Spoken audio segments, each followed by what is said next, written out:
In a world where survival on the open road is paramount, some begin their journey with elegant bicycles, while others commandeer formidable tanks. However, Yihan finds himself starting with a battered armored personnel carrier, fortuitously awakening the most powerful commander system. As he summons soldiers and upgrades his vehicles, while others scramble for food and water, Yihan already commands an army of 1,000,000. Chapter 1. The Damaged Armored Personnel Carrier. Upon seeing yet another announcement that his civil service examination score was a mere point away from success, Yihan felt a chill of despair wash over him. Just as he was about to curse the heavens for their unfairness, a deafening explosion erupted nearby. Could it be that a battle has begun? He thought, his heart racing, when suddenly darkness enveloped him. When he opened his eyes again, he found himself in an entirely different world. In a desolate and boundless expanse of gravelly wasteland, a straight road stretched towards the horizon. All around him lay nothing but desert and swirling sands, devoid of life or vitality. Yihan rubbed his eyes, the glaring sunlight of the desert causing him discomfort. Wasn't I just at home checking my results? How did I end up here? Could it be? He felt a pang of realization as the familiar phrase echoed in his mind. I have been reborn. This time, I vow to reclaim all that is rightfully mine. Welcome, players, to Road Survival. Each player will be randomly assigned an initial vehicle, a booming mechanical female voice announced in his ears. Before he could process this, a holographic screen materialized before him, displaying a rotation of various vehicles. From the six-wheeled Hongguang to elegant supercars and tanks, every conceivable mode of transport was represented. As the screen cycled through options, it ultimately halted on a black armored vehicle. Ding! Congratulations! You have received a Crate vehicle. Titan DS Armored Personnel Carrier. The voice ceased abruptly, and before Yihan stood a massive black personnel carrier. Simultaneously, he found himself in possession of a smartphone. The device featured 5 options: vehicle information, crafting, regional hall, trading hall, and world channel not yet available. Additionally, there were functions for taking photos, adding friends, and private messaging. Yihan promptly selected the vehicle information option. Vehicle: Damaged Titan DS Armored Personnel Carrier. Quality: Poor Crate level. 1 defensive performance. Level 13 energy source. Diesel engine range. 100 kilometers modifications. None. Special note: please upgrade and repair the vehicle as soon as possible, or it may be rendered inoperable. After reading the final line, Yihan felt a wave of despair wash over him. He had anticipated dominating the world with an armored personnel carrier, yet it appeared he might meet his demise before his journey even began. As he circled the vehicle, he noticed it was covered in rust, and to his dismay, when he merely touched the side mirror, it fell off. Well, I suppose I can always stick my head out and serve as a human rearview mirror, Yihan reassured himself as he approached the driver's side door and pulled it open. With a clatter, the door fell off entirely. Yihan took a deep breath, suppressing the urge to curse. Getting in and out of the vehicle has become much more convenient. Indeed, Yihan's assertion is not without merit without the hindrance of doors. Embarking and disembarking is undeniably swifter. Naturally, this efficiency extends to the communal feasts in the village, where the emphasis is on expediency. As Yihan occupied the driver's seat, he surveyed the interior, which could only be described as beyond comprehension. The seats, although leather, were nearly devoid of their covering, with several exhibiting large gaping holes. The dashboard was riddled with cracks, rendering the odometer unreadable. Yihan could not help but wonder if this vehicle had just returned from the battlefield. Since it had honorably retired, why was it still in service, being put to work in his hands? At this point, pondering such matters was futile since it was now his responsibility. He steeled himself to endure it. Yihan started the vehicle, and to his astonishment, it actually roared to life. Not only did it start, but this dilapidated contraption also emanated music, accompanied by a few loud growls as a plume of black smoke billowed from the engine. To his surprise, the vehicle began to move at a leisurely pace, accompanied by the melodious strains of a song. I desire a life that bursts forth, like soaring through the vast sky, like traversing the boundless wilderness. Yihan cautiously parked the vehicle by the roadside, fearful that it might suddenly cease to function. He opened the regional channel option on his phone, which displayed the numbers 100, 001, 0000. This likely represented the survival count for the area. Yihan noticed that others had also drawn their vehicles. I drew a tank. It's glass. This is unbeatable. I got a Liuzhou Hongguang, a legendary vehicle, not bad at all. What am I supposed to do? A bicycle counts as a vehicle too, right? Or am I going to ride it across this desert? Be thankful, my friend. I drew a share bike from Mate 1. I still have to skin a code to ride it. Mom, I want to go home. I don't want to traverse the desert on a bicycle. Moreover, many had drawn luxury RVs and family sedans, while those who received bicycles were merely a minority. Others consoled the unfortunate souls among them. A bicycle is great. It doesn't consume fuel. Ride it as long as you wish. Share bikes are decent too. Think about it at least here. They can't charge you for riding or for dispatch. Enough already. My friend, I just scanned the code, and my bank account was charged $2.50 with no parking spots nearby. The gentleman with the Mate 1 bike suddenly reminded Yihan, could his phone still be operational? Yihan hurriedly took out his phone to test it and found he could not send any messages, nor could he make calls. Suddenly, a message appeared in the communication hall in crimson text. System notification. The Earth network was temporarily activated for scanning purposes. Communication is now disabled. Yihan was left speechless. Commencing the announcement of game rules, all players, please pay attention. The current world is the Gobi Desert, and a great catastrophe will occur on the 7th day. Players can upgrade their vehicles. Please collect parts and blueprints promptly to enhance your vehicles. Every world harbors unknown perils and the presence of fortified vehicles and weaponry aids. Players in fending off dangerous. Players are advised to remain vigilant. In every corner of the world, vanquishing monsters yields treasure chests brimming with abundant resources. Players are encouraged to collect these valuable items.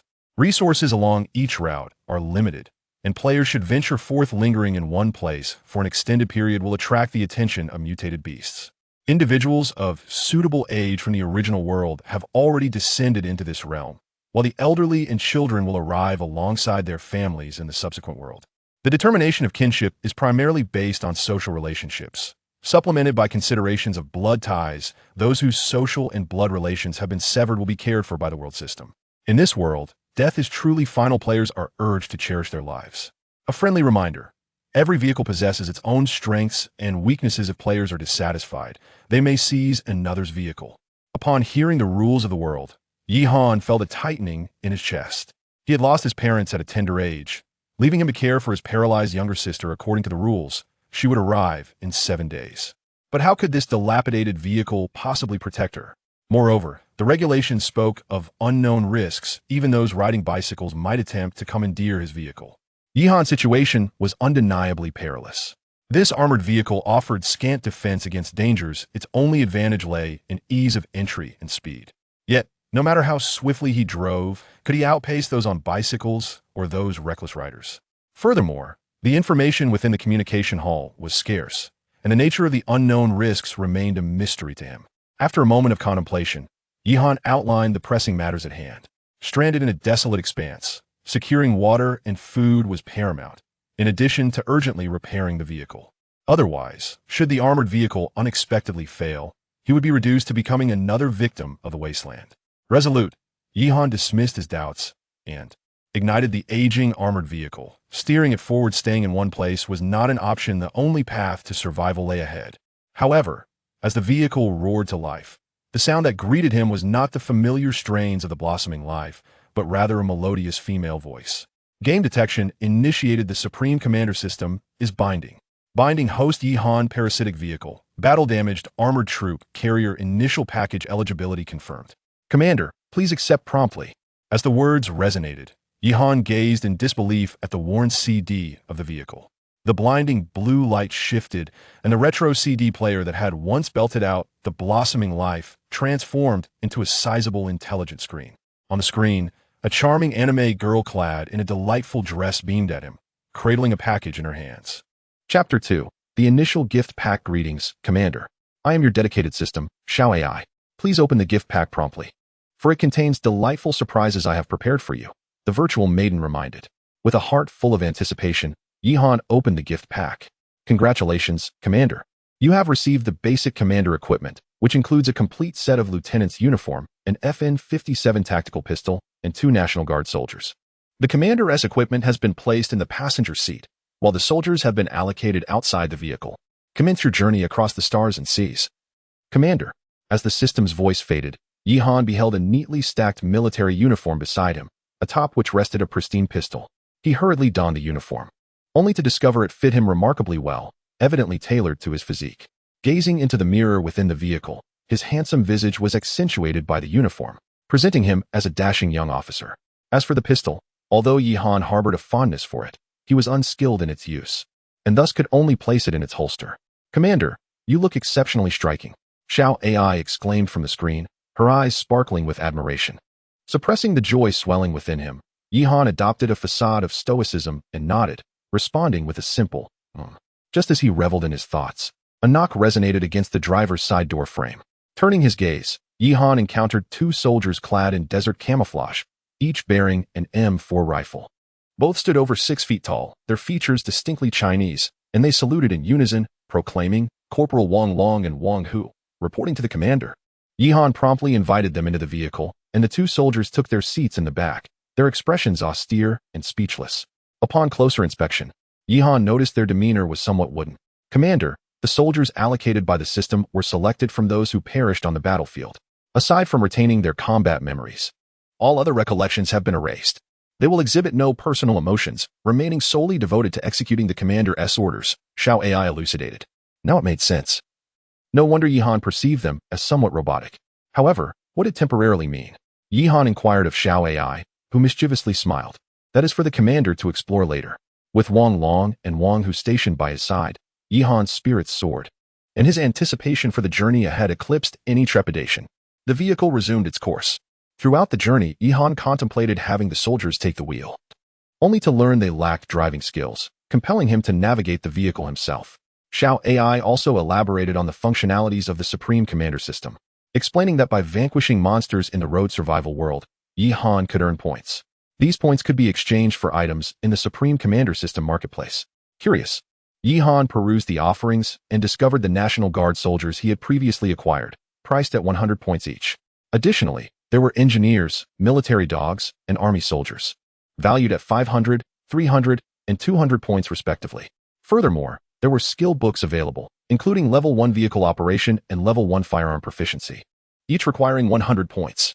This is merely an item found within a first-tier marketplace. As for higher-tier items, Xiao AI has informed Yi-Han that he currently lacks the necessary permissions.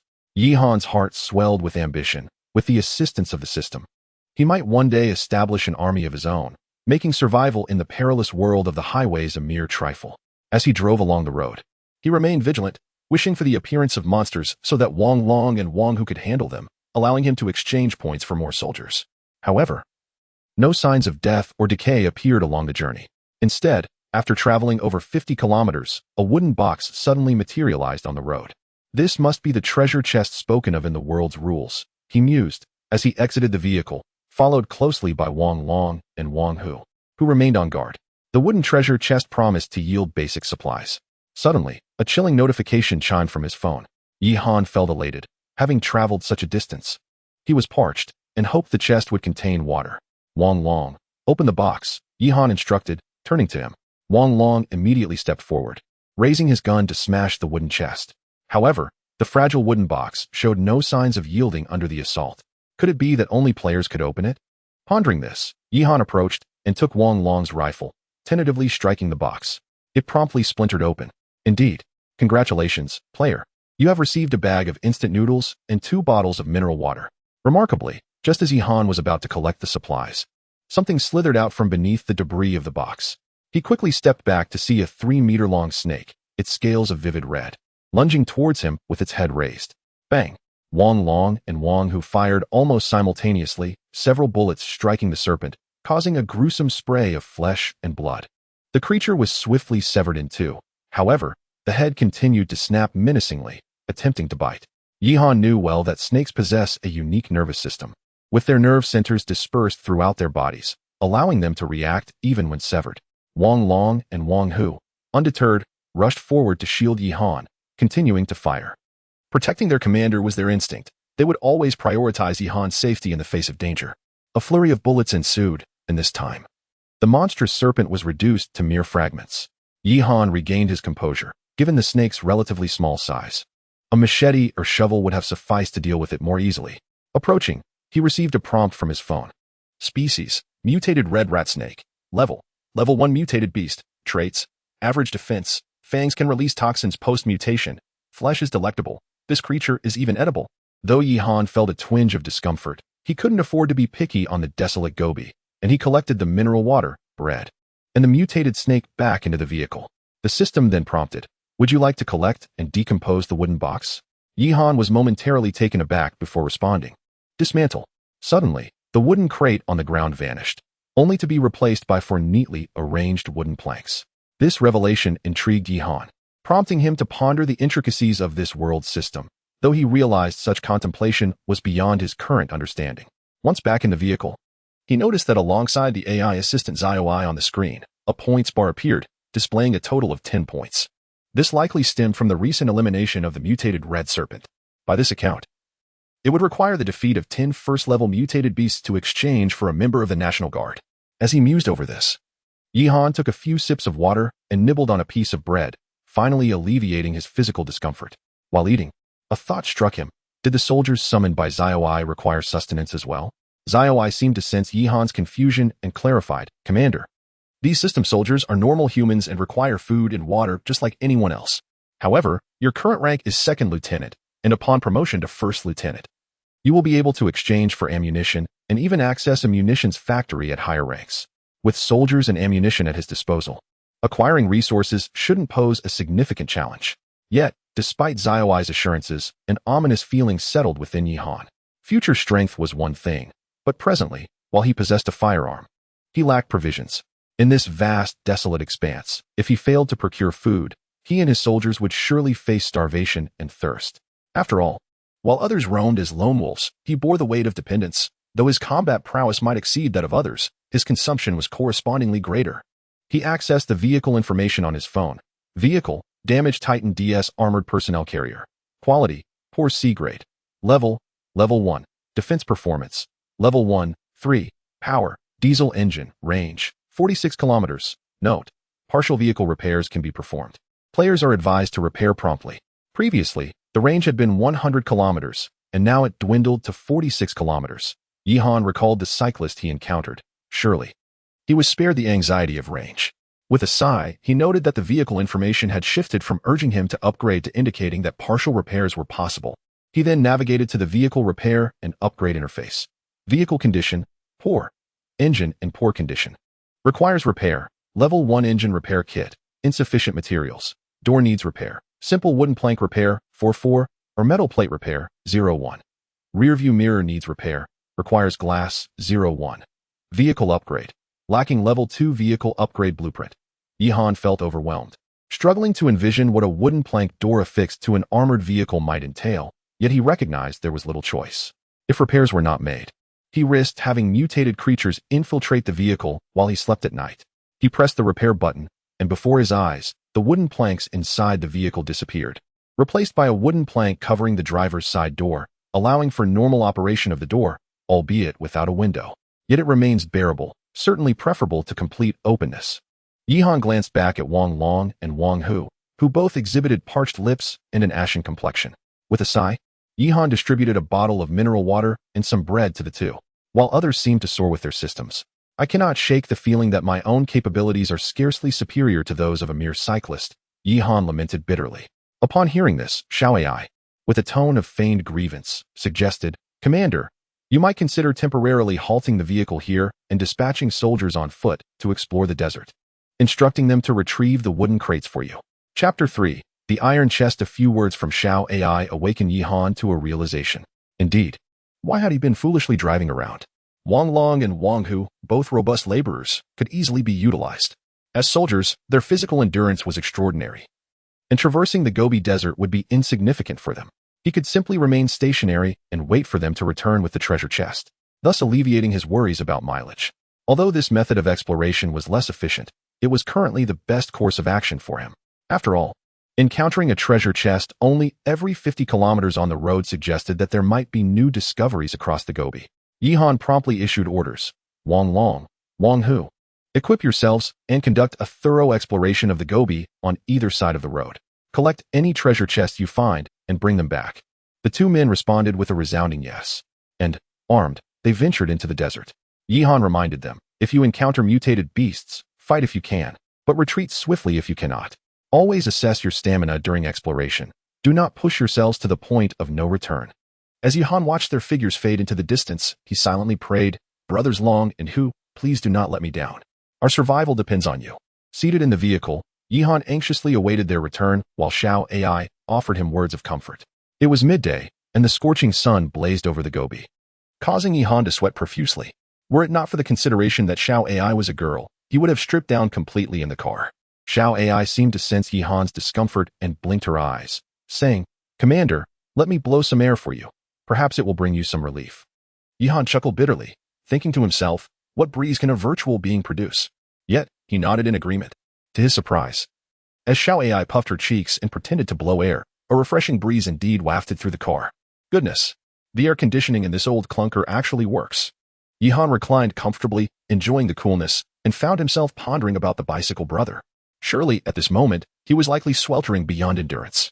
Lost in thought, Yihan inadvertently drifted off to sleep.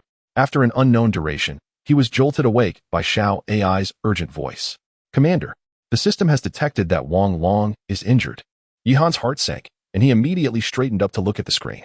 He had been asleep for over 2 hours. Xiao Ai's expression on the screen was one of palpable anxiety. Furrowing his brow, Yihan inquired, "What is happening? Has Wang Long encountered danger?" Currently, Xiao Ai could not monitor the soldiers in real time. She could only assess their survival status. Wang Long's condition was far from ideal. Yihan's spirits plummeted. It was quite possible that Wang Long had faced a mutated beast. With this thought, Yihan hastily glanced at the score display on the screen. To his astonishment, his points had soared to 130. This indicated that Wang Long and Wang Hu must have encountered at least 12 level 1 mutated beasts during their excursion. Wang Long and Wang Hu represented Yihan's sole fighting strength. Losing even one of them would undoubtedly be akin to severing a limb. Just as Yihan was filled with anxiety, a voice suddenly emerged from outside the vehicle. "Commander, Wang Hu is requesting to return to the team." Yihan hurriedly glanced outside, where Wang Hu, drenched in sweat, was carrying 2 wooden treasure chests on his back and holding 2 creatures resembling foxes in his hands. "Wang Hu, please recount your exploration." Wang Hu set down the supplies and replied, "Report, Commander. I explored approximately 7 kilometers to the left in the Gobi Desert, encountered 2 desert foxes, and eliminated them. I acquired 2 wooden treasure chests, but had to end my exploration due to dehydration." Yihan was taken aback. This implied that Wang Long had encountered at least 10 mutated beasts. Xiao Ai, at that moment, also reminded him, "Commander, it appears that Wang Long must have killed those 10 mutated beasts. Otherwise, the score wouldn't have increased. Moreover, Wang Long is currently alive, albeit injured." Reflecting on Xiao Ai's reminder, Yihan pondered for a moment. "Wang Hu, if you replenish your water supply now, can you continue the mission?" Wang Hu nodded. Yihan exhaled deeply, retrieving the remaining half bottle of water and handing it to Wang Hu. "I command you to replenish your water and immediately head to the right side of the Gobi in search of Wang Long's whereabouts. Bring him back if possible. But if you encounter insurmountable danger, return and report immediately." After gulping down the water, Wang Hu instantly appeared revitalized, shouldering his weapon and sprinting towards Wang Long's direction. What followed was a prolonged wait as Yihan anxiously monitored the data on the vehicle S screen. After approximately half an hour, he noticed a sudden fluctuation in the score. It surged from 130 to 140, then to 150. Yihan understood that this indicated Wang Hu had also encountered mutated beasts. It seemed that the desolate Gobi, seemingly devoid of life, was fraught with peril. Fortunately, Xiao Ai reported that Wang Hu's condition was stable. An hour later, Yihan finally spotted 2 figures emerging from the right side of the Gobi. Wang Hu was supporting Wang Long as they approached. Yihan quickly exited the vehicle and rushed to their side. Noticing that Wang Long's legs were soaked with blood, his camouflage pants drenched, and he appeared weak and pallid. "Quickly, help him into the vehicle." Once inside, Wang Long remained unconscious, his eyes shut tightly. Yihan, recalling the basic first aid he had learned in college, swiftly removed Wang Long's pants, revealing 3 coin-sized wounds on his left leg, inflicted by some unknown creature. Wang Hu reported from the side that he had found Wang Long about 3 kilometers away, already collapsed on the ground. While trying to assist him, he was attacked by 2 mutated rats. Yet, despite his severe injuries, Wang Long clutched a metal treasure chest tightly in his grasp. Yihan felt a surge of emotion. He tore his shirt into strips to provide rudimentary bandaging for Wang Long. However, without medical supplies, Wang Long would inevitably succumb to infection from his wounds. After much contemplation, Yihan could only place his hopes on the 3 treasure chests, the 2 wooden ones brought by Wang Hu and the metal chest carried by Wang Long. To avert impending danger, Yihan drew forth his handgun, Though its use was unfamiliar to him, he braced himself to utilize it. Meanwhile, Wang Hu stood ready by his side. Yihan positioned 3 treasure chests before him, inhaling deeply as his fingers brushed against 2 wooden chests. Congratulations, player. You have obtained 3 glass containers, 2 barrels of Kong Shuifu, 1 bottle of mineral water, 1 unit of vehicular energy, and a bag of ordinary planting soil. This time, no mutated beasts emerged from the chests, suggesting that their presence was indeed random. However, medical supplies eluded him, prompting Yihan's gaze to shift toward the iron chest. According to the rules, the contents of an iron chest were assuredly superior to those of a wooden one. As he opened the iron chest, a flash of white light enveloped him, accompanied by the mechanical announcement of the system. Congratulations, player.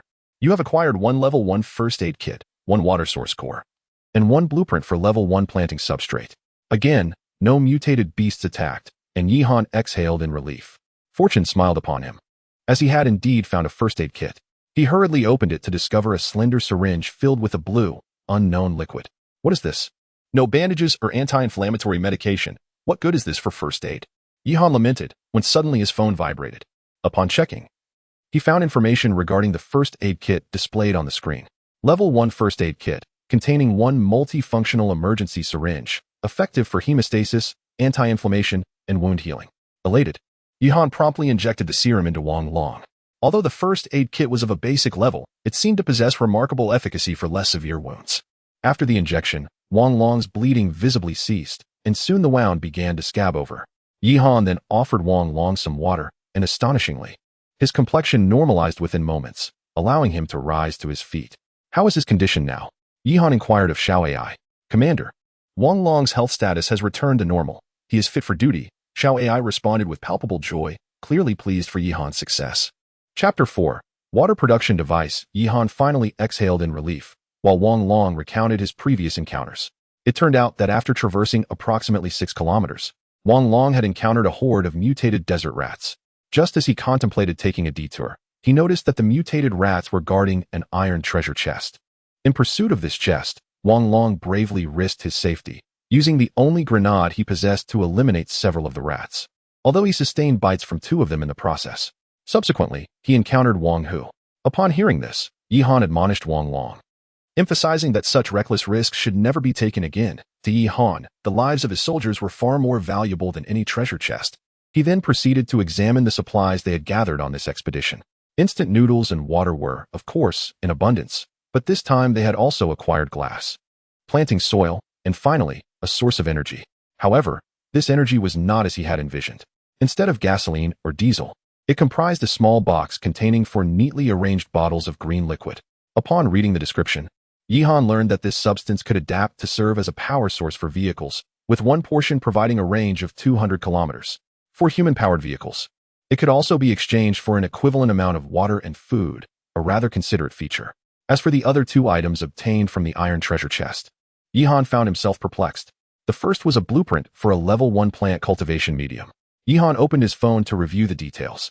Level 1 plant cultivation medium, capable of cultivating 6 types of crops. Required materials: planting soil, glass X2, iron X4, water 1L. Although this item held considerable value, he had no immediate use for it. The other item was a water source core, resembling a blue crystal. The description on his phone was rather vague, merely indicating that it was a necessary material for water resource blueprints. Did this imply that he could eventually create something akin to a water collector? Yihan felt a surge of excitement at the thought. If this were indeed the case, then this item would be incredibly precious. He carefully tucked the water source core away in the armrest compartment. At this moment, with the previously acquired energy, Yihan could travel a total of 246 kilometers.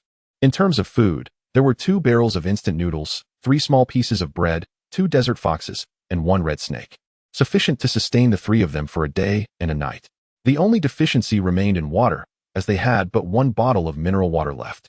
Fortunately, it was already afternoon, and the sun over the Gobi Desert was no longer fierce. In about an hour or 2, it would set. As he pondered this, his phone suddenly vibrated. He pulled it out to find a single notification, a system alert. System alert. The Gobi Desert will become exceedingly dangerous after sunset. If the player's vehicle is in poor condition, it is not advisable to continue driving. Please prepare for defense, as mutated beasts will randomly attack vehicles at night. This conveyed 2 pieces of information. First, that gathering supplies would become increasingly difficult at night, and second, that mutated beasts would be forthcoming to launch attacks. Realizing this, Yihan hastily started the vehicle. He needed to gather more supplies before nightfall. The transport vehicle emitted a resounding roar, gradually following the setting sun. The journey ahead was remarkably smooth, with no unexpected occurrences, and it successfully collected 2 wooden treasure chests along the way.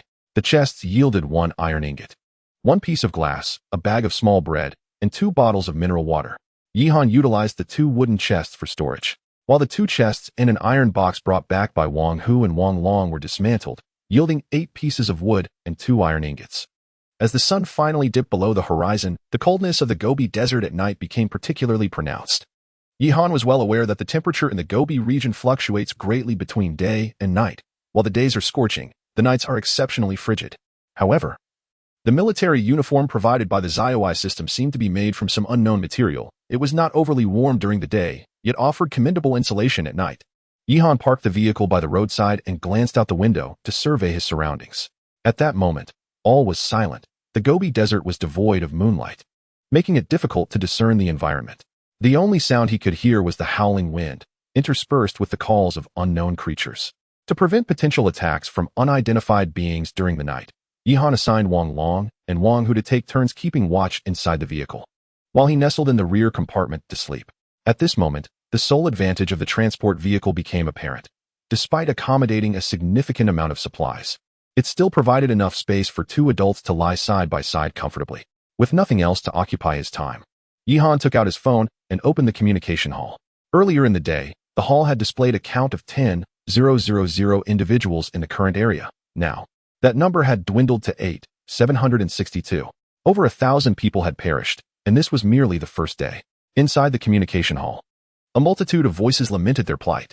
Damn it, this wretched tank consumes too much fuel. We've only traveled 50 kilometers and already need to rest. Who has energy? I will trade food for it. Which kind-hearted gentleman can help me? I am willing to exchange my private photos for water. I haven't had a drink in so long. Sob, sob, sob. Damn it. Which hero can save me? Who has weapons to trade? I possess blueprints for a water production device. The last message bore the ID of Lu Tu, instantly attracting countless responses, including from Yihan himself. This individual seeking weapons was someone Yihan had noticed earlier in the day. It was none other than the brother who had claimed to have randomly acquired a bicycle. A flurry of inquiries ensued about the bicycle brother's situation. Lu Tu, what is happening over there? Why haven't you taken a break yet? Damn. You've managed to ride a shared bicycle this long. You're quite the tough one. The bicycle brother quickly responded as the sun set. A mutated wolf began chasing me. I managed to break one of its legs, yet it continues to pursue me relentlessly. My bicycle is on the verge of smoking, and I still can't shake it off. While many expressed admiration for the bicycle brother's resilience, others eagerly sought to trade supplies with him. The blueprints for a water production device were of paramount importance. Possessing them would almost guarantee a monopoly over the future water resource trading market in the Gobi Desert. Its value was self-evident. Brother, where are you? I'll trade you my tank. The tank enthusiast exclaimed first. Trade? Your fuel-less scrap tank is still slower than me riding a bike with one hand. Mayin retorted angrily. Bro, I've opened a nail clipper. Let us trade quickly. Don't get eaten by wolves. Am I supposed to use a nail clipper to trim the wolf's feet? Just roll as far away as you can. This was a voice message from Mayin, clearly infuriated by the nail clipper enthusiast. Yihan couldn't help but chuckle. Clearly, the nail clipper was being underestimated as a weapon. The others were similarly equipped with either fruit knives or wooden sticks, none possessing a decent weapon. Yihan understood the reasoning behind this predicament. Although the blueprints for a water purification device held immense value, they were merely designs. What about the materials needed? Moreover, night had fallen, and everyone faced the risk of being attacked by mutated beasts. In the initial phase, weapons were inherently scarce. Even if someone possessed a decent weapon, most would prefer to keep it for personal use, one for a better future and the other for survival in the present. Bro, I'll trade my machete with you. A user named Wang Chong suddenly spoke up. Main hesitated for a moment and replied, all right, let us trade in the trading hall. Seeing this development, Yihan decided to join in. He snapped a photo of his sidearm with his phone and stated, Bro, I have a gun, and it's fully loaded. I'll trade you. For Yihan, who possessed the Xiao AI system, weapons were in plentiful supply. Once the image of the handgun was shared in the group chat, it sparked a stir. Damn, you lucky dog. Take this spear. Wait, how do you have a gun? Is this fair? Bow down to the Great One. Bow down to the Great One. Yushin, do you have any more guns? I'll trade you a nail clipper. It's brand new. I haven't even clipped my own nails yet. I'll trade food. Save it upstairs. Does someone with a gun really need food? Seeing this, Mayne quickly tagged Yihan, exclaiming, "Brother, you truly are my long-lost brother. Let us trade quickly. The wolf is already biting my rear wheel." As Mayne sought to trade with Yihan, Wang Chong, who had previously offered a machete, was clearly displeased. "Brother, you already promised me. What does this change of heart mean?" Mayne merely replied nonchalantly, "Brother, times have changed. Keep your machete for chopping melons." After saying this, Mayne ceased further discussion and sent a trade request to Yihan. Wang Chong, however, was unwilling to let it go, threatening ominously, "Yihan, Lu Tu, you better not let me find out where you are. Don't sleep too soundly at night." Yihan completely disregarded Wang Chong's threats. With his reliable companions on watch, he was sleeping soundly, regardless of the consequences. Chapter 5, Trading Brother Yihan, I have listed the blueprint in the trading hall. Please make the transaction promptly, Lu Tu messaged Yihan. Without further ado, Yihan entered the trading hall and located the item Lu Tu had put up for sale. Level 1 Drinking Water Production Blueprint. Designated Trader Yihan. It can be designated for trading. Yihan mused as he proceeded to initiate the transaction using his tactical pistol. Would you like to trade using the FN-57 tactical pistol? The system prompted. Yes. Yihan responded. Almost instantly, a shimmering blue light enveloped his tactical pistol.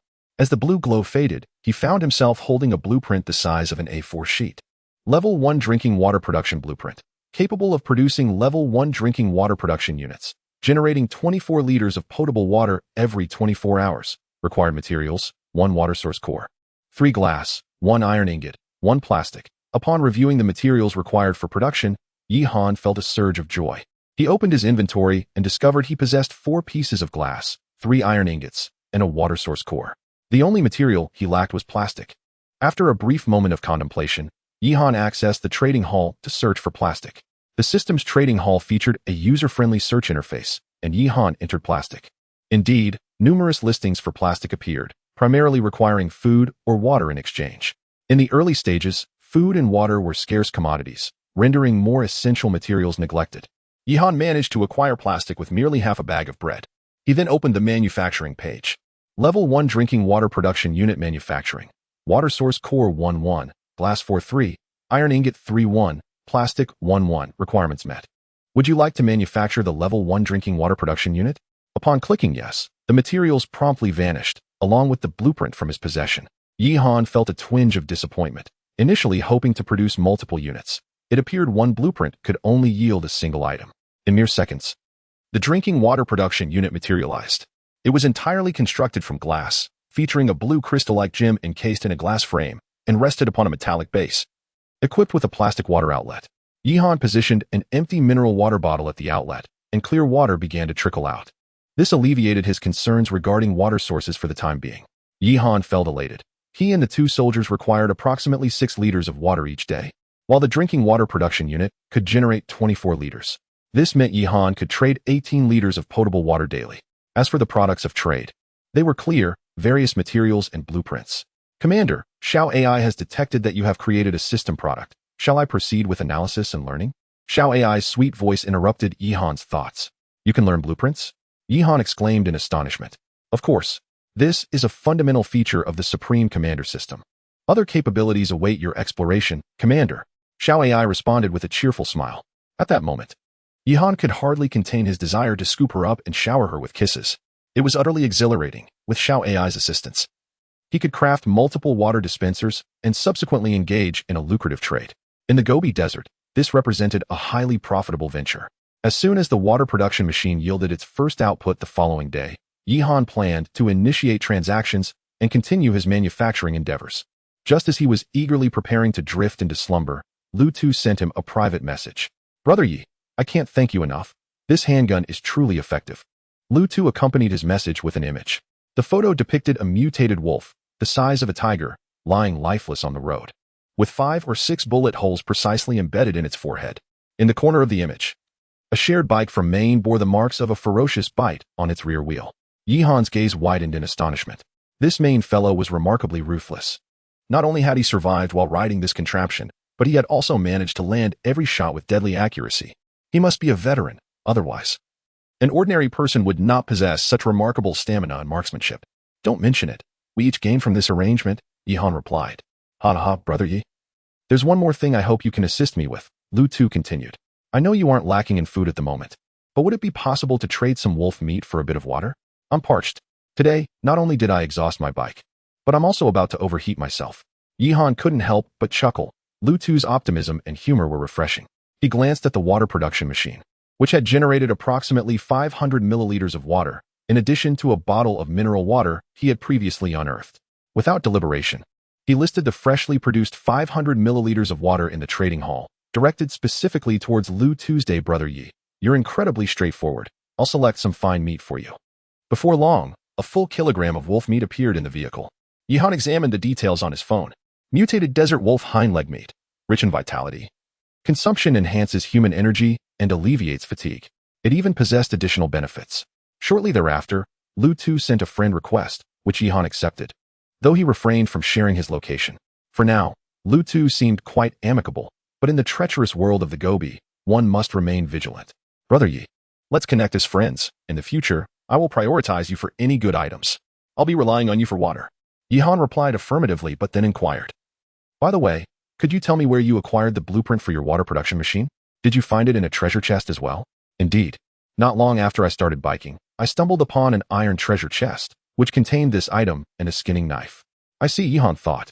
Lu Tu had indeed been fortunate. After traveling such a distance, he would not have obtained an iron treasure chest without the life and death trials faced by Wang Long. While this individual had managed to stumble upon it empty-handed, perhaps this was the world system compensating him for receiving a shared bike.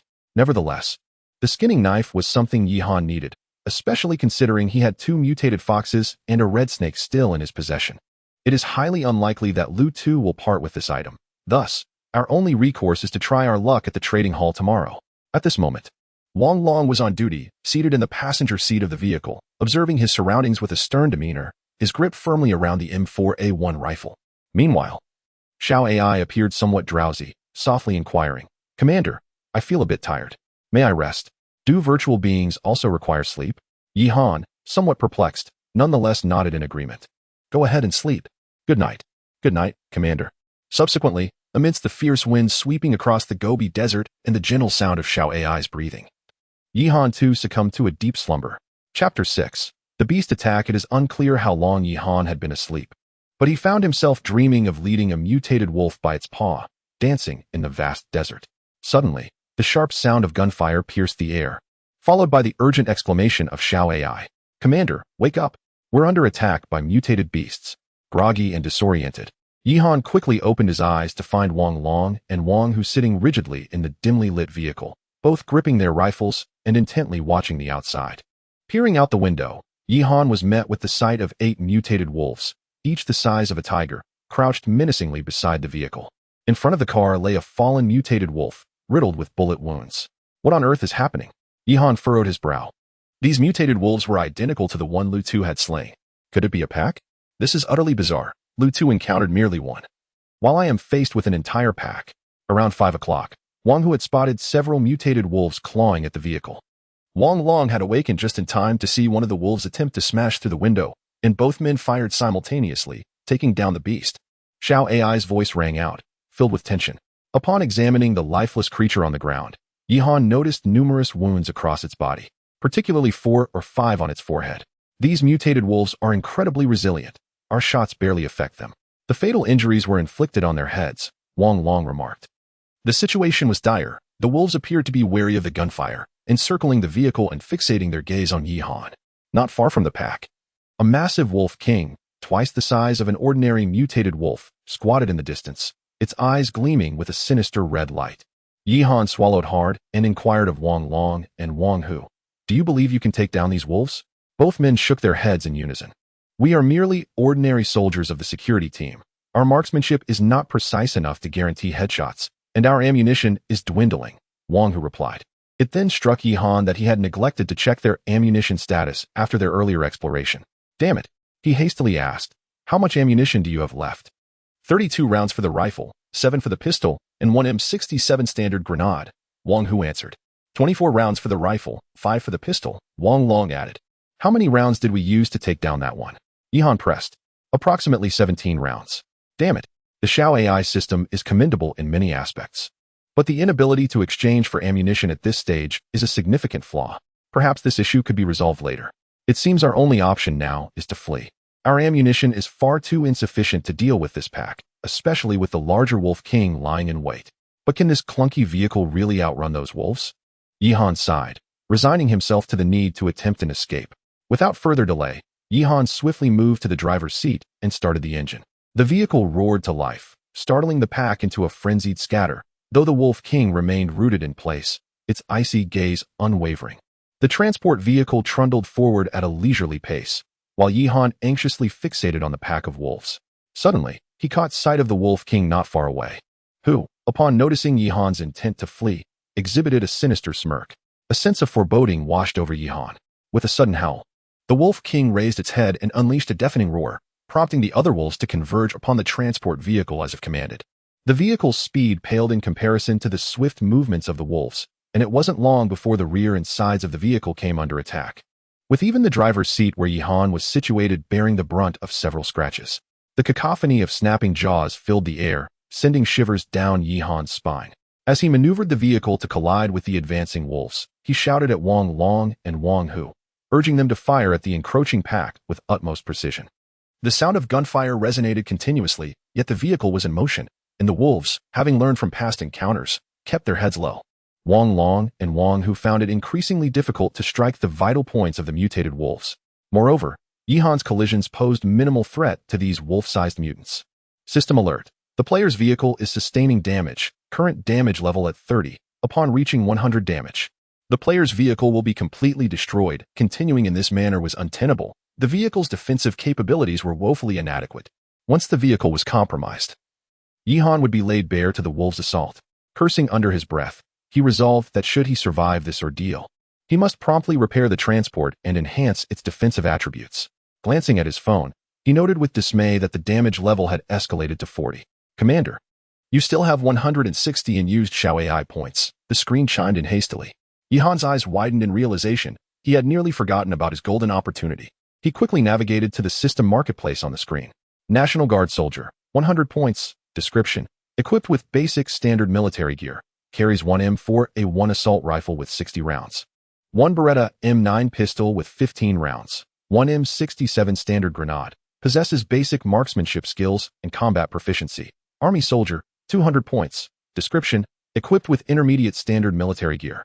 Carries an M4A1 assault rifle fitted with a grenade launcher, 90 rounds of ammunition and 2 grenades. 1 Beretta M9 pistol with 15 rounds. 2 M67 standard grenades.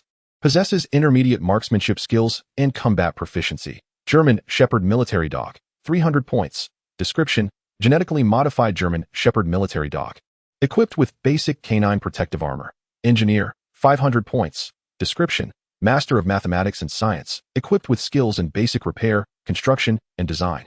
Carries a basic engineer's toolkit. In terms of cost-effectiveness, the Army soldier clearly surpassed the National Guard soldier. However, the only option available to Yihan at this moment was the National Guard soldier. He had initially intended to accumulate points for the Army soldier. He wished to ascertain the extent to which the Army soldiers surpassed Wang Long and Wang Hu. However, the situation was dire and left no room for delay. Shall I summon the National Guard soldiers and bring them into the vehicle? Yihan hurriedly instructed. Understood. 1 National Guard soldier has been deployed in the trunk, Xiao AI responded. Before Yihan could turn around, he heard an unfamiliar voice from behind. National Guard Private, Guard 1, reporting to the commander. A soldier, indistinguishable in appearance from Wang Long and Wang Hu, approached the driver's seat and saluted Yihan.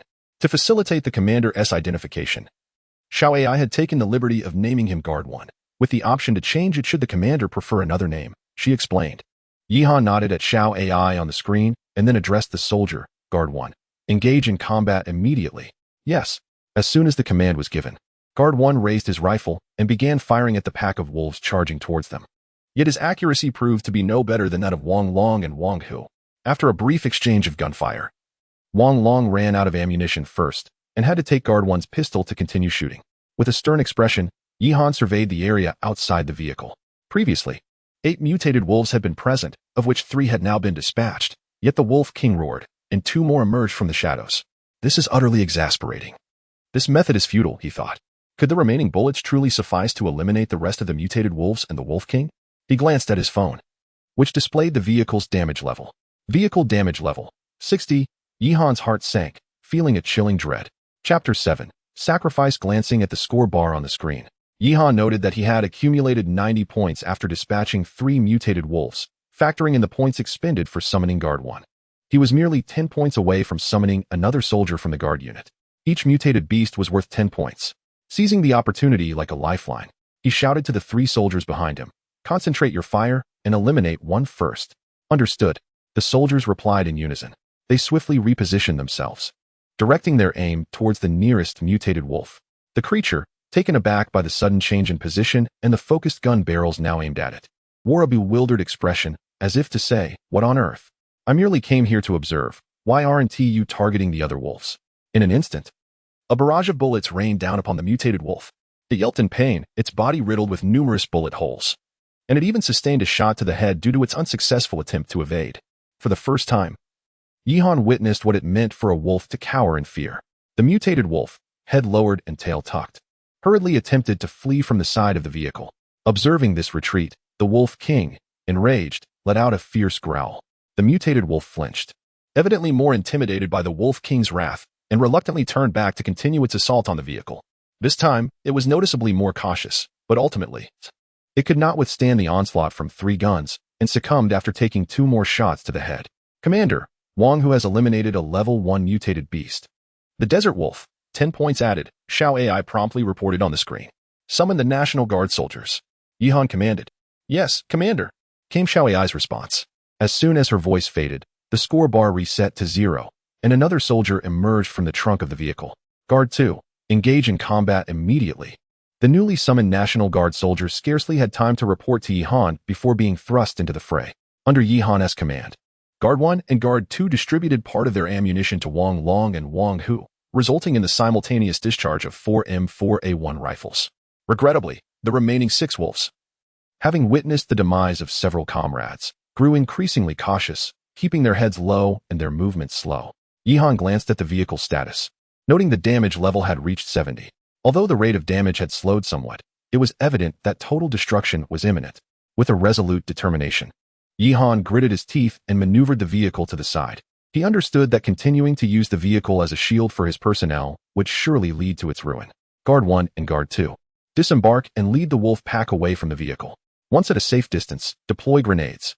Wang Long and Wang Hu will provide cover fire from inside the vehicle. Yihan directed. In unison, Guards 1 and 2 acknowledged and immediately burst from the vehicle. These soldiers, summoned by the system, were undaunted by death, prioritizing the execution of Yihan's orders above all else. For them, sacrificing themselves for their commander was an honor. As the pack of wolves observed a figure abruptly emerging from the vehicle, they swiftly altered their course and pursued the 2 individuals. Guards 1 and 2, while sprinting, turned back to fire their weapons, with Wang Long and Wang Hu providing cover fire. Yihan anxiously surveyed the situation outside the car, his primary concern being the Wolf King. At that moment, 6 mutated wolves remained, yet the Wolf King had yet to engage in the fray. Yihan understood that the Wolf King would only intervene at a critical moment. For the pack, the loss of a few subordinates was inconsequential, but an injury to itself could provoke challenges from its own kin. However, should the pack suffer heavy casualties, it would undoubtedly not remain idle. After all, it could not afford to become a mere figurehead.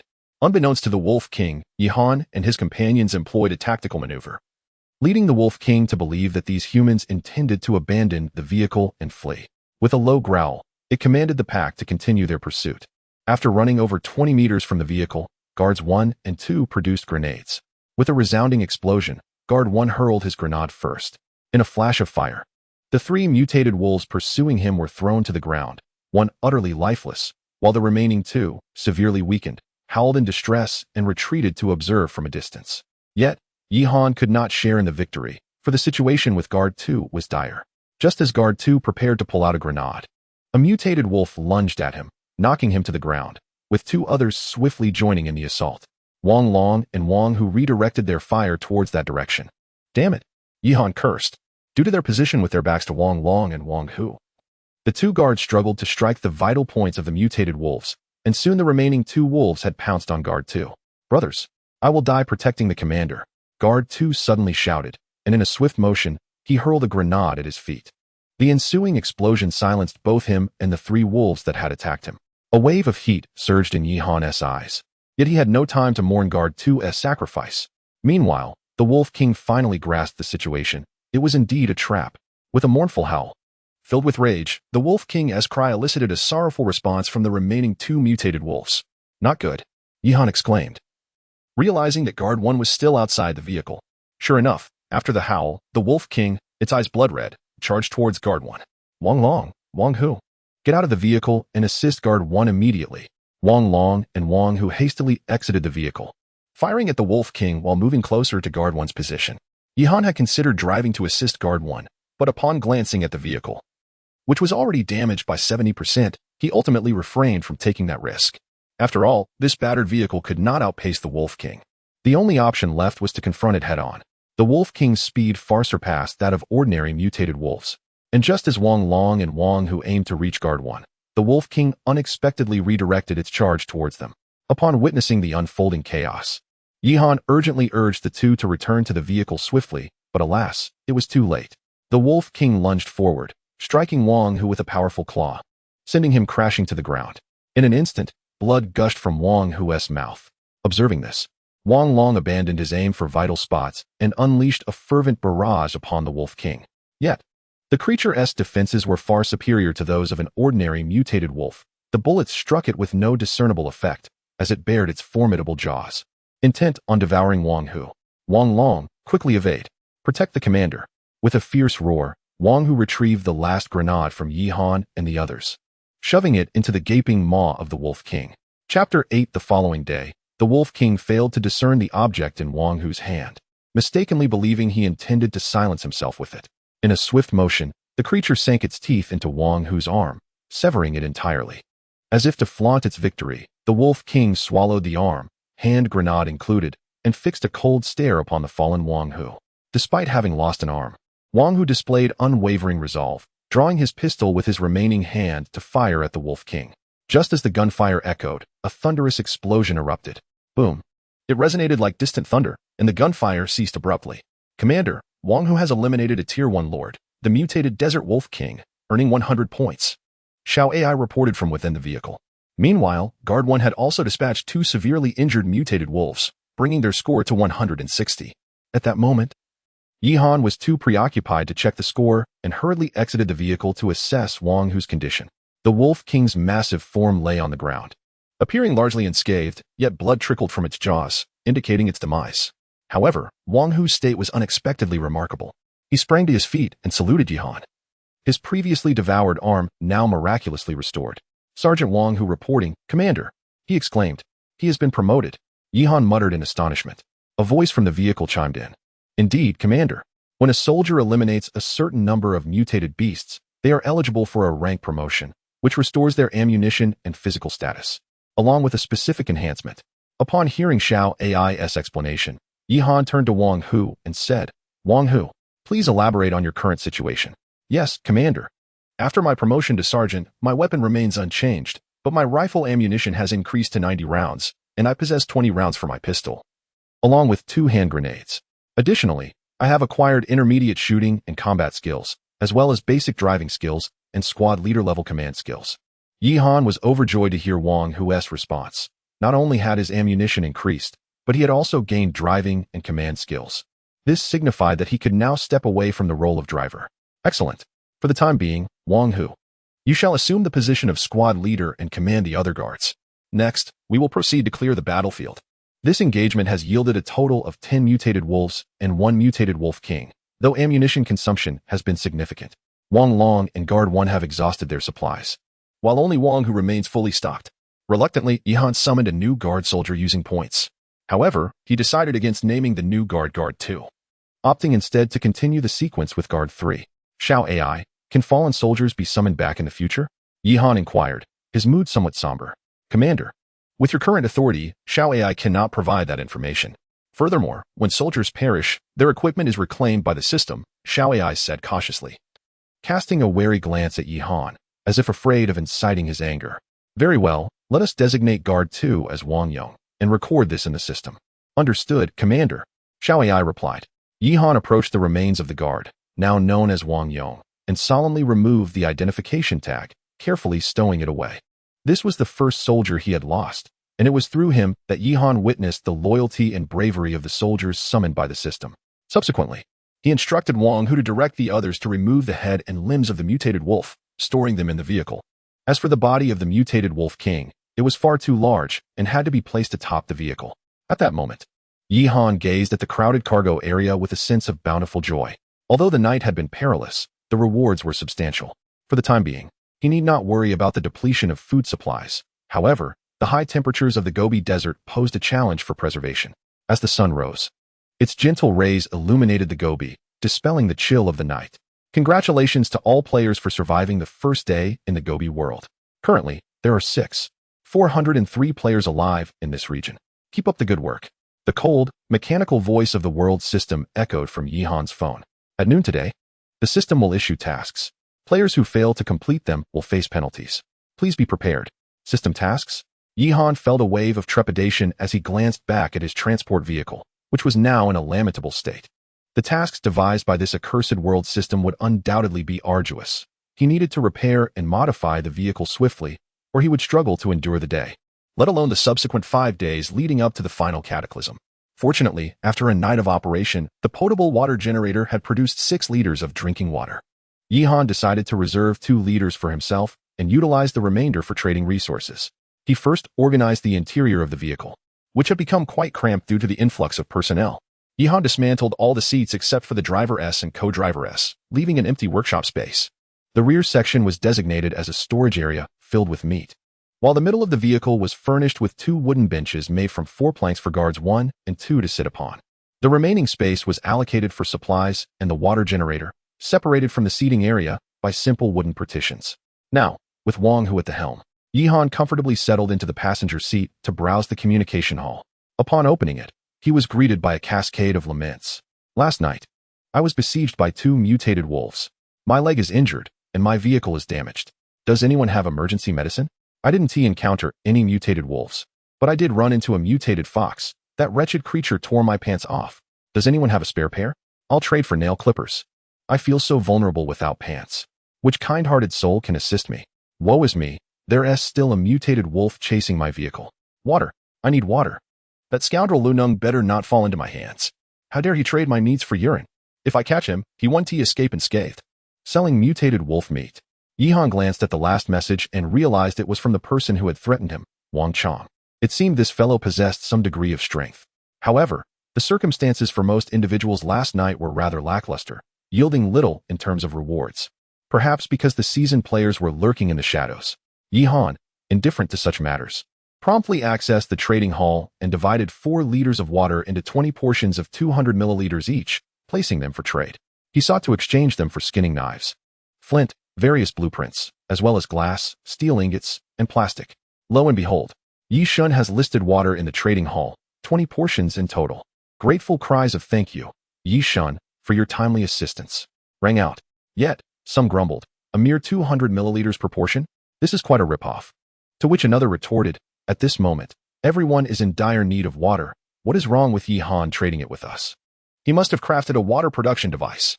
As compatriots, we should support one another, since Yihan possesses an abundance of water. He ought to provide some benefits to us all. Indeed, I concur with the sentiments expressed above. Yihan cast a glance at the comment directed at him. It was made by an individual named Huang Shan.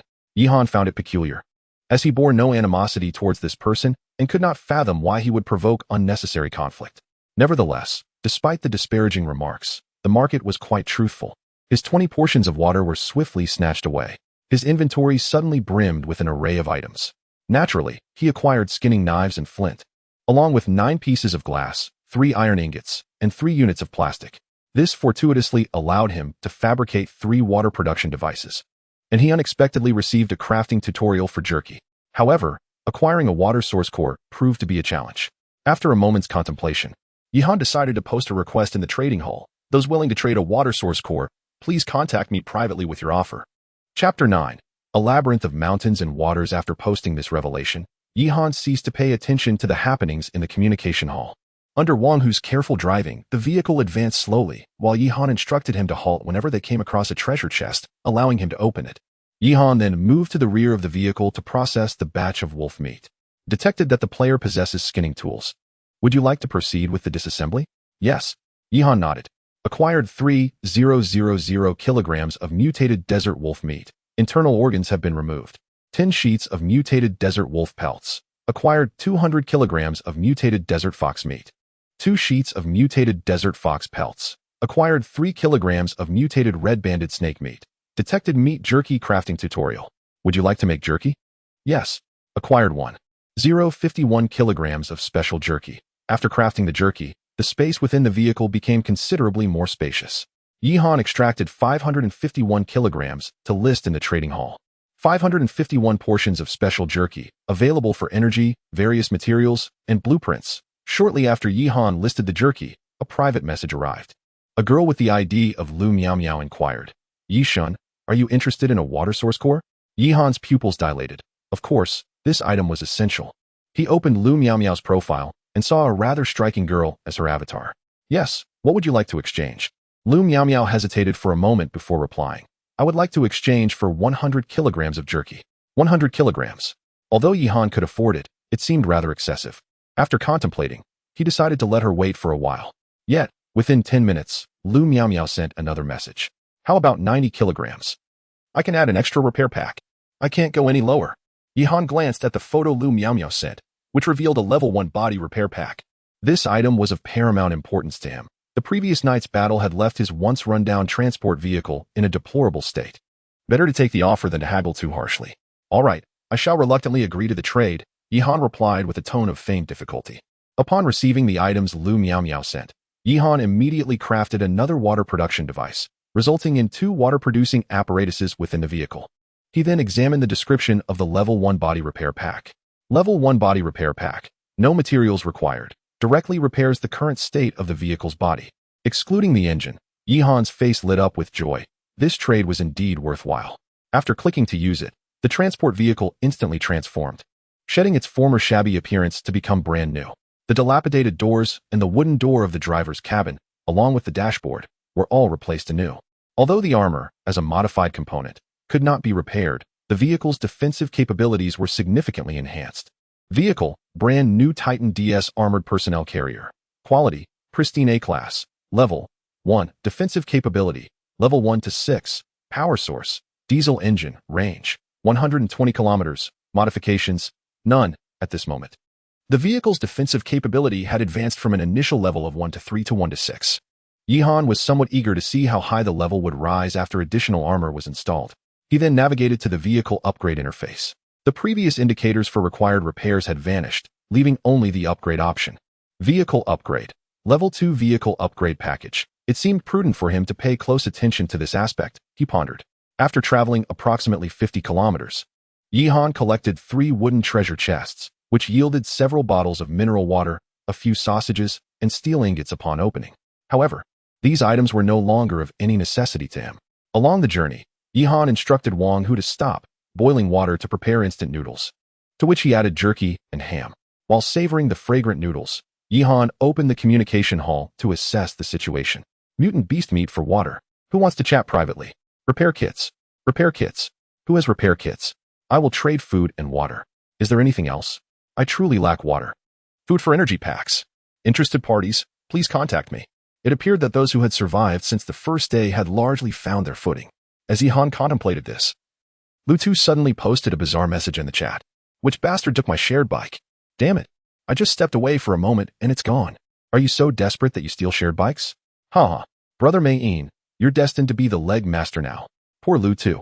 Losing his shared bike at the start, and it got stolen too. Of course, shared bikes are meant to be shared. Is this a fine for you relieving yourself in public? No. There are no obstacles on this desolate land. Are you blind? It serves you right for having no sense of security. Do you think this is your home bathroom? You think you can just turn your back to the road to do your business? Did you steal my bike, you little thief? Yihan was left speechless, uncertain whether to regard Lu2 as unfortunate or fortunate. While he could claim to be unlucky for getting a steel treasure chest, he was also lucky to have drawn a shared bike, only to have it stolen. Nevertheless, despite Lu2's plight, Yihan had no intention of offering assistance. He was not a saint. In a world where everyone lived in fear, it was best to refrain from attempts at heroism. Over an hour later, Lu2 unexpectedly sent a trade request, which piqued Yihan's curiosity. Trade between Lu2 and Yihan. Level 2 Vehicle Upgrade Blueprint. No. Yihan's eyes widened in astonishment. Level 2 Vehicle Upgrade Blueprint. Where had Lu Tu obtained this item? Hadn't he lost his vehicle? Chapter 10. The secondary mutated beast. Although Yihan was in dire need of this item, and its presence in the trading hall would undoubtedly stir considerable commotion, he did not immediately accept the offer.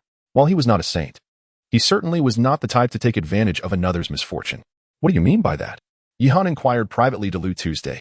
Lu Tu responded with several voice messages, his tone laced with bitterness. Brother, I simply cannot go on any longer. This journey has inflicted too much suffering upon me. Just moments ago, I sought a suitable place in the Gobi Desert to end my life, but I stumbled upon an iron treasure chest containing this item.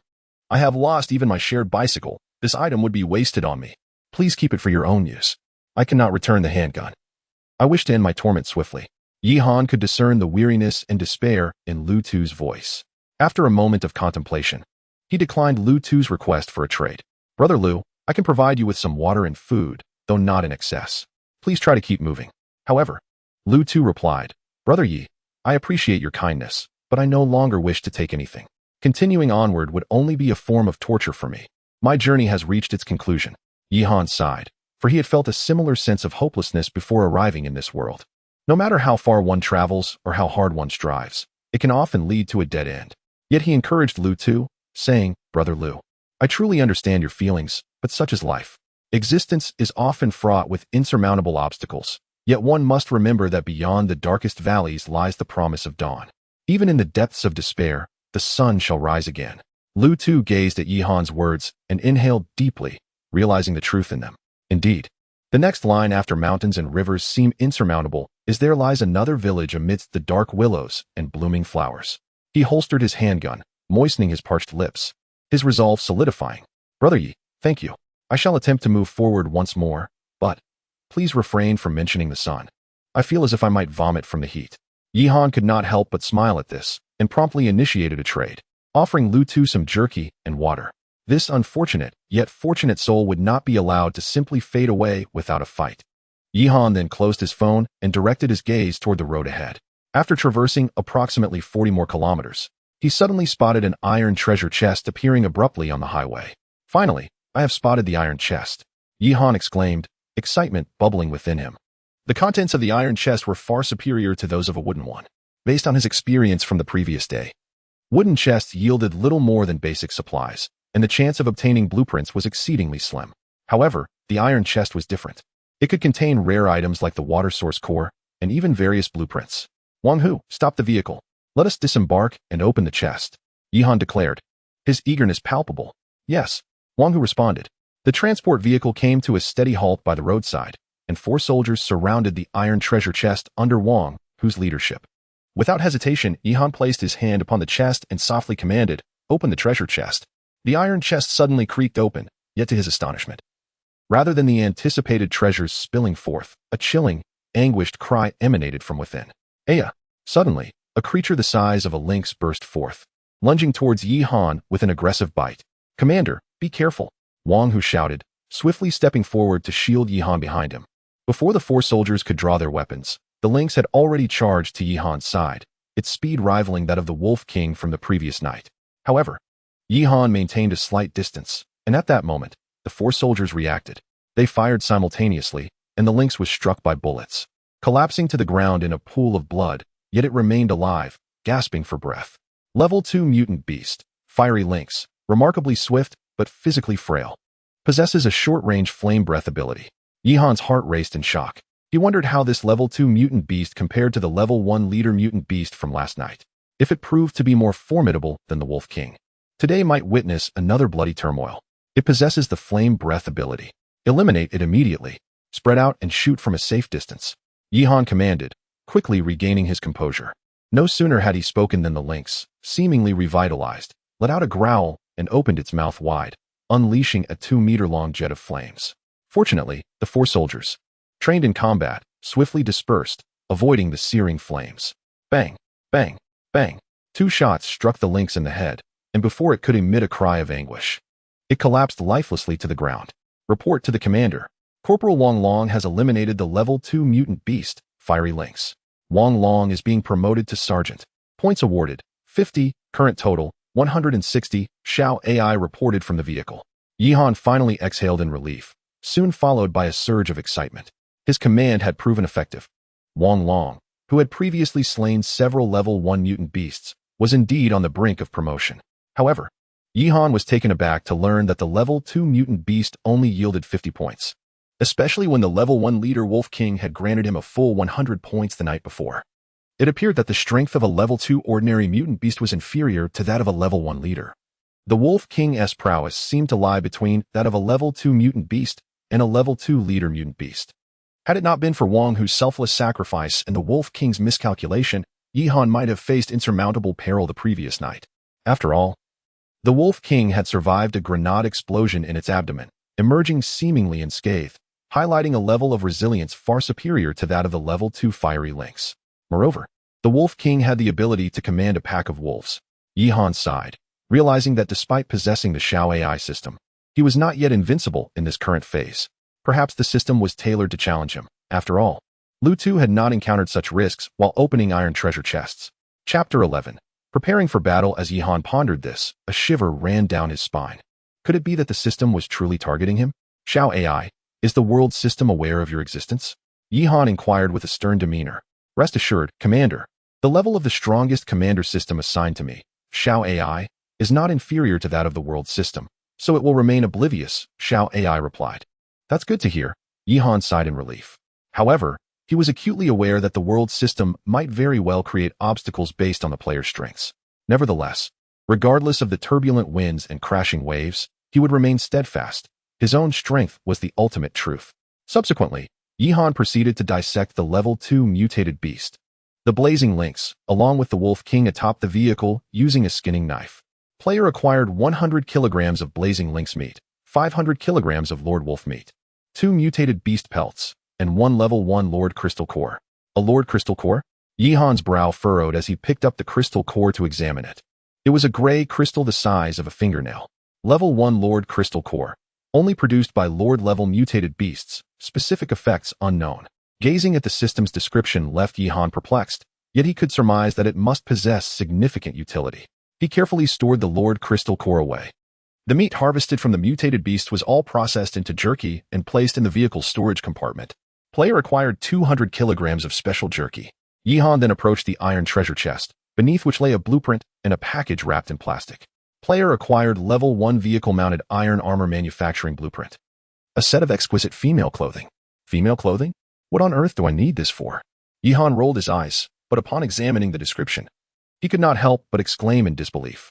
Exquisite female clothing, custom-made by the world system, possessing a certain aesthetic appeal, warm in winter and cool in summer. Wearing it grants the wearer a one-time level 1 defensive shield, leaving aside the fact that the desert was scorching during the day and chilly at night. The notion of being warm in winter and cool in summer was indeed considerate. The defensive shield alone would surely entice countless individuals to abandon their dignity for the sake of wearing women's clothing. However, Yihan, equipped with military attire provided by Xiao AI's system, would not forsake his integrity. This item would undoubtedly attract a multitude of customers in the trading market. Yihan nodded in satisfaction as he stowed away the female clothing and turned his attention to the blueprint. Level 1 vehicle-mounted iron armor manufacturing blueprint.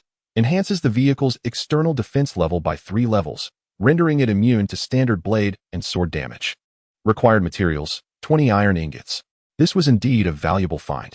Currently, the defense level of the transport vehicle stood at 16, with the armor manufactured. It could reach a formidable 19, likely rendering it immune to attacks from level 1 mutated beasts. In such a case, should he encounter the wolf pack from the previous night, he could simply remain inside the vehicle and watch them futilely scratch at it. Yihan returned to the vehicle and instructed Xiao AI to summon another National Guard soldier. At this moment, food and water were not a concern. Bolstering his combat strength even slightly in light of the system tasks post-midnight would enhance Yihan's confidence. Private Guard 4 reporting to the commander. With the addition of Guard 4, Yihan now commanded a total of 5 soldiers, with Long Brother and Tiger Brother both holding the rank of sergeant. His score had dwindled from 160 to 60. Yihan glanced at the time. It was already 9 o'clock. In 3 hours, the system's task would arrive. After a moment of contemplation, he instructed Wang Hu to steer the vehicle towards the Gobi Desert. Although the highway offered relative safety, treasures and mutated beasts had become scarce, making exploration in the Gobi a preferable choice. Even if he couldn't find any treasure, it would be beneficial to slay a few first-level mutated beasts to earn points, and subsequently recruit an additional member for the security team.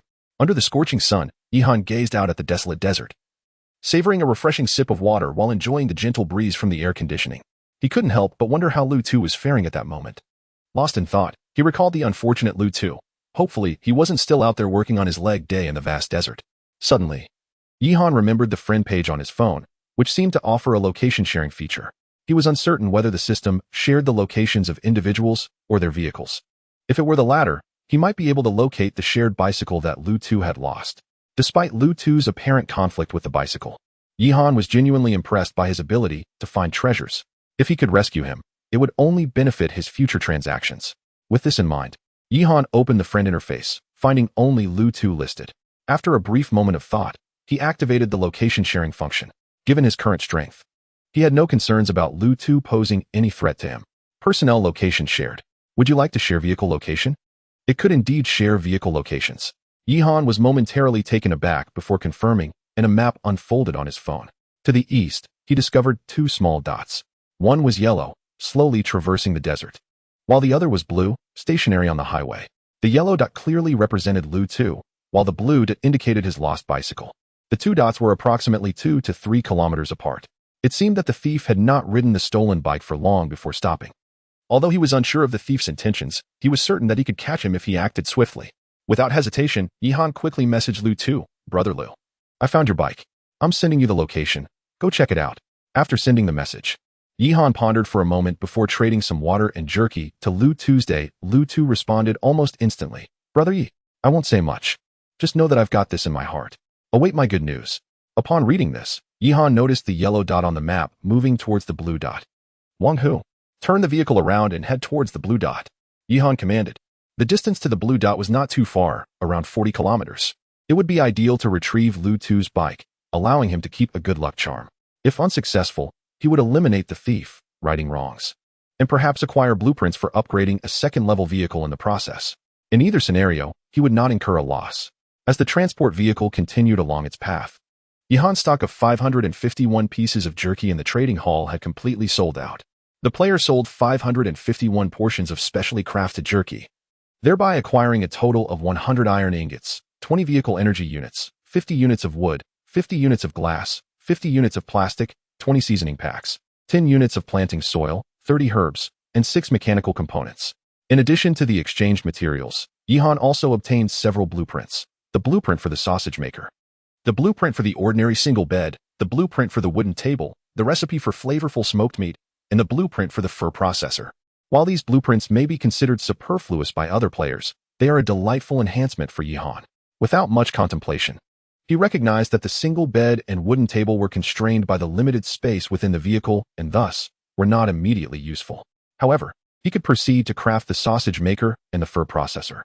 Shall I use 5 iron ingots and 2 mechanical components to create the sausage maker? Yes. Shall I use 5 iron ingots and 3 mechanical components to create the fur processor? Yes.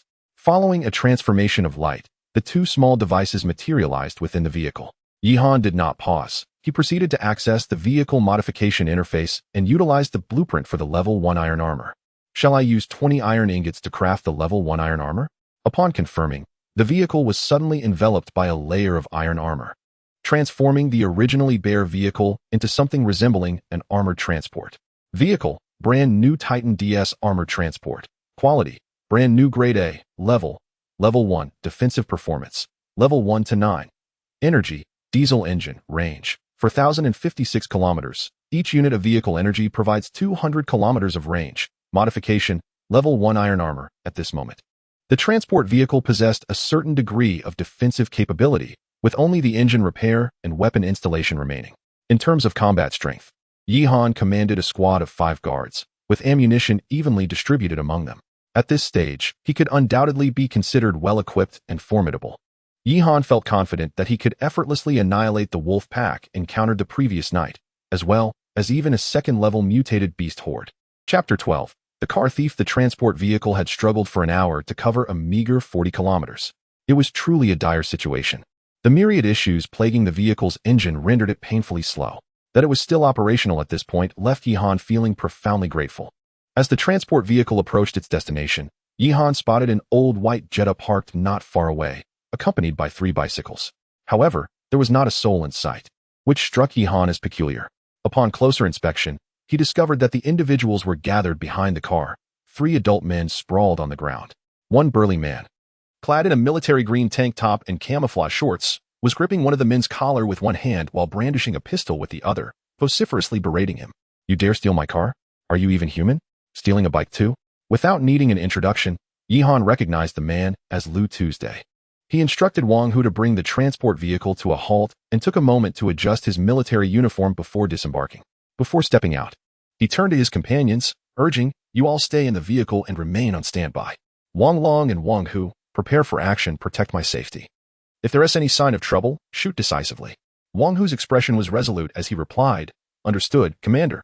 At this point, Yihan was reluctant to reveal the fact that he was accompanied by a unit of soldiers. He approached Lu Tu with purposeful strides. "Greetings, Lu Tu, my brother. I am Yihan. I thought you might need some assistance, so I came to check on you." Lu Tu initially regarded Yihan with suspicion as he approached. But upon hearing Yihan introduce himself, a smile broke across his face. "Brother Yi, at last we meet." Lu Tu holstered his pistol and stepped closer to Yihan. Momentarily taken aback by Yihan's military attire, he instinctively raised his hand, not to shake, but to salute. "Brother Yi, it seems we are comrades after all." Yihan returned the salute, but chose not to respond to Lu Tu's statement. Instead, he redirected the conversation. "It appears you are managing quite well without assistance." Indeed, Lu Tu required no help. Although the 3 men on the ground were robust, they were no match for Lu Tu's military prowess. Moreover, Lu Tu had a firearm at his disposal. "These scoundrels, for reasons unknown, attempted to steal my vehicle. That fellow in the Jetta even wielded a machete, intent on killing me, but I put him down with a single shot." The remaining 2 were utterly terrified upon witnessing the event. Lu Tu recounted with hearty laughter. The scene on the ground corroborated Lu Tu's account. A man lay lifeless with a gunshot wound to the head, while the other 2 sat, trembling in a puddle of their own fear. Yihan approached one of the stout men and inquired, "Why did you attempt to steal Lu Tu's vehicle?" The man, seeing Yihan approach, clung to the hope of salvation, weeping profusely at Yihan's feet. Yishun, please save me. I once purchased your water in the trading hall, exchanging it for a diagram of a sausage. Please, I beg you." Yihan frowned, suppressing the urge to kick him away, and pressed, "First, explain why you attempted to steal the car. What use do you have for shared bicycles?" "It was not my intention to steal. It was Wang Chong who instigated us to do so. This morning, as we were driving along the road, we happened upon a shared bicycle, which we immediately surmised must belong to Lu Tuesday. Wang Chong then sent a message instructing us to eliminate Lu Tuesday. However, who does not know that you sold Lu Tu a firearm? With no other option, we resorted to stealing his vehicle." The man, in tears, attempted to explain, "My initial stance was to let the matter go, but Lu Ji, the one who has since passed, insisted that his Jetta was on the verge of being scrapped. He claimed that if he did not take the bicycle, he would have no means of transportation. This is not my affair. It was entirely the idea of Lu Ji and Wang Chong." Upon hearing the man's words, Lu Tu was filled with rage and kicked the fellow harshly. "Not your affair? You damned wretch made me walk for hours across the Gobi Desert. Had it not been for Yihan providing me with water, I would have perished because of you." Yihan intervened, stopping Lu Tu from delivering further kicks, and inquired, "Where is Wang Chong?" Yihan was well acquainted with Wang Chong, the one who had previously threatened him during a transaction involving blueprints for a water purification device with Lu Tuesday. "I do not know where Wang Chong is. He has established a desert convoy, which purportedly offers numerous benefits to its members, prompting us all to join. This morning, I mentioned encountering a shared bicycle in the convoy group, and Wang Chong then instructed me to deal with the owner." "The desert convoy?" Yihan felt a surge of caution. He had initially believed Wang Chong was a lone wolf, only to discover that this individual had formed a convoy. Previously, he had even sold mutant beast meat in the exchange hall, suggesting he possessed certain capabilities. "Please elaborate on this desert convoy," Yihan requested. "The convoy is led by Wang Chong, with a strategist named Huang Shan. Upon joining the convoy, one is entitled to receive 100 grams of beast meat. The convoy comprises over 70 individuals, with more than 20 core members who are privy to Wang Chong's whereabouts. We are merely the minions, aware of only this information." After finishing his account, the man repeatedly bowed his head on the ground. "Yishun, I have divulged all I can. Please spare me from that elder brother. I was compelled to join the convoy. I drew a .38 rifle at the outset, and without banding together with them, I would not have survived. Yihan ignored the man and turned to Lu Tu. What are your thoughts, brother Lu?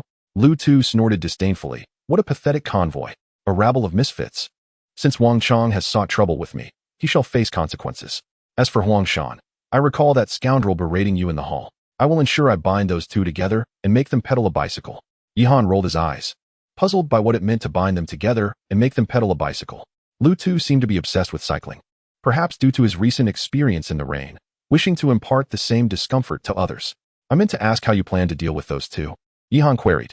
While one might typically worry about Wang Chong and Huang Shan's convoy, Yihan felt no fear, as his vehicle was filled with soldiers. I have my methods to torment those two. Lu Tu let out a sinister chuckle, then promptly picked up an axe and approached a type of rifle known as the 3/8 to engage in some unknown tinkering. Before long, what was once a perfectly functional 3/8 had been transformed by Lu Tu into two rudimentary, almost laughable unicycles, akin to those ridden by monkeys in a circus. I am not one for unnecessary cruelty, but due to your actions, each of you shall be rewarded with a unicycle, Lu Tu said, narrowing his eyes with a menacing glare. Now, get up from the ground and ride those unicycles away swiftly. Should you dawdle, I shall bestow upon you the gift of a sudden slumber. As he spoke, he brandished his pistol threateningly. Please, Lu Tu, why must you torment your fellow unicycle riders? The two lamented, tears brimming in their eyes. Riding a bicycle was already a plight. Now, having it reduced to a unicycle felt like a death sentence. Lu Tu smirked coldly. Are you two feeling tired? Perhaps I should allow you a moment's respite?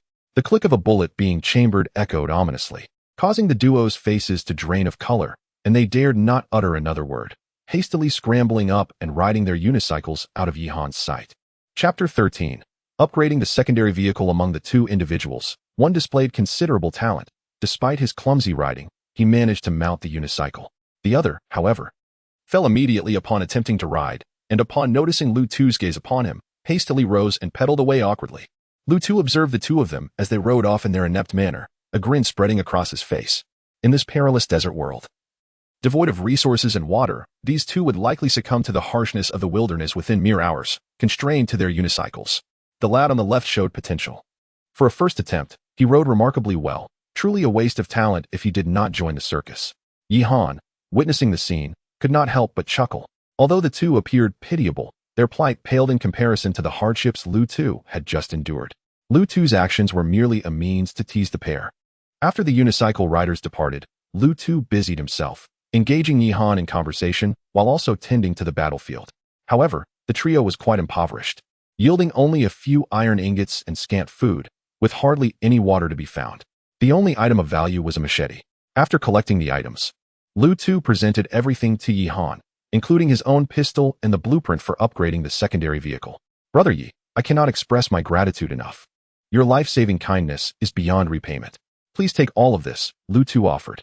Yet, Yihan shook his head, for the meager supplies held little significance to him, save for the upgrade blueprint which was of genuine use. However, the system's task deadline loomed in just 2 hours, and if Lu Tu remained relegated to riding a shared bicycle, his fate would be grim. I lack for neither supplies nor food. As for the pistol and blueprint, they are of greater importance to you. I can seek out more later, Yihan stated. Lu Tu, seemingly troubled, paused momentarily before responding. Brother, do not worry about me. I can still drive that Jetta. I have had my fill of the bicycle. Yihan smiled ruefully, recalling how the unicycle rider had just mentioned the Jetta was on the verge of breaking down. It seemed this unfortunate soul could not escape the bicycle's fate after all. Try to see if you can start it, he suggested. Lu Tu, skeptical, rushed over to attempt to start the vehicle, but the Jetta remained motionless, not even emitting a sound. Damn it. No wonder those three refused to leave. Lu Tu cursed. Keep the supplies. Let me have the Jetta. Just inform me of the blueprint's usefulness once you have utilized it, Yihan replied. Lu Tu sighed and nodded. Brother, I shall remember this favor. With that, he took the items to upgrade his shared bicycle. Yihan had always believed in the principle of mutual respect. In this instance, Lu Tu had fought the battles, while Yihan merely provided information. Without further contemplation, Yihan approached the old Jetta, detected unclaimed player vehicle. Would you like to deconstruct? Deconstruct, Yihan commanded. A brilliant light enveloped the area as the old Jetta vanished, transforming into a plethora of resources scattered upon the ground. Player disassembles the old Jetta, acquired 20 iron ingots, 10 mechanical components, and 1 level 1 vehicle expansion package. To his astonishment, Yihan hurriedly opened the description. Level 1 vehicle expansion package, provides an additional 10 square meters of interior space for vehicles, with a maximum of 3 per vehicle. The significance of this item was self-evident to Yihan, as the interior of his transport vehicle was nearly overflowing. He had not anticipated that this little Jetta would yield such valuable resources. Though both Lu Tu and Yihan initially overlooked it since it had already been utilized in the vehicle, Yihan promptly activated the Level 1 vehicle expansion package and rushed to inspect the vehicle. Upon examining the exterior, he noticed no apparent changes. However, upon entering, he discovered that the interior space had significantly increased. Although the transport vehicle was already larger than an ordinary car, it had been packed tightly with 5 soldiers and his own belongings. Now, the interior resembled the size of a typical living room. Yihan, adhering to his previous design, partitioned the vehicle into 3 distinct areas. At the front was the driver's compartment, furnished with 2 worn leather seats, designated for Wang Hu and himself. The central area served as the seating zone for personnel, equipped with 4 wooden benches. To enhance comfort, Yihan crafted a wooden single bed and a table for rest and meals. The rear of the vehicle was designated for supplies, containing jerky, materials, 2 drinking water dispensers, as well as a sausage and fur processing machine.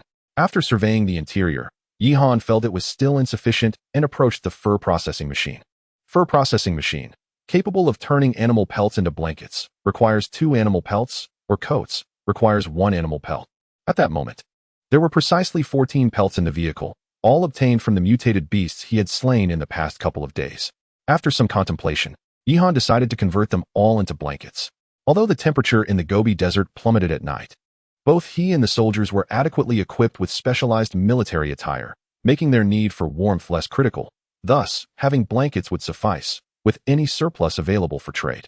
Would you like to craft 7 animal skin blankets? Yihan confirmed his choice, and soon, 7 neatly stacked animal skin blankets appeared within the vehicle. He laid one on the single bed, left another in the driver's compartment, and stored the remaining ones in the back. Just as he completed his tasks, a voice from Lu Tu's direction reached him. "Brother Yi, my vehicle has been upgraded." Upon hearing this, Yihan quickly exited his vehicle to see what transformations Lu Tu's vehicle had undergone following the upgrade. With the Level 2 vehicle upgrade blueprint in hand, Yihan speculated that Lu Tu should finally be free from the constraints of a shared bicycle. However, as he approached Lu Tu's vehicle, he was taken aback. It had indeed been upgraded, but not entirely. The shared bicycle had undergone a remarkable transformation, evolving from a simple bicycle to a human-powered tricycle. The driver's and cargo compartments were now encased in sheet metal, exhibiting a degree of defensive capability. Yet, upon closer inspection of the driver's area, he noticed the 2 pedals remained intact. Despite the addition of some mechanical assistance, it was evident that Lu Tu would still need to pedal manually to propel the vehicle. What is most bewildering is that the insignia of the brand remains, while the vehicle is entirely enveloped in yellow, adorned with a prominent kangaroo head. Yihan cast a sympathetic glance at Lu Tu and gently patted his shoulder, saying, "Brother, it's all right. At least you have an assistive device. And it serves as a means of physical exercise, does it not? Moreover, this is a significant improvement compared to the previous state." Lu Tu managed a wry smile and nodded in agreement. "Now, let us discuss the functionalities of the Level 2 upgrade blueprint," Yihan inquired. "If it were merely this, it would certainly seem rather underwhelming, would it not?" With a deep sigh, Lu Tu began to elaborate for Yihan. Upon utilizing the Level 2 vehicle upgrade blueprint, one can select from 3 directions for upgrading the vehicle. Lu Tu's shared bicycle upgrades consist of a fully enclosed human-powered tricycle, an armored tricycle, and an all-terrain armored vehicle. Each vehicle upgrade necessitates additional component blueprints. For instance, the upgrade to the armored tricycle requires both the vehicle-mounted armor manufacturing blueprint and the vehicle energy transformation blueprint. After all, a fully armored design cannot be propelled solely by human effort. Lu Tu found himself unable to pursue the latter 2 upgrade paths due to incomplete components. Thus, he was left with no choice but to opt for the first upgrade direction, the fully enclosed human-powered tricycle. Chapter 14. Team configuration. The utilization of the upgraded blueprints for secondary vehicles brings about an additional advantage. It allows one to transcend the defensive performance limits of vehicles. The maximum defensive capability of a primary vehicle is capped at 1 to 10, while Yihan's transport vehicle has already reached 1 to 9. To elevate it to 2 to 9, an upgrade to a secondary vehicle is essential. Furthermore, secondary vehicles, post-upgrade, can be equipped with secondary vehicle components, a privilege that primary vehicles lack. After listening to Lu Tu's introduction, Yihan found himself filled with anticipation regarding the future upgrades of his vehicles. He pondered on the potential direction of enhancements for his transport vehicle. Why not take the new vehicle for a spin and see how it performs? With the assistance device, it should be a bit more comfortable for you. Yihan reassured Lu Tu, who stood beside him. Lu Tu nodded in agreement and approached the human-powered tricycle. As he opened the door and prepared to pedal, a voice emanated from within the vehicle. Please scan the code before riding.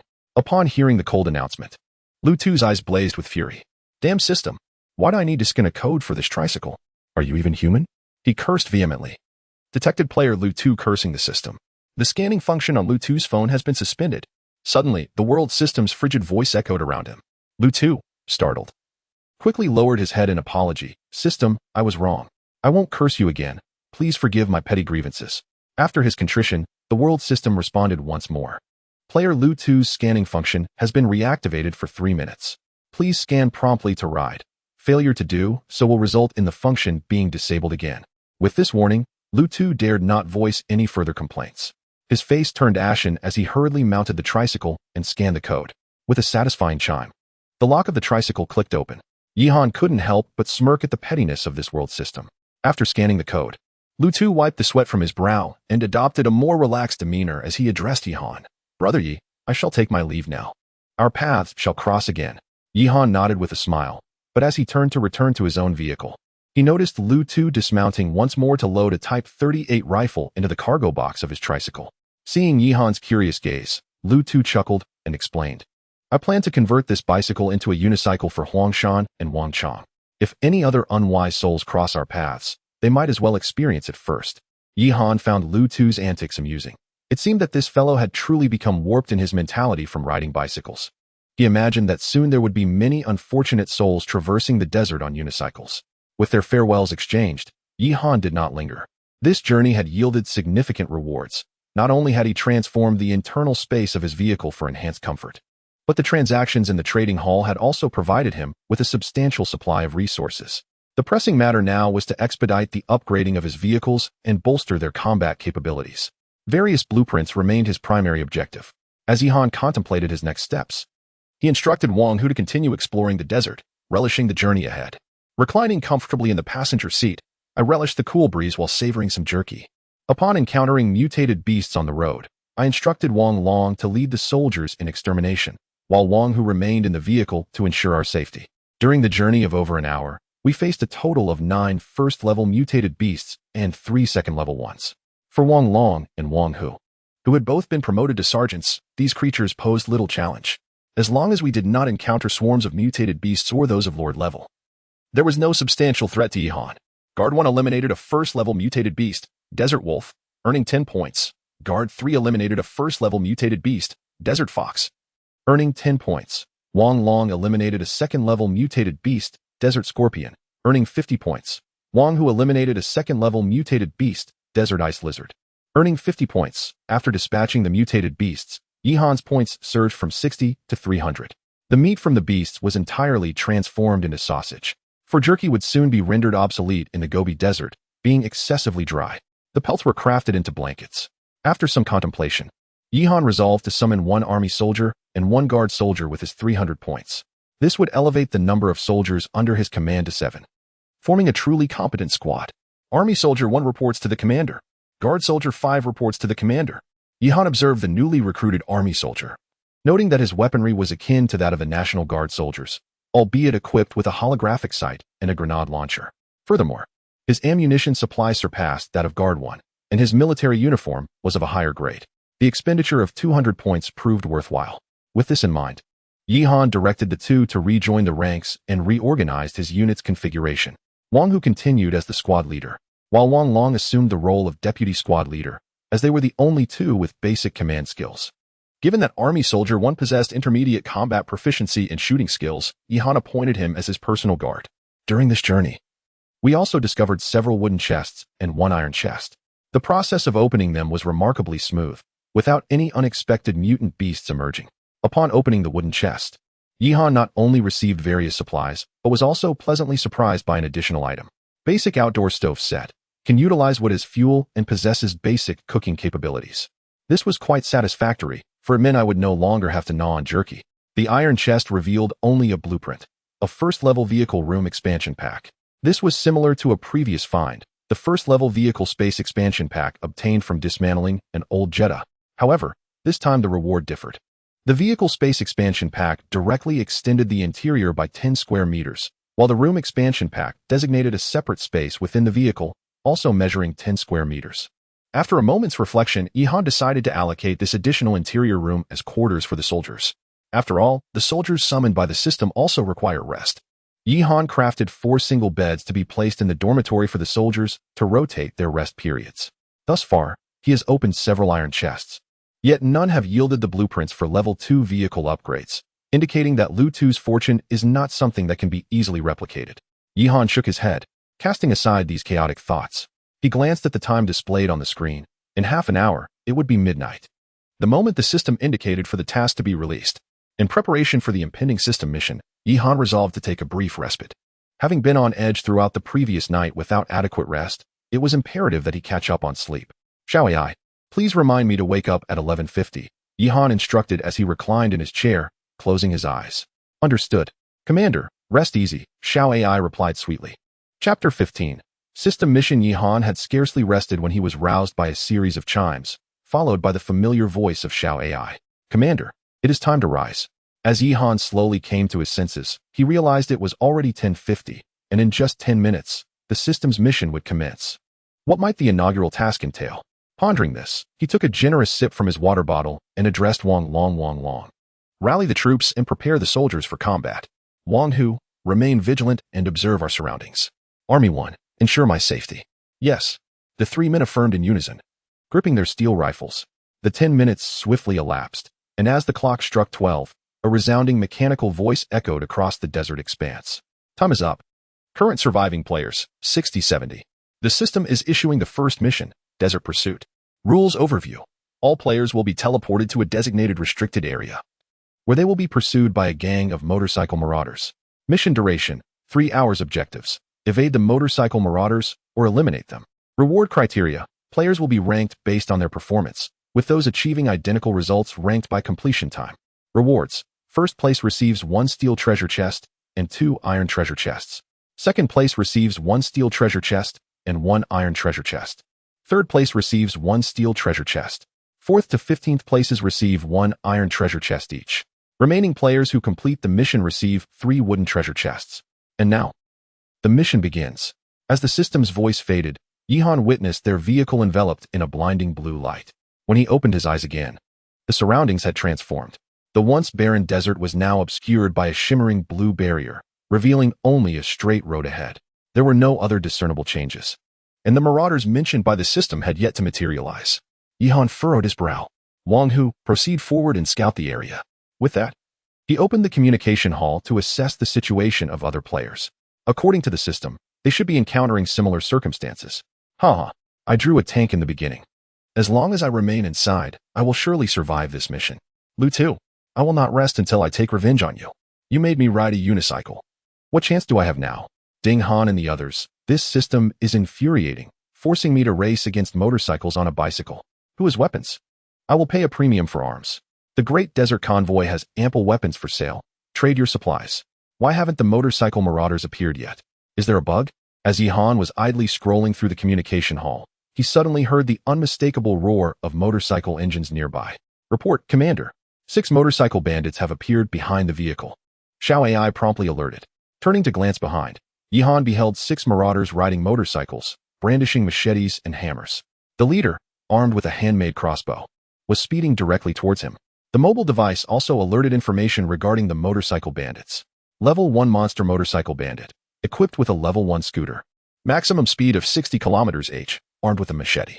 Level 2 monster motorcycle bandit, equipped with a level 2 scooter, maximum speed of 100 km/h, armed with a handmade crossbow. Ihan chuckled dismissively upon reading the details. This task posed a challenge for others, but for him. Wang Hu, park the vehicle by the roadside and prepare to disembark at my command, Ihan instructed. The motorcycle bandits, witnessing Yihan's vehicle halt, erupted into cacophonous laughter. Mistakenly believing he was intimidated and seeking mercy, they accelerated towards him with renewed fervor. When they were less than 50 meters away, Yihan commanded, all units, disembark. Engage in free fire. Ensure the complete annihilation of the bandits. Understood. The 7 soldiers responded in unison. A squad of armed soldiers promptly descended from the transport vehicle, raising their rifles and unleashing a barrage of gunfire upon the assailants. By the heavens, what is this madness? The lead bandit shrieked in agony, attempting to turn his vehicle and flee. However, as he swerved, Wang Hu shot him down with precision. The remaining motorcycle bandits, now in disarray, lost all semblance of their earlier bravado. Wang Hu eliminated a level 2 monster motorcycle bandit, earning 50 points. Wang Long eliminated a level 1 monster motorcycle bandit, earning 10 points. Army Unit 1 eliminated a level 1 monster motorcycle bandit, earning 10 points. Guard Unit 5 eliminated a level 1 monster motorcycle bandit, earning 10 points. The battle was overwhelmingly one-sided. These motorcycle bandits were akin to moving targets for the soldiers. Within less than a minute, the encounter declared its conclusion. Secure the area, Yi Han remarked with a smirk. Congratulations, Commander. You have accumulated a total of 100 points, 5 machetes, and 1 handmade crossbow, reported Xiao AI. Yi Han had initially contemplated dismantling the bandits' motorcycles as well. However, the creatures summoned by the system vanished upon death, leaving only their weapons as spoils. Nevertheless, it mattered little. As for the 100 points earned, Yi Han had no intention of summoning guard soldiers, as the cost-effectiveness of army soldiers surpassed that of the guards. Player Yi Han completed the system task in 10 minutes and 20 seconds, achieving a completion rate of 100, ranking first. Task rewards will be distributed once all players have completed the task. Players are advised to wait patiently. The voice of the world system resonated. Yet Yi Han did not return to the original desert realm. It seemed he would have to wait until the time elapsed to resume his exploration in the original world. Yi Han felt a tinge of boredom. He decided to spend the remaining time on recuperation, recognizing that the soldiers had exerted themselves throughout the day. After some contemplation, he opened the communication hall to observe. Wow, Yi Shun is incredibly impressive. He completed the task in just 10 minutes. Isn't that akin to cheating? Woe is me. I'm still being pursued. If I hadn't drawn a car at the start, I would have been doomed. Can someone come to my rescue? Just keep running, Anshin. As long as they can't catch you, you'll be fine. It's likely just a matter of lower task completion. Is the unicycle brother still alive? Who possesses weapons? I have blueprints to exchange. I too seek to barter for weapons. At present, I am left with only a skinning knife. What am I to do? It appears that everyone is in dire need of arms. It would be unwise not to seize the opportunity to profit from this situation. Yi Han pondered, a sly smile creeping onto his lips. He then posted a message in the exchange hall. I am currently offering 5 machetes and a handcrafted crossbow for trade with blueprints and high-grade resources. As soon as the message was sent, the exchange hall erupted with excitement. Goodness, ye God, you are indeed my dear grandmother, my grandfather. You are even closer than my great-grandfather. Ye God is incredibly formidable. It seems he has annihilated the motorcycle thugs. Does Ye God still need underlings? I am Ding Han, and I can offer you cooling services. Besides a few sycophantic comments, there were inevitably those who launched verbal attacks against Yi Han, such as that fellow Huang Shan, who emerged once again as a jester. Chapter 16. Arms Trafficking Yi Han. Given your capability to annihilate the motorcycle bandits, you ought to provide some benefits for everyone. We are all inhabitants of Earth and should unite and assist one another in this realm. At this moment, we all lack the necessary weaponry to combat the monsters. Yet you choose to sell at exorbitant prices. How does that differ from plundering in times of chaos? Indeed, do you truly believe that Yi Han is benevolently offering weapons for sale? If he were genuinely kind, he would distribute them without charge. Let us not allow this unscrupulous merchant to prevail. Our desert caravan possesses surplus weapons, as long as you join our ranks and contribute to the team. Captain Wang Chong will generously distribute weapons free of charge. I am Wang Chong. I am also selling weapons, requiring no blueprints in exchange. Simply join the caravan, and with a modest amount of resources, you can acquire a short sword. My only stipulation is to resist this profiteer, Yi Han. Yi Han observed the sudden outcry against him in the communication hall, but chose not to engage with them directly. Instead, he merely chuckled in disdain.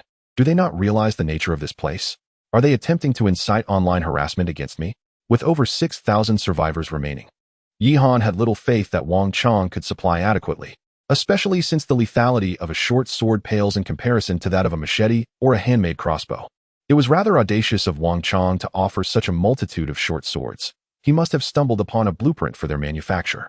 Indeed, Wang Chong and his associates managed to attract a segment of the populace, with many opting to join Wang Chong's desert caravan.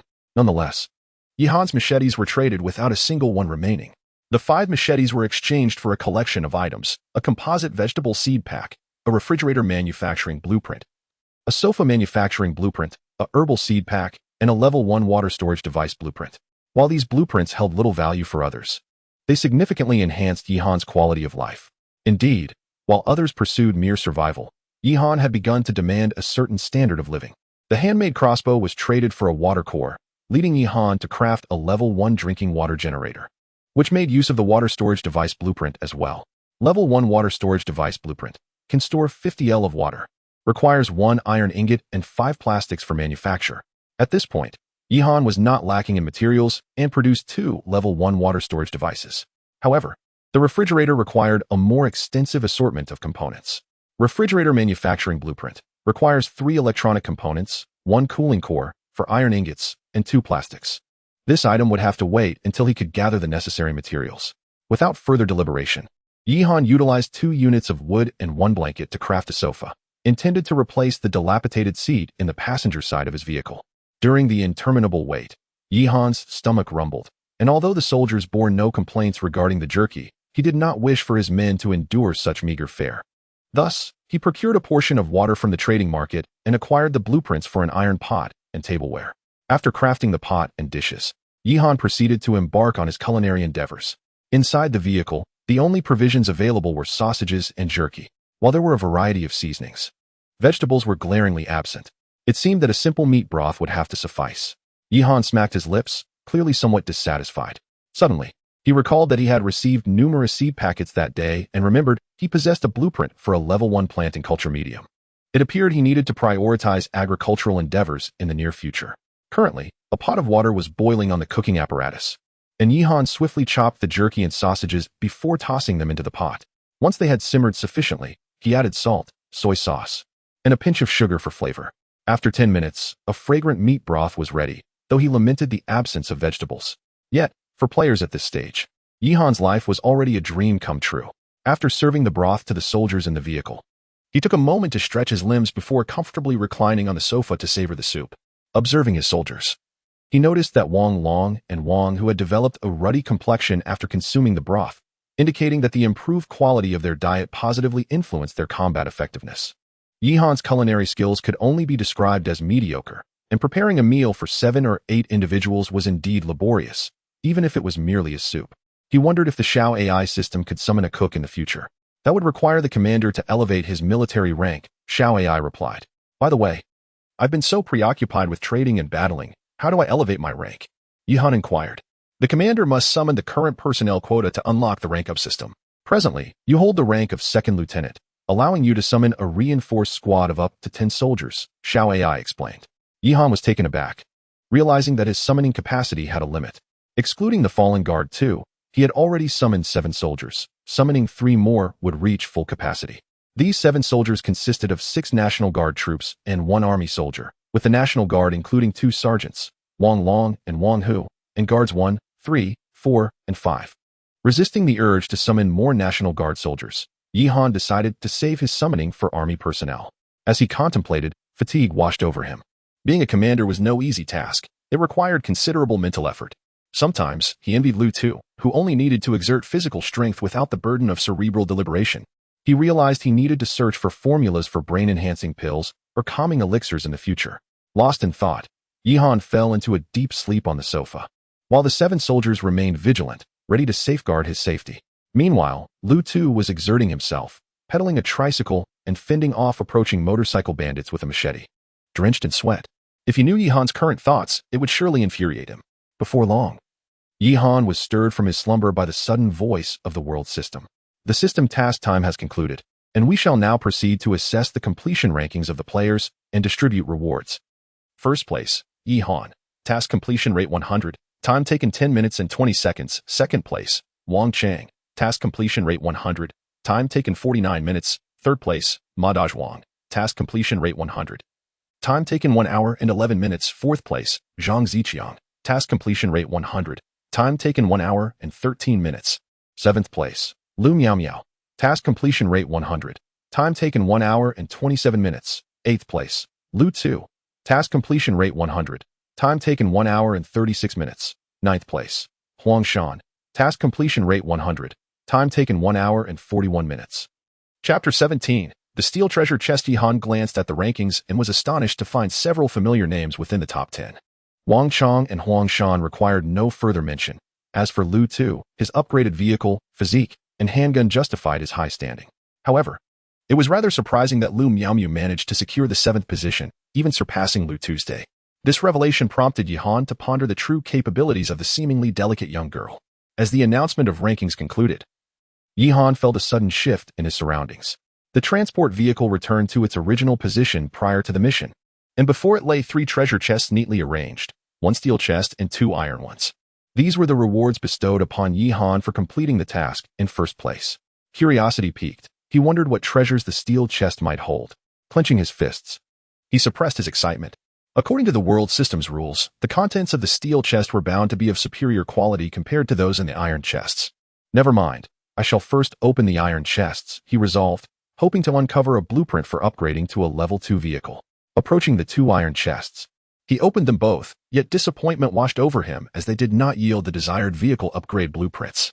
Instead, he received, player has obtained, level 1 vehicle interior expansion pack X1, bulletproof glass modification blueprint X1. Various common supplies. Yihan had previously acquired a level 1 vehicle interior expansion pack, which he had transformed into a soldier's dormitory. He contemplated using this new one as his commander's lounge.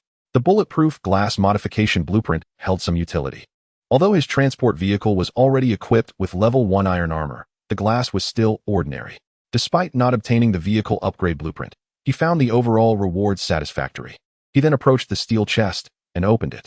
Player has obtained blueprint for cultivation room modification. Allows for the establishment of a 100 square meter cultivation space within the vehicle, providing ample oxygen and light to be used in conjunction with cultivation substrate.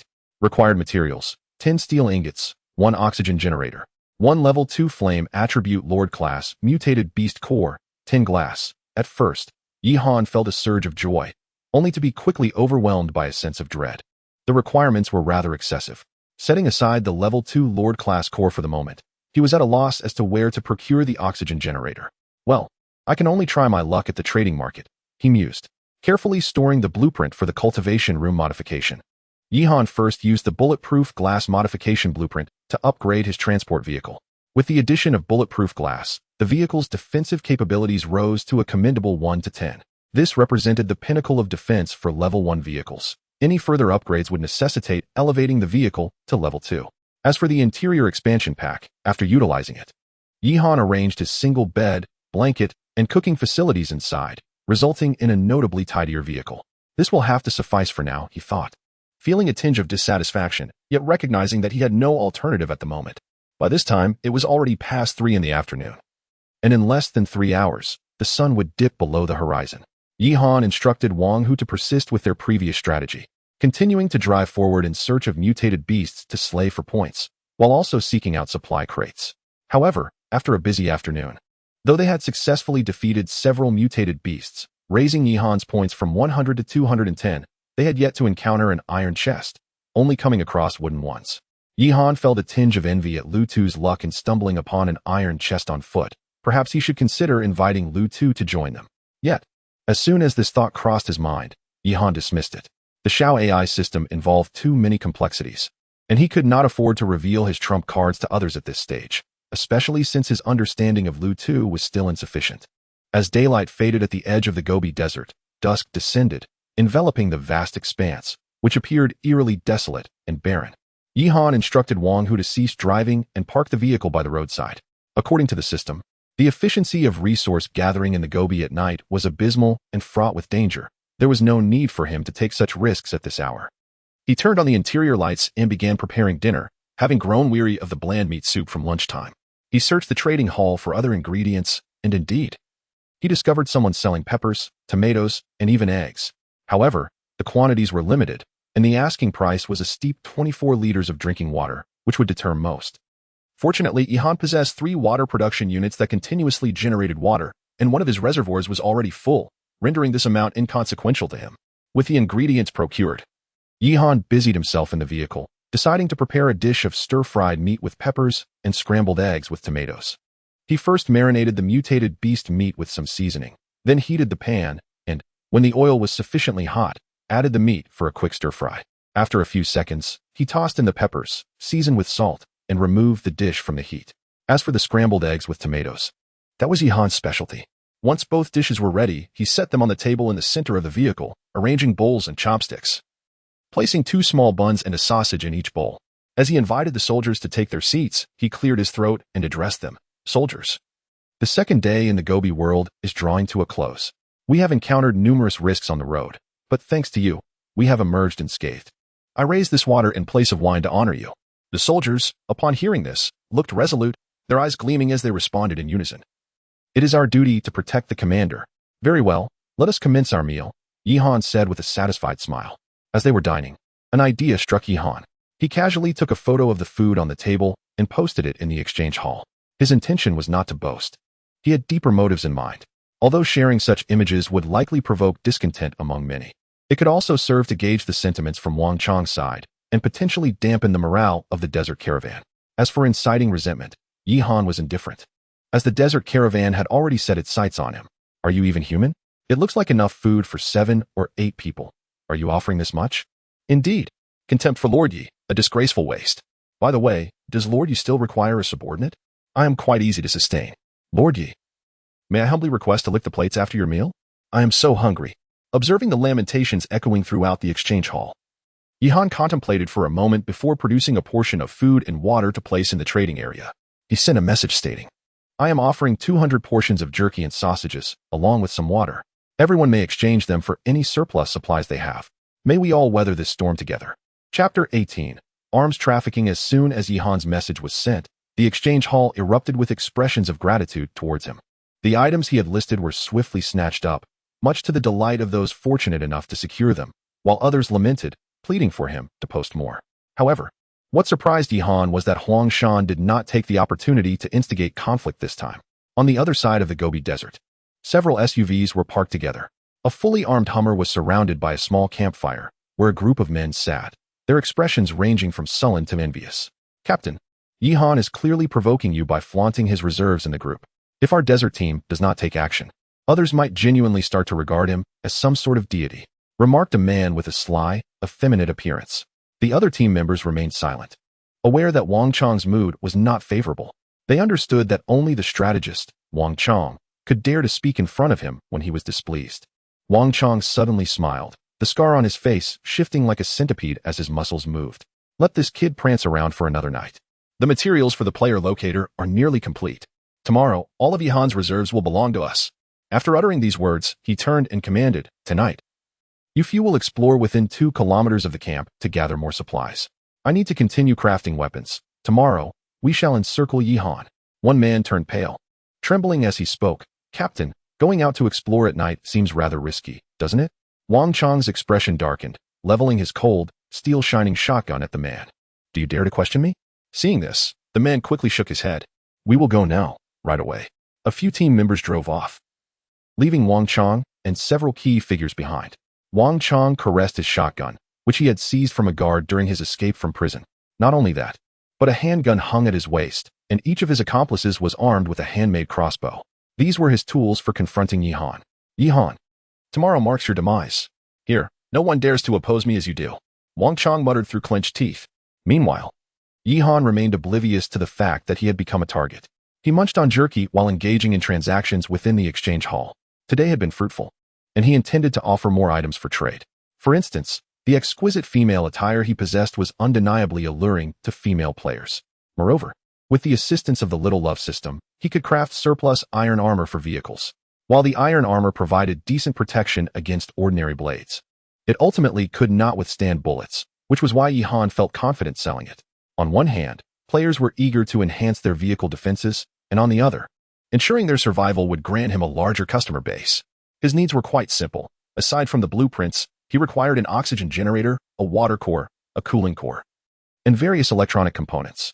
The water core, of course, was indispensable.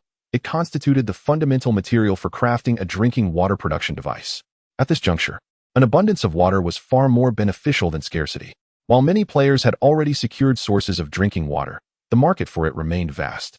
The oxygen generator was crucial for the cultivation of his agricultural endeavors, as he intended to summon troops subsequently. After all, the provisions must precede the army's movements. Yihan certainly did not wish for his soldiers to emerge only to find their bellies empty. As for the cooling core and electronic components, they were essential materials for constructing a refrigerator. In the vast expanse of the desert, who wouldn't yearn for a refreshing beverage? Yihan initially crafted 10 sets of level 1 iron armor, consuming a total of 200 units of iron ingots. Nearly all the iron ingots he had acquired through trade that day were utilized. Furthermore, he listed 10 sets of fur blankets for sale. These items still held a considerable market in the chilly desert nights, especially for players like Lu Tu, who possessed less than ideal initial vehicles and desperately needed blankets for warmth. Currently selling 10 sets of iron armor and 10 sets of blankets, in need of materials such as an oxygen generator, water core, cooling core, electronic components, or advanced blueprints. Interested parties may contact me for trade. Once this message was disseminated, the exchange hall erupted once more. Yihan was undoubtedly on a roll. 10 sets of armor. Was this not a stroke of luck? Was the broken world system truly oblivious to this? System notification. Player Zhou Cheng has insulted the system. Muted for 24 hours. Yi Shun, you truly are my deity. Brother Yi, could you possibly lower the price? We lack those items you mentioned. If you have nothing to offer, then step aside. I will trade elsewhere. You may continue your discussions. Surprisingly, the first visitor was none other than Lu Miao Miao. Yihan, I possess a level 1 healing potion formula. Surely, exchanging it for a set of vehicle armor would be advantageous for you? Yihan felt a surge of joy. The value of a medicinal formula was self-evident, making the trade for a set of vehicle armor a fair exchange. However, he had not anticipated that Lu Miao Miao would offer it for trade, given that her dealings in pharmaceuticals would likely be more lucrative. Lu Miao Miao had her own rationale for trading the healing potion formula. She had serendipitously obtained 2 copies from a chest, and if she did not exchange them, they would merely remain idle. Well, I do not particularly need it myself, but considering you are a lady, I shall grant you a small favor. Please send over the trade request. Yihan could not resist his own inclination to be generous. On the other end, Lu Miao Miao was at a loss for words. Yet she proceeded to send the trade request. Player sells level 1 vehicle armor and acquires level 1 healing potion formula. Level 1 healing potion formula. Capable of treating minor injuries, possessing hemostatic and anti-inflammatory properties, requires 4 herbs and 1 glass. Yihan had previously employed this formula on Wang Long, and its healing efficacy was commendable. Now, possessing this formula opened up yet another avenue of business for him. After the transaction was completed, Lu Miao Miao unexpectedly sent another message. Yihan, are you in need of an oxygen generator? Take a look at this. As the photo arrived, Yihan's pupils dilated in astonishment. It depicted the very blueprint for the oxygen generator. The abundance of treasures presented by Lu Miao Miao left Yihan in contemplation. It was evident that her intention in sharing such items extended beyond merely showcasing them to Yihan. These possessions indeed held some utility for him. Thus, he inquired, what is it that you desire? Weapons, drinking water, or food? Upon reading his message, Lu Miao Miao smirked triumphantly, her heart racing with anticipation as she swiftly sent a photograph in response. Internally, she mused, oh, Yihan, this time, let's see how you beg for my assistance. The image revealed her vehicle, stocked with a collection of water catchers and provisions, while a handcrafted crossbow and a baseball bat studded with nails dangled from the seat. Perhaps in her haste, she inadvertently captured a glimpse of her flawlessly smooth thigh within the frame. I lack neither weapons, water, nor food, Yihan observed, his gaze lingering on the image of her thigh, coupled with her message, leaving him momentarily puzzled. After a brief contemplation, clarity dawned upon him. Oh, are you attempting to seduce me? Is it a man you seek? Chapter 19. Listen up, everyone. Yihan continued to send messages. Although I am in dire need of the oxygen generator, if you intend to exchange it for my body, I advise you to reconsider. I, Yihan, am not so easily swayed. Moreover, merely flaunting your thighs lacks sincerity. I refuse to engage in transactions with partners who show such a lack of earnestness. Upon reading Yihan's message, Lu Miao Miao felt a twinge of confusion, only to swiftly recall the photo she had sent. As she glanced at it, her face flushed crimson, and in a fit of anger, she attempted to retract the image, only to discover it was irrevocable. You damn Yihan, delete that photo right now. Yihan, perplexed, responded, what do you mean? Are you angry because the deal fell through? Lu Miao Miao was nearly driven to exasperation by Yihan's audacity. After a prolonged moment of composure, she suppressed her fury, realizing that her intention to embarrass Yihan had backfired, leading to her being teased instead. She gritted her teeth and replied, I have no time for your nonsense. That was entirely an accidental shot. If you wish to obtain the oxygen generator's schematics, you must not only offer equivalent resources, but also plead with me. Post it in the exchange hall.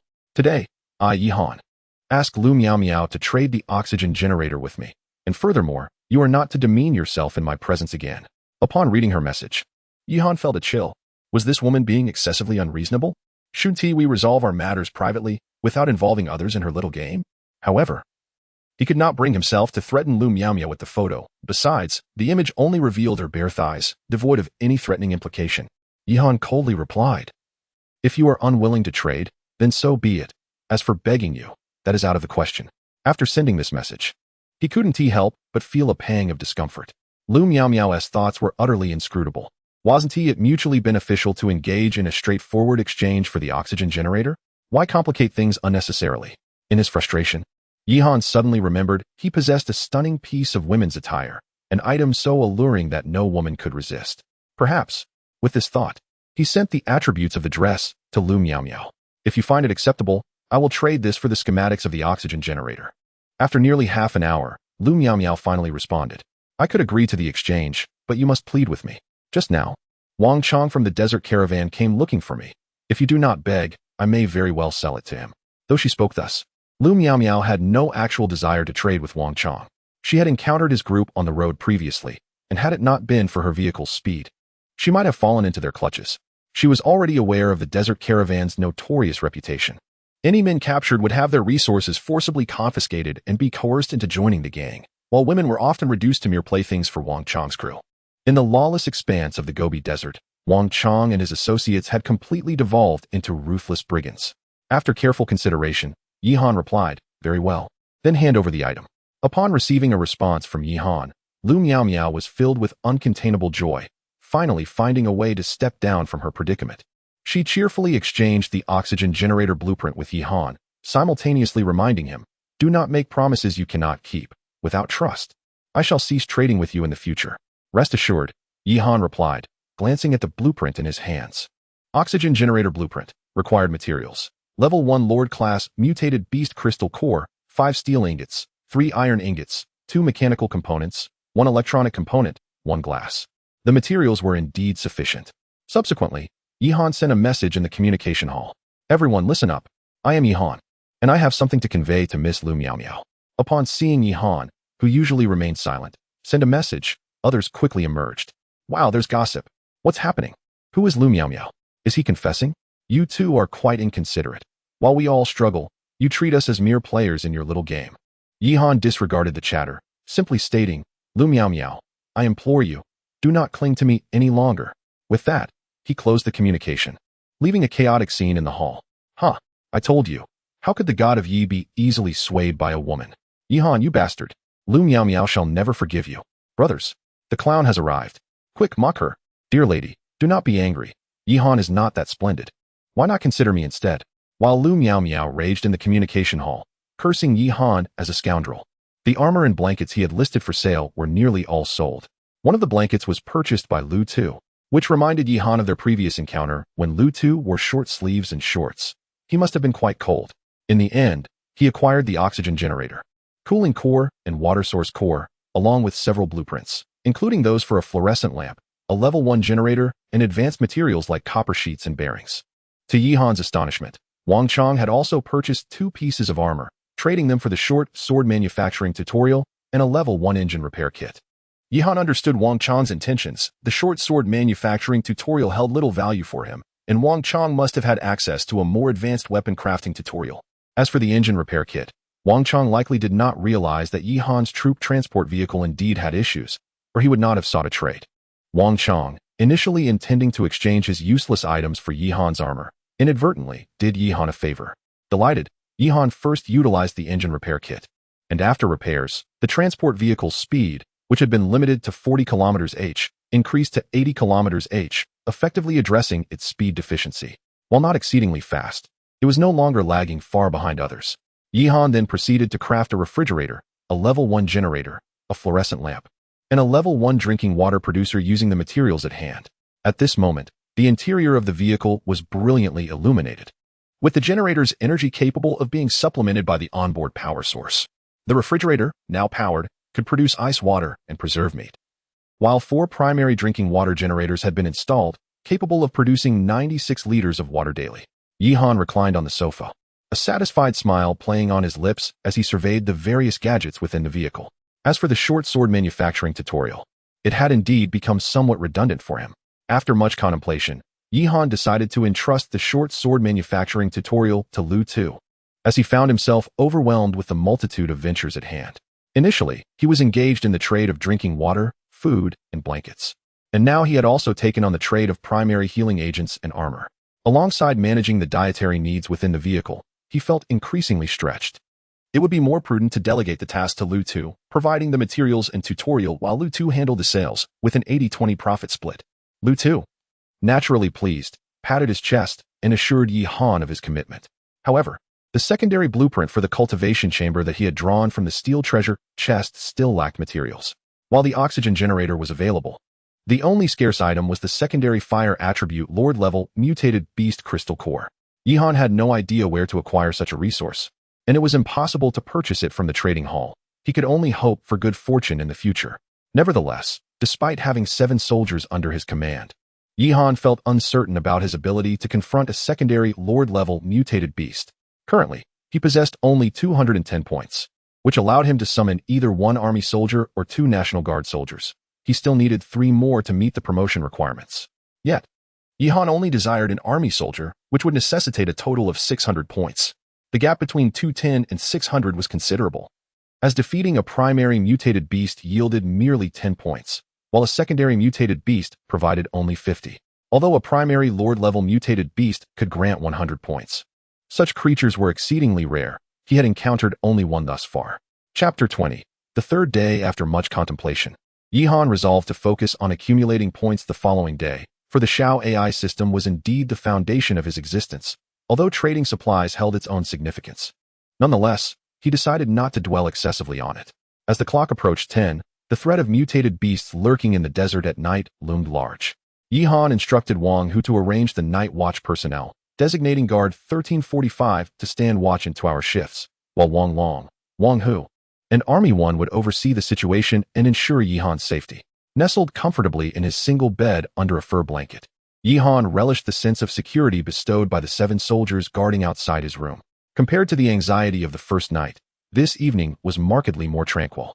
However, others were not as fortunate as Yihan. Some huddled in their vehicles, too fearful to sleep, while others were coerced into perilous explorations across the desolate landscape. The night swiftly passed, and on the second evening in the desert world, Yihan enjoyed a deep and refreshing slumber. Upon awakening at 6 in the morning, Wang Hu knocked on Yihan's door to report on the events of the previous night. Report, Commander. Squad leader Wang, who has military intelligence to share. Yihan rubbed his bleary eyes and, still somewhat drowsy, replied, Come in and report. Yes, sir. Wang Hu entered the room and stood at the foot of Yihan's bed, delivering his report with clarity. At 2 a.m. last night, a squad of 6 level 1 mutated beasts launched an attack. The on-duty soldier from Guard 3 immediately alerted me. After a brief assessment with Wang, we decided not to disturb your sleep and resolve the situation ourselves, acquiring 60 points at the cost of 76 rifle rounds and 12 pistol rounds. At 4 a.m., we faced another assault from 3 level 1 mutated beasts and 2 level 2 mutated beasts. Our forces promptly dealt with the threat, expending 63 rifle rounds and 1 grenade, yielding 130 points. In total, we secured 190 points last night, and Army 1 was promoted to sergeant during the skirmish, with no injuries reported among our ranks. Please review the report, Commander. Wang Hu's briefing was not only professional, but also meticulously detailed, prompting Yihan to nod in satisfaction. After exiting the room and entering the control cabin, Xiao AI sweetly chimed in. Good morning, Commander. You currently have a total of 400 points. Quite satisfactory, Yihan mused, acknowledging that he had indeed attained a certain level of combat capability. Last night's beast attacks had been managed without his direct intervention, thanks to the adept command of Wang Hu and Wang Long, who had mastered basic commanding skills. After a moment of reflection, Yihan decided to expend all 400 points to summon 2 additional soldiers from the army to replenish the ammunition lost during the night's encounters, as he was still unable to resupply through the system. Army 2 reporting to the commander. Army 3 reporting to the commander. After a brief consideration, Yihan noted that Army 1 had been promoted to sergeant during the previous night's battle and had acquired basic commanding skills, with personal combat abilities surpassing those of Wang Long and Wang Hu.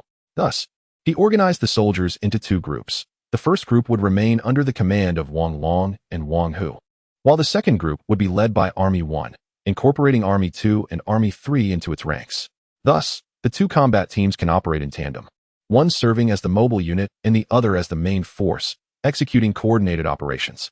Just after Yi Han had completed the reconfiguration of his team, he was suddenly startled by the cold, mechanical voice of the system. Congratulations to all players for surviving to the third day in the Gobi world. Currently, there are 362 surviving players in this area. The system will now announce the tasks for day 3. Yi Han felt a tremor of apprehension. The previous day's task had been issued at noon, yet today it was announced early in the morning. Could it be that the system was concerned about the number of players? This approach would leave little time for exploration. Day 3 task: exterminate the beast horde. Task rules: the system will provide all players with a distribution map of the beast horde within the current area. Players may proceed to eliminate the beasts according to the map, with a time limit of 12 hours. At 6 o'clock this afternoon, the system will rank players based on the number of beasts they have exterminated. The last 1,000 players will be eliminated by the system. Please prepare accordingly. Task rewards: first place, artificial intelligence driving package. Second place, blueprint for a 12.7mm caliber vehicle-mounted machine gun with 200 rounds. Third place, 1 Glock handgun. 4th to 10th place, steel treasure chests. 11th to 100th place, 2 iron treasure chests. 101st to last place, 5 wooden treasure chests. As the system's announcement concluded, the small AI in the vehicle was the first to speak up. Commander, I want it.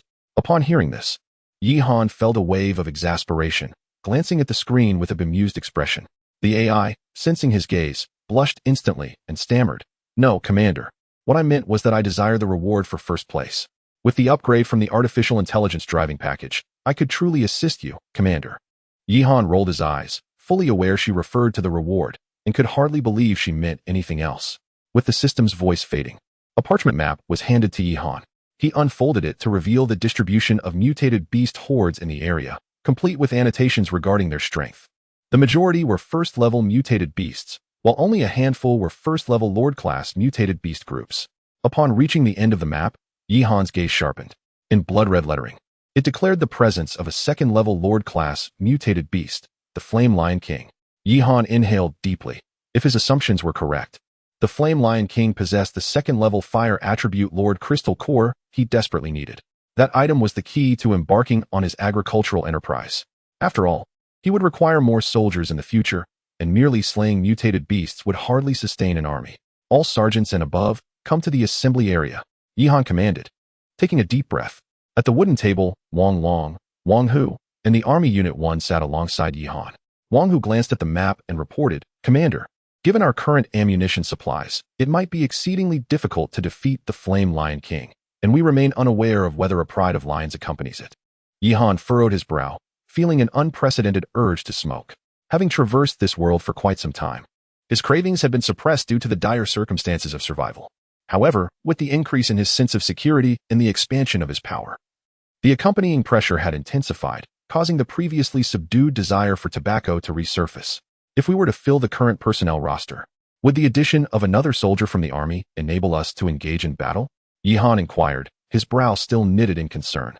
Wang Hu and Wang Long exchanged glances, shaking their heads in unison.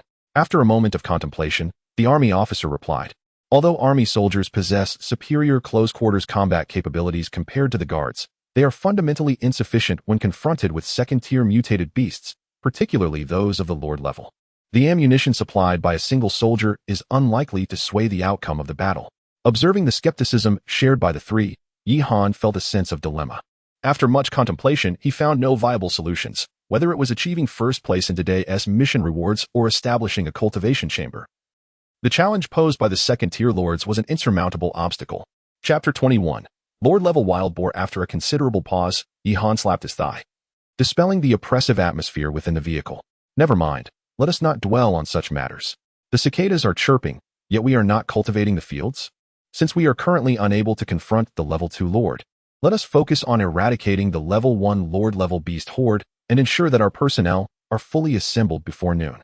Upon the issuance of his command, the individuals in the vehicle promptly rose and saluted, vowing to fulfill their mission at all costs.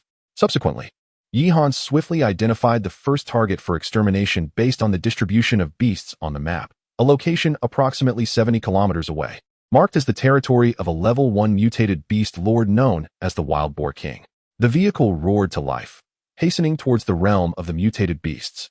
Along the way, Yi Han and the soldiers took the opportunity to replenish their energy. With the current speed of the transport vehicle, the 70-kilometer journey would take about an hour. As they traveled, Yi Han paid little heed to any wooden treasure chests encountered, only commanding Wang Hu to halt when they came across an iron chest. Perhaps sensing Yi Han's thoughts, the chest yielded an expansion pack for a level 1 onboard restroom and a box of T-shaped cigarettes. The restroom expansion pack could create a 3-square-meter lavatory within the vehicle, featuring a squat toilet reminiscent of those found on green trains on Earth. Though rudimentary, it meant that Yi Han would no longer have to take the risk of stepping outside for such necessities. What pleased Yi Han even more was the packet of T-shaped cigarettes, once priced at $3 per pack on Earth and now nearly obsolete in the market. These were far more enticing to Yi Han than any premium brands. He had procured a lighter at the trading market and leisurely lit one, savoring the experience. To be candid, the smoke was rather harsh on his throat, yet Yi Han smoked it down to the end. A note to readers: smoking is harmful to health. Those who do not smoke should refrain from it. After an hour of travel, the transport vehicle finally arrived at the location of the beast horde. Yi Han instructed Wang Hu not to approach too closely, opting instead to stop a kilometer away. The art of war teaches that one must know both oneself and one's adversary to achieve victory in every battle. Yi Han firmly believed in this principle. Once the vehicle was secured, he turned to outline the combat strategy. Wang Long, you shall lead 2 guard soldiers to scout the enemy's situation. Ensure you do not expose yourselves. Simply ascertain the approximate strength of the beast horde and avoid taking unnecessary risks. Army 1 will follow closely behind Wang Long to provide support, while Wang Hu will keep the remaining soldiers on standby inside the vehicle. Understood. The soldiers quickly set off upon receiving their assignments, while Yi Han remained in the vehicle, awaiting their return. Before long, Wang Long and Army 1 returned. Reporting to the commander, the enemy horde consists of 3 beasts, 1 level 1 lord and 2 level 2 ordinary mutated beasts. There are no signs of other mutated beasts within a kilometer radius. Yi Han nodded in response. This number of mutated beasts was well within their current capabilities to eliminate. Wang Hu, drive straight towards the mutated beast horde.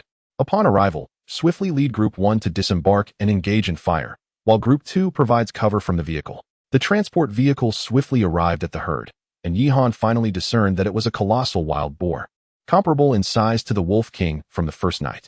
Its tusks measured approximately 2 meters in length, as thick as an adult's arm. The 2 secondary mutated beasts were also wild boars, though they were the size of tigers. Upon noticing Yi Han and his companions intruding, they emitted furious grunts and charged toward the transport vehicle, causing the ground to tremble with each of their thunderous steps. The soldiers inside the vehicle were the first to fire their weapons, followed swiftly by the guard soldiers, who, under the leadership of Wang Long and Wang Hu, dismounted to take cover behind the transport vehicle and return fire. 7 rifles blazed simultaneously, their deafening shots echoing across the vast desert.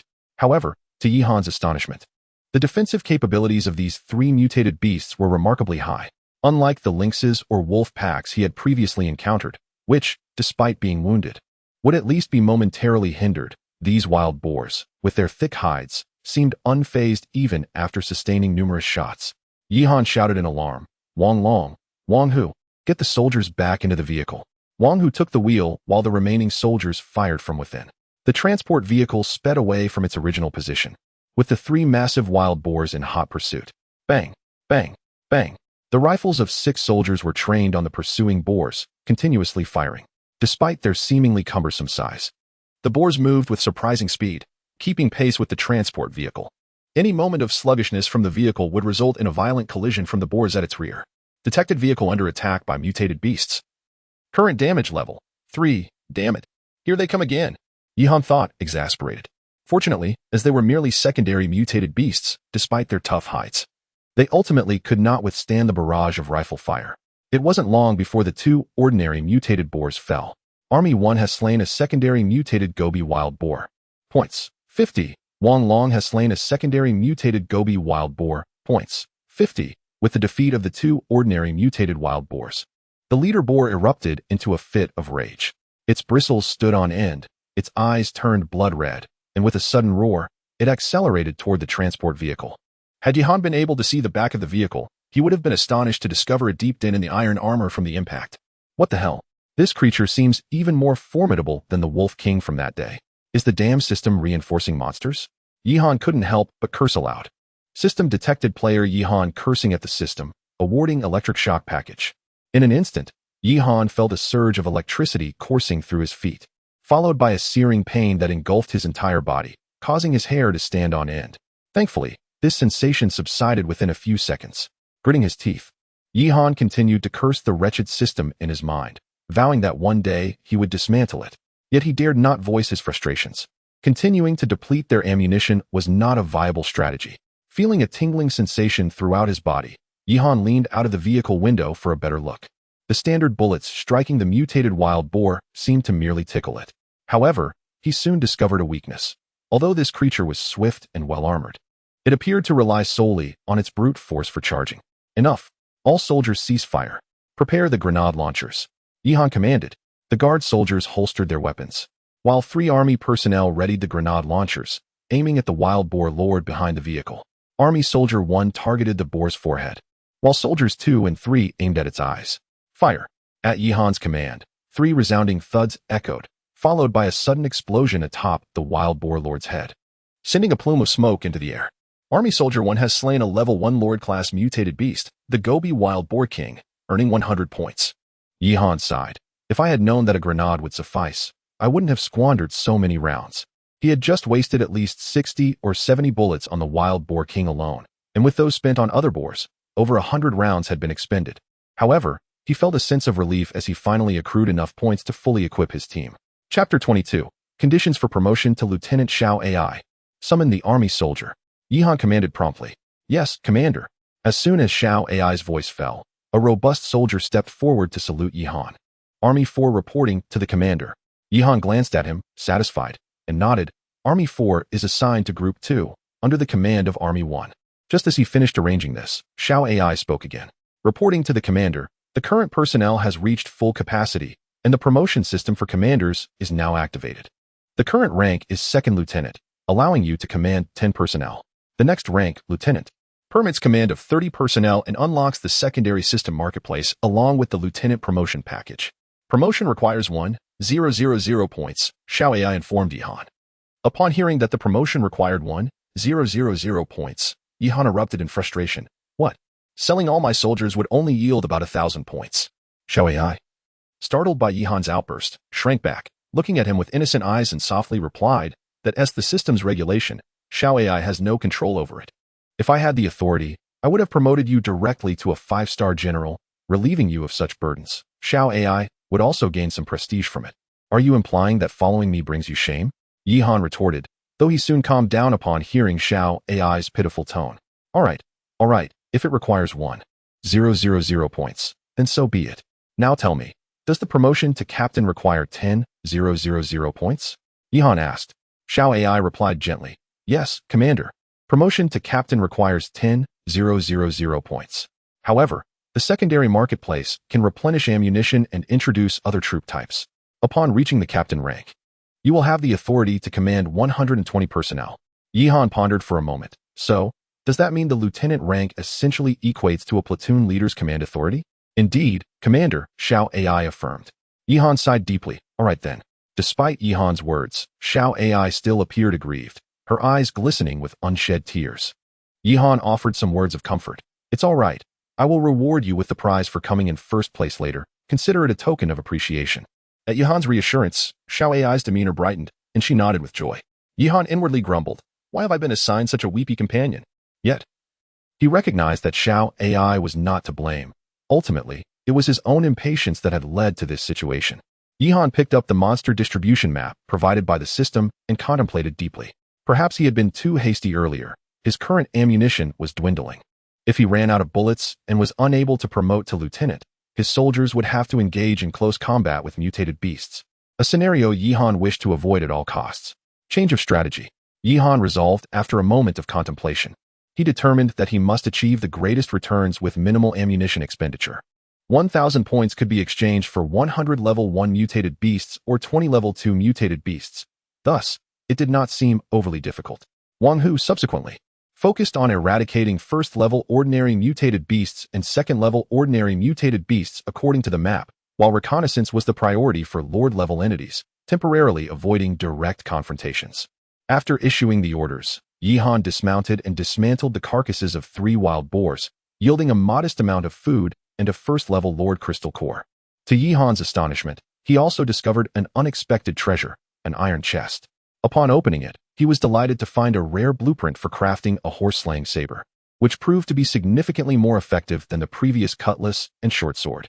After careful consideration, Yihan decided to forge 5 horse-slaying sabers and equip them to his soldiers, instructing them to engage in close combat whenever they encountered a small number of first-level mutated beasts, resorting to firearms only when absolutely necessary. This strategic adjustment indeed resulted in a notable reduction in ammunition expenditure, and by 2 o'clock in the afternoon, Yihan's team had successfully eliminated 30 first-level mutated beasts and 4 second-level mutated beasts. This accomplishment elevated Yihan's score to 500. And Guard 1 was promoted to sergeant during the skirmishes, while Wang Hu, having slain the most mutated beasts, ascended to the rank of staff sergeant. His ammunition count reached 150 rounds, and he had acquired intermediate command and combat skills. With Wang Hu's current combat prowess, he could effectively dispatch a second-level ordinary mutated beast with a dagger in one-on-one scenarios, though he still lacked the capability to confront a first-level Lord Beast. However, the decrease in ammunition consumption came at the cost of soldier injuries. Fortunately, Yihan had previously obtained a first-level healing agent formula from Lu Miao Miao, ensuring that, barring fatal wounds, soldiers could swiftly recuperate thanks to Yihan's substantial reserves of supplies. After altering their strategy, the situation improved significantly. Yihan felt quite satisfied with the current state of affairs, reflecting on his earlier approach that had relied too heavily on brute force rather than strategy. Yet, circumstances had compelled him. Otherwise, he would never have wished to put his soldiers at risk by engaging in close combat with mutated beasts. Just as Yihan was about to instruct Wang Hu to proceed to the next extermination point for the beast horde, his phone suddenly vibrated. Taken aback, he opened the message to find that Lu Tu had sent him a note along with some supplies. The supplies were primarily the result of their previously agreed-upon 80-20 split from weapon trades. Brother Yi, I've assembled a convoy called the Main Carriage Corps, currently comprising about 70 to 80 members. Would you be interested in joining? If you do, I'll gladly step aside. With your esteemed name, our convoy would undoubtedly flourish. Yihan couldn't help but chuckle at Lu Tu's antics. This fellow always brought a sense of humor wherever he appeared. The name Main Carriage Corps was amusing. One might wonder if it was merely a gathering of cyclists. Rather than responding to Lu Tu immediately, Yihan decided to check the communication hall, discovering that aside from ongoing trades of water and supplies, there was little demand for food, with the greatest need being for weapons. Meanwhile, Lu Tu had taken this opportunity to establish his own convoy. Others had also begun to form various-sized convoys, as uniting in such circumstances was indeed a prudent survival strategy. After observing for a while, Yihan suddenly conceived an idea. Indeed, with his current combat capabilities, it would be quite challenging to confront a level 2 lord. However, what if he enlisted the help of the main convoy? Although these individuals possessed minimal combat prowess, their numbers were substantial. Furthermore, he had the schematics for the Zamadeo at his disposal. Contemplating this, Yihan relayed his thoughts to Lu Tuesday brother Lu. Would you be interested in a level 2 Lord-class mutated beast? Upon reading this, Lu Tu was momentarily taken aback, only to be drenched in cold sweat shortly thereafter. Brother Yi, I am currently riding a human-powered tricycle. Are you asking me to deliver takeout to the Lion King? Although I am riding a main tricycle, surely you cannot genuinely perceive me as a mere delivery person. Chapter 23, Non-Aligned. The Mainz Vehicle Corps. Upon witnessing the situation, Yihan offered a wry smile. He then captured a photograph of his saber design, contemplating before instructing his soldiers to gather their rifles for another photo. Brothers, what if we could all wield sabers alongside these rifles and a few grenades? After sending the message, Lu Tu fell into a contemplative silence. On the other side of the Gobi Desert, Lu Tu was analyzing the photographs on his phone with the core members of the Mainz Vehicle Corps. Indeed, Yushin lives up to his reputation. While others are still grappling with the most primitive means, he has already fashioned rifles. As far as I know, Wang Chong seems to have a firearm too, but certainly not as many as Yishan, nor as professionally crafted. Coughing to interrupt the discussion, Lu Tu inquired, "What do you all think? Is this business viable?" The members fell into a thoughtful silence.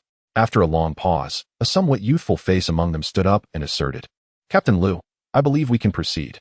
We have amassed some combat experience over these past 3 days, and with your provision of first-tier stab-resistant vests to nearly every member, alongside the addition of sabers and Yishin's involvement, I feel we stand a fighting chance against a second-tier lord. Lu Tu nodded in agreement, as this aligned with his own thoughts. With 70 to 80 sabers and the combat prowess from Yi Han's side, they indeed had the potential to contend. Yet the issues of medicinal supplies and loot distribution loomed large. Lu Tu conveyed these considerations to Yi Han, who took a considerable time to ponder before responding. Do not worry about medicinal supplies. I have ample first-tier healing agents. As for the distribution of spoils, I only require the second-tier Lord's Crystal Core. I shall take nothing else. Furthermore, after the battle, I can craft first-tier vehicular armor for the team free of charge, provided they supply the basic materials. Additionally, any member of the Mine's Vehicle Corps will receive discounted prices on healing agents, water, food, and other goods. This offer was undeniably generous. Previously, the 10 sets of first-tier armor Yi Han had sold were only attainable by the wealthiest, but now, participation in the battle would grant them for free. More importantly, there would be ample medical supplies during the fight and discounts post-battle. Upon reading Yi Han's reply, the members of Lu Tu's group were stirred with excitement. However, after deliberation, they presented Yi Han with one final request, that he join the Mine's Vehicle Corps in the future. This demand posed a dilemma for Yi Han. He was reluctant to join any convoy, as power entailed obligations, and he did not wish to be bound by a group or others. Lu Tu seemed to sense Yi Han's predicament and messaged, I understand, Brother Yi, but your name carries too much weight. My brothers are eager to follow you. If it is truly inconvenient for you, I can discuss it further with them. After pondering for a moment, Yi Han replied, joining the convoy is indeed quite inconvenient for me. However, I, Yi Han, can assure you that after this battle, I shall remain a lifelong friend of the Mine's Vehicle Corps. With Yi Han's assurances, the main vehicle team unanimously agreed to proceed. However, unbeknownst to Yi Han, the team had also adopted a new official name, Main Vehicle Team Yushin, evoking a sense of non-alignment's beauty. Naturally, Yi Han remained oblivious to this development.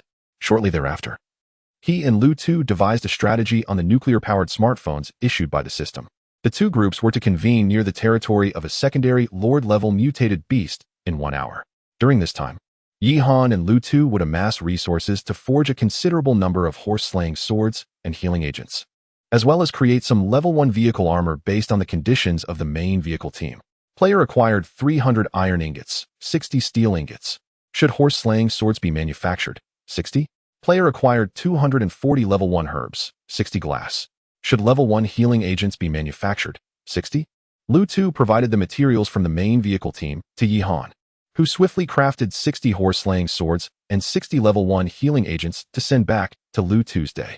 In the meantime, Yi Han also produced 5 sets of level 1 vehicle armor for the main vehicle team, which would be equipped on their core members.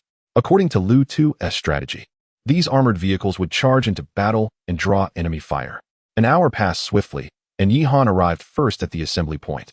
After a light lunch, he dispatched Wang Hu to scout the territory of the secondary Lord-level mutated beasts. The area was dominated by a lion king towering 2 stories high, accompanied by 4 secondary mutated lions. Following the reconnaissance, Lu Tu and the main vehicle team arrived. Originally, the main vehicle team comprised 70 to 80 members, but only a little over 60 made it, as many had opted to withdraw rather than face the risks. Yi Han observed the composition of the team with some surprise. Despite the name, most vehicles were ordinary family cars, with a few being off-road vehicles. Ironically, the most modest of all was Lu Tu, whose 3-wheeled vehicle, although a secondary model, felt out of place among the motorized fleet. Lu Tu seemed to notice Yi Han's puzzled gaze and awkwardly explained, Brother Yi, please don't judge my humble vehicle too harshly. I managed to acquire a blueprint for a secondary diesel engine conversion. So now my tricycle runs on diesel and is quite fast. The only embarrassing part is that despite the diesel engine, I still have to pedal it to get it moving. I'm truly at my wit's end, feeling somewhat embarrassed. Yi Han exchanged pleasantries with Lu Tu before discussing their battle strategy. Brother Lu, I just sent someone to scout the area. There are a total of 5 mutated beasts, 1 secondary Lord Lion, and 4 secondary mutated lions. What are your thoughts?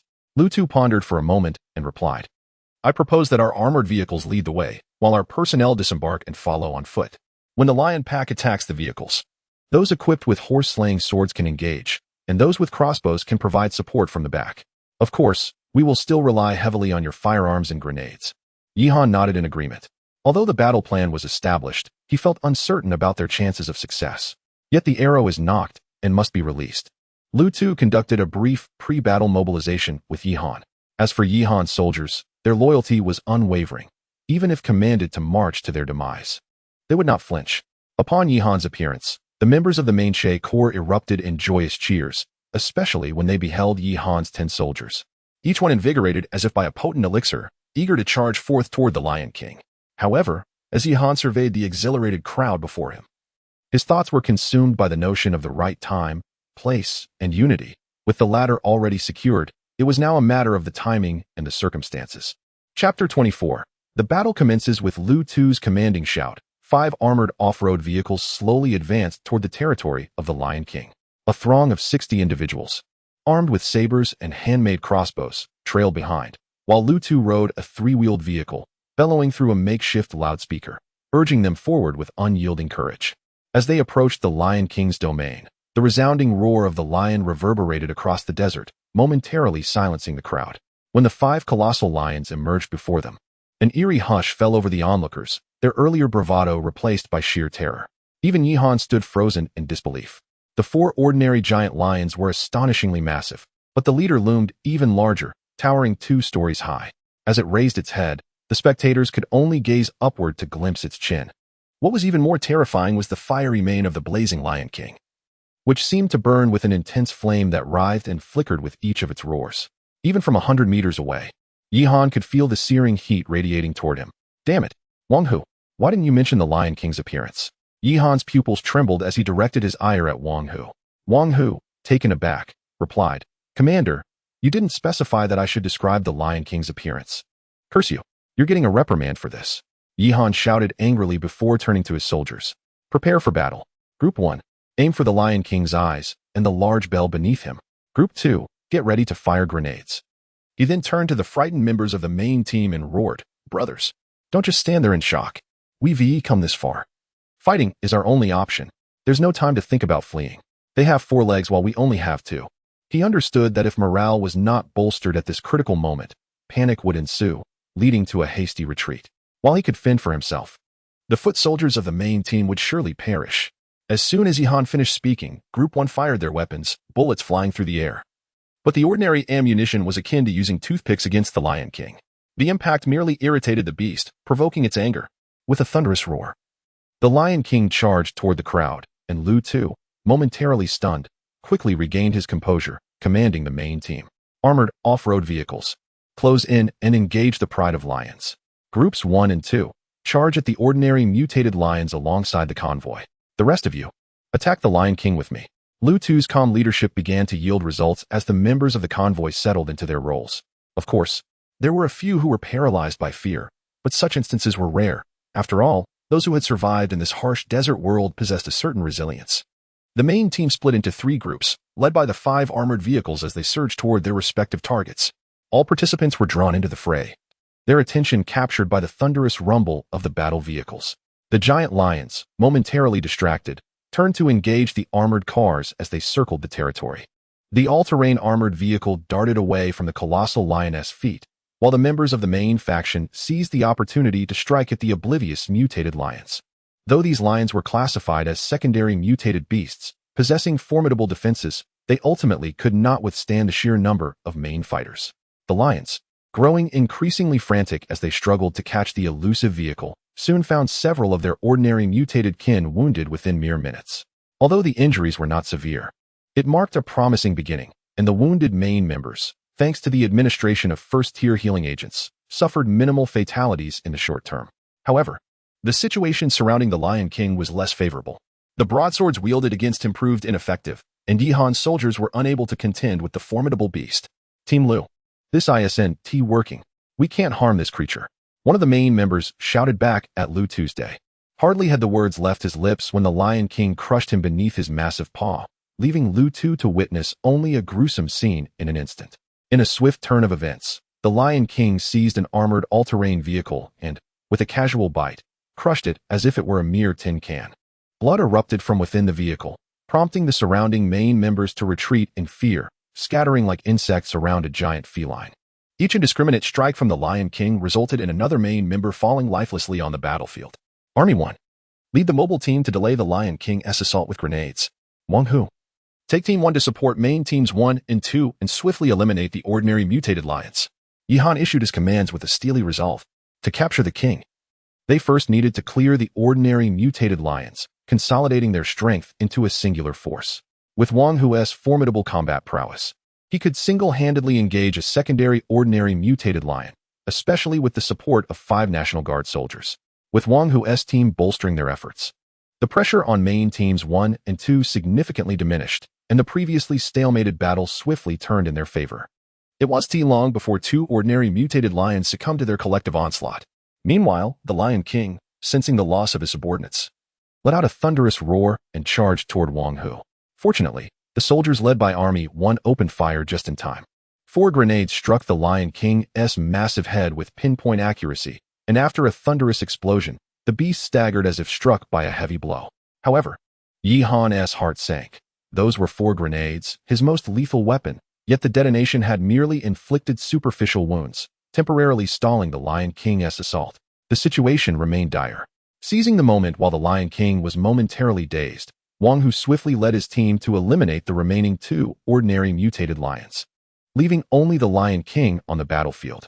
The main convoy dared not relax their efforts. Lu Tu quickly grabbed a megaphone and bellowed, "The remaining armored vehicles must entangle the Lion King. All other main members, continue your assault on the Lion King.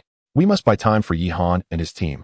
The remaining 50 members of the mine swiftly charged towards the Lion King, wielding their sabers to strike at its legs while darting beneath its formidable frame. Meanwhile, 4 armored off-road vehicles scurried around its feet like oversized rodents, their engines emitting a cacophony that unsettled the majestic beast. Suddenly, in a fit of rage, the Lion King let out a thunderous roar, its fiery mane igniting with an intense blaze. The chaotic swarming of the assailants resembled a cloud of buzzing flies. Although their efforts inflicted no substantial harm, they undeniably provoked its wrath. Observing this, Yi Han's pupils constricted sharply, prompting him to shout urgently, "Fall back! Fall back!" No sooner had his voice faded than the Lion King gaped its enormous jaws wide, unleashing a torrent of fierce flames from its maw.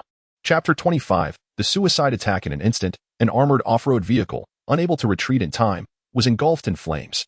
When the fire subsided, only a charred frame remained, the driver inside having been reduced to ashes. If the vehicle met such a grim fate, one can only imagine the plight of others.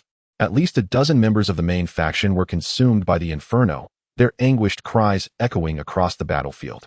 Those enveloped at the heart of the flames were, in a twisted sense, fortunate. They succumbed to the agony in an instant.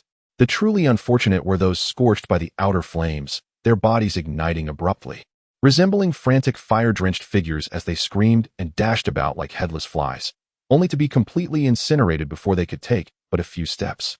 If one were to rank the most horrific ways to die, being burned alive would undoubtedly be at the forefront. Once the flame lion unleashed its powers, the morale of the group sent to eradicate the beast was utterly shattered. Even Lu Tu found himself powerless to command the terrified members of the main faction. Yi Han could only watch helplessly as the fleeing members of the convoy fell victim to the lion, crushed or consumed by flames. Sighing deeply, Yi Han turned and issued a command. "Wang Hu, lead the members in retreat, providing covering fire along the way to assist the main members in their escape." Upon uttering these words, he glanced over at Lu Tu, who was helplessly bellowing atop a tricycle. "Brothers, do not scatter. Form groups for cover. Otherwise, we shall all perish." Just as despair hung thick in the air, a thunderous roar echoed from the sky. Boom! Yi Han looked up to see the once clear sky now shrouded in a massive dark rain cloud. Could it be? In a moment of astonishment, Yi Han recalled a famous scene from the Romance of the Three Kingdoms. The valiant Zhuge Liang sets fire to the 3 armies, only for sudden rain to descend, sealing his fate. Indeed, one may plan, but it is heaven that determines the outcome. A bolt of lightning streaked across the sky like a dragon, followed by a torrential downpour. The lion, emboldened by its earlier ferocity, suddenly felt the dampness above. The once blazing mane, now drenched by the rain, extinguished its fiery vigor, resembling a withered plant after frost. A flicker of panic crossed the lion's eyes as its once fearsome roars turned to furious growls. Yi Han observed as the mighty lion, now resembling a drenched chicken, revealed its true nature: thick, glistening tufts of lion's fur. Rainfall on the arid desert was a rarity. Who would have expected such a fortuitous occurrence at this critical moment? The interplay of timing, location, and human endeavor was evident. In the depths of despair, they lost human support, yet found divine providence. The rapid shifts of fate often catch one unawares. "Brothers, the opportunity has arrived. Stop running. Turn back and fight." Lu Tu shouted hoarsely, awakening from his stupor. Yi Han, no longer hesitating, commanded, all soldiers, dismount. Spare no ammunition. Attack the lion. Under normal circumstances, the lion might have been invigorated by the rain, as the scorching desert heat could be tempered by the downpour. However, in the midst of battle, this rain dampened its fur, drastically diminishing its combat prowess.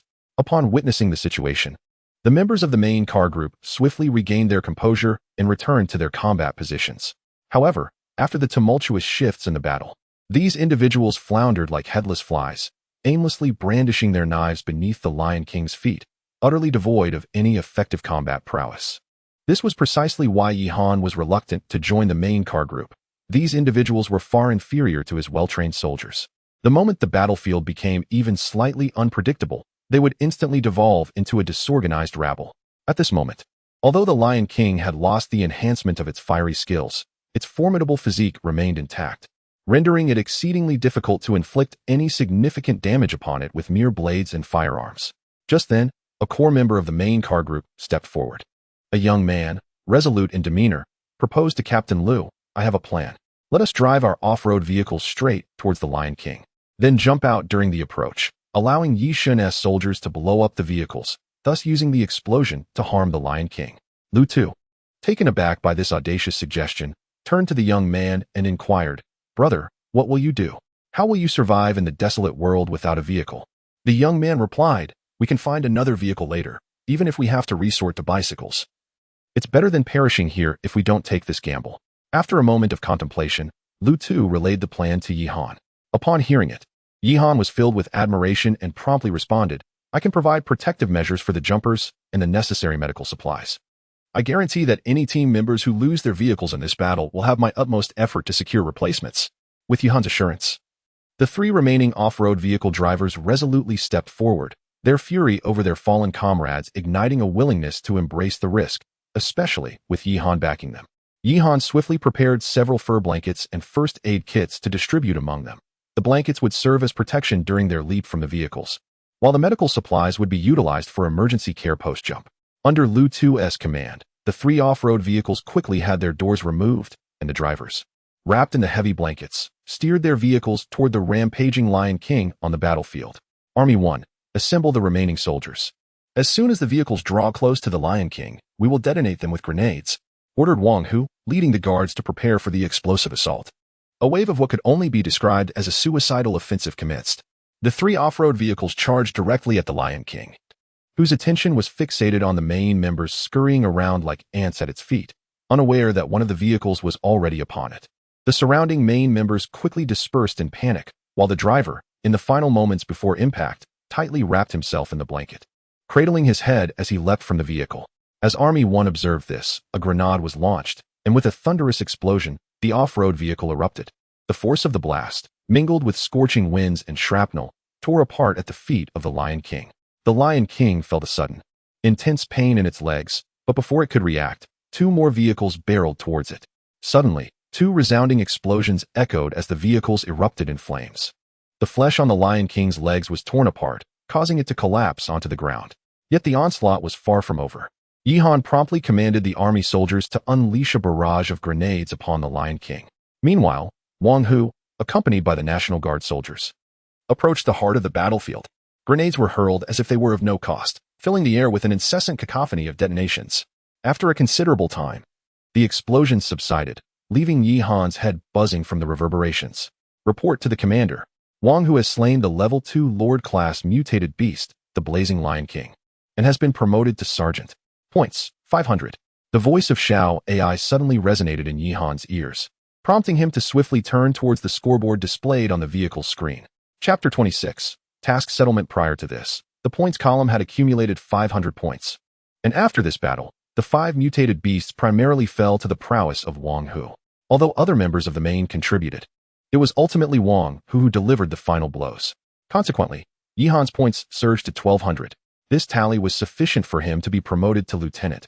However, Yi Han opted against promotion and hurriedly traversed the battlefield to assess the situation. Meanwhile, Lu Tu was organizing personnel to clear the battlefield and tend to the wounded.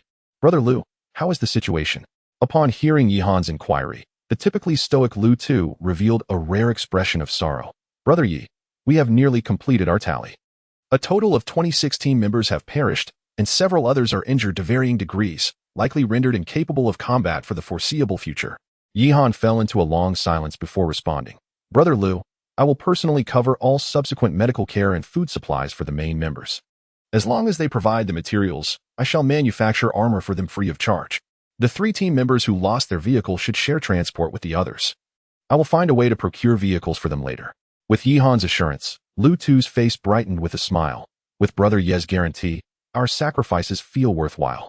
Afterward, Yihan led the soldiers to the corpse of the Lion King, its body riddled with wounds. Particularly the large gaping hole in its abdomen caused by a grenade explosion, through which its innards were visible. This wound had claimed its life. Dismantle the Lion King's corpse. Player receives 3,000 kilograms of level 2 Lord level mutated beast meat, 10 beast skins, and 1 level 2 fire attribute Lord level mutated beast crystal core. Yihan distributed the beast meat and skins to Lu Tu, keeping only the Lord crystal core for himself. This was the previously agreed upon method of distributing spoils between Lu Tu and Yihan. Subsequently, Yihan left a portion of his supplies with the main convoy and bid farewell, choosing not to involve himself in the subsequent cleanup of the battlefield. However, just as he had not ventured far, Lu Tu sent a message. Yihan initially feared there had been another unforeseen incident, but upon opening the message, he was greeted with good news. Brother Yi, we have just discovered a steel treasure chest in the Lion King's lair, and upon opening it, we found the manufacturing blueprint for the Mosin-Nagant rifle.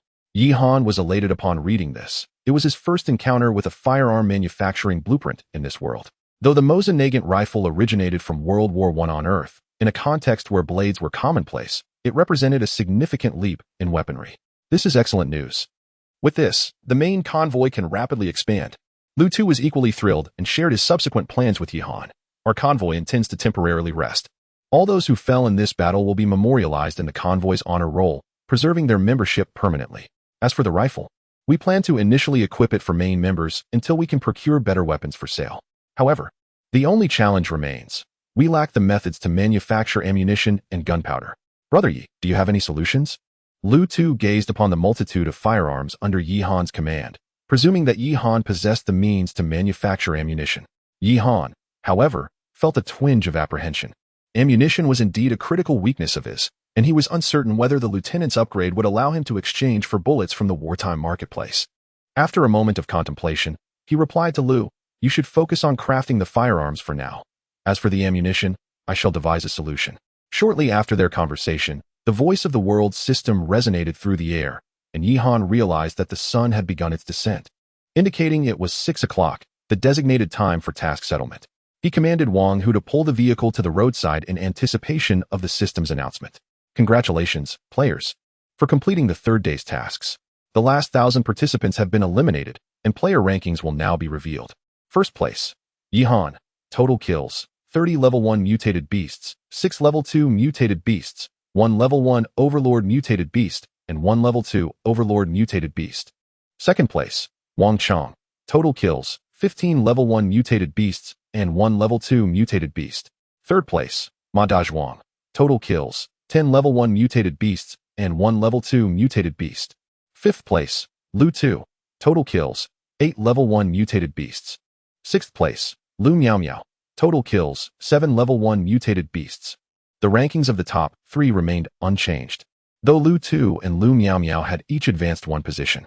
Lu Tu's rise was attributed to the assistance of the main vehicle team, while Lu Miao Miao seemed to harbor her own secrets. Yihan did not dwell on this too deeply. It was likely that Wang Chong would soon acquire an upgrade for a mounted machine gun, potentially becoming the first individual in the Gobi world to wield such weaponry. However, Yihan felt no envy, for, to ordinary individuals, modification blueprints could only be utilized once. It was only with the aid of the ZIOI system that he could learn to produce in bulk. A single mounted machine gun, after all, posed little threat. The system rewards are now being distributed. All players, please be attentive to receive.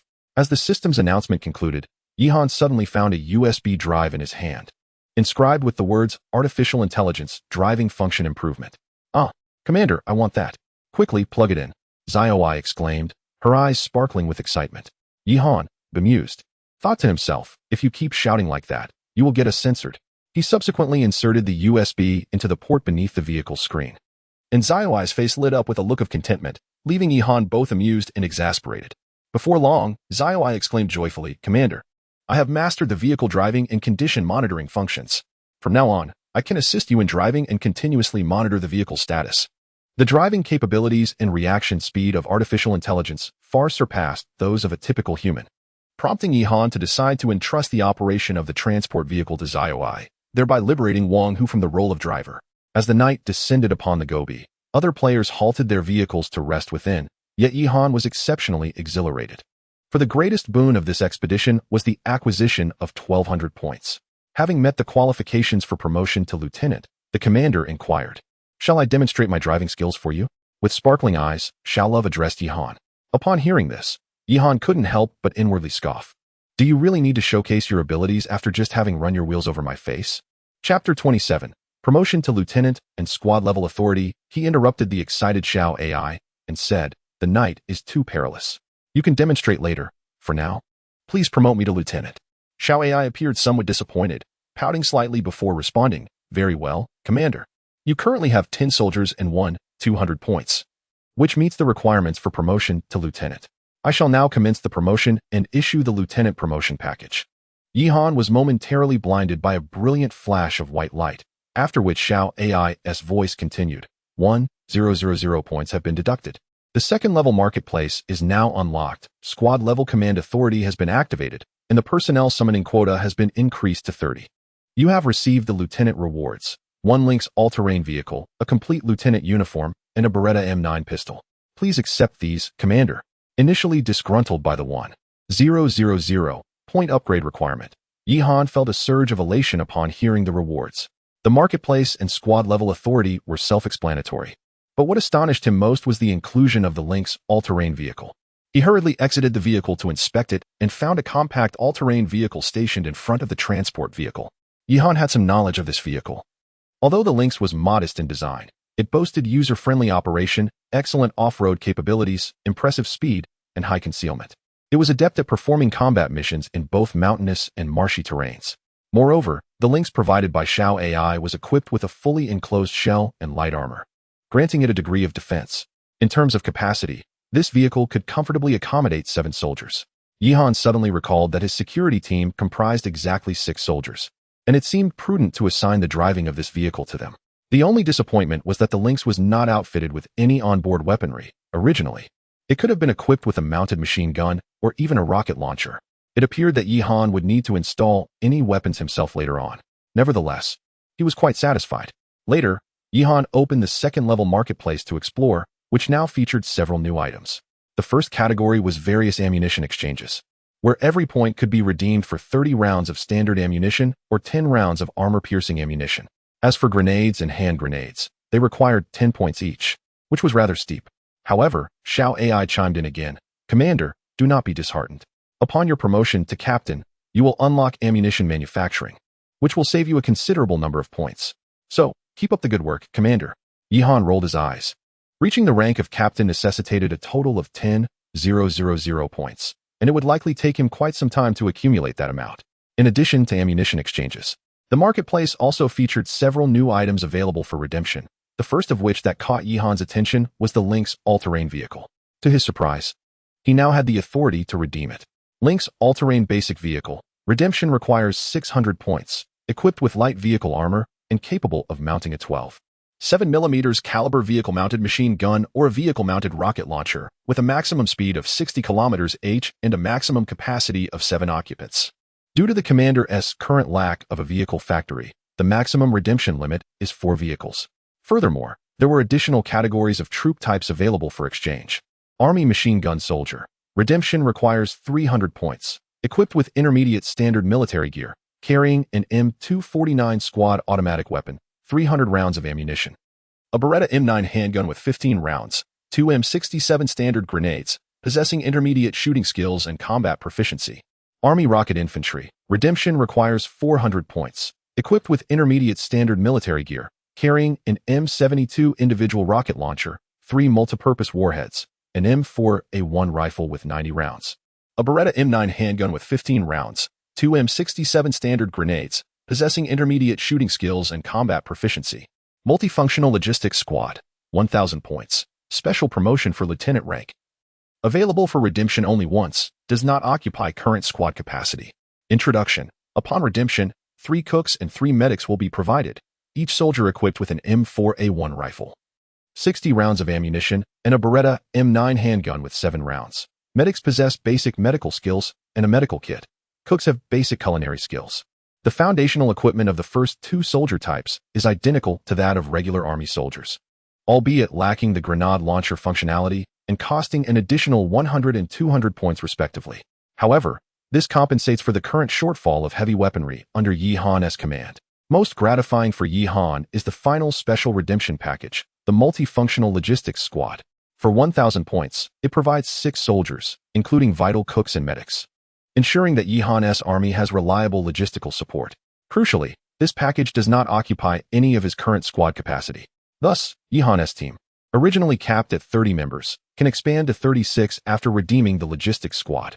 At this juncture, following his promotion, Yi Han is left with only 200 points. Not only can he not redeem the Logistics Squad, but he cannot even afford the cheapest machine gunner available post-promotion. Yet, he begins to mentally chart out future squad configurations and redemption strategies. Yi Han has resolved not to redeem the National Guard soldier type again. Aside from being economical, their ammunition supply is inferior to that of regular Army soldiers, and their combat proficiency does not measure up, rendering them a poor investment. He decides to organize his existing 6 National Guard soldiers into a dedicated Guard squad responsible for reconnaissance and security duties. Sergeant Wang Hu, already at the rank of Sergeant Major, is appointed to continue as the squad leader, while Wang Long is temporarily assigned to this squad, with future plans to promote him to Logistics Squad Leader. Subtracting the 6 members from the original 30 leaves 24, which Yi Han divides into 3 squads of 8 members each, consisting of 2 machine gunners, 1 rocket soldier, and 4 regular Army soldiers. These 3 squads will serve as the primary combat units. The surplus 3 positions will be utilized to summon 2 military dogs and 1 engineer, with the dogs integrated into the Guard squad and the engineer assigned to the Logistics Squad. After a brief calculation, Yi Han realized that according to his plan, the cost of a main troop unit amounted to 1,800 points, and for 3 units, it would total 5,400 points. After deducting the 800 points from the 4 existing Army soldiers and adding the logistics unit, military dogs, and engineers, the entire expenditure reached a staggering 700 points. Maintaining an army truly demands a considerable investment. Yi Han felt overwhelmed and collapsed onto the sofa, unconsciously pulling out a cigarette from his box and lighting it. The saying, when the cannon fires, gold flows in, proved to be undeniably true. Nevertheless, he thought, there was no use in overthinking. He could gradually earn points later. With each soldier he summoned, his combat strength would increase, thereby enabling him to sustain his forces through warfare. With this thought, Yi Han felt a sense of relief wash over him. Just as he began to relax, his phone suddenly vibrated. Upon checking, his expression turned grave. A message from Lu Tu appeared, containing a single urgent line: "Brother Yi, the desert convoy is under attack. The main convoy is in peril. Please provide immediate assistance." Chapter 28. The desert convoy. Yi Han hastily replied, "Please elaborate on the specifics." Lu Tu quickly responded, "While we were resting on the highway with our injured, the desert convoy suddenly surged forth and surrounded us, numbering around 70 to 80 individuals, all heavily armed. The main convoy has just emerged from a fierce battle and is no match for them. We are on the brink of collapse. Is Wang Chong there? I'm not sure. I only know that Huang Shan is nearby. Share your location. I will dispatch reinforcements immediately." Yi Han activated the location sharing feature with his friends and discovered that Lu Tu was not too far away. He promptly noted Lu Tu's coordinates and relayed them to Wang Long. Lead the 4 soldiers of the security team in the armored vehicle to assist Lu Tu. Wang Hu, remain in the troop transport. The remaining soldiers should prepare for combat. Wang Hu was his top combat strength and needed to stay by his side for protection. Upon receiving the mission, Wang Long swiftly drove the armored vehicle into the encroaching dusk. Yi Han wished to personally go to the rescue. However, the peculiar nature of the desert convoy's attack raised suspicions of a conspiracy. Firstly, the sudden appearance of such a large convoy indicated a well-organized and planned ambush, suggesting that the main convoy had inadvertently revealed their position. This could imply either an insider within the main convoy or that Wang Chong had prior knowledge of their whereabouts. Moreover, the fact that only 70 to 80 members of the desert convoy appeared was perplexing. Given their expansion, they could not possibly have such a small number. Coupled with Wang Chong's absence, Yi Han felt compelled to exercise caution and retained some strength for unforeseen circumstances. As time passed, Yihan anxiously awaited news from Lu Tu, but it was not Lu Tu who first made contact. Rather, it was Xiao AI. Commander, Wang Long has eliminated a level 1 player, earning 50 points. Security 1 has eliminated a level 1 player, earning 50 points. Security 3 has eliminated a level 1 player. Security 4 has eliminated a level 1 player. Suddenly, the vehicle was filled with Xiao AI's announcements, and Yihan's points inexplicably surged from 200 to 500, with the number continuing to rise. This presented Yihan with two crucial pieces of information. First, that Wang Long was engaged in combat. Second, that eliminating players also yielded points, and the amount was significantly greater than that of defeating mutated beasts. Could this be the system's way of subtly encouraging me to eliminate players? Yihan pondered, just as he contemplated contacting Lu Tu to ascertain the situation. A cacophony of engines erupted outside the troop transport. Yihan's pupils dilated, and both Xiao AI and Wang Hu reported simultaneously. Commander, a convoy has appeared 500 meters ahead and behind the troop transport. The number of personnel is unknown, but it is expected to exceed 100. Yihan quickly peered outside the vehicle. As the roar of engines reverberated, a series of headlights suddenly illuminated the distant highway, growing in number until over 60 assorted vehicles halted within 100 meters of Yihan, while dozens more advanced from behind, blocking his escape route. The vehicles from both directions total over 100. Yihan scoffed coldly to himself. Indeed, the desert convoy had a backup plan, and it was likely that these 100-plus vehicles constituted their main force. At that moment, his phone buzzed from his pocket.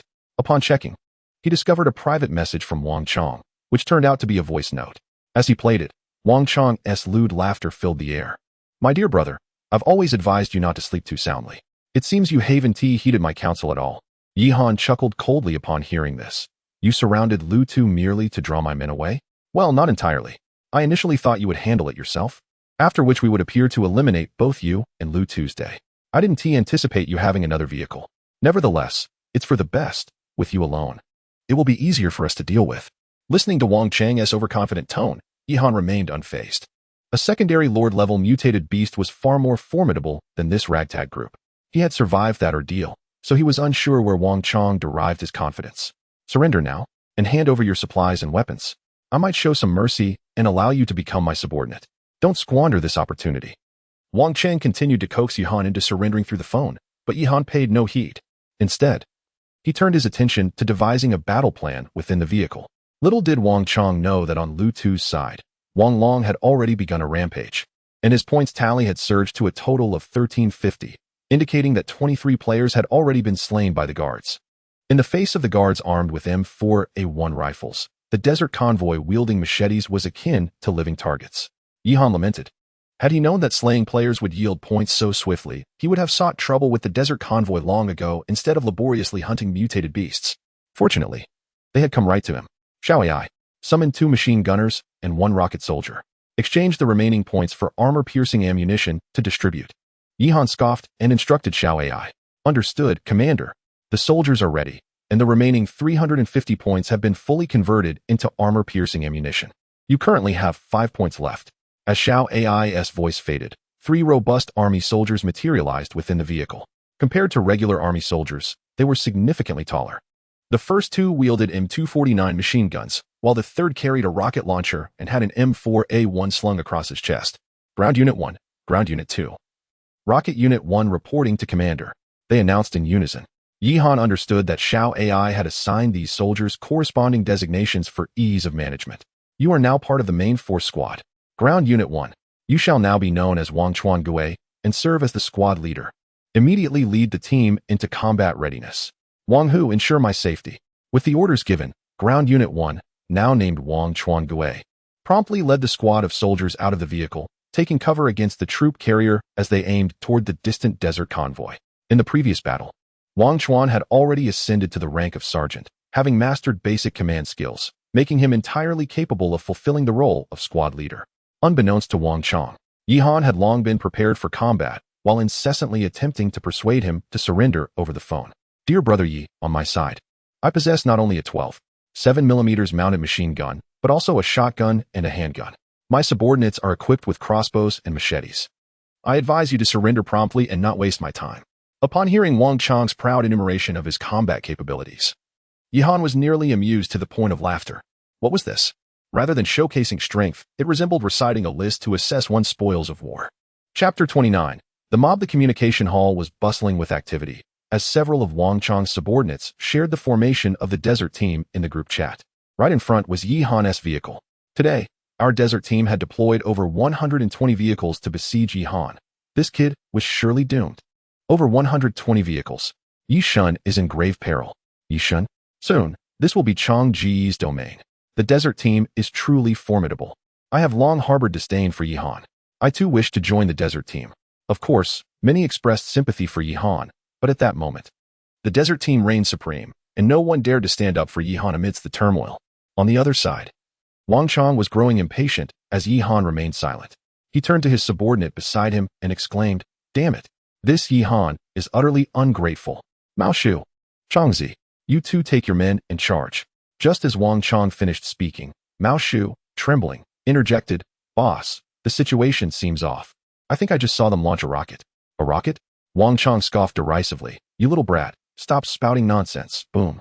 Before he could finish, a vehicle in front of him was struck by a rocket fired by the rocket troops, resulting in a deafening explosion that sent shockwaves through the surrounding vehicles, triggering a chain reaction of blasts.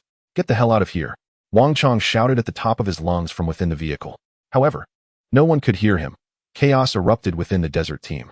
Meanwhile, inside Yihan's vehicle, a voice echoed, announcing, "Rocket 1 has eliminated 4 level 1 players, earning 200 points. Main force, fire grenades at the densely packed vehicles." Yihan issued the command. A series of thundering sounds followed as several grenades were launched towards the desert team, and the tranquil silence was shattered once more by explosions. Yihan's points surged dramatically from 205 to 455. This accumulation of points surpassed that gained from slaying mutated beasts. Yihan felt little guilt. He had long heard of the desert team's notorious reputation, and eliminating these individuals could be considered a righteous act. At that moment, Wang Chang's head buzzed from the explosions. He could hardly fathom that Yihan possessed more than just a few rifles. Yet, as the captain of the desert team, Wang Chang quickly regained his composure and bellowed, "Damn it! Attack!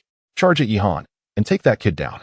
The core members of the desert team soon regrouped amidst the chaos and charged toward Yihan. The 12.7mm caliber mounted machine gun on Wang Chang's vehicle unleashed a hail of bullets towards Yihan's troop transport. A torrent of crossbow bolts and machine gun fire struck the transport, while the crossbow bolts were easily deflected by the vehicle's iron armor. The bullets were a different matter altogether, penetrating the first-level armor with ease. System notification: player's vehicle is under attack, vehicle damage at 14. Upon witnessing this, Yihan furrowed his brow and commanded, "Wang Hu, take 2 soldiers from the main squad and seize that vehicle equipped with a machine gun. Try not to destroy it." The allure of the 12.7mm caliber mounted machine gun stirred Yihan's interest. After all, his troop transport lacked weaponry modifications, and capturing such an asset would undoubtedly enhance his combat capabilities. Once Wang Hu departed with his 2 soldiers, only Wang Chuangui and 4 army soldiers remained by Yihan's side. Machine gunners switched to armor-piercing rounds and target the approaching enemy vehicles. Rocket soldiers, launch another rocket into the dense cluster. As soon as Yihan's orders were issued, his soldiers executed them with alacrity. The 2 machine gunners set up the M249 on the troop carrier and unleashed a fierce barrage against the oncoming vehicles. With armor-piercing ammunition, the players' vehicles succumbed easily, resembling mere paper as the drivers were swiftly gunned down. Boom! A missile exploded on the highway, taking several players' lives. Following this assault, the morale of the desert convoy began to wane. Even the most loyal members hesitated to approach Yihan, with some already fleeing the scene. Although these deserters feared retribution from Wang Chang, they clearly preferred the alternative to charge at modern soldiers wielding swords and bows. "Boss, what do we do now?" "Everyone's running away," one of Wang Chang's underlings shouted while firing the machine gun at Yihan's position. Wang Chang, his expression twisted with worry and frustration, cursed under his breath, "Damn it, I underestimated Yihan. You need to hurry and summon the squad leader to see me." However, before Wang Chang could finish his sentence, 2 gunshots rang out, and his underling was shot dead by Wang Hu, who had crept up unnoticed. In a panic, Wang Chang drew his pistol and fired a couple of erratic shots while attempting to escape in his vehicle, but Wang Hu was determined not to let him flee. A barrage of gunfire pierced the vehicle's engine, and thick smoke billowed forth. "Damn it, Yihan, if the mountain won't move, the water will." Wang Chang's face darkened as he hastily crawled into the trunk and opened the tailgate to escape to another of his underlings' vehicles. "Retreat," he commanded, urging his men to withdraw, all the while feeling anguish over the loss of his meticulously crafted ride. Yet, preserving his life was paramount. After all, as long as the green hills remain, one need not fear for firewood. Wang Hu chose not to pursue further and remained on standby near Wang Chang's vehicle as per Yi Han's instructions. With Wang Chang's flight, the rest of the desert convoy hastily retreated as well. Meanwhile, Yi Han, seated in the troop carrier, felt discontent. These individuals truly resembled a rabble. He had initially hoped they would continue to fight fiercely, allowing him to reap more points. Never pursue a desperate enemy, he mused. It would be unwise to annihilate the desert convoy in one fell swoop. Nurturing them while eliminating them gradually would be more beneficial. Glancing at the points tally, Yi Han noted that, following the battle involving the guard and main squads, his score had soared to an impressive 1855. This is the first time I have encountered such a plethora of points, and moreover, Wang Hu has also secured Wang Chang's vehicle, which I have long coveted for its mounted machine gun. Wang Chang's recent ambush not only failed to diminish Yi Han's vital forces, but rather turned out to be a fortuitous windfall. Xiao Ai immediately exchanged for the multi-purpose logistics team. Yi Han instructed Xiao Ai. The most cost-effective option in the secondary marketplace is the one-time exchange for the lieutenant's privilege, which requires merely 1,000 points to procure 6 army logistics personnel. They not only possess a certain degree of combat capability, but can also provide culinary and medical support. Chapter 30. A bountiful harvest, excellent commander. 1,000 points have been deducted, leaving a current total of 855 points. The multi-purpose logistics team has been dispatched to the vehicle. As Xiao Ai's voice faded, 6 soldiers suddenly emerged from the transport vehicle. 3 of them bore armbands with a red cross on a white background, while the other 3 sported emblems depicting a shovel. With the addition of the logistics team, Yi Han now had a total of 19 soldiers, 5 from the security unit led by Wang Long, 7 from the main unit commanded by Wang Chuangue, and the remaining 6 logistics personnel alongside Wang Hu. Yi Han instructed Xiao Ai to drive the transport vehicle to Wang Hu, where a massive armored off-road vehicle stood idling on the roadside, its engine still emitting a plume of smoke. Wang Hu and 2 soldiers were already positioned, ready and waiting by the off-road vehicle. Upon disembarking, Yi Han surveyed Wang Chang's vehicle. This armored off-roader was not only fortified with heavy iron plating, but also equipped with bulletproof tires and a machine gun mounted on the roof, providing both defense and offensive capabilities. In Yi Han's hands, this vehicle would surely infuriate Wang Chang. Without further contemplation, Yi Han approached the vehicle and commenced its disassembly. Player disassembles a level 2 armored off-road vehicle, acquiring a 12.7mm machine gun, blueprints for bulletproof tires, a level 1 room expansion pack, and various supplies. To his surprise, Wang Chang had upgraded his vehicle to level 2. It seemed that the transport vehicle's upgrade needed to be prioritized as well, although he had yet to obtain any level 2 upgrade blueprints for vehicles. After disassembly, Yi Han mounted the machine gun onto the transport vehicle, knowing that Xiao Ai could handle the driving while other soldiers could operate the weapon. Contemplating this, Yi Han turned to Wang Hu and announced, from today onwards, Wang Hu will serve as the deputy squad leader and concurrently as the logistics team leader. These 6 soldiers will comprise the logistics team, responsible for the logistical support and medical care of the entire unit. Yes, Commander. Wang Hu saluted in response. With the battle finally concluded, Yi Han instructed the soldiers to clean the battlefield and then contacted Lu Tuesday. Lu, how is the situation on your end? Lu Tu quickly replied, Haha, Brother Yi. As soon as your men arrived, the tide of battle shifted. We are currently cleaning up the battlefield and have acquired quite a few excellent vehicles from the desert convoy. Those brothers who previously used vehicles for demolition now have transportation. Good to hear. By the way, where's that rascal Huang Shan? Yi Han inquired. Oh, that kid? He bolted as soon as the situation turned unfavorable, Lu Tu replied. Yi Han raised his eyebrows slightly at Huang Shan's escape, but quickly relaxed. His own combat strength was what truly mattered. Shortly thereafter, Wang Long returned from Lu Tu's side, prompting Yi Han to order the logistics team to prepare dinner. He then utilized the room expansion pack he had salvaged from Wang Chang's vehicle. At this point, the vehicle already housed 3 rooms. Excluding the restroom, one was Yi Han's personal office, and another served as the soldiers' dormitory. With the increase in personnel, space had once again become a pressing issue. The newly established rooms were intended by Yi Han to serve as soldier dormitories, each capable of accommodating approximately 10 soldiers. The 2 dormitories would sufficiently house his current troops. As for the space at the rear of the vehicle, it would continue to be utilized for storing supplies and conducting daily activities. At this moment, Yihan had 855 points remaining. After a brief contemplation, he resolved to expend 300 points to summon a German Shepherd military dog, and then another 500 points to summon an engineer. The German Shepherd would be incorporated into the security team, tasked with patrolling and vigilance. With the presence of the military dog, Yihan's nighttime duties would become considerably easier, while the engineer would be assigned to the logistics team. The points dwindled from 855 to a mere 55, leaving Yihan in a state of financial depletion. However, with the reduction of points, a magnificent military dog materialized within the vehicle. Though referred to as a military dog, its stature resembled that of a small tiger, and Yihan surmised that this canine possessed the prowess to contend with a level 2 mutated beast.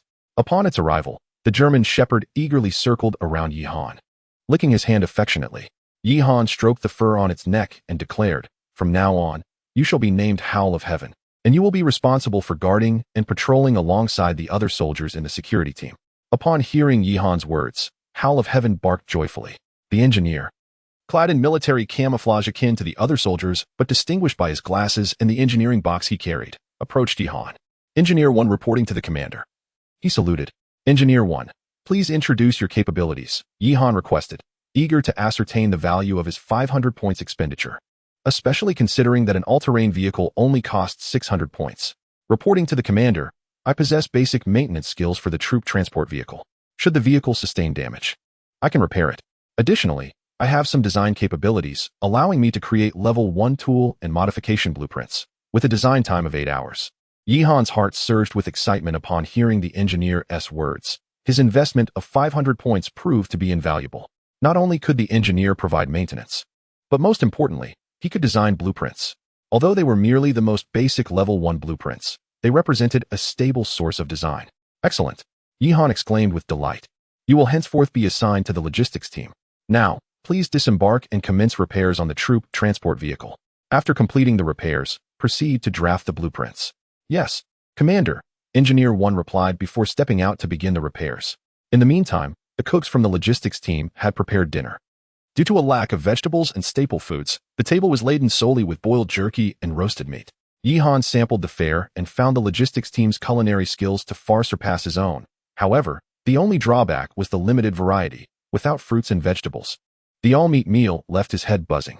Suddenly, Yihan recalled the blueprint for the cultivation chamber he had previously acquired, and he realized he had all the necessary materials.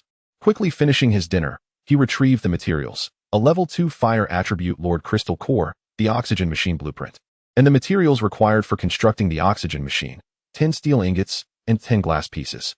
"Would you like to manufacture the cultivation chamber?" "Yes," with Yihan's response. The materials before him suddenly vanished, and a large iron door materialized within the vehicle. On the door, a plaque inscribed with the words "Cultivation Chamber" caught his eye.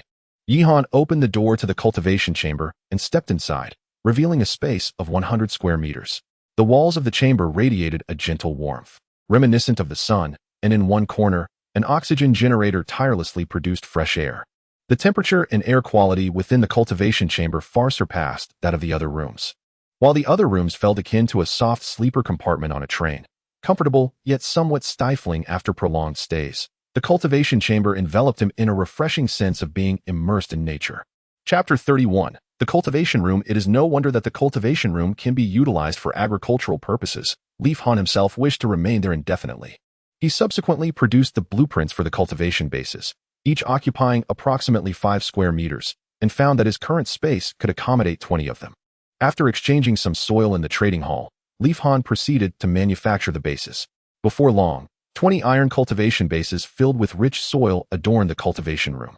He then returned to the trading hall to procure seeds, acquiring not only tomatoes, peppers, and cucumbers but also wheat and rice seeds. After thoughtful consideration, Leaf Han decided to allocate 50 square meters for planting wheat and rice, reserving another 50 for vegetables. He summoned members of the guard unit to assist with sowing and arranged for a water production device to generate irrigation water. It took them a full 2 hours to complete the sowing. The delay was primarily due to the soldiers' expertise in combat rather than agriculture, necessitating that Leaf Han provide hands-on instruction. Once the planting was complete, Leaf Han checked the harvest time indicated in the cultivation room.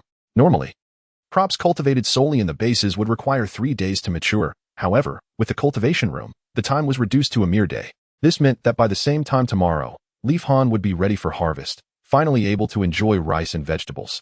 The mere thought of it brought him solace after a long day, as he began to anticipate tomorrow's dinner.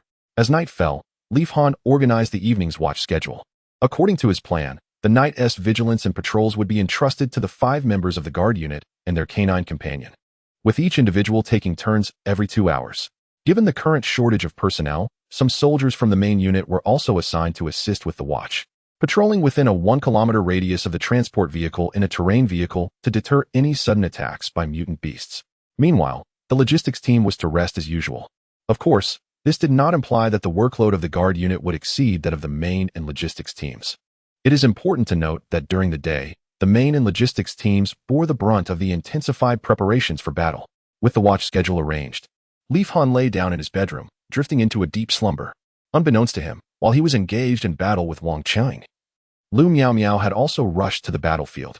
Upon learning of Leaf Han being besieged by the desert caravan, she brought her own team to the rescue, intending to chastise him thoroughly for his recklessness. Throughout her journey, she could not suppress her laughter, envisioning Leaf Han's gratitude upon her arrival. However, upon reaching the scene, she was met with a one-sided battle so fierce that it made her feel as though she had stumbled into Afghanistan. After witnessing Wang Chang and his group retreat in disarray, Lu Miao Miao had no choice but to lead her team away. Yet, all of this was of little consequence. As the following morning, Wang Hu arrived with hot water to report to Leaf Han about the previous night's watch. Report to the commander. Last night, a total of 2 level 1 Lord-class mutated beasts, 3 level 2 ordinary mutated beasts, and 6 level 1 ordinary mutated beasts launched an assault. The soldiers of the guard squad swiftly reported the situation upon discovery, and the main squad responded decisively, annihilating the beast horde. All spoils have been processed, yielding a total of 410 points for the commander, bringing the current total to 465. Please provide further instructions, Commander. Yi Han, after taking a sip of the warm water brought by Wang Hu, nodded in approval and inquired, "Is there any other information?"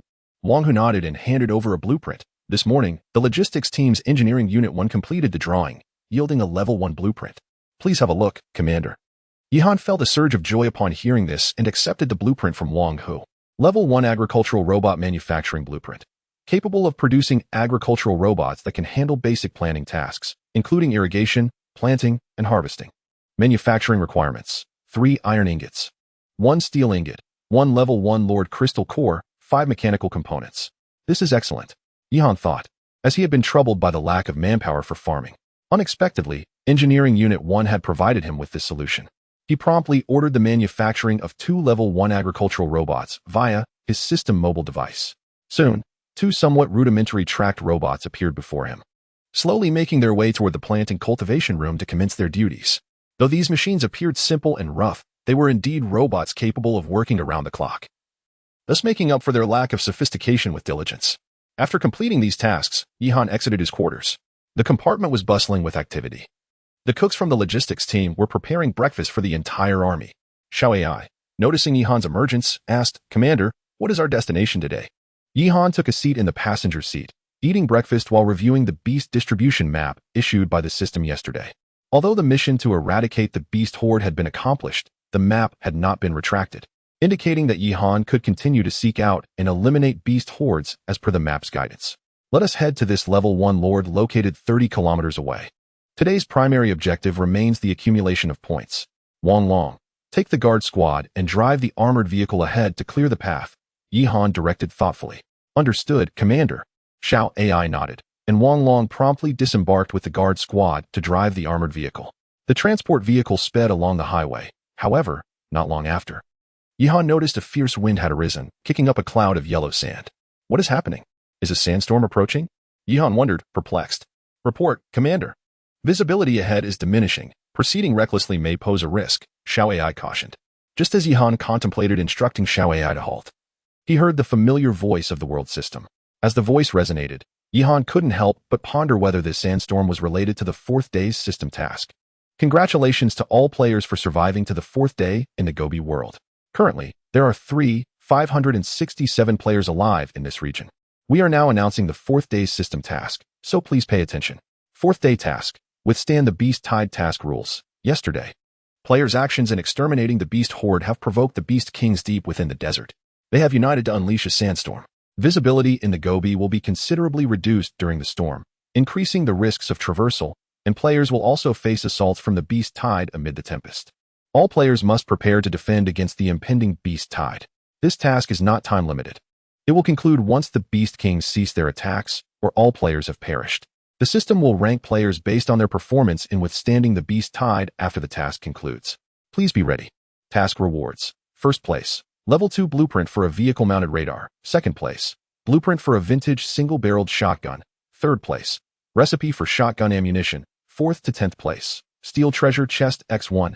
10th to 100th place, iron treasure chest X3. 100th to last place, iron treasure chest X1. Chapter 32. The beast tide. After listening to the rules, Yihan furrowed his brow. Unlike previous missions that imposed time constraints, today's task not only lacked a specific time limit, but also failed to mention a definitive conclusion.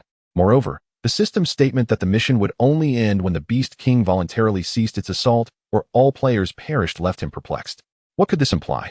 After much contemplation, Yihan deduced that it could only signify a hidden task, which likely required locating the Beast King, as mentioned by the system. As Yihan pondered, Wang Hu suddenly shouted, "Commander! A horde of beasts has appeared ahead." Yihan quickly followed Wang Hu's. The visibility on the road was limited to a mere 10 meters, beyond which only vague silhouettes could be discerned. Just as Yihan strained to identify the figures ahead, a massive mutated tiger lunged out from the sandstorm. Bang! Bang! Bang! The mounted machine gun atop the troop carrier erupted in a barrage of fire, unleashing a hail of bullets that struck the mutated tiger at close range. Despite it being a second-tier mutated beast, it stood little chance against such firepower. By the time Yihan glanced back, the creature lay on the ground, gasping for breath, clearly beyond saving. As the mutated tiger fell, more and more mutated beasts surged forth from the depths of the sandstorm, all converging upon the troop carrier. A quick scan revealed that most were first-tier mutated beasts, with the occasional second-tier beast charging out. Wang Hu, immediately lead all soldiers to fend off the beast tide. The logistics team must also engage in combat. Yihan commanded decisively. Instantly, all soldiers inside the vehicle leaned out of the windows to fire, while those unable to do so dismounted, using the troop carrier and the all-terrain vehicle for cover. Amidst the once chaotic sandstorm, the air was suddenly filled with the sounds of gunfire and the roars of mutated beasts. Under Yihan's leadership, the soldiers had formed a substantial defensive line, with 3 squads, led by Wang Long, Wang Hu, and Wang Chuan-Gue, efficiently repelling the beast tide. In no time, the area around the troop carrier was littered with the carcasses of mutated beasts. However, the magnitude of the beast tide was overwhelming, regardless of the soldiers' fervent efforts. Mutated beasts continued to pour forth from the heart of the sandstorm, creating an unending sense of massacre. Fortunately, with his recent upgrade, Yihan could exchange armor-piercing ammunition in the marketplace. Otherwise, employing standard ammunition against these mutated beasts would have proven futile. One could earn merely 10 points for slaying a single beast, while expending over 10 rounds of ordinary ammunition. In contrast, only 4 or 5 armor-piercing rounds were required. Yihan exchanged all of his over 400 points for armor-piercing rounds and distributed them accordingly. He also traded some resources in the trading hall for burlap sacks. Wang Hu, distribute these armor-piercing rounds to the soldiers, and instruct the logistics team to fill the sacks with sand. Then, construct defensive fortifications around the troop carrier, he ordered. Upon receiving the command, Wang Hu swiftly led the logistics team to execute the task. Before long, more than 20 sandbags were prepared, and they began to stack them as per Yihan's instructions, creating makeshift barriers around the troop carrier. Although this type of positional warfare has largely been rendered obsolete in modern combat, it proved remarkably effective in the current situation. Wang Long led the guard squad stationed on the left side of the transport vehicle, while the logistics team managed the right. The greatest pressure, however, rested upon Wang Chuan-Gue, who commanded the main assault squad in defense. Meanwhile, Yihan remained in the transport vehicle, directing operations, while Wang Hu utilized the mounted machine gun atop the vehicle to repel the onslaught of the beast tide. Following this meticulous arrangement, the wave of beasts was swiftly held at bay beyond the front lines. At this moment, the battlefield was strewn with the corpses of numerous first and second-tier mutated beasts, along with several first-tier mutated beast leaders. After more than 2 hours of fierce combat, Yihan glanced at his points tally, which had surged from 0 to an impressive 1,800 points.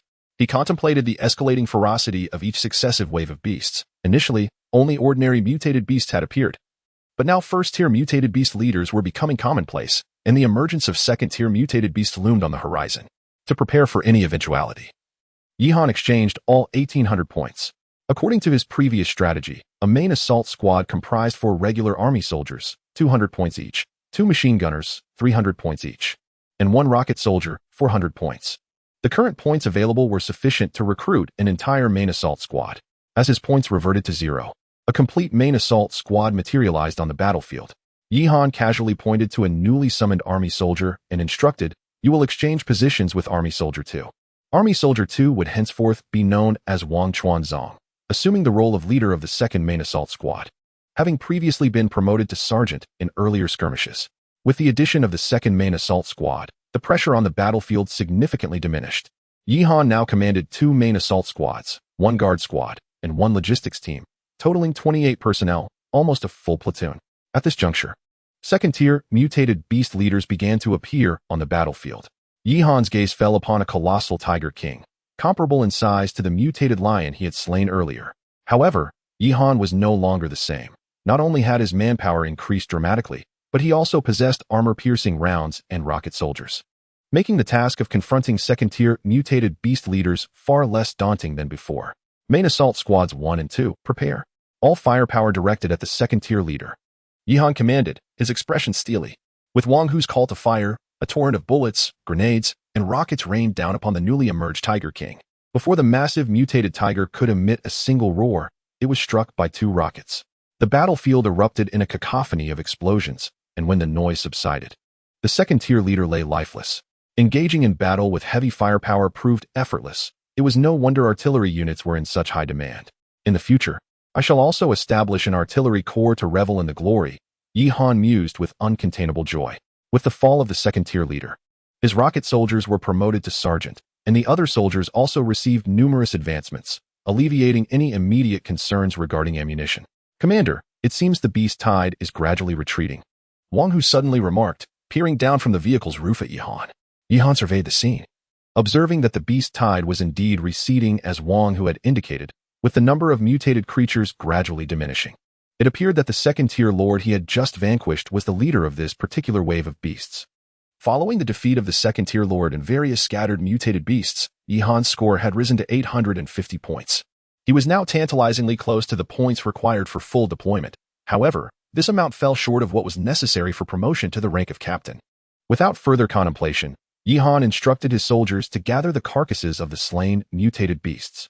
They proceeded to dismantle them, and given the sheer volume of beast meat available, Yihan selected a portion to prepare as jerky and ham for future provisions.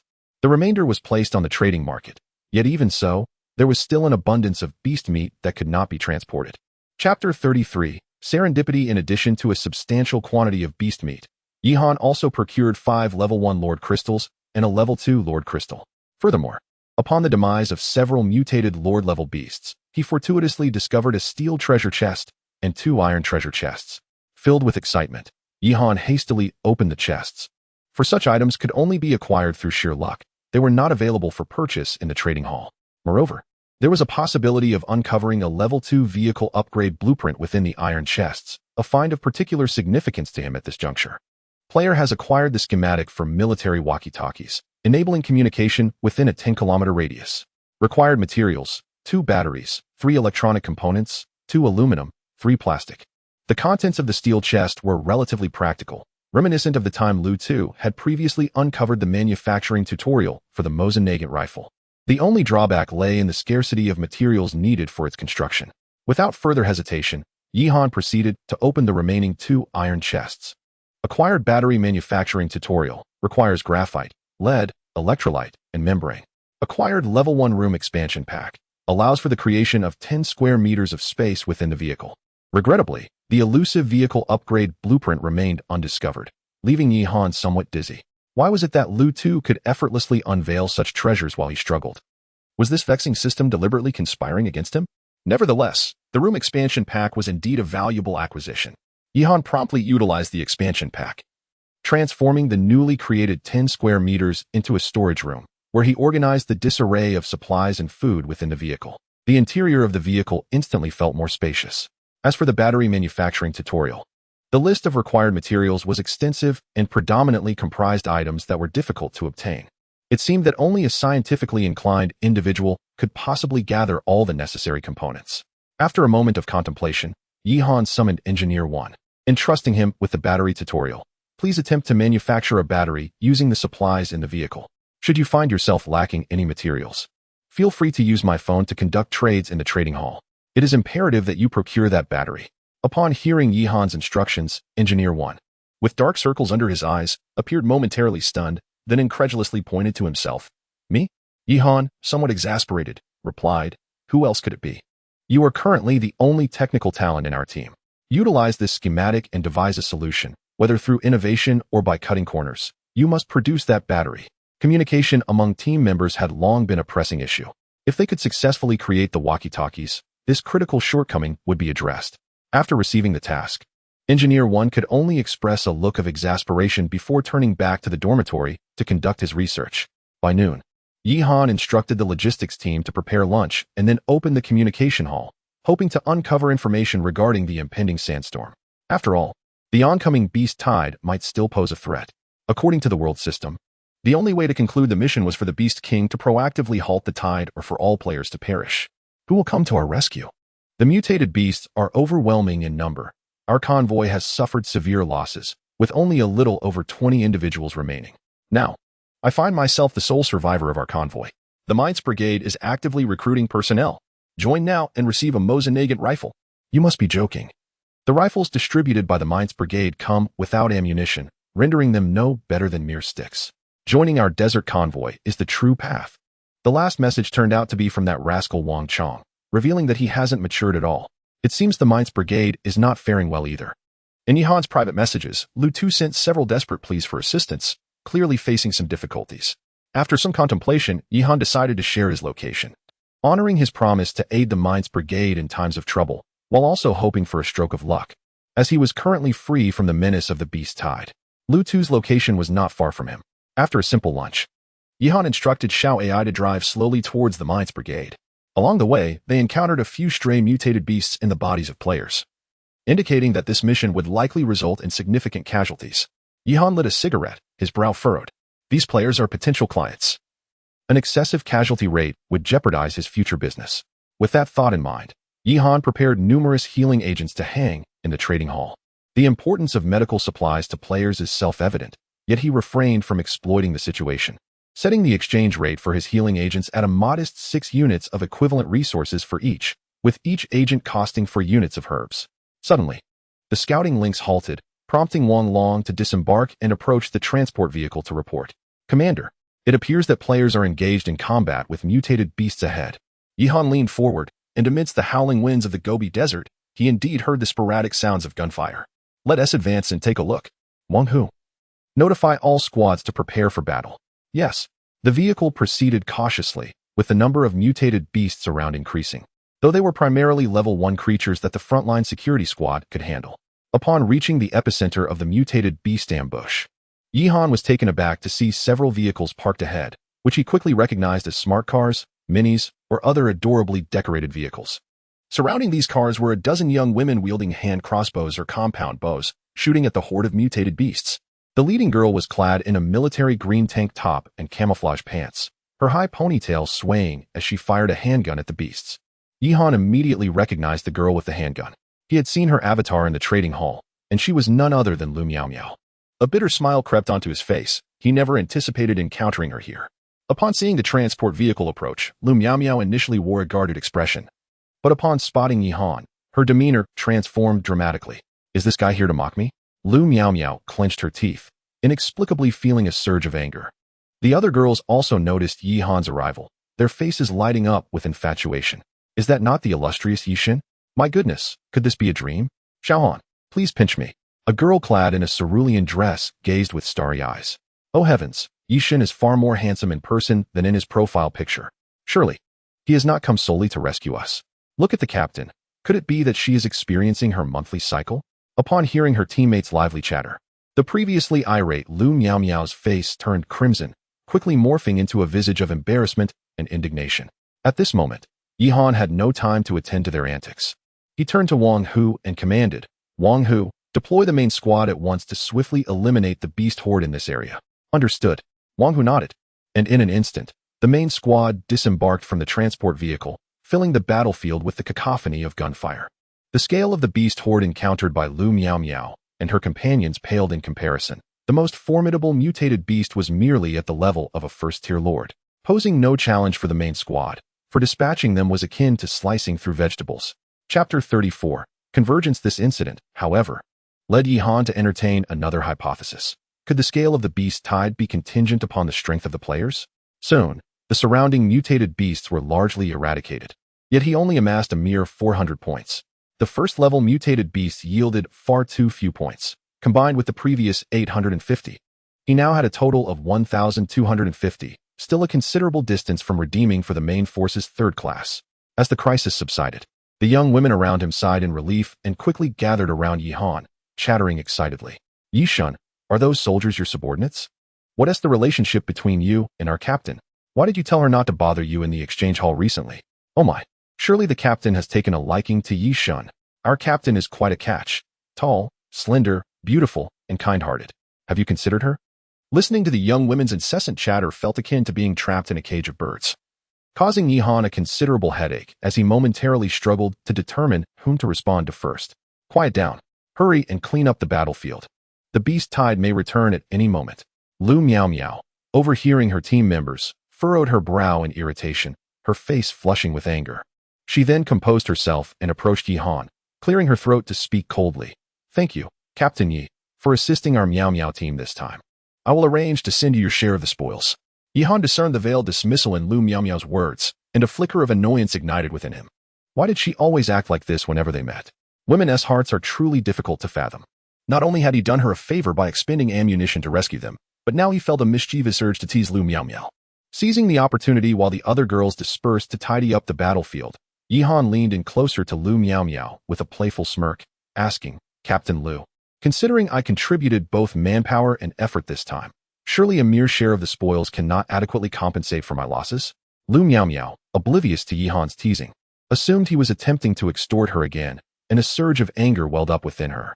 However, upon noticing her teammates stealing glances from afar, she was compelled to suppress her anger and feign indifference. What do you want? Our team will do its utmost to accommodate you. Leaning closer, Yi Han whispered mischievously into Lu Miao Miao's ear. Last time, I only saw the lower half. May I have the privilege of seeing the upper half this time? As soon as the words left his lips, Lu Miao Miao's face flushed a brilliant shade of crimson, and she angrily attempted to kick Yi Han. Pervert! With her exclamation, Yi Han quickly stepped back, narrowly avoiding the strike. Wang Hu, witnessing the scene, shouted in alarm and rushed to shield Yi Han. Ready to draw his weapon had Yi Han not intervened swiftly. The female teammates were equally taken aback by the unfolding spectacle. Whoa, there's a scandal brewing. Where's the captain? I hope she is all right. I did not expect Yi Shen to say one thing and act another in private.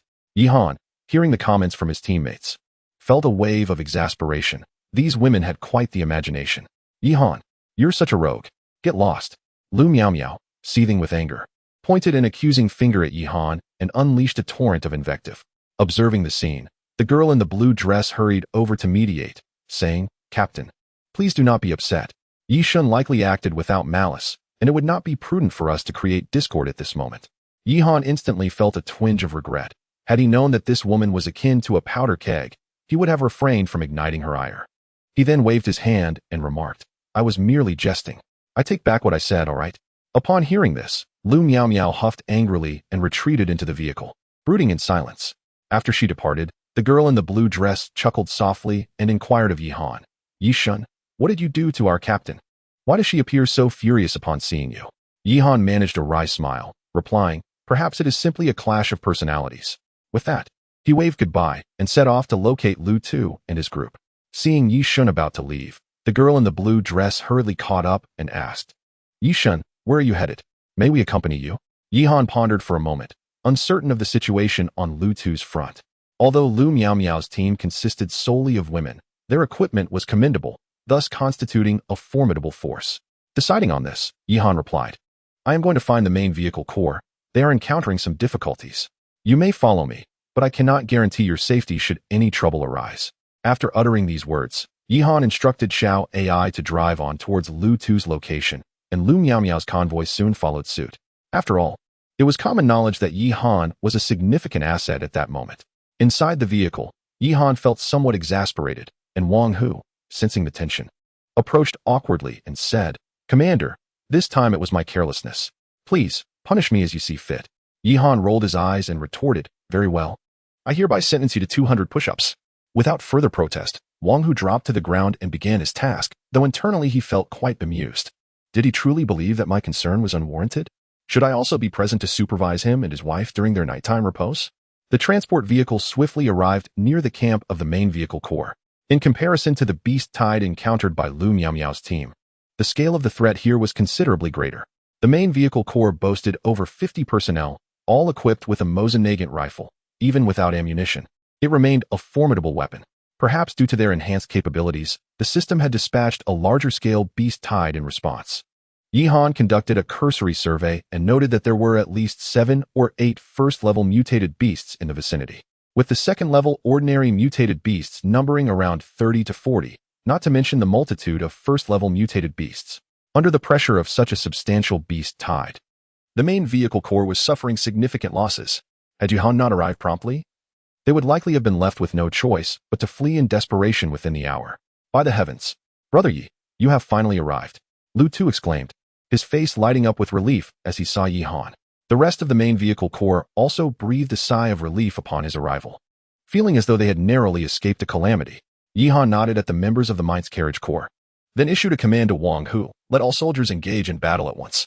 With the order given, 2 main squads and a guard unit sprang into action.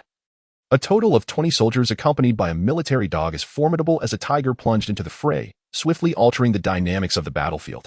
Meanwhile, Lu Miao and her companions did not remain passive bystanders. Several young women armed themselves to support the soldiers in their assault, instantly transforming into a vibrant spectacle on the battlefield.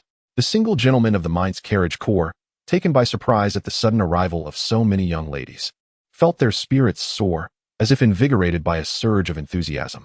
Chapter 35. The 2 lords. Upon witnessing the scene, Lu Tu approached Yihan, his face beaming with joy as he clasped Yihan's hand. "Brother Yi, what brings you here with a cheerleading squad? Have you perhaps brought along the wives of my brothers as well?" Yihan chuckled softly before leaning in to whisper to Lu Tu, "They are from the Miao team. I happened to encounter them on the road and brought them along." "Please, do not jest like that. Their captain, Lu Miao, is rather irritable due to her menstrual cycle. If she hears your words, I may find it difficult to manage the situation." Upon hearing this, Lu Tu glanced towards Lu Miao in the distance, his expression shifting to one of understanding, which left Yihan feeling somewhat awkward. Just as the two were engaged in idle banter, a sudden exclamation pierced the air. "Why are there more mutated beasts?" At this, Yihan immediately turned his gaze towards the battlefield, only to find that the previously dwindling horde of mutated beasts had unexpectedly surged once more. With a significant presence of second-tier mutated beasts, what is happening? Wasn't the second wave of the beast tide nearly over? How can it be returning? Lu Tu's brow furrowed in concern. "You just faced the second wave of the beast tide?" Yihan inquired. "Indeed," Lu Tu explained. "The first wave arrived this morning, primarily consisting of first-tier mutated beasts, with only a handful of lord-level creatures. We fought for over 2 hours to eliminate them, and it was only after another 2 hours that the second wave began." Upon reflection, Yihan formulated a hypothesis. The beast tide came in waves, and prior to his arrival, Lu Tu had encountered only low-tier mutated beasts. It seemed that the tide had intensified since his arrival. This could only imply one possibility: the beast tide's aggression was not aimless, but rather followed the players. The presence of those second-tier mutated beasts was evidently directed towards him. In other words, the support brought by Yihan and his team would subject the Miao team to an even fiercer assault from the beasts. Realizing the gravity of the situation, Yihan felt a sense of dread wash over him. He called out loudly to Wang Hu, "Prepare all main force units and reload heavy artillery. We may soon face second-tier lord-level mutated beasts." Lu Tu was immediately drenched in a cold sweat upon hearing Yihan's words. "What? Second-tier lords?" Yihan nodded gravely. "Indeed, I suspect they are targeting me. If it were just myself facing them, it would be manageable. However, with so many people present, my forces are insufficient to protect them all. My soldiers are battle-hardened and well-equipped, yet those players wielding bows and crossbows would stand no chance against a second-tier lord. Lu, you must instruct your men to fall back as much as possible. Focus on eliminating the first-tier mutated beasts." After advising Lu Tu, Yihan hurried over to Lu Miao, who remained oblivious to the battlefield's dire situation, her expression still cold. But with no time to indulge her feelings, Yihan stated directly, "Have your female soldiers retreat. There may be second-tier lords appearing soon. Initially reluctant to engage with Yi Han, Lu Miao Miao quickly grasped the severity of the situation upon hearing his words and hurried off to command her team to fall back. As if in response to Yi Han's words, Lu Tu and Lu Miao Miao's personnel had just withdrawn when two tremendous roars suddenly echoed through the sandstorm. Yi Han focused his gaze, and two mountain-sized mutated bears emerged from the tempest, revealing themselves as two level 2 lords. Yi Han murmured to himself, fortunate that he had ordered the others to retreat beforehand. Otherwise, had these two level 2 lords charged forth unexpectedly, the combat capabilities of the main convoy and the Miao Miao team would likely have suffered catastrophic losses. Miao Miao's team, direct your fire upon the surrounding level 1 mutated beasts. We cannot allow them to interfere with my soldiers, Lu Miao Miao declared loudly, gripping her pistol firmly at her side. On Lu Tu's end, he commanded the main convoy to concentrate its fire on the ordinary mutated beasts. This strategy allowed Yi Han's soldiers to conserve their ammunition for the impending confrontation with the lords. As the two Bear Kings appeared, Wang Hu swiftly directed two main assault squads to engage, and gunfire erupted throughout the battlefield. With the introduction of armor-piercing rounds, the soldiers could inflict damage upon the level 2 lords. However, it soon became evident that these formidable beasts were exceptionally resilient. The barrage of gunfire only served to enrage them further. Yi Han, wary of underestimating the situation, urgently commanded, Wang Hu, prepare the grenades and rockets, hold nothing back, and ensure their destruction before they unleash their abilities. He had previously witnessed the devastating flames of the level 2 Lord Lion King. At Wang Hu's command, several grenades and rockets were launched at the two Bear Kings, but at that moment, the bears let out a furious roar, and Yi Han observed their fur shimmer with a yellowish glow, subsequently hardening as if it had transformed into solid earth. A sinking feeling gripped Yi Han. Although the rockets and grenades struck true, when the smoke cleared, the Bear Kings remained standing. Though the bears were riddled with wounds, clearly suffering significant damage from the onslaught, their hardened fur skill had enabled them to endure the bombardment. Shall I exchange for armor-piercing rockets? Yi Han gritted his teeth and instructed, Commander, armor-piercing rockets cost 50 points each. Shall I proceed with the exchange? Yi Han suppressed his anguish at the steep cost. 4 shots would deplete an entire soldier's points, but the urgency of the moment outweighed his concerns. Exchange for 4 rounds. He commanded. Confirmed. 200 points will be deducted for 4 armor-piercing rockets. Current points remaining, 1050. As the points diminished, for armor-piercing rockets manifested within the vehicle, and Yi Han promptly summoned 2 rocket soldiers to retrieve the ammunition. Launch immediately. With the order given, the 2 armor-piercing rockets were swiftly fired. The Bear Kings repeated their skin-hardening skill, and as the rocket struck, Yi Han did not hesitate, instructing the rocket soldiers to continue firing. All 4 armor-piercing rockets found their mark. Report, Commander. Rocket 1 has eliminated a level 2 Lord mutated beast. You gain 500 points. Rocket 1 has been promoted to Sergeant, and ammunition has been replenished. The Rocket 2 has successfully eliminated a second-tier mutated beast, earning 500 points, which allows the Rocket 2 to be promoted to Sergeant. Upon hearing the report from Xiao AI, Yi Han let out a long breath as his score surged from 1050 to an impressive 2050. Wang Hu, instruct all teams to sweep up the remaining mutated beasts. Once eradication is complete, proceed to clean the battlefield, Yi Han commanded once more. As the 2 Bear Kings fell, both the main and Miao Miao teams erupted in cheers. Yi Shen is invincible. Commander Yi Han is exceptionally dashing. I want to bear your children. What is bearing children? Yi Shen, I would willingly transform 1 into 0 for you. Chapter 36. Initiating the upgrade. As Yi Han faced the exuberant cheers of the crowd, a sense of joy eluded him. The beast tide was evidently growing in strength with each wave. Following this trend, the next assault might very well feature 3 second-tier lords. And there was even the ominous possibility of encountering unknown 3rd-tier lords in the future. What would he do then? A profound urgency regarding life and death surged within Yi Han once more.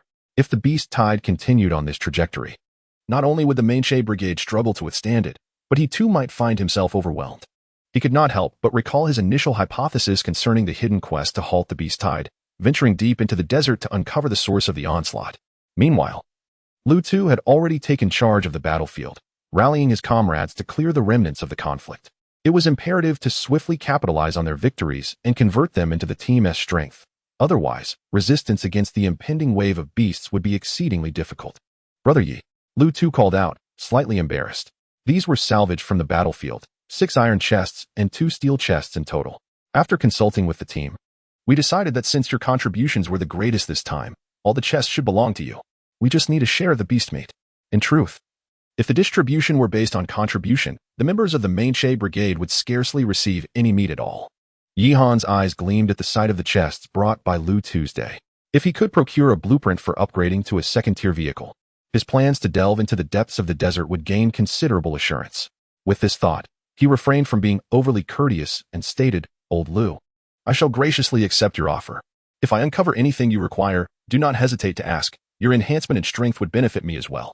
Upon hearing Yihan's words, Lu Tu chuckled and scratched his head. Yihan, without further hesitation, placed his hand upon the iron chest and began to open it. Player opens the iron chest and receives 2 cows, along with various basic supplies.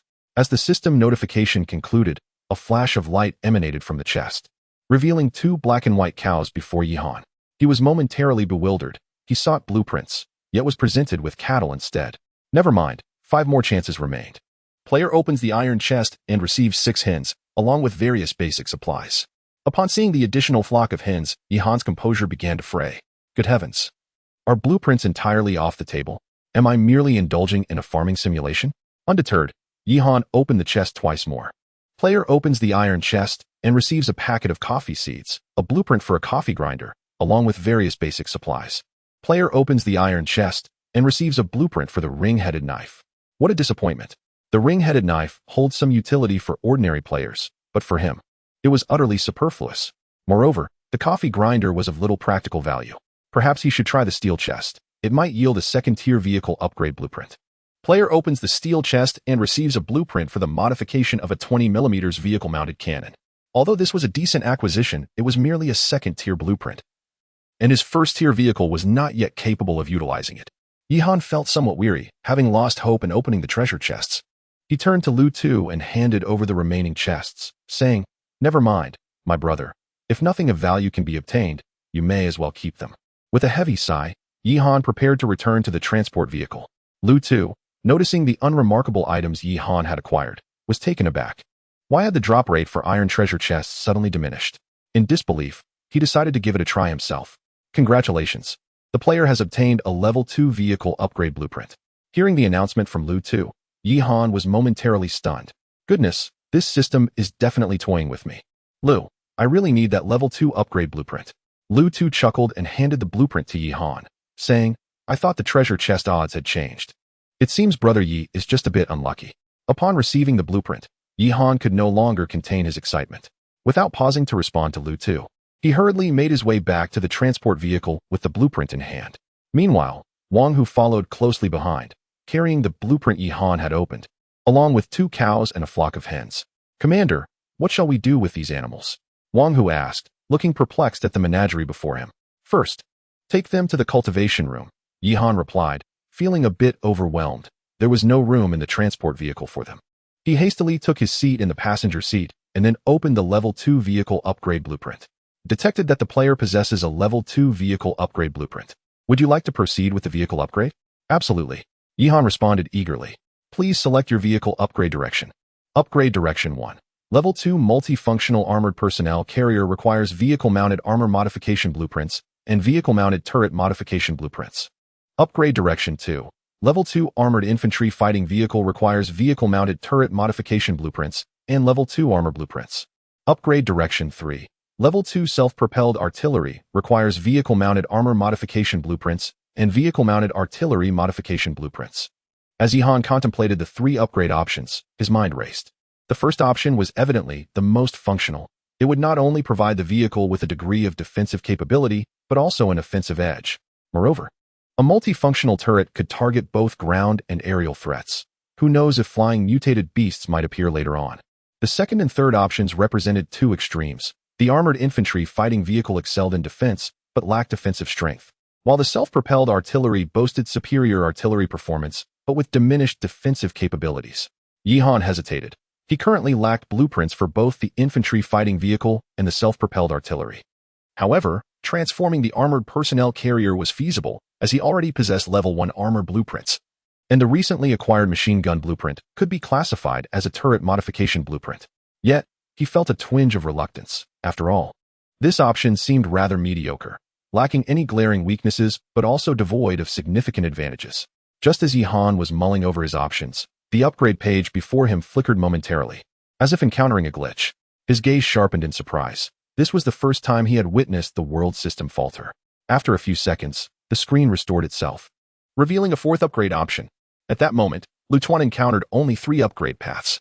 Suddenly, Yihan's thoughts shifted as he glanced at the in-car screen displaying Xiao AI, who flashed a cunning smile. Clearly, the emergence of this fourth upgrade path was a result of Xiao AI's introduction of the most formidable commander system, which interfered with the world system. Upgrade Path 4. Level 2 Armed Command Vehicle, Special Upgrade Path, requires support from the Xiao AI system. Yihan's heart leaped with joy. Was this not tailor-made for him? Commander, I suggest choosing the 4th option, Xiao AI advised. Subsequently, you can modify the command vehicle according to your needs and preferences. Furthermore, after upgrading the armed command vehicle, you will be able to contact every operational unit in a state of survival through me. Upon hearing Xiao AI's words, Yihan hesitated no longer. The specifics of armor or artillery became trivial. The mere ability to command each operational unit was sufficient.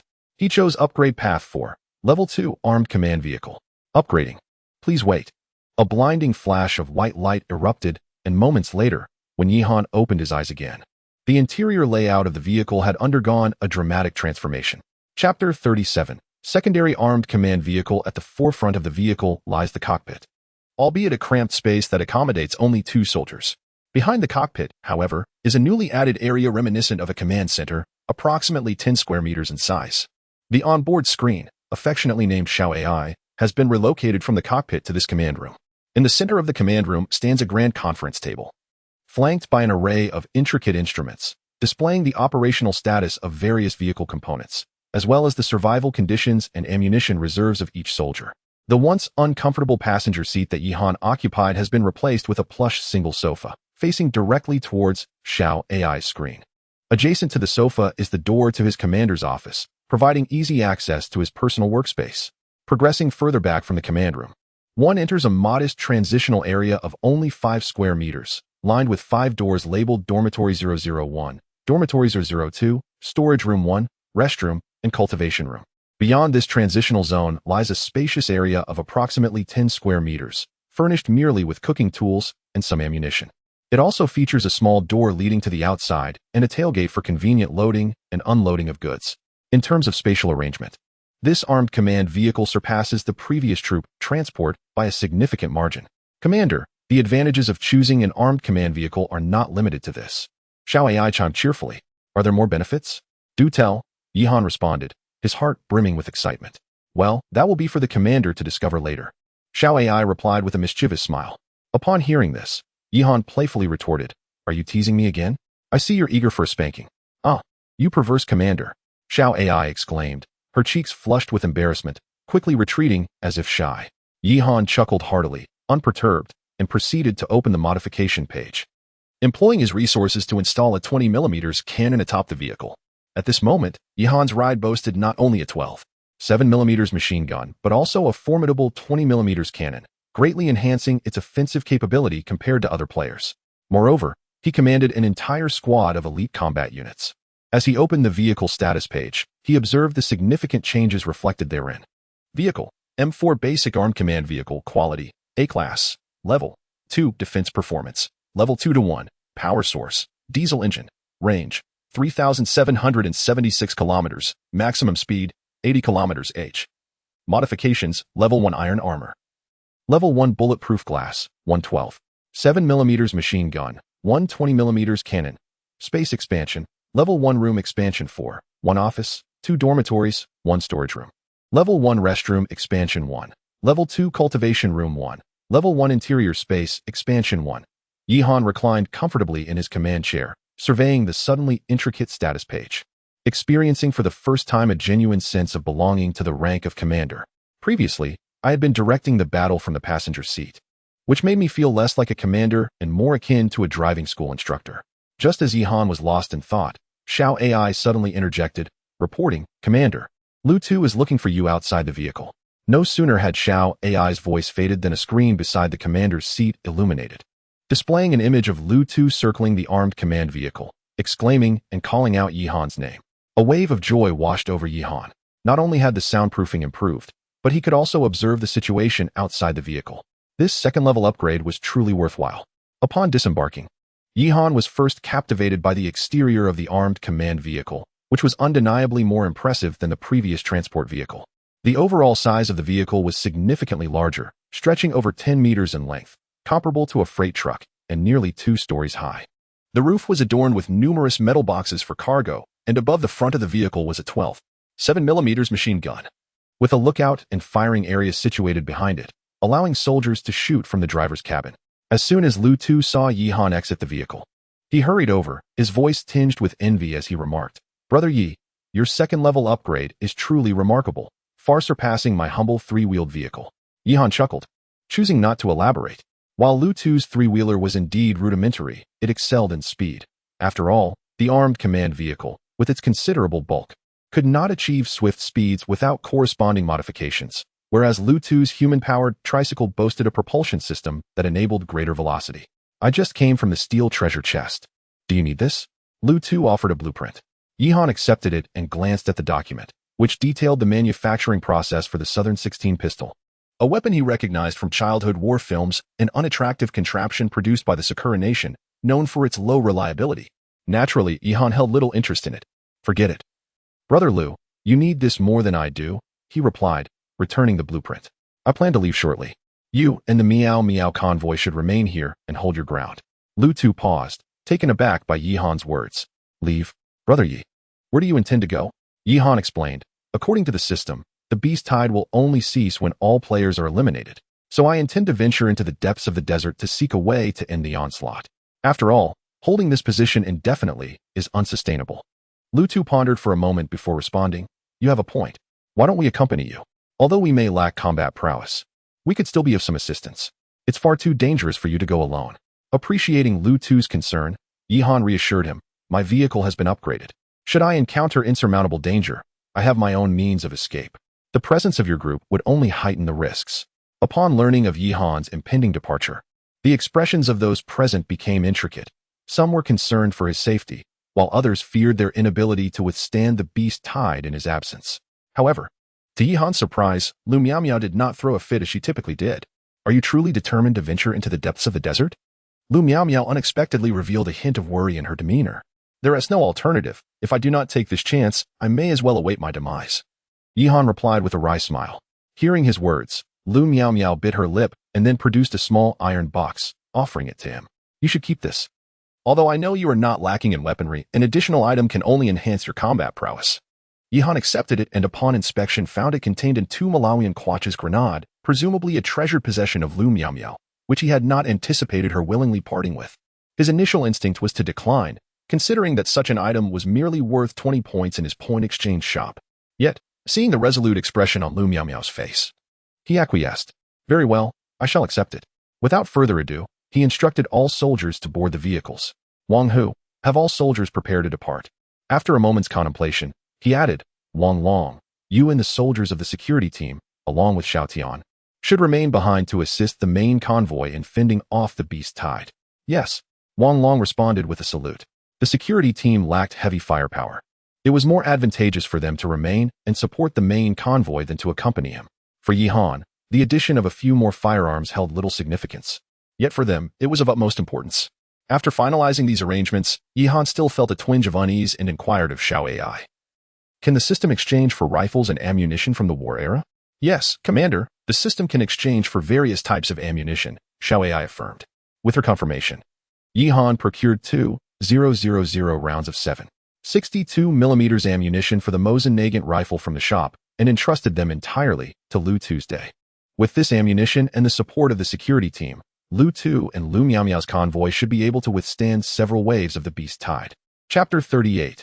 In the depths of the desert, after bidding farewell to everyone, Yihan instructed Xiao Ai to steer the vehicle towards the direction of the approaching beast tide.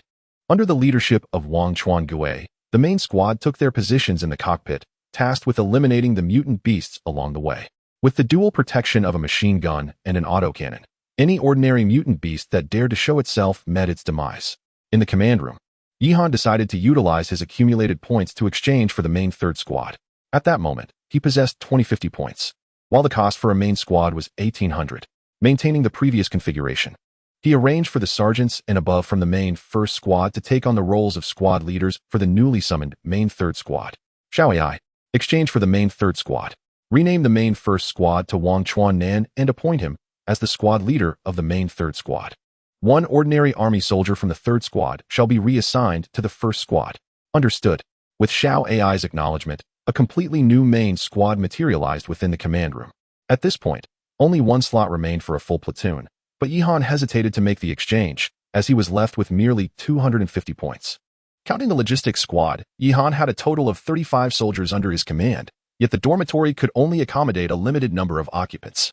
After a brief contemplation, he declared, the main third squad will temporarily reside in the rear of the vehicle and the command room until the dormitory can be expanded.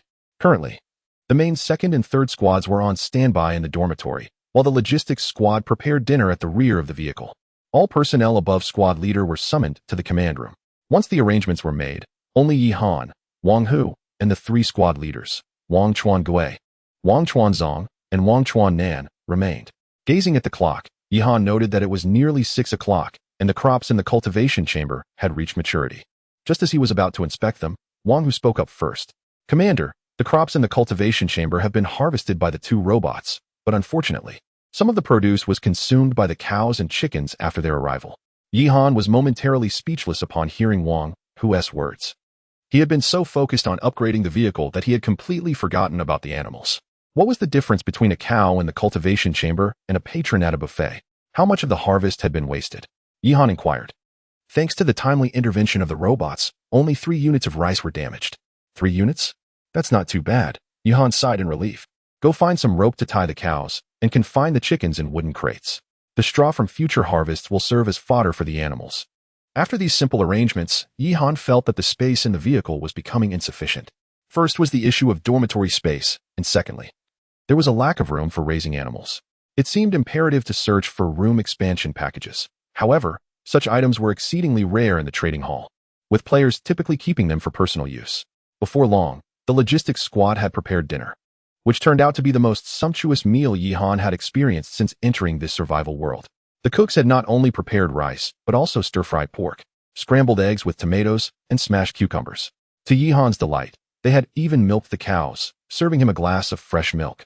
After all, milking cows was indeed a task suited for cooks. As dinner was being prepared, Yihan instructed Xiao AI to continue driving deeper into the desert. Previously, for safety reasons, Yihan had opted for nighttime halts, but the urgency of the current situation left little room for such considerations. While the others in the vehicle indulged in a comfortable meal, the main contingent faced a turbulent reality. Advancing towards the beast tide, the surrounding mutated creatures grew increasingly aggressive. Had it not been for the 2 mounted weapons clearing the path, they would have surely been besieged by the mutated beasts by now. The points tally steadily increased, rising from 250 to over 400.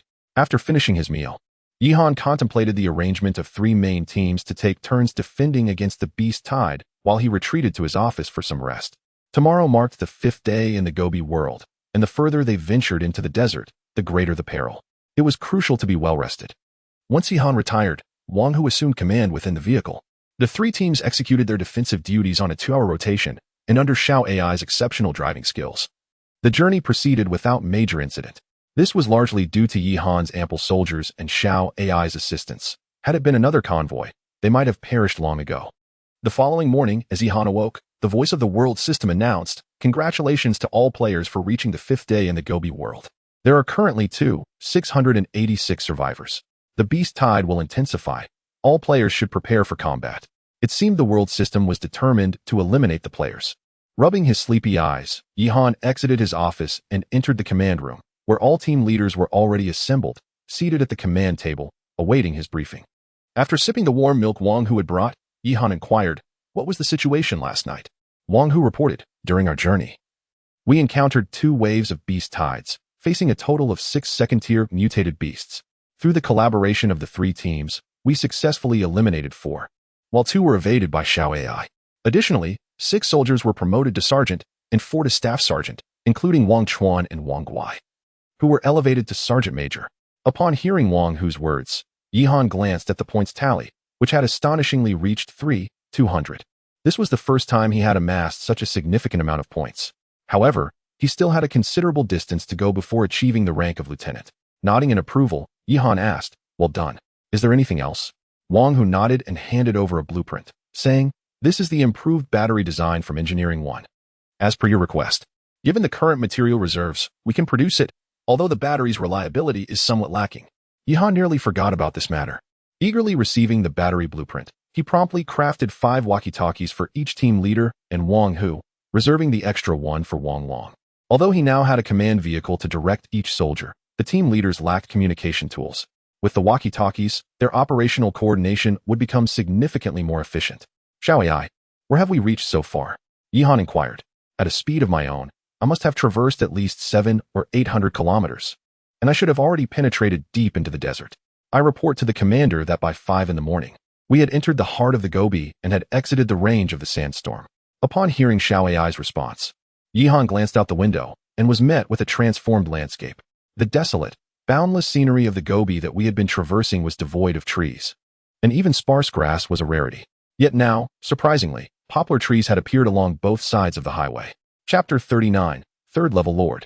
Bai Feng, why does the ecology seem to improve as one ventures deeper into the arid desert? Yihan pondered this curious phenomenon, surmising that it was likely due to proximity to the lair of mutated beasts, where a more favorable ecological environment would be expected. With this thought, he became increasingly vigilant. After some contemplation, he decided to exchange 600 points for a Lynx all-terrain vehicle, bringing his total points down to 2,600.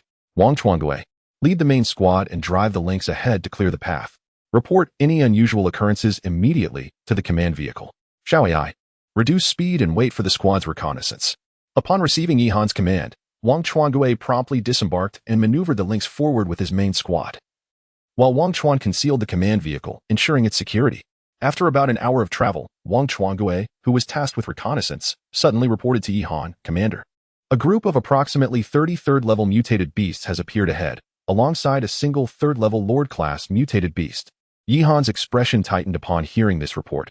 "Immediately lead the main squad in retreat. Commander, we have been forced into combat, and the enemy possesses aerial units." Wang Chuangue's voice echoed from the vehicle, sending a jolt of alarm through Yihan.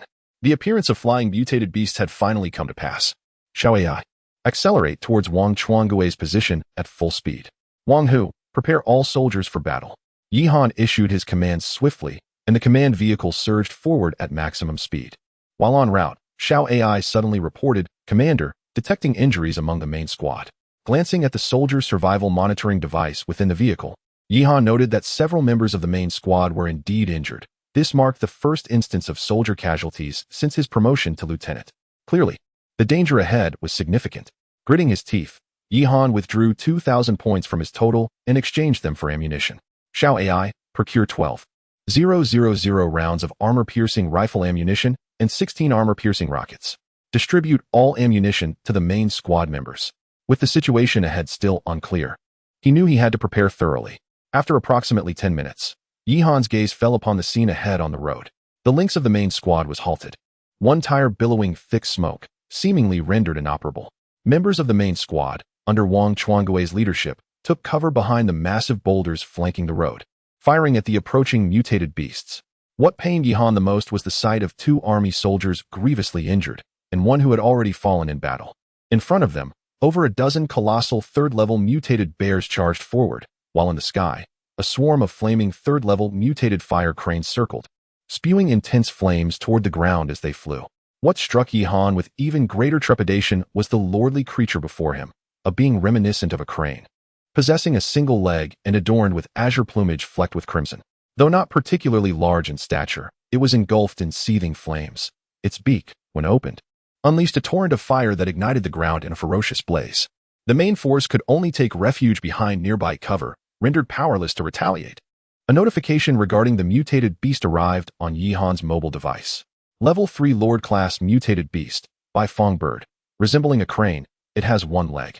With red markings on blue plumage and a white beak, its call akin to self-announcement, bringing calamity with fire.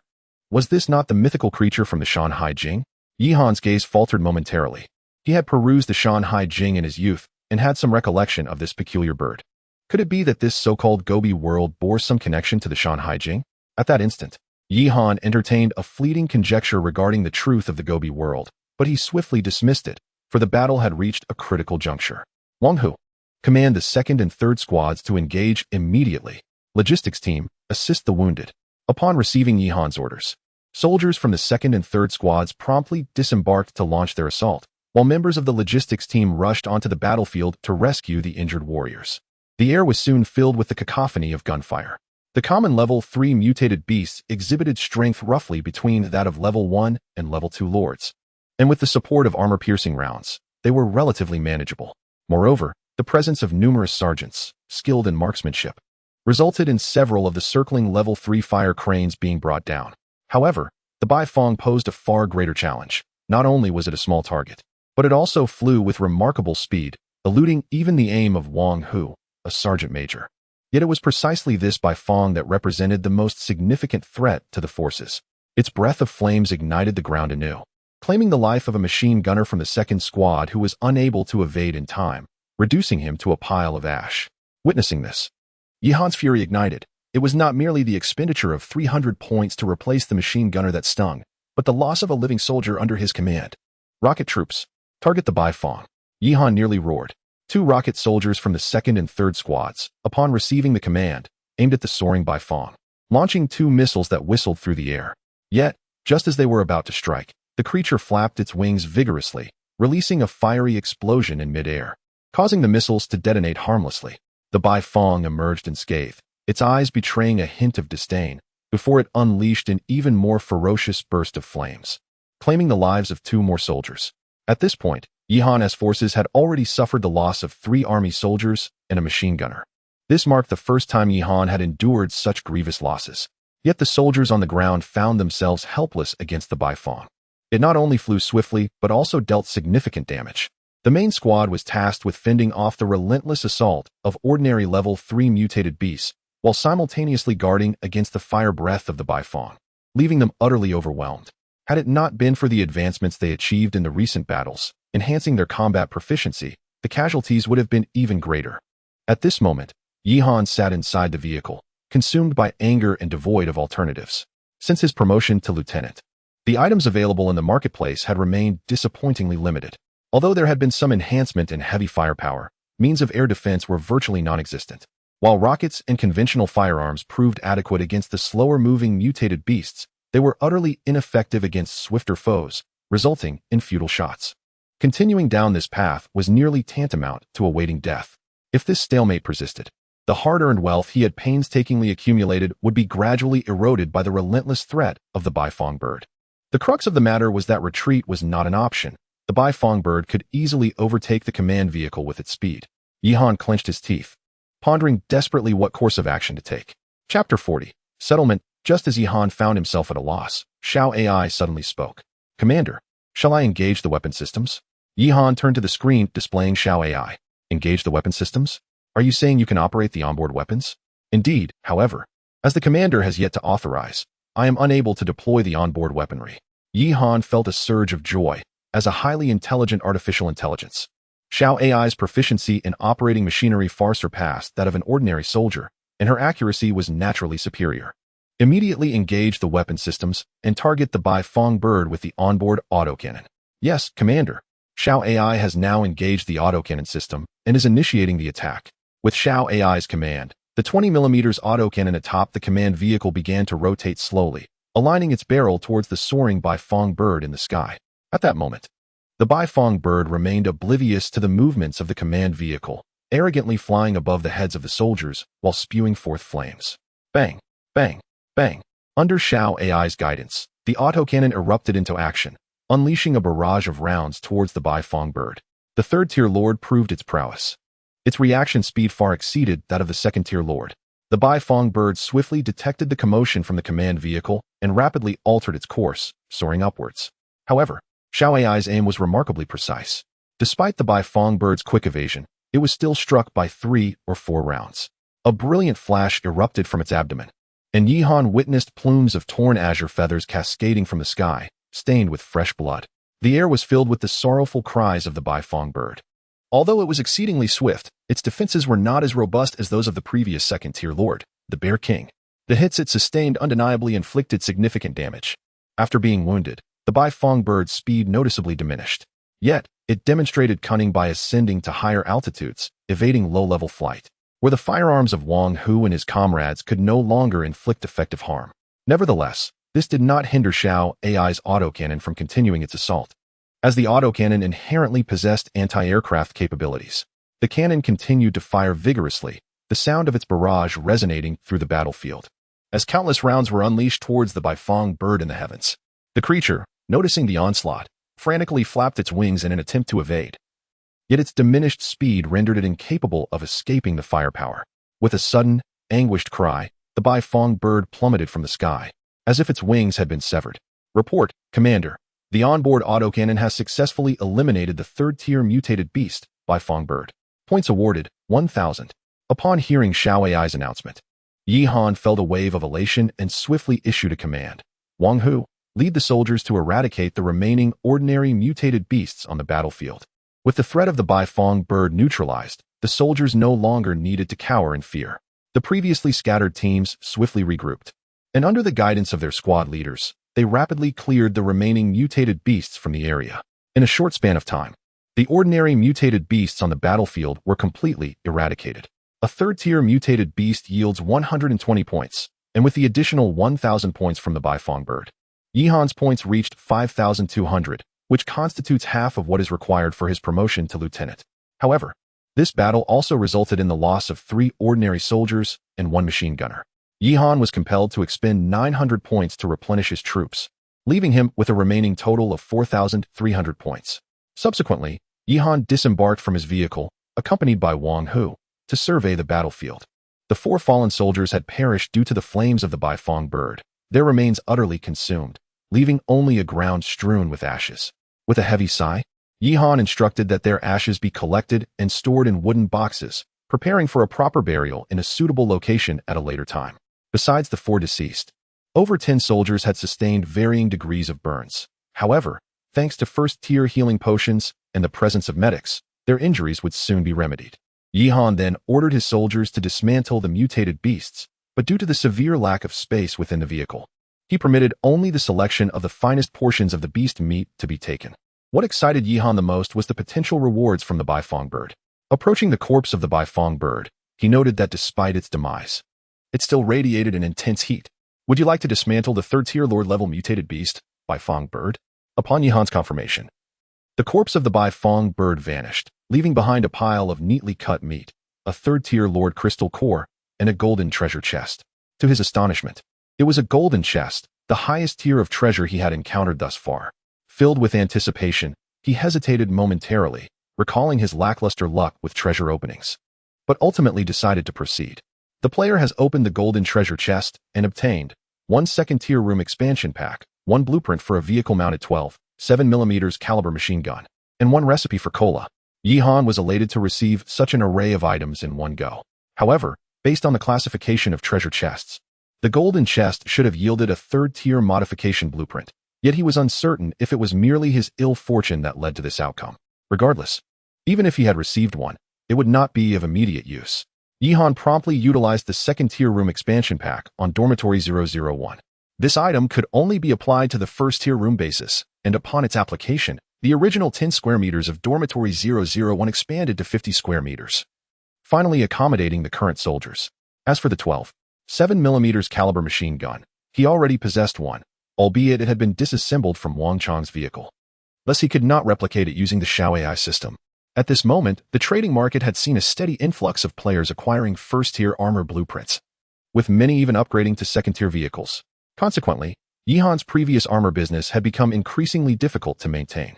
Nevertheless, with the blueprint for the vehicle-mounted machine gun now in his possession, he could resume his foreign trade endeavors. At this moment, Yi Han found himself feeling somewhat overwhelmed. Juggling the management of vehicle logistics, directing operations, and engaging in business dealings, which left him with a throbbing headache. With this in mind, Yi Han began to look forward to the conclusion of the Gobi world. After all, in the next realm, his sister would be by his side.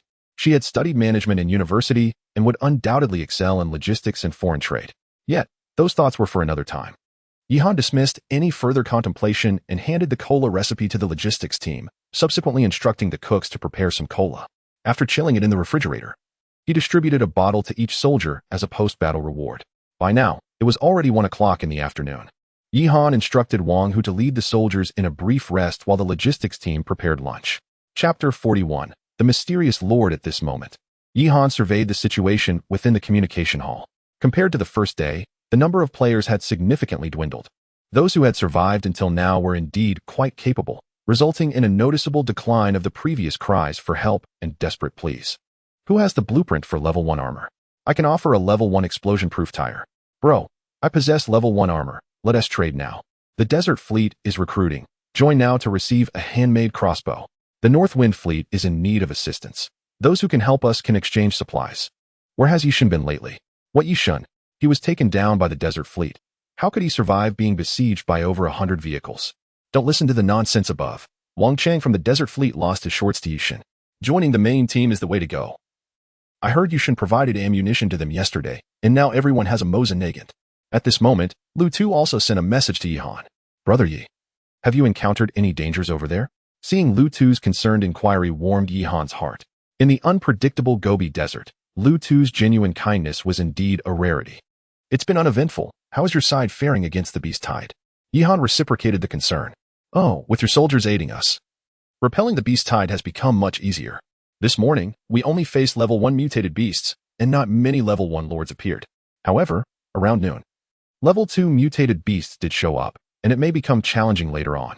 But as long as there are no level 2 lords, we should manage. This aligned closely with Yihan's expectations. Given the levels of the main team and the Meow Meow team, they should not encounter level 2 lord-class mutated beasts for the time being. The previous encounter with 2 level 2 Lord Bear Kings was solely due to Yihan drawing them in. That's good to hear. If you need anything, feel free to reach out, Yihan replied before concluding the private chat. He then turned his attention to the trading market, briefly assessing it before deciding to craft 5 vehicle-mounted 12.7mm machine guns. Subsequently, he exchanged some ammunition for the machine guns in the system store and manufactured several pieces of level 1 armor to place on the trading market. In addition, he listed some chilled cola for exchange, as everyone was now relatively well supplied with food, and only items to enhance strength held any market value. Nevertheless, cola, being a luxury item, still found willing buyers. As soon as the items were listed in the market, the communication hall erupted in chaos. Wow! Yishan has listed vehicle-mounted machine guns. 5 of them, each with 100 rounds of ammunition. Did he raid an armory? Yishan always makes a grand entrance. Previously, he was the biggest water and food dealer, and now he has turned into an arms dealer. What arms dealer? Can't you see he has selling cola too? Yihan seems to be living quite well. How much better can it get? The beast tide is relentless. We all face inevitable doom, including Yihan. I'll trade a level 1 room expansion pack for it. The 5 mounted machine guns were swiftly sold out, yielding 1 level 1 room expansion package, 3 water source cores, and 1 level 1 blast-resistant tire blueprint. As for the level 1 armor and cola, they were also sold off in succession, replenishing the resources that Yihan had consumed during this period. In truth, had Yihan listed the mounted autocannons, he might have attracted even more buyers. However, he had his own considerations. Mounted machine guns do not pose a significant threat to command vehicles, whereas autocannons are a different matter altogether. If supplied with ample ammunition, they possess the capability to penetrate the armor of command vehicles. Yihan, naturally, would not engage in such self-sabotaging behavior, unless he were to install higher-grade armor or acquire superior weaponry. Thus, he would refrain from selling the mounted autocannons for the time being. Seated in the command room, Yihan reviewed the fruits of his transactions. The 3 water source cores would undoubtedly be utilized to construct a level 1 drinking water production unit, as the expansion of personnel necessitated an increase in water supply. With this in mind, Yihan proceeded to manufacture 3 level 1 drinking water production units to place at the rear of the vehicle, bringing the total to 7 units, which would adequately meet the needs of his troops for the time being. As for the level 1 room expansion package, Yihan intended to build storage room number 2, temporarily housing the cows and hens therein, as it was not feasible to keep them in the cultivation room indefinitely. The level 1 blast-resistant tires were quickly installed on the vehicle, replacing the 8 ordinary tires of the command vehicle, thereby enhancing its reliability. Having completed these tasks, Yihan inspected the soldiers' dormitory. Previously, he had merely constructed simple wooden beds for the soldiers to rest on. However, with resources now plentiful, it was imperative to improve the living conditions. Dormitory 001 was expanded to 50 square meters, and Yihan designed the space by partitioning it into 10 independent compartments. each furnished with 2 bunk beds and a table, all adorned with animal hide blankets. This arrangement allowed each compartment to accommodate 4 soldiers, thus enabling the 10 compartments of Dormitory 001 to house a total of 40 soldiers, fully satisfying the current lodging demand. Meanwhile, Dormitory 002 remained unchanged, to be modified only when future accommodation needs arose.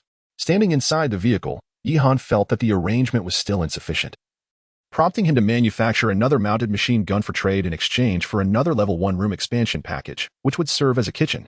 The spatial distribution within the vehicle had improved significantly. However, the number of restrooms remained somewhat limited, and there was a lack of shower facilities.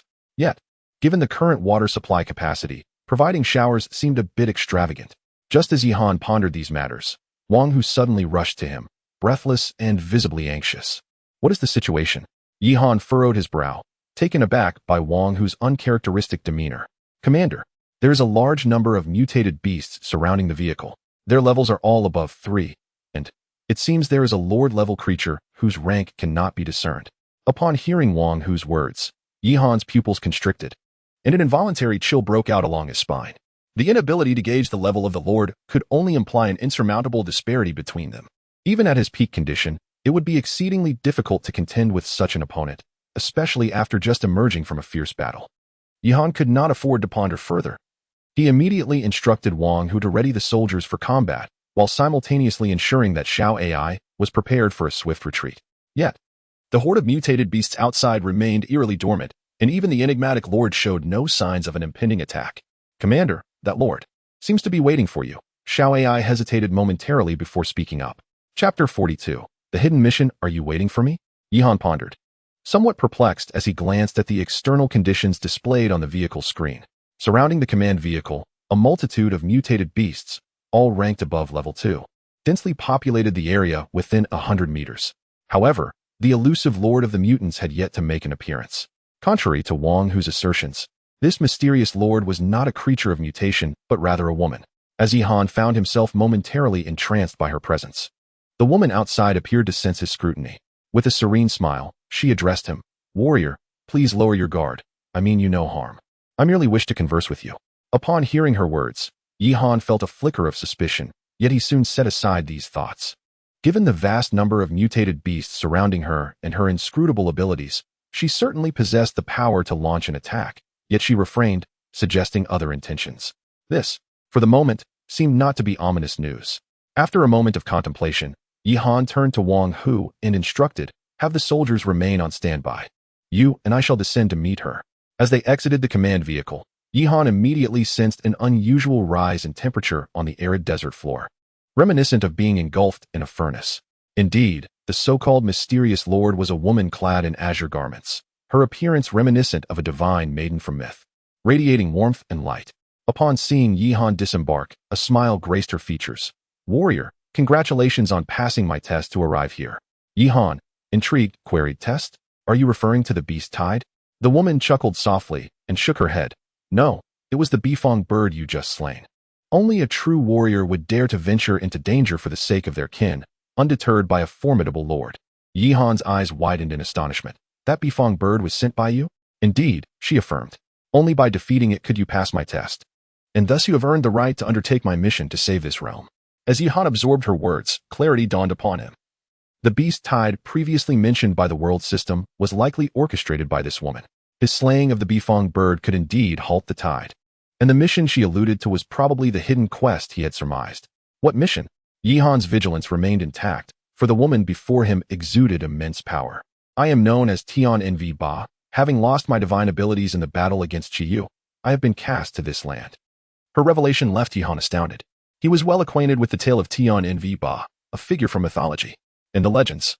She was the daughter of the Yellow Emperor, who, during Chiyu's assault, called upon the wind and rain gods for assistance, ultimately defeating Chiyu's forces. However, as a result, she lost her divine powers and became stranded in the mortal realm, lingering in the north, which subsequently suffered from drought. Hence, she earned the moniker Drought Ba. This desolate world of the Gobi seemed genuinely intertwined with the mythological narratives of the Shanhaijing. Seemingly perceiving Yihan's thoughts, the celestial figure Tian Nu Ba spoke. The truth is not as you understand it. I am the daughter of the Yellow Emperor. How could I commit acts that lead to desolation and suffering? The drought demon spoken of by the people is not I, but rather another. Following the defeat of Qi Yu, he did not perish but abandoned his human form, transforming into a monstrous creature with disheveled hair that wreaks havoc upon the world. Not only has he turned this land into a wasteland, but he has also caused the native creatures to undergo grotesque mutations. The aberrant beasts you witness are the result of his actions. In a bid to frame me, he has deliberately assumed the guise of the drought demon, leading the populace to mistakenly attribute all calamities to me. Yi Han, taken aback by her revelations, found them to starkly contrast with the accounts recorded in the classic of mountains and seas. Could this truly be the reality of the drought demon? Tian Nu Ba was not the drought demon, but a victim of Qi Yu's treachery. Then how is it that you command so many mutated beasts? Yi Han inquired with skepticism. These creatures have been oppressed by the drought demon. I liberated them, and they chose to follow me of their own volition. Tian Nu Ba elucidated. Regarding the task you mentioned, to save this world, are you implying that I must locate and slay the drought demon? Yi Han furrowed his brow and asked. Tian Nu Ba smiled gently and nodded. Indeed. Since you possess the strength to vanquish the Baifeng bird and embody the noble spirit of self-sacrifice for your kin, you are worthy of undertaking my quest. Do not fret about your ability to defeat the drought demon. I have my means to assist you. Follow me. No sooner had she spoken than the surrounding throng of beasts parted, creating a path. After a moment's hesitation, Yi Han followed Tian Nu Ba forward. As they advanced, Yi Han was astounded to behold an oasis amidst the desolation, a verdant patch of land lush with tender grasses and sprawling groves, with a serene lake nestled deep within the woods. This is the eye of the desert, the sole source of vitality within this wasteland. If you fulfill the task, I can create a space for you to take it with you as a reward, Tian Nu Ba remarked as Yi Han stood in a daze. Now, do you wish to accept this mission, not only for this oasis, but also for the countless beings inhabiting the wasteland? As her words fell, Yi Han heard the voice of the world system resonate in his mind. Player Yi Han has initiated the hidden task, the secret of the desert. Upon completion, the reward will be an expansion pack for the Eye of the Desert, allowing the creation of a 1 square kilometer oasis within the vehicle, which can be upgraded. Will you accept the task? Upon hearing the system's announcement, Yi Han hesitated no longer. He turned and, with a resolute expression, nodded affirmatively to Tian Nu Ba. I am willing to accept the task for the sake of world peace. Tian Nu Ba, pleased with Yi Han's response, smiled and said, Truly, you are a warrior worthy of this place. She then handed him a vial of an unknown crimson liquid, stating, This substance is imbued with potent magic. A single drop upon your weapon will enable you to slay the drought demon. With a flick of her sleeve, a fierce gust of wind swept past, and Yi Han found himself back before the command vehicle, with Tian Nu Ba and the other mutated beasts vanished without a trace. Yi Han looked at the vial handed to him by Tian Nu Ba. Essence of the underworld, a mythical item, derived from the depths of the netherworld, which, when dripped onto a weapon, can inflict fatal damage upon mythological figures. Yi Han cautiously secured the vial, then entered the command room. The expressions of those within the vehicle were animated with excitement as they gazed at Yi Han. The task reward promised the creation of a verdant oasis within the vehicle, one that could flourish and grow. How could such prospects not elicit enthusiasm? Xiao AI, what are your thoughts? Yi Han inquired, turning to her. Xiao AI was brimming with excitement, seemingly eager to embark immediately in search of the drought demon. Commander, I believe we should set off at once to locate the drought demon. According to the world system's reward rankings, we are certain to acquire the blueprints for radar manufacturing. This would enable us to utilize the radar to explore our surroundings in pursuit of the drought demon, and subsequently apply the essence of the underworld to our bullets for long-range strikes. Yi Han was taken aback by Xiao AI's strategic input, and her eloquence caught him off guard. He regarded her with a peculiar gaze, remarking, I had no idea you possessed such potential as an advisor. Unperturbed by the undertone of Yi Han's words, Xiao AI beamed with pride, of course. However, Yi Han did not share Xiao AI's optimism.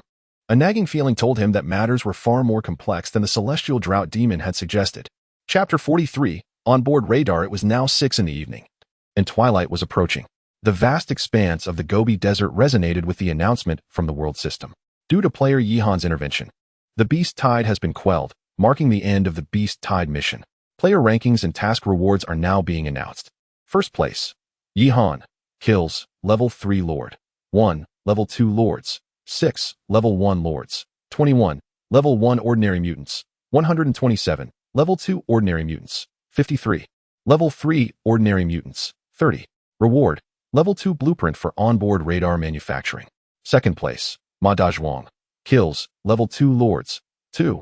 Level 1 Lords. 13. Level 1 Ordinary Mutants. 43. Level 2 Ordinary Mutants. 10. Reward. Instruction Manual for Single-Barrel Shotgun Manufacturing. 3rd place. Wang Chong. Kills. Level 1 Lords. 10. Level 1 Ordinary Mutants. 32. Level 2 Ordinary Mutants. 8. Reward. Recipe for Shotgun Ammunition Manufacturing. 4th place. Lu 2. Kills. Level 1 Lords. 8. Level 1 Ordinary Mutants. 20. Level 2 Ordinary Mutants. 7. Reward. Steel Treasure Chest. 5th place. Lu Miao Miao. Kills. Level 1 Lords. 6. Level 1 Ordinary Mutants. 19. Level 2 Ordinary Mutants. 7. Reward. Steel Treasure Chest. Upon hearing the news of the Beast Tide's cessation, the crowd in the communication hall breathed a collective sigh of relief. At this moment, only 967 players remained. Had it not been for Yi Han's timely intervention, it was likely that fewer than 1,000 would have survived by dawn. Yi Shun is truly our savior. Our convoy was just besieged by a horde of level 2 mutated beasts, and just as we were resigning ourselves to our fate, the beast tide receded, thanks to Yi Shun's intervention. Incredible! We could only await our demise when faced with level 2 lords. Yet Yi Shun not only defeated numerous level 2 lords, but also vanquished a level 3 lord. I am Ma Dazhuang from the Wolf Pack Convoy. We have formed an alliance with the Desert Convoy. Joining the Wolf Pack now grants priority access to redeem a single-barrel shotgun, with ammunition provided by the convoy. The requirements to join are to rank within the top 500 in this Beast Tide event, or to possess a level 2 vehicle. I am Wang Chong from the Desert Convoy. Joining the Desert Convoy allows you to receive a flintlock pistol with ammunition provided by the convoy. The requirement for joining is to rank within the top 1,200 in the Beast Tide. Wow, a single-barrel shotgun. I want to join the Wolf Pack. Can someone ranked 501 join? Yi Han observed the recruitment efforts of the Wolf Pack and Desert Convoy in the communication hall without uttering a word. The Desert Convoy had always been at odds with him, and their alliance with the Wolf Pack likely stemmed from animosity towards him. The name of the Wolf Pack's leader, Ma Dazhuang, was not unfamiliar to him. He had consistently ranked highly in previous world missions. At that moment, Lu Tu sent a message, Brother Yi. I have just inquired about some matters regarding the Desert Convoy and the Wolf Pack. It seems there are complexities that may be difficult to resolve. Do share. Yi Han replied. At the onset of the Beast Tide, the Wolf Pack and the Desert Team allied, while Ma Dazhuang had somehow acquired a tutorial for crafting wooden handle grenades and a formula for creating gunpowder. The team was thus equipped with a significant number of wooden handle grenades, enabling them to secure second place. Furthermore, the vehicle-mounted machine guns you previously sold had mostly found their way into their arsenal. Now, with the Wolf Pack and the Desert Team having obtained the recipe for shotguns, this could pose a potential threat to you. After contemplating for a moment, Yi Han replied to Lu Tu, All right, Brother Lu, I will remain vigilant regarding the situation you mentioned. Firearms such as shotguns and flintlock guns are not likely to pose a substantial threat to Yi Han, given that his vehicle is fortified with first-level armor and bulletproof glass, along with the limited range of these weapons. However, an abundance of wooden handle grenades could indeed become problematic, as they remain a form of grenade, capable of inflicting damage on soldiers and vehicles if one is not cautious. It seems prudent to maintain a level of vigilance against this group, lest they attempt to sabotage him along the way, Yi Han mused, before redirecting his focus to the system rewards he had just received. Level 2 Blueprint for Vehicle-Mounted Radar, capable of manufacturing a Level 2 vehicle-mounted radar that detects biological entities within a 1-kilometer radius and categorizes them as hostile, friendly, or neutral. Manufacturing requires 1 Level 2 Lord's Crystal Core, 5 electronic components, 1 antenna, and 1 signal receiver. This device proves to be quite useful. However, he was lacking the signal receiver for its manufacture. Fortunately, this item was available in the trading market, and Yi Han promptly exchanged a set of Level 1 vehicle armor for the signal receiver in the trading hall. He then proceeded to manufacture the vehicle-mounted radar, installing it onto the command vehicle. In the command room, a new screen appeared, displaying biological signals within a 1-kilometer radius. Yi Han observed that there were no signs of any life forms in the vicinity. With this device, the soldiers no longer needed to take risks by patrolling outside. Today's harvest from the cultivation chamber had also come in, yielding a variety of vegetables and rice, along with the production of fruits. At this moment, Yi Han could finally achieve self-sufficiency. Tomorrow marks the 6th day in the Gobi world, and it is anticipated that the world system will introduce unforeseen challenges. Moreover, the 7th day of the impending cataclysm is drawing near, and he still has to undertake hidden missions.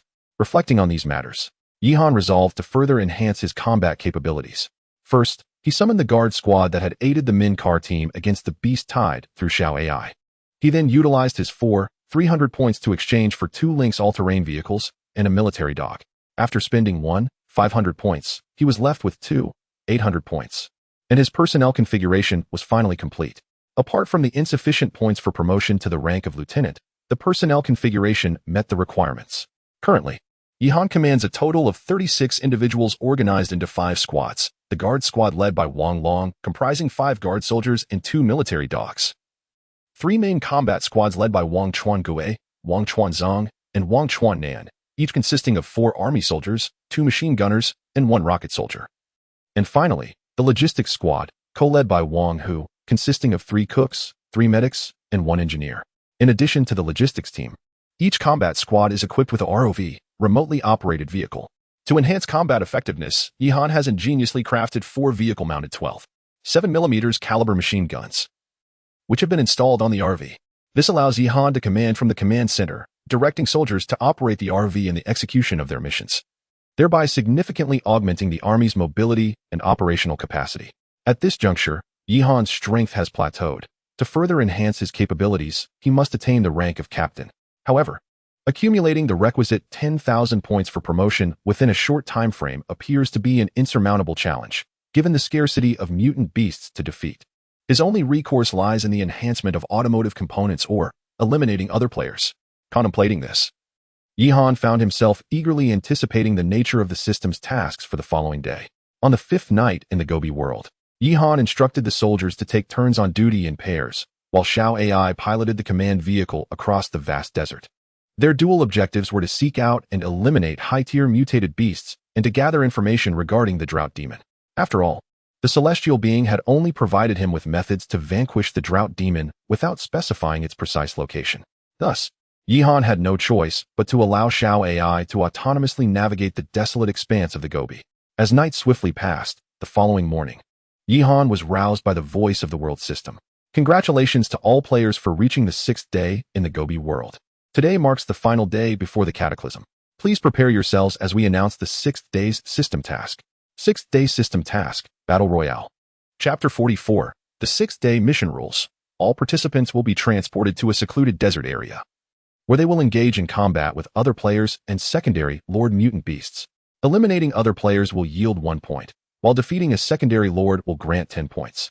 Ultimately, rankings will be determined based on the points accumulated by each individual, with the mission lasting until 6 in the evening. Mission rewards. 1st place, Preview of the Second World. 2nd place, Secrets of the Desert. 3rd place, Custom Vehicle Weapon Blueprint. 4th to 10th place, Custom Weapon Crafting Tutorial. 10th to 100th place, Steel Treasure Chest 2. 100 to 500 place, Steel Treasure Chest I. Beyond 500, Iron Treasure Chest 3. Following the conclusion of this mission, the top 10 players will collectively receive their rewards in the designated area. Yihan found himself momentarily stunned by the system rewards on display. The allure of custom weapons and vehicle weaponry held little appeal for him, as he already possessed a mounted machine gun and cannon for his vehicle, along with a full complement of soldiers for personal armament. The crux of the matter lay in the rewards for the first 2 places. Astonishingly, they were not tangible rewards, but rather informational insights. The significance of information disparity cannot be overstated. Most crucially, the 1st place reward pertains to foreknowledge of the Second World, which would enable him to prepare in advance and gain a strategic advantage upon arrival in the next realm. Meanwhile, the 2nd place reward, Secrets of the Desert, was likely related to the drought demon, considering the hidden quest he had undertaken bore the title Mystery of the Desert. It was evident that he must secure both rewards. The mission's final note indicated that the top 10 would gather to claim their rewards, presenting a potential opportunity. 1st place was a certainty for him, while the 2nd place would depend on who claimed it. If a friend were to obtain it, he could negotiate an exchange of equivalent resources. If an adversary, he would simply wish them well. At that moment, the world system initiated its function. Yihan sensed a powerful beam of light flashing outside the command vehicle, and the vehicle jolted as the light dissipated. When the illumination faded, a new scene unfolded outside the command vehicle. The setting remained within the desert, but numerous vehicles were now visible. Yihan glanced at the display on the vehicle's radar, revealing a plethora of neutral targets and a singular hostile target within a kilometer radius. Those so-called neutral targets were undoubtedly other players, while the hostile target was likely the secondary Lord Mutant Beast. As soon as the players were placed in proximity, chaos ensued, for this mission rewarded points for player eliminations. Only a handful seemed reluctant to engage, retreating to the sidelines. Initially, Yihan did not focus on these players. He was no bloodthirsty killer, unable to resort to murder for mere points, though the situation would differ if it involved an enemy. Moreover, eliminating players only awarded a single point, while each secondary lord slain granted 10 points. Clearly, the rewards for defeating lords were far more substantial. With this in mind, Yihan instructed Wang Chuan-Tsang and Wang Chuan-Nan to lead their main forces in the pursuit of the secondary lord, while he and the remaining personnel enjoyed breakfast inside the command vehicle. With the presence of radar and command vehicles, there was no need to personally confront a secondary-level mutant beast. Dispatching mobile troops sufficed. Shortly after the two main squads departed, Yihan was indulging in his breakfast when Xiao AI suddenly announced, "Commander, radar has detected 3 players approaching." Upon hearing this, Yihan glanced at the radar, which displayed 3 small dots rapidly approaching the command vehicle, clearly indicating neutral targets. Players, indeed. At that moment, 2 SUVs and a small cargo truck drew near, all equipped with iron armor, despite being classified as level 1. Yihan promptly ordered his soldiers to take their positions. It was evident that anyone approaching could only be an adversary. The 3 vehicles halted 100 meters from the command vehicle, and 3 individuals emerged. One was exceedingly corpulent, his face adorned with rolls of flesh, clad in a half-open yellow floral shirt that revealed a shoulder dragon tattoo on his chest. A gold chain, as thick as a pinky finger, adorned his robust wrist, and he brandished a shotgun, clearly not a benign character. However, his excessive bulk rendered him less intimidating in Yihan's eyes, resembling more a plump feline from a zoo than a fearsome gang leader. Trailing behind him were 2 gaunt individuals, bare-chested and revealing rib-like chests adorned with bizarre tattoos, including an all-seeing eye on their foreheads. Each wielded a machete and a flintlock pistol, leaving Yihan puzzled as to how this hefty creature had come to associate with such lean companions. One of the thin men glanced at Yihan's command vehicle and remarked, "Boss, this guy's vehicle is quite grand. And that thing on top appears to be a machine gun, right?" "What machine gun? That's surely just for show. Even the wolf pack has scarcely any vehicle-mounted machine guns. This fellow has simply been idling here since his arrival, undoubtedly relying on false bravado." The rotund man scoffed. Having previously associated with the wolf pack's vice-captain, he was accustomed to arrogance, and given that few had encountered Yihan's vehicle, his assumption was not surprising. "Stop cowering. You too. This fellow's vehicle is undoubtedly brimming with treasures. If we seize everything, we could elevate our status within the wolf pack." The corpulent man scolded his subordinates before patting his shotgun. "And what is there to fear? We possess high-end weaponry."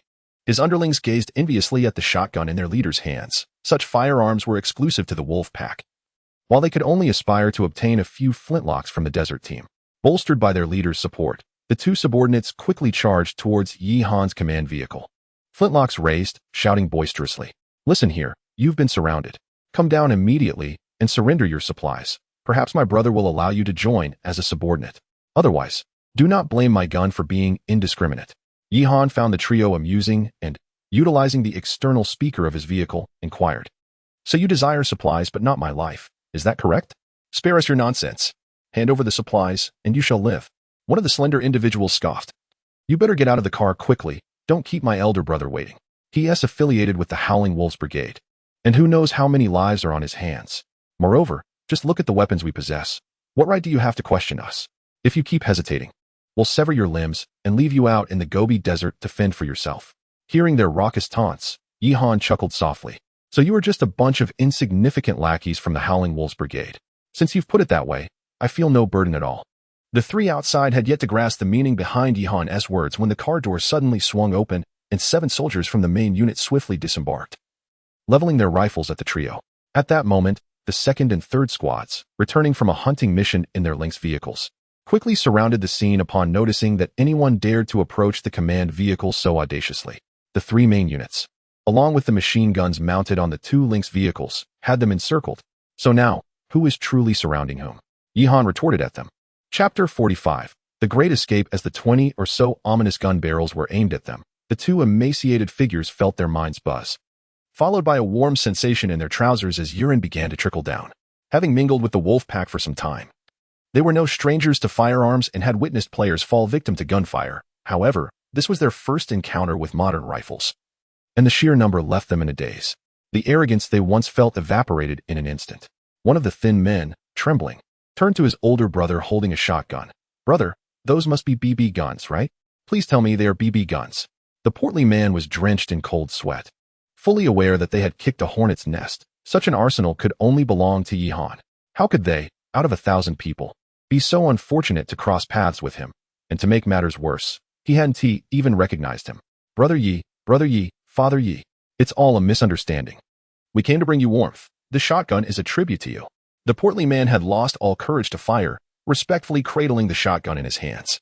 Witnessing their brother's state, the two younger men finally grasped the reality of their predicament, their legs giving way as they collapsed to the ground. Yihan, uninterested in further conversation, assessed the three individuals before him, recognizing they were hardly virtuous souls, especially given their association with the wolf pack. It was likely they had taken more lives than he had. Wang Hu, fire. At Yihan's command, Wang Hu and several soldiers pulled the triggers. A series of gunshots rang out, and several bullets raced forth, all striking the heads of the three players. With muffled sounds, they fell to the ground, unable to even emit a cry, their bodies convulsing involuntarily, a reflex of muscle response following brain death. Yihan approached to take a look, suppressing the strong nausea swelling within him. Yet such scenes would inevitably become commonplace, so it was better to inoculate himself now, lest he be startled by corpses while commanding tens of thousands in the future. The soldiers had become quite adept marksmen. Their bullets precisely aimed at the center of the forehead, creating blood holes the size of a fingernail, with fresh blood gushing continuously from the wounds. However, had one been able to see the back of their heads, there would have been gaping holes the size of a bowl, as the bullets, spinning at high speed during flight, caused extensive damage not only at the entry point but also within, creating chaos from the bullet's rotation. Such injuries would be fatal, even if immediately transported to an ICU. Yihan collected the two flintlock pistols and the shotgun from the ground. The craftsmanship of the flintlock pistols was notably crude, suggesting the two had merely been laborers within the crew, yet the shotgun was well made, its wooden grip feeling exceptionally comfortable. While it held little use for him, it could be traded with other players or offered to the members of the mine's convoy. Subsequently, Yihan instructed Wang Hu to scour the vehicles of the three men while he returned to the driver's seat. Due to the elimination of 3 players and the defeat of a level 2 lord, Yihan's task points surged to 13. The 3 players contributed a total of 150 points, combined with the 500 points from the level 2 lord. And the 3 level 1 lords that the Wang Hu squad had effortlessly dispatched during their journey, Yihan's score escalated to 3750. After a brief calculation, Yihan realized that he needed 6,250 points to be promoted to lieutenant. If all went well, this time, the system's release survival mission might indeed allow him to accumulate enough points for his promotion. Such a rank would grant him command privileges, and upon his advancement, his troop numbers would more than double, not to mention the plethora of items available in the level 3 marketplace. With this thought, Yihan felt a wave of anticipation. Soon, Wang Hu returned with supplies, but the 3 men were utterly destitute, lacking any vehicle parts, all driving level 1 vehicles, and possessing minimal resources. It was understandable. Within the ranks of the wolf pack, they were surely being ruthlessly exploited. To possess a shotgun or a flintlock was already quite commendable. At this moment, there were no level 2 lords remaining in the area, only 7 or 8 players still engaged in combat. Yihan had no time for such trivial games, so he instructed Xiao AI to continue driving. After approximately 10 minutes, a sudden emergence of poplar trees and sagebrush appeared in the desert ahead, indicating the presence of a nearby water source. Yihan looked up, and indeed, not far ahead flowed a substantial river, spanned by a stone bridge about 5 or 6 meters wide leading to the opposite bank. Yihan observed that the bridge's entrance was lush with poplar trees, obscuring any view of what lay above. Commander, the radar indicates 8 neutral targets lying in ambush at the bridge entrance. Xiao AI's voice prompted Yihan to glance cautiously at the radar, which indeed displayed 8 small dots. These individuals were likely concealed behind the poplar trees. Still attempting to guard the bridge, are we? Yihan scoffed inwardly, suspecting that this group intended to ambush unsuspecting travelers crossing the bridge. Crossing the bridge was imperative, as the radar indicated a level 2 lord was situated approximately 700 meters beyond it. Yihan instructed several teams in the Lynx vehicles to take a detour and quietly encircle from the side, while directing Xiao AI to swiftly charge toward the bridge entrance. As the command vehicle approached the bridge, several off-road vehicles suddenly emerged from the surrounding poplar trees, one of which was armored. They encircled the command vehicle, and 8 men disembarked, wielding machetes and handmade crossbows, with the leader brandishing an old bolt-action rifle. Yihan's eyes brightened. This was indeed intriguing. He had thought that only the wolf pack and the main brigade possessed firearms, yet it appeared that other players had also acquired weapons. These men were all clad in uniform work attire, wearing helmets with a large H painted on them. As Yihan halted in front of them, they menacingly surrounded the vehicle, striking it with their machetes while shouting loudly. The leader jabbed the rifle at the command vehicle's window and barked, "Get out of the vehicle, quickly! What's this? Are you charging a toll to cross the bridge?" Yihan took a sip of coffee in the command room and, utilizing the external speaker, inquired. "That is not quite right," he remarked. "Otherwise, would you be stopped and tested for drunk driving? Hurry and get down. Do not force us to come up."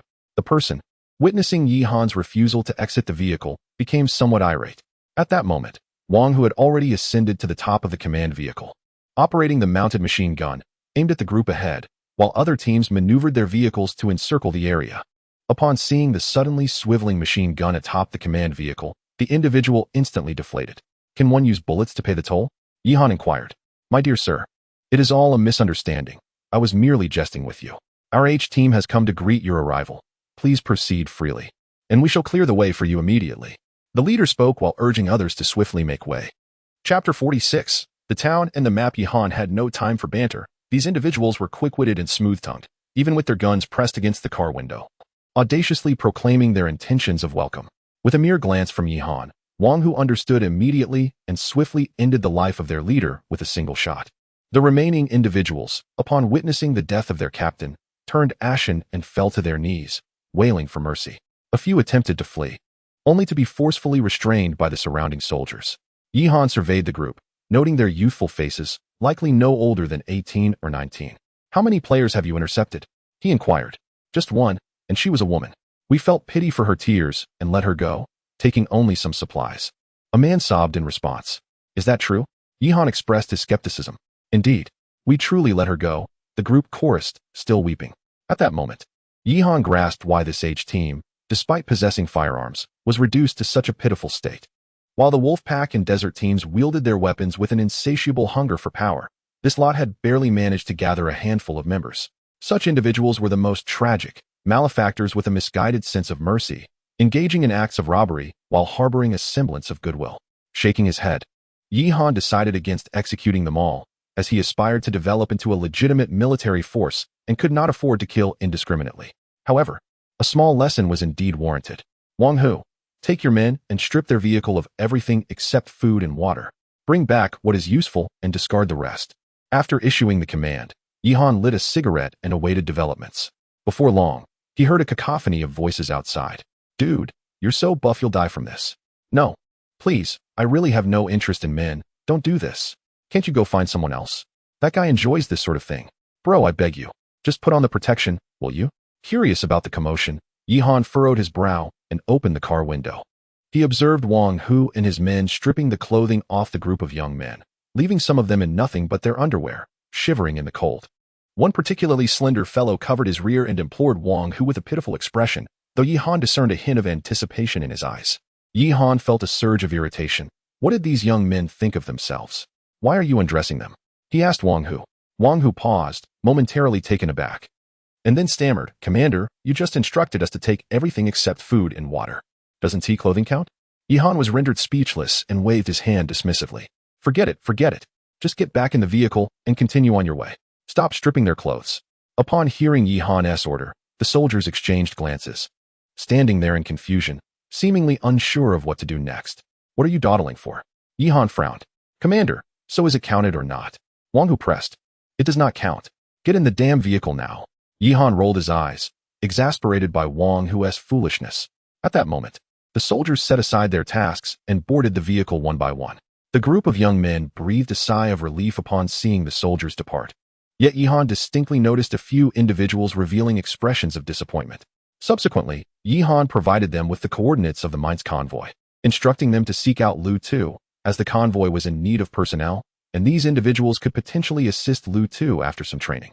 After swiftly crossing the bridge, Yihan dispatched 2 squads to confront the second-tier, Lord-level mutated beasts, while he entrusted Xiao AI to continue driving. Not long after, a cluster of town ruins appeared on the desert expanse. It was not particularly large, comparable in size to a small town in Huagua, yet it boasted a complete array of shops, clinics, and even a security office. Upon entering the town, Yihan parked the command vehicle to one side and, under the protection of Wang Hu and a group of soldiers, began to explore. Although he did not find many treasure chests, Yihan managed to loot a considerable amount of beer and cigarettes from the shops, and subsequently discovered some first-tier healing agents in the clinic. He then proceeded to the security office, hypothesizing that there might be firearms within. The security office was a two-story building, seemingly abandoned for an extended period, with walls stained by dried blood and the floor littered with dust-covered bullet casings. This small town had likely fallen victim to an assault by mutated beasts, as evidenced by the skeletal remains of a mutated beast he observed on the ground. However, he found no firearms. Instead, fresh footprints indicated that someone else had likely arrived before him. Nonetheless, it mattered little, as he was not in need of weapons. After a fruitless search, Yihan prepared to return to the command vehicle with his soldiers. Yet, before they could reach the vehicle, Yihan spotted two of his cooks firmly pinning a man to the ground, while a medic aimed his firearm at the individual. "What is going on?" Yihan inquired as he approached. "Report, Commander. Shortly after you left, this person attempted to tamper with the lock on the command vehicle. We apprehended him immediately and awaited your orders," the cook replied. This scoundrel actually attempted to steal the vehicle. A surge of anger welled within Yihan. It was broad daylight and someone almost dared to invade his domain. Fortunately, the logistics team had remained by the vehicle. "You get up." Yihan kicked the man on the ground. The would-be thief trembled as he stood, swallowing hard. "Big brother, I'm sorry. I just thought your vehicle looked splendid and wanted to get a closer look." Yihan squinted. Did this fool take him for a simpleton? "Then what is the iron wire in your hand for?" The thief hurriedly dropped the wire to the ground. "It's a misunderstanding. Just a misunderstanding." Just as the thief was speaking, Yihan suddenly noticed a shift in his eyes. An ominous feeling surged within him, and Wang Hu reacted instantly. Bang! A gunshot rang out, and the thief collapsed, blood gushing from the back of his head, his hand having reached for a pistol at his waist. Yihan picked up the handgun and examined it. It was a .45 caliber Colt revolver, presumably the very weapon that had been used to pilfer the arms from the security station. "Wang Hu, go nearby and search for his vehicle. See if you can uncover anything of value," Yihan commanded. "Understood." Wang Hu promptly set off with two soldiers in tow, while Yihan returned to the command room. It wasn't long before Wang Hu returned, cradling two shotguns and another revolver. "Commander, I have located 3 firearms along with some supplies, and also a map." "A map?" Yihan inquired with curiosity, accepting the document from Wang Hu's hands. Upon inspecting it, he discovered it was a layout of the town, detailing not only all the houses but also shops, the security station, and various institutions. However, what captured Yihan's attention most was the marking of treasure locations on the map. It indicated that there was a golden treasure chest in the mine located at the far west of the town, along with 4 steel chests scattered throughout various locations in the area. It was unclear how this car thief had come by such a map, but it certainly constituted an unexpected boon. Yet, it appeared that others had already arrived in the town before him.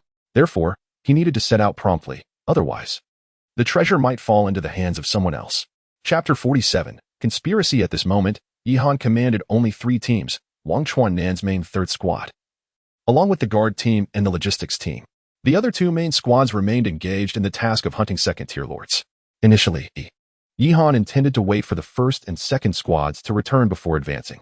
However, considering the possibility that others might move ahead, he decided to set off towards the mine where the golden treasure chest was located, instructing the 1st and 2nd squads to regroup later. The first destination was undoubtedly the site of the golden treasure chest, for the contents of the steel chest had long ceased to satisfy Yihan's appetite.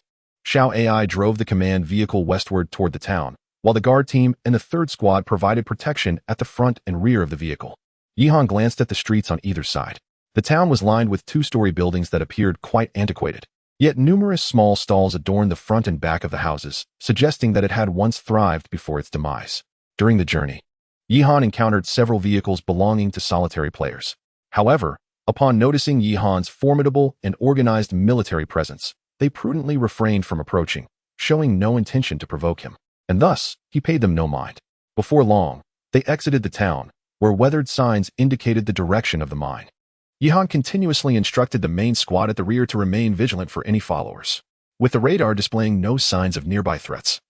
He felt a sense of relief. The mine was not extensive. A red brick wall enclosed the small site, and a rusted black iron gate barred the entrance. Without hesitation, Yihan ordered Xiao AI to ram through the gate. Inside, the space was deserted, seemingly abandoned for an extended period, with heaps of excavated coal scattered across the ground. Left uncollected, coal, while somewhat useful, was not a priority given their limited capacity. So Yihan instructed Wang Hu to load approximately half a ton into the vehicle before heading towards the mine. Commander, the radar indicates a hostile target within the mine. Though its level remains uncertain, Xiao AI suddenly reported. A lord within the mine. Yet, the golden treasure chest was also situated within its depths. This predicament posed a challenge for Yihan.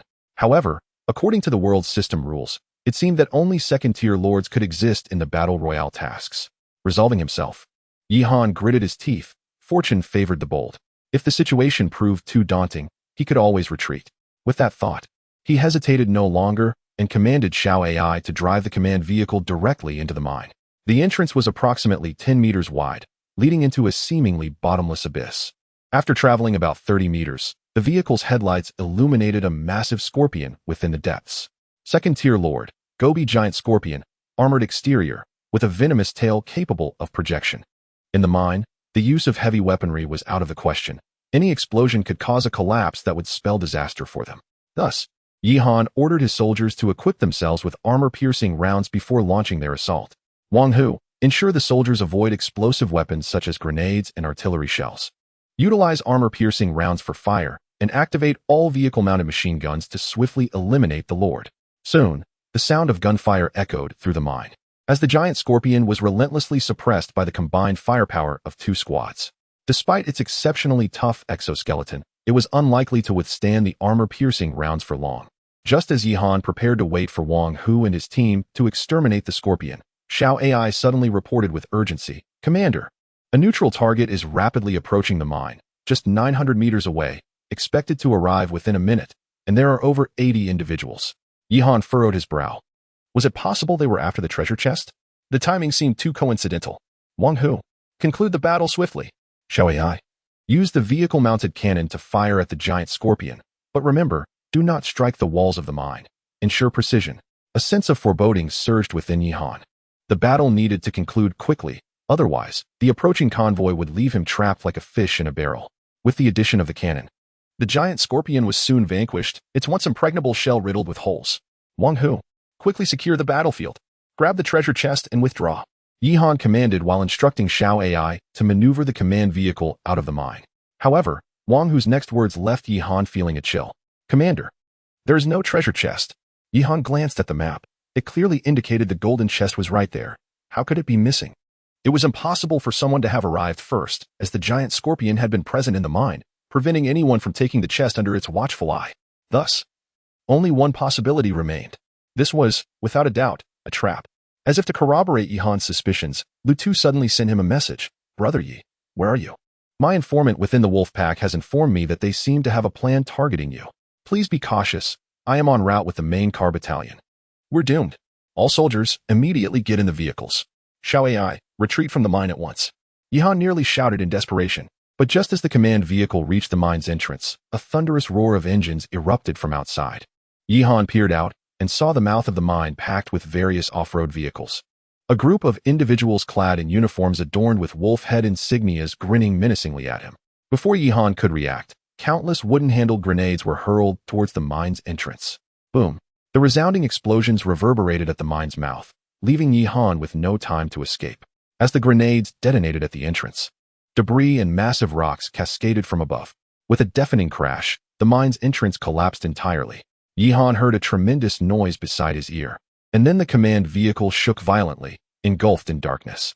The command vehicle, along with two all-terrain wildcats, was buried beneath the rubble of the collapsed mine entrance. The onlookers outside erupted in cheers, celebrating their success. This was Yihan, the strongest player in the Gobi world, now buried by their cunning scheme within this abandoned mine. Indeed, from the moment Yihan stepped into this small town, the members of the Mad Wolf convoy set their sights upon him. Ma Dazhuang and Wang Chang, fully aware of Yihan's formidable nature, meticulously devised what appeared to be an infallible plan. Initially, they employed a car thief as bait, intending to present Yihan with a map marked with the location of a golden treasure chest. The allure of such a treasure is irresistible to anyone, and Yihan, equipped with formidable weaponry, was no exception. They calculated the timing with precision, refraining from approaching him, all to ensure he would lower his guard. At the moment he ventured deep into the mine, the Mad Wolf convoy would re-emerge, employing grenades to collapse the mine and entomb him within. In this manner, even if Yihan possessed an arsenal of firearms, Escaping the ruins of the collapsed mine would be utterly impossible. Chapter 48. The rescue. At this moment, Yi-Han, situated within the command vehicle, was not crushed as he might have expected. The Wolfpack's assault team had evidently underestimated the defensive capabilities of the command vehicle. Furthermore, Yi-Han's convoy had surged towards the cave's entrance, and the debris that had collapsed was not as extensive as they had anticipated. Xiaoai, what is the current status of the command vehicle and the soldiers? Yi-Han shook his hazy head. Commander, the command vehicle remains undamaged, but it is immobilized beneath the rubble, with the doors blocked. 2 of the Link's all-terrain vehicles have sustained structural damage, and 3 soldiers have been injured to varying degrees. Xiaoai reported. Yi-Han sighed. He had indeed been somewhat careless. At this juncture, it was implausible to escape the ruins relying solely on his own strength. Not only he but also the security detail and the main squad were trapped inside the Link's vehicles. Fortunately, his quick reflexes had played a crucial role. Had they not reached the cave entrance, even with the command vehicle's level 2 defense, being buried deep within the mine would have significantly reduced their chances of survival. Outside the mine, the Wolfpack's assault team had not dispersed. Rather, they had congregated to celebrate. No matter how formidable Yi-Han may be, he has fallen into our trap. We should prepare some grenades for him later to ensure his demise is absolute. Can I have one of his machine guns? I put in considerable effort. Tossing grenades nearly dislocated my arm. Rest assured, Yi-Han has at least 20 guns at his disposal. We will certainly secure our share. Came the response. Yi-Han, listening to the raucous chatter outside, couldn't help but smirk coldly. This group truly enjoyed uncorking champagne mid-battle, discussing the spoils while uncertain of their own fate. It seemed rather premature, did it not? Xiaoai, immediately contact the 1st and 2nd main squads and instruct them to rush to the mine for support. Yi-Han commanded decisively. He was grateful to have 2 main squads outside. Otherwise, the situation would indeed be dire. The 1st and 2nd main squads are en route and should arrive within 3 minutes, Xiaoai replied, pausing momentarily to caution Yi-Han. Commander, the radar has detected another neutral target approaching the mine, approximately 50 individuals in scale. More people coming? Yi-Han felt a wave of apprehension. Could it be the Wolfpack's reinforcements? However, even if they were from the Wolfpack, it mattered little. These ragtag fighters would struggle to contend with his 2 main squads. As Yi-Han awaited the return of the main squads, gunfire suddenly erupted outside the cave. This gunfire did not originate from the M249 or M4A1 rifles used by the main squads. It sounded like the Mosin Nagant, soon followed by the distinctive sounds of shotguns and flintlock firearms. It's the main brigade. Yi-Han instantly realized the identity of the 50 or so individuals approaching. He was astonished by the speed of Lu Tu's rescue. It appeared that the good deeds he had previously sown within the main brigade were now reaping rewards. Brothers, charge. Eliminate these scoundrels and rescue Yi-Shun. Rescue Yi-Shun. A sudden cacophony of battle cries erupted outside, prompting the members of the Wolfpack convoy to swiftly engage in combat with the mine's convoy. However, the mine's convoy, being outnumbered and facing the Wolfpack's armed personnel equipped with shotguns and several wooden-handled grenades, soon found themselves at a disadvantage. The leader of the Wolfpack, filled with rage, exclaimed, Lu Tu, our Wolfpack has no grievances with your mine's convoy. Do not meddle in affairs that do not concern you. At that moment, their target was Yi-Han, and they had no intention of clashing with the mine's convoy. Lu Tu, however, merely sneered. Despite having lost several brothers, his team showed no signs of retreat. You should consider our name. Our full title is Mine's Convoy Yi-Shun. To harm Yi-Han is to strike at the very heart of our mine's convoy. With that declaration, Lu Tu fired a shot at the leader of the Wolfpack, piercing through his arm. The Wolfpack leader, in pain, quickly recoiled into his vehicle and bellowed, Damn it! Eliminate the mine's convoy members. The 2 sides soon found themselves engulfed in an intense battle, the air filled with the sound of gunfire once more. Commander, the main classes 1 and 2 are ready. Shall we engage directly in the combat? Xiaoai suddenly inquired. Yi-Han's expression turned cold. Upon hearing of the casualties within the mine's convoy, fury surged within him. Engage immediately. Tell Wang Chuan Gui and Wang Chuan Song to spare no ammunition. Fire rockets and grenades at the Wolfpack members. With Yi-Han's command, explosions erupted outside the mine. The 2 main classes unleashed their rockets and grenades upon the Wolfpack's gathered forces. Subsequently, army soldiers, along with machine guns, rifles, and mounted machine guns from the Lynx vehicles, unleashed a hail of bullets, causing the once-advantaged Wolfpack to scatter in panic. Damn it! Wasn't Yi-Han trapped inside? Where did these soldiers come from? Retreat! Retreat! Deputy, we can't escape. The vehicles are nearly destroyed. Upon seeing the soldiers rush in, the members of the mine's convoy erupted in cheers, drawing out their machetes and charging towards the wolf pack's position under the cover of gunfire. The battle concluded in less than 10 minutes, resulting in the annihilation of the wolf pack's unit, while the mine's convoy suffered 8 fatalities and over 10 injured. Brothers, clear the rubble and rescue Yihan. With Lu Tu's command, the mine's convoy and the soldiers from the 2 main classes rushed to the debris to commence the rescue. With the strength of many, and driven by their fervor to save Yihan, it wasn't long before Yihan witnessed the rubble before the command vehicle being cleared. He then instructed Xiao AI to drive the command vehicle out, and soon the guard unit and main class 3 managed to escape. Once outside, Yihan immediately approached Lu Tu, saying, "Brother Lu, I am immensely grateful for your timely rescue." As Yihan spoke, he instructed the soldiers to retrieve an abundance of fruits, vegetables, and medicinal supplies from the vehicle to present to the members of the main car team. However, the thoughts of the main car team were not fixated on Yihan's gestures of gratitude. Rather, they were wiping the sweat from their brows, rejoicing in Yihan's fortunate escape from peril. Observing this, Yihan felt a warmth in his heart, realizing the truth behind the saying, "Those who are righteous receive abundant support, while those who stray from the path find themselves alone." Subsequently, Yihan engaged in a brief exchange with Lu Tu, and in a gesture of appreciation for the main car team's courageous assistance despite the dangers they faced, he resolved to gift them the firearms he had previously acquired from the security office. As for the hunting rifles and flintlock guns belonging to the wolf pack, they too would be bestowed upon the main car team. Such items held little utility for him, while many members of the main car team still relied on handmade crossbows, rendering these weapons exceedingly beneficial to them. Chapter 49. Harvest Settlement. Brother Yi, the forces besieging you at the mine are merely a faction of the wolf pack team. Ma Dazhuang and his main contingent are not present here. You should remain vigilant, and should you require assistance, do not hesitate to reach out to us.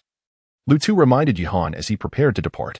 Yihan smiled and replied, "I understand, Brother Lu. There is no need for them to seek me out. I shall find them myself." The two exchanged a knowing glance, with Yihan determined to seize the opportunity to confront the wolf pack team during the reward distribution phase of the world system. Upon returning to the command vehicle, Yihan inquired of Xiao AI, "How many task points and credits do I currently possess?" Having eliminated a considerable number of players, most of whom were from the main force of the wolf pack, he anticipated a substantial gain. Report, Commander, 3 level 2 lords have been vanquished, yielding 30 task points. Additionally, with 62 players eliminated, the total task points amount to 92, and you currently possess 700 credits, Xiao AI reported. Hearing this, Yihan felt a surge of joy. The wolf pack alone contributed nearly 3,000 credits, and combined with the defeat of the level 2 lords, his total accrued credits reached 4,000, bringing him closer to the rank of lieutenant. However, it was now 4 in the afternoon, and with only 2 hours remaining until task settlement, accumulating an additional 300 credits seemed implausible. After some contemplation, Yihan instructed Xiao AI to drive the vehicle out of the mine. Securing the top position in this mission was imperative, thus acquiring as many task points as possible was essential. As the command vehicle navigated, Yihan monitored the radar and soon detected 2 nearby level 2 lords.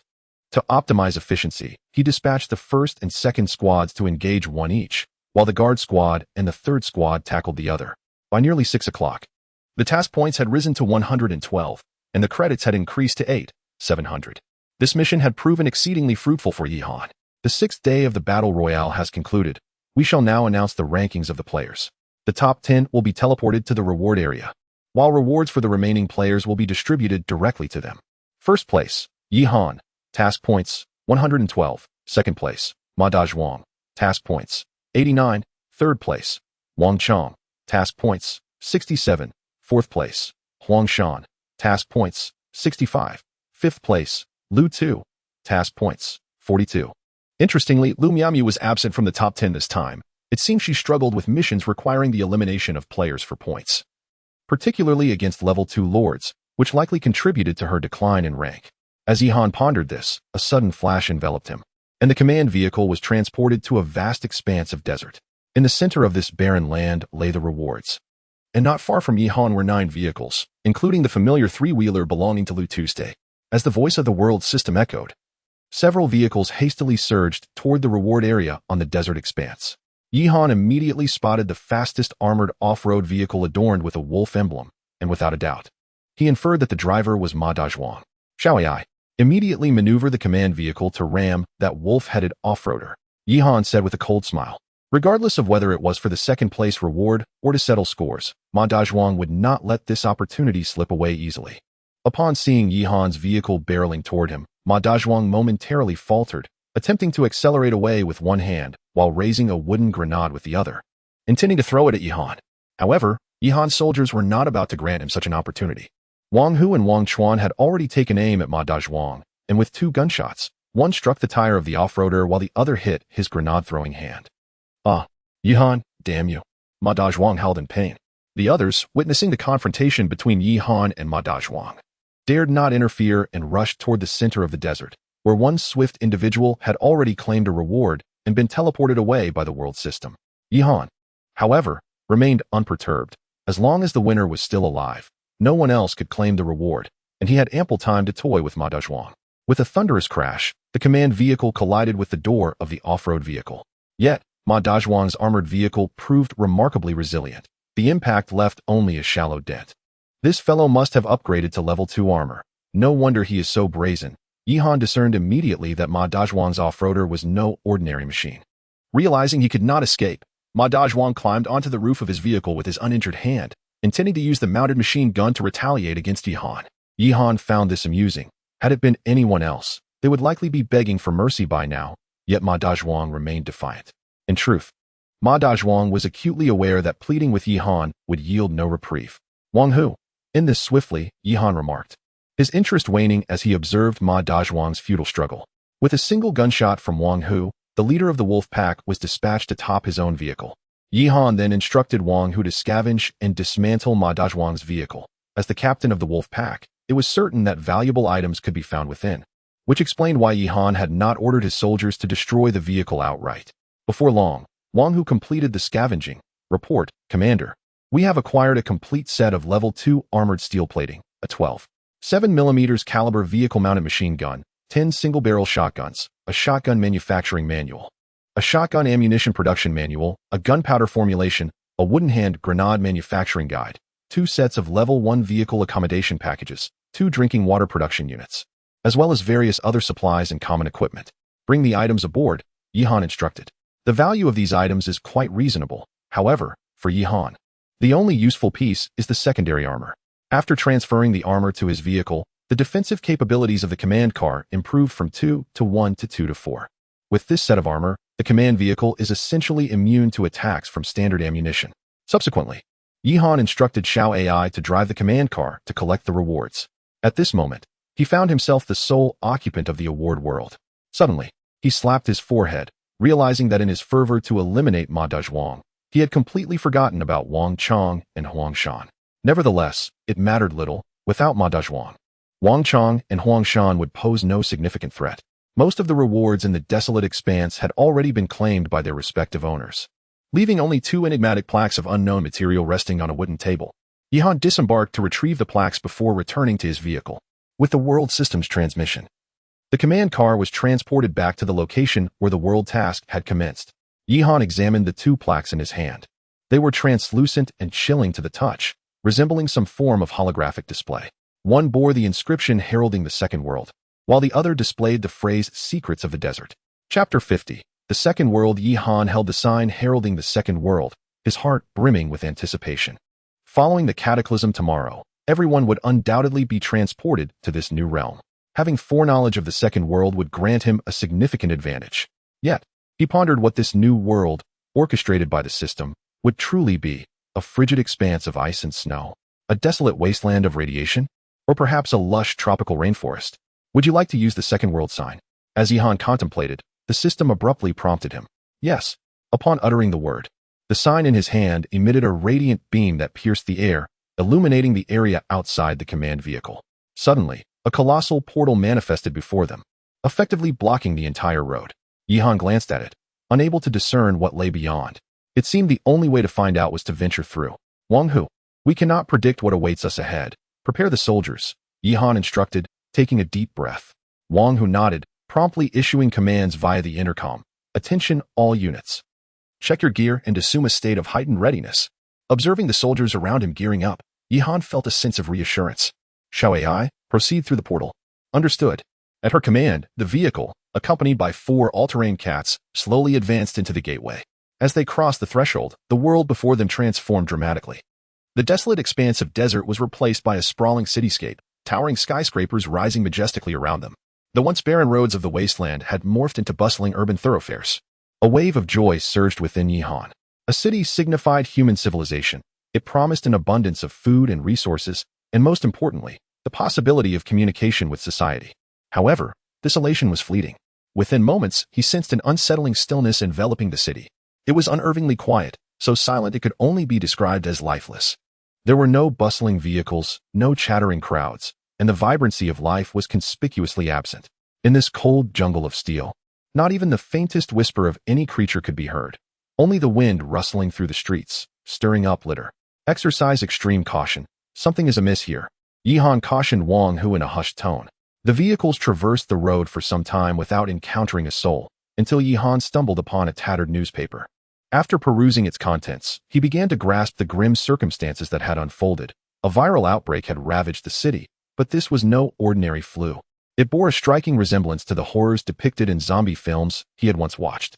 A pharmaceutical company known as Tianqi from Sakura Nation had unleashed a catastrophic virus upon the world through the discharge of nuclear waste. As ocean currents disseminated the contagion, it ultimately reached Long Nation, transforming infected humans and animals into ravenous zombies. Moreover, this same company had deliberately spread the virus within military ranks, leading to the city's swift descent into a veritable paradise for the undead. Upon discerning the situation, Yihan was immediately engulfed by a surge of indignation. Prior to his arrival in this world, Sakura Country had already been embroiled in such turmoil. Although the present scenario might be a parallel universe, the essence of Sakura Country remained unchanged. However, endowed with the most formidable commander system, which enabled him to summon armies, he found himself well equipped to confront the undead. Moreover, the city's downfall implied that a plethora of resources had become unclaimed, ripe for the taking. As Yihan pondered these thoughts, Xiao AI suddenly reported, "Commander, the radar indicates several hostile targets at the intersection ahead. Send the guard squad to investigate." Yihan commanded. If his conjecture was accurate, those hostile entities were likely zombies, and he saw this as an opportunity to test his skills and gauge the combat prowess of the undead in this realm. With the guard squad advancing, Yihan's gaze remained fixed on the intersection, while the growl of the Jackal Vehicle's engine evidently disturbed the lurking creatures. Shortly after the guard squad's arrival, a horde of infected individuals charged towards them, their faces contorted in grotesque expressions, smeared with dried blood, resembling malevolent specters as they emitted feral howls. "Report, Commander. Wang Long requests permission to fire," Wang Hu announced. "Permission granted." With Yihan's order, the soldiers of the guard squad raised their weapons and unleashed a cacophony of gunfire, shattering the eerie silence that enveloped the city. To Yihan's astonishment, these seemingly fragile zombies continued their relentless advance towards the guard squad, seemingly impervious to the barrage of bullets. Are they truly that resilient? Is it indeed the case that only a shot to the head can eliminate them? Much like in the movies? Yihan mused, furrowing his brow. Wang Long, instruct the soldiers to aim for the zombies' heads.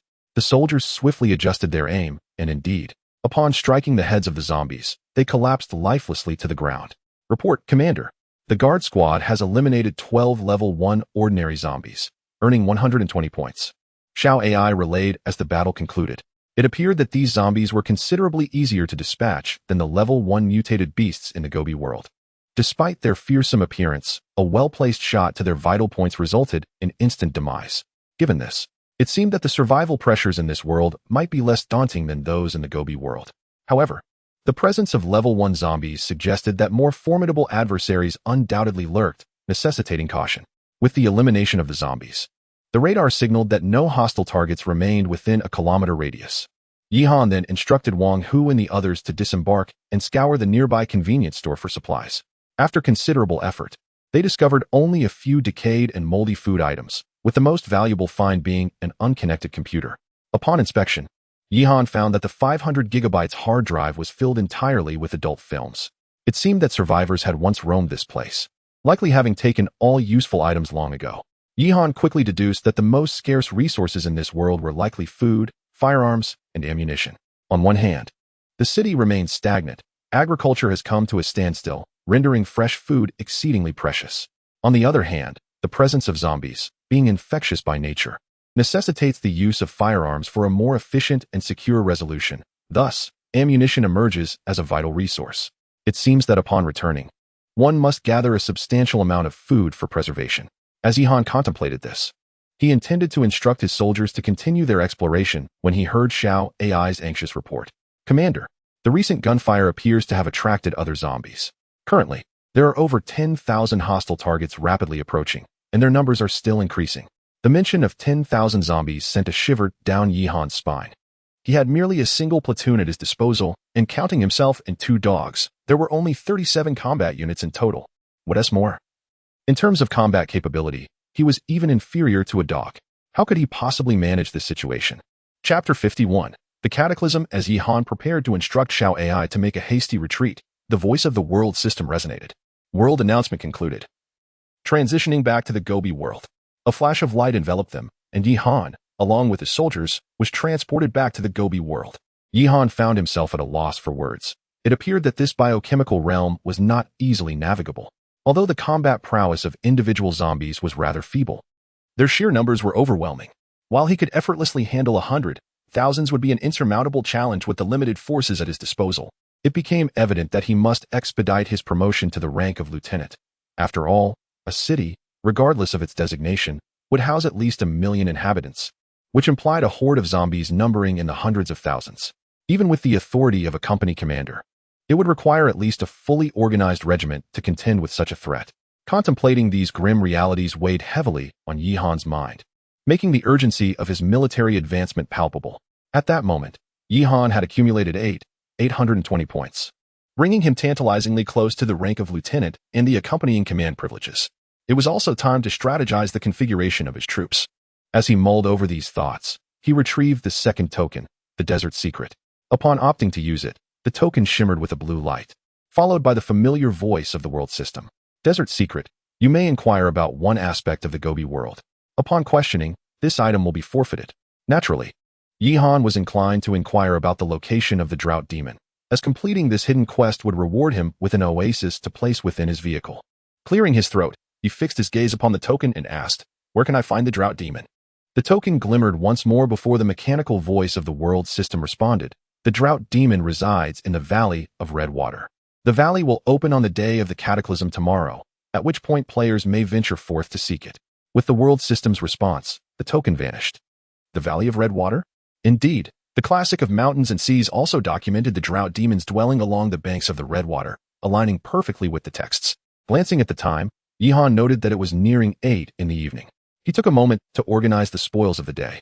He had already equipped the second-tier armor that burst forth from Ma Dazhuang's vehicle, and in addition, he had acquired 2 first-tier room expansion packs, which he converted into storage rooms for provisions in preparation for the Second World.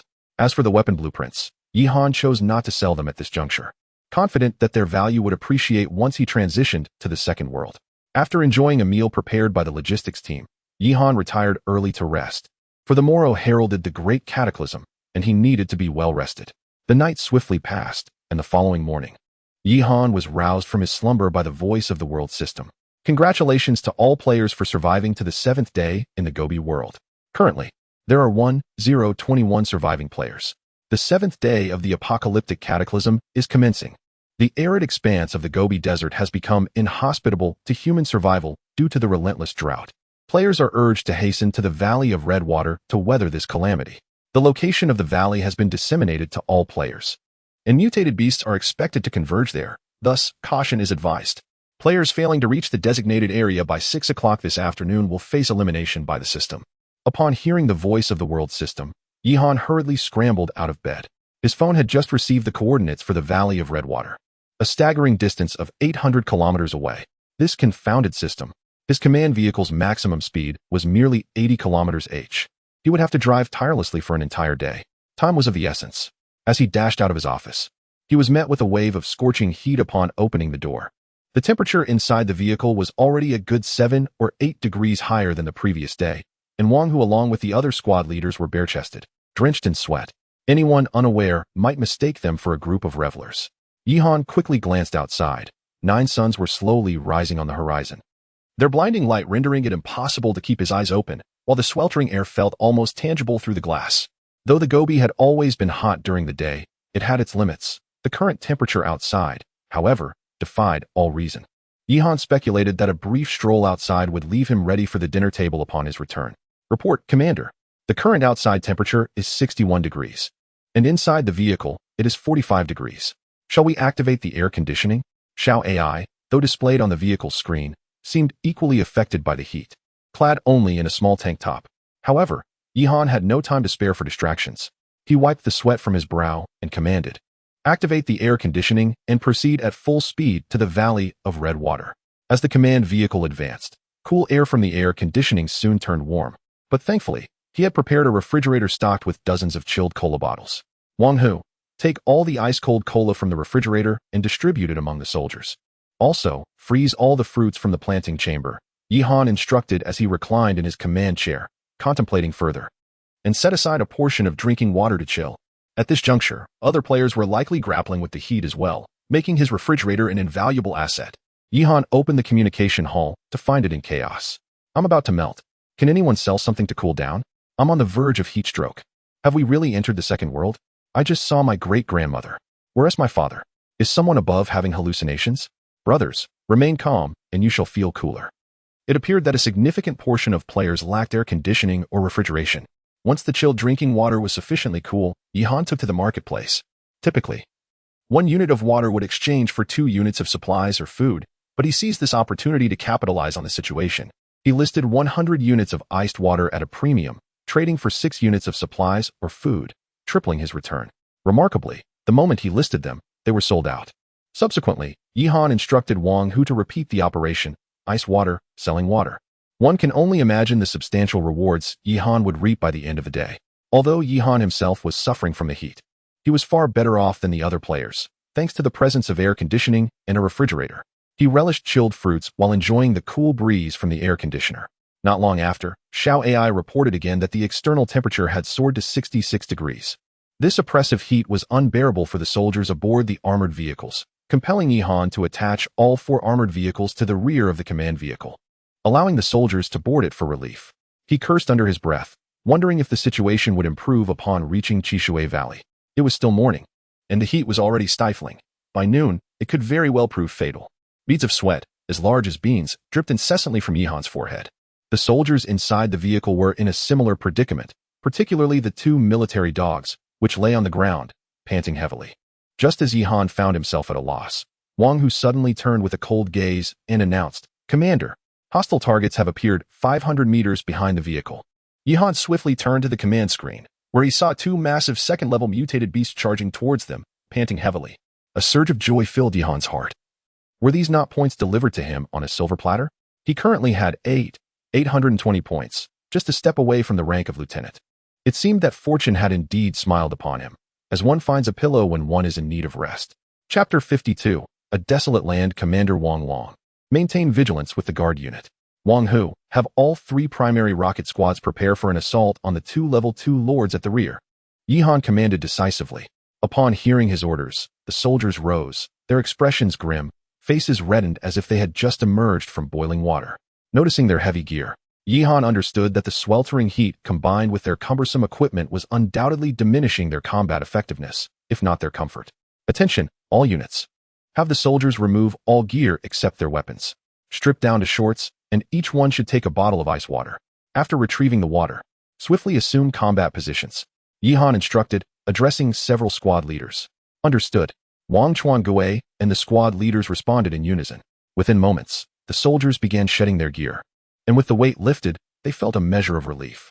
However, the scene inside the vehicle was less than dignified. Robust men, stripped to the waist, swayed with the motion of the vehicle, beads of sweat rolling down their skin. Yihan, witnessing this, shook his head in exasperation. "Put on your shorts, you rascals. Have some decency." At the rear of the vehicle, the 3 rocket soldiers had taken their positions, clad only in shorts, shouldering M136 rocket launchers aimed at the 2 approaching level 2 Lord Wolf Kings. Curiously, the Wolf Kings seemed oblivious to the impending danger, their tongues lolling as they raced down the highway. Yihan approached the back of the vehicle and glanced down the road behind the Wolf Kings, only to notice a startling phenomenon. Not far behind the Wolf Kings, with the sun hanging high in the sky, vast expanses of earth suddenly cracked open. The very ground beneath the barren landscape began to collapse, and from these fissures, molten lava surged forth. It appears the world system is intent on extinguishing life here. Yihan murmured to himself. It was no wonder that the roads were devoid of any attacking mutated beasts. They were all fleeing for their lives. Only Yihan, the cunning strategist, would seize this opportunity for a sneak attack. Fire! Wang Hu ordered as he saw the distance was adequate. The rocket launchers erupted with a piercing sound as 3 rockets, trailing flames, shot towards the 2 lords. The Wolf Kings, fully engrossed in the peril behind them, only turned to face the front upon hearing the roar of the rockets. Before they could evade, one was struck squarely in the face. Although level 2 lords are known for their formidable defenses, being caught off guard by 2 rocket blasts proved catastrophic. One Wolf King was knocked senseless, stumbling and collapsing onto the road, not yet regaining consciousness when the ground fissures caught up with it. The other Wolf King fared slightly better, enduring only a single impact. Its mind dazed for a few seconds before it resumed its frantic sprint, howling in a mix of anger and despair. If the Wolf King could articulate its thoughts, it would surely berate Yihan for his lack of martial ethics. Yet the Wolf King had not ventured far when the second rocket struck, catching him off guard and rendering him senseless. Yihan felt no sorrow for the Wolf King's demise. Instead, he swiftly turned to the command room to assess the situation. The score had risen to 9,820, just 180 points shy of a promotion to lieutenant. Xiao AI, what is the current speed of the ground fissure? Is there a risk of it catching up to us? Yihan inquired. Commander, the fissure's speed is currently 59 kilometers h.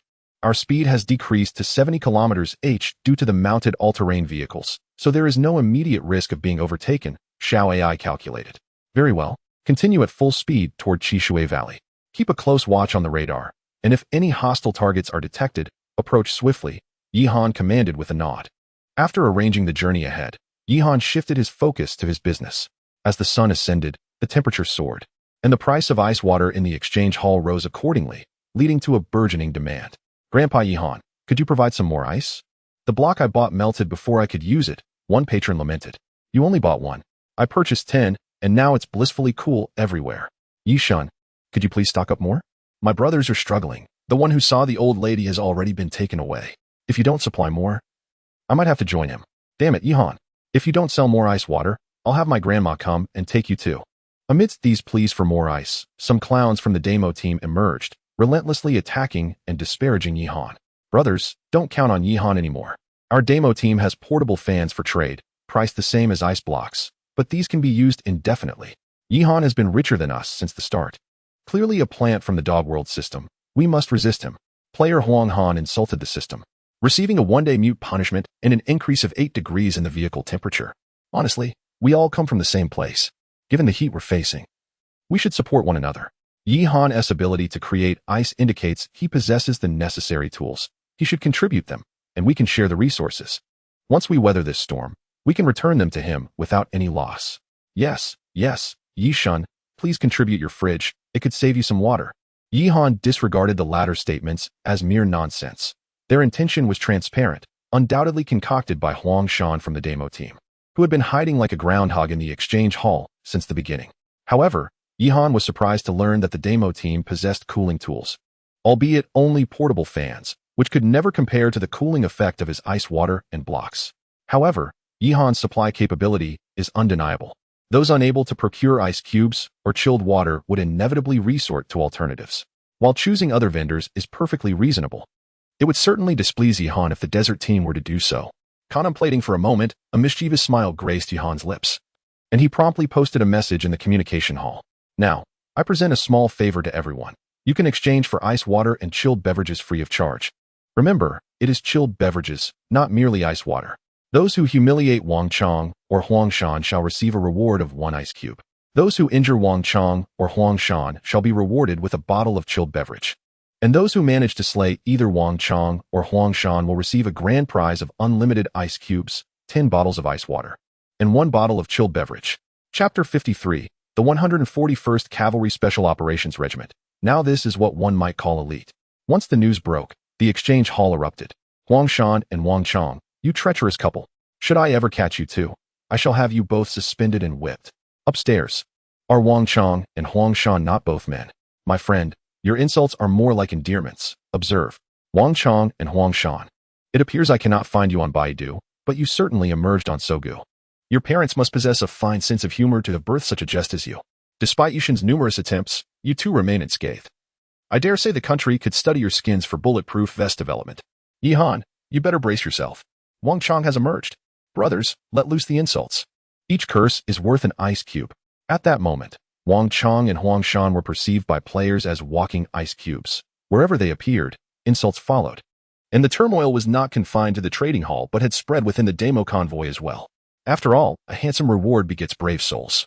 Inside the demo convoy, Wang Chong was simultaneously rubbing an ice cube against his body while engaging in a heated debate with players on his phone.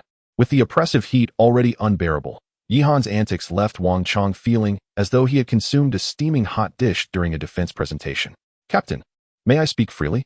One of his subordinates, drenched in sweat, timidly inquired. Wang Chong, too preoccupied to spare him a glance, impatiently retorted, "Speak your mind quickly. Can't you see I am busy? Well then, I shall speak." "Wang Chong, you son of a..." A genuine expletive escaped the lips of his subordinate, who simultaneously recorded a video. Wang Chong, taken aback, stared at him in disbelief, as if he had seen a ghost. "What did you just say?" The subordinate, slightly embarrassed, chuckled and scratched his head. "Captain, please don't take offense. I am just feeling the heat. Allow me to vent a little. I promise not to involve any mothers." "All right." Suddenly, the vehicle resonated with an array of greetings. It must be said that Wang Chong's subordinates possessed quite the verbal flair, as within moments, Wang Chong's ancestors were thoroughly addressed. However, amidst the turmoil within the demo convoy, Yihan had no time to spare. His focus was solely on crafting refrigerators and exterminating the mutated beasts along the route. Considering the immense demand for ice drinks and ice cubes, Yihan reluctantly gathered more materials to manufacture 3 additional refrigerators. At this point, all 4 refrigerators were operating simultaneously, significantly increasing the fuel consumption of the command vehicle. Yet, in comparison to the profit, this expense was negligible. Moreover, as the command vehicle progressed, the frequency of encounters with mutated beasts escalated, primarily consisting of those on the verge of heat exhaustion. Several had even collapsed by the roadside, allowing Yihan to effortlessly accrue points. Thus, by 1 o'clock in the afternoon, he finally amassed the 10,000 points required for promotion to lieutenant. Glancing at the score of 10,000, Yihan wiped his brow and finally revealed a satisfied smile. The moment he had eagerly anticipated, his promotion was at hand. "Shall I immediately promote me to lieutenant?" Yihan, brimming with excitement, spoke up eagerly. "Understood, Commander." Commencing the promotion to lieutenant, deducting 10,000 points. You have been elevated to the rank of lieutenant, unlocking company-level command authority, with a current maximum troop capacity of 120 personnel, excluding special task units. The Level 3 marketplace is now accessible, and a promotion package for the rank of lieutenant has been issued, which includes a complete set of lieutenant insignia, 7 soldiers from the 141st Cavalry Special Operations Brigade, and 1 randomly selected hero-level character. As Xiao Ai's voice faded, Yihan felt a noticeable upgrade in his military attire. The previous lieutenant's uniform, crafted from polyester, had often left him feeling discomfort from friction during movement. Now, however, he donned pure cotton undergarments, a significant improvement in comfort. The military uniform he had removed was also transformed into a garment of superior material, adorned with the insignia of a lieutenant. Yet, Yihan's thoughts were not on the comfort of his attire. He swiftly opened the Level 3 marketplace to assess its offerings. Besides the familiar National Guard and Army soldiers, he noticed the addition of a member from the 141st Cavalry Special Operations Brigade, as well as cooks and medics. Intrigued, he delved into the unit descriptions. 141st Cavalry Special Operations Brigade soldier. Summoning cost 800 points for an elite army unit, adept in all-terrain, all-weather operations, capable of undertaking special missions, possessing skills in precise shooting, special operations, and advanced combat. The soldier can choose from 4 summoning categories. Command type, equipped with an 416 Hong Kong dollars assault rifle, enhanced with optical and night vision sights, carrying 120 rounds and 1 high-explosive grenade, outfitted with tactical binoculars and a small reconnaissance drone, skilled in precise shooting, advanced combat, special operations, and tactical command. Composite type, armed with an 416 Hong Kong dollars assault rifle, fitted with a multifunctional grenade launcher, optical and night vision sights, carrying 180 rounds, 1 smoke grenade, 2 grenades, and 1 high-explosive grenade. Includes an MP7 submachine gun, with 60 rounds, proficient in precise shooting, advanced combat, and special operations. Demolition type, carrying an 416 Hong Kong dollars assault rifle, equipped with optical and night vision sights, with 120 rounds and 1 high-explosive grenade. Possesses a C4 plastic explosive pack and a FIM 92 Stinger portable air defense missile system, with 3 rounds, skilled in precise shooting, advanced combat, and special operations. Sniper type, armed with an 416 Hong Kong dollars assault rifle, fitted with high magnification and optical night vision sights, carrying 120 rounds and 1 smoke grenade. Includes an M82A1 anti-material sniper rifle with 10 armor-piercing rounds, 10 incendiary rounds, and 10 regular rounds. Expert in shooting, advanced combat, and special operations. Summoning soldiers from the 141st Cavalry Special Operations Brigade does not count against the current command limit. The maximum summonable number is 30. Elite. This is truly elite. Yihan gazed at the offerings, nearly drooling with anticipation. Not only do these soldiers possess formidable individual combat capabilities and proficiency in special operations, but their equipment alone was enough to send Yihan into a frenzy of excitement. Fully equipped rifles, Stinger missiles, reconnaissance drones, and anti-material sniper rifles. These are all splendid items. As for the cook and medic, Yihan merely cast a cursory glance at them.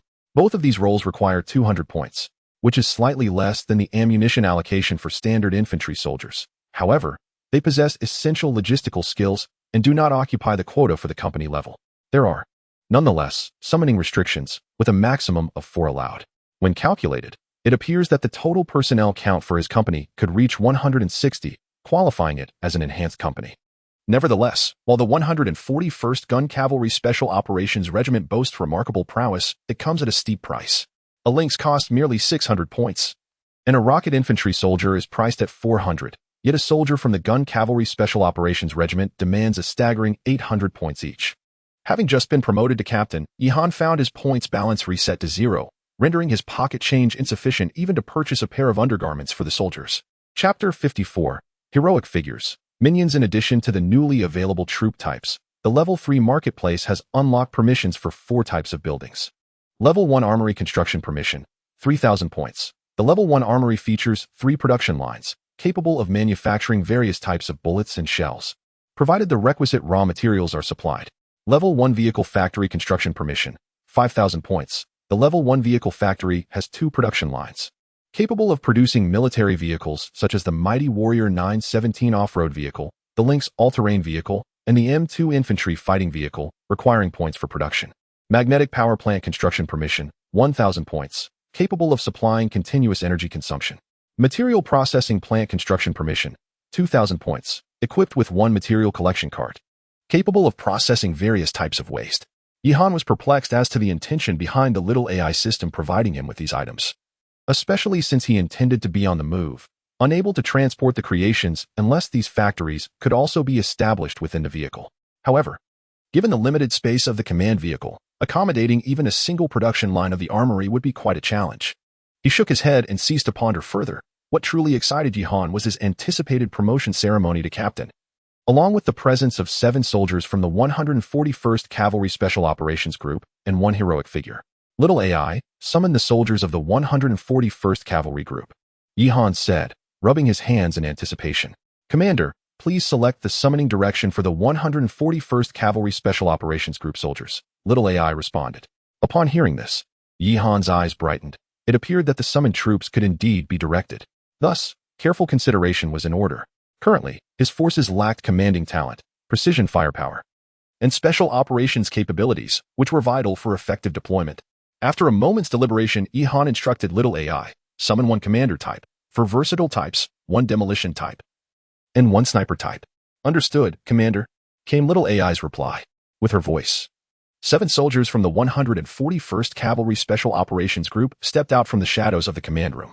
Each donned military gas masks and was clad in desert camouflage, draped in desert concealment cloaks, with their weapons fully equipped. Though their stature was not particularly tall compared to regular army soldiers, they all stood above 1.8 meters. Even without clear visibility of their faces, they exuded an aura of cold severity, embodying the essence of elite warriors simply by their presence. Reporting to Commander. Cavalryman 1 at your service. 1 soldier, of medium build and adorned with a Zeiss military binocular around his neck, stepped forward to address Yihan. He was presumably the commander type summoned from the 141st Cavalry Special Operations Group.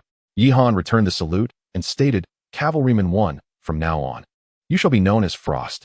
You will temporarily command this 141st Cavalry unit. Stand by for now. I will summon you immediately should any situation arise. Frost acknowledged Yi Han's command with a yes, sir, and prepared to withdraw with the other soldiers. As Yi Han observed their equipment, a thought crossed his mind, prompting him to add, by the way, you newcomers should remove any useless gear just like the others, but remember, do not remove your undergarments. These are truly my treasured possessions. It would be quite the folly to faint from the heat. Once the Frost team departed from the command room, Yi Han instructed Xiao AI to summon his second reward, an elite hero. Commander, the summoning of elite heroes is random. Please wait a moment. Upon hearing Xiao AI's remark about the randomness of the summoning, Yi Han felt a wave of foreboding wash over him. As he had never been particularly fortunate with draws, surely this time would not be. Congratulations, Commander. You have obtained a C-grade elite hero, the Phantom Hunter. Now summoned to the command room. C-grade? That sounds rather disappointing. Before Yi Han could voice his discontent, a tall, muscular figure materialized within the vehicle. Immediately overwhelmed by the oppressive heat, and began to vent his frustrations. What in the world is this heat? Doggone system, where have you brought me? Is this even still the homeland? This fellow's abrupt entrance exuded an air of unreliability, prompting Yi Han to respond with exasperation. This is my command room. If you're too hot, you could follow their lead and wear nothing but your shorts. Only then did the Phantom Hunter turn to Yi Han, scratching his head awkwardly as he replied, my apologies, Commander. I'm just a bit unaccustomed to this splendid place. Please forgive my rudeness. As he spoke, he began to peel off his clothing piece by piece until he was left in nothing but his shorts. Quite bold indeed. Yi Han, somewhat speechless, turned to Xiao AI and inquired, could you please introduce me to this individual? Commander, elite heroes are categorized into 5 ranks, from S to D. This elite hero is a C-grade Phantom Hunter, equipped with specially modified dual knives from Nepal, capable of inflicting lethal damage on zombie-like creatures. He also wields a foul camo rifle, equipped with an M203 grenade launcher and 300 rounds of specialized biochemical ammunition, along with 12 high-explosive grenades. The ammunition can be replenished through the system. Furthermore, the Phantom Hunter has undergone genetic modification, endowing him with exceptional speed, stamina, strength, and insight, along with self-healing abilities and immunity to viruses. It seems this isn't too shabby after all. Yi Han pondered further. What is his combat capability equivalent to in terms of mutated beasts? His solo combat prowess ranges between a level 2 to level 3 lord. However, considering his unique effectiveness against biochemical beings, he is likely equivalent to a level 3 lord. Upon hearing this, Yi Han's disappointment began to dissipate. It appeared that this C-grade hero was indeed worthy of the title, especially since Wang Hu, even at the rank of Sergeant Major, could not contend with a level 2 lord in terms of individual capabilities. Yet, the name Phantom Hunter was rather lengthy and somewhat pretentious. Such a cumbersome name could not be allowed within his ranks. It was imperative to bestow upon this individual a more palatable moniker.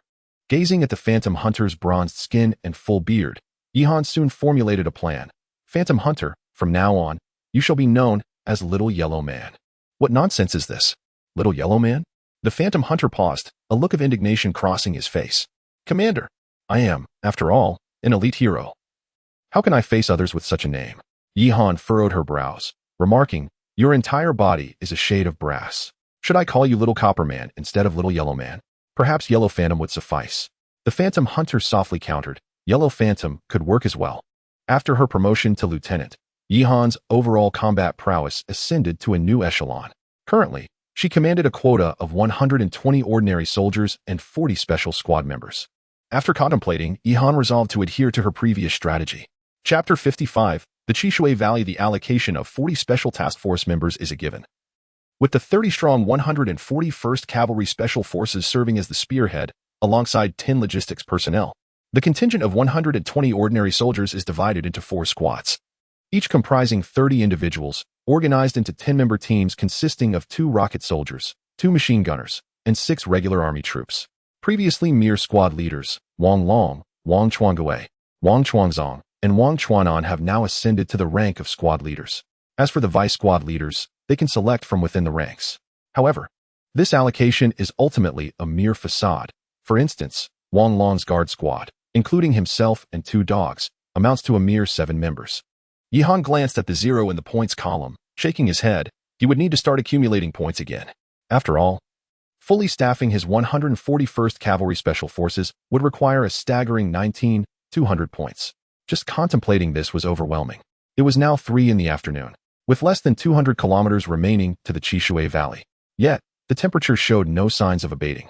and Yihan's ice block and cold water business continued to thrive.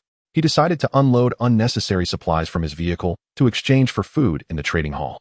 The next world would be urban, where resources like iron and steel would be abundant, while food would become increasingly scarce.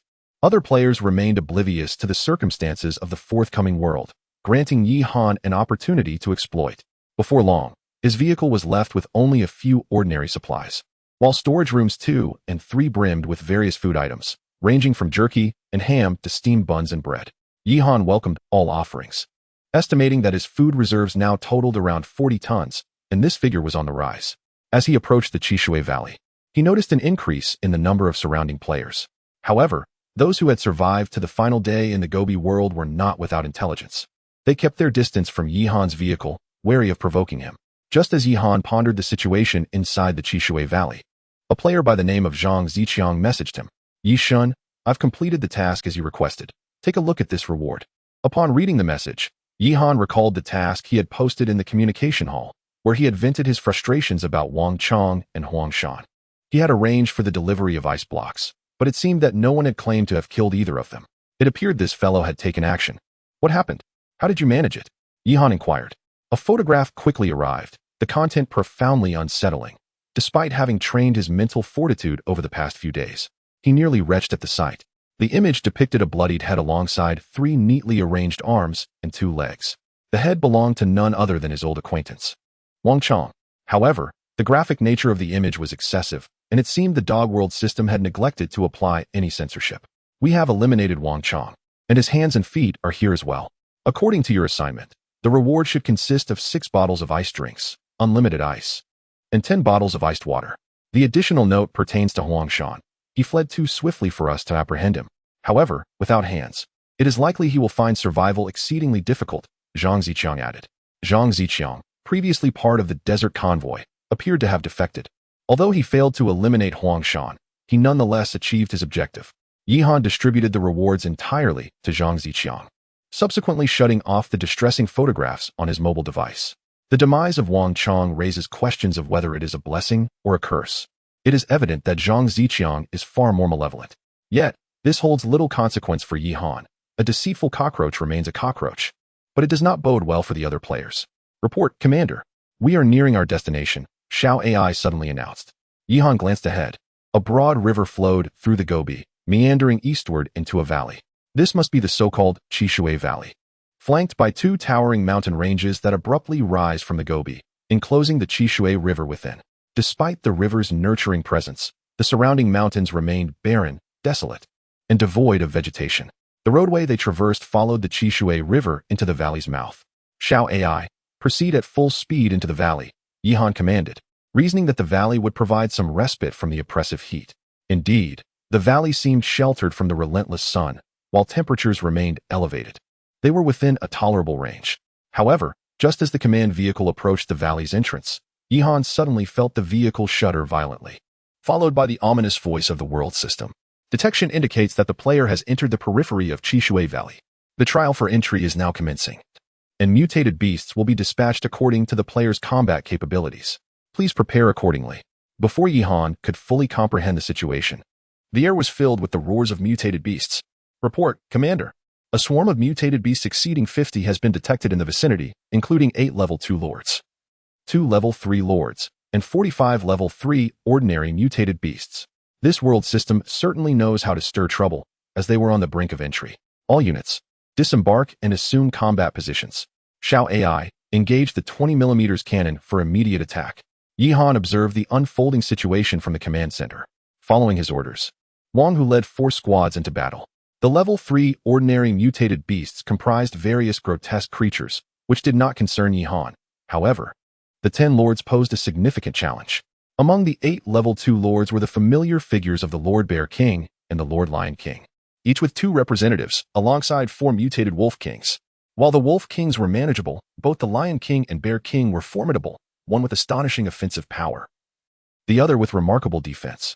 Wang Hu, instruct the machine gunners and infantry to engage the ordinary mutated beasts, while the rocket troops focus their fire on the lords. Xiao AI, utilize your vehicle-mounted cannon to assist the rocket troops against the level 2 lords, Yihan stated with a furrowed brow. If it were merely one or two secondary lords, it would be manageable. However, the sudden emergence of 8 presents a formidable challenge. Our heavy firepower is evidently insufficient, primarily due to the inadequacies in our organizational structure. Presently, the only forces I can mobilize are the newly recruited Frost team and the Yellow Phantom. As Jihan glanced out the window, he observed that the 2 tertiary lords were also on the move, one being the Baifeng bird he had encountered previously, and the other, a colossal macaque adorned with tiger-like stripes on its upper limbs and a long leopard-like tail trailing behind. Perhaps this is fortuitous. Even the finest blade requires a blood offering. This will serve to assess whether the 141st Cavalry Special Forces soldiers are indeed worthy of the 800 points. Frost team, equip yourselves thoroughly. Your targets are those 2 tertiary lords. Do you possess the confidence to eliminate them?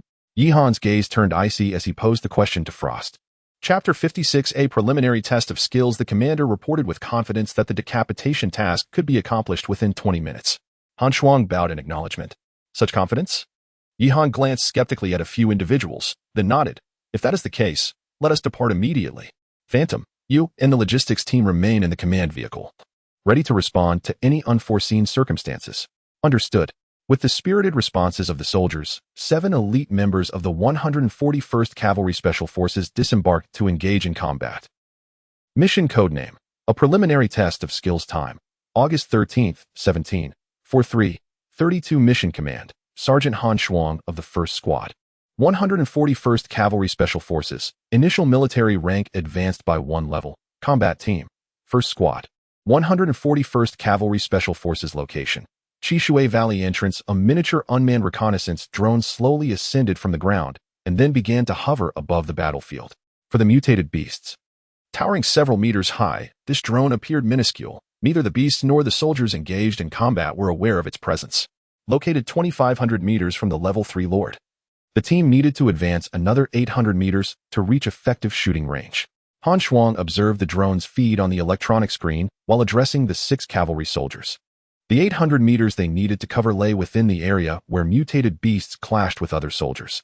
In the drone's footage, not far from the battlefield, a massive, ape-like creature concealed itself among a pile of rubble, lifting a boulder the size of a pillow and hurling it towards the battlefield with great force.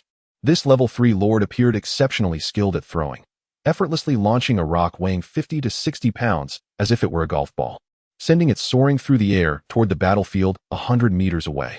Fortunately, the army soldiers reacted swiftly, dodging the incoming boulder. However, when the rock struck the ground, countless fragments were scattered, injuring several soldiers to varying degrees. The situation on the battlefield was dire, as the main and guard units, with the assistance of the vehicle-mounted autocannon, struggled against the mutated beast horde and 8 level 2 lords, leaving no room to address the ongoing barrage of boulders from the level 3 lord. Moreover, a level 3 Baifeng bird circled high above, occasionally diving down to unleash flames upon the battlefield. Within merely 10 minutes of combat, although 2 level 2 lords had already perished under the onslaught of rocket fire and cannon fire, several soldiers had sustained injuries from assaults by the Baifeng bird and the lord. The effective range of the M72 rocket launcher carried by the rocket soldiers was merely 300 meters, rendering it incapable of targeting the lord.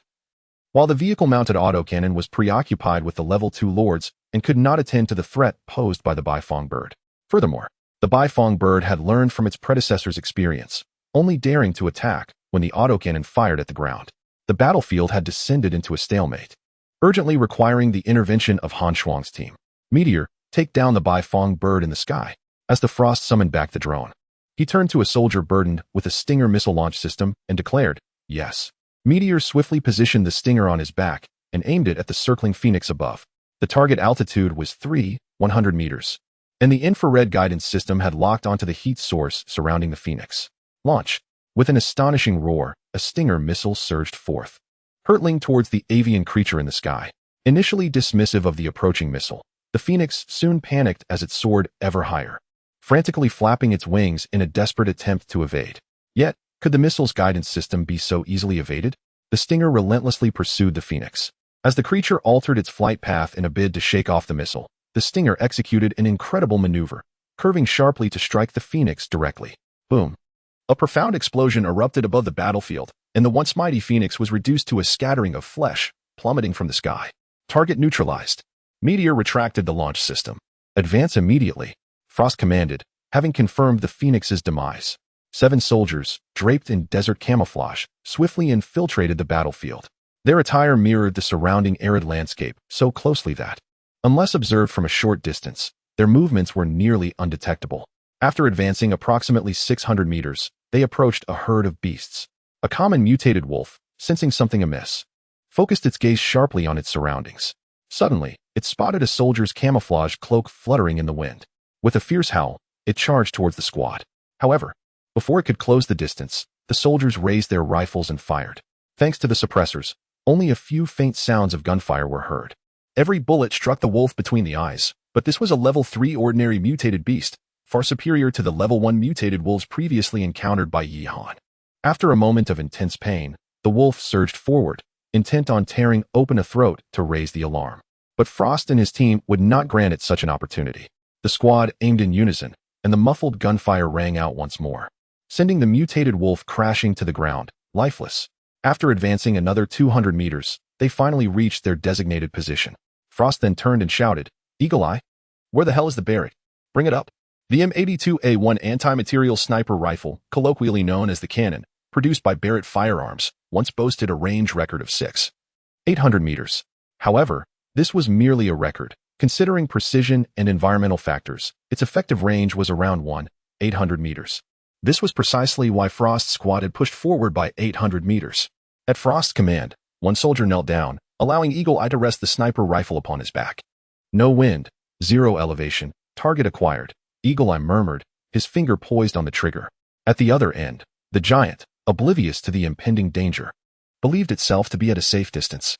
As it hurled massive stones, it reveled in the sight of army soldiers being struck by debris, letting out jubilant roars. However, celebrating prematurely in the midst of battle has always been a grave folly. With a resounding bang, as Hawkeye pulled the trigger, the deafening sound of gunfire echoed. The giant only heard a rustling noise near its ear, and suddenly, the arm that had been raised to throw the stone disintegrated into a mist, sending the colossal body of the giant flying several meters away. Reports indicated that the vital area of the target was concealed behind the rubble, leaving only the exposed arm vulnerable to attack. Hawkeye continued his search for the giant. Frost nodded in agreement, stating that the target was severely injured, and their position had been compromised. They needed to advance swiftly, disengage from the area, and ensure the giant's swift elimination. After the sniper's shot rang out, the secondary lords on the battlefield also sensed something amiss. Turning around, they spotted the heavily wounded giant approaching with blood-red eyes, charging toward Frost's squad. Yet, the front line would not afford them any opportunities. With the pressure from the Baifeng bird and the giant lifted, all army soldiers, under the command of King Tiger, pressed forward in their offensive, with the command vehicles slowly advancing as well. Chapter 57. The conclusion of battle. The horde of mutated beasts found themselves in an awkward predicament.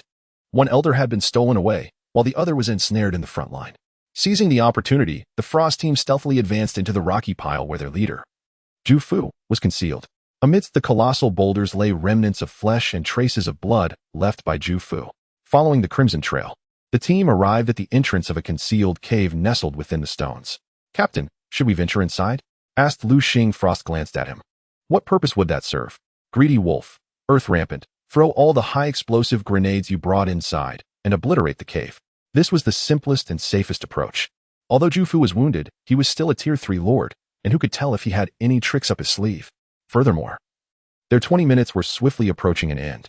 2 high-explosive grenades soared from the soldiers' hands into the cave, while within, a barely conscious Zhu Fu heard voices at the entrance but saw no sign of their entry, causing his anxiety to escalate. Why aren't they coming in? If this continues, the trap I set will be of no use. As Zhu Fu contemplated screaming to lure Frost and the others inside, he suddenly saw 2 grenades thrown in. Upon glancing at the ominous objects on the ground, a dreadful premonition washed over him. Curiously, he crawled closer to the cave's mouth to peek outside, only to see Frost and her team hastily retreating behind the rocks after tossing the grenades. Realization dawned upon him. What the hell is going on? Zhu Fu exclaimed in frustration, his anger causing him to utter human words. With a thunderous roar, the entire cave collapsed in an explosion. Once the dust settled, Frost brushed off her clothes and checked her watch. Not bad. Task completed in 18 minutes and 32 seconds. Decent enough. Frost surveyed the battlefield, where Wang Hu and his team had begun their counteroffensive. Now, Frost's team Immediately support our allied forces and eradicate the remaining mutated beasts. In the command room behind the battlefield, Yihan sat in the command chair, observing the unfolding situation. A report from Xiao AI stated that the Frost team had successfully eliminated the Tier 3 Lord Zhufu, which brought a satisfied smile to Yihan's face. With the Tier 3 Lord gone, the remaining mutated beasts fell swiftly under the combined assault of the Frost team and the army.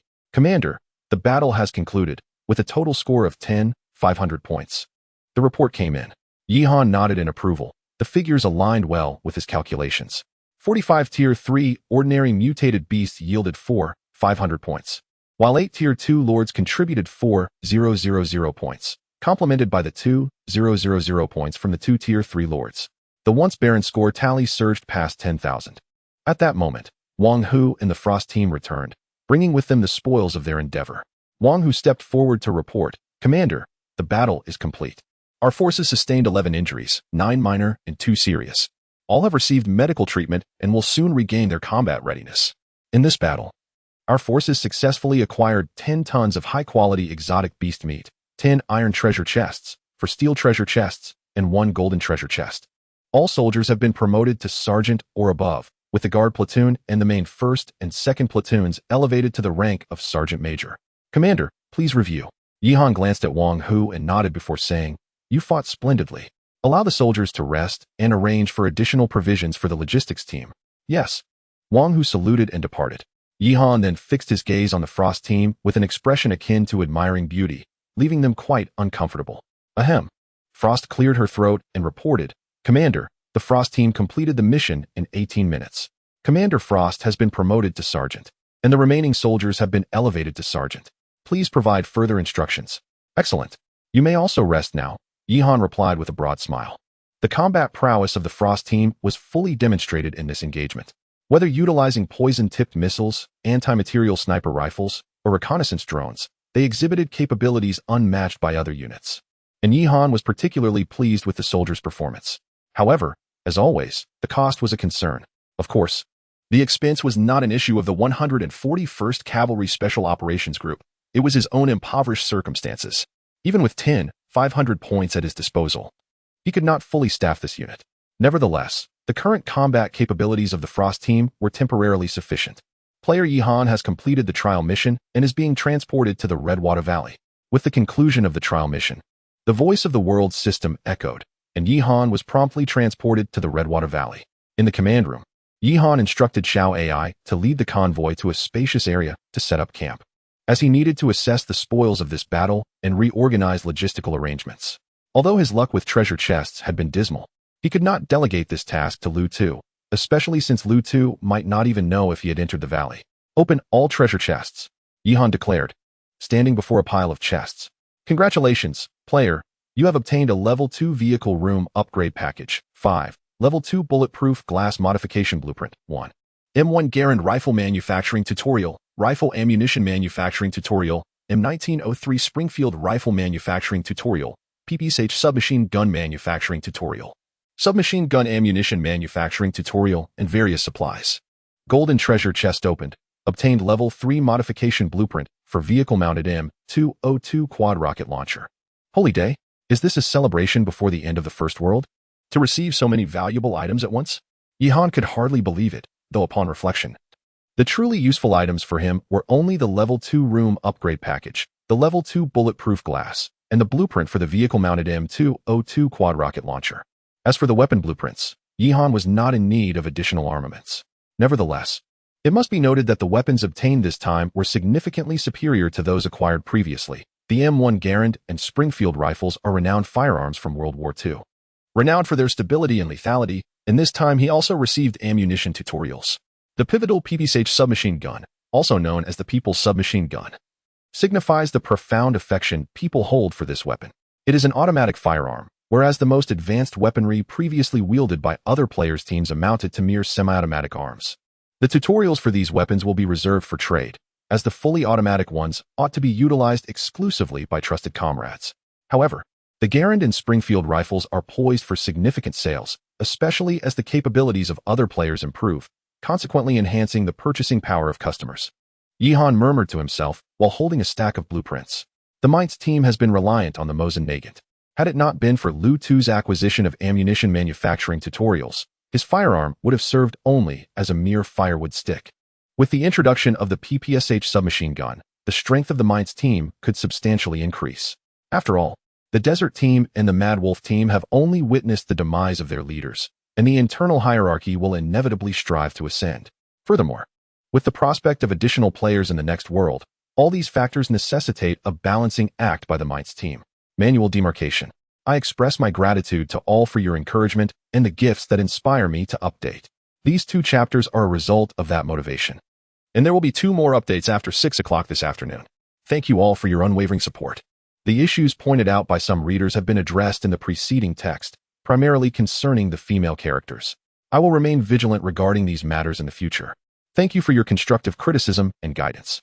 Chapter 58. The Cataclysm concludes. The game continues after meticulously gathering the manufacturing tutorials for weapons and ammunition. Yihan redirected his focus to other acquisitions. Foremost among these were 5-room expansion packs. Presently, within the command vehicle, including his office and restroom, there were a total of 9 rooms. Yihan's Commander's office, Dormitory 001, Dormitory 002, a cultivation room, for storage rooms, and a restroom. Dormitory 001 had already been upgraded to level 2, with the interior space allocated to accommodate up to 40 soldiers.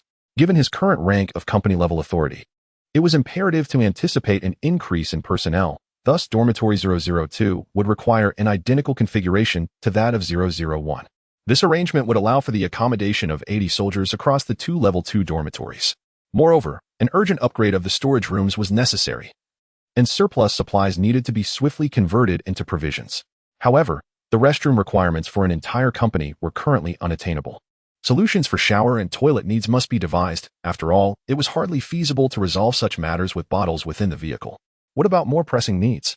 As Yihan utilized the facilities, both Dormitory 002 and the 4 storage rooms were upgraded to level 2, alleviating some of the previously cramped conditions. Perhaps the 4th storage room could be converted into a communal restroom? Contemplating this, Yihan summoned Engineer 1. In recent days, Engineer 1 had produced some items, yet due to his relatively low level, the blueprints he could generate were not particularly advanced. Ever since the initial creation of a level 1 agricultural robot, Yihan had urged him to work overtime, but it seemed that Engineer 1 had since lost his ingenuity, producing only blueprints for trivial items such as razors and hairdryers. Engineer 1, I am assigning you a task. Transform storage room number 4 into a communal restroom. Select the materials carefully. I will dispose of everything later, and let me know if anything is lacking. Additionally, convert the previous standalone restroom into a kitchen. The restroom is adjacent to the window, allowing for ventilation to dissipate any odors. My only stipulation is that the communal restroom must accommodate as many stalls as possible and meet shower requirements. While the kitchen renovation must be conducted with cleanliness and hygiene in mind, Yihan instructed. These tasks fell well within Engineer 1's expertise and Yihan's directives.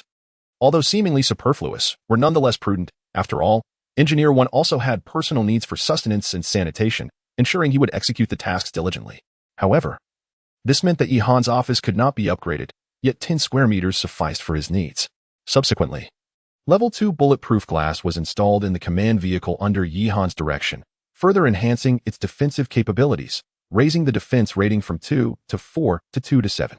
However, the Level 3 modification blueprint for the vehicle-mounted M202 quad rocket launcher remained tantalizingly out of reach, as it required a Level 3 vehicle for utilization. Yihan pondered what the upgraded Level 2 armed command vehicle might resemble. As he mused, the clock struck 6 in the evening. Yihan glanced at the sky outside the car, where the sun had begun its slow descent beyond the horizon. The temperature in the Gobi Desert had started to drop, yet the fissures had already spread across the entire expanse of the arid landscape, leaving only the Chishui Valley intact. The 7th day of the Great Calamity has concluded. Currently, there are 768 surviving players in this area. Players may now enjoy their respite within Chishui Valley. At 6 o'clock tomorrow morning, all players will be transported to the second world. In the second world, the system will summon players' relatives to their side, determined primarily by the player's previous social connections, supplemented by considerations of blood relations.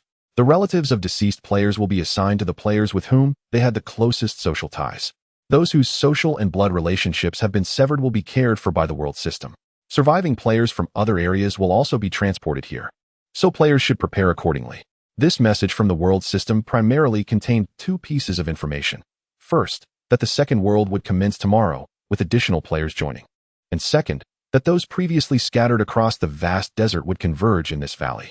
Inevitably, this would lead to gunfire, clashing blades, and fierce competition.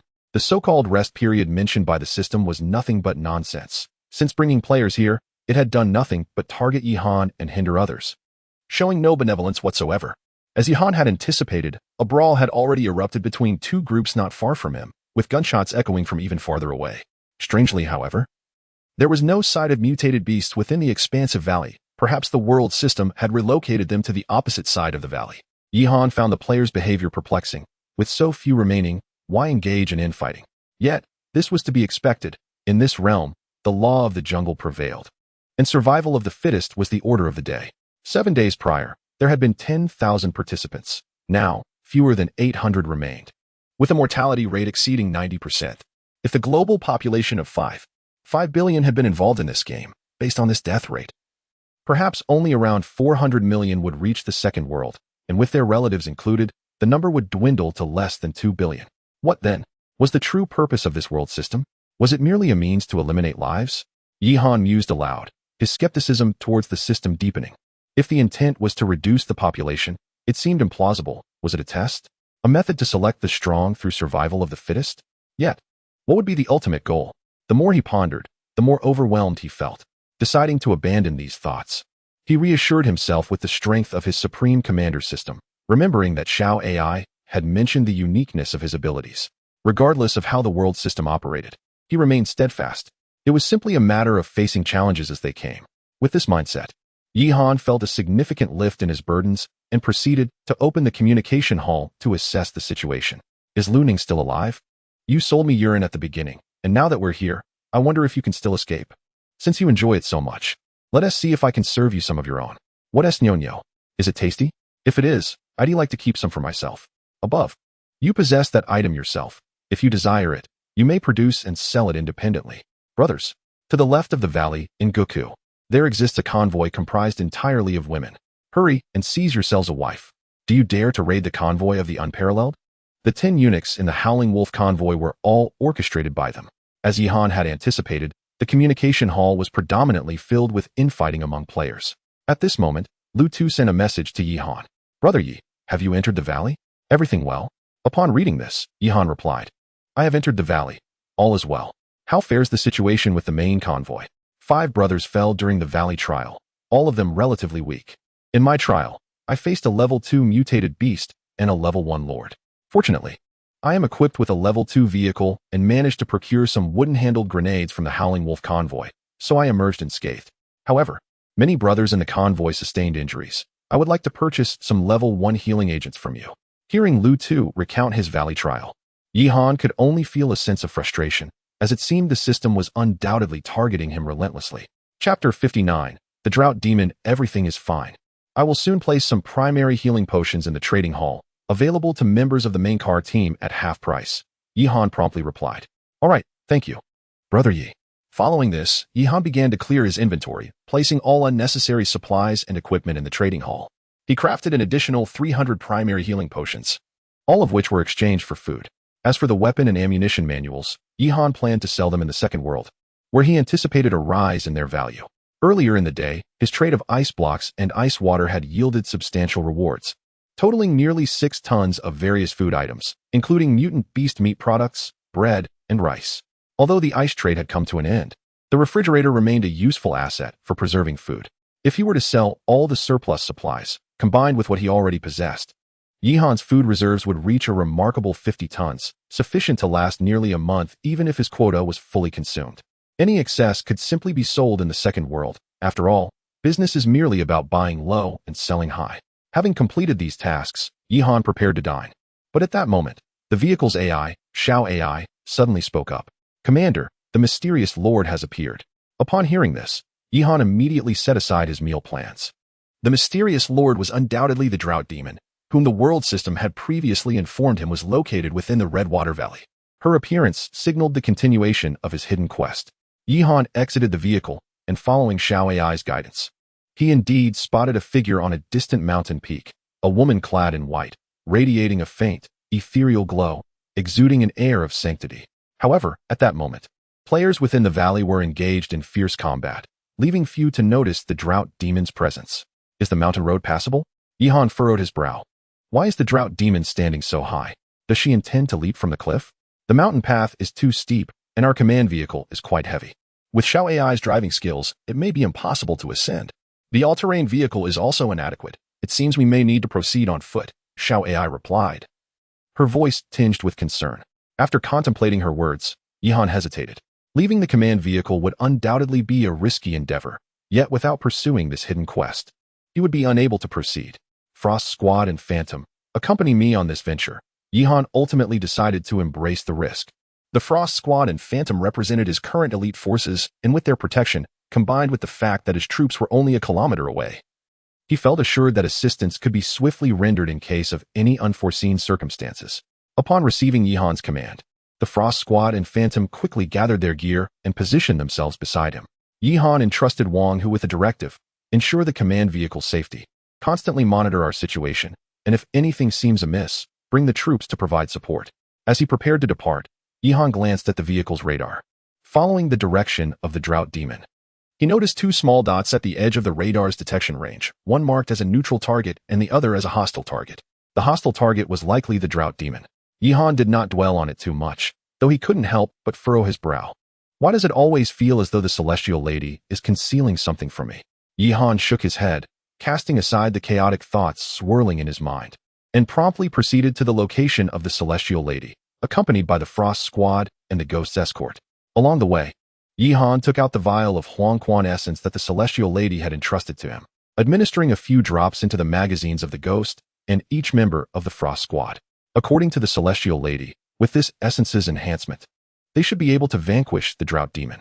After more than 10 minutes, Yihan finally arrived beside the celestial lady, who was standing beneath a cliff, waiting for him with a faint smile. Indeed, you are the warrior I have chosen. You have arrived here unscathed. Upon hearing her words, Yihan merely smiled faintly and inquired, why have you summoned me here? Is there a lead on the drought demon? In response, the celestial lady waved her hand, causing a pile of rubble before the cliff to suddenly disperse. Behind the debris lay a cavern, approximately 2 to 3 meters in height and width. As it was already evening, the interior of the cave was shrouded in darkness, obscuring its contents. This is the drought demon's hiding place. Previously, when I battled him, he had already lost much of his strength. With your capabilities, you can certainly deal with him. However, Yihan did not step forward but instead asked, if that is the case, why not eliminate him directly? The celestial lady shook her head, saying, bound by the rules of this realm, I am unable to kill him. Only an outsider may do so. Yihan understood. The rules she spoke of likely pertained to the world system, which had transformed the conflict between these two lords into a hidden quest, solvable only by players. Very well then, Di Chong. You shall remain outside the cave to provide support. The remaining members of the Frost Squad and the Ghost will ensure my safety as we enter. At Yihan's command, Di Chong stayed at the cave's entrance, while the others surrounded Yihan. The celestial lady walked alongside him as they ventured into the cave. Once the Frost Squad's flashlights were activated, Yihan finally discerned the cave's interior. The cavern, less than 10 meters deep, was adorned with primitive drawings etched into its walls. The lines were crude, and the colors were limited to charcoal black and crimson red. Upon glancing at the depictions, Yihan was struck by their resemblance to the images of the Yellow Emperor he had encountered in books. Additionally, there were numerous small figures engaged in various activities: hunting, fishing, cooking, weaving, and farming. The celestial lady interrupted Yihan's curiosity. That is the drought demon. He is on the brink of death. You need only use a weapon imbued with Huangquan essence to easily slay him. Following the direction of the celestial lady's finger, Yihan observed that at the farthest recess of the cave lay a low platform covered with withered yellow leaves, upon which rested an exceedingly grotesque creature. This being bore no resemblance to any creature he had previously encountered. Its form appeared akin to a robust monkey, yet devoid of fur, revealing a purplish-blue skin. It possessed 2 hands, but those hands resembled human fingers embedded with the claws of a ferocious tiger, and it had but a single leg beneath its body. The head of the creature was particularly unsettling. Its disheveled hair obscured half of its face, while the exposed portion evoked memories of the zombies Leaf Han had encountered, grotesque and hideous, crowned with a horn that protruded like a hand's length. This being seemed born to inspire revulsion, for none who laid eyes upon it felt anything but dread and disdain. Yet its appearance was entirely consistent with the ancient texts that described the drought demon, a simian form, draped in hair, moving on a single leg. As the drought demon noticed Leaf Han and his companion's gaze, it struggled to rise, its grievously wounded body trembling under the effort, while extending its neck to emit a horrific roar towards them. Beast. The celestial drought demon let out a cold snort before turning to Leaf Han. Brave warrior, act swiftly. Slay this creature, and I shall reward you with the eye of the desert. Leaf Han stood in a daze for a moment, then took a few steps back to stand beside the ghostly figure. He looked at the celestial drought demon and spoke softly, "Very well, Frost Team. Aim your weapons at the drought demon and eliminate it." With a raised hand, he pointed forward, and the members of Frost Team promptly lifted their guns, directing them towards the celestial drought demon stationed beneath the cave wall. Chapter 60. Crisis in the Valley. At this moment, the female specter, standing beneath the cliff, had not yet realized the gravity of the situation, her brows and eyes adorned with a triumphant smile. Suddenly, the silence of the cave was shattered by a barrage of gunfire, as countless bullets flew towards her vital points.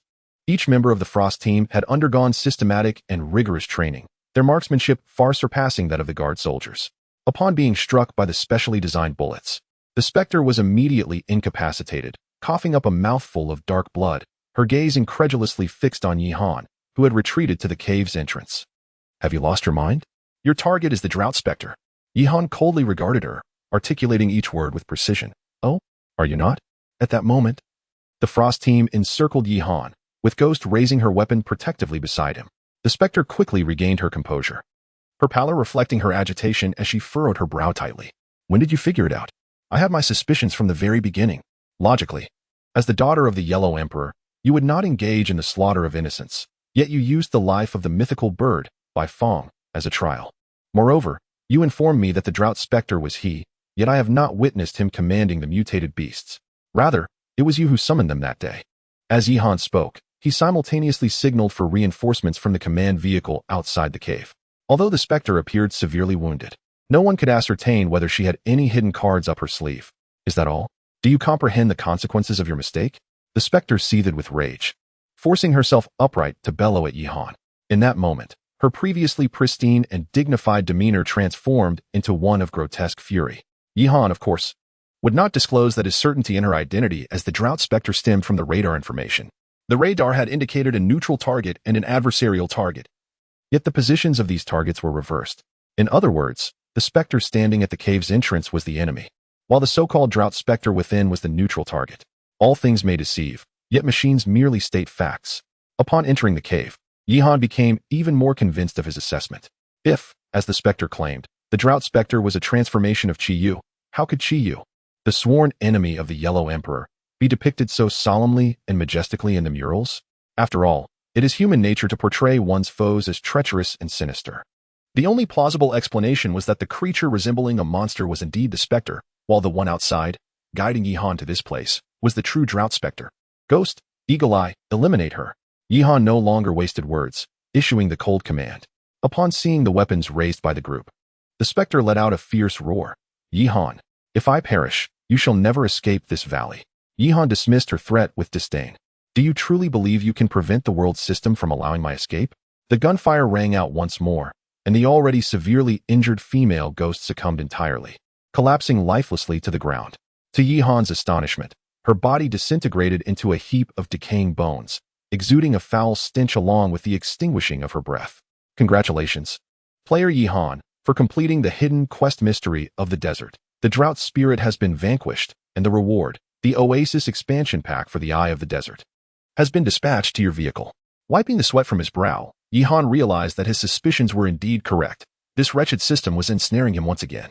At that moment, Wang Hu, leading a contingent of soldiers, arrived at the cliff's edge, wiping his own sweat with a serious expression. "Commander, we must retreat immediately. A large number of mutated beasts have suddenly appeared in the mountains. Although there are fewer second-level lords, the sheer quantity of ordinary mutated beasts is overwhelming." Upon hearing Wang Hu's words, Yi Han felt a weight in his heart. He hastily grabbed the binoculars from Han Shuang and activated the night vision feature to survey the valley. Countless mutated beasts were surging down the undulating mountains toward the valley. Due to player Yi Han's provocation of the mutated beast horde, the creatures will now assault Qishui Valley. Please prepare, as the time for transferring to the second world remains unchanged. The world system's voice echoed once more, and Yi Han felt a wave of frustration wash over him. So this was what the drought spirit meant by not allowing him to leave Chishui Valley? This was a clear attempt to endanger other players. And what did it have to do with him? In a hurry, Yihan sought refuge in the command vehicle under the cover of his troops, while the other players descended into despair. Originally, 700 or 800 players had managed to survive, but now, thanks to Yihan's actions, many more were destined for death. Within the communication hall, a cacophony of curses erupted, targeting Yihan personally. That damned Yihan. I struggled to last until the end. And you had to pull this stunt. Are you trying to kill us all? Exactly. This is still a valley. I have nowhere to run. Run? If Yihan won't let us live, we shouldn't let him live either. Let's unite and charge at him. Whoever dares to attack Yigad is opposing our main team. Brothers, the most critical thing now is not to squabble among ourselves. Let's unite. If we hold on for just a few more hours, we'll reach the second world. I don't mind. I'm in a level 2 tank. What mutated beast can breach my defenses? You all play at your leisure. But don't wake me when you meet your end. Damn it. Let's take down that tank kid first. Upon returning to the command vehicle, Yihan witnessed the vitriol in the communication hall. Yet, he felt no remorse. One comment in the hall rang true. Unity was indeed the key. But unity must be among friends, not foes. The ones clamoring for his demise were primarily the ruffians from the Desert and Mad Wolf teams, individuals who were already vicious and undeserving of sympathy. As for players from other teams, Yihan had already arranged for the main team to escort them near his camp. In truth, given Yihan's current strength, facing a multitude of ordinary mutated beasts alone would not guarantee their complete annihilation, but at the very least, he could ensure his own safety with ease. However, his actions were primarily motivated by a desire to prevent excessive loss of life among his clients. Although the next world would welcome a greater influx of players, even the smallest mosquito still constitutes sustenance, and the situation undeniably stemmed from his own actions. Providing some assistance in this regard was indeed necessary. At this juncture, the wealthier players had acquired semi-automatic firearms, while the less affluent wielded flintlock pistols. If they could unite and engage in combat from their vehicles, they might very well endure until 6 o'clock the following morning. Nevertheless, to ensure safety, Yihan retrieved the weaponry manuals he had previously obtained. Initially, he had intended to conduct arms trade in the next world, but given the current circumstances, he was compelled to sell a portion of them ahead of time. Chapter 61.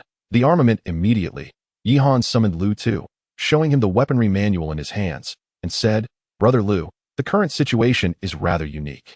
I intend to lend out a portion of weapons, specifically 3 types, the M1 Garand rifle, the M1903 Springfield rifle, and the PPSH submachine gun, all accompanied by appropriate ammunition. Players in need of weaponry may borrow firearms from me, provided they supply their own materials for crafting. As for the ammunition, I shall supply that. However, once the battle concludes, the firearms must be returned to me. Should anyone wish to keep a weapon, it can be exchanged for 150 kilograms of food for a semi-automatic firearm, and 300 kilograms for an automatic one." Upon finishing, Yihan glanced at Lu Tu, aware that such prices were exorbitant, even in peacetime, let alone in a post-apocalyptic world. The notion of trading nearly half a ton of food for a World War II semi-automatic firearm was not merely opportunistic, it was akin to skinning a sheep. Yet, to Yihan's surprise, Lu Tu clapped his thigh, beaming with joy. "Brother Yi, you are truly a benevolent soul. The players who have endured until now are hardly lacking in food. If we can withstand this battle, we will have an abundance. Your offer will certainly help them deplete their stockpiles. Moreover, those who do not wish to purchase weapons can borrow them without any cost. The players will undoubtedly express their gratitude." Yihan, slightly embarrassed by Lu Tu's praise, even felt a twinge of shame for his own mercenary tendencies. "I hope the players will remember my kindness in the next world." After they reached an agreement, Yihan began collecting materials from the players borrowing guns, ultimately crafting 80 M1 Garand rifles, 60 M1903 Springfield rifles, and 110 PPSH submachine guns. Upon receiving the firearms Yihan lent, the players were overwhelmed with gratitude, especially after hearing that they could exchange food for a permanent weapon if they chose not to return it. "Oh, my dear Yigad, you are truly magnificent. 150 kilograms is far too reasonable. Yigad, I am willing to offer 200 kilograms for a firearm." They exclaimed. "Brothers, are you now at ease? Yigad not only dispatched troops to assist us, but also provided us with weapons. We must ensure that the mutated beasts face annihilation." Some players even liken Yihan to a system administrator, orchestrating both challenges and enhancements to their combat capabilities. Meanwhile, at the camp near the command vehicle, the members of the abandoned Desert and Wolf teams were less pleased. "Yigad, those who opposed you before were Wang Chong and Ma Dazhuang. Now that they are deceased, you have no reason not to aid us. They protested. Indeed, ye god, if you would only share the manual. We could craft our own weapons and return the tutorial once completed. Ah, do you not realize how many unsavory deeds you have committed in the Gobi world? Yihan replied, it is a wonder I have not eliminated you. Do you truly expect me to repay malice with kindness? Let us instead consider how the desert and wolf teams might withstand the onslaught of the mutated beasts. At this moment, the tide of mutated beasts besieged the vicinity of the camp. Yihan instructed Wang Hu to lead 4 combat squads, along with 4 Lynx terrain vehicles equipped with mounted machine guns, to the front lines to support the 400 players brought by the main car group. Although the beast tide was overwhelmingly large, potentially numbering in the thousands, it lacked high-tier combat strength. Perhaps it was due to Yihan having slain the majority of the high-ranking lords in the Gobi world, as the vast majority of the incoming creatures were first-tier lords, with second-tier lords being a rarity, and not a single third-tier lord in sight. The Frost Squad and the Ghosts were deemed unnecessary for the front line, as the safety of the commander was paramount. While fierce battles raged at the front, Yihan remained occupied in the rear, observing the battlefield dynamics while trading bullet materials with players, simultaneously urging engineers to promptly craft ammunition using the bullet tutorial. Given the existence of the tutorial, Yihan was not inclined to expend points on bullets. However, the engineer's pallid complexion and obvious fatigue were concerning, with dark circles under his eyes. He lifted his head and said, Commander, I am struggling. I just finished repairing the restroom and kitchen. Even the mules of the production team need a break. Yihan felt a pang of sympathy for the engineer. Yet even with the tutorial, such meticulous tasks could only be performed by him. Nonetheless, as the engineer was one of his own, he pondered over the situation. After a moment of contemplation, Yihan reassured him. Go hand the bullet tutorial over to Lu Tu. I trust him. Let him handle the ammunition production. You can delegate the frontline command to Wang Hu and take a well-deserved rest. Upon hearing Yihan's words, the engineer felt a weight lifted and hurried off to find Lu Tu's day. With the engineer gone, Yihan glanced at the points in his account, which had risen to 12,000, and began to devise a new plan. The dormitory within the vehicle was sufficiently accommodating, and it was time to bolster the troops. This would alleviate some pressure from the front line while also preparing for the next world. While structures like the vehicle factory were essential, Yihan realized his points were limited. Rather than spending thousands of points on a factory, it was more practical to invest in soldiers. The Frost Squad and the Ghosts could temporarily satisfy his high-tier combat needs, and the 4 combat squads under Wang who were not yet fully staffed. With this in mind, Yihan decided to fully equip Wang Chuangui's main squad. In addition to the existing soldiers, he would need to exchange for 14 infantry soldiers, for machine gunners, and 5 rocket soldiers, totaling 6,000 points. This left him with 6,000 points remaining, which he promptly spent to fully equip Wang Chuanzang's main second squad as well. After all, this battle would undoubtedly yield him more points, so expenditure was justified. In an instant, his 12,000 points evaporated, and the operational capacity under Yihan's command ascended to a new echelon. The guard detachment led by Wang Long and the main 3rd squad under Wang Chuanan remain unchanged, totaling 14 combat units. However, the strength of the 1st and 2nd main squads has risen to 60 personnel, equipped with a considerable array of heavy firepower. Focusing solely on the 1st main squad, there are no fewer than 8 M249 machine guns and 8 M72 rocket launchers, not to mention that every soldier is also armed with grenade launchers. Adding the 7 members of the logistics team along with the Han Frost Squad and the Ghosts, Yihan now commands a total of 89 individuals, including himself. That brings the number to 90, which can barely be considered a genuine company-level combat unit. The newly summoned soldiers were swiftly dispatched to the battlefield by Yihan, and through this engagement, these fresh recruits would have the opportunity to rise in rank. With the arrival of reinforcements, the pressure on the front line diminished abruptly, and the players' morale soared as they raised their weapons and shouted fervently to assault the mutated beasts. The valley resonated with a cacophony of gunfire and explosions, creating an atmosphere akin to that of a small-scale regiment in combat. How could there be so many troops? Were regular forces teleported here? This is clearly the team of Yi Shun. Truly, Yi Shun is remarkable. It has only been a short while, and he has summoned so many, surpassing even the prolificacy of a sow giving birth. That fellow, can't he keep his mouth shut? Keep babbling, and I'll toss you into the horde of mutated beasts. There is no escape. Yi Shun is undoubtedly an administrator sent by the system. Chapter 62.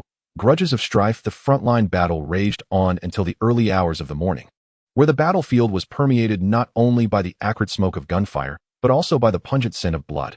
Although Yihan's forces were outnumbered by the players, Their superior weaponry and combat prowess rendered them far more formidable. Over half of the mutated beasts perished at the hands of his soldiers. Following the conclusion of the skirmish, the ground was littered with the carcasses of the mutated creatures, while players began to clear the battlefield. Meanwhile, Yihan had retreated to his office for a brief respite, and had it not been for Wang Hu's report on the battle's outcome, he might have slept until 7 or 8 in the morning. Commander, our forces have successfully annihilated the mutated beast horde, with a total of 270 first-tier ordinary mutated beasts, 63 second-tier ordinary mutated beasts, 18 first-tier lords, and 6 second-tier lords eliminated, garnering a total of 650 points. After expending 650 points on rockets and grenades, we have 9,000 points remaining. Additionally, we have collected 70 tons of mutated beast meat, though no treasure chests were produced. Moreover, 17 soldiers sustained injuries and are currently under medical treatment, expected to recover by tomorrow morning. Yihan nodded in acknowledgement. Wang Hu had amassed considerable experience in command and logistics. However, it appeared that soldiers could only be promoted up to the rank of sergeant if there were alternative avenues for advancement. Yihan would be keen to continue nurturing Wang Hu.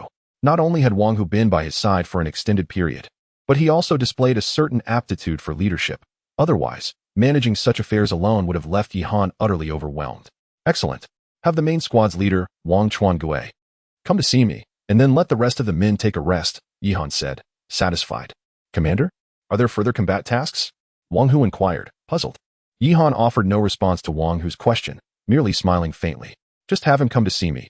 Your current mission is to ensure the men recuperate well. Understood. Commander. Once Wang Hu departed, Yihan stretched lazily and turned his gaze toward Wang Chuangui, who was approaching. A hint of coldness flickered in his eyes. He couldn't shake the feeling that the night would not unfold peacefully. As this thought lingered, Yihan sent a message to Lu Tuesday. His previous 200 or so firearms were still in the players' possession. According to their agreement, now that the battle had concluded, the weapons were to be returned. Lu Tu found himself in a quandary upon receiving Yihan's request for the firearms. It wasn't that he was unwilling to return them, but rather that the mutated beasts had only recently been eradicated, and many players had altered their attitudes, no matter how grateful they had been prior to receiving the weapons. The mere mention of returning them now felt akin to an attempt to rob them. Standing amidst the player camp, Lu Tu, accompanied by key members of the main vehicle corps, announced Yihan's demand for the return of the firearms. The previously exuberant players suddenly wore grim expressions. Before acquiring the weapons, they had only possessed flintlock guns and had been too timid to speak out. However, emboldened by their newfound armament and the support of their comrades, they now exhibited a brazen audacity. Lu, let us speak candidly. The firearms in our possession are crafted from our own materials. Yihan merely contributed his expertise. Furthermore, our utilization of these weapons to fend off mutated beasts also serves to alleviate some of Yihan's burden. Is it not somewhat ungrateful for him to demand the return of the weapons now? Indeed, he provided his craftsmanship, and we compensated him accordingly. The ammunition he willingly supplied is of no concern to us. Yihan, with his considerable wealth, surely does not lack for this trivial matter. Perhaps you might discuss this with him. After all, a good deed deserves completion, and returning the guns could be a reasonable compromise. Aside from those who express reluctance to return the firearms, there are dozens of players who have already returned to their vehicles to gather provisions in exchange for weapons from Yihan. However, the majority remain insatiable. Upon hearing the sentiments of those unwilling to return the guns, Lu Tu's expression darkened. He had acted as guarantor when lending the firearms to the players. Now, he found himself in a precarious position. With a stern visage, Lu Tu declared, "You all agreed beforehand to return the guns post-battle. Those unwilling to do so must compensate with food." The players fell into a prolonged silence, until, after a considerable interval, a burly middle-aged man scoffed. "True, we did agree. But Yihan's demands are excessive. 150 kilograms for a semi-automatic and 300 kilograms for an automatic. How is that not akin to extortion?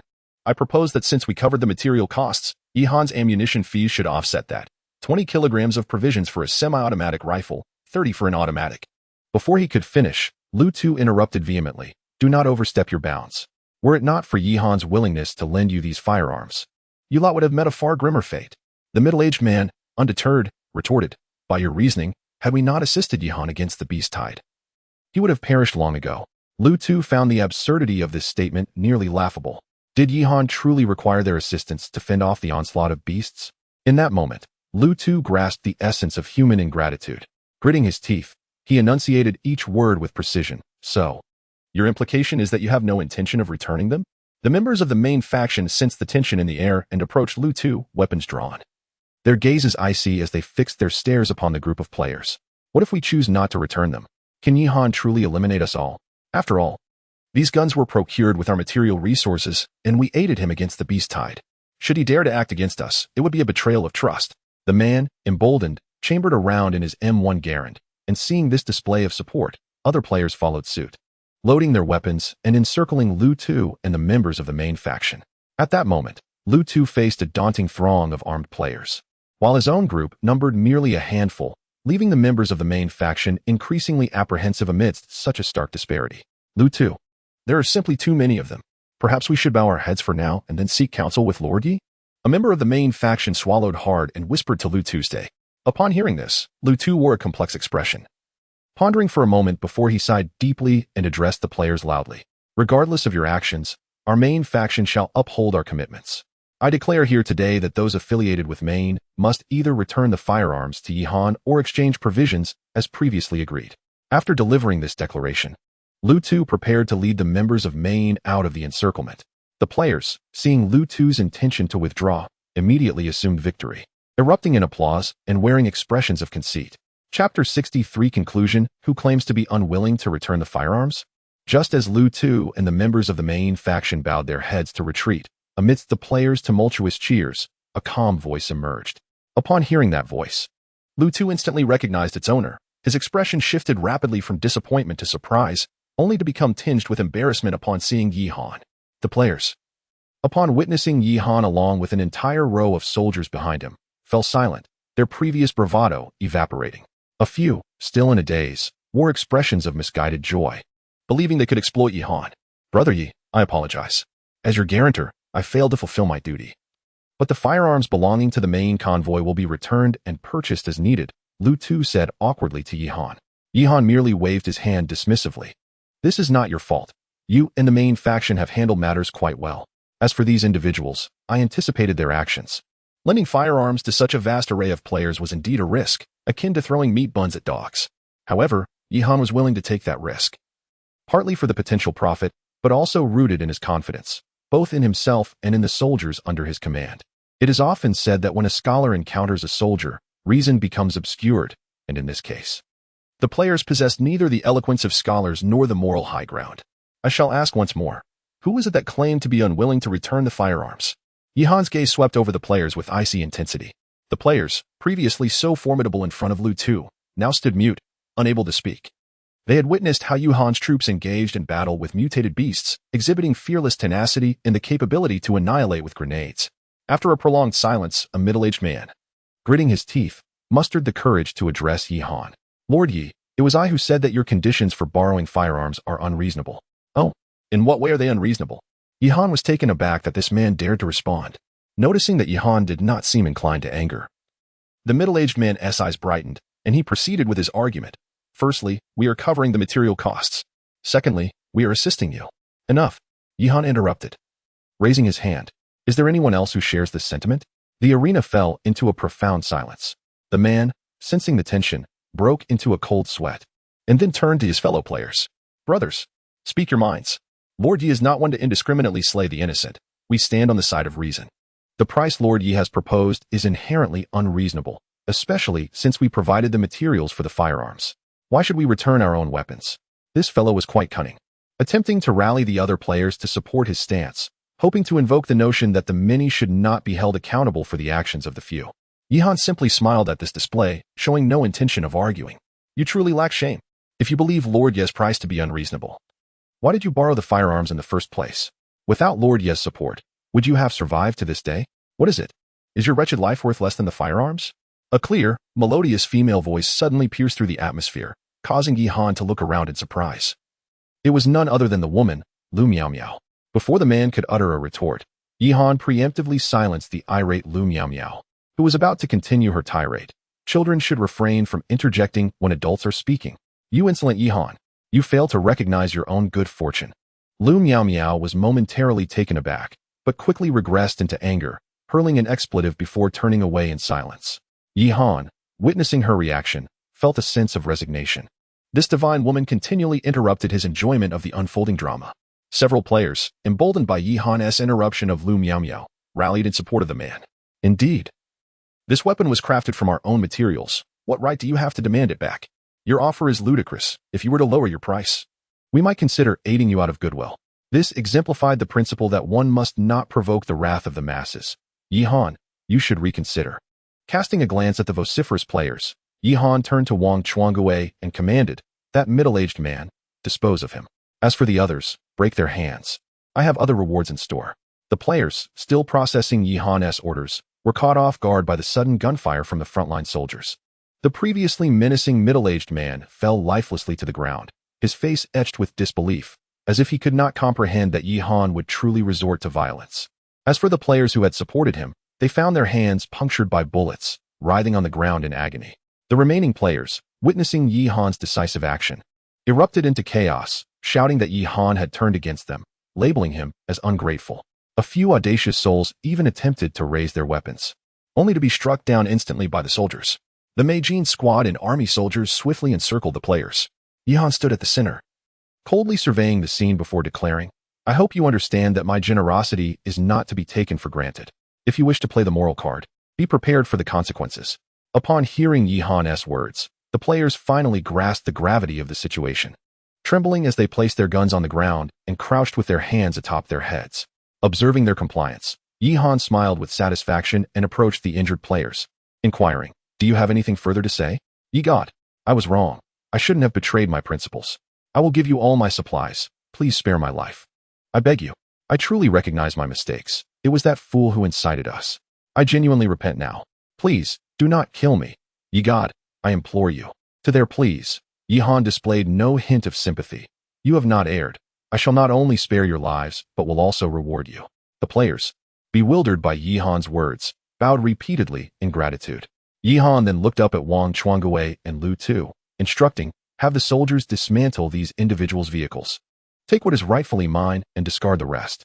Additionally, Lu Laoch, I recall you have a treasure in your tricycle that has yet to be utilized. Please retrieve it. Upon hearing Yihan's directive, Lu Tu immediately comprehended and hurried to fetch his prized possession.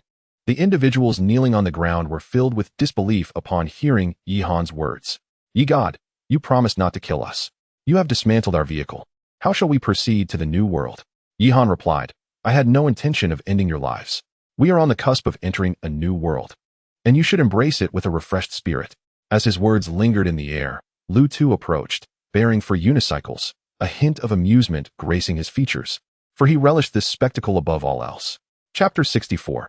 A new world. Lu Tu placed for unicycles on the ground, and the individuals present immediately recalled the earlier tales of the unicycle boy on the highway, their faces instantly contorting with despair. It appeared that my reward was not to your liking, Yihan remarked coldly. I had thoughtfully considered your injured hands, and riding these contraptions would be just right for you. Ye God, spare us. We truly cannot. The group pleaded with tears streaming down their faces. Forcing them to ride unicycles to the next world felt akin to sentencing them to death. It was even less merciful than a swift demise. Finding their plight somewhat tedious, Yihan turned to Lu Tu and said, Lu, they seem ill-equipped for this task. Please provide them some guidance. I shall return to the command vehicle. Not a problem. Lu Tu laughed heartily in response. Yihan then led his main contingent back to the command vehicle. The delay caused by the players had pushed the time to 5 o'clock, signaling the impending transition to the next world, and Yihan needed to prepare. Before long, Lu Tu sent a message. Brother Yi, the players have delivered the agreed-upon provisions, totaling 54 tons. Please take a look. Yihan contemplated Lu Tu's message and decided to return 14 tons of food to him. The PPSH submachine guns were primarily allocated to the Mainz vehicle group, and he had previously promised them a favorable price. 14 tons represented approximately half of the selling price of the PPSH. Lu, keep this 14 tons for your Mainz vehicle group. I, Yihan, will not shortchange my friends, especially since the next world is in dire need of provisions. After sending this message, Yihan turned his attention to assessing his own supplies.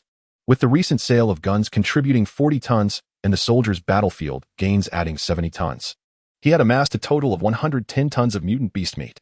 Yihan utilized the world system crafting interface to transform all the beast meat into jerky and ham, resulting in 50 tons of preserved meat with an extended shelf life. Coupled with the 40 tons of food he had previously accumulated, his reserves now totaled 90 tons. Having completed these tasks, Yihan wandered to the rear compartment of the command vehicle, where the system's reward, the Eye of the Desert, had been installed. It resembled an ancient stone door, and stepping through it transported him to the Eye of the Desert. A brief inspection revealed that the oasis was identical to the one the drought demon had previously shown him, encompassing roughly 1 square kilometer, lush with verdant trees. Nestled within was a moderately sized lake, and to Yihan's surprise, sunlight illuminated this space, making it nearly indistinguishable from the outside world, save for the fact that one could not exit at the oasis's edge. This place is quite nice. I could come here for a vacation, Yihan nodded in satisfaction. He then instructed Wang Hu to release the previously stored cows and hens into this new environment. Although they had ample water, their prolonged confinement in darkness had hindered their growth. With this new habitat, Yihan could foster the development of a thriving farming industry. After completing these arrangements, Yihan returned to the command room, patiently awaiting the announcement from the world system. Previously, in the desolate world of the Gobi, every day and night was filled with treachery, leaving little room for other thoughts. However, as the moment to reunite with his sister approached, Yihan felt an unsettling anxiety despite having glimpsed the nature of the next world. The closer he drew to home, the more apprehensive he became, reluctant to inquire of those around him. Unconsciously, he recited a poem, finally grasping the essence of that feeling. Time swiftly passed, and as dawn broke at 6 o'clock, the voice of the world system resonated through the Chishui Valley. The Gobi world has concluded. In the 300261 area, 542 players remain. Teleportation will now commence. As the voice faded, Yihan felt the command vehicle jolt suddenly, followed by a peculiar sensation, as though time and space had momentarily misaligned. This feeling persisted for only a few seconds, and when Yihan opened his eyes once more, he found himself in an entirely different realm. The command vehicle remained parked on a straight highway, yet the surroundings had transformed dramatically. Gone were the Gobi, the raging sands, and the endless desolation that stretched to the horizon. Instead, he beheld fields, rolling hills, and a quaint town he recognized all too well. Of course, the scene was marred by vehicles that had collided, buildings in ruins, and the haunting presence of the living dead, some lying down while others stood aimlessly. Yihan had previously learned about this world, understanding that due to the conspiracy of the Sakuran Nation's Apocalypse Corporation, the entire world had succumbed to a virus, turning countless humans and animals into mindless husks, a scenario reminiscent of the Resident Evil films he had watched in high school. The distinction, however, was that while Resident Evil was merely a film, what he now witnessed was stark reality. As Yihan pondered this grim reality, a familiar voice suddenly called out from behind him. "Brother." He turned swiftly to see his sister, Yi Ruoxue, trembling in a wheelchair, her arms outstretched and her eyes misty with tears. Overwhelmed with emotion, Yihan rushed forward and embraced her, unable to fathom how she had endured without him during his absence. Fortunately, the system had kept its promise, bringing his sister to him on schedule, and he now possessed the means to care for her. After exchanging pleasantries, Yihan succinctly briefed Yi Ruoxue on their current predicament. Having experienced his disappearance and her sudden arrival, she quickly accepted the reality of their situation. Yihan then called over Wang Long. Having previously referred to Wang Long and Wang Hu as Dragon and Tiger brothers, Wang Hu had risen to a prominent position under Yihan's command, and naturally, Wang Long would not be left behind. "Wang Long, from now on, you and your security team will serve as my sister's bodyguards, or you may consider it a caretaker role. I will recruit additional women to join you, and you shall ensure her daily needs are met while assisting her with the logistics of the team," Yihan commanded. "Yes, sir." Wang Long saluted in response. "Commander, should you require female personnel, you may designate soldier genders through the system," Xiao Ai chimed in, pleased to witness the siblings' reunion. Upon hearing this, Yihan's eyes sparkled with excitement as he proclaimed, "Recruit 4 soldiers from the 141st Cavalry Special Operations Group, versatile in nature, specifically female." "Affirmative," deducting 3,200 points. With Xiao Ai's voice echoing, for strikingly elegant female cavalry soldiers emerged from the shadows of the vehicle. Unlike the previous soldiers, these women wore their gas masks merely hanging from their chests, revealing faces of remarkable beauty beneath their helmets. "Commander, we are the soldiers of the 141st Cavalry Special Operations Group. Hyacinth, Cuckoo, Mandrake, and Poppy, reporting for duty." Yihan nodded in approval at the 4 gallant female soldiers. Their prowess was beyond question.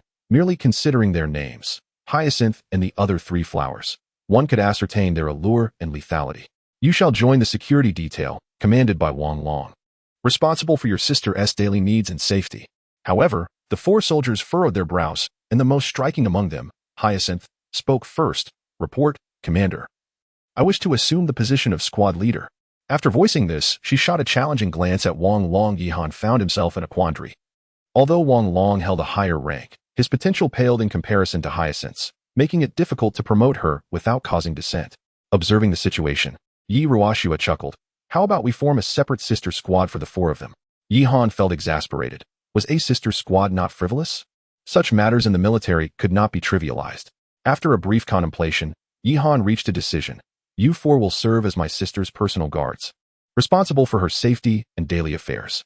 Wang Long, your security detail will also follow her command and assist her in managing the logistics of the unit. Following this resolution, there were no further objections. Shortly thereafter, Hyacinth led Yi Ruoxua towards the rear of the vehicle to familiarize herself with the current state of Yihan's troops. Yihan felt reassured in trusting logistics to Yi Ruoxua. After all, she was family. Despite her physical limitations, her intellect was sharp, having studied management in university. And being a partial military enthusiast, handling logistics would pose no significant challenge for her. As soon as Hyacinth and the others departed, Yihan's phone buzzed with a notification from the world system. Chapter 65. The Choice of Factions. Congratulations, dear players, for successfully navigating the trials of the Gobi world. Those who have arrived safely are indeed the Crme de la Crme of humanity. It is my hope that you continue to survive in this realm and fulfill the tasks assigned by the system. The current world is set in a post-apocalyptic scenario. In this environment, the regions available for exploration are limited. The system will unlock the next area only upon the completion of stage tasks. World background. This realm exists as a parallel universe, where the Sakura Kingdom's apocalyptic corporation has discharged nuclear waste, resulting in the mutation of global fauna and flora. Within this world, one encounters the infected, survivors from the original world, and various other factions. Players must navigate this landscape, survive, and accomplish numerous tasks. All remaining players have been transported to different regions of the world, and ultimately, all players will converge. Player Yihan, you currently find yourself in the Long Kingdom, Jianghan Province, in the city of Chongqing. The current population of players in this area is 100,000, and the regional map has been dispatched to you. During this phase, you are unable to leave the confines of Chongqing until you complete the stage tasks. Players must choose to align with one of three initial factions. First faction, the Apocalyptics, who assist the Apocalyptic Corporation in exterminating the Long Kingdom survivors and the Redeemers, with the goal of establishing control over the cities of the Long Kingdom. Joining this faction will grant you access to exclusive tasks from the Apocalyptics, along with support and rewards from the corporation. Second faction, the Wanderers, who survive in the crevices of this biochemical world, may choose to undertake tasks from either the Apocalyptics or the Redeemers. Completing 3 tasks for the Apocalyptics will garner their favor. However, failing to accept tasks multiple times will result in the revocation of player status. Third faction, the Redeemers, who eradicate zombies, shelter the Long Kingdom survivors, resist the Apocalyptic Corporation, and strive to establish a new home for humanity. Joining this faction will provide access to exclusive tasks from the Redeemers. Yihan surveyed the information transmitted by the world system, realizing it was far more intricate than the first world. The previously simple 7-day cycle had been replaced by stage tasks, suggesting a prolonged stay in this realm. Moreover, the sheer number of players had increased, and the factions appeared exceedingly complex. The most critical aspect was the decision regarding faction allegiance. The Apocalyptics, if one were to speak candidly, could be likened to traitors. Although this is a parallel world, as a citizen of the Long Kingdom, Yihan had harbored a deep-seated disdain for the Sakura Kingdom since childhood. And this sentiment persisted here. Even if the Apocalyptics offered various forms of support and rewards, Yihan could never consider becoming a traitor or serving the interests of the Sakura Kingdom. As for the Wanderers, they seemed to embody a fence-sitter's role. Undoubtedly, many players who neither wished to be subservient nor possessed the strength to resist would opt for this as a compromise.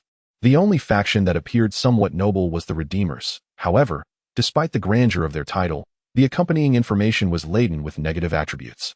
Their responsibilities were extensive, and the absence of rewards meant that choosing this faction could be seen as embarking on a path of conflict with the entire world. The overwhelming majority of players would likely avoid this option, as selecting it would mean facing the world as an adversary. Yihan found himself in a quandary. The Apocalyptics were clearly out of the question, especially with the little AI system at his disposal. There was no need to act as a pawn. Moreover, Yihan possessed a sense of dignity. However, the savior bears an abundance of negative buffs, and one might inadvertently become a paragon of virtue. Perhaps I should choose the Wanderer? Yihan murmured to himself as he opened the communication hall. eager to observe the selections made by other players. The communication hall was far more vibrant than in the previous realm, with the number of participants soaring to 100,000. Brothers, what have you chosen? I have selected the Harbinger, and just after my selection, the Harbinger Corporation rewarded me with an August assault rifle and 10 magazines. Haha, brother, I too am a Harbinger. The corporation gifted me a blueprint for a level 2 vehicle-mounted machine gun. I was drooling over that in the last world. Thanks to the Harbinger Corporation, this time, I shall reclaim all that I have lost. Seriously, how can you lack resolve? Isn't being a Harbinger akin to serving the Sakura nation? You would stoop so low? If you have such resolve, why not choose the savior? Ha ha ha, only a fool would choose the savior. Yihan gazed at the communication hall, feeling a twinge of discomfort.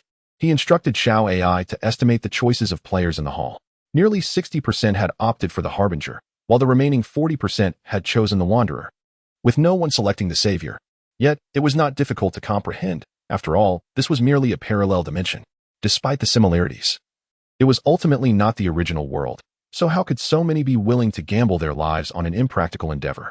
However, the player who proclaimed his intent to reclaim everything caught Yihan's eye, as his ID seemed familiar. It was Huang Shan from the Desert Motorcade. Yet, that fellow had lost his hand to Zhang Ziqiang in the previous world and subsequently vanished. Perhaps it was merely a case of sharing the same name. Yihan did not dwell on it, and sent a message to Lu Tu. Brother Lu, are you also in Chongqing City? Lu Tu quickly replied, Indeed, Brother Yi. Not only I, but the members of the main motorcade are also here. It seems the world system has grouped us all together, huh? And which faction have you chosen? Yihan inquired further. I chose the Wanderer. Most of the main motorcade did as well.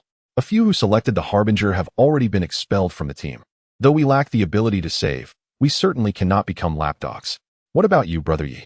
Faced with Lu Tu's inquiry, Yihan found himself momentarily at a loss for words. If he admitted to being undecided, others might think he was wavering between the Harbinger and the Wanderer amidst the larger situation. Commander, you must choose the savior. Just as Yihan hesitated, Xiao AI interjected with unexpected seriousness. Why? Yihan shot a confused glance at Xiao AI. Because only by choosing the savior can the strongest commander system continue to function. Otherwise, I will have to seek out another host. Xiao AI's expression was grave. The commander need not be swayed by the numerous restrictions of the savior. The strongest commander system is your greatest asset. I once mentioned that the commander's journey is through the stars and seas. What is the small Harbinger Corporation in comparison? Upon hearing Xiao AI's words, Yihan couldn't help but smile in relief, realizing that he had been overly concerned. However, after a moment's contemplation, he turned to Xiao AI and inquired, but the rule of the savior necessitates the rescue of survivors. Does this not compel me to play the role of a saint? After all, in the apocalypse, saints are often the first to perish. Xiao AI merely responded with a mischievous smile, her eyes glinting with a knowing expression. Oh, Commander. It is the obedient ones who are deemed survivors. Moreover, is it not you who ultimately determines who qualifies as a survivor? Yihan couldn't help but chuckle at Xiao AI's demeanor. This system had quite the clever mind, adept at exploiting the loopholes within the world system. Without further hesitation, Yihan decisively chose the savior faction, becoming the sole savior in the Changkong City region. After completing these actions, Yihan continued to engage in playful banter with Xiao AI, hoping to indulge in some wordplay with the world system, when suddenly, the voice of the world system resonated. Player Yihan has now joined the savior faction. The first phase of the savior's main quest is now being issued. Chapter 66. Journey to Rumbling Deer Town. Upon receiving the mission from the world system, Yihan contemplated the task at hand. The eye of the desert within his vehicle could indeed be utilized to establish a sanctuary for survivors. However, this would inevitably compromise the confidentiality of both the command vehicle and the Xiao AI system. Moreover, it would be unreasonable to provide for the survivors without any form of compensation. It seems that the sanctuary must be constructed in the external world. Thus, the selection of a site becomes paramount. Currently, Yihan commands only a battalion-level unit, making it impractical to consider any location within Chongqing City, or even a county town. A typical county boasts a population ranging from hundreds of thousands to millions, which corresponds to an equal number of zombies. Ideally, a sanctuary should be established in a town, allowing for an encirclement strategy to bolster his forces and gradually set his sights on Chongqing City and, eventually, the entirety of Jianghan Province. With this in mind, Yihan unfurled the map of Chongqing City provided by the system. Historically, Jianghan Province is a cradle of the Dragon Kingdom, characterized by its vast expanse and complex terrain. Chongqing City inherits these traits, featuring extensive plains as well as significant mountainous regions. Yihan scrutinized the map, frowning as he considered the towns available. Many did not meet his criteria, either being too close to the city, too far away, or lacking geographical resources. It was only when his gaze fell upon a place marked as Rumbling Deer Town that his expression brightened. Rumbling Deer Town is a small settlement under the jurisdiction of Shillong County, located in a river valley. The area boasts a reservoir and expansive plains, but most importantly, it is encircled by mountains, with a single national road providing access. This description aptly characterizes it as easily defensible yet challenging to assault. With a population of approximately tens of thousands, this means an equivalent number of zombies. If Yihan could successfully eliminate the zombies in Rumbling Deer Town, he would likely be promoted to the rank of major, gaining battalion-level command privileges, with the potential for further advancement to regiment level becoming feasible. Yihan could not help but murmur to himself, recognizing that a larger military force would facilitate a swifter accumulation of points. Shall I? How far are we from Rumbling Deer Town? He inquired. Reporting to the commander, you are currently in Tushan County, approximately 128 kilometers from Rumbling Deer Town in Shillong County. Xiao Ai promptly responded. Excellent. Let us depart immediately for the Central Elementary School in Rumbling Deer Town. We shall eliminate any small groups of zombies encountered along the way. Yihan commanded.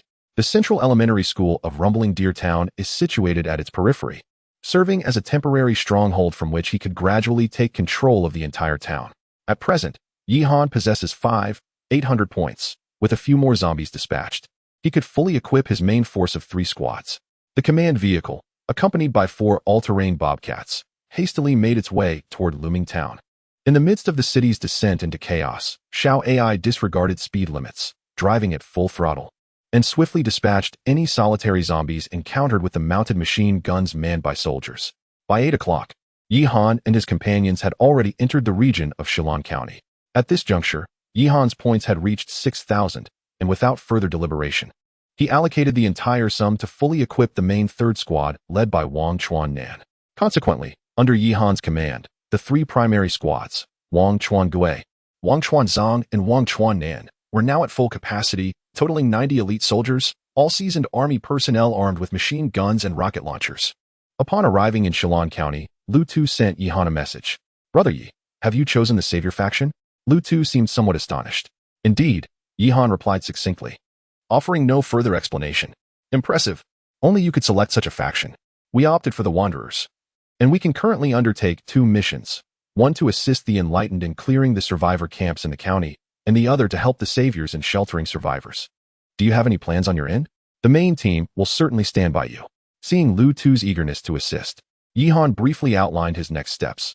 I intend to head to Shillong County to establish a survivor camp there. Shillong County? We're right by there. Though we are on the outskirts in Changshu Town. If you need assistance, we can support you now. However, after contemplating Lu Tu's offer, Yihan ultimately declined. Not for the moment, Lu, my friend.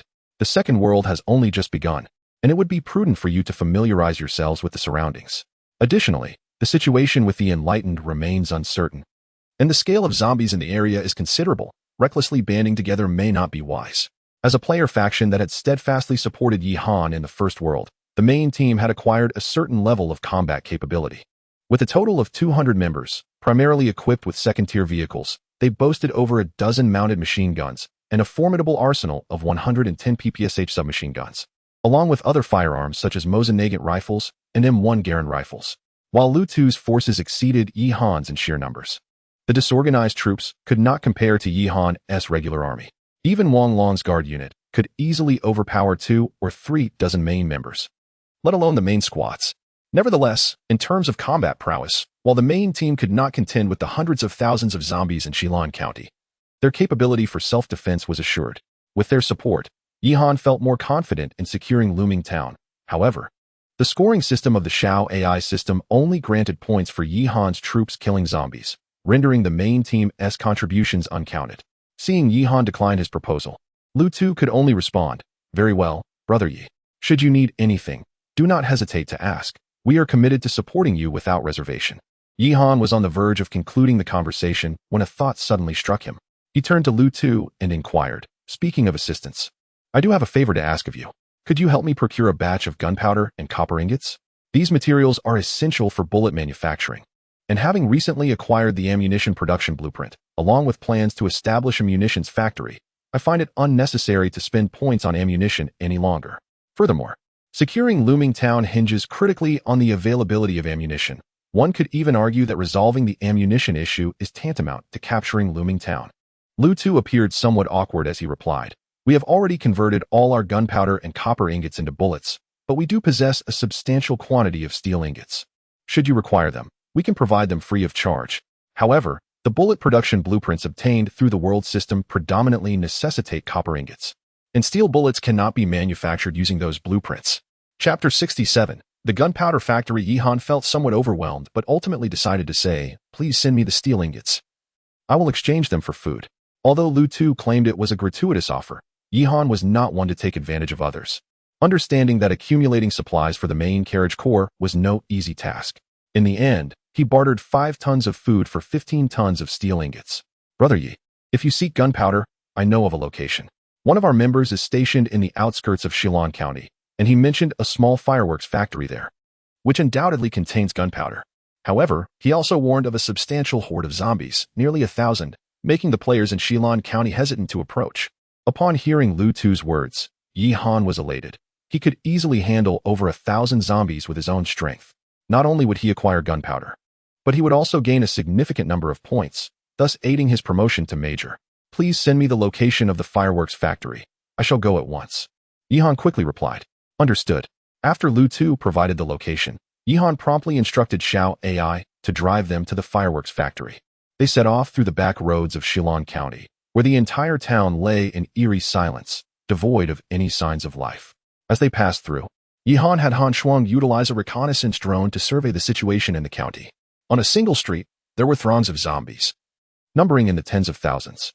Yihan's scalp tingled at the sight. If such a vast horde were to charge at him, he could only flee, as his current troops would not be able to eliminate them quickly enough.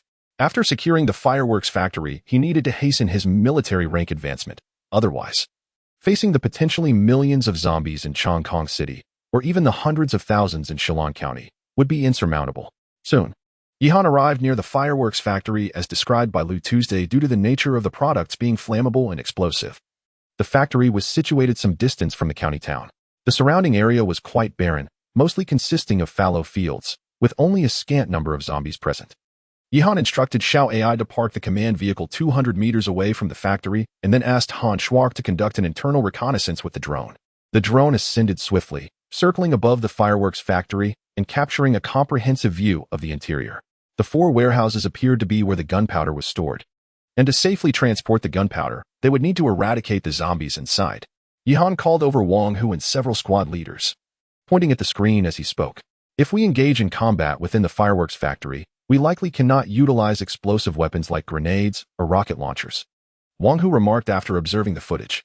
Yihan looked at Wang Hu with mild surprise. With his rank rising, Wang Hu's cognitive abilities were gradually enhancing.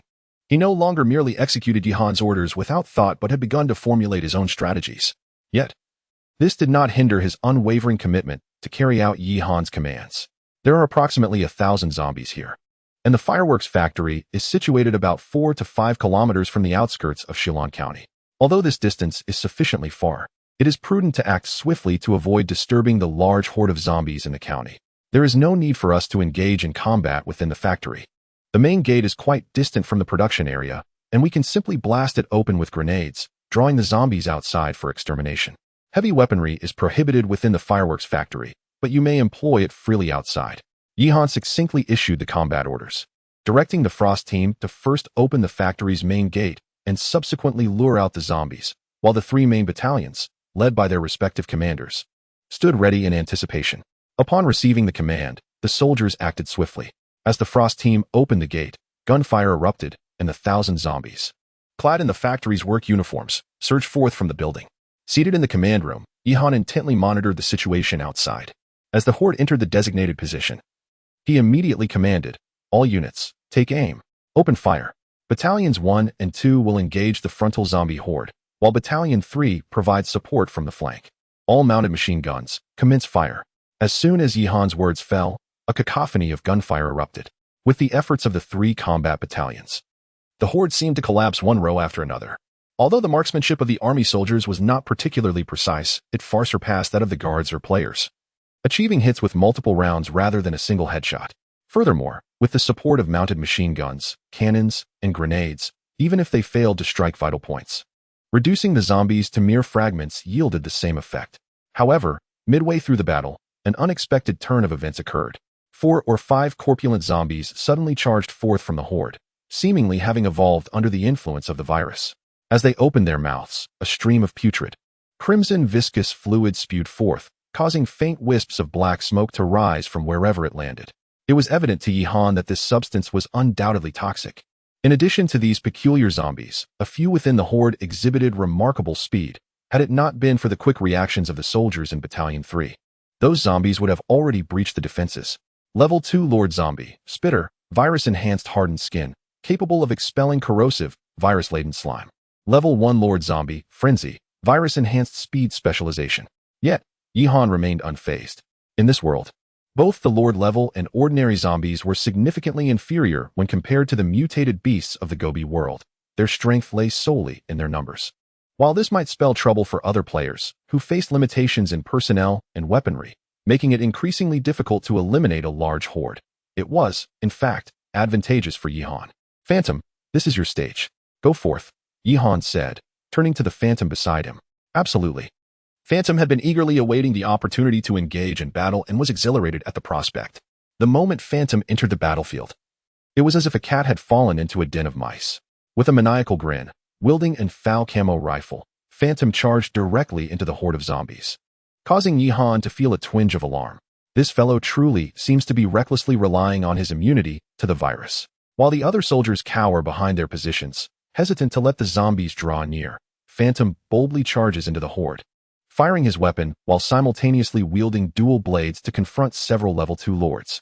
Thanks to the specialized nature of his weaponry, the foul camo rifle he employs can fire biochemical rounds, which, even when striking the zombies' torsos, inflict considerable damage. Typically, it takes merely 2 of these rounds to achieve a lethal effect on a zombie. In contrast, conventional bullets must either strike the head or obliterate the zombie's body to ensure a kill. As for the dual blades Phantom uses, they are nothing short of extraordinary. A single swipe can sever a zombie's head clean off, and after enduring 4 or 5 strikes from Phantom, a spitter zombie collapses, left only to struggle in vain. If only Phantom's firearm could be equipped with biochemical ammunition on a larger scale for the troops, I would truly be invincible in this biochemical world, thought Yihan, feeling a stir of excitement. Chapter 68. M2 Infantry Fighting Vehicle. The battle raged from 9 in the morning until 11, lasting a full 2 hours. Yihan employed the reconnaissance drone, Han Shuang, to survey the vicinity of the fireworks factory. The incessant sounds of gunfire had attracted a modest number of wandering zombies, amounting to merely around 100. Wang Chuan-nan, lead the soldiers of the 3rd platoon to maintain vigilance around the fireworks factory. Eliminate any zombies that approach immediately, Yihan commanded decisively. By this time, the zombies within the factory had been mostly eradicated, leaving a gruesome pile of corpses at the entrance, exuding a most unpleasant odor. Yihan instructed Xiao AI to drive the vehicle directly to the front of the warehouse at the factory and subsequently ordered the soldiers to assess the storage situation within. 10 minutes later, Wang Hu returned to the command vehicle to report, Commander, we have successfully acquired a total of 14 tons of black powder from the fireworks factory. Upon hearing this, Yihan nodded in acknowledgement and ordered Wang Hu to immediately load all the gunpowder onto the vehicle. The storage room was now overflowing. Thus, the previously traded steel ingots and black powder were all stored in the vehicle's oasis space. In truth, the black powder stored at the fireworks factory was mostly of inferior quality, suitable only for creating firecrackers and fireworks. It would be quite challenging to produce ammunition with it. While technically possible, the stability and lethality of the bullets produced would be questionable. Nonetheless, since the system stipulated that the materials for bullet production were simply gunpowder, without specifying the type, this could be seen as a loophole in the system's regulations. As Yihan sat in the command vehicle, lost in thought about the 15 tons of steel ingots and 14 tons of black powder, he realized he would not have to worry about ammunition in the near future. After all, a single bullet weighs only a few to several grams. With the materials at hand, he could potentially produce millions of rounds, if not tens of millions. Before long, the interior of the fireworks factory was nearly cleared out. To Yihan's surprise, the soldiers discovered a steel treasure chest within the factory, which contained blueprints for photovoltaic solar panels. However, this was of no immediate use to Yihan, as the command vehicle still operated on diesel.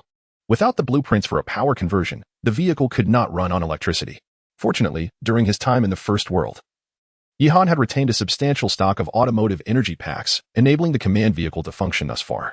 Since we have nearly finished here, let's have the soldiers board the vehicle and proceed to Looming Town, Yihan instructed. On the way, Xiao AI transmitted a report of their achievements to Yihan. The soldiers had successfully eliminated 20 level 1 zombies, for level 1 zombie lords, and 3 level 2 zombie lords, accumulating a total of 100 points. With such a substantial amount of points at his disposal, Yihan was eager to utilize them. He promptly led a platoon of soldiers into the oasis space of the vehicle. Yihan had long contemplated that the eye of the desert oasis, spanning an area of 1 square kilometer, primarily consisted of extensive woodlands and featured a relatively flat terrain with a water source, making it an ideal location for factory construction. Moreover, establishing the factory here would ensure confidentiality. Upon arriving at the oasis space, Yihan immediately instructed his soldiers to fell all the trees within the perimeter, approximately covering 20 acres. This cleared area would serve as the future site for various factories. Once the soldiers completed their task, Yihan promptly commanded Xiao AI, immediately exchange for a level 1 weapons factory, a level 1 tank factory, and a magnetic energy plant, placing them on the vacant land in the oasis space. Yes, Commander. A total of 9,000 points have been consumed, and the factories have been successfully placed, Xiao AI's voice resonated. As her words echoed, 3 small factories suddenly materialized on the previously empty ground, resembling the structures from the Red Alert game Yihan played in his youth. Each factory was constructed from an enigmatic metallic material, and in front of each one stood a small screen, allowing the selection of processing directions and factory levels. Commander, the factories provided by the system are fully automated, requiring no manual operation during production and processing. You need only assign tasks via the screen, Xiao AI explained. The tanks produced by the tank factory would be dispatched to the vicinity of the command vehicle. Pleased with this arrangement, Yihan nodded appreciatively. Xiao AI's system was indeed thoughtful. Without such foresight, transporting the manufactured tanks out of the oasis space would have posed a significant challenge. He then directed the soldiers to transport all ammunition materials to the front of the weapons factory and issued commands for the production lines to manufacture various types of ammunition, grenades, and rockets. The level 1 weapons factory could only produce ammunition for the time being, with upgrades allowing for the manufacture of firearms and uniforms in the future. Yihan had previously learned about the tank factory, which could produce the M917 off-road vehicle, the Lynx all-terrain vehicle, and the M2 infantry fighting vehicle, all of which required points for production. The Lynx all-terrain vehicle cost 400 points. The M917 off-road vehicle also cost 400 points, while the M2 infantry fighting vehicle required a full 1000 points. Yihan already possessed 4 Lynx vehicles, allocated to 4 platoons. While the Lynx excelled in speed, its defensive and combat capabilities were rather average. It was suitable for patrolling and small-scale skirmishes, but lacked the potency for larger engagements. The same limitations applied to the M917 off-road vehicle. In contrast, the M2 infantry fighting vehicle was a different story, with a fully welded structure and composite armor. It featured an M242 Bushmaster 25mm chain gun and an M240C7 62mm machine gun. Additionally, it boasted a deployable M27 twin-tube tow missile launcher on the left side of its turret, accommodating up to 9 crew members. This vehicle could not only operate in concert with tanks on the battlefield, but also engage independently, demonstrating formidable performance. In terms of combat and defensive capabilities, it far surpassed Yihan's command vehicle, which was merely armored steel with inferior weaponry. Yihan gazed at the sight with a sense of longing. Yet after constructing the factories, he found himself with only 100 points remaining. Gritting his teeth, he still issued a production order, instantly depleting 3000 points. Consequently, 3 brand new M2 infantry fighting vehicles appeared outside the command vehicle. Yihan promptly returned to the command room to summon the leaders of each platoon. The 3 M2 infantry fighting vehicles are new assets for our unit. Each of you, as the leaders of the main platoons, will be assigned one. I will further supplement our vehicle fleet to ensure the complete mechanization of the platoons. Upon hearing this, the platoon leaders beamed with excitement. Currently, each platoon only possesses a single mountain cat vehicle, which can barely accommodate 7 individuals, leaving the rest to march on foot. With these new vehicles, their combat capabilities would significantly enhance. Particularly, platoon leader Wang Chuan-Gue, upon sighting the M2 infantry fighting vehicle, eagerly disembarked and hopped inside. Exploring every nook and cranny with an exuberant smile, his face adorned with creases of joy. However, amongst the leaders, one was notably discontented. Wang Long wore a sorrowful expression. his face etched with grievance as he cast a forlorn glance at Yi Han, biting his teeth, yet remaining silent. Chapter 69. The situation in looming town. Yi Han observed the expression on Wang Long's face and felt a twinge of embarrassment. He had always prided himself on being fair and equitable, believing that both the palm and the back of the hand are flesh. Thus, the three main squads were uniformly equipped and staffed. However, it was Wang Long, the steadfast soldier who had followed him from the beginning, who bore the brunt of this arrangement. In the past, they had been brothers in arms, yet now the younger brother had risen to the foremost position beneath Yi Han, serving not only as his personal guard and confidant, but also holding the title of company commander. He possessed both authority and recognition. In contrast, Yi Han found himself merely a humble platoon leader, engaged in patrol duties and miscellaneous tasks. Although he had finally been granted a rank, it was merely to serve as a caretaker for his sister. To add insult to injury, not only did Wang Hu surpass him, but even newcomers like Wang Chuan Gui and Wang Chuan Zong had outstripped him. Others had fully staffed squads with M2 infantry fighting vehicles, while Wang Long's guard platoon consisted of only 7 individuals, including a dog.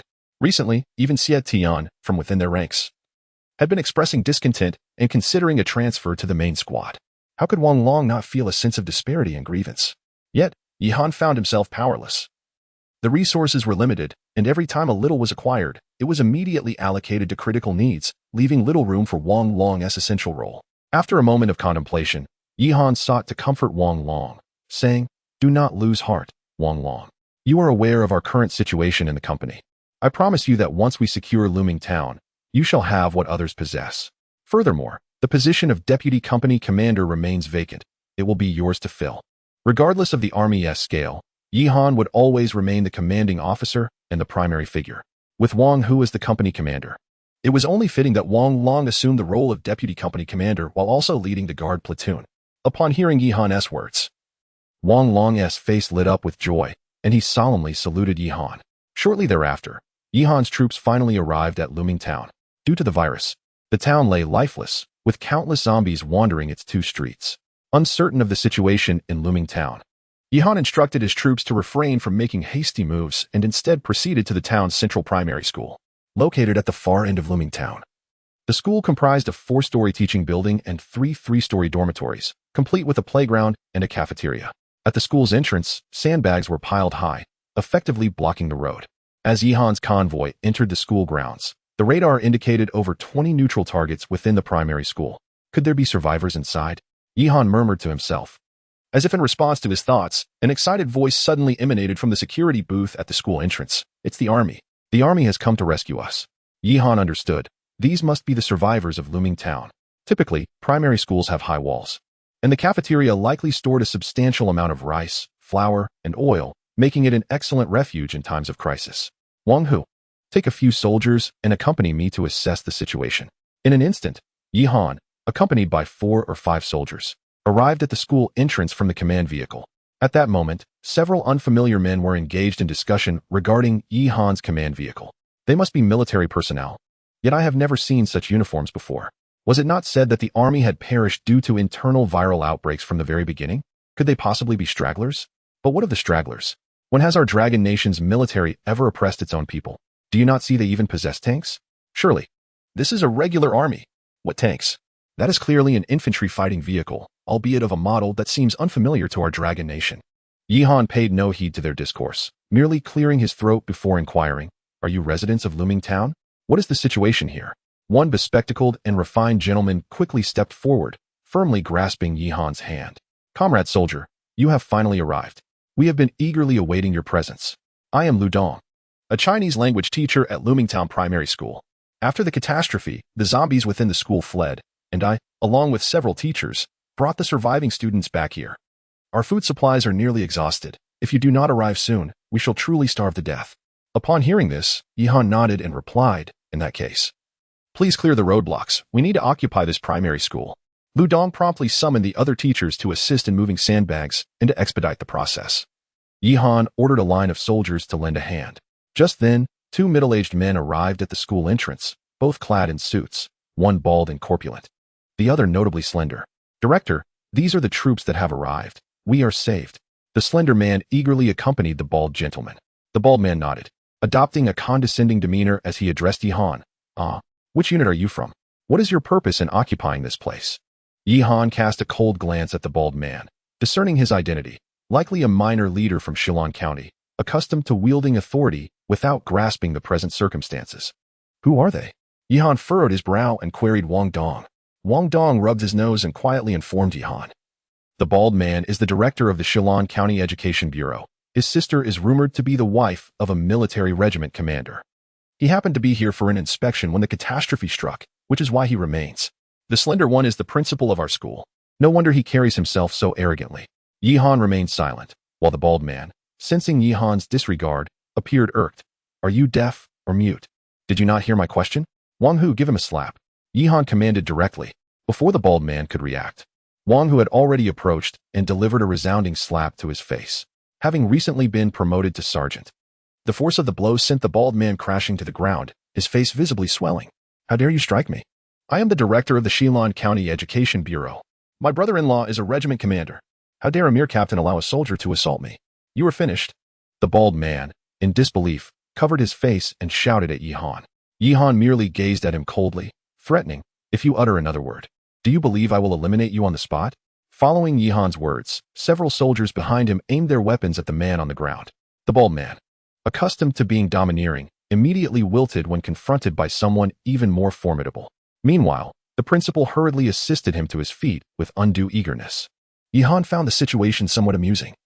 It seemed these two had not truly shed their former identities and still clung to the hope that their peacetime authority could aid them.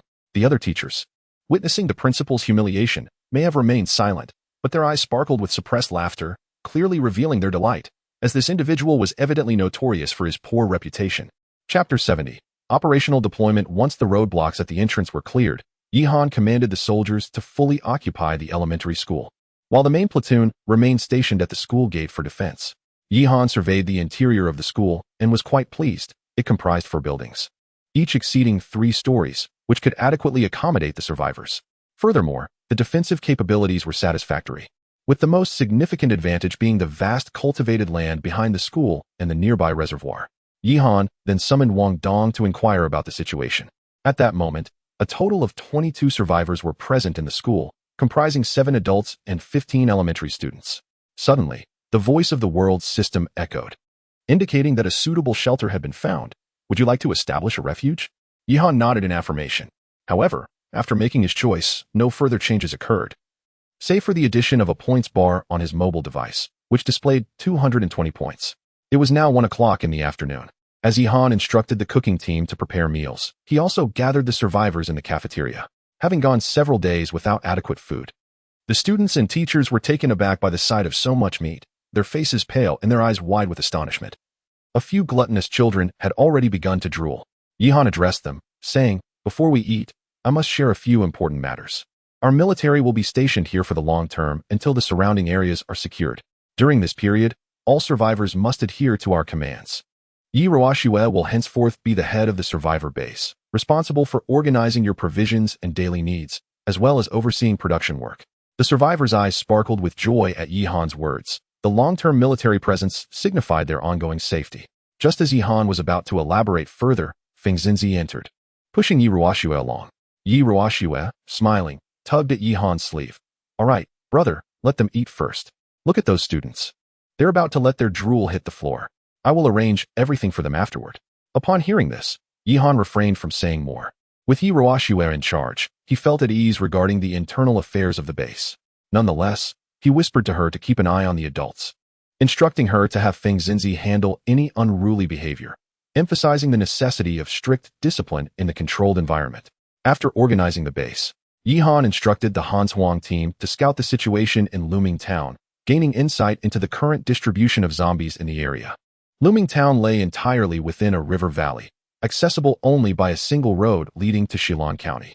Once the zombies within the valley were cleared, they could establish a checkpoint at the valley's entrance and proceed to develop safely. At that moment, the zombies in Luming Town were primarily concentrated along the main thoroughfare, numbering approximately 40,000, including a significant presence of second-tier Lord-level zombies. Yihan had just over 100 soldiers at his disposal, along with 3 M2 infantry fighting vehicles and a sufficient supply of ammunition.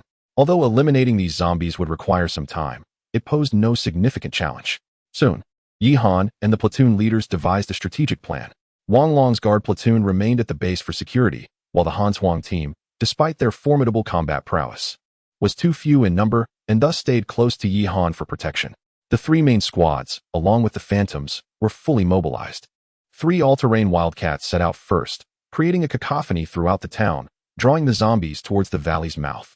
Once the zombies were lured far from the base by the wildcats, the remaining soldiers of the main squads coordinated to annihilate the horde surrounding the infantry fighting vehicles. Following the issuance of the combat orders, Wang Hu promptly departed the base with his troops to undertake the mission. According to Yi Han's estimation, it would be impossible to eradicate the entire horde in the short term. To eliminate the entire 40,000 zombies, it would likely take until midday the following day. The mobilization of the 3 main squads also drew the attention of the students and teachers at the base. "Teacher Wang, what are the soldiers doing out there? Have they forgotten about us?" A little girl asked Wang Dong anxiously. Wang Dong understood immediately upon glancing at her and reassured her with a smile. "Don't worry. They're out on a mission. Once they are done, there won't be any zombies left in Looming Town. Look, their commander is still here at the base." However, despite his words of comfort, Wang Dong harbored some doubts. How could Yi Han's small contingent hope to capture Looming Town? Their commander seemed rather youthful. Wang, who was already a company commander, yet still referred to him as commander, suggesting he held a high rank. A female teacher inquired of Wang Dong. Wang Dong shook his head. Who knows? Perhaps he is a commander from a special forces unit. Look at the soldiers accompanying him. They all bear the appearance of elite troops. Regardless, our safety here is assured. It's just uncertain whether they can truly take Looming Town, considering it has a population of tens of thousands.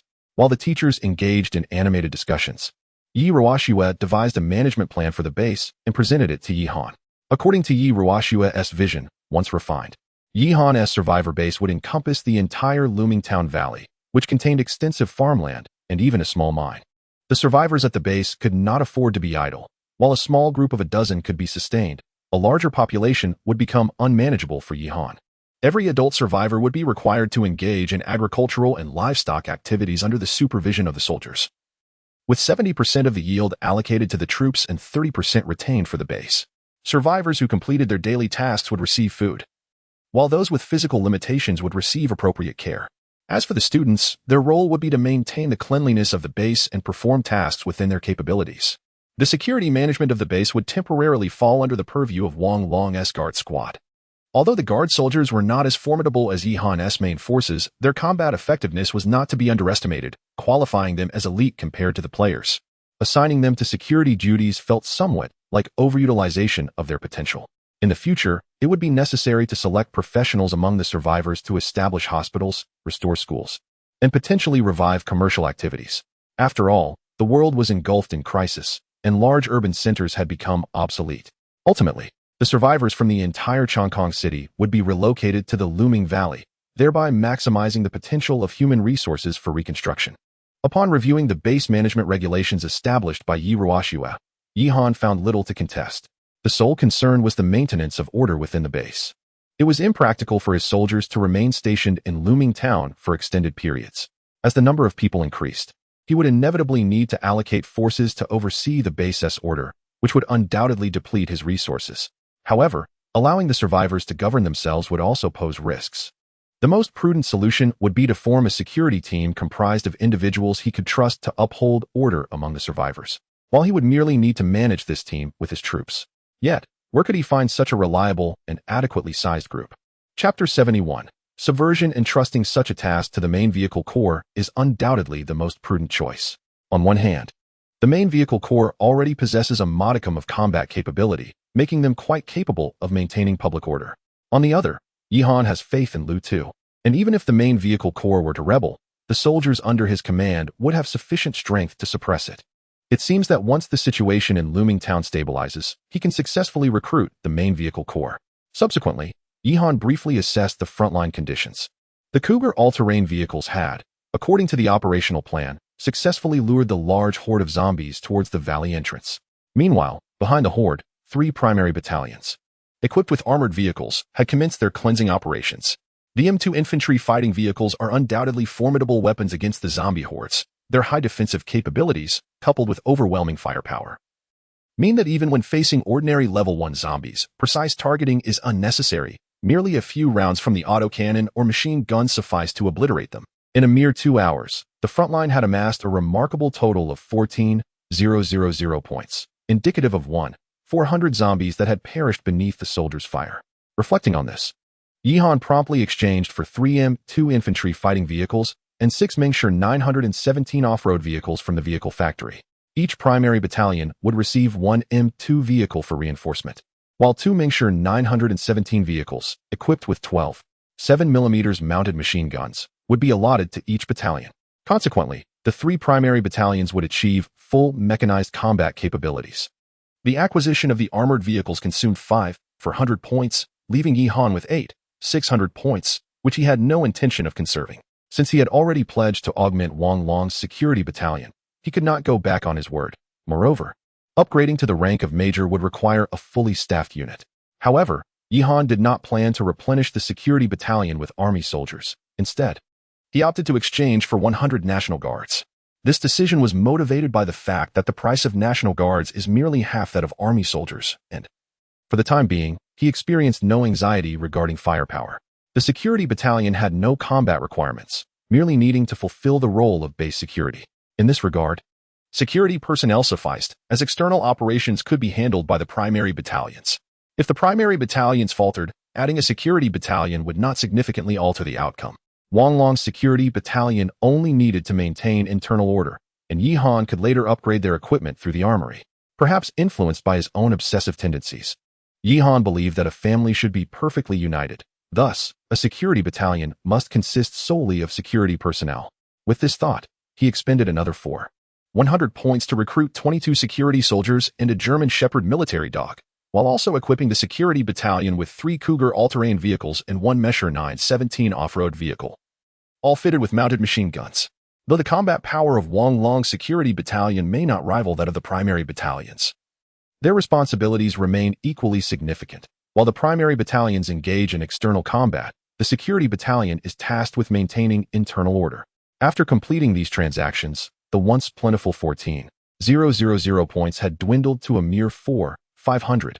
However, there would be little expenditure in the foreseeable future.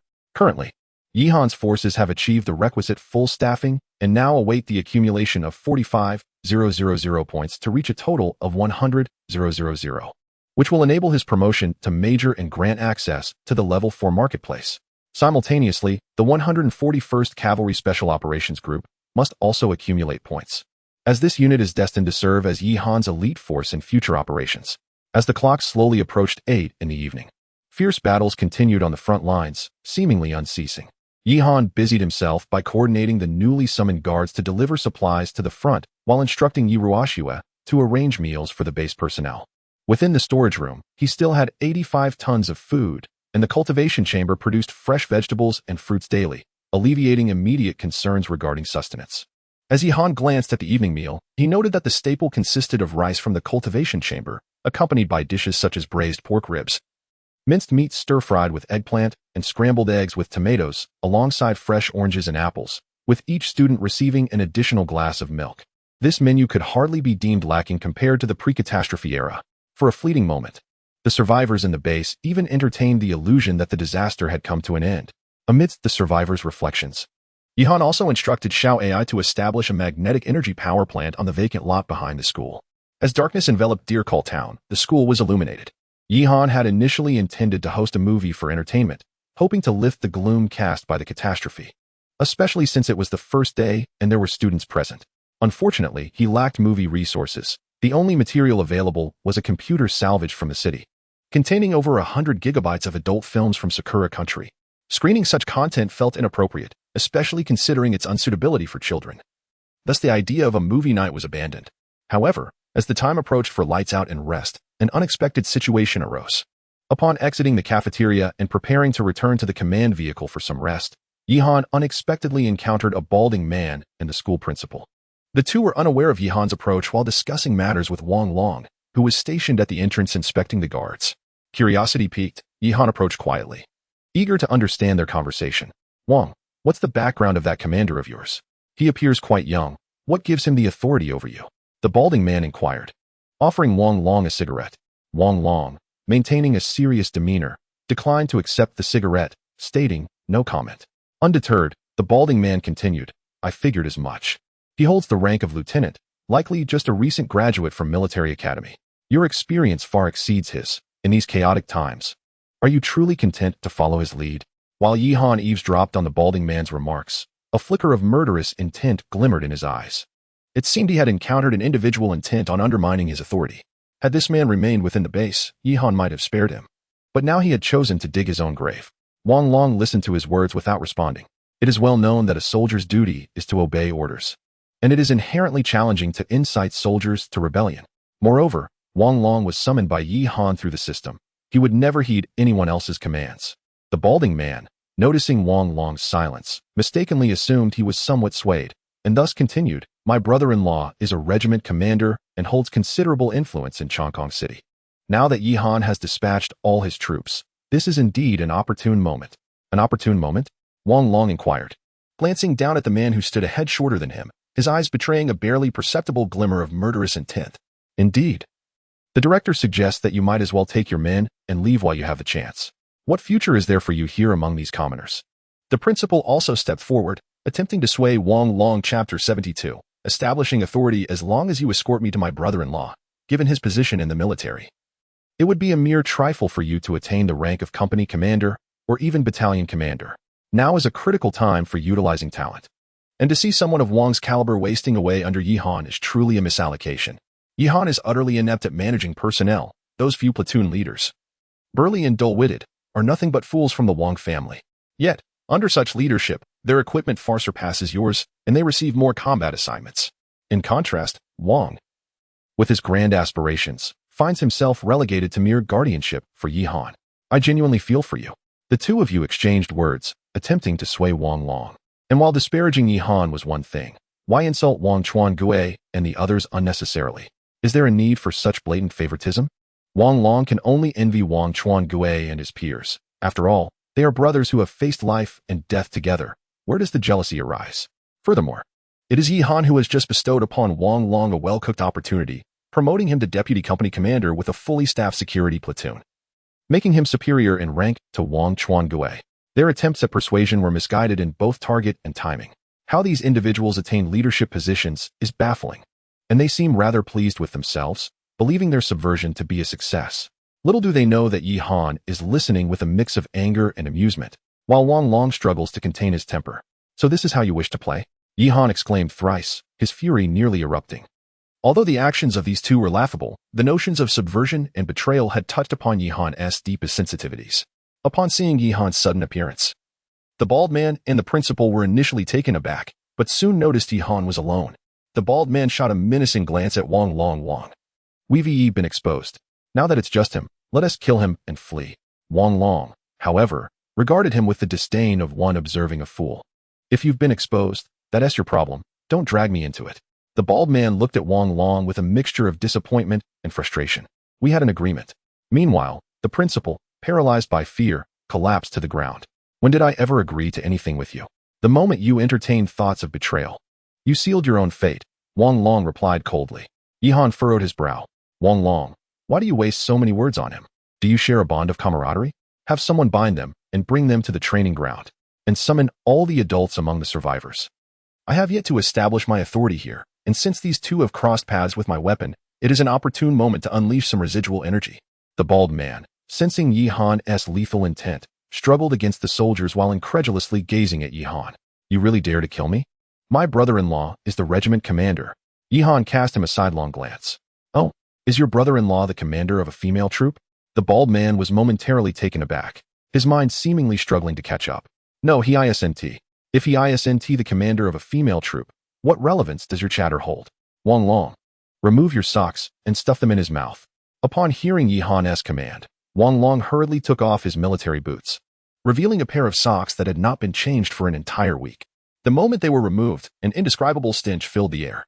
It is worth noting that since the day he was summoned, Wang Long had not only neglected to wash his socks, but had also kept his shoes on. At this moment, those foul socks resembled an opened can of herring, and the bald man, in his final moments, was fortunate enough to endure such a fate. The principal, witnessing this scene, immediately felt a warm stream of yellow liquid seep from his trousers, his face contorted with tears and snot as he pleaded, "Commander Yi, he instigated me. This has nothing to do with me." Throughout my years at the school, I have always conducted myself with integrity, never committing any heinous acts. The looks cast upon him by the students and teachers suggested that he was far from innocent, especially now that he had engaged in such a reckless act. Yihan, growing increasingly exasperated by the principal's pleas, turned to Wang Long and scolded, "You little rascal, kick one and move one? What about the other sock? Stuff that in two." With a chuckle, Wang Long turned to the principal and said, "You're quite eager for this, aren't you?" Then, amidst the principal's fearful gaze, he shoved the other sock, equally pungent, into the principal's mouth. The two specialists in instigation soon arrived at the playground, surrounded by a throng of soldiers, with all the surviving teachers called forth.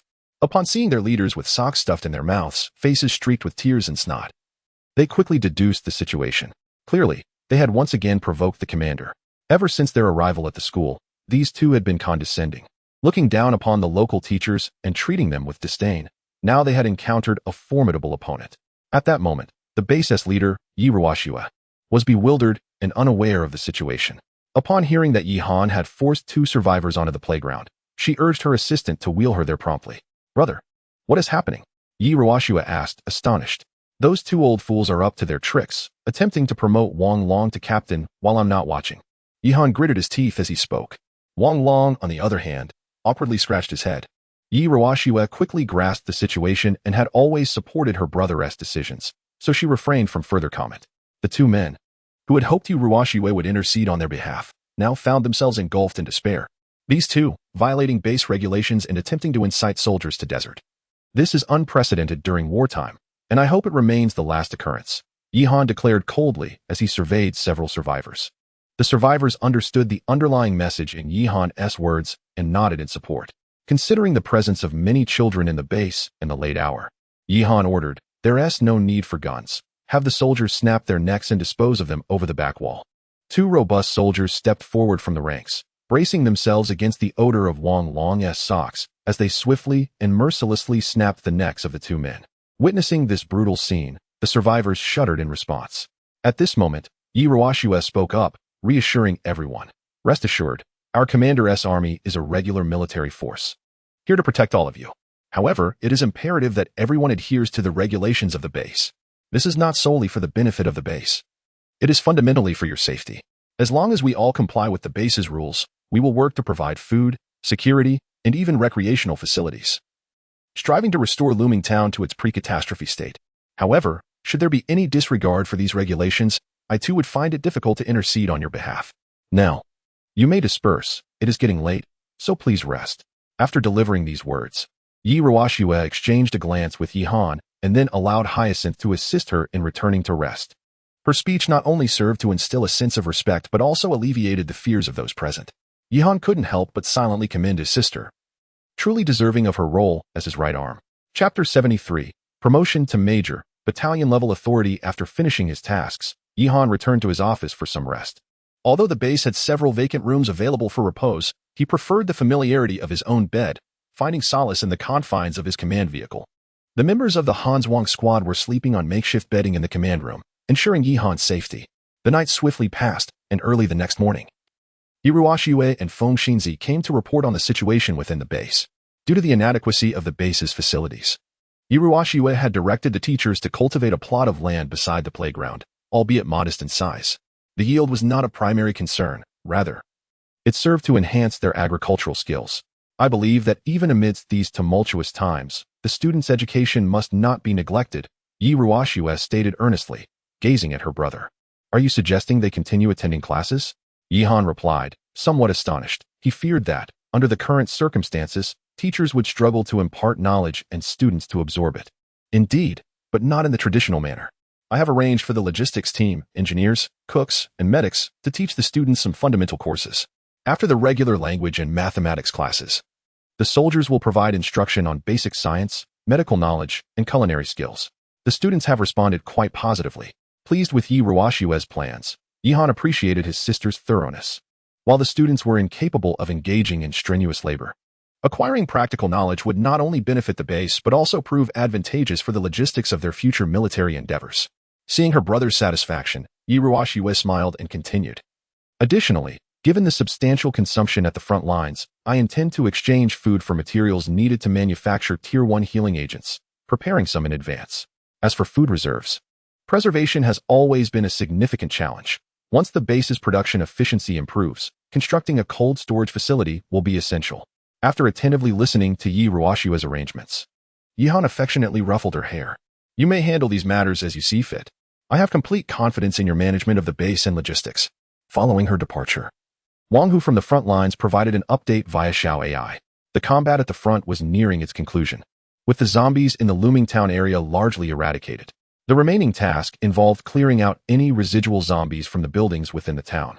Crucially, due to the full mechanization of the units, the soldiers, despite their exhaustion, had not sustained any injuries in battle, with the sole exception of Ghost, who had taken a tumble while charging forward but was otherwise unscathed.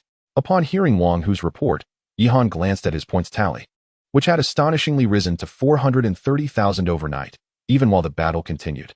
This marked the first time he had amassed such a substantial number of points, leaving him momentarily at a loss regarding their expenditure. A promotion to major required a deduction of 100,000 points, yet he would still retain over 300,000. It appeared that the rank of captain was within reach, filling Yihan with excitement. By the time lunch was prepared at noon, Wang Hu had returned to the base leading 3 main squads, while Yihan's score had reached a remarkable 460,000 points. Utilizing his 200 points, Yihan fully recruited the 141st Cavalry Special Operations Regiment. Excluding the 4 female cavalry soldiers assigned to protect Yi Ruoshua, the Frost team had grown to 26 members, including the addition of a commanding cavalry soldier to assist in management and command. Furthermore, to facilitate the operations of the Frost team, Yihan expended 800 points to acquire 2 Warrior 917 off-road vehicles and 2 M2 infantry fighting vehicles. With approximately 440,000 points remaining, Yihan promptly instructed Xiao AI. Promote me to Major. Understood, Commander. 10,000 points deducted. You have been promoted to the rank of Major, unlocking battalion-level command authority, standard command capacity for 4 combat companies, with a maximum of 120 personnel per company, totaling 480 personnel. Additionally, the logistics support capacity has increased to 40 personnel, while the strength of the 141st Cavalry Special Operations soldiers remains unchanged. Following his promotion, Wang Hu and Wang Chuangui's ranks naturally ascended as well, with Wang Hu appointed as battalion commander and Wang Chuangui and others as company commanders, while the squad leaders would be selected by them. The Level 4 shop had been unlocked, and a major promotion package was issued, including a complete set of Major's military uniform, a full company of 120 engineering troops, equipped with 6 armed engineering vehicles and 6 armed transport vehicles. Commander, please be prepared to receive these items, Xiao AI announced. As her words concluded, Yihan found himself adorned in the uniform of a major, and soon after, a convoy approached the command vehicle. Leading the procession were 6 armored engineering vehicles resembling Raptors, equipped with 12 7mm machine guns mounted on the roofs, filled with various engineering tools, followed by 6 flatbed transport trucks. As the convoy halted before Yihan, a soldier of modest height and dark complexion disembarked from the engineering vehicle and saluted, stating, reporting to the commander. Engineering Company Commander Wang, she leads a total of 120 engineering troops reporting for duty. Yihan observed the soldiers of the engineering company, noting their equipment was similar to that of army soldiers, albeit lacking grenade launchers while being equipped with relevant engineering gear. Excellent. You shall station the engineering company at the playground. Yihan nodded in satisfaction. The arrival of this engineering company was indeed timely, as the liberation of Looming Town would necessitate the construction of walls and various buildings, all of which required the involvement of engineers. Furthermore, the 6 trucks would adequately support battlefield transportation operations. These engineers also possessed a certain level of combat capability. Thus, with the inclusion of the engineering company, Yihan's battalion could potentially command a total of 670 personnel. This comprised 3 combat companies of 360 personnel, 1 security company of 120 personnel, 1 engineering company of 120 personnel, 1 logistics support platoon of 40 personnel, and a 141st Cavalry Special Operations team of 30 personnel. Of course, this was contingent upon full recruitment. However, with over 300,000 points still at his disposal, achieving full recruitment was not a significant concern for Yihan at this moment. Apart from these promotion rewards, there have been no significant changes in the 4th-tier marketplace. In terms of troop types, only the engineer and artillery units have been added, while the special unit remains solely the 141st Cavalry Special Operations Group, with the maximum summonable number still capped at 30. However, It is fortunate that the upgrade permissions for the second-tier vehicle factory have been unlocked, and the construction interface now features a plethora of new buildings. Among these are walls, machine gun fortifications, and automated defensive artillery, alongside the addition of a technology research center. Chapter 74. The Defense at the Valley Entrance Secondary Tank Factory Upgrade. 5,000 points. Upon completion, it can produce flatbed transport trucks, each costing 600 points, two S-41 Gvozdika self-propelled howitzers, each costing 1,500 points. Wall, 10 points per meter. A defensive wall can be constructed to a height of 10 meters and a thickness of 4 meters. The upper part of the wall allows passage for soldiers and small vehicles, and corresponding materials can be produced at the materials processing plant to offset points. Machine gun bunker. Requires 1,000 points for construction. Once completed, it houses a heavy machine gun squad of 7 men, equipped with two 12, 7mm heavy machine guns. The soldiers in the squad do not count towards the host commander's personnel limit, and they must not leave the vicinity of the bunker within a 1-kilometer radius. Automated defense gun. Requires 2,000 points for construction. It can be used in conjunction with the wall, featuring a 20mm automated gun mounted atop the wall, with a magazine of 500 rounds. Ammunition can be produced at the armory without the need for soldiers to operate it. Technology Research Center. Requires 10,000 points for construction. Once completed, it will contain 4 research laboratories equipped with corresponding operational devices and researchers. Yihan briefly reviewed the descriptions of the various structures, contemplating their potential. The Gvozdika self-propelled howitzer is indeed a remarkable asset, perfectly suited to meet his offensive needs. It is equipped with an 82mm howitzer, boasting one of the largest calibers aside from tanks, and, crucially, it has impressive range. Perhaps he could form an artillery platoon or an armored unit utilizing this weapon. Later on, if he acquires larger caliber or superior equipment, he can always make replacements. While Yihan was absorbed in thoughts about troop arrangements, Wang Hu entered the command room to report, "Commander, we have thoroughly cleared the valley area of Looming Town to prevent unauthorized access. We have stationed a main platoon at the valley entrance. Additionally, during the clearing operation, we discovered 10 steel treasure chests, 1 gold treasure chest, and located 20 survivors, 17 adults, 2 children, and an infant. I present these findings for your review." Yihan nodded in response. "You may delegate the matter of the survivors to my sister. Bring the treasure chests over." Upon opening the 10 steel treasure chests, he found a variety of materials as well as numerous weapon manuals, predominantly featuring semi-automatic weapons from World War II. He decided to reserve these for the Mainz Vehicle Corps. The gold treasure chest yielded a level 3 vehicle space upgrade package, which would provide 300 square meters of independent space within a vehicle, though it required a level 3 vehicle to utilize. Yihan's command vehicle was still only at level 2. In addition to this, he also acquired a manufacturing manual for a 50mm mortar. Although it was yet another relic from World War II, it was something Yihan could indeed make use of. After reviewing the spoils, he instructed Xiao AI to drive the command vehicle towards the valley area of Looming Town. As they passed through the center of Looming Town, the ground was littered with the corpses of zombies, emanating a pungent stench, while most buildings lay in ruins from the battle, rendering them uninhabitable. It appears that the task of reconstruction following the disaster poses a significant challenge. The multitude of corpses alongside the survivors will likely overwhelm the efforts to manage them. Even the system soldiers will require several days to address the situation. Yihan felt a twinge of headache while awaiting at the valley's entrance. He surveyed the surrounding terrain. Towering mountains flanked both sides, and a straight asphalt road extended from outside the valley to its interior. After a brief estimation, Yihan determined that the length of the valley entrance was approximately 1,000 meters. If entirely fortified with a wall, Looming Town would be securely enclosed within. Entry would necessitate traversing the mountains, thus making large-scale invasions exceedingly difficult. However, such an endeavor would incur considerable expense and points. A 1,000-meter wall would entail a cost of 10,000 points. Although Yihan possessed a substantial number of points, he was not foolish. He adhered to the principle of conserving where possible and expending where necessary. Xiao AI, construct a materials processing plant positioned just behind the valley entrance, allowing the plant's dock and the engineers corps to dismantle the damaged structures within Looming Town, utilizing the salvaged materials to erect the wall. The wall should encompass the entire valley entrance, with a 20-meter wide city gate at its center, Yihan commanded after some contemplation.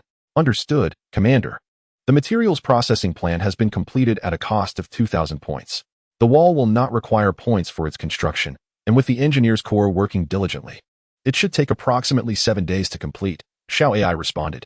7 days? That seems rather prolonged, Yihan frowned. If the commander finds this duration unsatisfactory, points can be exchanged for the main section of the wall, with the remaining work to be completed by the engineer's corps. This option would require 5,000 points, but would reduce the time to merely 1 day, Xiao AI suggested. Very well, let it be 5,000, Yihan acquiesced. Immediately, a towering wall, 10 meters high and 4 meters wide, materialized at the valley's entrance, effectively sealing looming town within. Upon closer inspection, it became evident that the construction was still incomplete. Meanwhile, the materials processing plant stock commenced transporting building materials to the valley entrance, and the engineers' corps swiftly engaged in the wall's construction.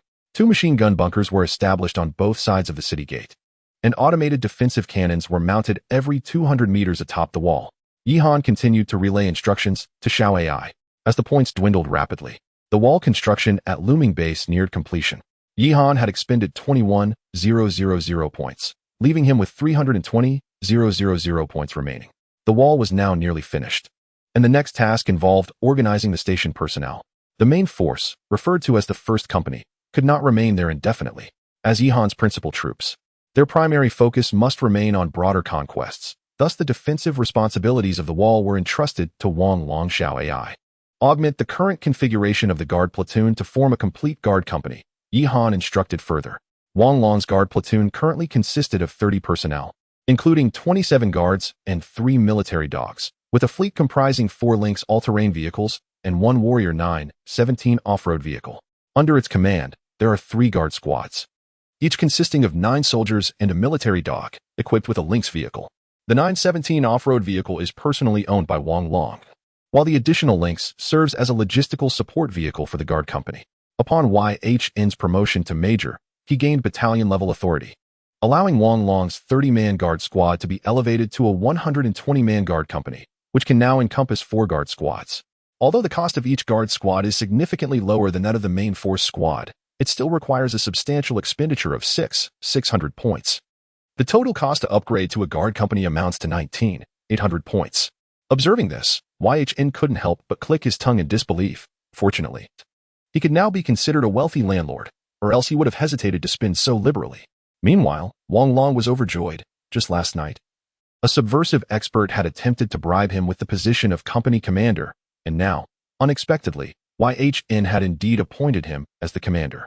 Most importantly, he finally had the opportunity to take pride in his position, as he had previously allocated his points to Wang Chuangui and others. But now it was finally his turn to hold his head high.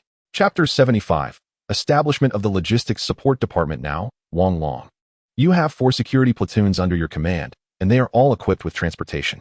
Although their equipment cannot compare to that of the main combat platoons, the responsibilities they bear are by no means lighter. You must remain vigilant moving forward, Yihan cautioned Wang Long. Upon hearing this, Wang Long's expression turned solemn. He raised his hand in salute and replied, "Rest assured, Commander, even if I bear a mere bird gun, I shall not falter." Seeing this, Yihan patted him on the shoulder. "Have 2 of your security platoons stationed at the perimeter for guard duty, while 1 platoon remains at the base command, which is essentially the school area. The remaining platoon should conduct mobile patrols throughout the valley. With 4 security platoons at our disposal, the safety of the base is certainly secured. Our security measures must focus on 2 aspects. One is the invasion of zombies, and the other, of utmost importance, is the prevention of sabotage by hostile elements, including but not limited to survivors. Do you understand?" Yihan inquired. Wang Long, though appearing robust, possessed a sharp mind and quickly grasped Yihan's intent. Defending against zombies was relatively straightforward. After all, they lacked intelligence and were overt in their actions. However, the threat posed by human malice was entirely different. In these tumultuous times, the motives of survivors were difficult to predict, and since Yihan had allied with the Saviors, he would undoubtedly face opposition from the Apocalypse Corporation and its adherents. After assigning duties to the security platoons, Yihan turned his attention to organizing the main combat company. The security company and the 141st Cavalry Special Operations Team were already fully staffed, leaving only the main combat company and a logistical unit at the platoon level to be filled. At this juncture, there remained over 300,000 points. Although this total fell short of the requirements for a promotion to lieutenant colonel, it was more than sufficient to fully staff the main combat company and the logistics platoon. Yihan first adjusted the configuration of the logistics team, opting not to establish the logistics unit in a simple platoon company format, but rather to directly convert the logistics platoon into a logistics support department. The cooking team, medical team, engineers, and the newly added engineering platoon would all be incorporated into this department. Yi Ruoxue was appointed as the head of the logistics support department, with Wang Shi, the commander of the engineering platoon, serving as her deputy. The logistics support department would report directly to Yi Han's command headquarters, meaning it would operate solely under Yi Han's directives. In fact, the position of head of the logistics support department was akin to that of a battalion commander for Wang Hu. Even when Wang Hu needed to mobilize resources for combat, he would either request dispatch from Yi Ruoxue or consult with Yi Han, the overall commander. Yi Han's decision was not born from distrust of Wang Hu, but rather from the immense weight of responsibility he carried, as he was inundated with numerous affairs daily, leading to a chaotic state of mind. Since his sister was capable of managing logistics with such precision, it would be prudent to allow her to take charge in this area, thus honing her skills while ensuring that everyone was utilized to their fullest potential. Yi Ruoxue and Wang Shi were naturally elated, especially Wang Shi, who had swiftly risen from the rank of company commander to a level equivalent to Wang Long's deputy battalion commander. However, where there was joy, there was also concern. At that moment, Wang Long found himself in a state of dismay. Damn it, just as I was promoted to deputy battalion commander, am I being sidelined? The main combat company is commanded by Wang Hu, and now there's another peer of mine, Wang Shi, in logistics. It seems my role as deputy battalion commander is reduced to merely overseeing my own guard company, which includes a contingent of military dogs. Naturally, Yi Han remains oblivious to Wang Long's grievances. After all, Wang Long's position as deputy battalion commander is largely nominal. His primary responsibilities revolve around base security and patrol duties. Otherwise, why would he be assigned such a multitude of dogs under his command? With the establishment of the logistics support department, there has been a significant increase in personnel and equipment. Initially, the cooks, medics, and engineers totaled merely 7 individuals.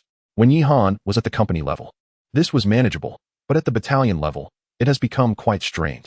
Now, with the entire battalion comprising 600 to 700 personnel, relying on just 6 or 7 individuals is utterly impractical. The mere task of preparing meals poses a challenge. Even if the cooks were to burn themselves out, it would scarcely suffice to feed the entire battalion. Currently, the logistics team can accommodate up to 40 members, yet this figure remains somewhat insufficient, though it is barely adequate. Yi Han furrowed his brow in contemplation.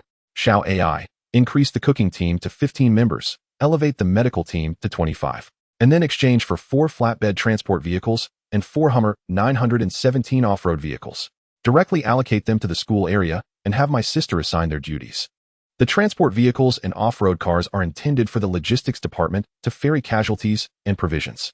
A cooking team of 15 can adequately prepare meals for over 1,000 individuals, while a medical team of 25 may suffice in peacetime. But should a fierce battle ensue, they would be overwhelmed. However, in the event of widespread casualties, even assigning 1 medic per person would prove inadequate. Good commander, total points consumed, 11,600. Yi Han sighed upon hearing this. It is easy to spend money, yet challenging to earn it. 1 cook requires the points of 2 guard soldiers, and the cost for 40 personnel equates to nearly half a guard company. Meanwhile, at the school, Yi Ruoxue learned from Feng Xinz about Yi Han's arrangements, and a flicker of joy crossed her features. This delight was not solely due to Yi Han's promotion of her, but rather the excitement for the strengthening of his forces. At this moment, the newly exchanged logistics soldiers and vehicles arrived at the school entrance, emerging from an inconspicuous pathway. Culinary soldier Wang Chu, along with 14 culinary team soldiers, reporting to the minister. Medical soldier Wang Jing, along with 24 medical team soldiers, reporting to the minister. The newly summoned logistics soldiers, accompanied by existing members, stood before Yi Ruoxue, all clad in pristine army uniforms and sporting brand new military boots. Although they are merely logistics personnel, their demeanor and presence rival those of combat soldiers. Taken aback by the sudden salute from so many soldiers, Yi Ruoxue felt a tinge of embarrassment and shyly smiled as she addressed them. There is no need for such formality. We are merely colleagues. It is my brother who is our overall commander.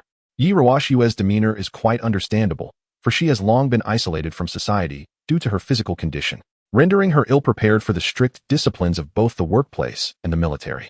Although the soldiers were taken aback by Yi Ruoxue's remarks, they still rendered a solemn salute and resounded in unison. Yes, minister. Observing this, Yi Ruoxue offered an awkward smile before issuing her commands. Chef Wang, you shall oversee the culinary aspects. Gather the cooks and promptly prepare meals for everyone. Wang Jing, you and the comrades from the engineering battalion should head to the looming town hospital.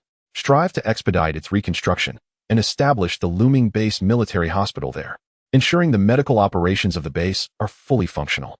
Chapter 76. Fully staffed battalion. After arranging the tasks for Chef Wang and Wang Jing, Yi Ruoxue seemed to recall something and turned to her accompanying female cavalry soldier, Sister Du Juan. Please head over to the wall and find some comrades from the engineering company. Accompany them to the fuel station and the food reserve in town to assess the situation. Compile the statistics on fuel and food reserves and report back to me. These are vital strategic resources that must be meticulously managed. Additionally, instruct the soldiers from the engineering company to search the town's buildings for anything useful and bring it back to the school. Indeed, Yi Ruoxue was a capable manager of the base. Meanwhile, Yi Han was preoccupied with promotions and combat strategies, scarcely attending to the food and fuel supplies, even overlooking the fuel and grain stations. Unbeknownst to Yi Han, who was busy enhancing the main company and devising future combat plans, Yi Ruoxue was diligently organizing matters in the rear. In Yi Han's vision, the main company could not merely replicate the guard company in a simplistic manner. Each platoon needed its own distinct combat direction and purpose. Consequently, the configuration of personnel and equipment would vary significantly. A main company would consist of 2 infantry platoons, 1 artillery platoon, and 1 tank platoon. However, without tanks at present, he could only temporarily substitute with infantry platoons. The infantry platoons would be augmented according to the current configuration, comprising 6 machine gunners, 6 rocket soldiers, and 18 army soldiers per platoon, with 2 M2 infantry fighting vehicles, 2 Hummer 917 off-road vehicles, and 1 MRZR all-terrain vehicle. The cost for this amounted to an astounding 11,600 points. Without accounting for the existing infantry platoons, he would need to exchange for 2 more, totaling 23,200 points. The artillery platoon would mirror this personnel structure, with an addition of 3 2S-41 Gvozdika self-propelled mortars, 1 operated by each squad, alongside 4 Hummer 917 off-road vehicles. Additionally, the previously acquired 50mm mortars would yield 10 units for the artillery platoon. Excluding the materials consumed in manufacturing the mortars, the personnel and vehicle points would total 13,200. Yi Han felt somewhat overwhelmed. Calculating the expenses, a main company would consume 36 for 100 points, and 3 would amount to 109,200 points, more than the cost of his promotion to major. Certainly, while the expenditure was substantial, the potential for enhancement was equally remarkable. After securing personnel and equipment for 3 main companies, Yi Han utilized the system to exchange for biochemical ammunition and grenades for the Ghost unit. Although the Level 1 armory could produce ammunition, the special type required by Ghost could not yet be manufactured. Following this significant expenditure, Yi Han's points, which had approached the 500,000 mark, now dwindled to a mere 180,000. He looked up at the sky, took a drag from a cigarette he had discreetly acquired from a shop in Looming Town, and sighed. Being the manager is indeed a burden. Shall let us return to the school camp. The subsequent tasks here can be delegated to the guard company and the engineering company. The voice was tinged with a sense of melancholy. The afternoon breeze wafted through the partially open window of the command vehicle, and Yi Han took a drag from the cigarette between his fingers, allowing the wind to draw in as much as he did. Xiao Ai, puzzled, wondered why the commander, who had just been promoted to major and commanded a strong battalion, suddenly appeared so forlorn. Little did she know the turmoil within Yi Han's heart. He had recently held nearly 500,000 points and was brimming with ambition, poised to surge towards the rank of lieutenant colonel. Yet, after a series of expenditures, he found himself further from that goal. How could he not feel disheartened? As they passed through the urban area of Looming Town, Yi Han suddenly had an idea. He turned to the Han Shuang squad and instructed, "You should check on the grain and fuel stations in Looming Town. With our troops now equipped with so many vehicles, the issue of energy is pressing. And given the increase in personnel, relying solely on the less than 100 tons of provisions at hand is not a sustainable strategy." Before Han Shuang could respond, Xiao Ai interjected, "Commander, my sister has already sent Du Juan and the engineers to investigate the situation." Looming Town, being densely populated, housed a secondary fueling station currently storing 60 cubic meters of gasoline and 50 cubic meters of diesel. The grain station was still in the process of inventory, but estimates suggested there were nearly 100 tons of rice and flour. Upon hearing Xiao Ai's report, Yi Han first marveled at the benefits of having a sister who cared for every detail, and then felt satisfaction with his choice of Looming Town. With ample reserves of food and fuel, there was no immediate need to worry about supplies.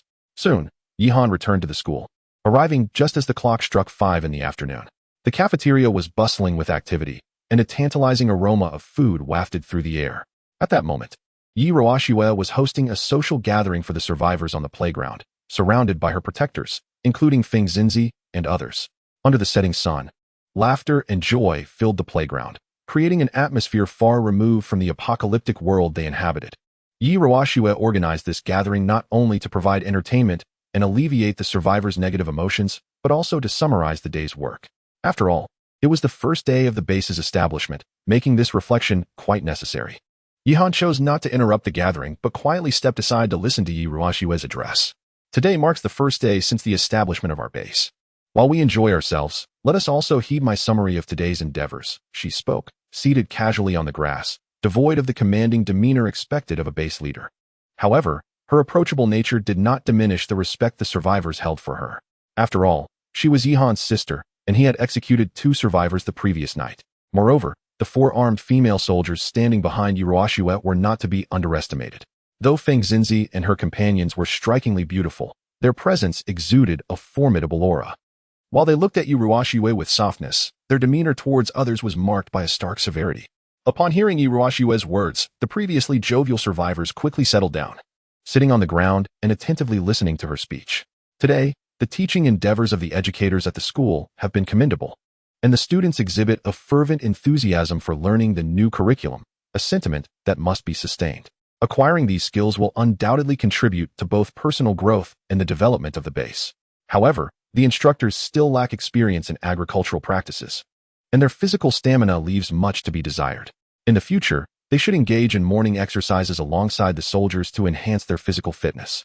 Furthermore, as the population at the base continues to grow, I have decided to organize the management by households. The teachers from our school will be grouped with their students as a household, and until they locate their respective relatives, the teachers must assume the role of guardians. Henceforth, they will not only be educators but also act as parental figures for the students. Chapter 77, The Base Expansion Plan Beside Her. Yihan listened to Yi Roashue's words and couldn't help but nod in admiration. This management approach was indeed well suited for the base. Dividing households and then organizing each into groups would significantly enhance management efficiency. It would also address the survivors' negative emotions stemming from their loss, facilitating their swift integration into the new order. As for Yi Roashue's subsequent remarks, Yihan chose not to pay further attention, nor did he intend to make his presence known. It was evident that the survivors felt a stronger affinity towards Yi Roashue, while they regarded Yihan with trepidation. However, this arrangement was beneficial. With someone playing the role of the benevolent figure, it was only fitting that another assumed the role of the stern authority. Fear was far preferable to being dismissed as inconsequential. Han Shuang, please relay a message to Wang Hu and the others. Once they have finished their meal, I want all officers of company rank and above to convene in the command vehicle to formulate our operational plans, Yihan instructed Han Shuang. At that moment, Wang Hu was busy inspecting the newly arrived soldiers and equipment, their faces adorned with broad smiles. Before long, it was time for dinner. Upon hearing about the meeting, Wang Hu and the others hastily finished their meals and rushed to the command vehicle. Each had thoughtfully brought a portion of food for Yihan. In this regard, Wang Hu and his companions may have been a bit presumptuous. After all, as the overall commander, it was unlikely that Yihan lacked for provisions. He had already arranged for the cooks to prepare a meal tailored to his tastes, which was served in the command vehicle. Yihan chuckled as he observed the soldiers arriving with their lunchboxes, playfully chiding, "You lads should invest a bit more thought into the management of the unit." Wang Hu and the others, feeling somewhat embarrassed, scratched their heads in response. "All right, since you are here, take a seat and let's commence the meeting. Wang Hu, please begin by discussing matters concerning the troops," Yihan said, chewing on his food. "Commander, the newly assigned soldiers have been inspected, and each unit has selected their subordinate squad leaders. The current issue is their accommodation," Wang Hu reported. Yihan paused in his meal, acknowledging that arrangements for the soldiers' lodging indeed needed to be made. After all, the veteran troops had fought through the night and required rest. But the current command vehicle could not accommodate so many individuals. The 2 dormitories in his secondary command vehicle could hold a maximum of 80 people. After a moment's contemplation, Yihan suggested, "Is there not a small community adjacent to the school? Have the main company S soldiers stationed there, while the school dormitory can be allocated for the logistics support department and the guard company. This is merely a temporary solution, as my troops will eventually be deployed to other cities. Therefore, upgrading the tertiary command vehicle must be prioritized. We cannot allow a large contingent of troops to endure the elements. Additionally, instruct the veteran troops who participated in last night's operations to rest first. The newly summoned soldiers should work extra shifts to clean the battlefield at the center of looming town, transporting the corpses of the zombies to the valley behind for proper burial. Furthermore, a monument should be erected there inscribed with a tribute to the victims of the Sakura Nation's biohazard incident, bearing the words, "Though we have no garments, I share my armor with you." Yihan had contemplated this matter during the daylight hours. Although it was a parallel world, these zombies were all compatriots from Longhua, his own people. Whether out of humanitarian concerns or national sentiment, he could not bear to let their bodies lie exposed in the wilderness. The phrase, "How can one say there are no clothes? I share the same robe with you," not only commemorates their tragic fate but also embodies Yihan's resolve to seek vengeance against the Tianqi Corporation and Yinghua Nation. It was a different matter if he lacked the capability before, but now that he possessed the means, it was imperative that they pay in blood for their debts. "Yes, Commander. I shall issue orders to the company leaders immediately." Wang Hu nodded in agreement. "You will handle this matter shortly. But the priority now is to ascertain the subsequent battle plan." Yihan lit a cigarette for himself and then examined the map of Changkong City. At that moment, the zombies within the looming town base had been entirely eradicated. To acquire more points, Yihan needed to venture outward. And with it being the second day in the biochemical world, numerous players were still roaming about. It was likely they too were coveting the abundant resources within the city. So Yihan had to devise a plan swiftly. To the southwest of Looming Town lies Huanghua Town, approximately 70 kilometers away, where the situation was intricate. Although he commanded a force of nearly 1,000 troops, reconnaissance would remain paramount until he was assured of a decisive advantage. To the west and south of Looming Town, there were 3 other towns of comparable size, all in close proximity, thus naturally becoming Yihan's primary operational direction. Wangchuangue, your main force, the first company, shall depart for Huanghua Town west of the base tomorrow morning. You are to eradicate all zombies in Huanghua Town within 3 days. The engineering platoon will accompany you with transport vehicles. Upon arrival, prioritize securing the gas station and grain depot, and procure tankers to transport fuel and food back to the base. Wangchuansong, your main force, the second company, will head south to Shiko Town tomorrow morning. Your mission mirrors that of the first company, with the second engineering platoon and ghosts accompanying you. Wangchuanan, your main force, the third company, will also head south to Lianxi Township, with a similar mission, supported by the third engineering platoon. Wang Hu, you shall serve as the overall commander for this operation, responsible for deployment and coordination. Report any developments to me. The 4th Engineering Platoon will remain at the base to assist the logistics department, while providing ammunition, food, and other supplies to the front line. Yihan issued the combat orders to the soldiers within the command room, and promptly, Wang Hu and the others sprang into action, hastening to relay the corresponding tasks to their troops. Just before their departure, Yihan added, "By the way, should you encounter any survivors on the battlefield, bring them back with the engineering platoon. If you come across solitary players exhibiting hostile behavior, eliminate them on the spot, and report any special circumstances to me immediately." At this time, the number of survivors at the base was still insufficient, barely totaling 40, while Looming Town's maximum capacity could accommodate tens of thousands. Increasing the survivor count promptly would enable the base's operations to commence in earnest. After arranging the combat tasks for the troops, Yihan checked the time and found it still early. He then took the Han Shuang squad for a tour around the base, where the survivors had returned to their dormitories, preparing to rest. As Yihan arrived at the foot of the dormitory building, he was met with the sound of 2 men embroiled in a heated argument from above. It appeared they were quarreling over the allocation of dormitory spaces. Both men seemed to possess rather volatile temperaments, and their escalating shouts hinted at the possibility of a physical confrontation. Yihan shook his head, somewhat exasperated. Yi Ruoxue retired early each night, and if these two continued their ruckus, it would undoubtedly disturb her peace. The darkness of the night would render it inconvenient for Yi Ruoxue to intervene. If such discord could arise among the scant few residents at the base, what chaos would ensue when their numbers increased? Moreover, the soldiers of the security battalion would not concern themselves with trivial disputes among survivors. As long as no firearms were drawn and no threats were posed to Yihan and his companions, they would remain indifferent, even if the two were to inflict grievous harm upon one another. It seemed that addressing the issues of the security team must be prioritized, Yihan murmured to himself. Chapter 78. Drones. With these thoughts in mind, Yihan planned to have Lu Tu bring the main convoy to the base once it became more populated in a few days. Subsequently, he instructed Hans Wang to ascend the building and inquire about the situation. 141st Cavalry Special Operations Group. Open the door. The 7 armed soldiers of Hans Wang's squad surged upstairs, launching a flurry of powerful kicks at the door. These soldiers, unlike law enforcement personnel, were not inclined to adhere to civilized protocols. Any resistance would be met with lethal force. The two individuals inside were left dumbfounded, having barely had time to respond before the door was violently kicked down. Instantly, all 7 rifles aimed at them, with Lu Xing, eager to maintain an imposing demeanor, disregarding whether a missile launcher was suitable for indoor use, pointing it directly at the pair. Upon witnessing this scene, a heavily tattooed man was immediately struck with fear, hastily raising his arms and gradually lowering himself to the ground. The other, a burly man with a scar across his forehead, tremblingly raised his hands and stammered, "Bro, have we broken some heavenly law? Is this really necessary for a mere argument? Isn't a rocket launcher a bit excessive?" Hans Huang snorted coldly. "This is merely a warning. If you continue to bicker incessantly at this hour, you will all be sent to the front lines." With that, the 7 soldiers descended the stairs. As they departed, the 2 men, who had been on the verge of conflict, exchanged glances that suddenly held a hint of warmth. From that moment on, the survivors at the base, regardless of past grievances or disputes, began to coexist peacefully. Such is the nature of adults. Had it been children, Yihan would have found it much more challenging to intervene. Having completed these tasks, Yihan and the soldiers retreated to their command vehicle for rest, and before long, the dawn arrived. Even before the sun had risen, the cafeteria had prepared the meals. After the soldiers from the 3 main battalions finished dining, they set out in succession.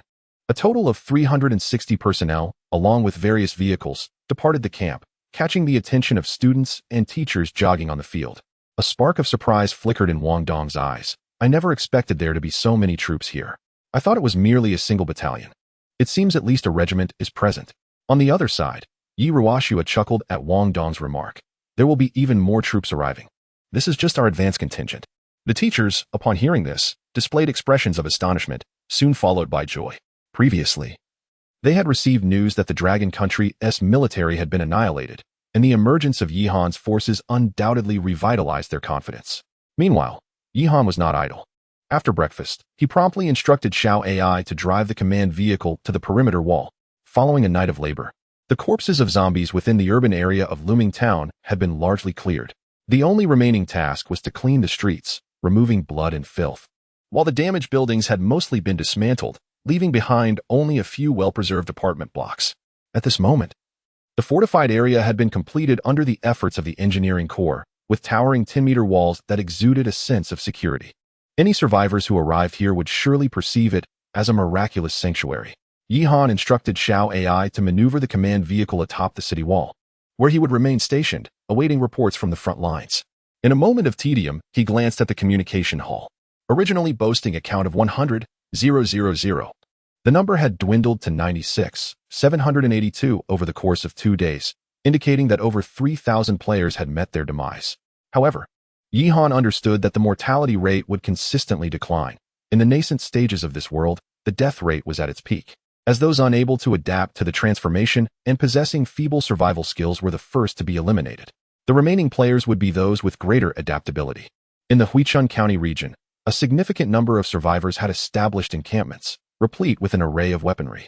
Was there any interest in the Apocalypse faction's convoy? Capturing survivors could yield a 50-50 split. Are you even human?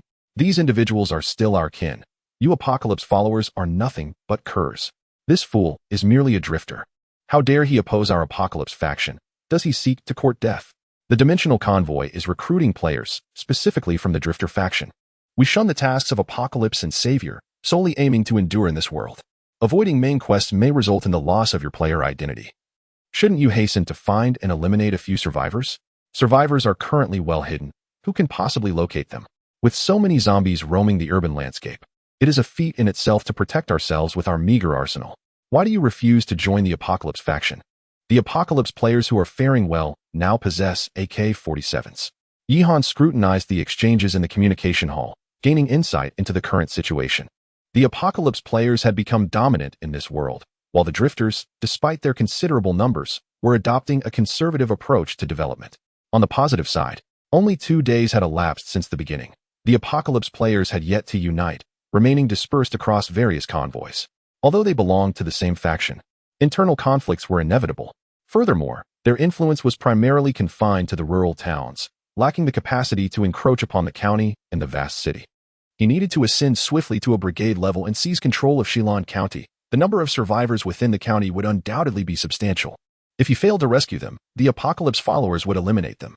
Additionally, he needed to subtly consolidate the various Apocalypse convoys before dismantling them one by one. While the Apocalypse players were not formidable in Yihan's eyes, a larger number could pose a challenge for players possessed intelligence unlike that of mere zombies. This situation was becoming troublesome. He needed to urge Wang Hu and the others to expedite their progress. Yihan furrowed his brow, realizing that the 3 days initially allotted to the main forces might be too lengthy. Xiao AI, relay orders to Wang Hu to accelerate the pace of the main forces. Yihan instructed Xiao AI. The figure of Xiao AI on the screen nodded, then suddenly appeared to recall something, addressing Yihan. Commander, it seems there is an unidentified target invading above the base. The radar indicates a hostile unit. Yihan frowned at this revelation. Who was audacious enough to invade at such a critical moment? Gazing outside the command vehicle, there appeared to be no discernible targets beyond the walls. However, the soldiers stationed at the perimeter stood vigilantly, their eyes fixed upon the sky. At that moment, 3 drones swiftly approached the looming base, soaring at an altitude beyond the reach of ordinary rifles, leaving the guards with no choice but to watch helplessly. Xiao AI, engage the vehicle-mounted cannon and bring them down. Yihan commanded decisively. Recognizing them as hostile entities, it was imperative to neutralize the threat. Under Xiao AI's deft control, the cannon swiftly aimed at the airborne drones. As flames erupted from the cannon, 2 of the drones were obliterated in midair, yet one remained acutely aware of the peril, ascending rapidly before continuing its course toward the looming base. Chapter 79. The soldiers of the Dragon Kingdom. Yihan did not allow Xiao AI to drive the command vehicle in pursuit of a mere drone, as it posed little threat to the base. However, he wondered who was controlling the drone. The Wanderers were certainly not the culprits. Those individuals would not dare to provoke even a horde of zombies, let alone initiate unwarranted trouble with him. It could only be the players from the Apocalypse. Had they begun to harbor ulterior motives? Upon reflection, the recent transformations in Looming Town had indeed been remarkable. The sounds of cannon fire had echoed through the night, followed by the rapid construction of towering walls, and 3 main battalions had departed from the valley. It was impossible to go unnoticed. Furrowing his brow, Yihan contacted the troops engaged in frontline operations through Xiao AI. At that moment, the 3 main battalions, Wang Chuan Gui, Wang Chuan Zong, and Wang Chuan Nan had reached their designated locations and commenced the extermination of zombies in the outskirts of the town. However, new developments were reported from Wang Chuan Zhang's unit. Commander, we have discovered a survivor camp in Huanghua Town, comprising over 300 individuals. In addition to the survivors from Huanghua, there are many who fled from Looming Town. Yihan's eyes brightened. It was no wonder that Looming Town had only 40 survivors. He had previously pondered how such a small number could exist, only to realize they had all migrated to the neighboring town. What is the current situation at the Huanghua survivor camp? Have you made contact with them? He inquired. Wang Chuan Gui promptly responded. We have made contact, but these individuals seem to harbor distrust towards our forces. Additionally, there is an armed contingent of 20 within the camp, equipped with both police and military standard weapons. Upon hearing Wang Chuan Gui's report, Yihan fell into deep contemplation. While it was not unusual for survivors to possess police equipment, the presence of military-grade arms was perplexing. Could it be that the Dragon Kingdom's army had not been entirely obliterated? After some reflection, Yihan decided to investigate the situation personally. The base was adequately secured by the garrison, and with the main battalion stationed in Huanghua, safety was not a concern.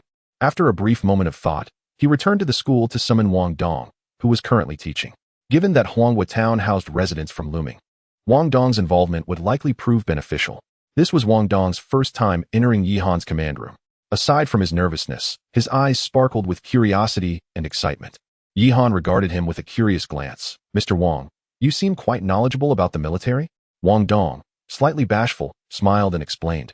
I always aspired to enlist as a child, but my family disapproved, leading me to attend a normal university. Thus, I consider myself somewhat of a military enthusiast. Understanding Wang Dong's sentiments, Yihan chose not to pry further and instead posed additional inquiries. Having resided in Looming Town for 6 or 7 years, Wang Dong was familiar with most of the indigenous residents and had cultivated solid relationships. The group swiftly arrived at Huanghua Town, where the 1st Battalion commander, Wang Chuan Gui, awaited Yihan at the town's entrance. The 3 main companies under his command were actively engaged in clearing zombies throughout Huanghua, leaving 1 company for mobile support. Gunfire reverberated through the town, punctuated by the booming explosions of artillery shells. Where's the survivor camp? Yihan inquired directly upon meeting Wang Chuan Gui. The camp is located at the grain station in Huanghua Town. We have constructed walls and set up checkpoints there. Most of our soldiers have been deployed for combat, so we did not assign troops to manage the area, Wang Chuangui replied. Yi Han nodded and then said, have the soldiers from the mobile platoon accompany me. Wang Chuangui's combat platoon was a newly exchanged infantry unit, comprising 30 soldiers equipped with 2 M2 infantry fighting vehicles. All soldiers were fully outfitted, their uniforms pristine and orderly, exuding the demeanor of a regular, formidable force. Soon, Wang Chuangui's infantry platoon escorted Yi Han's command vehicle to the vicinity of the Huangwu Town grain station. Similar to the grain station in Luming Town, the structure appeared as a small factory. However, these survivors had not only heightened the walls, but also established a sentry at the entrance to the grain station. Sandbags were stacked to block the entrance, behind which stood 5 men armed with rifles. Among them, 3 were in civilian attire, while the other 2 donned the uniforms of the Dragon Kingdom's guard troops. Yi Han immediately discerned that the 2 men in military uniform were not impersonators. Their sergeant insignia and upright posture unmistakably indicated they were from the Dragon Kingdom's regular forces. Upon seeing Yi Han and his entourage approach, the 5 sentries displayed expressions of vigilance, but the 2 soldiers' eyes gleamed with delight. Yi Han instructed the command vehicle to halt, and then he led the Frost team forward. Upon noticing Yi Han's major insignia, the 2 soldiers' eyes brightened, and they raised their hands in salute, exclaiming, "Greetings, comrade camp leader." Yi Han was momentarily taken aback. These 2 were definitely official military personnel from the Dragon Kingdom. Which unit are you from? What are you doing here? Yi Han queried. A young soldier, appearing no older than 19, responded swiftly, "Report, comrade camp leader. We are soldiers from the 3rd platoon of the Shilin County Guard unit. Following the disaster, an infection outbreak occurred within our ranks, and our squad leader had no choice but to lead us to Huangwu Town." Yi Han's heart stirred. What happened to the rest of your guard unit? Who among you is the squad leader? The soldier's expression turned somber. Most of the guard unit became infected. Only the 7 of us managed to escape. Upon reaching Huangwu Town, to gather and protect the townspeople, our squad leader and 4 comrades were bitten by zombies and have since taken their own lives. Only the 2 of us remain. Yi Han sighed. Indeed, Dragon Kingdom soldiers were committed to protecting the populace until their last breath. Even in disarray, they would instinctively make the right choices rather than succumb to chaos. However, with the official military having lost its command, Yi Han found himself relieved of the complications associated with engaging the official forces. His unit, while appearing as a regular army, was not affiliated with any nation, and any interaction could have posed challenges. Given the circumstances, please open the checkpoint. I wish to assess the situation at the camp and subsequently take over your operations. Yi Han stated decisively. The 2 soldiers had no objections. After a brief acknowledgement, they intended to beckon others to remove the sandbags obstructing the entrance. However, the remaining 3 armed men were unwilling to comply. No, they cannot be allowed in. We must wait for the camp commander. The 2 soldiers felt a surge of anger. Hurry and clear the way. What camp commander? This area is about to be taken over by the military. Will you continue to act recklessly? Yi Han observed the escalating commotion among the 5 men with a sense of bewilderment. What was the situation? Wasn't this camp under the jurisdiction of the security forces? Casting a glance at the standard-issue rifles in the hands of the 3 men, Yi Han surmised that after the soldiers of the security forces had perished, their weapons had fallen into the possession of these individuals, with only 2 soldiers remaining. Although their combat proficiency surpassed that of ordinary individuals, they could not prevail against multiple opponents, and thus, the control of the camp had naturally slipped into the hands of others. Chapter 80. The camp we cannot proceed without the commanding officer's presence, not even if they are military personnel. Moreover, their uniforms do not resemble those of the Dragon Kingdom's forces at all. A tattooed man pressed one hand firmly against a sandbag, preventing the soldiers from advancing, while tightly gripping his weapon with the other. Upon hearing his words, the 2 soldiers of the guard unit exchanged bewildered glances, yet they persisted in their demand to have the sandbags removed. Although the uniforms worn by Yi Han's troops bore a striking resemblance to those of the Dragon Kingdom, they were still distinguishable. However, with all members of the unit being citizens of the Dragon Kingdom, and considering that the nation is renowned globally as a major power, which other country could possibly deploy troops to this location? Given the current state of chaos in the world, where other nations are preoccupied with their own troubles, who would dare venture here? We are a special forces unit of the Dragon Kingdom. Allow us passage immediately. Yi Han furrowed his brows, growing increasingly impatient. He had intended to engage in a constructive dialogue with these survivors, yet it seemed they were determined to challenge authority. Meanwhile, Wang Chuangui, upon receiving a discreet signal from Yi Han, turned to the infantry soldiers accompanying him and commanded, "Move those sandbags." Anyone who dares obstruct the unit's advance will be dealt with according to wartime regulations. Fire at will. No sooner had Wang Chuangui's words left his lips than 4 fully armed soldiers approached the sandbags with stern expressions. The men attempting to block the way, undeterred by the threat, made a futile attempt to resist, only to find dozens of weapons aimed squarely at them. Just as Yi Han was about to order his soldiers to open fire, a voice rang out, "Let them through. Who dares to obstruct the military?" A middle-aged man, balding and clad in a suit, strode forward, berating the obstructive men as he approached. "Are you all blind? You dare confront the army?" Though he scolded them, Yi Han could discern a glimmer of approval in the man's gaze. It was evident that this individual was the commander of the camp, visibly displeased with the resistance against the troops. However, it was clear that he had prior knowledge of the unit's arrival and had likely issued the order to obstruct them. Yi Han regarded the approaching man with a cold demeanor, refraining from uttering a word, while the man approached with a smile, extending his hand. "Greetings, Commander. I am Zhang Jinghui, the head of this base." Yi Han glanced at the man's tattooed hand but showed no inclination to shake it. "Take me inside to inspect your camp and inform me of its current condition." Zhang Jinghui retracted his hand, somewhat disgruntled, and instructed several subordinates to clear the sandbags. Yi Han then led the Frost team into the food station. Inside the food station, makeshift bedding lay scattered about, with numerous emaciated survivors staring in terror at the approaching troops. "Commander, we have 315 individuals at our base, in addition to the townsfolk from Huangwu Town. Many have fled from Luming Town. I previously operated an auto repair shop in the town and had a few associates. After the catastrophe struck, we sought refuge in the food station and took in many survivors," Zhang Jinghui said, a sycophantic smile on his face. "Taken in?" Yi Han's gaze turned icy as he regarded Zhang Jinghui. "If you have accepted them, then why do so many survivors appear to be starving? Is your food station empty?" Zhang Jinghui, upon hearing this, repeatedly waved his hands in protest. "Oh dear, there is hardly any grain left at the granary. If you don't believe me, Commander, you may inspect it yourself. We are truly powerless." Yi Han, however, was not swayed by Zhang Jinghui's words. If the granary was genuinely devoid of food, then how could he and his subordinates appear so well fed? "There is no need for further discussion. We have established a survivor shelter in Luming Town, and all of you must relocate there," Yi Han interjected, cutting off Zhang Jinghui. "Is it really necessary to move everyone? My brothers and I are natives of Huangwu Town. We would prefer to remain here. Besides, our presence there might only cause trouble for you." "Commander," Zhang Jinghui cautiously replied. Yi Han narrowed his eyes at Zhang Jinghui, his gaze icy enough to send chills down Zhang's spine. "Wang Chuangui, take your men and seize the granary. Anyone who dares to resist should be executed on the spot." Yi Han suddenly bellowed at Wang Chuangui. Before Zhang Jinghui could comprehend the situation, dozens of soldiers stormed into the base. Upon hearing Yi Han's command, the armed men were so terrified that they dropped their weapons, while one unfortunate soul was shot down by a soldier. Everyone was taken aback by this unexpected turn of events. The famished survivors, startled by the gunfire, quickly ducked to the ground, afraid to move. Zhang Jinghui, in a state of panic, looked at Yi Han and exclaimed, "Commander, what is the meaning of this? You cannot kill innocents. We are merely civilians. You are recklessly endangering lives." Yi Han smirked coldly, realizing that Zhang had been evading him since entering the base. His guilt was palpable. The 2 soldiers from the Dragon Nation's guard unit rushed over, concerned. "Comrade Company Commander, what is happening?" Yi Han turned to them and inquired, "Where is the food from the granary?" The guard soldiers shook their heads in response. "There was hardly any food when we arrived. The hunger of these people is indeed not Zhang Jinghui's fault." "Very well. Wang Chuangui, search the granary. I refuse to believe that such a large granary has no food." Yi Han immediately issued the command. Several soldiers promptly began to search the granary.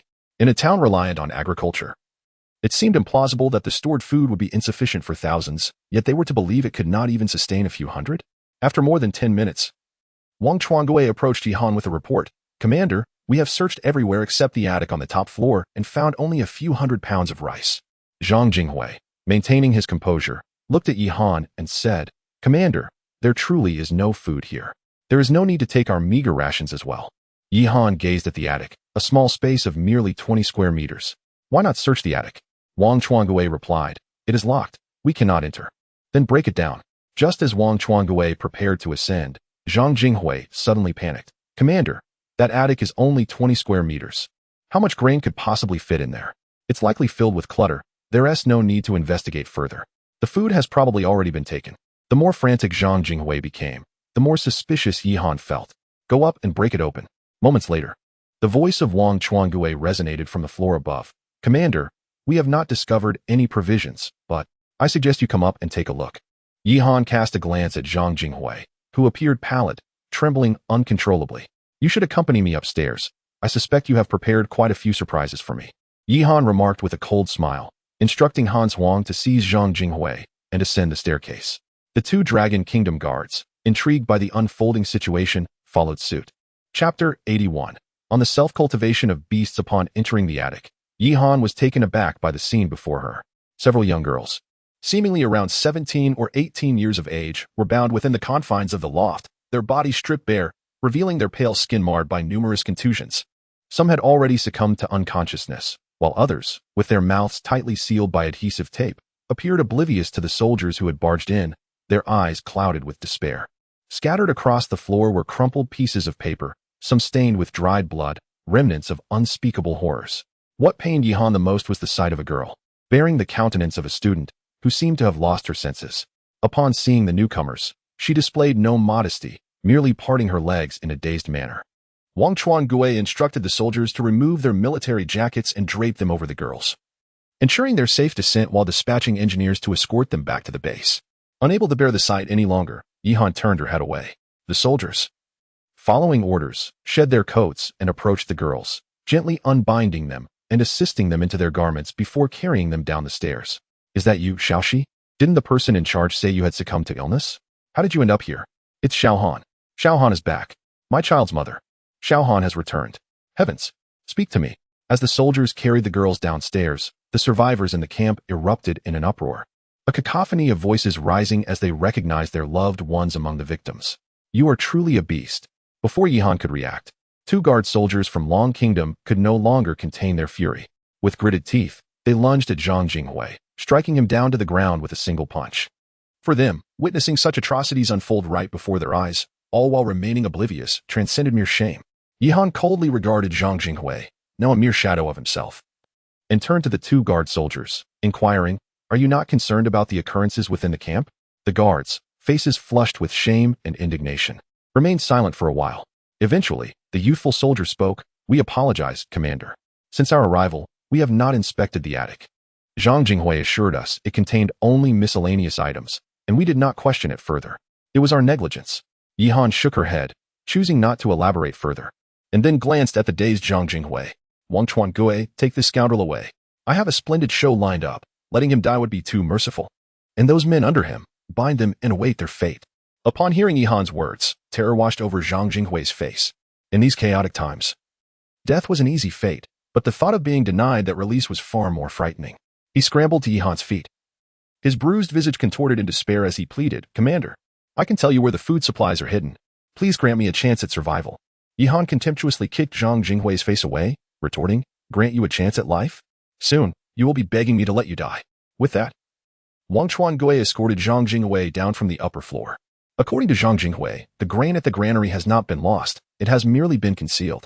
However, Yi Han no longer wishes to engage in conversation with such a beast. As Yi Han pondered where the grain might be hidden, Wang Dong approached with a small boy in tow. "Gooden, tell the commander what you heard that night." Wang Dong urged the boy, clearly familiar with him. The boy, affectionately nicknamed Gooden, looked up at Yi Han with admiration and clumsily saluted, saying, "Report, Commander. While I was urinating that night, I overheard those bad people saying something about getting some meat after their shift in the alley." Yi Han crouched down to pat Gooden's head. "Very well. We will handle the matter from here." Gooden's malnourished face beamed with pride upon hearing Yi Han's words. Yi Han smiled in response and then issued his orders. "Wang Dong, gather the survivors from the camp. I will arrange for soldiers to escort you back to Luming Town. Wang Chuangue, send someone to check the buildings in the alley behind the granary." Before long, the soldiers returned with a report. "Commander, we discovered a large quantity of grain in a warehouse in the back alley, estimated to be around 40 to 50 tons. Yi Han nodded. "Have the engineering battalion transport it."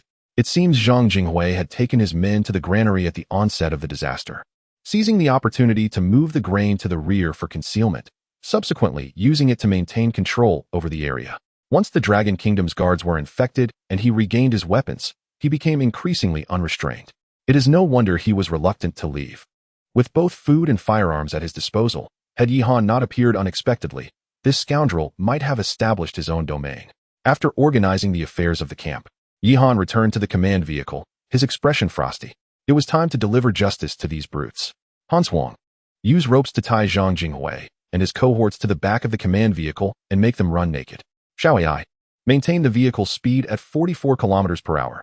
Let's see if these creatures can break Usain Bolt's world record, Yihan said with a cold smile.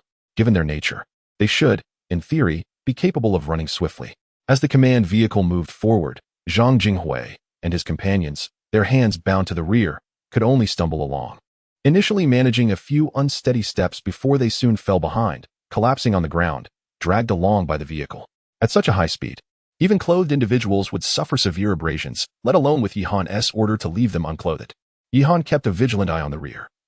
With each passing moment, the asphalt road bore long streaks of blood from the dragged individuals, who groaned in agony, pleading for Yihan to end their suffering. Just as they were on the brink of collapse, Yihan instructed Xiao Ai to stop the vehicle. As he lit a cigarette for himself, he said to Hans Wang, "Go down and administer a dose of healing serum to each of them. Once their wounds have sufficiently healed, we shall proceed." At this moment, Zhang Jinghui and his companions found themselves in a dire predicament, teetering on the brink of life and death. Their bodies bore no unscathed skin, every inch marred. Particularly their knees, which were worn down to the bone. Yet, they had no choice but to keep running. Ceasing movement would only exacerbate their agony. When they observed the command vehicle come to a halt, they all assumed that Yihan had finished tormenting them. Tears of gratitude streamed down their faces as they cried out in relief. However, they were met with the sight of Hans Wang administering treatment, injecting each of them with a dose of healing serum. Although the primary treatment would not mend their exposed bones, it could staunch the bleeding. After administering the injections, Yihan commanded them to continue onward. They endured this grueling cycle 3 or 4 times, stopping to inject each time they had traveled a mere 10 meters. Eventually, when the basic healing serum could no longer stem the flow of blood, Yihan decided to disregard their plight entirely. He instructed Xiao Ai to accelerate the vehicle, dragging the weary individuals back to the looming base. As they approached the fortified walls, the station guards could only see a few ropes tied to the back of the command vehicle, while Zhang Jinghui and his companions had vanished from sight. Chapter 82, Public Security Department. Upon reaching the walls, Yihan lingered atop the city ramparts for an extended period. It was only after the engineering battalion returned with the survivors from Huanghua Town that he made his way back to the command center of the school, intending to confer with Yi Ruoxue regarding the arrangement for the survivors. The more than 10 young women, who had suffered grievously, appeared despondent, their spirits extinguished. Seemingly devoid of the will to live, Yi Ruoxue was at a loss for how to proceed and could only instruct several female teachers to offer words of comfort. Perhaps, as life at the base improved, these individuals might find solace and begin to forget their harrowing past. At this moment, the base in Looming Town had swelled to nearly 400 individuals, including the original 40, with the remaining 2 main battalions continually transporting survivors.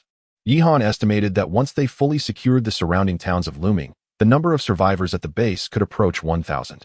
Such a large number of individuals could not remain idle. Most were from rural backgrounds, well-versed in agricultural practices, which aligned perfectly with the base's immediate need for farming. The rear of Looming Valley boasted vast expanses of arable land, alongside a sizable reservoir. Under Yi Ruoxue's direction, the newly arrived survivors were assigned relevant tasks after regaining their strength. Following the initial plan, they were organized into production groups of 10, with every 3 groups forming a production team. They were to activate the existing agricultural machinery of Looming Town and commence extensive land reclamation in the valley's hinterlands. In addition to the numerous agricultural workers, there were also doctors and personnel from the power station among the survivors, whom Yihan wisely refrained from assigning to farming duties. The rural doctors were temporarily stationed at the military hospital in Looming Town, while the power station workers were tasked with the reservoir to restore electricity to the Looming power plant. Regarding accommodations, due to the previous battles in Looming Town, most structures had been damaged, leaving only a few small buildings. Yi Ruoxue could only instruct the survivors to construct makeshift shelters while the engineering battalion worked on repairing the residential buildings within the town. While survivors in other cities struggled to survive, those in the Looming base not only resumed normal work but also had no immediate concerns regarding food and drink. Crucially, medical services were available, creating a situation reminiscent of life before the catastrophe. The sole concern troubling Yihan was the issue of public security. With the burgeoning population, the security battalion found it increasingly challenging to maintain comprehensive oversight, and conflicts began to emerge. After all, Those who survived the calamity included not only the fortunate but also many ruffians and bullies, creating a chaotic mix. Despite the presence of the security battalion, these individuals still oppressed other survivors in private. By the following day, the skirmishes involving the three main battalions were nearing their conclusion, and the total number of survivors in the looming base reached 850.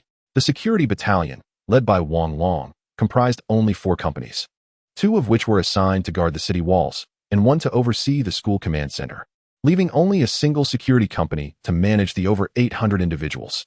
Moreover, the various production teams of the survivors were scattered, leading to many conflicts being resolved privately among the survivors themselves, often dictated by the might of the strongest. Listening to Yi Ruoshue's report, Yi Han furrowed his brow. It seemed he had no choice but to summon Lu Tuesday. With this in mind, Yi Han sent a message to Lu Tu. Brother Lu, where is your main vehicle team currently located? Would you be interested in joining my base in Looming Town? Lu Tu quickly replied, Wow, Brother Yi. You've already established the base? I had heard rumors that a town in Shilin County suddenly erected walls. It turns out it was you behind it. Yi Han chose not to confirm or deny, and proceeded to share the situation within his base with Lu Tu, along with his plans. Naturally, Lu Tu was thrilled. He was eager to align himself with Yi Han, especially given their previous successful collaborations. However, Lu Tu's main vehicle team was not as numerous as Yi Han had envisioned. In the Gobi world, the team boasted over 200 members, but here, due to the system-induced factional divisions, many had left the convoy. At present, Lu Tu had only 150 members, though they were well-equipped, 110 PPSH submachine guns and 40 Springfield rifles, sufficient for maintaining order within the base. After discussing their plans, Yi Han sent the location of the base to Lu Tu, urging him to arrive at Looming Town promptly. Once these arrangements were made, Yi Han waited by the walls for Lu Tu's arrival. Several hours passed, and as the sun began to set, Lu Tu's main vehicle team finally reached Looming Town. Leading the procession was Lu Tu's yellow tricycle, followed closely by over 100 assorted family vehicles. The members of the main vehicle team gasped in awe upon seeing the towering walls and the machine gun fortifications at the entrance. Is this the base of Yishun? It looks like a military installation. What do you mean it looks like? It is a military base. Look, there are anti-aircraft guns on top. Indeed, Yishun was impressive. While they struggled to survive, he had already built a stronghold.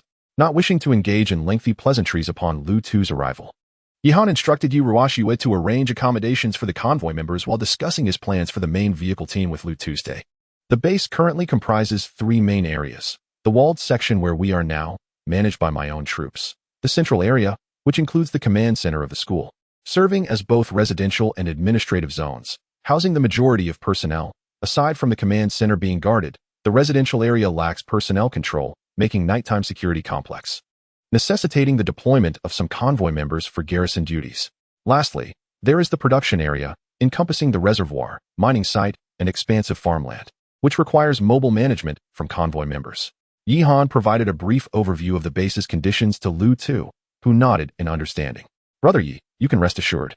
The members who remain in the main vehicle team are all of commendable character and capability, so maintaining order will be no issue at all. Lu Tu's sentiments resonated with Yi Han's own thoughts. The character and integrity of Lu Tu and the Mainz Carriage Corps were of paramount importance. As for their capabilities, they were satisfactory, especially since Yi Han had the opportunity to upgrade the armory, thereby enhancing their equipment significantly. Subsequently, Yi Ruoshue and Lu Tu deliberated on the security management of the base. They decided to incorporate all members of the Mainz Carriage Corps into the newly established security department, which would be commanded by Yi Ruoshue and Yi Han, with Lu Tu serving as the head and Wang Long as the deputy. Lu Tu had no objections to this arrangement, and the members of the Mainz Carriage Corps were quite pleased, as they had long wished for Yi Han to join their ranks. Although Yi Han had not officially joined, their alignment with him was, in a sense, a fulfillment of their aspirations. Chapter 83. Dark clouds pressing down on the city. In addition to the security department, 3 security posts have been established in both the residential and work areas, each staffed by 25 members of the main force. The previously managed security guard platoon has been integrated into the security department to support and oversee the 6 subordinate security posts. Consequently, the security within the base is no longer a concern. Every member of the main force is armed, making it relatively straightforward to oversee the unarmed survivors. Naturally, Yi Han is also cognizant of the potential threat posed by the defection of the main force S vehicle regiment. First and foremost, Lu Tu has proven his character and is unlikely to cause any issues. Even if complications arise, Wang Long's guard regiment is more than capable of handling them. As for the 2 soldiers from the Dragon Kingdom's guard forces previously discovered in Huanghua Town, Yihan has promptly appointed them as leaders of the security posts in the residential area. After all, they are regular troops and possess acceptable conduct, making them ideal for managing and training the main force members. With all tasks within the base now arranged, Yihan can finally relish a long-awaited period of respite. Since being transported to this world by the system, he has scarcely had a moment's pause. As the army has expanded, the responsibilities have multiplied. Now, with Yi Ruo Shui assisting in managing the base and Wang Hu commanding the troops, Yihan can finally breathe a sigh of relief. Just as he was contemplating sending Han Shuang to find a fishing rod to join him for a leisurely day of fishing, Lu Tu suddenly rushed to him, panic-stricken. "What's the matter?" Yihan inquired, observing Lu Tu, drenched in sweat. "Brother Yi, Commander Yi, it seems there's movement from the apocalypse side, and it's directed towards the base," Lu Tu exclaimed, wiping his brow. Yihan furrowed his brow as he glanced at the information on Lu Tu's phone. The messages detailed tasks assigned to the Wanderers. Help the Apocalypse faction. 1. Assist all Apocalypse members in Shilin County and surrounding areas to attack the survivor base of the Savior. Yihan, within a 2-day time limit. Help the Apocalypse faction. 2. Aid in the assault on Yihan's forces in Huanghua Town, Shikou Town, and Lianxia Township. Help the Savior faction. Provide assistance to the Savior in defending the survivor base. With no other options available, Lu Tu felt compelled to assist Yihan. However, the scale of the Apocalypse players targeting Yihan raised concerns regarding the safety of both him and the base. Yihan studied the information, his brow tightly knitted. And after a prolonged silence, he addressed Lu Tu. "Lu, ensure that the members of the security department maintain their composure and manage the internal security of the base. They must be ready to respond at a moment's notice. While external enemies approach, we cannot afford any disturbances within our own ranks." After reassuring Lu Tu, Yihan swiftly returned to the command vehicle, letting out a sigh. This confounded system certainly doesn't allow him a moment's rest. Shall I immediately contact the 3 main battalions and instruct them to return swiftly? Upon receiving Yihan as command, Shao Ai rapidly began reaching out to the main battalions engaged in combat. However, it was long before Shao Ai, in a flustered tone, reported back, "Commander, we've encountered signal interference. Both the 1st and 2nd main battalions have lost contact. The only battalion we can still reach is the 3rd main battalion. And it's a one-sided communication." Yihan's brow furrowed further at this news. One-sided communication? Shao Ai let out a sigh before transmitting signals from the front lines. 8 o'clock. 8 o'clock. Where's the gorse of the artillery platoon? Tell the platoon leader to come over here. The artillery unit on 3rd Street had lost communication, and someone had already been dispatched to summon them. The 3rd platoon was on the way to provide support. But the infantry fighting vehicles were besieged by an overwhelming horde of zombies, and were currently engaged in clearing them out. The sounds emanating from the main 3rd Company indicated that they were embroiled in fierce combat. However, Yihan could only hear their voices, while his own commands failed to reach them. Before long, with a crackling sound of static, the voices from the 3rd Company abruptly ceased. An ominous premonition washed over Yihan. It was evident that someone was jamming the signals. The only entities capable of such interference, aside from the world system, were likely the Apocalypse Corporation. This thought led Yihan to recall the reconnaissance drone he had spotted hovering above the base that day. It was likely that since that moment, the Apocalypse Corporation had set its sights on him, launching an attack while the main forces were away. Wang Chuan-Gue and Wang Chuan-Song had merely encountered Apocalypse players as a diversion to delay them. At this moment, the main company remained blissfully unaware of the crisis unfolding at the base, only realizing that they had suddenly lost contact with the command center. Yihan had previously instructed them to engage in annihilation operations upon encountering hostile players. "Where's Wang Hu?" Yihan asked, his brow furrowed. "Wang Hu is currently commanding the battle in the 3rd Company," Shao Ai responded. Yihan sighed and lit a cigarette for himself. "We must find a way to restore communication and bring the main company back quickly." With that thought, he turned to look at Han Shuang. The Han Shuang squad had now expanded to 26 members, and for them, executing a special operations mission deep within enemy territory was certainly not an issue. Moreover, the signal jamming device was likely located near the base, most probably within the confines of Shilin County. Just as Yihan was about to dispatch Han Shuang, Wang Long, who was on watch at the perimeter, suddenly sent a report. "Commander, a large horde of zombies has appeared in front of the base." Upon hearing Wang Long's report, Yihan hurriedly instructed Shao Ai to head to the top of the wall. One glance was enough to chill him to the bone. A dense throng of zombies, resembling a dark cloud, was advancing towards the base, their numbers so vast that Yi Han could not see the end of them. They appeared 10 minutes ago, and their estimated size is around 100,000. Moreover, there are numerous high-level Lord zombies among them, Wang Long said gravely. In response, Yi Han cursed, "Damn it. Were we not supposed to have the apocalypse players besieged? Why is there a zombie tide as well?" On the other side of the horde, Huang Shan glared menacingly at the base's walls. Previously, when Yi Han had lured members of the desert convoy with ice blocks in Chishui Valley, it had resulted in him losing an arm. He had struggled to survive and finally arrived in this world solely to exact revenge on Yi Han. But with one arm severed, his hopes for vengeance seemed bleak. Yet, fortune had not completely abandoned him. After choosing to join the Apocalypse faction, Huang Shan received support from them.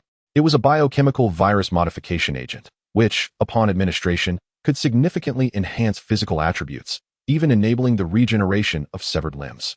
However, the downside was that it would transform one into a zombie. Although intellect could be retained and the ability to command hordes of the undead was granted, one would no longer be human and would forfeit their identity as a player. Nevertheless, Huang Shan resolutely chose to use it. Only in this manner could he gain the strength to confront Yi Han. The current horde of 100,000 zombies was, in fact, the funeral procession he had prepared for Yi Han. Naturally, Yi Han would not notice Huang Shan amidst the throng of zombies, nor would he suspect that the horde was orchestrated by him. At this moment, he furrowed his brow and inquired of Xiao AI, "How many troops does the base currently have?" Reporting to the commander, excluding the Maincar team, there are only Wang Long's guard company, the Hans Huang team, and 40 logistical soldiers, totaling 186 personnel, Xiao AI replied. Yi Han was taken aback by Xiao AI's report. What about the engineering battalion? Wasn't there still over 100 of them? The engineering battalion has been dispatched to the front lines to transport oil and food. We are currently unable to establish contact with them.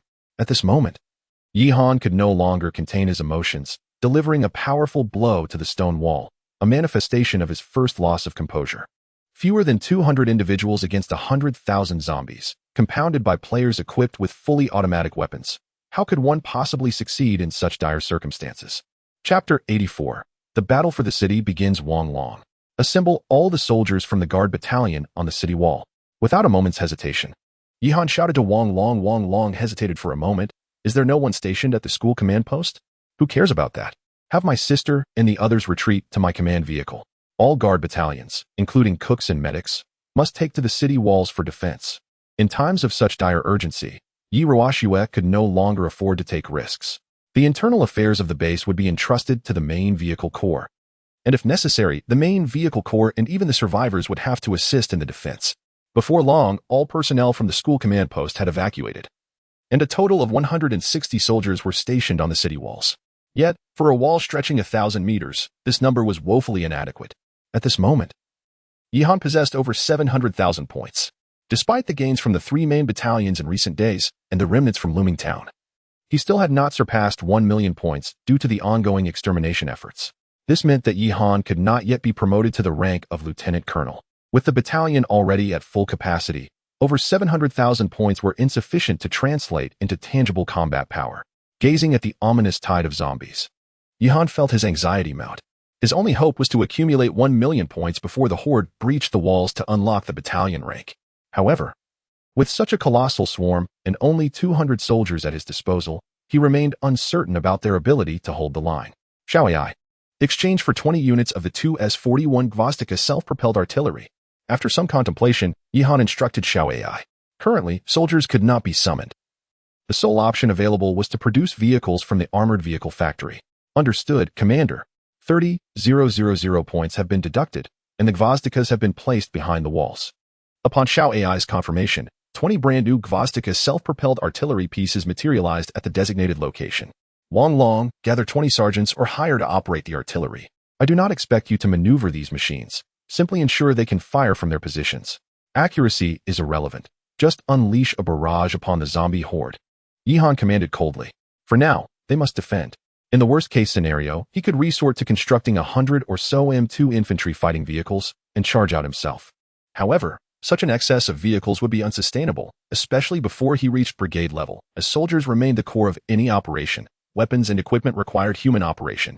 This was an option of last resort for Yi Han. His priority was to leverage the zombie tide to achieve a battalion promotion while they could still hold their ground.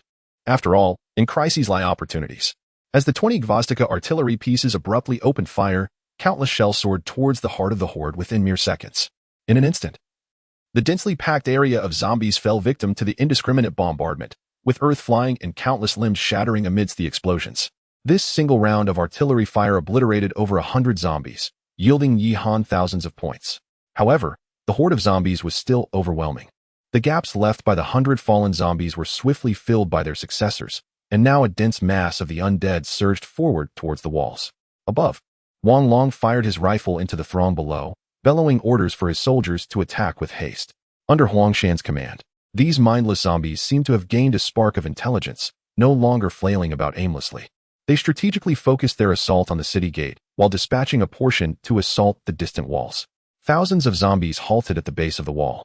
Yet countless others surged forward, trampling over the initial wave like a human ladder, striving to ascend the ramparts. At this moment, the gate area was a cacophony of gunfire, with 4 machine gun bunkers unleashing a torrential barrage, under the relentless fire of the 12 7mm caliber guns. It took mere moments for a single zombie to be reduced to mere fragments. Additionally, automated cannons provided auxiliary firepower from above the gate. Within a brief span of 10 minutes, no fewer than 5,000 or 6,000 zombies had launched multiple waves of assault against the gate. Yet they were ultimately held at bay by the defenders stationed along the walls. However, as time wore on, the issue of overheating became evident. The continuous firing from the machine guns and cannons could not persist indefinitely without consequences. Reluctantly, Wang Long ordered the bunkers to rotate their fire, allowing 2 guns to cool while the others continued firing. Yet this strategy diminished their firepower, and some zombies began to breach their defenses, rushing into the gate. Although swiftly neutralized by the soldiers, this development was an alarming signal. On the other sides of the wall, where there were no machine gun bunkers, only soldiers stood guard.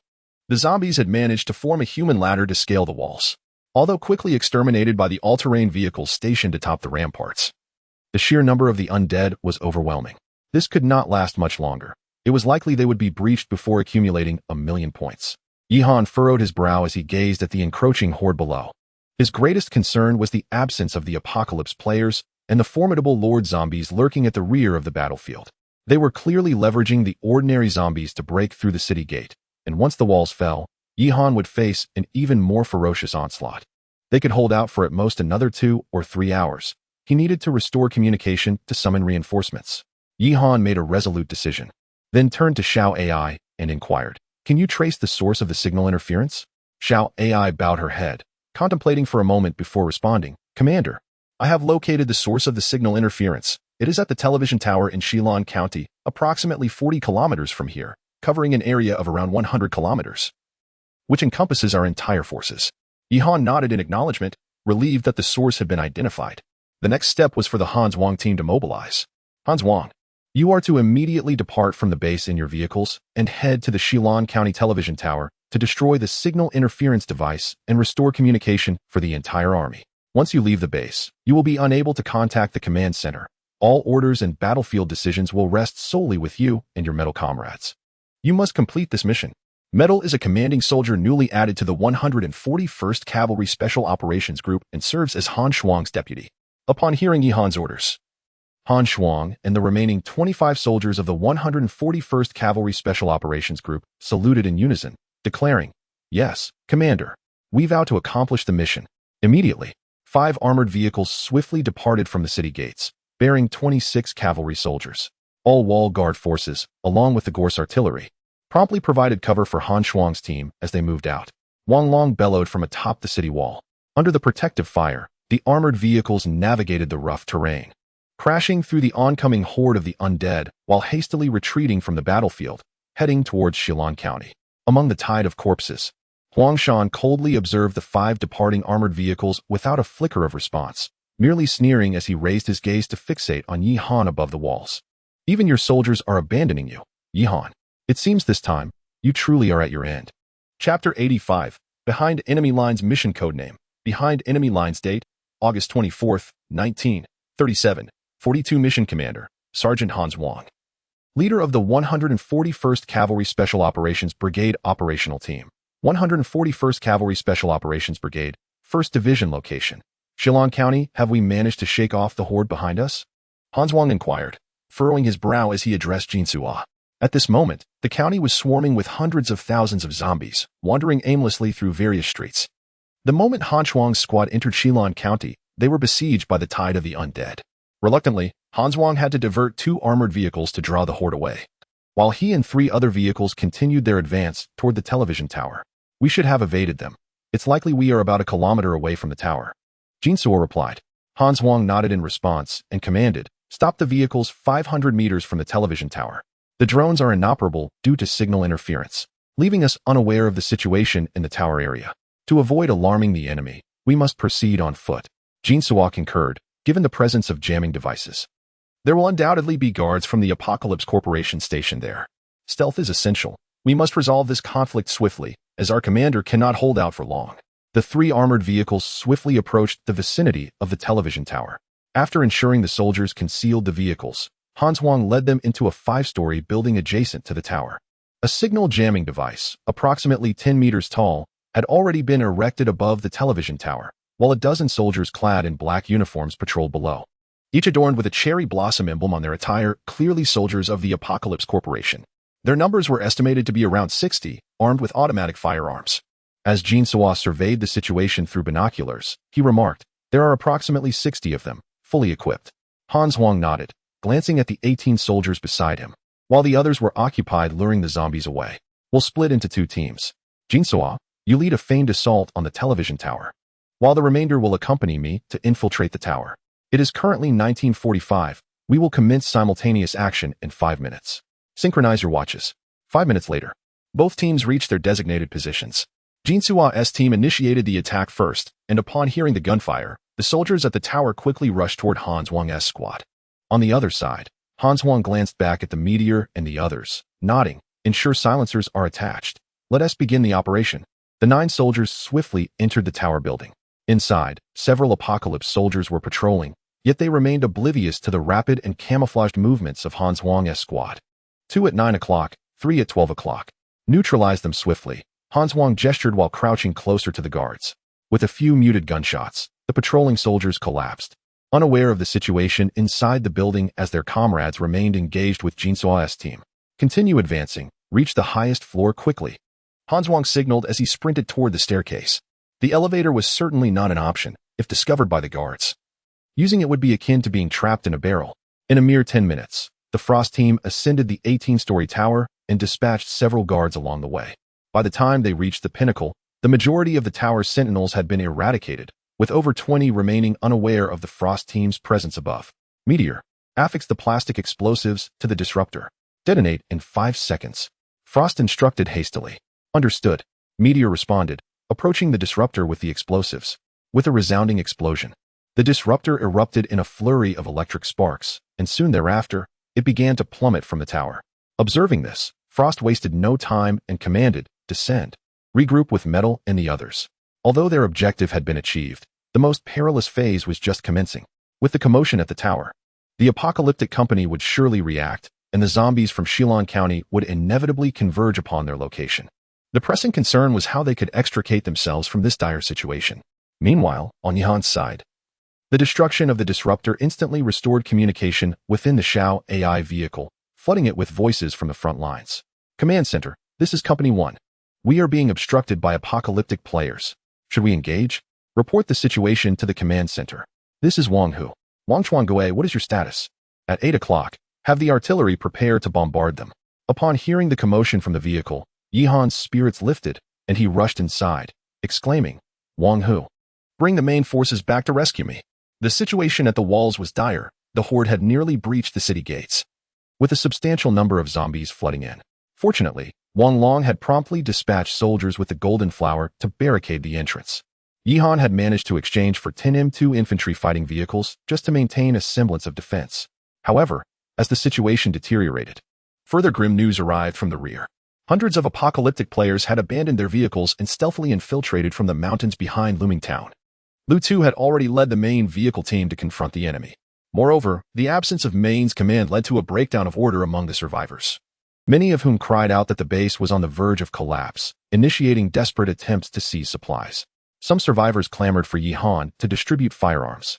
At that moment, 2 soldiers from the Dragon Nation's security force stepped forward, eliminating 2 individuals attempting to acquire weapons, which momentarily quelled the unrest. However, how could these two manage the chaos of over 1,000 survivors? Yihan fixated on the score displayed on the leaderboard, noting that it had surged to an impressive 960,000 points. Just another 40,000 points, equating to 4,000 zombies, would elevate him to the regiment level. This promotion would not only allow him to summon soldiers through combat, but would also grant him a valuable upgrade package, which, based on past experiences, would prove substantial. Previously, he had acquired a Mountain Cat all-terrain vehicle, 141 cavalrymen, and an entire engineering battalion from such packages. Wang Long, we must hold our ground. In 20 minutes, the main company will arrive to support us. Yihan shouted urgently to Wang Long. Commander Yi, we require assistance from the rear. There are too many apocalyptic players. We can scarcely hold them back. They're about to breach the residential area. At this moment, Lu Tu also sent a message to Yihan. However, Yihan found himself overwhelmed, struggling to maintain the defenses of the walls before him, let alone manage the situation behind. Commander, the several Lord zombies are on the move. Wang Long suddenly reported.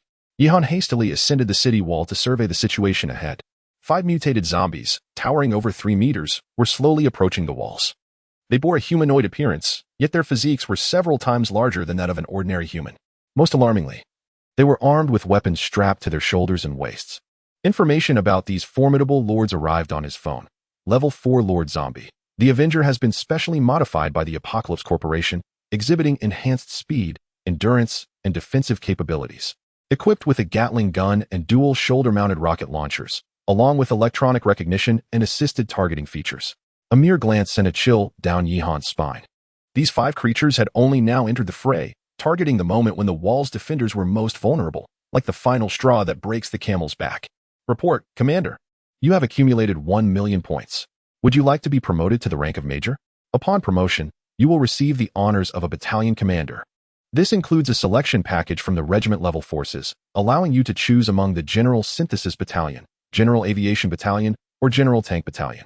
Chapter 86. The Brigade Promotion Package. Suddenly, Xiao Ai's voice emanated from the command vehicle, imbued with a sense of urgency. Upon hearing her words, Yihan promptly glanced at the points column on the screen, which displayed exactly 1 million points. At that moment, he had no time to investigate the source of the additional 40,000 points that had mysteriously appeared. Resolving the immediate predicament was of utmost importance. Promote to the rank of Lieutenant Colonel Brigade Commander. Yihan hastily instructed Xiao Ai. Understood, Commander. 1 million points have been deducted, leaving a current balance of 0. You have been promoted to the rank of Lieutenant Colonel, unlocking brigade-level positions. A brigade can command 5 operational battalions, each with a maximum capacity of 520 personnel, allowing for a full brigade strength of 600 individuals. Logistics, engineering units, and special forces do not count against brigade personnel limits. The 5-tiered marketplace is now accessible, and a Brigade Commander-S package has been issued. Please select one from the Infantry Battalion, General Tank Battalion, or General Aviation Battalion. As Xiao Ai facilitated Yihan's promotion to Brigade Commander, she expounded on a plethora of details. Yihan quickly discerned the critical information. Upon attaining the rank of Brigade Commander, his full capacity could approach 3,000, and when accounting for non-personnel units, it could even exceed that number. Most importantly, he could choose one from the 3 operational battalions. Yihan found himself in a quandary. He desired all 3, the Tank Battalion, Infantry Battalion, and Aviation Battalion. Xiao Ai, please provide an overview of these 3 operational battalions, he urged, realizing time was of the essence, and he needed to make an informed decision swiftly. Certainly, Commander.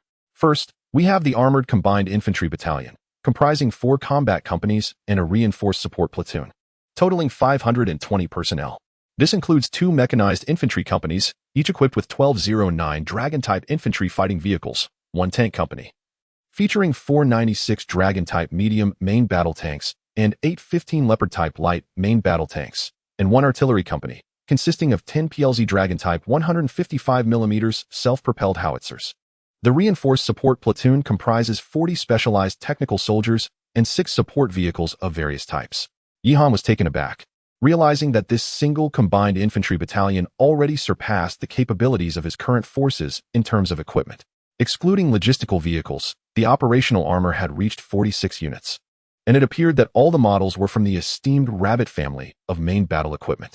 However, Xiao AI paid no heed to Yihan's astonished expression and continued with her introduction of the remaining 2 operational battalions. The General Tank Battalion consists of 3 tank companies and an armored air defense company, along with a support logistics platoon, totaling 520 personnel. Each tank company is equipped with 699A Dragon-type heavy main battle tanks, for 15 Leopard-type light tanks, and 296 Dragon-type medium main battle tanks. The Armored Air Defense Company includes 10 Dragon Flag, 17A air defense missile vehicles, while the Support Logistics Platoon consists of 209 Dragon-type infantry fighting vehicles and 6 support vehicles of various models. The General Aviation Regiment comprises 4 aviation combat companies and a ground support platoon, totaling 520 personnel. It consists of 2 aviation assault companies, equipped with 8 Z-10 attack helicopters and 4 Z-20 tactical utility helicopters, 1 attack reconnaissance company, featuring 12 Z-20 tactical utility helicopters, and 1 support transport company, which includes 10 Z-8L transport helicopters and 2 Z-20 tactical utility helicopters. The ground support platoon consists of 40 ground crew soldiers, along with various support vehicles and 6 Hunter Eagle rotorcraft. After listening to Xiao AI's introduction, Yihan, filled with excitement, found himself in a quandary. Each of the 3 options presented was superior to the last, leading to a dilemma in his choice. Any one of these could effortlessly resolve the current predicament. However, after a brief moment of hesitation, Yihan ultimately opted for the 3rd Aviation Combat Regiment. The reasoning behind this decision was straightforward. On one hand, there were numerous Apocalypse players stationed at the looming town base, making it unsuitable for large-scale armored units to engage. Helicopters, however, would facilitate operations significantly better. On the other hand, the Hans Huang squad was still stranded in Shilan County, and helicopters would be able to retrieve them effectively. Furthermore, acquiring this aviation regiment would remedy the deficiency in aerial firepower that Yihan's forces were currently facing. Xiao AI, I have chosen the General Aviation Regiment from the Commander's promotion gift package, Yihan declared promptly after making his decision. Understood, Commander. The Aviation Regiment has been redeemed and is expected to arrive at the battlefield in 5 minutes. As Xiao AI's voice echoed, the sky suddenly resonated with the thunderous roar of helicopter engines, the sound growing ever closer. Yihan quickly looked up, and to his astonishment, he saw a total of 48 various military helicopters soaring over the distant mountains, with 6 Hunter Eagle rotorcraft following in their wake. Yihan had heard of the Hunter Eagle, often referred to as the airborne tricycle, capable of carrying 2 to 3 personnel, allowing soldiers to provide ground support using machine guns or even rocket launchers from its platform. However, for the rabbits, 2 or 3 personnel might be adequate. But in the hands of a certain nation, such a contraption could accommodate an entire enhanced circus troupe. As the aviation regiment arrived on the battlefield, the horde of corpses continued its frenzied assault on the walled area. Yet Huang Shan's expression shifted dramatically. It's the official military of the Dragon Kingdom. Haven't they been annihilated? Those scoundrels from Apocalypse Company deceived me. The helicopters were unmistakably recognizable as belonging to the rabbits. Huang Shan could not possibly be mistaken. However, he could never fathom that these machines were not part of the Dragon Kingdom's forces, but rather Yihan's own. Just as Huang Shan frantically commanded the zombies to charge at Yihan, one of the Z-20 helicopters in the formation reached Yihan's position and began a slow descent. A young officer clad in military attire disembarked and immediately approached Yihan, saluting. Reporting to the commander, Regiment Commander Wang Sheng and the 520 soldiers of the Aviation Regiment report to you. Yihan, filled with joy, stepped forward and patted the officer on the shoulder, exclaiming, "Excellent. You promptly deployed an assault battalion to the battlefield to assist the ground troops in clearing the overwhelming tide of corpses. The reconnaissance and transport battalions arrived at the valley, efficiently securing the rear of the battlefield. Furthermore, the transport battalion dispatched a Dragon Z-8L and a Dragon Z-20 to Shilan County to retrieve the Frostbite squad." Upon receiving the command, Wang Sheng swiftly led his soldiers into the fray. The dynamics of the battle in the walled area shifted dramatically with the intervention of the aviation battalion. These helicopters, being the latest equipment from the Dragon Kingdom, boasted formidable combat capabilities. With their attack helicopters unleashing missiles and machine gun fire, the tide of corpses began to recede rapidly. From the air to the ground, the onslaught against these defenseless zombies was nothing short of a massacre. The only threat to the helicopters came from the Lord Zombie Avenger wielding a shoulder-fired rocket launcher. Yet this outdated weapon was no match for the modern helicopters. Reminiscent of World War II equipment facing a contemporary army, the rockets were intercepted almost immediately upon launch by the Dragon Z-10, and the Avengers were reduced to ashes under the relentless barrage. Meanwhile, Wang, who led 3 combat battalions to the battlefield. What was once a tide of corpses assaulting the base had now turned into an encirclement, where the undead could neither advance nor retreat. At this moment, Huang Shan was consumed by an overwhelming hatred, feeling utterly powerless as he could only scream in anguish amidst the chaos. Chapter 87. Aviation Camp. Upon returning to the rear of the base, the players of the Apocalypse had descended into a frenzy. After joining the Apocalypse Corporation, they had nearly all acquired modern automatic weaponry, with some fortunate enough to possess rocket launchers and the like. Although they could not drive vehicles into the base, their individual combat prowess far surpassed that of the ragtag group from the main vehicle corps. After all, the members of the main vehicle corps were still armed with the PPSH submachine guns. Renowned as they were, these weapons were ultimately outdated. Minister, we cannot retreat any further. If we do, we will reach the command center at the school. While there may not be any significant figures inside at the moment, should it be occupied, it would pose a considerable dilemma for the overall commander. One of the main members, hiding behind a wall, exclaimed to Lu Tuesday. At this juncture, they dared not show themselves, forced instead to fight while withdrawing. While reporting to the overall commander might be manageable, Lu Tu feared that should the players breach their defenses, the survivors would suffer, and the situation ahead appeared dire. Sighing, he lamented, "Alas, what if we defect?" One of the main members suddenly suggested, his eyes glinting with a flicker of thought. They had originally banded together merely to earn a living, and now, with the collapse of their structure, joining the Apocalypse seemed to be the only feasible choice, as the tides of fate were difficult to withstand. Lu Tu turned to the member proposing defection, his gaze laden with complexity. After a moment, he sighed and said, "Brother, I do not hold it against you for harboring such thoughts, but do not blame me either. A soldier's duty is to obey. Such notions must never arise." With that, Lu Tu drew his pistol and decisively shot the man. For him, once a choice was made, there could be no turning back. The other members of the main stood momentarily stunned, yet they said nothing and resumed their gunfight with the approaching Apocalypse players. After all, they had followed Lu Tu for a long time and held a deep respect for Yihan. Who among them would wish to defect unless absolutely necessary? Ha! Brothers, they have a traitor among them. They just killed one of their own. This is hilarious. Why kill one of your own? Wouldn't it be more delightful to join us for drinks and feasts? Stop shielding that Yihan. What good is he? If he were truly capable, he would come to rescue you now. Charge. Kill Yihan. Seize the supplies, the weapons, the women.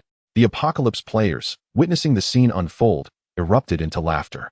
Yet, amidst their mirth, the thunderous roar of helicopters suddenly filled the sky, as over 10 helicopters swiftly approached the residential area. Falcon reporting Golden Eagle. Falcon reporting Golden Eagle. 11 targets from the Apocalypse detected at the 11 o'clock position on 4th Street. Request permission to engage. A Dragon Z-20 helicopter neared the Apocalypse players. At that moment, the Apocalypse players remained oblivious to the true situation, mistakenly believing these aircraft to be reinforcements from the Apocalypse Corporation. Many stood and waved at the pilots, oblivious to the impending danger. The commander of the Aerial Reconnaissance Unit, codenamed Golden Eagle, swiftly responded to the report from the Dragon Z-20. Permission granted. Engage and eliminate swiftly. As the sound of the reply echoed, the ground attack missiles from the Long G-20 suddenly erupted with flames, striking the earth, leaving the oblivious players of the Apocalypse in a state of shock as they became mere remnants. After eliminating the target, the Falcon swiftly soared towards other regions to continue its reconnaissance. Meanwhile, reports from other units reached the Golden Eagle. The Gray Falcon identified 6 hostile targets located at 8 o'clock on 3rd Street. The War Eagle discovered a large number of survivors, requesting ground forces to hasten for protection. The Short-Eared Owl has eradicated its target. The 3rd Squadron has arrived in the area and is currently searching for targets on the field. With the intervention of the Aviation Unit, the players of the Apocalypse seem to have barely reacted before suffering significant losses, while the members of the main car corps finally welcomed a long-awaited counterattack. Lu Tu gazed up at the helicopters flying in with tears of joy streaming down his face, reaffirming his faith in his comrades. Brothers, it's Yi Shen's forces. Charge. A counteroffensive has commenced. With Lu Tu's thunderous shout, the members of the main car corps armed themselves and rushed from the building, unleashing a barrage upon the now panicked players of the Apocalypse. As the counteroffensive unfolded on both fronts, the Frostbite squad, far away in Shilin County, faced dire straits.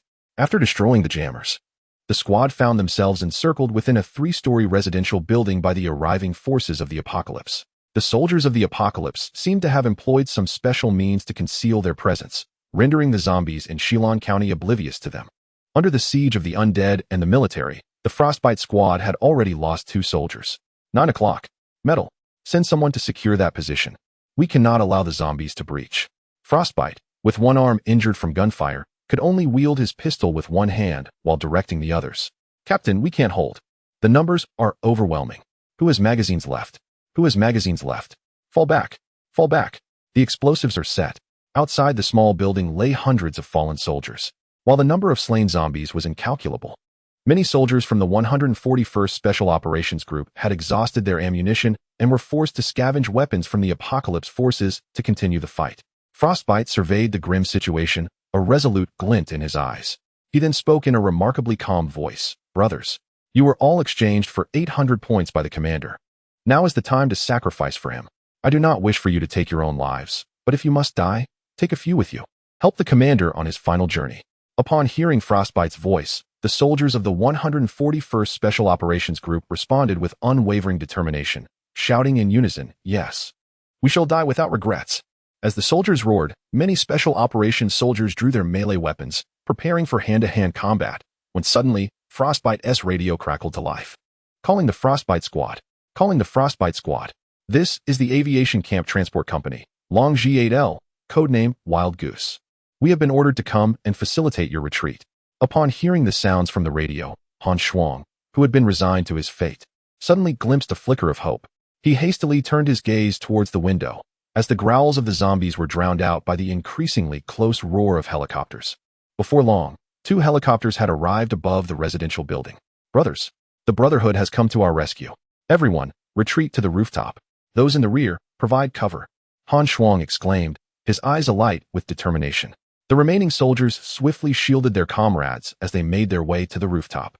At this moment, the Long G8L helicopter hovered in the air, its doors flung open, while the machine gun of the Long G20 unleashed a barrage upon the approaching zombies. Come on, quick retreat, Han Shuang shouted, gripping the door with one hand and vigorously waving his injured arm. Soon, 24 soldiers from the 141st Special Operations Group boarded the helicopter, which then swiftly departed from Shilin County, leaving behind a horde of powerless, howling zombies. The soldiers of the Apocalypse faction, upon sighting the helicopters, hastily withdrew as well. Meanwhile, in a building within Shilin County, a man clad in a suit coldly observed the helicopter retrieving Han Shuang's team, muttering softly, "It is a helicopter from Longhua. It seems the military is unwilling to relent." His words went unheard by Yi Han, who, commanding the battle on the front lines, only received reports relayed by the Hongyan. Report to the command center. Hongyan has successfully retrieved Han Shuang's team and is en route back. Chapter 88. The tank battalion with 2 helicopters retrieving the Frost team. Yi Han's predicament was swiftly transformed.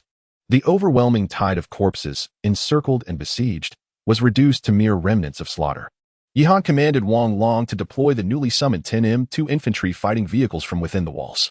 Under the relentless advance of the armored vehicles, the battlefield became strewn with shattered flesh. The bodies of the zombies, barely collapsing to the ground, were promptly ground into pulp by the approaching vehicles. Yi Han's score soared dramatically during the skirmish. Having just exhausted 1 million points, his tally surged to over 200,000 in the blink of an eye. Recognizing the battle was well in hand, he delegated command to Wang Hu and Wang Long. The cacophony of gunfire did not wane until the following morning. When Yi Han emerged from the command vehicle for inspection, the area around the walls could aptly be described as a scene of carnage. The engineering battalion was busy hauling the zombie carcasses away in trucks to bury them in the plains far from the base. Wang Hu, drenched in sweat, rushed to report the situation to Yi Han. Commander, the horde has been completely eradicated. 20 soldiers were bitten by zombies and, after futile treatment, were euthanized. Additionally, infantry fighting vehicles have malfunctioned, and the logistics department has dispatched personnel for repairs. Yi Han nodded in acknowledgement. The fallen soldiers will be honored according to martyr protocols, and a martyr's cemetery will be established within the looming base to ensure their proper burial. What of the rear? Wang Hu continued. The rear is secure. Minister Yi has collaborated with Lu Tu to reconstruct the rear operations. Unfortunately, 31 survivors perished, all killed by infiltrating Apocalypse players. Moreover, approximately 50 survivors betrayed us. But they have since been subdued and are now detained in the looming town custody facility. Yi Han felt a surge of anger upon hearing of the survivors' treachery at such a critical juncture. Their betrayal bore no difference from joining the Nationalist Army in 49. Was there not a dilapidated mine within looming base? Gather all those traitorous survivors and force them into labor. Those who dare resist shall be executed on the spot. Yi Han declared through gritted teeth. Yes, Wang Hu responded promptly, hastening to implement the orders. Meanwhile, Yihan turned his gaze to his score tally. With the battle's conclusion, his points reached over 600,000. However, advancing to the rank of Colonel Brigade Commander remained a distant goal, requiring a staggering 10 million points. Such a monumental figure likely could not be attained merely by conquering Shillong County. It necessitated the thorough cleansing of the surrounding counties and towns. Nevertheless, the prospect of expanding his current forces with 700,000 points was promising. Upon promotion to commander, his regular troop strength could swell to 2,600.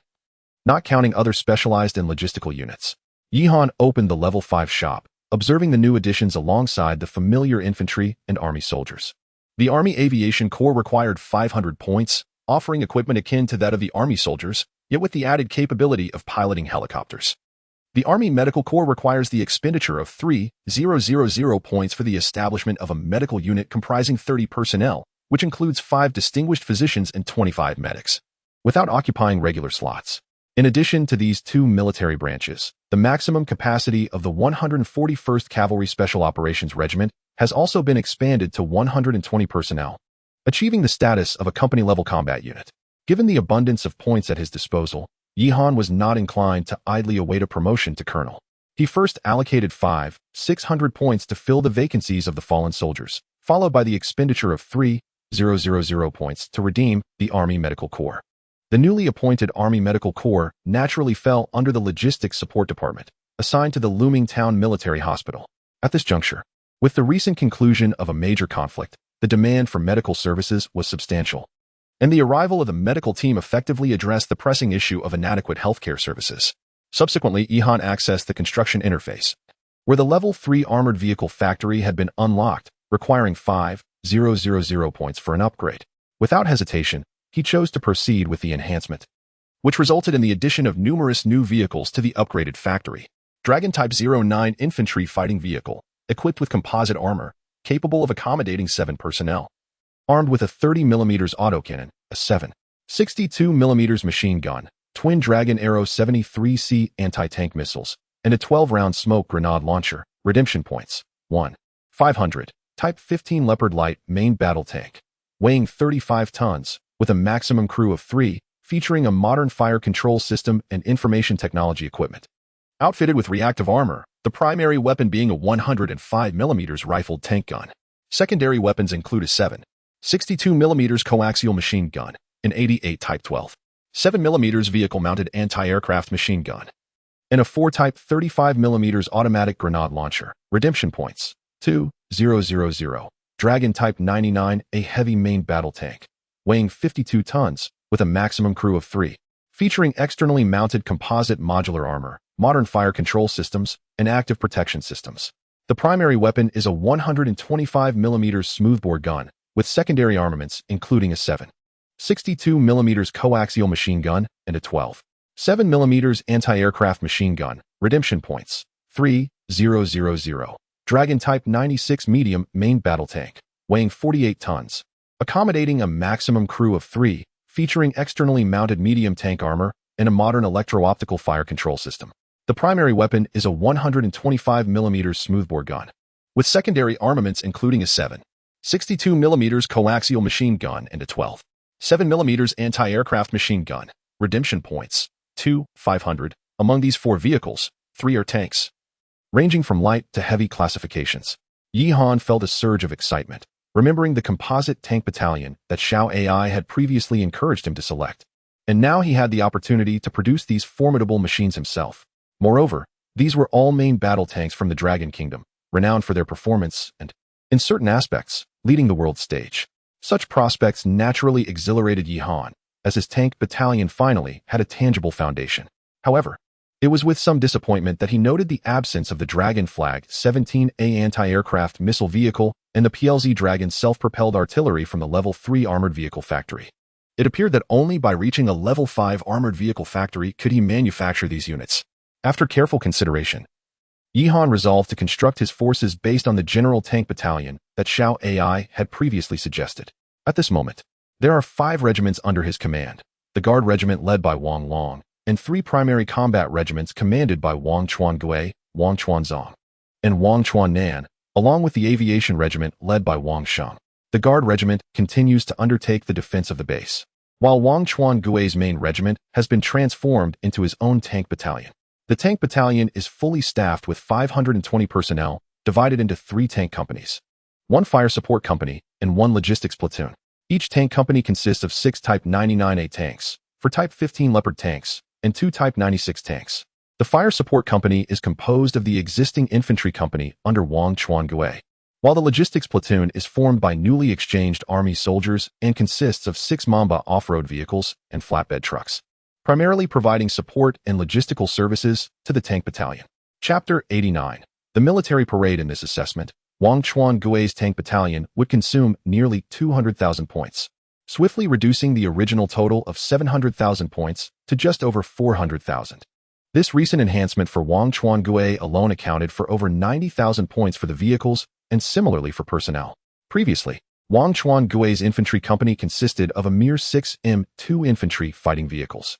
To bolster their combat strength, Yihan exchanged an additional 6 Long 09 infantry fighting vehicles, expending 9,000 points. Although the expenditure of points was considerable, the increase in strength was undeniably significant. At that moment, in the distance, the thunderous roar of engines approached, causing the ground to tremble as nearly 40 massive tanks, accompanied by newly summoned soldiers, advanced toward them. Yihan stood atop the wall, observing as Wang Chuangui, atop an M2 infantry fighting vehicle, saluted him, evoking a powerful sense of a military parade. "Commander, good day." The soldiers of the tank battalion looked up, saluting Yihan while collectively shouting in unison. This comprised over 500 spirited soldiers, and their synchronized roar stirred Yihan's blood as he stood on the wall. Unsure of how to respond to their greetings, Yihan intended to say hello, comrades, but in a moment of fervor, he found himself shouting, "Yura." Upon hearing Yihan's response, Wang Chuangui and the soldiers of the tank battalion were momentarily taken aback, only to erupt into a thunderous cheer of Yura that resonated throughout the entire base. After enhancing the tank battalion, Yihan turned to Wang Chuansong and Wang Chuannan. 1 tank battalion sufficed, while Wang Chuansong would serve as the commander of the infantry battalion, and Wang Chuannan would take charge of the artillery battalion. The infantry battalion comprised 4 infantry companies and a logistics support unit.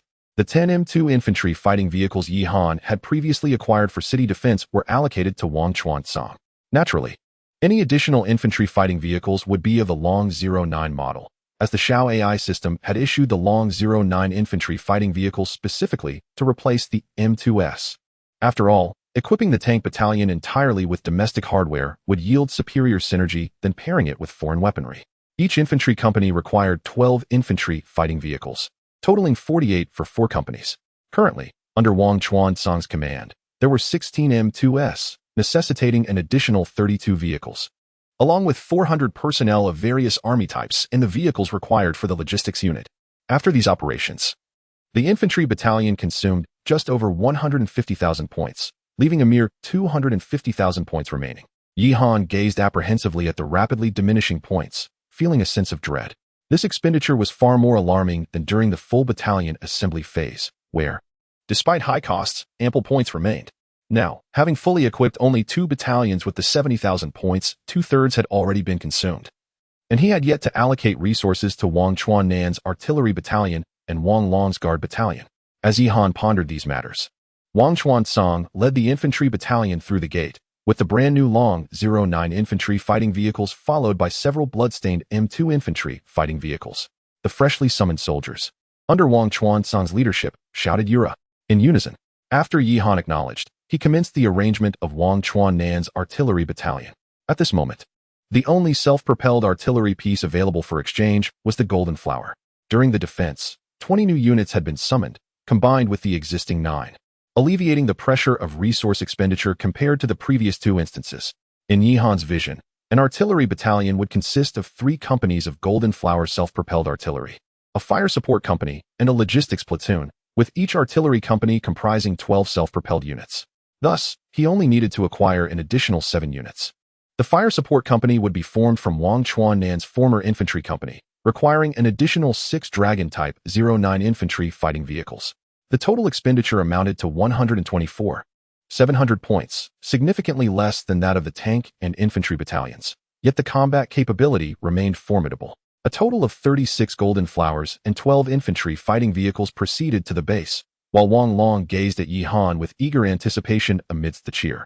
The Wang brothers had now officially become battalion commanders, with their equipment upgraded to modern standards. Surely, Yi Han's own guard company deserved similar enhancement. Moreover, during this defense, the guard company had played a pivotal role. In a moment of crisis, when the three main companies were absent, it was the 120 soldiers under Yi Han's command, along with logistical support, that bore the brunt of the assault from over 100,000 zombies for several hours.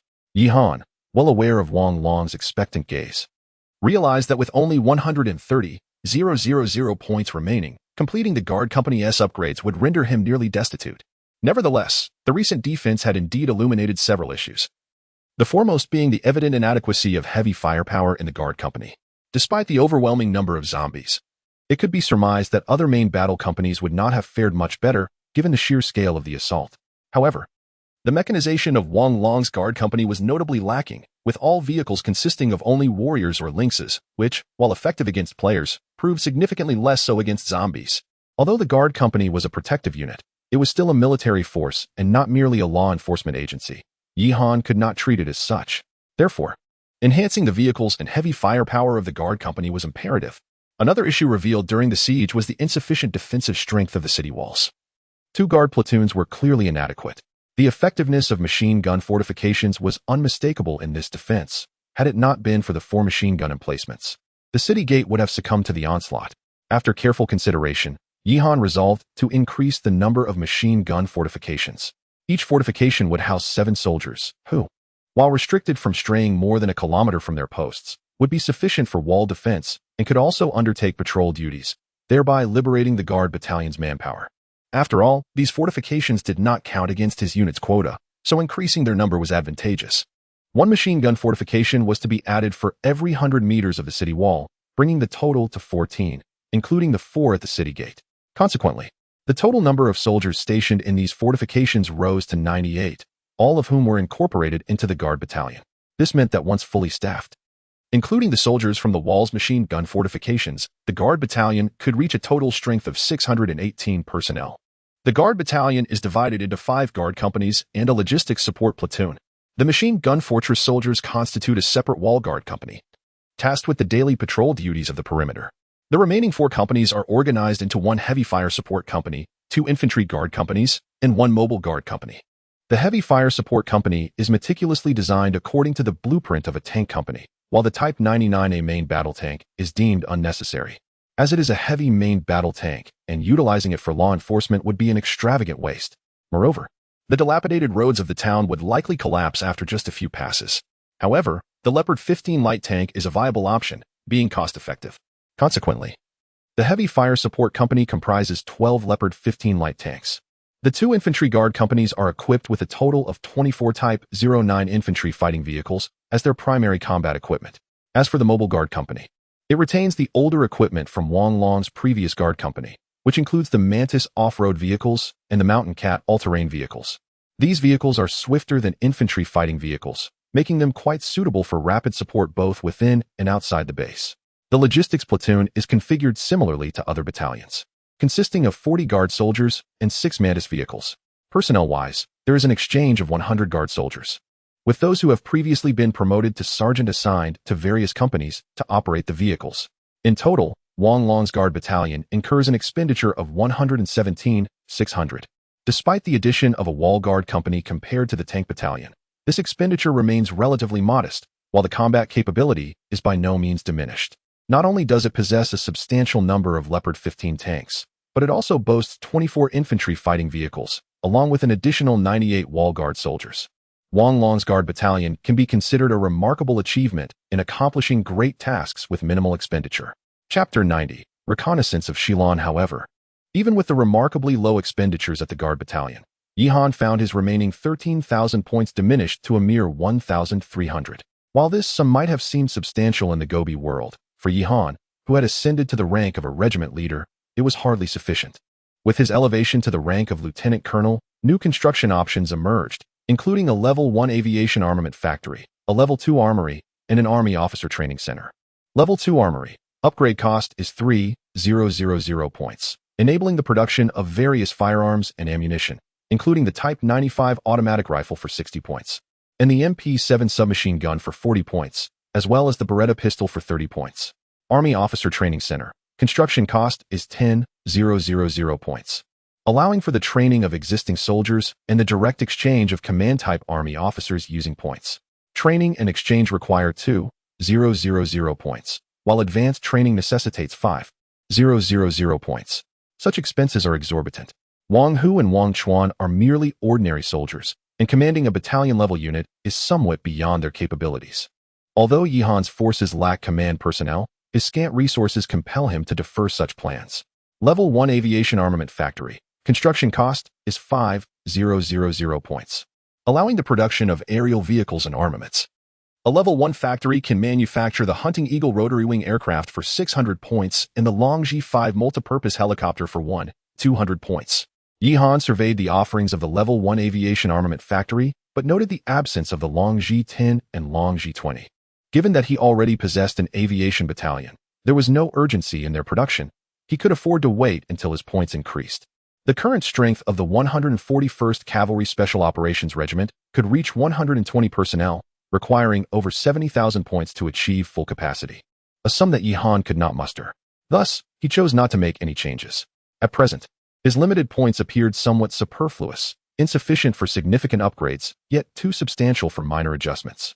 Yi Han resolved to focus on constructing a technology research center, which would be available once he attained the rank of battalion leader.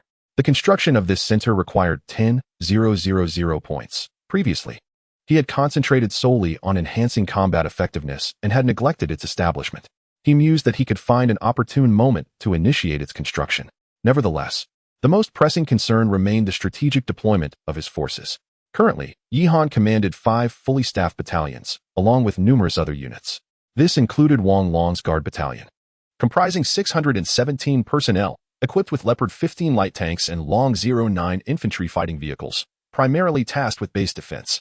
The main force consisted of Wang Chuan Gui's tank battalion, totaling 520 personnel, outfitted with 36 tanks of various models and 12 infantry fighting vehicles. Wang Chuan Song's combined arms infantry battalion also comprised 520 personnel, armed with a plethora of modern infantry fighting vehicles, over half of which were the latest Long 09 models. Additionally, Wang Chuan Nan's artillery battalion included 520 soldiers, 36 self-propelled artillery units, and 12 infantry fighting vehicles. Lastly, Wang Sheng commanded a general aviation battalion with a total of 48 helicopters of various types. Under Wang Hu's guidance, the main forces had taken up residence at the base. In addition to these, there were soldiers from the Logistics Support Department, including a battalion of 120 engineers, along with 70 medics and cooks, coupled with the 30 soldiers from the 141st Cavalry Special Operations Group and the Ghost Unit. Yi Han's brigade had amassed a formidable force of 918 personnel. Furthermore, it was a modernized army regiment, fully equipped with vehicles and a combined air-ground capability, undeniably robust in strength. With the security of the base no longer a concern, the next step was to expand their victories. After a moment of contemplation, Yi Han summoned Wang Chuan Song. Wang Chuan Song, instruct your infantry battalions 1st, 2nd, and 3rd companies to deploy to Huanghua Town, Shikou Town, and Liansha Township, respectively. Their mission is to eradicate any lingering zombies in these towns and to rescue any remaining survivors. Once the mission is complete, they are to remain on standby. Simultaneously, the 4th Company of the Infantry Battalion was to proceed to Shilan County, establishing a perimeter around the city and conducting reconnaissance in conjunction with the Air Force. The clearance operations in these 3 towns had already been largely accomplished prior to the reinforcement of the base, but due to the need to assist the base, the opportunity to expand their conquests had been missed. Now was the time to incorporate these 3 regions into the base's domain. After delegating tasks to Wang Chuan Song, Yi Han turned to Wang Sheng. Wang Sheng dispatched the Attack Reconnaissance Company of the Aviation Battalion to have the Longji 20 helicopters fly over Shilan County for reconnaissance, coordinating with the ground forces of the infantry's 4th Company to ascertain the internal conditions of Shilan County. The Longji 20 was tactically comparable to the Black Hawk helicopters of the United States, widely deployed as a utility helicopter within the armed forces. Although it lacked the firepower of the Longji 10 or the Apache helicopters, its versatility surpassed them. It could undertake various missions, including assault tasks, enemy reconnaissance, low-altitude patrols, tank formations attacks, and tactical support. Furthermore, the performance of the Longji 20 exceeded that of the Black Hawk. making it an overkill for reconnaissance in a minor location like Shilan County. Nonetheless, given the complex situation, Yihan opted to have ground forces accompany the aerial units. Once the tasks for Wang Chuansong and Wang Sheng were arranged, Wang Hu approached Yihan with a query. "Commander, what about the artillery and tank battalions?"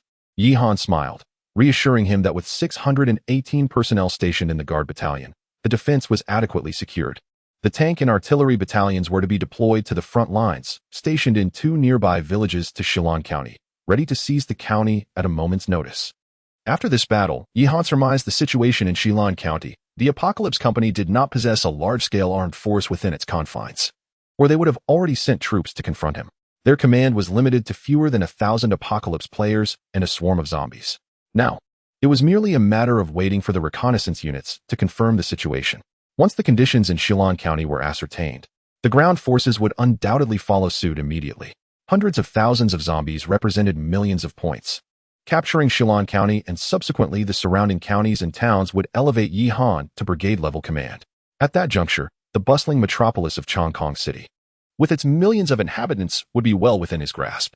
As the 12 long G-20 helicopters of the Assault Reconnaissance Company soared over Shilan County, chaos ensued at the Tianqi branch located in the heart of the county.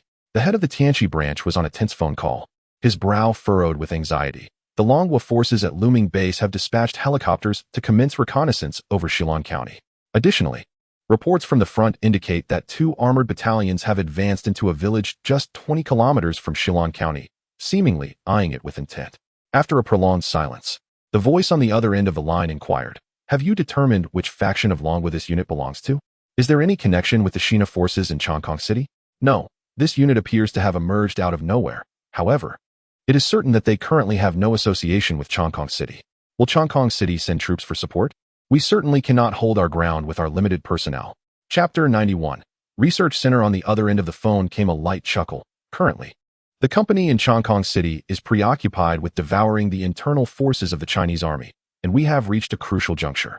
A regiment-level unit need not be concerned. Since they are to assist in the extermination of the zombies in Shilan County, let them do so. We merely need to wait for Chongqing City to finish its business, and then we can reap the rewards of this regiment. You are to withdraw immediately and allow them to engage with the zombies." After uttering these words, the call was abruptly terminated. The person in charge of Shilan County gazed out at the circling helicopter, his expression shifting between uncertainty and contemplation. After a long pause, he sighed and said to his subordinate, "The higher-ups have ordered us to retreat and to avoid direct confrontation with the Luming faction." The subordinate, upon hearing this, could hardly believe it. "It is merely a small regiment. Why does the Chongqing Company not send reinforcements?" The person in charge frowned at the subordinate's words. "The higher-ups have their arrangements. Is it your place to worry? Have you forgotten how the company deals with those who speak out of turn?" At this, the insubordinate subordinate shivered, acutely aware that while many things were unclear, the company's methods of dealing with its own were well known. Many of the Avengers were, in fact, transformed from individuals who had erred within the company. They forcibly implanted agents into the body, converting flesh into war machines, with only about 20 to 30% surviving the transformation to become Avengers. Satisfied with the subordinate's fear, the person in charge smiled and continued, "Rest assured, as long as you diligently serve our company, Apocalyptic Incorporated, rewards will come in due time. Now, let us withdraw our personnel and unleash the modified zombies in Shilan County. If they desire Shilan County, then let them have it." Upon receiving the directive, the players from Apocalyptic Incorporated in Shilan County hurried to the various warehouses of the company. As the iron gate slowly opened, a horde of Lord Zombies, now scarcely resembling humans, stepped forth one after another. At this moment, Yihan, still at the Luming base, remained unaware of the minor stirrings within Shilan County. The arrangements for the walled area had been meticulously planned, yet the situation at the rear of the base could only be described as a scene of devastation. The once war-torn Luming town had undergone further ruin, having been attacked by both the players from Apocalyptic Incorporated and the Aviation Battalion. The remnants of the Luming base were on the verge of becoming mere ruins, with only the school command center and a few remaining residential areas left relatively intact. Under the direction of Yiruashiwe, the engineering corps had commenced repairs within the base, while Lu Tu brought news of the post-war situation. "Commander Yi, here is Minister Ye's report regarding the status of the base. Please review it." Lu Tu handed a stack of papers to Yihan. Yihan glanced over it. Yiruashiwe's report was thorough and meticulous. First addressed was the status of material reserves. Thanks to the timely intervention of the Aviation Battalion, Fuel and food supplies had not suffered significant losses, and the engineering corps was continuously bringing in supplies from outside the base. Various types of oil had reached 400 cubic meters, and food supplies were nearing 700 tons. However, considering the expansion of the troops, the reserve of 400 cubic meters of oil was still insufficient. Yi Ruoxu sensibly added that Yihan must swiftly secure Shilin County. According to estimations, the oil reserves within Shilin County exceed at least 1,000 cubic meters. Beyond the material situation, there is the matter of personnel casualties. After absorbing the surrounding survivors, the base has reached a population of 200. However, during the city defense battle, over 50 survivors lost their lives, while 100 defected, with many sustaining injuries. Currently, there are a substantial 1,000 legitimate survivors at the base, all of whom have been assigned various tasks, either engaging in agricultural cultivation or participating in the reconstruction of the base. The defectors are now toiling away in small mines, and recently, the collapse of one such mine resulted in the tragic deaths of 2 individuals. Furthermore, 5 or 6 defectors, dissatisfied with their work, staged a minor protest. Yihan has issued a directive regarding this matter. Those who do not fulfill their duties shall be reminded to rest well, for there are plenty of others willing to work. In addition to these issues, there are the casualty reports from the Main Vehicle Corps, or rather, the Public Security Department. The Main Vehicle Corps has performed admirably during this conflict, largely due to Commander Lu Tu's leadership. Originally comprising over 100 members, only 90 remain.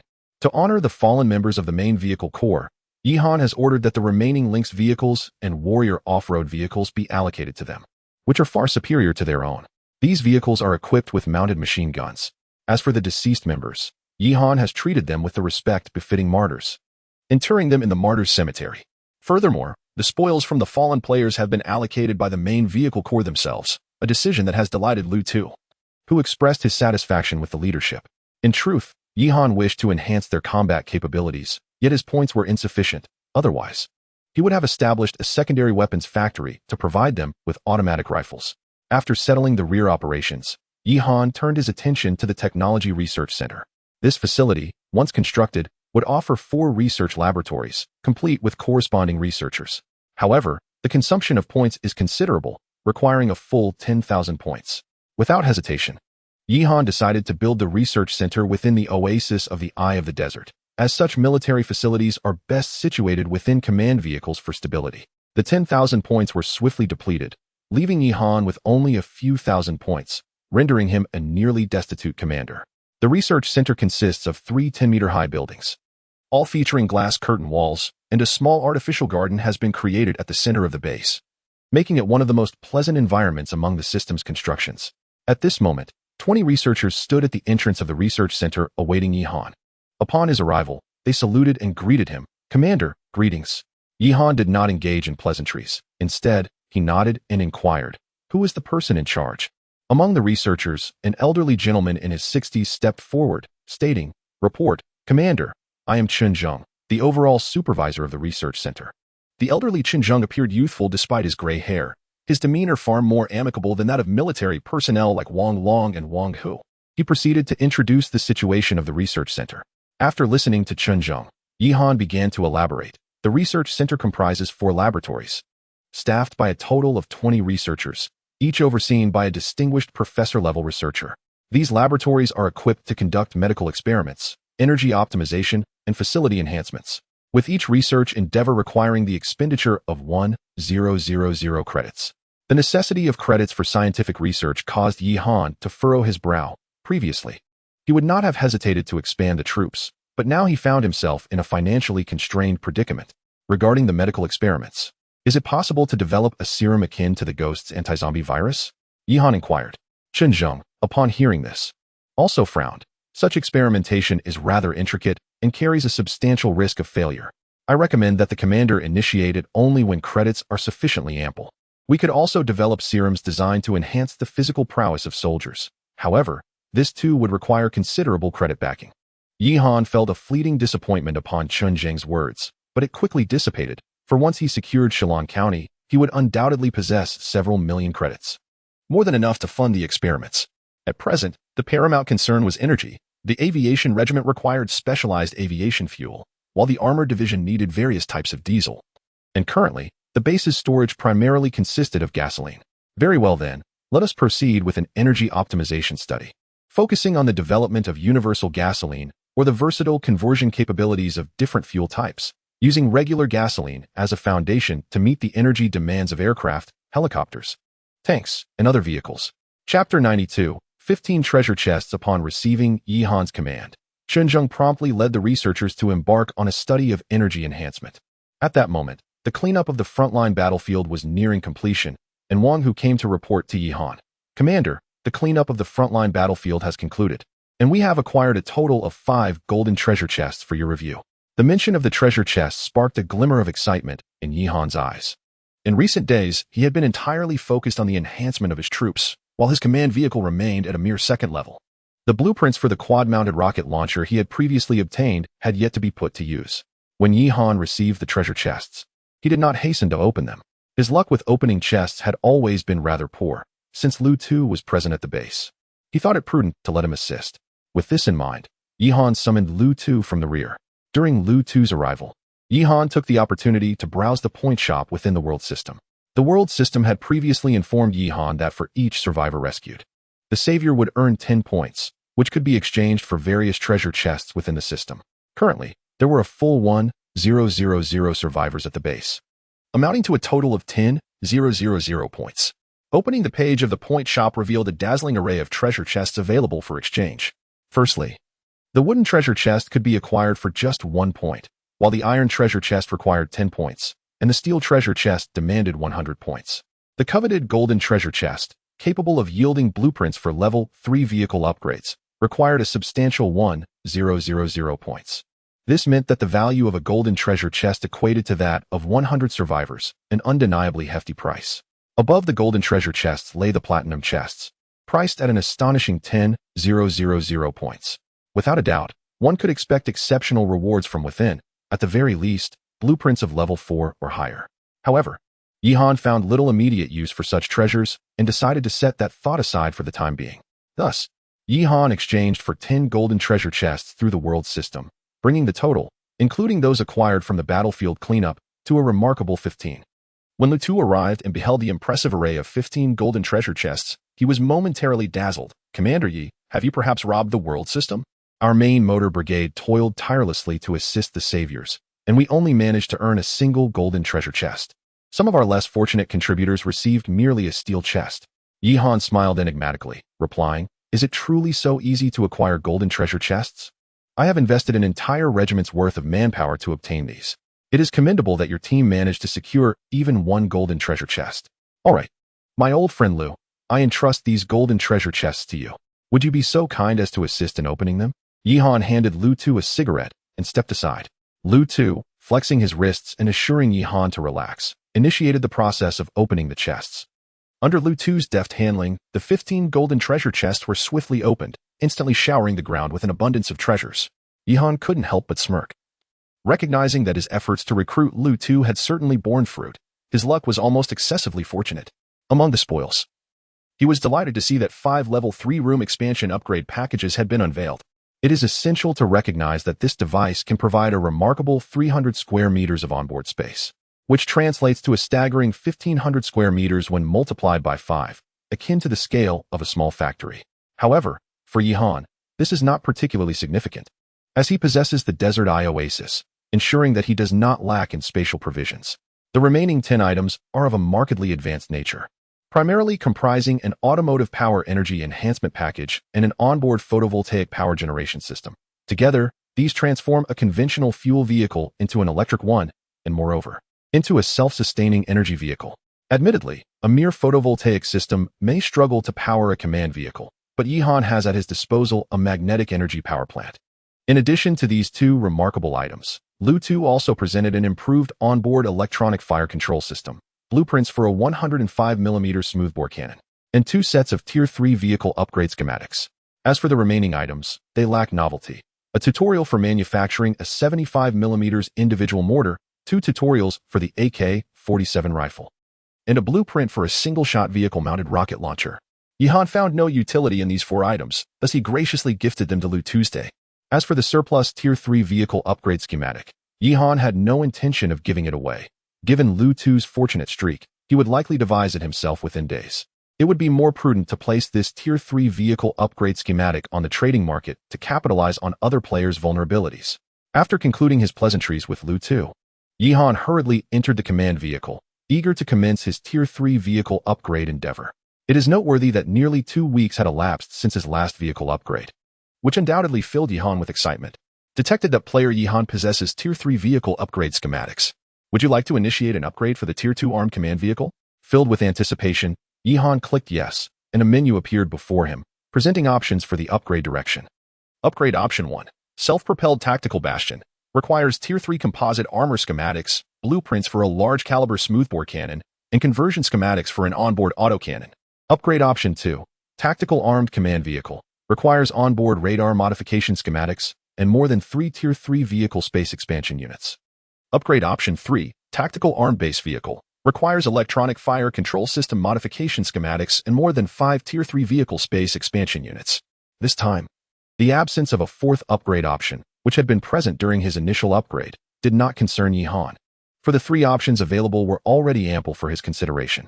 The self-propelled tactical bastion, which necessitates advanced armor schematics along with a large-caliber smoothbore cannon and autocannon, evidently embodies a combat vehicle designed for both offense and defense, implying a deployment to the front lines.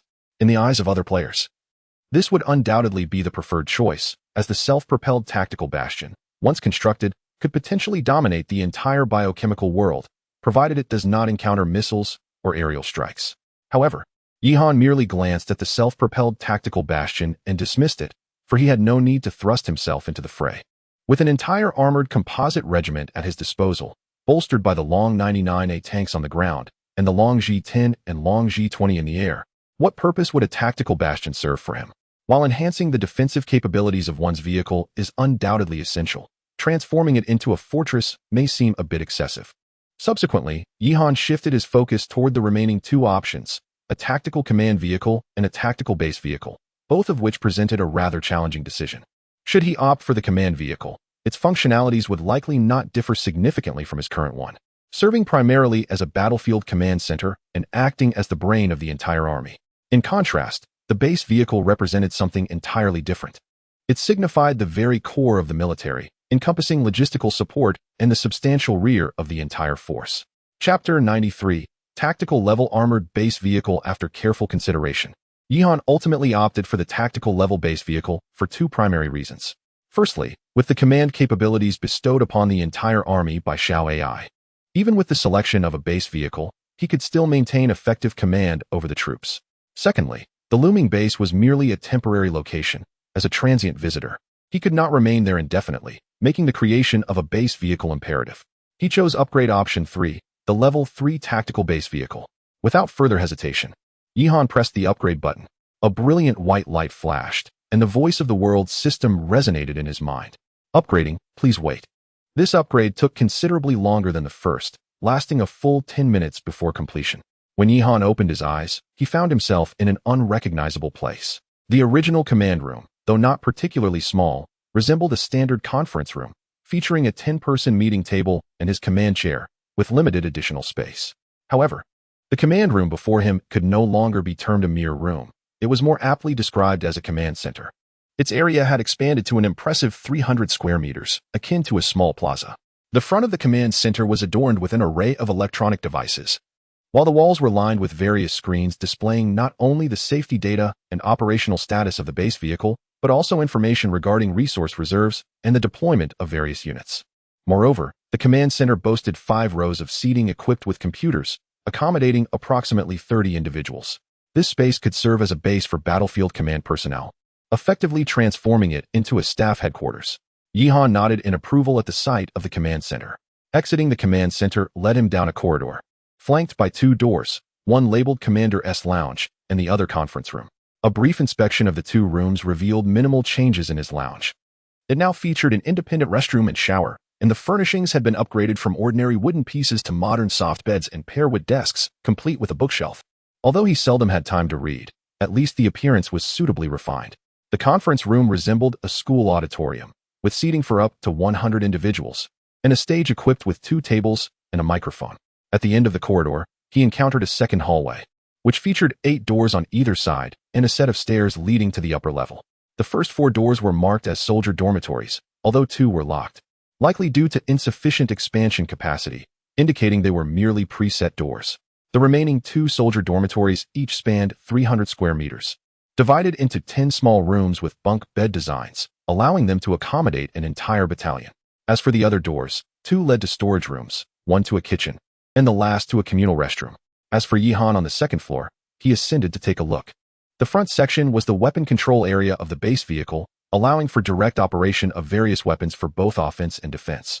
The latter part opened into the interior of the oasis of the Desert Eye, which housed not only the tank factory, arms factory, and research center but also vast expanses of woodland. After touring the base vehicle, Yihan hurriedly emerged to observe the exterior, and a single glance left him astounded. Compared to the secondary command vehicle, the base vehicle was colossal, towering nearly 3 stories high and stretching the length of 2 railway carriages. With its original 4 front and 8 rear tires replaced by a semi-track design, this meant the base vehicle could navigate various complex terrains, provided that maintenance and upkeep were adequately performed. After all, tracks are prone to malfunction. However, for Yihan, who had an engineering battalion and engineers at his disposal, this posed no concern. Based on Yihan's estimates, when the base vehicle was on the highway, it would occupy both lanes entirely, rendering the notion of crossing lines irrelevant. He mused, will it grow any larger? If it does, won't it collapse the road? Subsequently, Yihan loaded all the other blueprints in the quadruple rocket launcher onto the base vehicle. At this moment, the weaponry section of the base vehicle boasted not only a 105mm rifled gun but also a quadruple rocket launcher, an anti-aircraft machine gun, and a mounted machine gun. In terms of firepower, it far surpassed the infantry fighting vehicles and tanks acquired through the system's exchange. Furthermore, the base vehicle had undergone modern modifications, featuring an electronic fire control system, a primary onboard radar, and a power energy system with photovoltaic devices, thus significantly reducing its reliance on fossil fuels. The only drawback lay in its defensive capabilities, as it still utilized secondary steel armor and bulletproof glass. Nevertheless, this was a minor issue. After all, no one could breach an armored battalion to reach him unless he took the base vehicle out himself. And Yihan could easily acquire what he needed through the trading market. Gazing at the massive base vehicle, Yihan suddenly had a notion. If machine gun bunkers could be constructed on the surrounding walls, could the development of his base vehicle lead to the installation of automated defense machine guns and gun emplacements from the Xiao AI system? If such equipment could be mounted on the base vehicle, it would indeed be remarkable, transforming it into something akin to a self-propelled tactical fortress. While Yihan was indulging in visions of the future, Lu Tu returned to check on the enhancements Yihan had made. Upon a single glance, Lu Tu stood frozen in place. Commander Yi, this is rather extravagant, isn't it? Others level 3 vehicles are large, but not to this extent. It resembles a level 4 vehicle. Lu Tu remarked, astonished. Hearing Lu Tu's words, Yihan looked at him quizzically. Others level 3 vehicles? Has someone else also upgraded to level 3? I have only just reached level 3 after enduring much to get here. My progress has been swift. How could anyone be ahead of me? Of course there are. Not everyone possesses hands as dark as yours, Lu Tu jested with a chuckle. Yihan, feeling somewhat speechless, responded, could it possibly be your faction, the main car group? Not at all.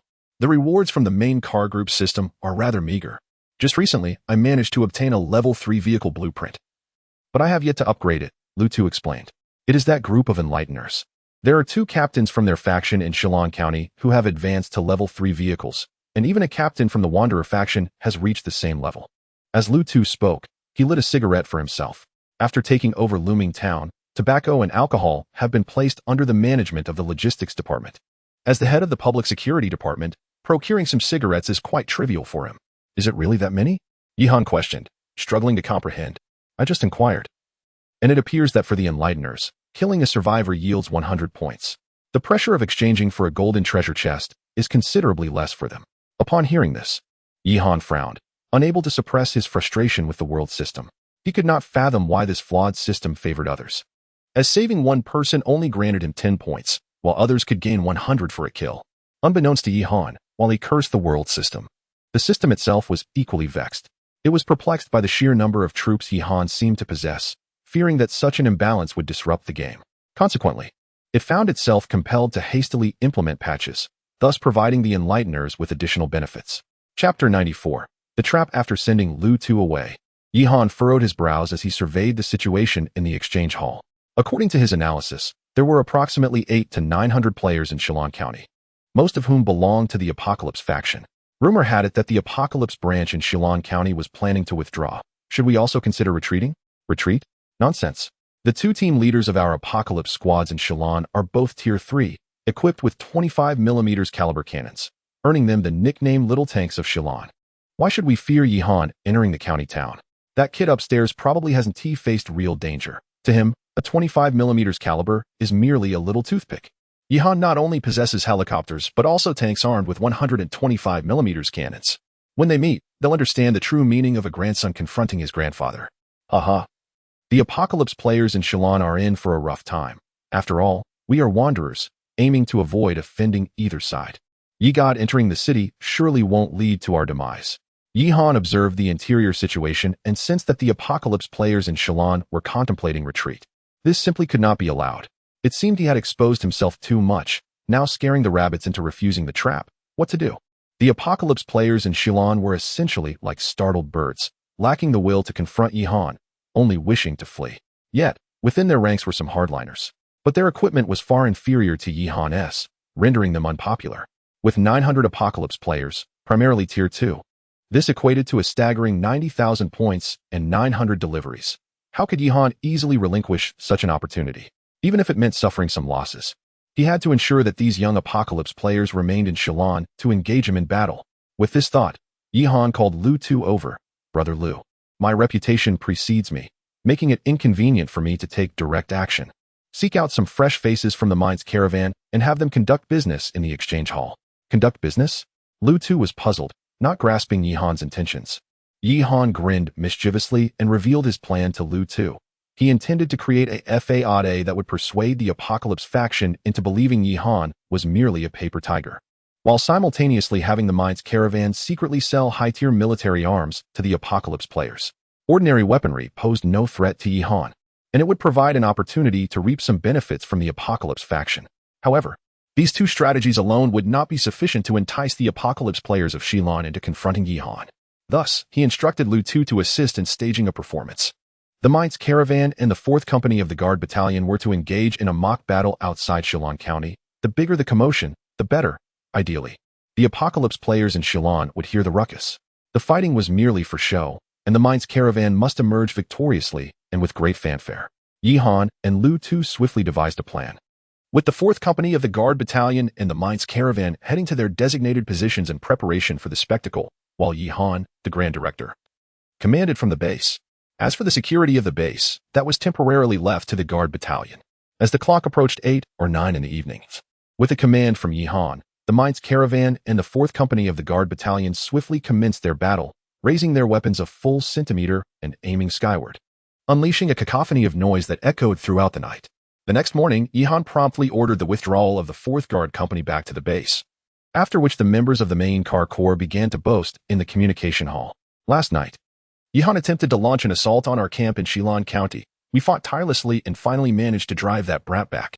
Ha ha, it's laughable. Yihan's troops are utterly incompetent, unable to even steady their weapons while pretending to be a regular army. Primarily, our convoy has recently acquired some formidable weaponry, including numerous mounted machine guns and mortars. What have we to fear from Yihan? One word, we strike. As the main car corps reveled in their triumph, the apocalyptists began to emerge, intrigued. Is it true?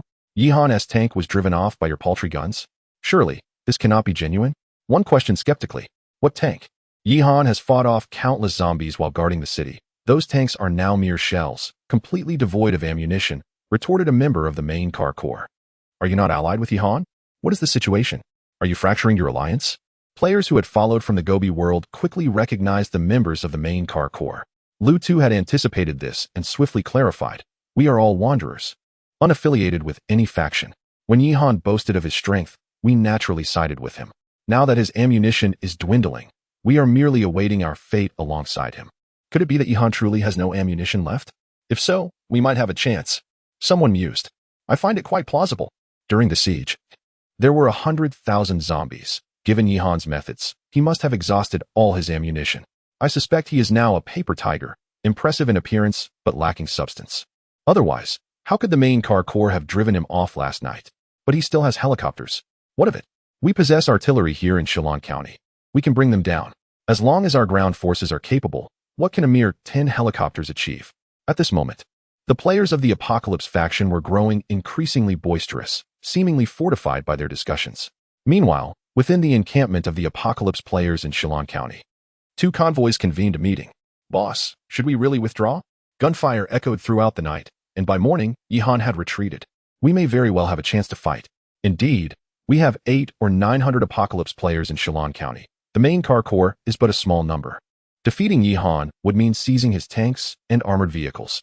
If we do not act now, allowing Shillong County to slip from our grasp, it will be difficult to contend with Yihan once he resupplies his ammunition."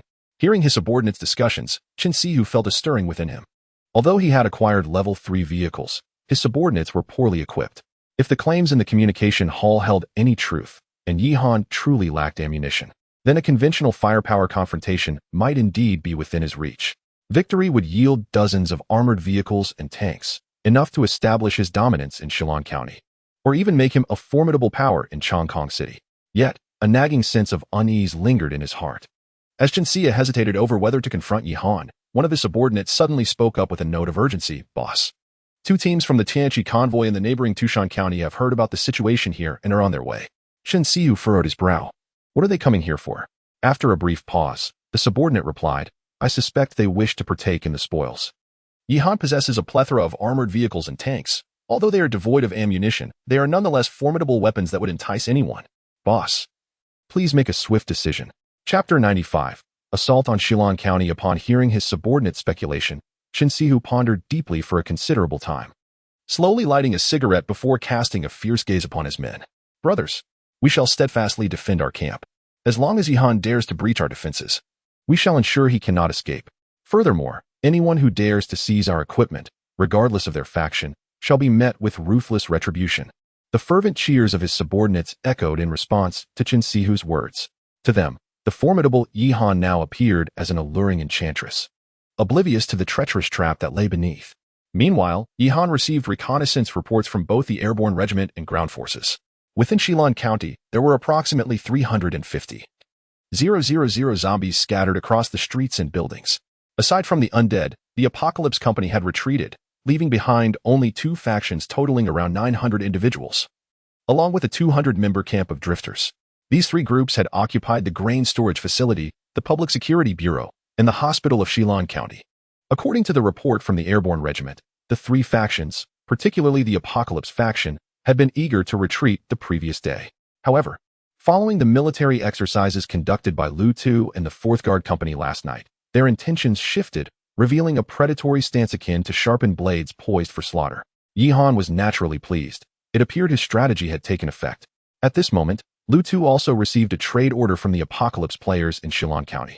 At Yihan's behest, Lu Tu sold them a substantial quantity of automatic weapons and wooden hand grenades, in addition to 30 75mm mortars.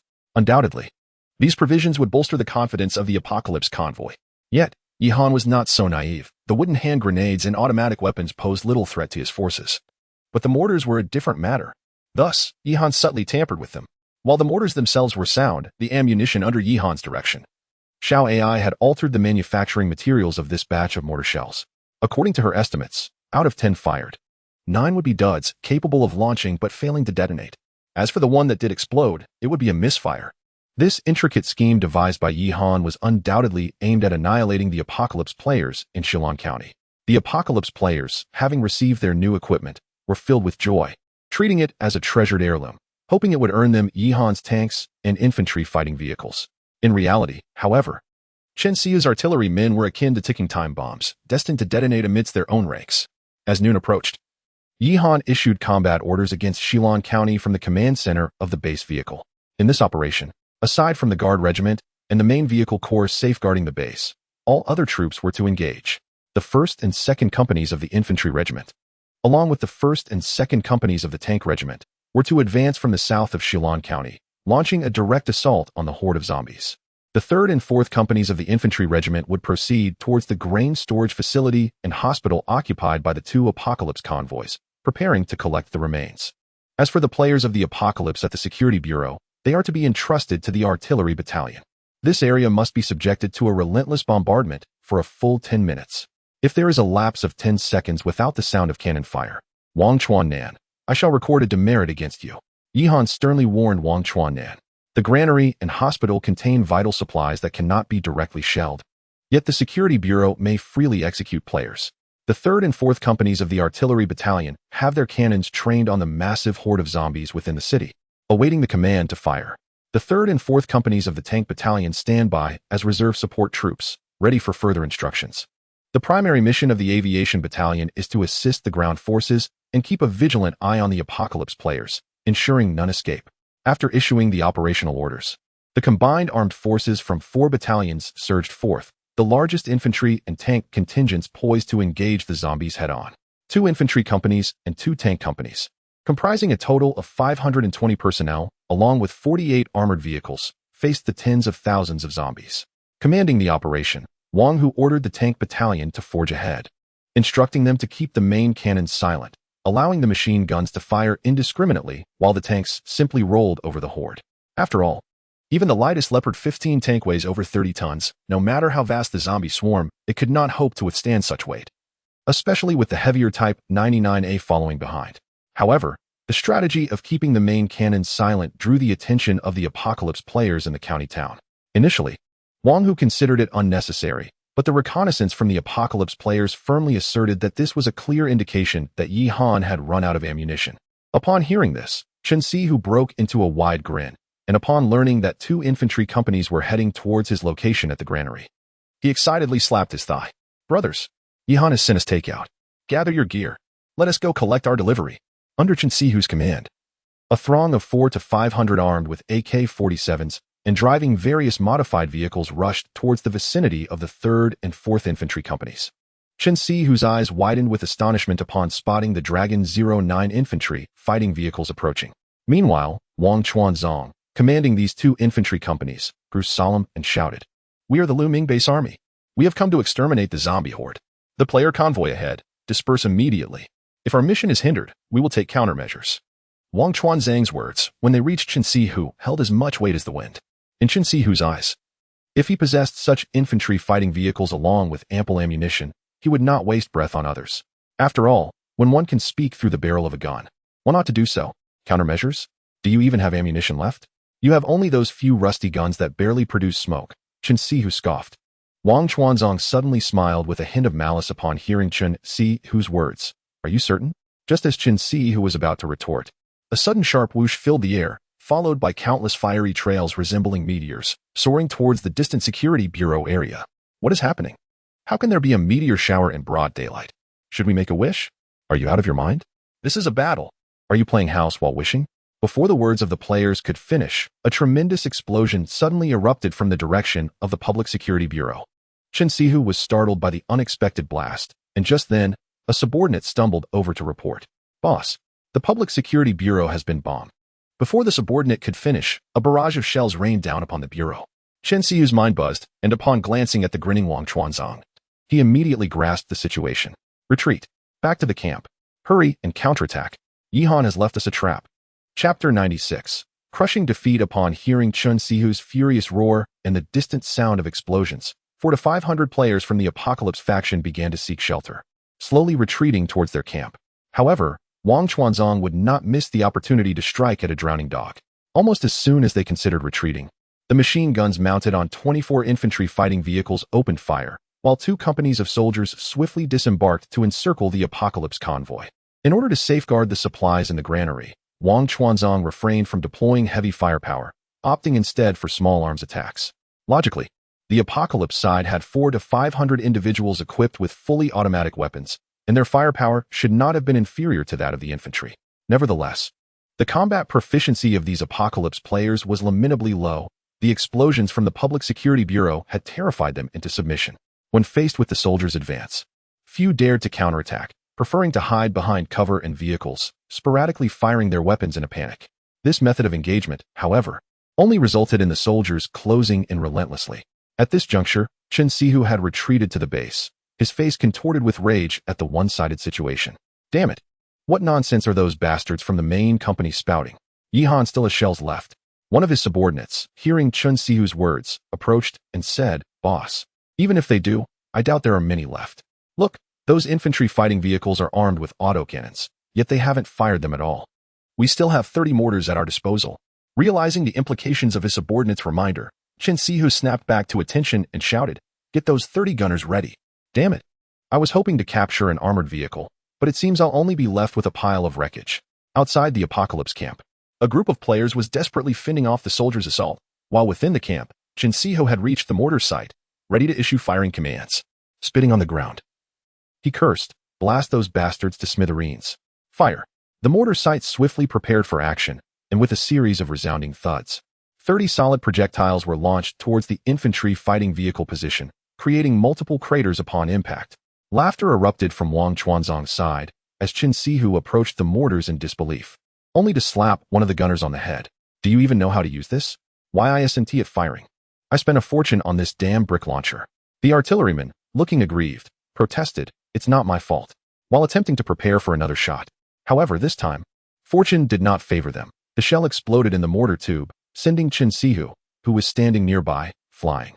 Dazed and bewildered, Qin Shihu suddenly grasped the gravity of the situation, blood spilling from his mouth as he loudly screamed, "Yihan, I curse you." Yet, before he could finish his sentence, he was choked by his own blood and collapsed.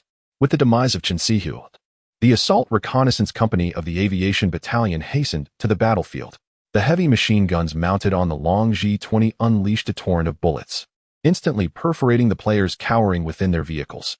The two infantry companies swiftly advanced into the grain storage facility, leading to a veritable massacre.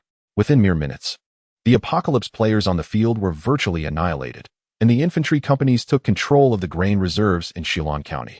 Simultaneously, the player camps at the Shillong County Public Security Bureau and the hospital were entirely eradicated. The vagrants at the hospital were largely lackeys of the Apocalypse faction, many of whom had previously obstructed the main company from reaching the rescue base, thus justifying their fate. Report to Commander. This is the 4th Company of the Infantry Battalion. The grain storage has been secured. Report to Commander.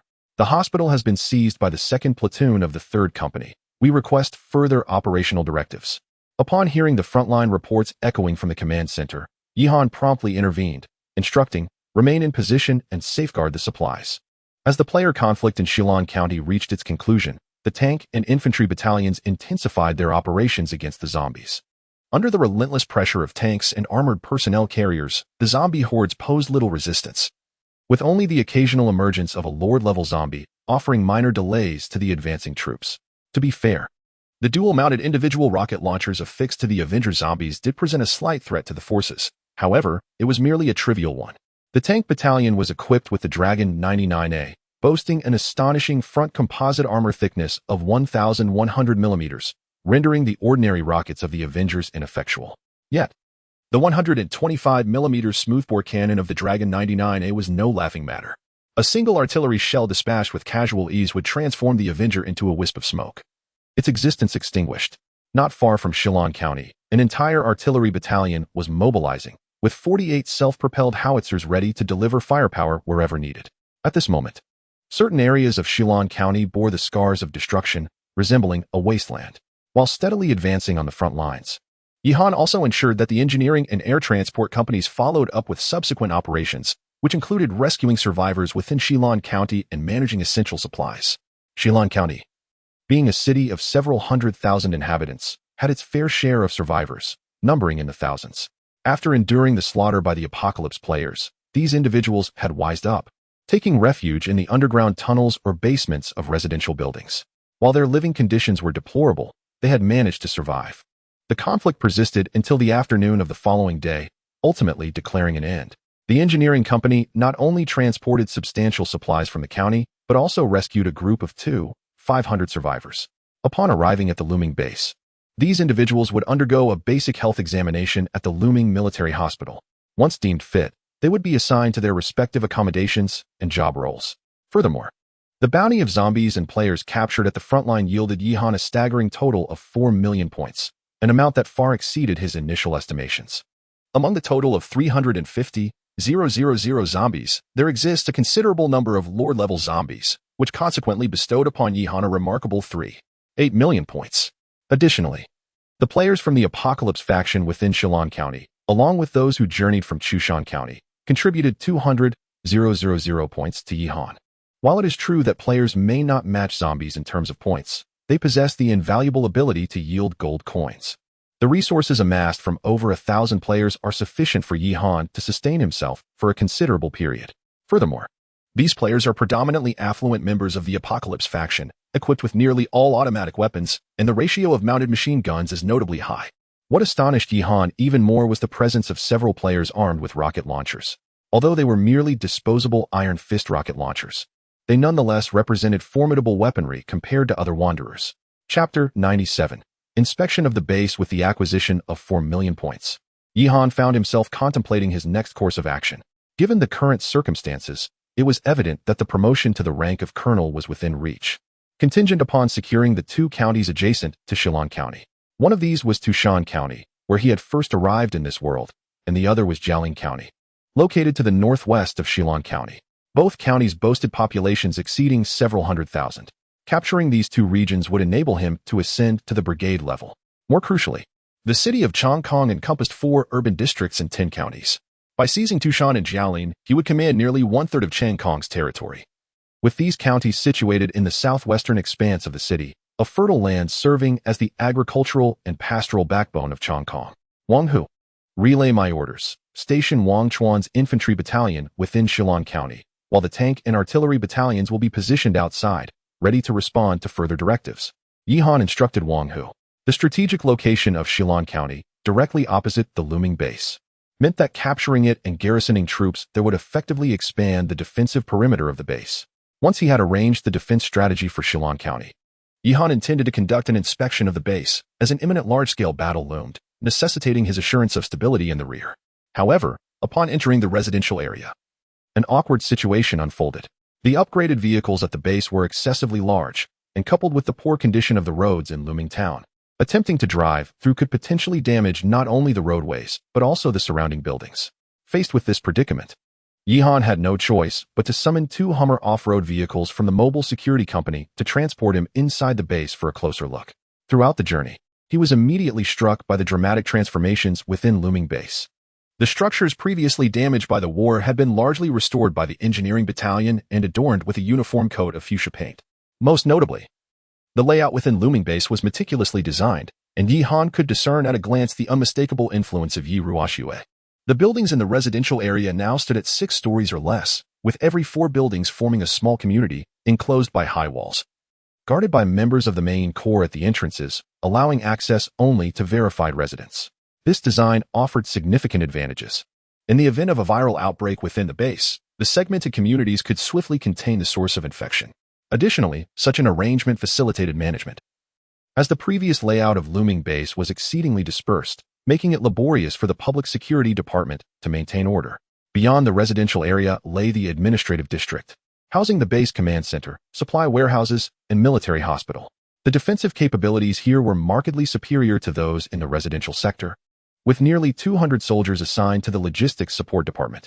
At that moment, engineering vehicles were continuously departing, evidently on missions to procure supplies from Shillong County. In addition, the camp of the Wang Long Guard Battalion is stationed here, where dozens of various types of infantry fighting vehicles and off-road vehicles, all brand new, are parked in the school parking lot. 2 guard platoons appear to be undergoing rigorous training, with 60 soldiers, each burdened with backpacks towering above them, jogging in unison. Yi Han nodded in approval.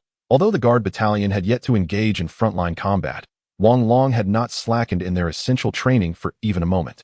Each intersection leading to the school command post is reinforced with checkpoints manned by soldiers from the guard battalion. Upon recognizing Yi Han, the soldiers promptly raised their hands in salute. Subsequently, Yi Han surveyed the situation in the rear work area. The open land behind the valley had been transformed into farmland, where thousands of people were diligently laboring. In addition to agriculture, the base's livestock industry had not been neglected. Survivors were herding the dairy cows that Yi Han had procured among the hills behind the valley, and the few chickens from earlier had now developed into a burgeoning flock. At this moment, Wang Long, standing beside Yi Han, added, "Commander, the management of the rear work area has consistently been the responsibility of the Mainz Motorized Regiment, while the Mobile 4th Company of the Guard Battalion conducts periodic patrols. Furthermore, learning from previous experiences, I have dispatched platoon-level units to occupy the high ground in the rear mountains to prevent any intrusions, and the Mainz Motorized Regiment will also have personnel patrolling the area." Upon hearing Wang Long's update, Yi Han nodded with satisfaction. It appeared that the base had stabilized, with defenses as solid as a fortress. The perimeter was guarded by 3 armored battalions stationed in Shillong County, while the interior was secured by the guard company. The current population of survivors had exceeded 5,000, and regular production activities had commenced in an orderly fashion. After familiarizing himself with the situation at the base, Yihan returned to the base vehicle and glanced at his 4 million points, deciding to invest a portion to enhance his capabilities further. At that moment, the only unit within the entire army that was not fully staffed was the 141st Cavalry Special Operations Regiment, including the 4 female soldiers previously dispatched to protect his sister. The 141st unit totaled 30 personnel. Following the upgrade to battalion-level capacity, the maximum summonable number had increased to 120. After some contemplation, Yihan resolved to transform the 141st Cavalry Special Operations Regiment into a specialized operations company under his command. The soldiers of the 141st Cavalry were fully capable of meeting the demands of special operations. Yihan first spent 72,000 points to fully staff the 141st Cavalry Special Operations Regiment, and then proceeded to construct several previously unbuilt structures that required no points. He initiated the construction of a Level 1 aviation weapons factory, investing 5,000 points. Upon completion, he manufactured 6 multi-purpose C-5 helicopters and 10 Hummingbird rotorcraft. These aircraft were not intended for his own forces. Should the 141st Cavalry require aerial support, the aviation battalion's Z-10 and Z-20 helicopters would adequately fulfill their needs. Yihan's decision to procure these 6 outdated Longji-5 helicopters was primarily intended for allocation to the main vehicle brigade. The presence of such equipment significantly enhances their capacity to maintain stability at the base and conduct patrols. As for the lack of piloting skills, this can easily be remedied by having the aviation battalion's pilots provide instruction. Subsequently, Yihan established a secondary arms factory located within the oasis of the Desert Eye. The previous siege warfare had revealed a critical issue. The combat capability of Lu Tu's main brigade was alarmingly inadequate. Although the morale of the main personnel did not lag behind that of the Apocalypse players, their equipment was woefully inferior. Currently, the Apocalypse players are predominantly outfitted with fully automatic weapons. AUGs, AK-47s, and M16s are plentiful, along with a variety of advanced rocket launchers. Chapter 98, Army Officer Training Center. Due to the various benefits provided by the Apocalypse faction, they have significantly outpaced Lu Tu and his band of drifters in terms of equipment. During the siege, the Mines Corps confronted Apocalypse players armed with submachine guns and semi-automatic weapons from the Second World War. Had it not been for the intervention of the Aviation Battalion, the Mines Corps would likely have faced complete annihilation. Upon the establishment of a secondary arms factory, Yihan promptly instructed Lu Tu to swiftly tally the current number of members in the Mines Corps and resolved to utilize his accrued points to procure a new set of equipment for them. A Type 95 rifle costs merely 60 points. Even if he outfitted the entire Mines Corps, the expenditure would be trifling for Yihan at this juncture. After all, he had already spent 200,000 points on just one battalion. Such a modest sum was akin to a mere scratch.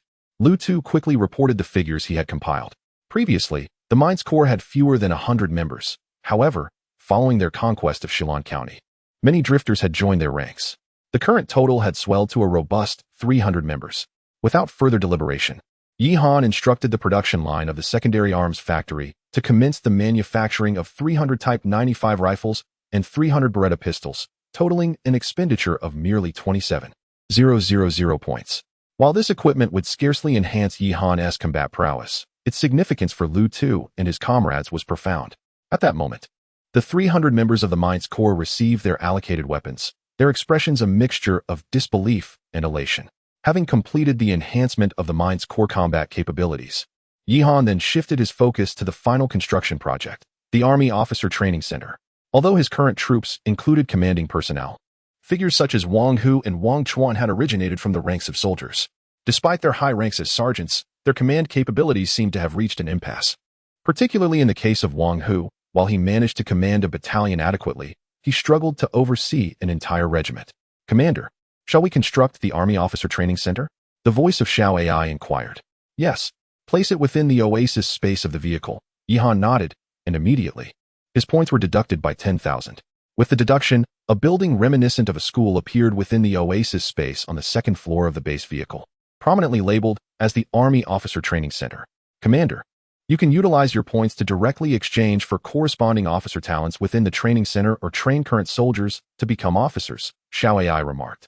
Yihan approached the control panel at the entrance of the building, scrutinizing it carefully. A basic training or exchange costs 2,000 points, while advanced training requires 5,000 points, allowing for the selection of 3 types of officers: the battlefield commander type, the battlefield staff type, and the logistics management type. After some contemplation, Yihan decided to have Wang Long enter first to test the waters, as he was conveniently close at hand. With the deduction of 2,000 points, Wang Long entered the Army Officer Training Center, his brow furrowed in distress.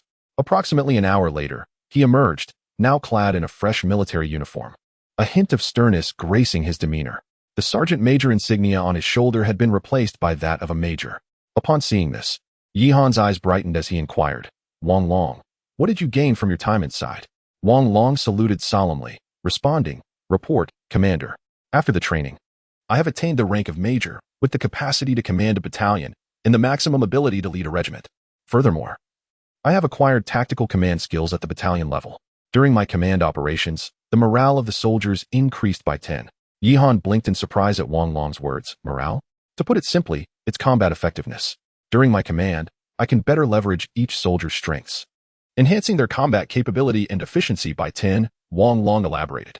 A grin spread across Yihan's face, realizing the Army Officer Training Center was indeed a worthy investment. Essentially, 2,000 points could elevate a battalion's combat strength by 10. This was already quite a bargain.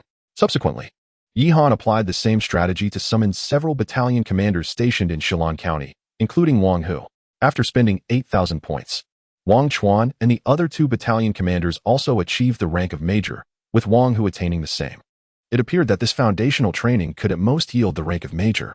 After enhancing the officers under his command, Yihan was not inclined to stop there.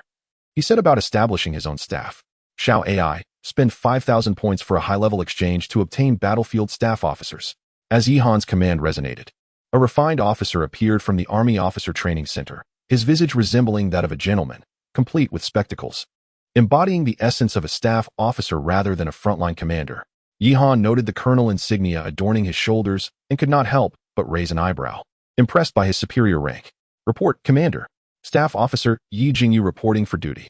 The newly summoned staff officer saluted Yihan. After returning the salute, Yihan directly inquired, "What capabilities do you possess?" Given that Wang Long had merely attained the rank of major and could enhance a battalion's combat strength by 10, it seemed only reasonable for this colonel to present something substantial. Yi Jingyu nodded and replied, "I can provide operational deployment and tactical arrangements for a division-level unit, primarily offering intellectual support to the entire army. Under my command, a division can enhance its combat effectiveness by 10, a brigade by 15, and a regiment by 20. Upon hearing Yi Jingyu's words, Yihan could not help but marvel at the value of the offerings within the Shaoai system. He promptly exchanged for 8 major staff officers, 1 colonel logistics officer, and 6 major logistics officers through the Army Officer Training Center. The major's staff directly collaborated with Yi Jingyu, establishing a command center within the base vehicle to form a staff department, thereby providing strategic support for the operations of the entire army. Meanwhile, all logistics officers were assigned to the Logistics Management Department to assist in coordinating the logistical support across the military. After these arrangements, Yihan's forces could finally be regarded as a complete regular army. Previously, Yihan's troops were merely composed of soldiers and equipment, relying solely on sergeant-level commanders like Wang Hu for leadership, while logistics management was handled by those lacking expertise. However, the situation has now transformed.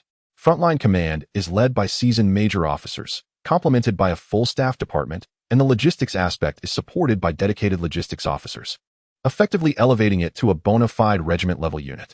Chapter 99. D-Class Human Transformation Serum. After completing these tasks, Yihan's points hardly changed. After all, the operations yielded only a few thousand points, while he possessed a staggering 4 million points. At this moment, Yihan's forces were finally at full capacity, with the total number of soldiers, including officers, approaching 3,000. Now, he merely needed to accumulate enough points to await his promotion to brigade commander. However, as Yihan's combat strength further escalated, a meeting was convened at the Tianchi branch in Chongqing City, attended by the county-level leaders. The Shina forces from Luming had successfully captured Shilin County. According to reconnaissance results, this unit boasted at least 50 armored vehicles, all of the latest models from the Dragon Kingdom, and their combat capability was not to be underestimated. The person in charge of Shilin County spoke with a grim expression. "What do you mean by not to be underestimated? They are merely a regiment. Currently, a division from the Dragon Kingdom in Chong Kong City, is thoroughly restricted. How much of a storm can a single regiment stir?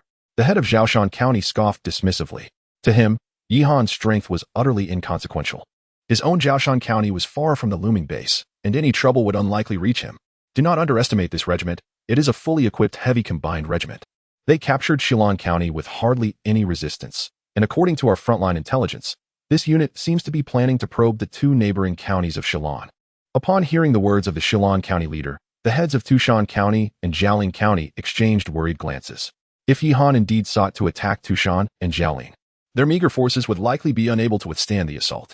They would end up, like the leader of Shillong County, as lost souls. Seemingly sensing the oppressive atmosphere at the table, a frail old man seated in the center suddenly inquired, "How many awakened individuals are there in Tushan and Jialing?"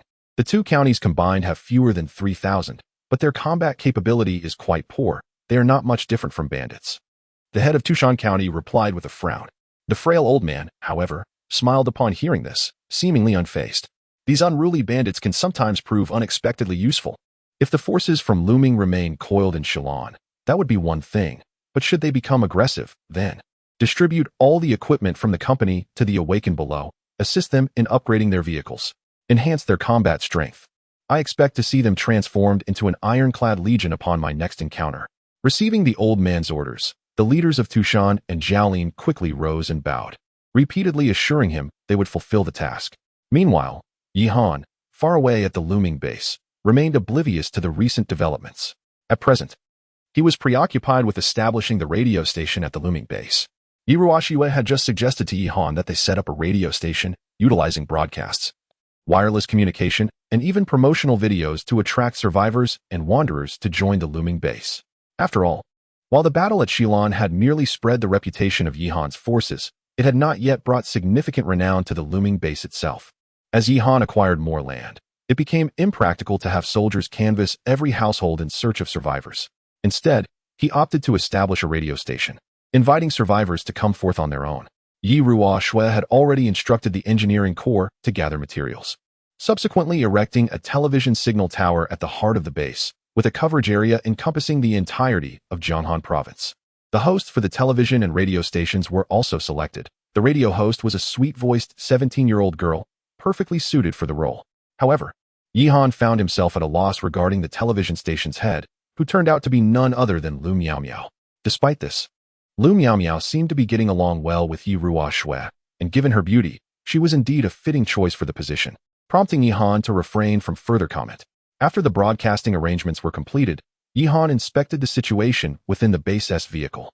The cultivation chamber was providing fresh vegetables daily, which were essentially reserved for Yihan, as the mere 100 square meters of space could scarcely supply the entire base. Encouraging news arrived from the Technology Research Center. The energy conversion issue Yihan had previously tasked them with had been resolved. The center had developed an energy conversion machine capable of producing universal oil energy, ensuring that Yihan's armored units would not suffer from a lack of diesel. Subsequently, Yihan allocated a substantial sum of 10,000 points to initiate research in all 4 laboratories, focusing on the development of human enhancement serums.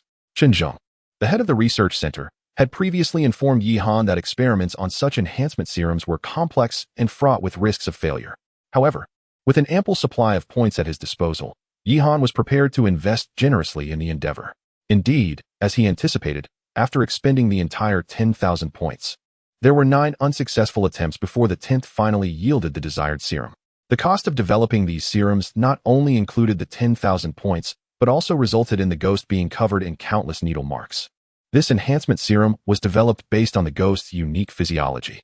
As a hero-class individual, the ghost possessed immunity to biochemical viruses and exhibited extraordinary individual combat capabilities, all stemming from his modified constitution. Commander, this is a D-class human enhancement serum derived from the ghost. Our experiments indicate that upon injection, it grants immunity to biochemical viruses and enhances physical capability. However, due to its basis in a C-class hero's biology, the serum's quality is limited to D-class and will not bestow the same combat prowess as the ghost. Hearing Chun Zheng's report, Yihan's eyes brightened. The mere fact that it could provide immunity to biochemical viruses was significant, and the potential for enhancing physical abilities was remarkable. Yihan could only imagine the uproar this serum would cause in the trading market. How many of these serums have you produced? Yihan inquired, turning to Chunjung. Commander, we currently have only 3 doses available, as the production of this serum requires the blood of a C-class hero. Upon hearing Chunjung's words, Yihan could not help but turn to look at the Phantom.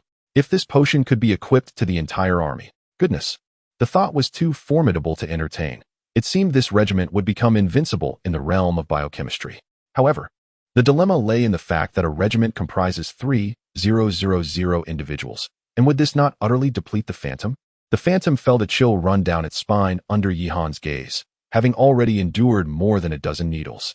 It felt as if it were being coerced into donating blood. Though its constitution was robust, the process of regeneration required time. Commander, please, no more. I have not a single drop left. The Phantom implored pitifully. Observing the Phantom's condition, Yihan felt somewhat conflicted.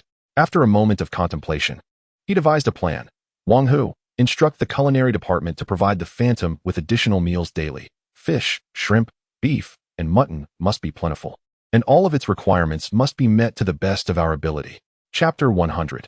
The awakening. Upon hearing Yihan's words, Wang Hu had already surmised the situation. His expression a complex tapestry of envy and sympathy. It was a curious blend that left him in a state of uncertainty. Meanwhile, the ghost was utterly bewildered. What did this mean? Was it a death sentence? Was the commander truly intent on sacrificing him for some concoction? Such a fate would indeed be dire.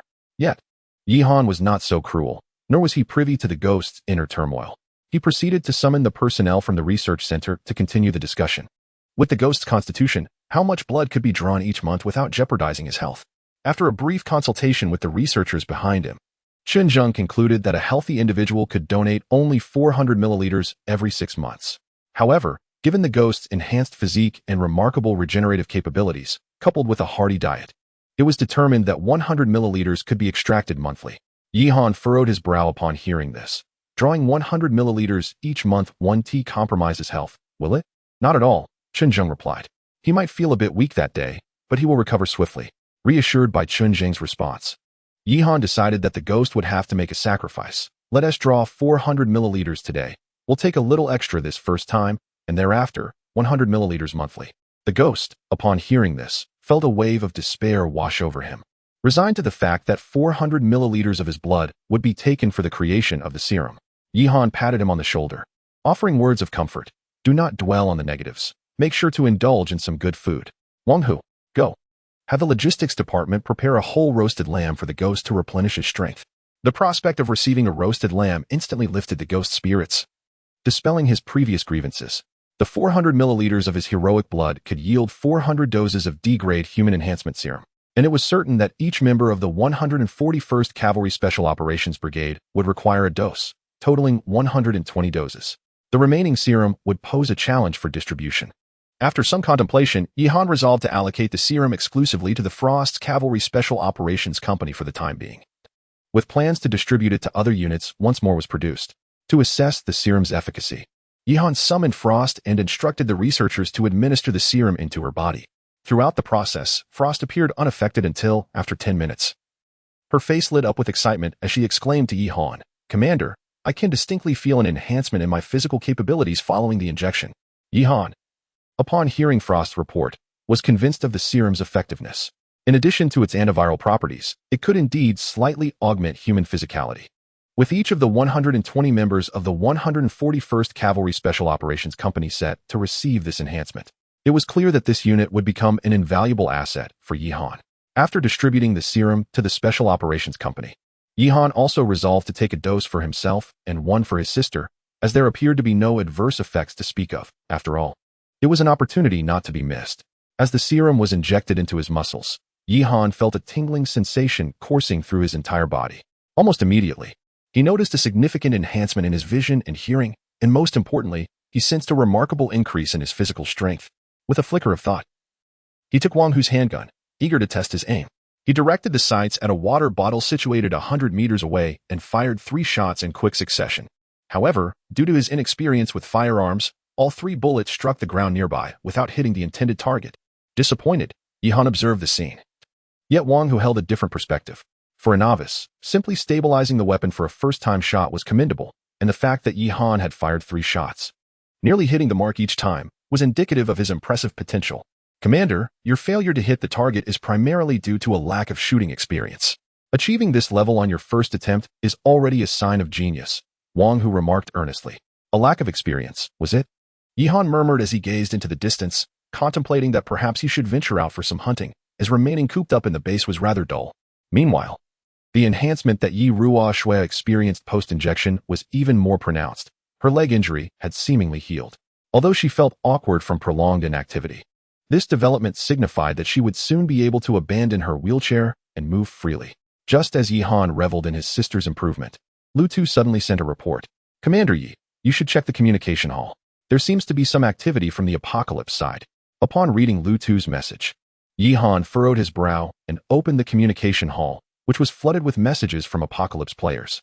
What on earth is happening at headquarters? Why are they suddenly distributing so many valuable items? I just received a 15mm armored vehicle upgrade, and my vehicle is now at level 3. It's practically indistinguishable from an armored car. Armored car? Just look at mine. Apocalypse sent me the blueprints for an 85mm rifled cannon. I'm about to transform into a tank. Wait, why is Apocalypse being so generous all of a sudden? It feels a bit suspicious. Are they expecting us to go to war? Have you noticed that most of the recipients are players from Tushinshan and Jialing counties? I suspect these two regions are gearing up for conflict, which is why Apocalypse is hastily arming us. Fear what?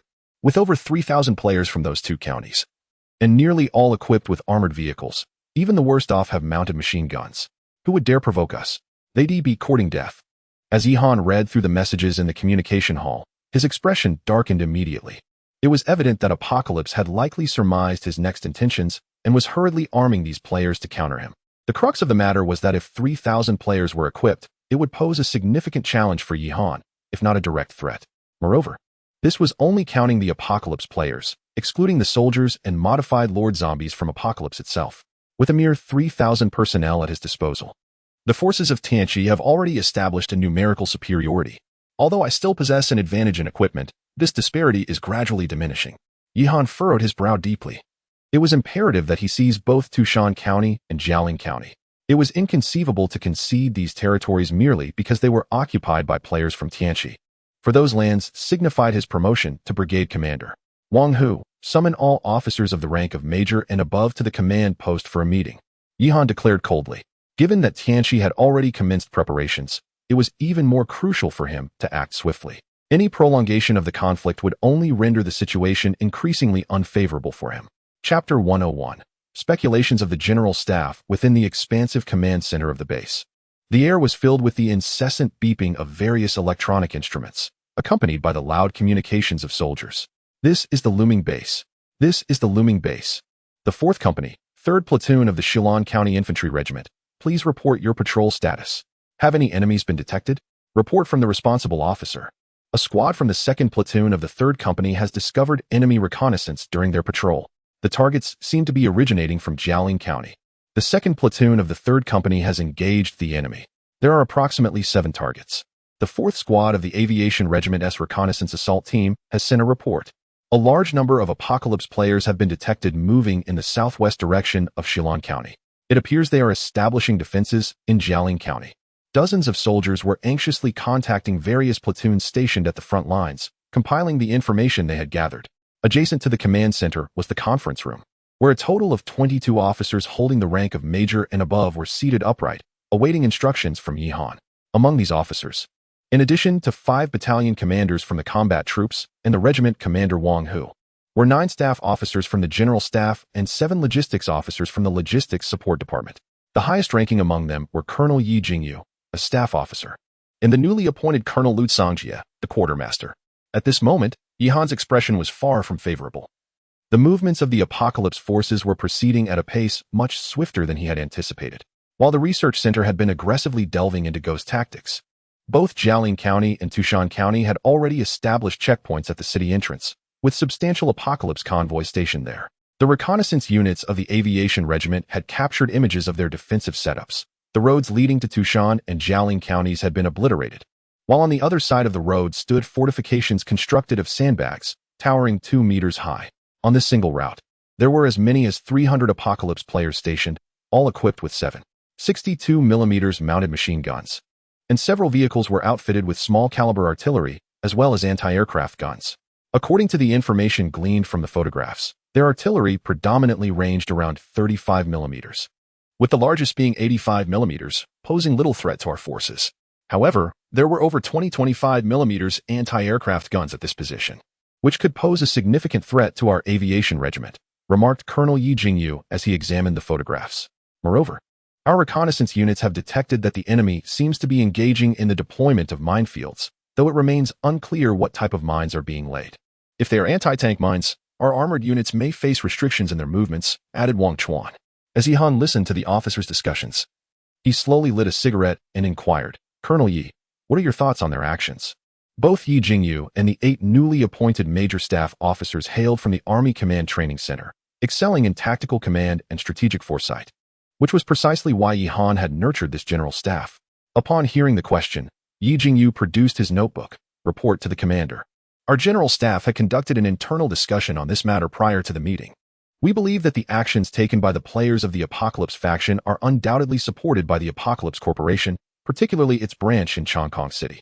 Otherwise, the players from Tushan and Jialing counties would not have converged and coordinated their actions in such a short span of time. And the dubious origins of their equipment further raise suspicions. Furthermore, it is likely that the Apocalypse Corporation, having recognized the formidable strength of our military following the liberation of Shillong County, hastily organized a defense. We also have certain conjectures regarding the previous non-resistance exhibited by Shillong County. Upon hearing Yi Jingyu's words, a hint of gravity crossed Yihan's features. Could it be that the non-resistance of Shillong County stemmed not from an awareness of their inferiority but from overconfidence? Our speculation suggests that the lack of resistance in Shillong County was partly due to underestimation, and partly because their superiors were perhaps unable to come to their aid. In light of the immense pressure from our forces, Tushan and Jiaolin could only muster a defensive stance by organizing players to resist, rather than dispatching direct support. This line of thought compelled Yihan to ponder deeply. Indeed, the Hans Huang team encountered the forces of the Apocalypse Corporation while on a mission to Shillong County. Yet the shadow of the army was absent when it came to the actual assault on Shillong. While the defenses of Tushan and Jiaolin are significantly stronger than those of Shillong, the extent of support provided by the Apocalypse Corporation to the players indicates a genuine desire to prevent the fall of these two counties. However, why does the Apocalypse Corporation in Chongqing City not send troops for direct assistance? Surely, their military forces would surpass those of the players? The current predicament can only suggest that the Apocalypse Corporation in Chongqing City is stretched thin, or perhaps they intend to reap the benefits of others' efforts. Although the players of the Apocalypse faction belong to the same camp, they are auxiliary forces rather than true allies. So how could the Apocalypse Corporation allow them to grow too powerful? To illustrate, the players of the Apocalypse faction are akin to watchdogs raised by the company. They are fed just enough to perform their duties, but should they become too strong or well-fed, the risk of them turning against their master increases. It appears that the greatest peril in this battle does not lie with the 3,000 players of the Apocalypse faction, nor with the nearly 1 million zombies within the city, but rather with the hidden machinations of the Apocalypse Corporation in Chongqing City, Yihan murmured to himself.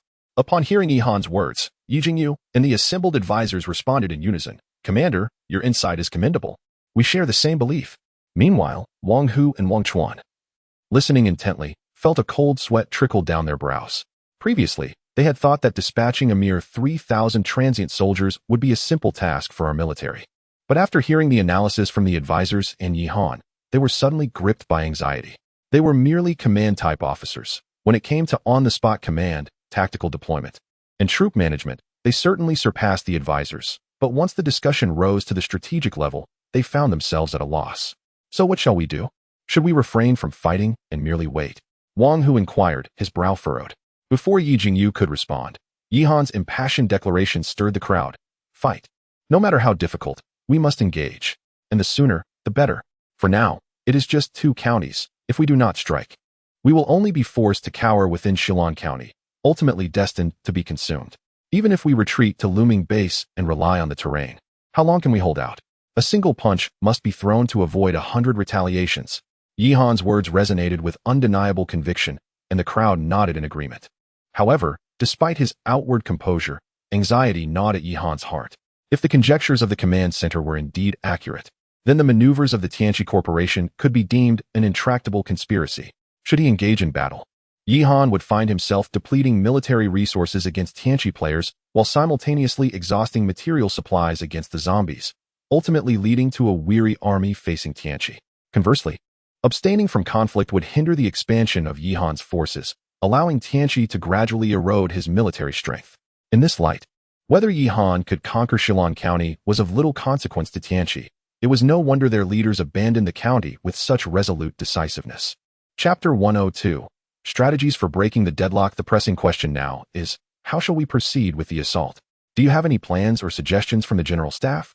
Yihan turned to Yi Jingyu, inquiring. Upon hearing Yihan's words, Yi Jingyu quickly nodded and replied, "We have deliberated on this matter, and a direct assault on Tushan and Jiaolin would be the least favorable option. While we could employ the golden flower self-propelled artillery of our artillery battalion to strike their positions from a distance, the two road fortifications we have identified house no more than 600 men. In contrast, the players from the Apocalypse faction in these two counties undoubtedly exceed 3,000. This indicates that at least 2,400 are still holed up within the city. Should they engage us in urban warfare, it would significantly impede our offensive, especially considering the vast horde of zombies within the city." This analysis not only garnered Yihan's approval but also elicited nods of agreement from Wang Hu and Wang Long. It was evident that the Apocalypse players at Tushan and Jiaolin were no longer akin to the disorganized militia of Shilong County. In Shilong County, they fought individually without coordination, allowing Yihan to easily dispatch them. However, now, with the Apocalypse Corporation orchestrating their strategy, urban combat would undoubtedly be a tactic they would employ. Wang Hu and Wang Chuan, both seasoned regulars, understood the implications of urban warfare. The advantages of air superiority and armored units could suffer substantial losses, compelling soldiers to dismount and engage in risky infantry combat. After all, Yihan could not simply demolish all the buildings in the city. Even if he were to do so, the ruins would create more obstacles for armored vehicles, potentially providing the Apocalypse players with opportunities for ambush. So, how shall we proceed? Wang Hu asked anxiously. Perhaps we could utilize the zombies, Yihan suddenly proposed. Currently, there are merely 3 factions at play: Yihan, the Apocalypse players, and the zombies. If the Apocalypse Corporation can harness the zombies to attack their own, why cannot Yihan direct the undead to assault the positions of the Apocalypse players? But, how do we attract them? The officers were taken aback. It was only the Apocalypse Corporation that had managed to control the zombies, while other players were keen to avoid them. Yet, Yihan possessed a research center, and for those researchers, acquiring an antiviral serum from specters was feasible. Developing a device to attract zombies should not prove overly challenging. Yihan briefly outlined his plan, and Yi Jingyu's eyes lit up upon hearing it. He promptly turned to engage in a succinct discussion with the staff members before presenting a proposal. Report to the commander. I suggest we first execute this strategy against Jiashan County. Once we secure Jiashan, we shall then move on to Jiaolin. We can utilize the golden flower to bombard the road fortifications, providing cover for our air forces, and subsequently deploy the cavalry special operations team via helicopter into the city to draw the zombie horde towards the players' positions. We would then merely need to harvest the zombies. Although this approach may yield fewer points for the commander, we estimate the loss will be minimal, given that the players' combat prowess cannot compare to our forces. Upon hearing Yi Jingyu's plan, Yihan slapped his thigh and exclaimed, "Excellent. Your proposal is commendable. However, I believe we must engage in a two-front war, simultaneously attacking both Tushan and Jiaolin." Yi Jingyu was momentarily taken aback, unable to comprehend Yihan's sudden boldness. With a subtle smile, Yihan explained, "If we focus our efforts on a single county, the neighboring county will undoubtedly bolster its defenses. Furthermore, should the Apocalypse faction decide to intervene, a two-front battlefield would effectively divide their reinforcements. The crux of the matter is that we must expedite our point acquisition. With just 600,000 zombies, I can ascend to the brigade level. All challenges will be surmountable." With the strategic directive established, Yihan proceeded to allocate troop deployments. The 2 entry points occupied by the Apocalypse players were situated 20 kilometers outside each county, neither too far nor too close. Given the uncertainty surrounding enemy troop strength, Yihan could only distribute his forces evenly.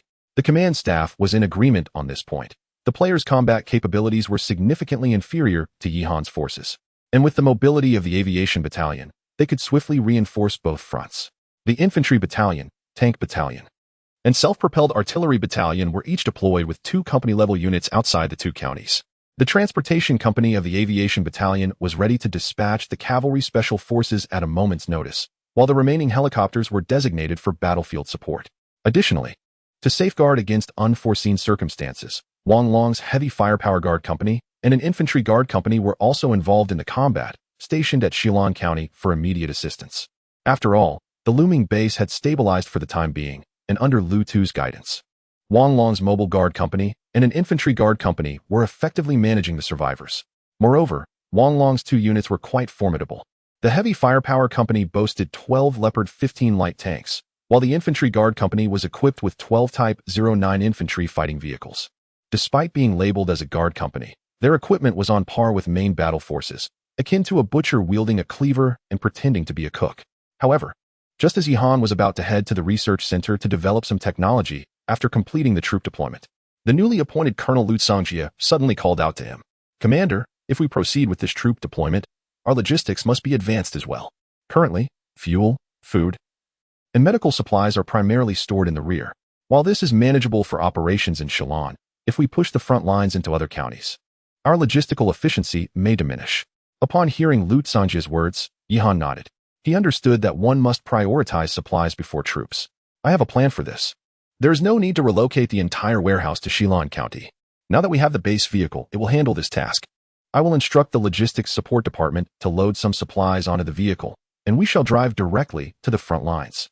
Yihan's declaration left everyone astonished, and Wang Hu, in particular, expressed incredulity. "What? His Majesty is personally leading the charge?" Yihan, exasperated, replied, "I am going to the front lines to command. Are you picking up this nonsense from Wang Long? I swear, I'll have you steamed."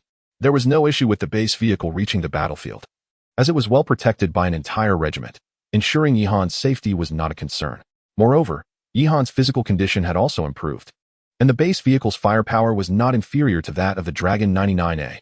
Previously, Yihan had equipped the base vehicle with a 105mm rifled cannon, a quadruple rocket launcher, an anti-aircraft machine gun, and a vehicle-mounted machine gun.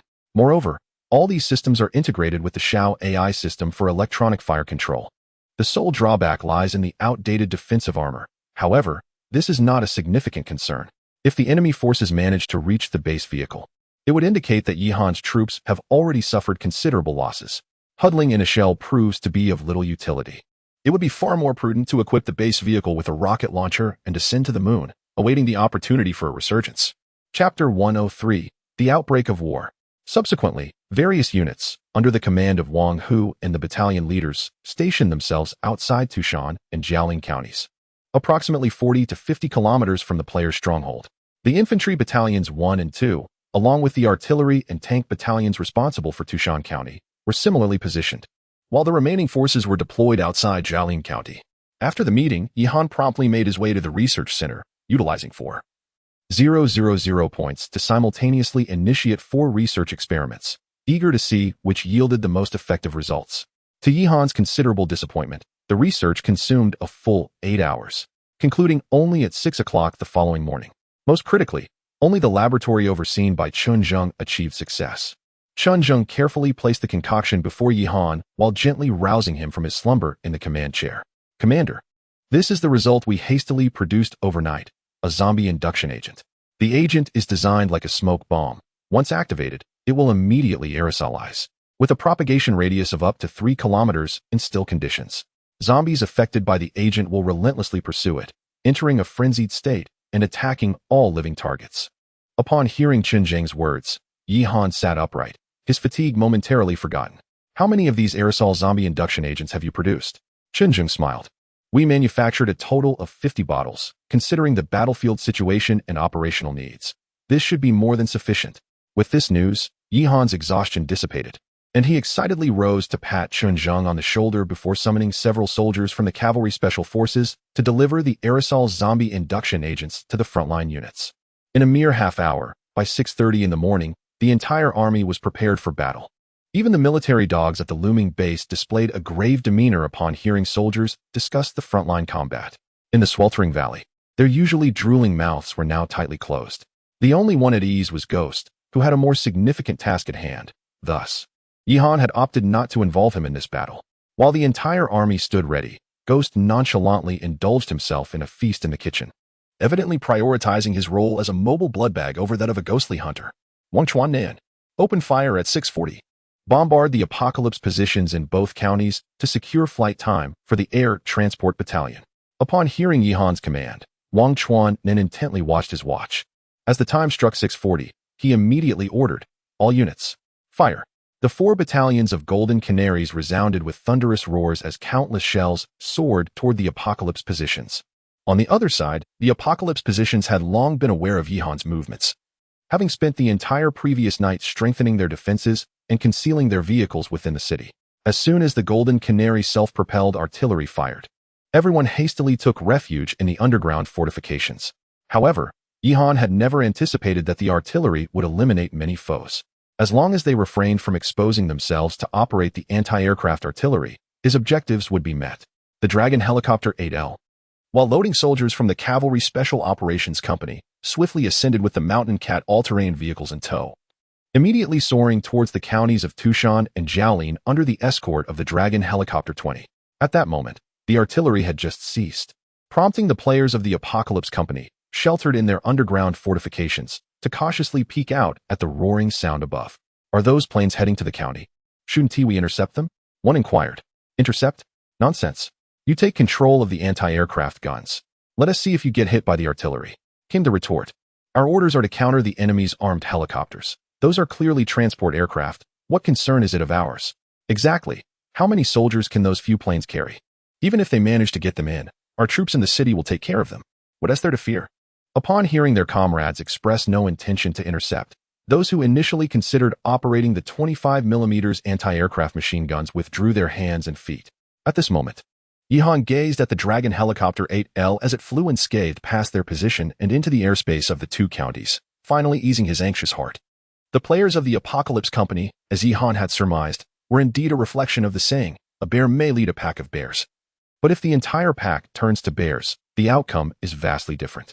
The Apocalypse Company had equipped them with vehicle-mounted anti-aircraft guns to defend against aerial assaults, intending to position themselves outside the county to thwart Yihan's aviation battalion.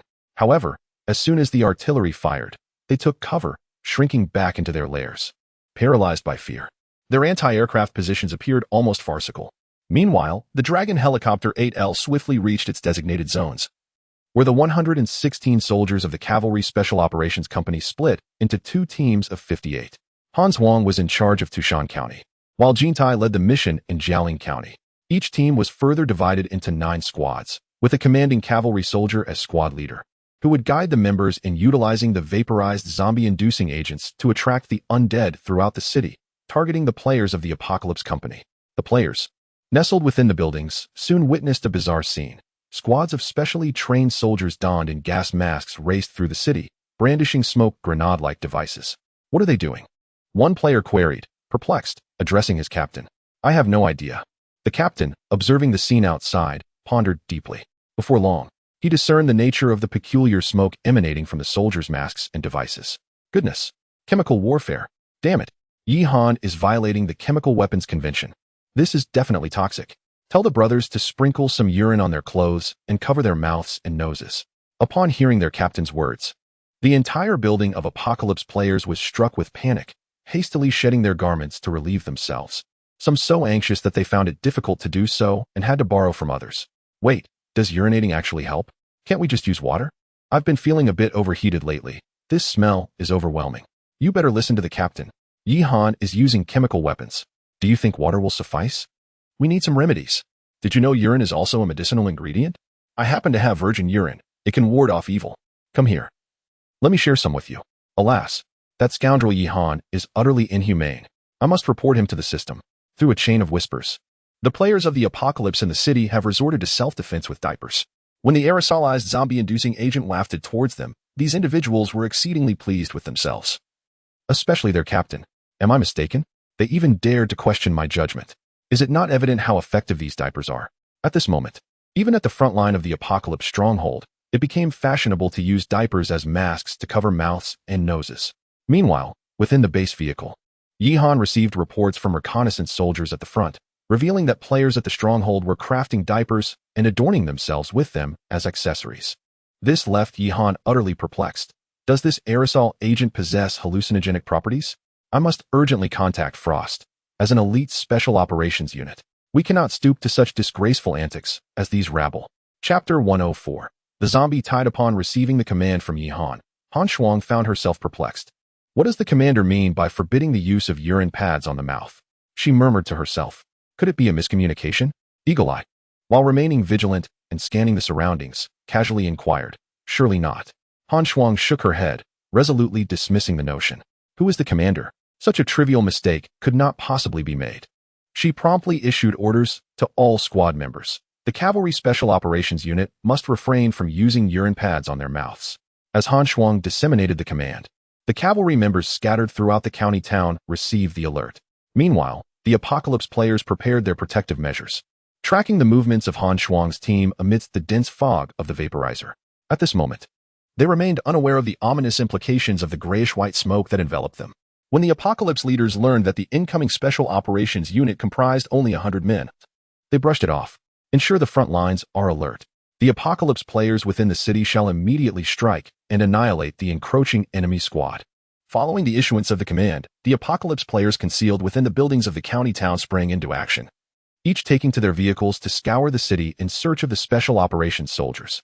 The city was shrouded in thick fog, while the zombies lurking around the periphery caught the scent of the lure and emerged en masse, converging into a vast tide that surged toward the Special Operations Unit. Influenced by the lure, the zombies resembled sharks sensing blood. Their eyes turned crimson, and their speed increased significantly.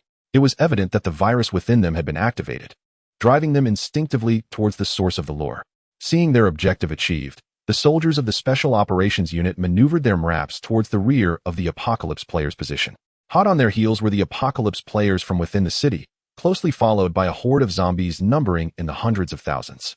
Once they reached an advantageous position, the soldiers discarded their MRAPs, unleashing the lure they had brought and scattering it along their path, releasing an even denser cloud of vapor. As the Apocalypse players, alerted by the commotion behind them, turned to eliminate the Special Operations Unit, they were taken aback to find that the unit seemed to have no intention of engaging. Instead, they merely tossed down objects resembling smoke grenades and fled towards the surrounding buildings, abandoning their vehicles. What is the meaning of this? The smoke does not appear toxic. Why are they discarding so much? Who knows? They are but 100 or so. Our internal forces are already closing in. Let us hold our position and leave the rest to the other Apocalypse players. With the position leader's words, the other Apocalypse players ceased to concern themselves with the Special Operations Unit, focusing their attention on defending the front line. However, the anticipated scene of the Apocalypse players annihilating the Special Operations Unit did not unfold. The once boisterous Apocalypse players, eager to eliminate the Special Operations Unit, now noticed the tide of zombies pursuing them from behind, their faces paling in terror. What the hell? Were not the zombies lured to the southern district? Why are they now chasing us? Isn't the engine noise too loud? Nonsense. This is a car, not a rocket. How could it possibly attract a horde of corpses from several kilometers away? The players, initially oblivious, assumed that the pursuing zombies were merely a small group encountered by coincidence. However, the audacious Zhang Mu glanced back and beheld an endless tide of darkness. The sheer number of zombies had already led to a stampede, with the slower-moving ones being trampled by those behind them. Thus, the relentless surge pushed forward, ultimately transforming the narrow street into a scene reminiscent of a flood. As a massive wave of corpses advanced towards the Apocalypse players, towering several meters high and seemingly infinite. Damn it, I understand now. The smoke released by those soldiers was meant to attract the zombies. We fell into their trap. A quick-witted player suddenly realized, cursing in regret. If they had not pursued, and instead stayed sheltered within the buildings, only the players patrolling the front lines would have faced misfortune. But now that they had ventured out, retreating was no longer an option. The Apocalypse players, upon this realization, erupted in cries of despair, desperately fleeing from the advancing horde while lamenting and cursing. Wasn't this supposed to be biochemical warfare? How has it devolved into biological warfare? Which fool suggested covering mouths with diapers? This damn smoke isn't even toxic. Hurry up in front. There are zombies already closing in on my vehicle. That idiot ahead. Don't wait for the traffic lights. Have you lost your mind? Even in such dire circumstances, following traffic rules, the initially orderly convoy of Apocalypse players was thrown into disarray by the pursuing zombies. Some players, caught off guard, collided with one another, leading to a chain reaction of crashes. Vehicles became hopelessly entangled, and the various team leaders of the Apocalypse players had no choice but to order all players to stop and confront the horde. If only the roads were broader. Like the area around the looming base, 2,000 vehicles might still have a chance to escape. But here in the city, surrounded by buildings, even with cars scattered across various streets, each thoroughfare contained dozens of vehicles. A single mishap would inevitably result in a traffic jam. Those fortunate enough to have escaped found themselves compelled to halt and fight the horde upon hearing their leader's command, as each county boasted over 1,000 players, all armed with machine guns. Although the zombie tide was immense, it was not insurmountable. Indeed, as the players took their stand, vehicle-mounted machine guns and rifles unleashed a torrent of fire, filling the city with the sounds of gunfire and explosions, bolstered by support from the Apocalypse Corporation. The firepower of these players had significantly increased, rivaling that of an enhanced battalion, or even a regiment. The relentless horde, besieged by gunfire, experienced a marked deceleration. Though still formidable, the overwhelming force that threatened to engulf everything had been temporarily subdued, provided they had sufficient ammunition. It was not impossible for these players to hold their ground. However, they were not equipped like Yihan, and it wasn't long before some ran out of bullets. Within less than half an hour, numerous players found their automatic weapons depleted of ammunition, leaving them to resort to the antiquated relics of World War II that they had previously discarded. Meanwhile, 50 kilometers away in the county town, Yihan was acutely aware of the situation unfolding in the city, as reconnaissance helicopters from the aviation regiment consistently relayed updates to him. Upon hearing that the Apocalypse players had engaged in battle with the horde of zombies, Yihan felt a profound anguish, for each zombie was worth 10 points. Had it not been for the desire for stability, he would have been unwilling to forfeit even a single point. Chapter 105, The Dismantling of the Enemy. Enough. This has gone on long enough. If those wretched dogs continue their assault, I shall be left with nothing, Yihan exclaimed impatiently, surveying the command center filled with vigilant technical soldiers and advisors before issuing his orders. He commanded the artillery battalion commander to unleash the full firepower of all 4 artillery companies, focusing the bombardment on the 2 county towns where the players clashed with the horde of corpses. With Yihan's command, the 4 self-propelled artillery companies under Wang Chuan-nan, totaling 48 2S-41s self-propelled howitzers, abruptly opened fire. The resounding booms of cannon fire reverberated through the heavens and earth, as countless shells soared toward the players' heads within the county town. The Apocalypse players stationed outside, upon hearing the thunderous artillery, swiftly took refuge in their underground fortifications. However, the players within the town had no such shelters. Faced with the cacophony of shells overhead, they could only cling to their weapons in a futile defense against the oncoming horde, leaving their fates to chance. After the initial barrage, not only did the Apocalypse players suffer severe casualties, but even the vanguard of the corpse tide was left in disarray. Some desperate Apocalypse players attempted to seize the chaos to flee toward the forward positions, pilfering vehicles from those stationed outside the county town. Yet, their escape was short-lived, as they met a grisly end upon triggering landmines nearby. The players at the positions could only vent their frustrations with expletives, while Yihan's advancing forces outside the county town welcomed the turn of events with glee, considering it a fortuitous clearing of mines. After 5 rounds of bombardment, the county town lay in ruins, and the players had suffered heavy losses, with the only entities remaining animated being the newly arrived zombies. The most distressed were not the players within the town, who faced immediate death from the bombardment, but rather those stationed outside, caught in a limbo of retreat and advance. Surrendering to Yihan was a fool's errand, as the Apocalypse and Savior factions were sworn enemies, each vying for the other's destruction. At this juncture, the progress in both county towns was nearly identical. Yihan glanced at his score, which had surged from under 4 million to nearly 4.1 million following the artillery's devastation. This meant that the 5 rounds of bombardment, totaling 240 shells, had obliterated almost 10,000 zombies.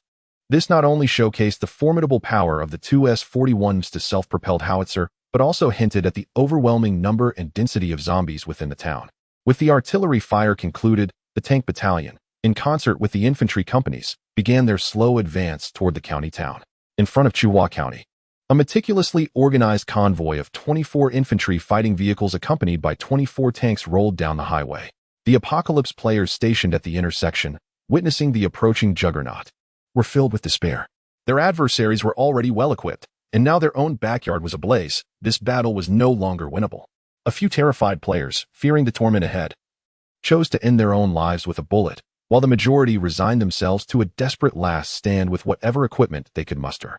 Damn it, you have tanks. But what do I have? One Apocalypse player, trembling in fear, drove his level 3 vehicle equipped with an 85mm rifled gun onto the battlefield. With a resounding cannon fire, the 85mm rifled cannon abruptly discharged, striking the frontal armor of a Dragon 99A tank. What is that? Is it hailing? The driver of the Dragon 99A pondered, scratching his head at the sound outside. No, it seems the enemy has opened fire on us, the observer replied calmly. Let us return fire. exclaimed the gunner, filled with excitement upon hearing the enemy's shot. On the opposing side, the players from the Apocalypse faction were dismayed to discover that their 85mm shells merely tickled the surface of the enemy's tank. The frontal armor of the Dragon 99A boasts a defensive capability exceeding 1,000mm, and the fact that their non-armor-piercing rounds could elicit any response at all was already commendable. In swift retaliation to the enemy's firing, all 10 tanks of the battalion aligned their 125mm rifled cannons toward the Apocalypse position, with the command to fire. A tremendous fireball erupted from the cannon's muzzle, shaking both the tank and the road beneath it. The fortifications painstakingly erected by the Apocalypse players over several hours were obliterated in mere moments, collapsing as if made of paper. Those who had sought refuge behind the defenses vanished without a trace. Subsequently, the armored forces advanced directly into the enemy territory, prompting the Apocalypse players to resort to World War II tactics, hurling incendiary bottles and grenades at the tanks. However, most players barely had time to retrieve their weapons before being riddled with bullets from the machine guns mounted on the tanks and infantry fighting vehicles. A few players, possessing clearer heads, sought out rocket launchers, yet the rockets either failed to penetrate the armor or were rendered useless before they could even be fired. The soldiers of the tank and infantry battalions found themselves enveloped in a monotonous atmosphere. This did not feel like a battle, but rather akin to a suppression of bandits. Meanwhile, the head of the Apocalypse Company in Tucson County, situated within the city, was infuriated upon hearing reports from the front lines. He had originally planned to use the city's outskirts to impede the advance of the armored forces, intending to leverage urban combat and a horde of zombies to wear down Yihan's strength. Little did he expect that Yihan would turn the zombies against the players, leading to a chaotic free-for-all. Most critically, he had not anticipated the ineptitude of the Apocalypse players. Despite being equipped with ample resources and tactical guidance, they conducted themselves as if they were mere brigands. In truth, this expectation placed an undue burden on the players, as few could maintain their composure with a horde of zombies at their backs. Within a mere few minutes, Yihan's tanks and infantry vehicles had breached the forward positions and engaged directly with the oncoming tide of zombies within the city. As the battle officially commenced, Yihan's points surged dramatically, and when the zombies from both counties had been nearly eradicated, it would signify Yihan's ascent to the rank of Colonel Brigade Commander. Chapter 106. Ambushed. What should we do now? They have already breached the city. A subordinate of the Tucson County leader inquired anxiously. The current circumstances were exceedingly dire for them, leaving retreat as their seemingly sole option. Damn it. Release all the Lord zombies we have been hoarding, the Tucson County leader articulated through gritted teeth. Originally intended to be preserved as a last resort, waiting for the Apocalypse players to exhaust Yihan, the present situation demanded immediate action. If they did not release them now, they feared there would be no opportunity left. As the order was given, an underground laboratory within Tucson County activated. In the pitch-black confines, pairs of crimson eyes flickered to life. Objective: armed forces from within and outside Tucson County. Firepower level: maximum. These modified Lord zombies were equipped with their own command interface and fire control systems, clearly displaying the directives from their leader. The laboratory doors slowly opened, and several hundred Lord zombies, all of level 4 or above, surged forth, racing towards the location of Yihan's troops. Meanwhile, Yihan was preoccupied with directing the logistics teams to offload ammunition from the base vehicles, remaining unaware of the unfolding chaos at the front lines. In just a short while, we have dispatched several hundred rounds of artillery, reported Wang Shi, the engineer battalion commander, as he wiped the sweat from his brow. Yihan nodded. Ammunition was the greatest drain in battles against zombies, and they had yet to incur any casualties. The accompanying medics were growing restless in the base vehicles. What is the situation at the front? Yihan inquired of Xiao Ai. Commander, the armored units have reached their designated positions and are engaged in combat with the zombie horde. The battle is expected to conclude by tomorrow morning. However, the logistics convoy is experiencing some delays. The Apocalypse players have damaged the roads, while tanks and infantry fighting vehicles can manage to traverse. The supply trucks must wait for the engineers to repair the roads, Xiao Ai replied with wide eyes. Yihan shook his head in exasperation.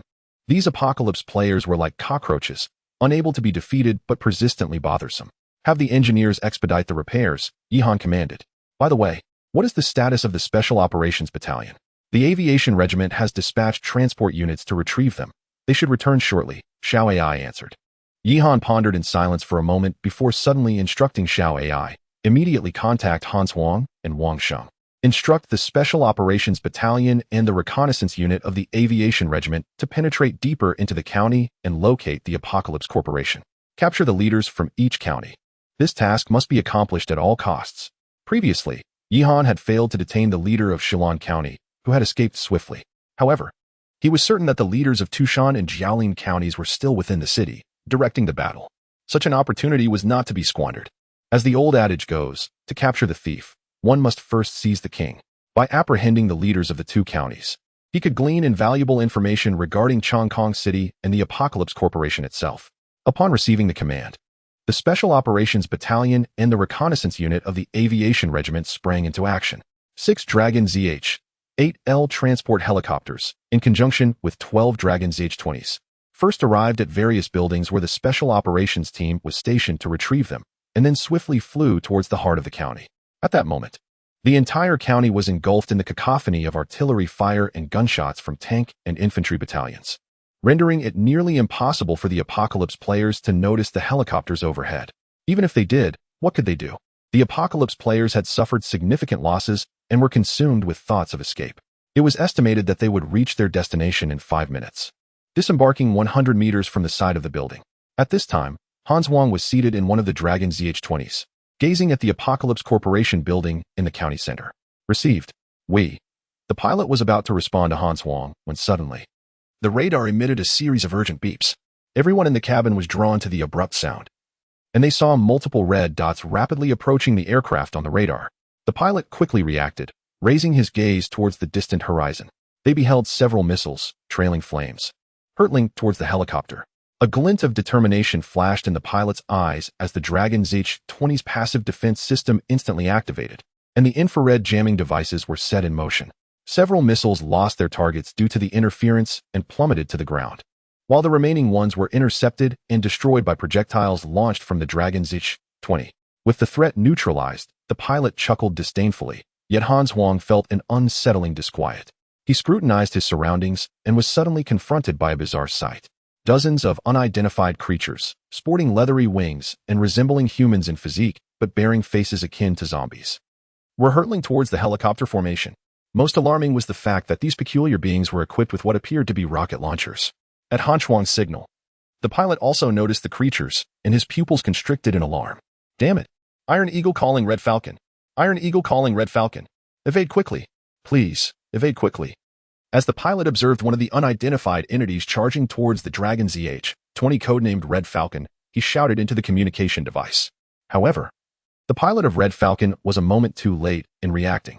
The creature lunged from behind, crashing onto the cabin of the Dragon ZH-20. It was only slightly larger than an adult man, but possessed extraordinary strength. Its claws ferociously tore at the external armor of the Dragon ZH-20, emitting a cacophony of sparks and noise as the aircraft began to veer uncontrollably from its intended course under the onslaught. Meanwhile, the other helicopters reacted swiftly, increasing their distance and evading the creature's attacks. Red Falcon, please report. Red Falcon, please report. Can you disengage from the assault? Can you disengage from the assault? The pilot aboard Hans Wang's Dragon ZH-20 continued to shout desperately into the communication system. Chapter 107. The Bastion. The Red Falcon cannot break free. The Red Falcon cannot break free. The anguished shouts of the pilot echoed through the communication device as the Dragon Z-20, codenamed Red Falcon, was gripped tightly by a monstrous entity. Alarms blared, and crimson warning lights flickered violently. Damn it! The pilot of the Golden Eagle cursed vehemently, swiftly maneuvering the Z-20 to hover above the Red Falcon. He carefully aimed the cannon suspended beneath the cockpit at the monstrous appendage clinging to the side of the Red Falcon, unleashing a series of precise bursts. This operation was perilously risky. A miscalculation could result in the cannon fire striking the Red Falcon, worsening its already precarious situation instead of dispatching the beast. However, there was no alternative. The creature's claws were exceptionally sharp, and once they penetrated the helicopter's armor, they were nearly impossible to dislodge. The cannon unleashed its ammunition towards the beast, and upon impact, the 30mm rounds erupted, eliciting a pained roar from the creature. Seizing the moment, the Red Falcon's pilot abruptly pulled back on the control stick, lifting the aircraft. In that instant, the monster clinging to the Z-20 was flung into the air. Simultaneously, the Red Falcon disengaged from combat, as a surface-to-air missile was abruptly launched from the Golden Eagle's cockpit. The creature was obliterated before it could emit a single cry. Meanwhile, other helicopters joined the fray, the cacophony of cannon fire and missile launches filling the air. Yet, the sheer number of these creatures was overwhelming, and their speed was astonishing. Were it not for the exceptional performance of the Z-20, they would likely have been annihilated by now. Nonetheless, the situation remained grim. Immediately report the situation to command. Send the data to the commander-in-chief. The team leader commanded, his expression grave. On the other side, Yihan was jesting with Xiao AI, who suddenly turned serious. Her cheeks flushed. Commander, the air transport unit executing transport tasks in the county town is under attack by unidentified creatures. Startled by her words, Yihan quickly inquired. What is happening up ahead? They are encountering monsters in the air transport unit, and they have already engaged in aerial combat. However, the situation is dire, and the Special Forces unit intended to penetrate the county town has been stranded on the aircraft. Hastily glancing at the photographs displayed on the screen, Yihan's eyes fell upon the very monsters that had assaulted the Red Falcon and Golden Eagle. Chaser, Level 4 Lord-class zombie. A product of special modification by the Apocalyptic Company, possessing limited flight capabilities and equipped with a longbow rocket launcher. Its claws are razor-sharp, and its body exhibits a degree of resistance to damage. Another Level 4 Lord-class zombie. Yihan furrowed his brow. This was evidently a creation unleashed by the Apocalyptic Company, likely a contingency plan they had devised. During the city defense battle, Yihan had faced such a level of zombie before, although the previous one, known as the Avenger, lacked the ability to fly and had been systematically eliminated by the Air Battalion. He ordered the Aviation Regiment and its remaining troops to provide swift support. The Air Transport Company was to deploy the Special Forces and, if possible, withdraw afterward. If withdrawal was not feasible, they were to delay the enemy. After a moment of contemplation, Yihan issued the command. Currently, he lacked the authority to manufacture helicopters. The loss of each aircraft was a significant setback, making the rescue of the Air Transport Company imperative. Furthermore, it appeared that the monstrous adversaries numbered only around 40 to 50 once the Aviation Regiment's Long Ji-10 arrived. The situation could be decisively turned in their favor. As the Aviation Regiment led by Wang Sheng raced to the front lines, the tank and infantry battalions were simultaneously besieged by a massive assault from Lord-class zombies. At this moment, over 200,000 zombies still roamed Guangta Mountain County, while the defending forces comprised merely 2 tank companies and 2 infantry companies. Although the armored units had the potential to eventually eradicate the zombies, the overwhelming numbers rendered them incapable of addressing the sudden onslaught of the Lord-class zombie horde. Yihan pondered over the images transmitted by Xiao AI. Both counties were engulfed in intense combat, with the bodies of the fallen piling up to a foot deep before the tanks and infantry fighting vehicles, significantly hindering the movement of the armored units. The emerging Lord-class zombies included numerous Avengers, as well as a new 4th-tier Lord known as the Barrier Keeper. Similar to the Avengers, the Barrier Keepers were humanoid and evidently modified from humans. However, they lacked rocket launchers and Gatling guns, instead wielding half-meter-thick alloy shields resembling doors. These formidable shields served as meat shields, and even with their muscular builds, the Barrier Keepers struggled to lift them. The Apocalypse Company had equipped them with exoskeletons to assist their movements. The machine guns and autocannons of the Long 09 infantry fighting vehicles were nearly ineffective against these alloy shields. Only the tank units posed a genuine threat. However, the incessant swarm of ordinary zombies continually disrupted the tank's operations. This allowed hundreds of Avengers to attack the armored units from a distance, while the armored forces remained ensnared in the tide of corpses, unable to extricate themselves. Although the Avengers' rockets struggled to penetrate the armor of the Long 99A, allowing them to continue their assault was untenable. The situation seemed to have fallen into a stalemate. Xiao AI, immediately contact Wang Long and instruct him to send the Heavy Firepower Security Company and the Infantry Security Company to reinforce the 2 counties, Yihan said, furrowing his brow. Fortunately, he had kept a contingency plan in place. The addition of 12 Leopard 15 light tanks and 12 Long 09 infantry fighting vehicles, while insufficient to sweep the opposition, was at least capable of stabilizing the battlefield. Yihan scratched his head, feeling somewhat vexed. Launching an assault on 2 counties simultaneously proved to be quite taxing, a predicament stemming from his insufficient troop strength. Had he commanded a fully equipped heavy combined brigade, they would likely be on the verge of reaching Chongqing City by now. Chapter 108, Promotion to Brigade Level. At this moment, the artillery battalion was not idle. The thunderous gunfire relentlessly bombarded the incessant tide of corpses surging from the rear of the battlefield, alleviating some pressure on the armored units at the front. However, the sheer number of zombies was overwhelming, as they surged forth like an unstoppable wave. Initially, the soldiers could merely remain in their armored vehicles and attack from a distance. But in the current dire situation, they were compelled to take the risk of dismounting. They had to assist the armored divisions in clearing the zombies in their immediate vicinity while simultaneously devising strategies to target the Avengers lurking behind. Each zombie exuded a nauseating stench and emitted low, guttural growls, rendering the battlefield akin to a hellish nightmare. The decaying flesh was crushed under the treads of armored vehicles, and the pungent smell of gunpowder mingled with the putrid odor, comparable to that of a gas attack. This foul stench surpassed the limits of what the soldiers could endure, forcing them to fight while retching. Meanwhile, the Apocalypse players hiding within the buildings seized the opportunity to take potshots with their rifles. Despite suffering significant losses from previous bombardments and zombie assaults, around 100 players remained, huddled within the structures surrounding the battlefield. Amidst the hail of bullets, injuries and fatalities among the soldiers were inevitable, prompting the previously idle medical unit to engage in the fray. Yihan could only maintain a stoic demeanor as he utilized points to fill the gaps in the front lines. Within a mere hour, over 60 soldier corpses were transported down from the front lines by the engineering squad.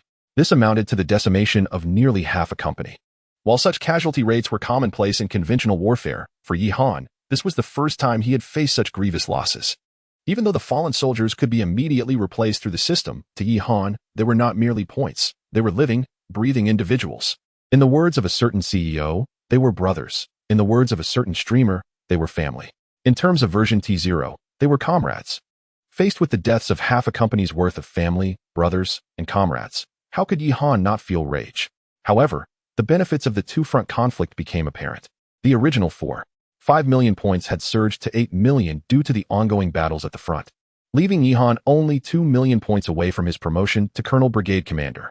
Of the astonishing 1.5 million points gained, nearly 1 million came from the Apocalypse players, most of whom had upgraded to Tier 3 vehicles, which provided 500 points each. Commander, do not fret, at the current pace. We estimate that in 2 hours, the points will be sufficient, Xiao AI reassured Yihan from the sidelines.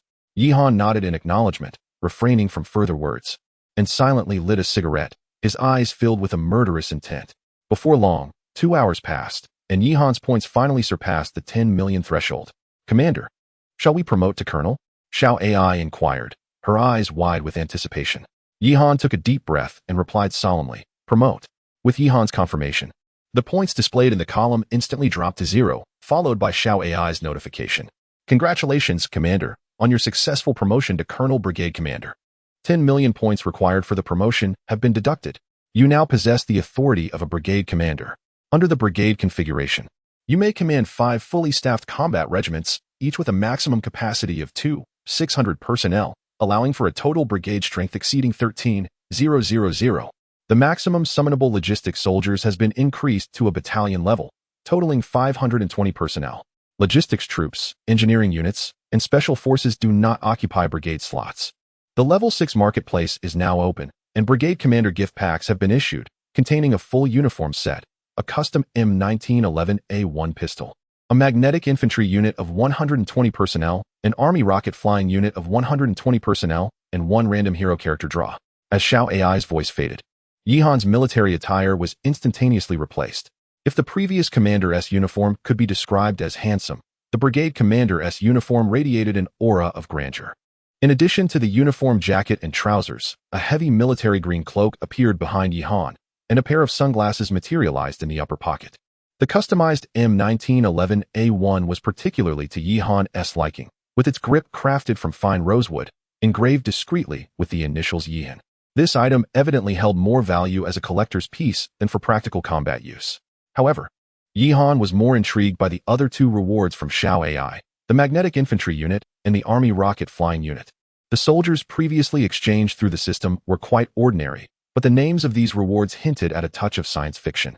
A few minutes later, an entire magnetic infantry unit stood before Yihan, composed of 120 magnetic soldiers clad in what resembled heavy space suits, reminiscent of the magnetic soldiers from the game Red Alert that Yihan used to play. Reporting to Commander, shouted Zhang Tai, the leader of the magnetic infantry unit.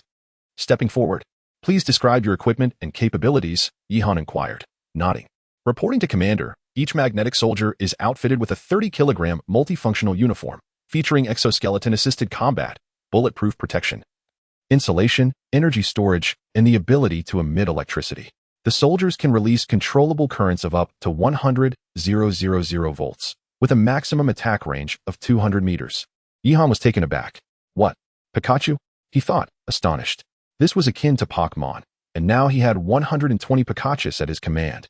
Magnetic Infantry Unit. You two platoons will form a unit and swiftly assist the counties of Tushan and Jiaolin. Yihan instructed urgently.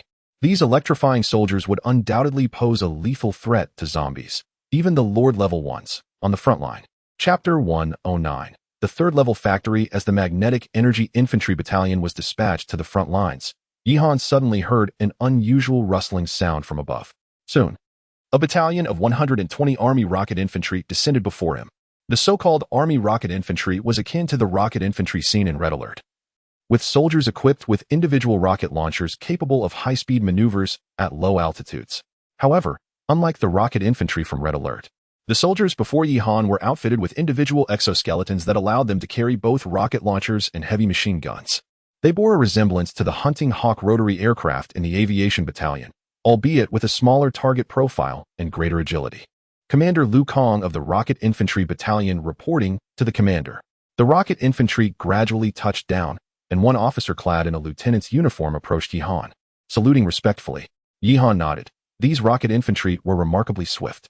While they could not soar to great heights, their agility was unmatched, and they carried substantial firepower, fully capable of delivering devastating strikes against ground targets. You will support the front lines with one unit for every 2 rows, just like the Magnetic Energy Infantry Battalion.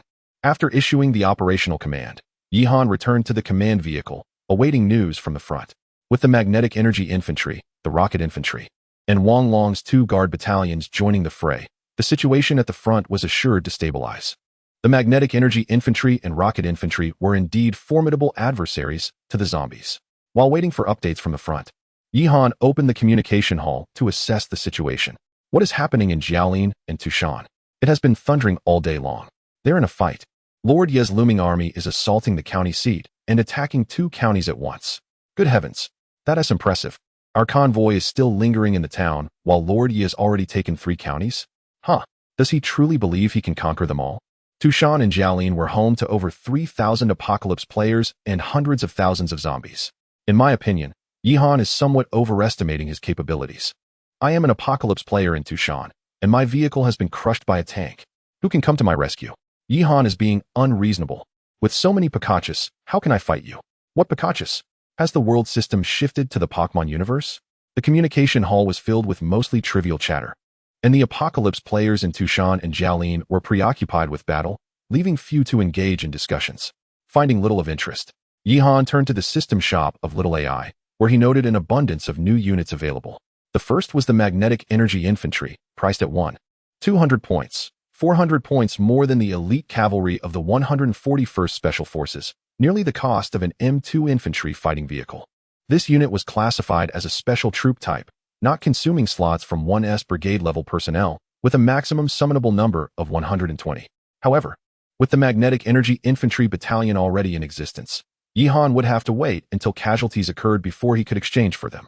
Nonetheless, in Yihan's view, it was impractical to produce too many of these units. While their combat effectiveness was formidable in specific scenarios, their versatility was too limited, and their cost was somewhat exorbitant. It is best to treat this matter as one would approach a Special Forces unit. The cost of the rocket troops stands at 1,200 points. Similarly classified as an elite force, with a maximum summoning capacity of 120 personnel. Furthermore, the elite cavalry regiment, 141st Gun Cavalry, boasts a maximum strength of 520 soldiers, equivalent to a battalion. The logistics troops have also seen their maximum numbers elevated to battalion level. This indicates that Yihan's brigade comprises not only 5 regiments, but also 2 or 3 directly subordinate battalions, bringing the total personnel count close to 15,000. Most standard divisions consist of merely 10,000 soldiers. Thus, the prospect of commanding a brigade of 15,000 leaves Yihan contemplating the magnitude of his future command as a division commander. However, the points required for promotion to Colonel Division Commander amount to a staggering 100 million, an almost ludicrous figure. To accumulate such points, he would need to eliminate an extraordinary 10 million zombies, likely necessitating the liberation of the entire Chongqing city to reach this goal. The thought of the points required for such a promotion brings Yihan considerable distress, prompting him to redirect his thoughts towards the configuration of his brigade. He has no intention of altering the existing regiment. Traditionally, his promotions have involved expanding a squad into a platoon, a platoon into a company, and a company into a battalion. However, he intends to retain the established structure and personnel of this regiment, as it will serve as the elite force of his brigade and the foundation for a heavily armored combined brigade upon reaching division level. As for the 4 remaining regiments, he plans to develop them into formidable units once he has accrued sufficient points. In addition to troop types, the range of constructions available has expanded significantly. Firstly, a level 3 armory can now be established, requiring 3,000 points for upgrade. This facility will enable the production of individual grenade launchers, RPG launchers, and various types of light and heavy machine guns. Most importantly, the level 3 armory introduces a novel function, the ability to exchange materials for weaponry without using points, provided Yihan supplies sufficient resources. Additionally, the option to customize firearms allows the armory to create tailored weapons according to Yihan's specifications, essentially producing unique skins. It appears that the level 3 armory is steering Yihan towards becoming an arms dealer. Moreover, the vehicle factory can also be upgraded to level 3, requiring 10,000 points for enhancement. Upon upgrading, he can exchange for the Long Flag 17A anti-air missile vehicle at 2,500 points, and the PLC-05 self-propelled howitzer, also at 2,500 points. These vehicles signify a substantial reinforcement of Yihan's anti-air capabilities, allowing his artillery equipment to match that of tank and infantry battalions in efficiency. Adjacent to the level 3 vehicle factory, a small structure for vehicle modification appears, requiring a mere 1,000 points for construction. Intrigued, Yihan clicks to explore, and upon a single glance, he finds himself drooling with anticipation. Chapter 110, The Rebirth of the Cat Vehicle. This so-called tank modification factory astonishingly possesses the capability to produce corresponding modified versions of vehicles that align with the weaponry manufactured in the armory. Level 1 Tank Modification Factory, Construction Points 1,000. The Level 1 Tank Modification Factory can produce modified variants of the Lynx all-terrain vehicle as needed. With the following options: 66 Lynx all-terrain vehicle with 107mm rocket launcher, crew of 2, equipped with a 107mm rocket launcher. 88 Lynx all-terrain assault vehicle, maximum crew of 6, fitted with a 12.7mm heavy machine gun. 44 Lynx all-terrain vehicle with long arrow, 8 anti-tank missile, maximum crew of 2, outfitted with an anti-tank missile launcher.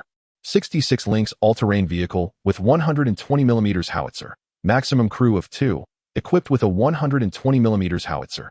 66 Lynx all-terrain vehicle with 82mm rapid-fire mortar, maximum crew of 2, fitted with an 82mm rapid-fire mortar. 66 Lynx all-terrain vehicle with AKS-2 air defense missile, maximum crew of 2, equipped with AKS-2 missiles. In addition to the aforementioned designs, the tank modification factory can also transform the 66 Lynx all-terrain medical transport vehicle for the conveyance of the wounded and the 66 Lynx all-terrain protective transport vehicle for transporting ammunition and supplies. Yihan was utterly astounded. This Lynx could be adapted in myriad ways, serving not only logistical purposes but also anti-tank, air defense, and anti-infantry roles. At that moment, Yi Jingyu, not far away, noticed the scene unfolding before Yihan and approached with a glimmer of excitement in his eyes. Commander, the Lynx, despite its nearly non-existent armor, is cost-effective and boasts excellent terrain adaptability. Now that we have so many variants available, I believe we can leverage this to establish a mechanized light infantry unit. Upon hearing Yi Jingyu's words, Yihan paused momentarily. A light infantry unit? Wouldn't it be more advantageous to transform everything into an armored division? Yi Jingyu chuckled softly. I have examined the topographical maps of Jianghan province and even the entire Long Nation. In certain terrains, light infantry can execute missions more efficiently than armored divisions. Furthermore, light infantry carries minimal logistics, allowing them to maneuver freely on the battlefield, assault the enemy's flanks and rear, proving to be quite practical. The crux of the matter is that the current Lynx vehicle significantly enhances the capabilities of light infantry, combining the firepower of armored units with the mobility and agility of light infantry. Yihan quickly grasped the essence of Yi Jingyu's insights. Historically, the greatest challenge faced by light infantry has been the lack of heavy weapon support, rendering their firepower and protection exceedingly fragile. However, the advantages of light infantry cannot be overlooked. Their unparalleled mobility and tactical flexibility are unmatched by armored units. They can traverse complex terrains, mountains, jungles, and swamps, unhindered by road networks, infiltrating, encircling, disrupting enemy formations, and severing supply lines, thereby inducing tactical chaos. Before Yihan stood these Lynx vehicles, not only swift and capable of traversing difficult terrains, but also armed with heavy machine guns, howitzers, and even missiles. Although the light infantry has not seen any enhancement in protective capabilities, its firepower is undeniably on par with armored units. The mere thought of this exhilarated Jihan, who envisioned the necessity of establishing a feline light infantry regiment to engage in direct confrontations with armored forces while executing flanking maneuvers behind enemy lines. Furthermore, it appeared that within his Level 1 aviation weaponry factory, there existed a model known as the Hunting Eagle rotorcraft. This contraption could be likened to an aerial feline vehicle, potentially augmenting the firepower of the feline light infantry regiment. The prospect of achieving seamless ground-air coordination, striking with stealth and agility, would certainly pose a formidable challenge to any adversary. Initially, the Mountain Cat all-terrain vehicle was destined for relegation to secondary forces. However, with these modifications, it had undergone a remarkable revival. As Jihan continued to peruse the details, he noted the possibility of upgrading the Level 1 aviation weaponry factory to Level 2. Level 2 aviation weaponry factory. Upgrade requires 5,000 points. Post-upgrade, the factory can manufacture the Long G-8L transport helicopter, 2,800 points. Long G-20 multi-role tactical helicopter, 3,200 points. Long G-10 attack helicopter, 3,500 points. The upgrade options were indeed promising. The Long G-20 multi-role helicopter, in particular, had an enormous demand, while the Long G-8L could transport the Mountain Cat all-terrain vehicles, thus providing essential support to the feline light infantry regiment. In addition to the upgrades available for various structures, a new building had appeared on the construction page, termed the Intelligence Talent Training Center. Jihan, intrigued, clicked to explore the details of this facility. Intelligence Talent Training Center. Construction requires 20,000 points. Once established, this building can train intelligence personnel capable of infiltrating enemy ranks for intelligence gathering and reporting. The training cost for each intelligence operative is 2,000 points. Was this not a center for cultivating spies? Jihan was filled with elation. At this moment, he was wholly uninformed about the internal circumstances of the Apocalypse faction. The introduction of intelligence personnel would enable him to gain insight into their movements, thus granting him the upper hand in future operations. It seemed prudent to prioritize the construction of this facility, although its cost was quite substantial, 20,000 points for the building and an additional 2,000 points for each trained personnel. However, this was to be expected. The skills required of a spy far exceed those of an ordinary soldier. They must possess exceptional physical fitness, combat abilities comparable to special forces, and, beyond that, an unwavering composure, high intelligence, adeptness in disguise, cunning, and a wide array of skills. Most importantly, they must exhibit a willingness to sacrifice themselves and unwavering loyalty. Given these considerations, investing 20,000 points to establish the Spy Training Center was indeed a worthy endeavor. Chapter 111. The Heroic Figure. Mu Jin at this moment. Jihan had barely 8,000 points to his name, a sum recently accrued from the front lines. It appeared that the construction of various buildings would have to be postponed. Moreover, as a brigade-level unit, he possessed only a single regiment, and the subsequent exchange of soldiers and equipment would consume a considerable number of points. With each regiment comprising 600 personnel, he needed to replenish 4 regiments, which amounted to a staggering 10 for 100 individuals, requiring over 2 million points, if not more. However, once Tushan County and Jiaolin County were completely secured, he anticipated a significant influx of points. After all, these two counties encompassed numerous towns, collectively housing tens of thousands, if not over 100,000, zombies. While Jihan was preoccupied with thoughts of points, Xiao Ai suddenly interrupted his train of thought. "Commander, you still have one opportunity left to draw a heroic figure," she reminded him. Jihan paused momentarily, recalling that after inspecting the magnetic storm infantry and rocket-flying soldier units, he had been engrossed in upgrading buildings, nearly forgetting about the hero draw included in the brigade commander promotion package. The last time he had such an opportunity, it was from the company commander promotion package, from which he had drawn a C-class hero, the Phantom Hunter. He wondered what he might draw this time. Faced with the lottery wheel, Jihan hesitated, not for any particular reason, but rather due to his unfortunate luck in such matters. After deliberating for some time, he muttered under his breath, "Damn it, am I not able to exchange 10 years of life for an S-class?" With that, he pressed the draw button. The wheel spun and spun, finally coming to a halt on the image of a strikingly beautiful young girl, seemingly around 18 or 19 years old. Jihan felt a wave of disappointment wash over him. The girl appeared delicate and frail. Though undeniably attractive, he doubted she could withstand even a single punch, rendering her little more than a decorative figure. Sighing, he lamented the futility of his luck. It seemed that no amount of life force could alter his fate. S-class figures were evidently not easily obtained. Yet, before he could finish his thought, Xiao Ai's voice rang out. Congratulations, Commander. You have drawn an S-class hero, Mu Jin. She is now summoned outside your office. As she spoke, a flicker of sympathy appeared in Xiao Ai's gaze. After all, this was a figure Yi Han had exchanged a decade of life for. Upon hearing Xiao Ai's words and observing her expression, Yi Han's countenance shifted to one of profound complexity. Commander, hello.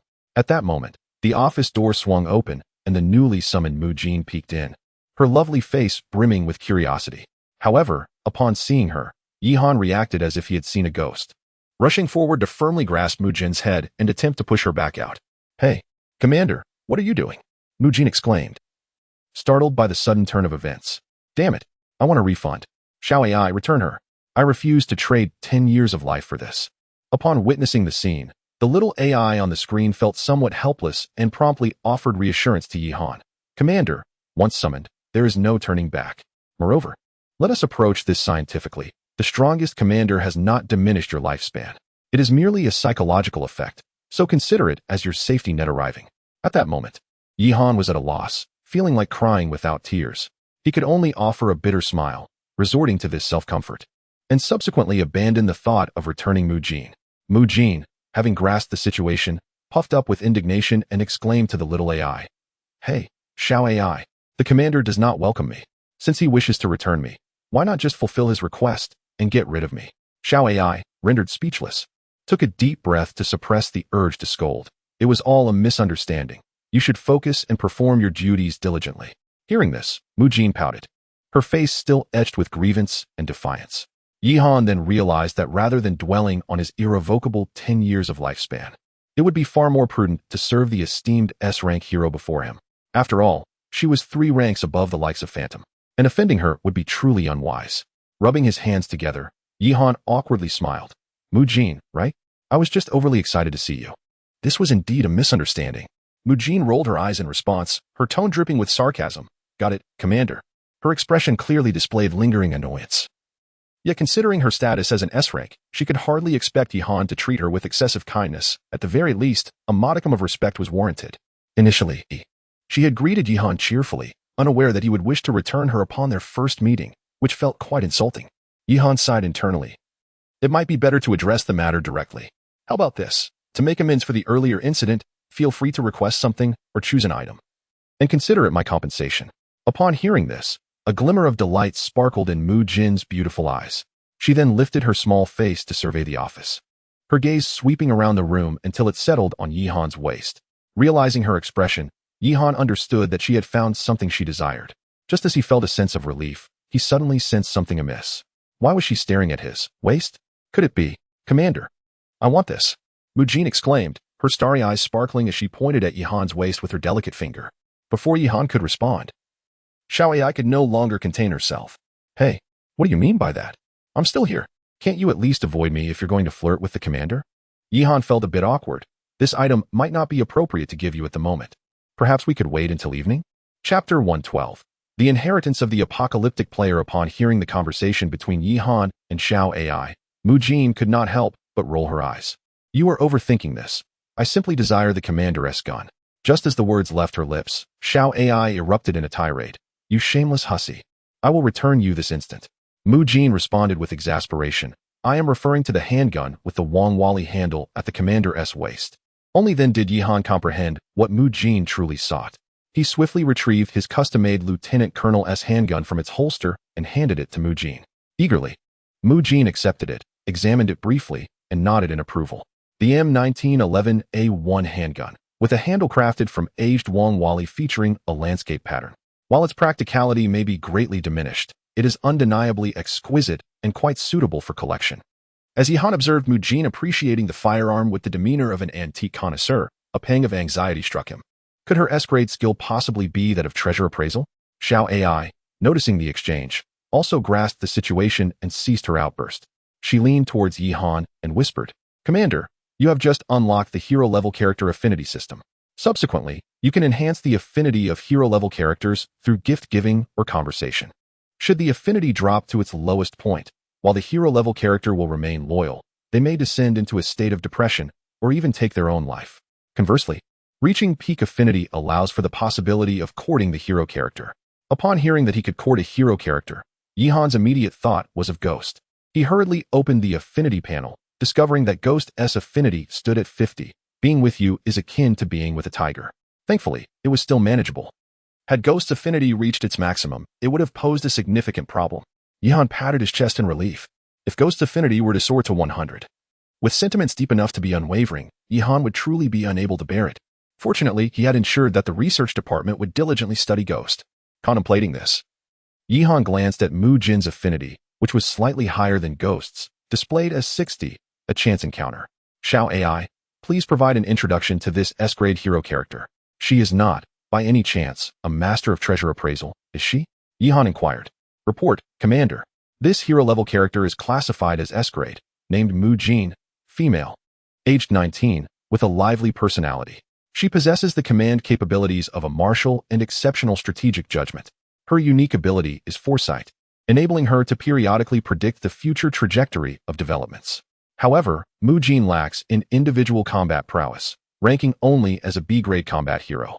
Furthermore, you have just unlocked Mu Jin's hidden information. She has a penchant for collecting various firearms, and gifting her collectible-grade firearms will enhance her affinity.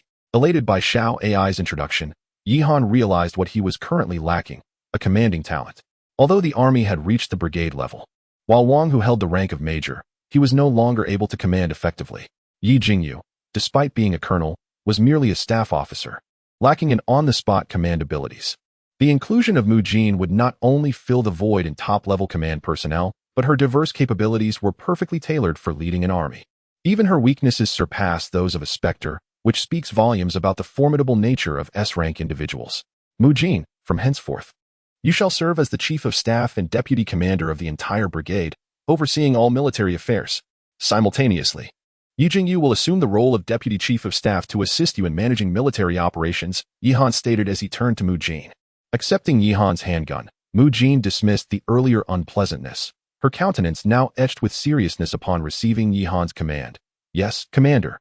You may rest assured with the military entrusted to me.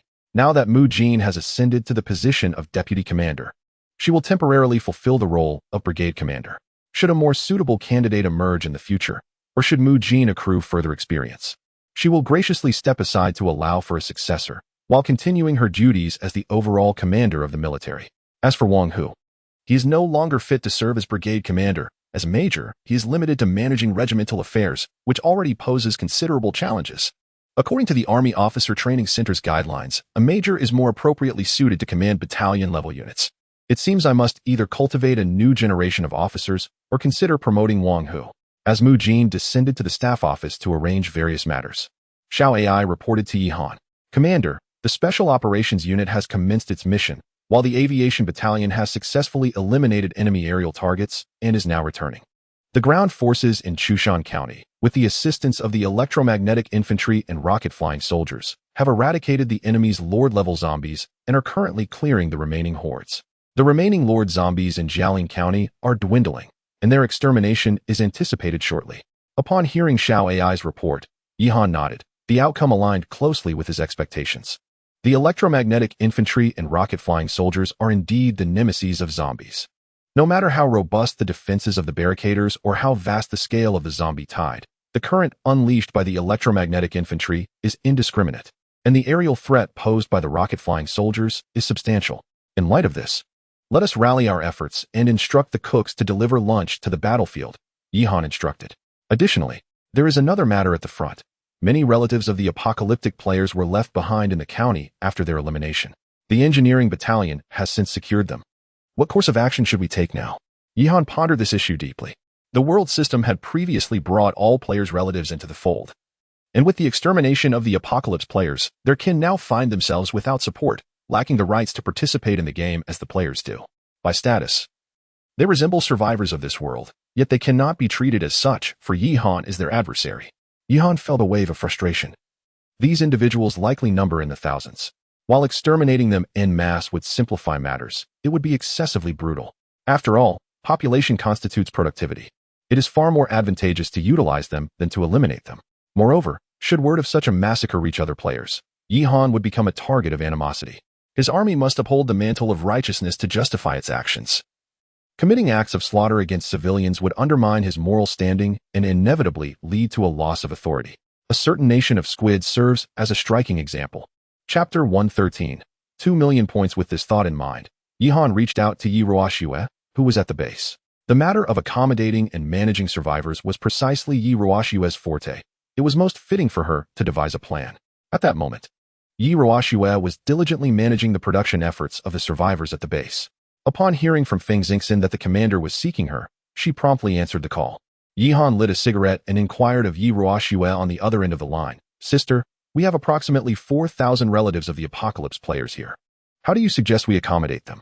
Yi Ruoxue understood Yihan's intent immediately and without hesitation replied, divide and conquer. Yihan took a deep breath. Please elaborate. These 4,000 individuals harbor a certain hostility towards you and the entire base. If they are gathered in one place, it could potentially foster a rebellious force. Therefore, I recommend dispersing them among other survivor groups to dilute their power. Over time, their animosity will diminish, and they will settle into their lives peacefully. Currently, the agricultural and pastoral development at Looming Base has reached saturation, while there remains a significant amount of idle land outside the base. I suggest we house them together with other survivors in various villages within Shillong County. The Public Security Department under Lu Tu can establish security posts, and you could erect walls and construct machine gun bunkers at the entrances of these villages to maintain order. Yi Ruoxue shared her plan with Yihan in full. After listening, Yihan nodded in agreement. Very well, proceed as you suggested. I will arrange for the engineering corps to transport them back. Subsequently, Yihan organized the remaining affairs. At this juncture, the battlefront had stabilized, and he did not dwell on it further.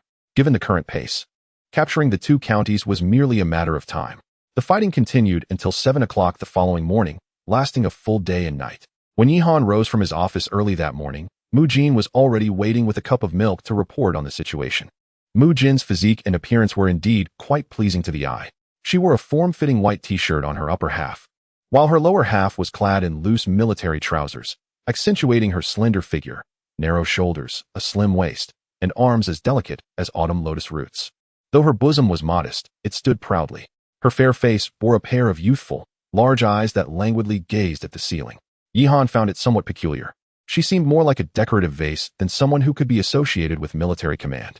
Unbeknownst to Mu Jin, who was oblivious to Yihan's thoughts, she handed him the milk and proceeded to deliver her report. Commander, the battle concluded at 5 o'clock last night, with all hostile targets within the city eradicated. You currently have over 2 million points remaining, and our troops have discovered a total of 700 survivors in the county. I have deployed the 4th Company of the Infantry Battalion to garrison Tushan and Jialing counties, while the Tank Battalion will rest briefly before immediately proceeding to reclaim the various townships under these two counties. Additionally, the Special Forces have captured the heads of the Apocalypse in Tushan and Jialing counties, who are currently detained outside the base awaiting orders. After listening to Mu Jin's report, Yihan felt a sense of perplexity. Only 700 survivors in total across 2 counties? Mu Jin nodded affirmatively, confirming the figure. Indeed, these 700 individuals were located by a special operations unit utilizing thermal imaging devices within the sewers. I suspect it may be linked to the Tianqi Corporation in the city. Upon hearing Mu Jin's words, Yihan fell into contemplation. There have been over 1,000 survivors in Shillong County at that time. How could the combined total of these 2 counties be less than that? It could only mean that the Tianqi Corporation was meddling in the matter. For now, I will inquire with the 2 Tianqi Corporation representatives later. Yihan chose not to elaborate further and sent Mu Jin on her way. The most pressing concern now was to swiftly utilize the available points to recruit additional troops. Currently, his brigade comprised merely 1 regiment, and that regiment was a weary force, having just emerged from a fierce battle. As the territory expanded, any untoward incident at this juncture could leave him severely outnumbered. Yihan gazed thoughtfully at the 3 million points in his account. This amount was not particularly substantial. It would not suffice to fully equip the entire brigade. Consequently, prioritization was essential. He had previously planned to establish a light infantry battalion, which was practical and cost-effective, a suggestion from Yi Jingyu. With this in mind, Yihan proceeded to upgrade the armored vehicle factory and arms factory using his points, while also constructing a vehicle modification factory within the Oasis world. Having completed these tasks, he could begin the formation of the light infantry battalion. According to Yihan's personnel structure, a full infantry battalion would consist of 600 soldiers, divided into 5 companies. each comprising 520 personnel. As he calculated, Yihan felt a twinge of concern. Once the forces expanded, his knowledge base might prove inadequate. Reluctantly, he summoned Mu Jin back, requesting her assistance in strategizing the configuration of the light infantry battalion. After a moment of thought, Mu Jin proposed, given the existence of the cat vehicle, let us allocate the 5 companies of the light infantry battalion as follows. 1 infiltration assault company, composed of 88 mountain cat all-terrain assault vehicles, 20 basic mountain cat all-terrain vehicles, 20 mountain cat all-terrain anti-tank vehicles, 20 mountain cat all-terrain air defense vehicles, and 20 various models of mountain cat support vehicles. In total, this company would consist of 140 mountain cat vehicles, 480 combat personnel, and 40 logistical staff. 1 artillery assault company, consisting of 40-66 mountain cat vehicles mounted with 120mm howitzers, 40-66 mountain cat vehicles equipped with 82mm rapid-fire mortars, 40-66 mountain cat vehicles armed with 107mm rocket launchers, and 20 mountain cat transport support vehicles. Chapter 114. The Cat Lightweight Infantry Battalion. A dedicated air defense assault battalion consists of 60 Lynx all-terrain vehicles equipped with AKS, 2 air defense missiles, 40 Lynx vehicles armed with 25mm autocannons, 20 Lynx all-terrain assault vehicles, and 20 Lynx transport support vehicles. A fire support battalion, primarily composed of anti-tank Lynx vehicles, infantry assault Lynx vehicles, transport Lynx vehicles, and medical support Lynx vehicles, is tasked with providing battlefield assistance.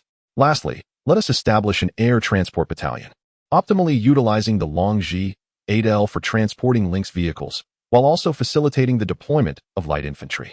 Furthermore, a few Hunting Eagle rotorcraft will be incorporated to provide aerial fire support for the light infantry. Thus, the air transport battalion will comprise 60 Long Ji 8L helicopters and 30 Hunting Eagles. Additionally, each battalion will be allocated a platoon of flatbed trucks responsible for logistical transport.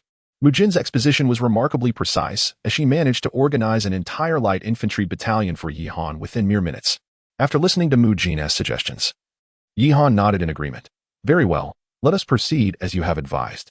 However, Mu Jin reminded him, you must also consider the command personnel for the light infantry battalion.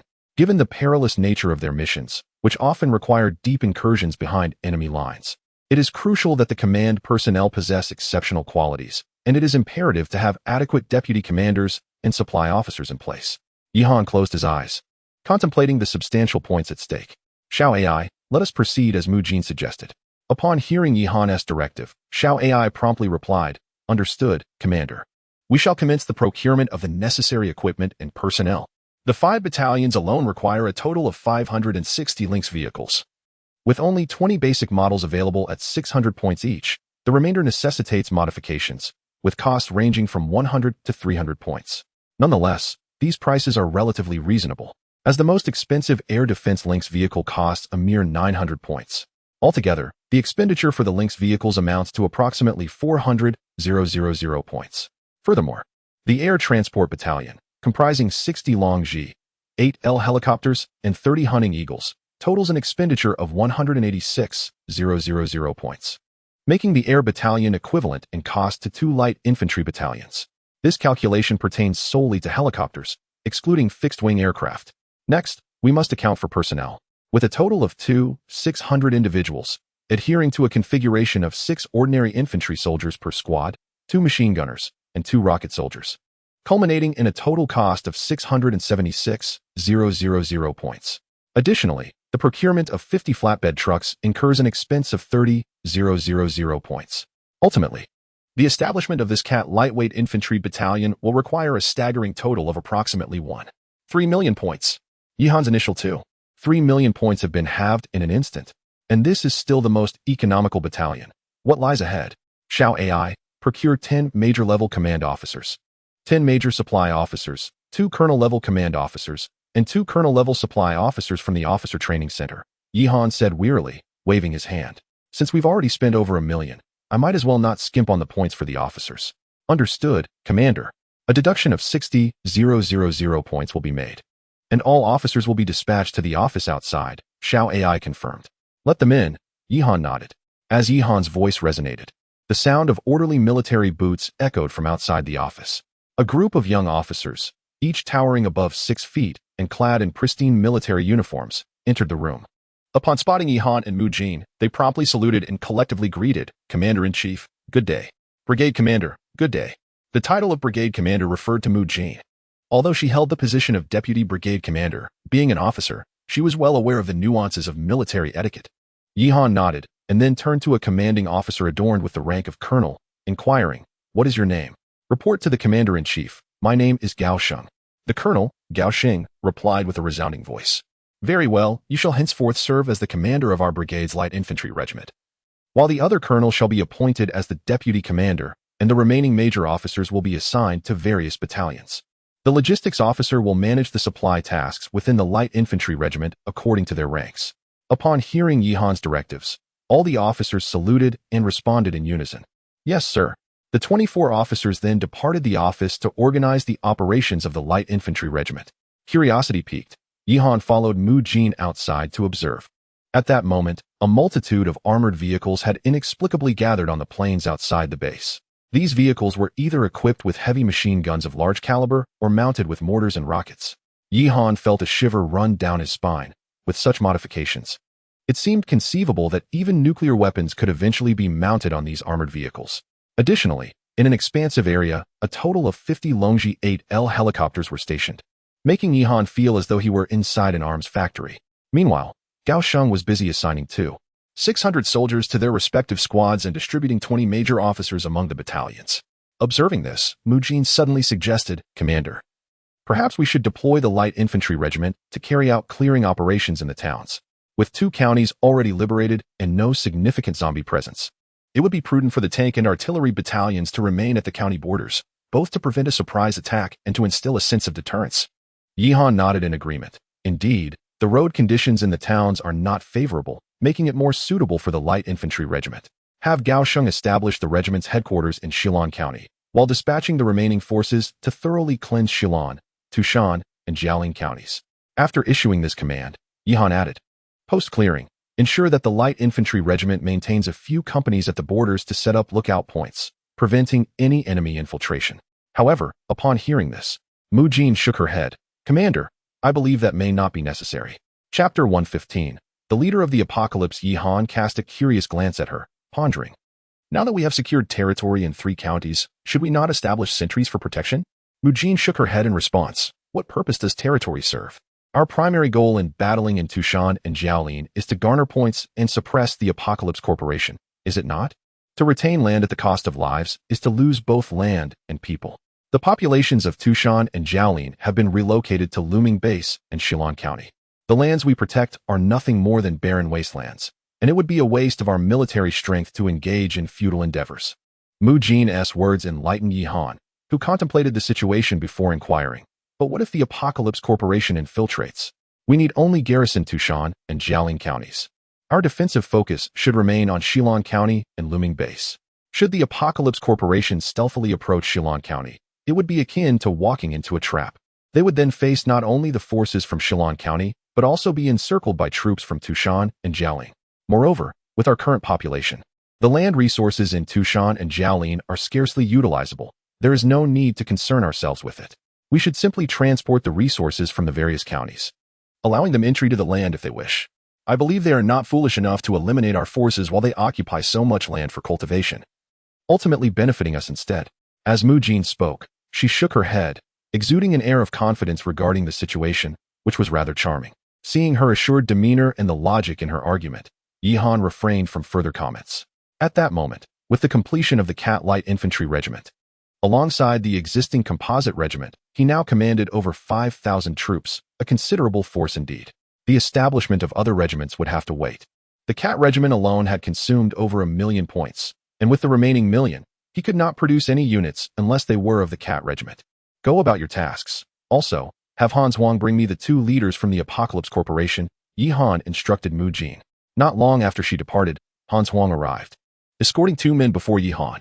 These men were the leaders of the Apocalypse in Tushan and Jialing counties. Upon inspection, Yihan noted one was a gaunt old man, while the other was a portly middle-aged individual. Both sported the so-called little hygiene mustache, embodying the archetypal militaristic visage of the Japanese invaders. The emaciated old man, upon seeing Yihan, grinned wickedly, angrily shouting in broken Chinese, "You brat! Prepare to die!" How dare you oppose our great cherry blossom nation? I suggest you release me now, then kneel and beg for mercy. That was your sister, wasn't he it? Offer her to me, and I might forgive your transgressions. Otherwise, when reinforcements arrive from Chong Kong City, I will torment her before your eyes, and then transform you into a zombie. Yi Han gazed at him in bemusement, momentarily at a loss for words. It seemed to be a peculiar trait among soldiers of the Cherry Blossom Nation, perpetually oblivious to the situation, requiring a thorough beating to accept their fate as dogs, otherwise resorting to incessant provocations. Originally, Mu Jin had already distanced herself, but upon hearing the old man's raucous shouts, demanding Yi Han to offer himself to him, she turned back, with a lollipop nonchalantly held in her mouth. She regarded the old man on the ground with an exceedingly indifferent gaze. I am not the commander's sister. I am his subordinate and the deputy commander of the entire brigade. The old man, upon hearing this, scoffed derisively. Brigade? You deceitful woman, you are merely a regiment. Where does this brigade come from? Our influence in Chong Kong City is far greater than you can imagine. If you submit to me now, I might consider making you my pet. After uttering this, the old man leered at Mu Jin with a grotesquely obscene gaze, surveying her from head to toe. Yi Han's eyes narrowed at the sight, prepared to draw his gun and execute the old man on the spot, but Mu Jin merely smiled with composure. Commander, leave him to me. I have a way to deal with his obstinacy. Yi Han, upon hearing this, holstered his weapon and nodded. Very well. There's no need to demean yourself. If communication fails, eliminate him. Mu Jin responded with an affirmative sound, and promptly instructed the soldiers to drag the old man towards the camp, while simultaneously contacting Wang Long to have 2 military dogs dispatched from the guard battalion. Before long, the sounds of barking could be heard, followed by tearing noises and the old man's pleas for mercy. 10 minutes later, Mu Jin had the soldiers bring the old man back. By this time, the old man from the Cherry Blossom Nation was drenched in blood, particularly his lower half, where his trousers had been torn to shreds by the dogs, revealing bones where flesh once was. Most crucially, the dogs had also confiscated his vile instruments of crime. Speak now. Didn't you say you were willing to talk? Mu Jin prodded his face with a toilet plunger she had procured from somewhere.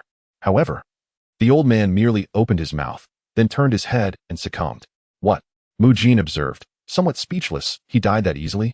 Never mind, there's still another here. Yi Han's gaze shifted to another individual in charge. At this moment, the middle-aged man appeared utterly petrified. Upon noticing Yi Han's attention, he hastily fell to the ground, pleading, Please, brother, spare me. I am also a citizen of the Dragon Nation. I am willing to cooperate. To Yi Han's surprise, the man spoke fluent Chinese. He kicked him lightly, questioning, What is the situation? Aren't you from the Cherry Blossom Nation? The middle-aged man raised his head with a sycophantic smile. No. We are genuine citizens of the Dragon Nation. We are compatriots. Yi Han narrowed his eyes, scrutinizing him. Then what's with that ridiculous mustache? The man stammered. I was compelled. Working for the Tianchi Company requires adhering to their customs, and I had to dress accordingly. As he spoke, he peeled off the mustache beneath his nose, revealing it was indeed affixed. However, Yi Han had no intention of showing leniency because of this action, for in certain respects, this scoundrel was more deserving of punishment than the principal offender. Chapter 116. Information. Yi Han gazed at the middle-aged official before him, whose obsequious demeanor evoked a wave of revulsion within him. Much like the factions of the players, which include the apocalyptics and the saviors, even among the survivors, there exist numerous traitors. Yet, the group represented by this middle-aged official was far more loathsome than the apocalyptics. After all, the apocalyptics could at least claim, it's merely a parallel world. It matters not, for it is not the original. At the very least, they turned off the lights. These traitors, however, brazenly acted out their treachery in plain sight, even before other survivors. Ugh! With such thoughts swirling in his mind, Yi Han had already sentenced this obsequious sycophant in front of him to death in his heart. Unbeknownst to him, the official from Tushan County was oblivious to Yi Han's inner turmoil, his face adorned with a fawning smile as he gazed at Yi Han, his knees instinctively bending in submission. Father, I am your biological son. I share the same Dragon Country bloodline as you. Seeing the official preparing to cling to his leg once more, Yi Han hastily stepped back a couple of paces, suspecting this fellow likely made similar declarations to those from Sakura Country. First, divulge everything you know about the Apocalypse Company. Should your answers prove satisfactory, I may consider sparing your life, Yi Han stated, striving to maintain a facade of cordiality. Immediately after Yi Han's words, Mu Jin chimed in, Indeed. As long as you speak candidly, our commander not only will refrain from taking your life but may even reward you. However, do not entertain any thoughts of deceit. Our unit possesses its own intelligence channels, and should we uncover any lies, your fate will be far worse than that of the unfortunate soul beside you." Upon hearing Mujin's warning, the Tushan official glanced back at the mangled remains of the elder from Sakura country, instantly shuddering in fear. Mujin would certainly not jest with him.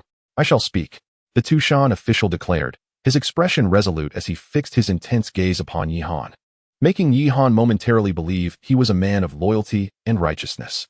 The Apocalypse Company has appointed a county-level official in every county across the Dragon Country, primarily selecting from retired personnel of Sakura Country and upright citizens of the Dragon Country. Each county is home to a regiment of Apocalypse soldiers, who are authorized to issue commands to the Apocalypse players within their designated areas, contingent upon the approval of the higher-ups at the Apocalypse Company. As for the Apocalypse Company in Chongkong City, it reportedly commands over 10,000 Lord-level zombies, and it is said that an entire regiment of the Dragon Country's military is currently encircled by them. Upon hearing this, Yihan was momentarily taken aback, for he had not anticipated the sheer magnitude of Lord-level zombies under the Chongkong City Apocalypse Company's command. With such a scale, combined with the ordinary zombies and Apocalypse players, his prospects appeared grim. Yihan, filled with curiosity, pressed on. "From where do those Lord-level zombies originate? Are they all from the Apocalypse Company?" The Tushan official replied, "Part of them were provided by the Apocalypse Company in Chongkong City, while the remainder were produced by our own efforts." "Produced by your own efforts?" Yihan furrowed his brow, suddenly recalling a disturbing possibility. Could it be that the missing survivors from Tushan County and Jialing County had been captured for experimentation? The head of Tushan seemed to perceive Yihan's doubts, and an expression of unease crept across his face. "Father, let me tell you, please do not be angry. Before you prepared to launch an assault on Tushan County, I received orders to confine all the survivors within the county to the laboratory and transform as many as possible into Lord Zombies. However, this was all dictated by higher authorities, and I had no choice in the matter. After all, we are all from the Dragon Kingdom. How could I bring myself to do such things? It was primarily my subordinates who executed this, and I bear little relation to it." Yihan waved his hand, interrupting his words. "I am already aware of this. Just tell me where the laboratory is." The head of Tushan hesitated for a moment, but upon seeing that Yihan and Mujin's expressions remained unchanged, he felt reassured. "The laboratory is located beneath the company building. I suspect the one in Jialing County is also there. The password for the entrance is..." "Enough. Silence." Yihan cut him off. "Hans Wang, assemble the special forces and head to the location he mentioned. If the door cannot be opened, blow it open." On the other side, Hans Huang, upon hearing Yihan's command, saluted and replied, "Understood. As for you." Yihan turned to the kneeling head of Tushan County, thoughtfully stroking the stubble on his chin. Unbeknownst to the head of Tushan, who believed he had done a great service, he arrogantly smiled at Yihan. "Father, there is no need to put me in a difficult position. Just casually assign me a small squad leader to manage around 100 soldiers." Beside him, Mujin was nearly rendered speechless by the audacity of this young man. "Your abilities are limited, yet your aspirations are abundant." The head of Tushan failed to grasp Mujin's insinuation and merely looked toward Yihan with a perplexed expression. "Ask a few more questions about Chongkong City. If he is unwilling to speak, let Xiaotian handle it." Yihan could scarcely be bothered to glance at him, speaking directly to Mujin. Naturally, Mujin was unperturbed and promptly ordered the nearby soldiers to drag the head of Tushan by his legs toward the dog kennel, while the head of Tushan emitted sounds akin to a pig being slaughtered. "Ah, father, I am your son. What do you mean by this?" With just a glance, Yihan signaled, and the accompanying soldiers swiftly understood. One soldier removed his military boots and retrieved his foul-smelling socks, which had been marinating for half a month, to stuff into the mouth of the head of Tushan. Under the dual pressures of death and the stench of the socks, the head of Tushan gasped for breath, his eyes rolling back as he fainted. Yihan paid him no mind and turned to enter the command room, feeling no sympathy for such a worthless character. Before long, amidst the thunderous roar of the Dragon G8L filled with Special Forces soldiers, the head of Tushan's piercing cries echoed amidst the barks of dogs. Chapter 117. The Plan of Hibiscus. As dusk gradually enveloped the counties of Tushan and Jiaolin, the darkening sky cast a somber shadow over the land. In the vast expanse of the earth, silence reigned, save for the brightly lit area where the mobile base vehicle was stationed. Within a 50-kilometer radius, the Dragon G-20 armed helicopters executed periodic aerial patrols, while ground forces diligently patrolled the 10-kilometer perimeter. Almost every few minutes, a squad of soldiers traversed the roads, and within half an hour, 2 armored vehicles equipped with 12 7mm heavy machine guns passed by. The thunderous roar of helicopter engines reverberated in the air, and even the slightest movement of a wild dog on the ground was meticulously monitored by the soldiers.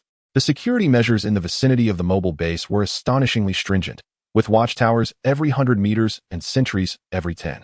Occasionally, a Type 99A tank would rumble past, and the rhythmic footfalls of patrolling soldiers harmonized with the incessant hum of the helicopters. In a nation paralyzed by blackouts, the area surrounding the mobile base blazed with light, creating a level of light pollution akin to that of the bustling CBD of a metropolis, as if illuminating every corner for all to see. Under such stringent martial law, not even a fly could traverse the skies without facing repercussions. All of this was orchestrated by Hibiscus, as she described it. The current forces under Yi Han were akin to orphaned wanderers, lacking familial ties or allegiances. Unlike regular troops tasked with the protection of cities and civilians, they were free from government constraints. Yet, they were not like ragtag bandits, poorly equipped and ill-supplied. Unburdened by missions or threats, they possessed formidable strength and boundless potential. They were elusive, impervious to capture or eradication, existing in a state that transcended worldly confines. The sole vulnerability of this formidable force lay in Yi Han himself. Hibiscus believed that as time progressed, Yi Han's troops would only grow stronger, and the only realistic means of annihilating them was to eliminate Yi Han by any means necessary. This was the reason behind Hibiscus's relentless efforts to safeguard him. The lives of Han Shuang, Wang Chuan, Wang Long, and Wang Hu, even her own, were of little consequence. The irreplaceable essence was Yi Han. Isn't this a bit exaggerated? Yi Han remarked, observing the entire platoon of armed soldiers around him, feeling somewhat incredulous. Hibiscus, her expression inscrutable, merely shook her head and replied, not at all exaggerated. If it weren't for your objections, I would even consider constructing an underground nuclear bunker to confine you. Then please ensure you include yourself in that confinement. I guarantee that within a year, we shall muster a formidable army, Yi Han retorted with a roll of his eyes. Teasing Hibiscus, after spending a day together, he had begun to grasp her character. She appeared innocent and adorable, yet when it came to matters of the heart, she was as oblivious as a robot, her focus solely devoted to the military. Mujin, unfazed by Yi Han's frivolous remarks, replied with an air of nonchalance. I still have to command the troops, but if you truly agree to this proposal, I could arrange for some comely female soldiers to accompany you. Although her expression remained unchanged, Yi Han distinctly perceived a slight decline in Mujin's regard for him. Oh, spare me. Am I the commander, or are you? Why do you, as a mere brigade leader, persist in the notion of imprisoning me? That seems rather impolite. Yi Han rolled his eyes and retorted. I am merely considering the safety of the troops, Mujin replied earnestly. Yi Han chose to disregard her statement, casually lighting a cigarette as he inquired. Did you not mention having a plan to discuss with me? Please, enlighten me. This was also the reason Mujin had insisted on keeping Yi Han in the office. Initially, he had intended to return to his quarters for a night's rest, but upon a brief visit to the restroom, he found the base surrounded by troops on high alert, at which point Mujin had expressed her desire to confer with him. Chongqing City will soon become aware of the commotion here. We must strategize for what lies ahead. Mujin's eyes betrayed a rare glimmer of vigilance. Yi Han, upon hearing this, adopted a more serious demeanor. He shared her concerns, especially since the head of Tushan County had mentioned earlier that the Apocalypse Company in Chongqing City commanded an army of over 10,000 Lord-level zombies. Such formidable power demanded his utmost attention. Even with his brigade fully staffed, facing more than 10,000 Lord-level zombies would indeed be a formidable challenge. I believe that after our forces secure Tushan and Jialing counties, the Apocalypse Company in Chongqing City will undoubtedly regard us as their primary adversary. We will have no further opportunity for complacent development, Mujin remarked, shaking her head as she spoke. Yi Han, observing her, lit another cigarette and leaned forward, asking, Do you believe we should not attack Tushan and Jialing counties? Indeed, Mujin responded while shaking her head, seemingly disapproving of Yi Han's reckless notion of assaulting the two counties. However, what she said next nearly caused Yi Han to choke on his smoke. I believe attacking just two is insufficient. We should strike all 5 counties in the southern part of Chongqing City, Mujin declared. Coughing violently, Yi Han was caught off guard by Mujin's words, the acrid smoke invading his nostrils, almost causing him to lose his breath. Are you jesting with me? I only have a single regiment under my command. Do you think I am a military commander, or Li Yunlong? Chapter 118. The storm approaches in truth, given your military strength at the time. You could have easily emerged victorious while simultaneously attacking 5 regiments. Mujin's exquisite visage betrayed no emotion as she continued coldly. You are overly concerned for the lives of your soldiers. With the system in place, the death of each soldier merely signifies the arrival of a new one. Although launching simultaneous assaults on 5 counties may result in the complete annihilation of entire units, it is ultimately just a matter of point expenditure. When you captured Shillong County, the Tianqi Company in Chong Kong City may not have yet taken notice of you. However, following the loss of Tushan and Jiaolin, all of your capabilities will be laid bare before them. The crux of the matter is that you find yourself at a bottleneck, making it challenging to advance to the brigade level in the short term. A breakthrough during combat is unlikely to be replicated. Once the Tianqi Company in Chong Kong City takes action, we will find ourselves in a precarious position. If, however, you had previously captured all 5 counties, you could have amassed a substantial number of points to enhance your troops' combat prowess while simultaneously deterring the Tianqi Company, preventing them from acting recklessly in the near term. Furthermore, even if they were to launch an assault later, we could rely on the territories of the 5 counties to engage in a war of attrition, exchanging space for time, thereby dragging you into the brigade level. But now Mu Jin's expression shifted slightly before she fell silent. After hearing Mu Jin's analysis, Yi Han too felt the gravity of the situation. The apparent strength of Chong Kong City far surpassed his own. 10,000 Lord-level zombies, 1,000,000 ordinary zombies, along with tens of thousands of Tianqi players. What would he do if they turned their sights upon him? This exemplifies the distinction between strategic and tactical levels. Yi Han and Yi Jingyu could only perceive the gains and losses of a single battle, while Mu Jin discerned the trajectory of future events. Yet this does not imply that Mu Jin is superior to Yi Han. Given her ruthless approach to warfare, she resembles figures like Little Beard or Stalin. But she will never become the illuminating son of the East. Yi Han harbored no regrets about his previous combat methods. To him, the soldiers summoned by the system were flesh and blood beings. During his time spent with the soldiers, Yi Han increasingly recognized that while their loyalty to him was paramount, they possessed their own emotions as well. Although sacrifice was inevitable, he would not employ his soldiers as human bombs while other options remained. That was a strategy of last resort. What are your thoughts on the forthcoming developments in the battlefield? Yi Han inquired, taking a deep drag of his cigarette. Mu Jin pondered for a long moment before responding. I believe they will make a move tonight, specifically targeting you. We have just concluded a major battle, and it is highly likely they will send someone to assassinate you. As if in response to Mu Jin's words, Xiao AI suddenly reported, Commander, the aviation regiment has discovered a small enemy force 3 kilometers outside the base, which has been eliminated. Mu Jin paid no heed to Xiao AI's announcement, as if it were a matter of course, stating, within 3 days, Chong Kong City will initiate a series of probing actions, and after 3 days, their movements will become even more aggressive. They might even launch a counteroffensive against us, and the likelihood is exceedingly high. They will no longer afford us any opportunities for development, and I anticipate that once they take action, they will mobilize their entire force, at which point we will face an immense threat. Yi Han remained silent for a long time after hearing this. Confronted with an enemy force that outnumbers us by more than tenfold, could we even hold our ground at Looming Base? Nevertheless, the advantages of our troops were also quite evident. In addition to the continuous replenishment of soldiers, there was one aspect that the enemy would find exceedingly difficult to surpass. It seemed there was still room for maneuvering. As Yi Han pondered this, he lifted his gaze to meet Mu Jin's eyes, and in that moment, they shared an unspoken understanding, followed by a knowing smile. Early the next morning, Yi Han issued a new round of reform orders. This directive encompassed not only troop restructuring, but also reforms at Looming Base. Firstly, regarding troop arrangements, Wang Long's Heavy Weapons Guard Company would accompany the Infantry Battalion's 4th Company in safeguarding the base vehicles. Additionally, 10 Dragon Z-20 helicopters from the Aviation Battalion would also protect the base vehicles. The Tank Battalion and Infantry Battalion under the Independent Regiment would establish their headquarters in Tushan County, while extensive defensive fortifications would be erected around the periphery of Tushan County. The Artillery Battalion and Guard Battalion would relocate to Jiaolin County. Originally, the Guard Battalion was tasked with securing Looming Base, but given the current circumstances, Mu Jin and Yi Han decided that the security responsibilities of the base would be temporarily entrusted to the main vehicle corps. The Aviation Battalion and base vehicles would withdraw to Shillong County, while the Special Operations Company, along with the Magnetic Storm Infantry Company and the Rocket Flying Squadron, would temporarily garrison in Shillong County, remaining vigilant for any developments. Furthermore, the outskirts of Tushan, Jiaolin, and Shillong counties would utilize points to construct walls, with each county's perimeter fortified by 20 machine gun bunkers and no fewer than 10 automated artillery pieces. This endeavor would cost over 100,000 points. Additionally, the 4 battalions of the Cat Infantry Corps would thoroughly clear all towns and villages under the jurisdiction of Tushan and Jiaolin counties within 3 days, striving to accumulate sufficient points for a full regiment.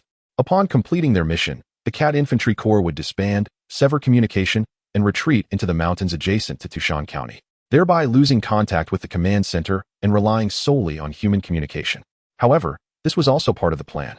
Simultaneously, the Engineer Battalion would commence the collection of copper, steel, and gunpowder across the 3 counties, with the munitions factory operating at full capacity.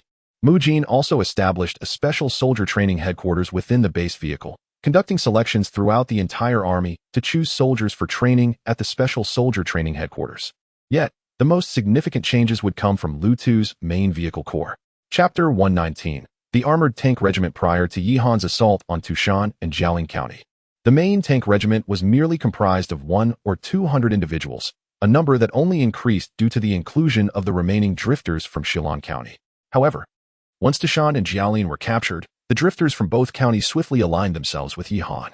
Naturally, Yihan held no interest in incorporating these scattered fighters, and thus they fell into Lu Tu's hands. In the span of a single day, the ranks of the main tank regiment surged to 800 members, causing Lu Tu to beam with delight, though this figure did not endure for long.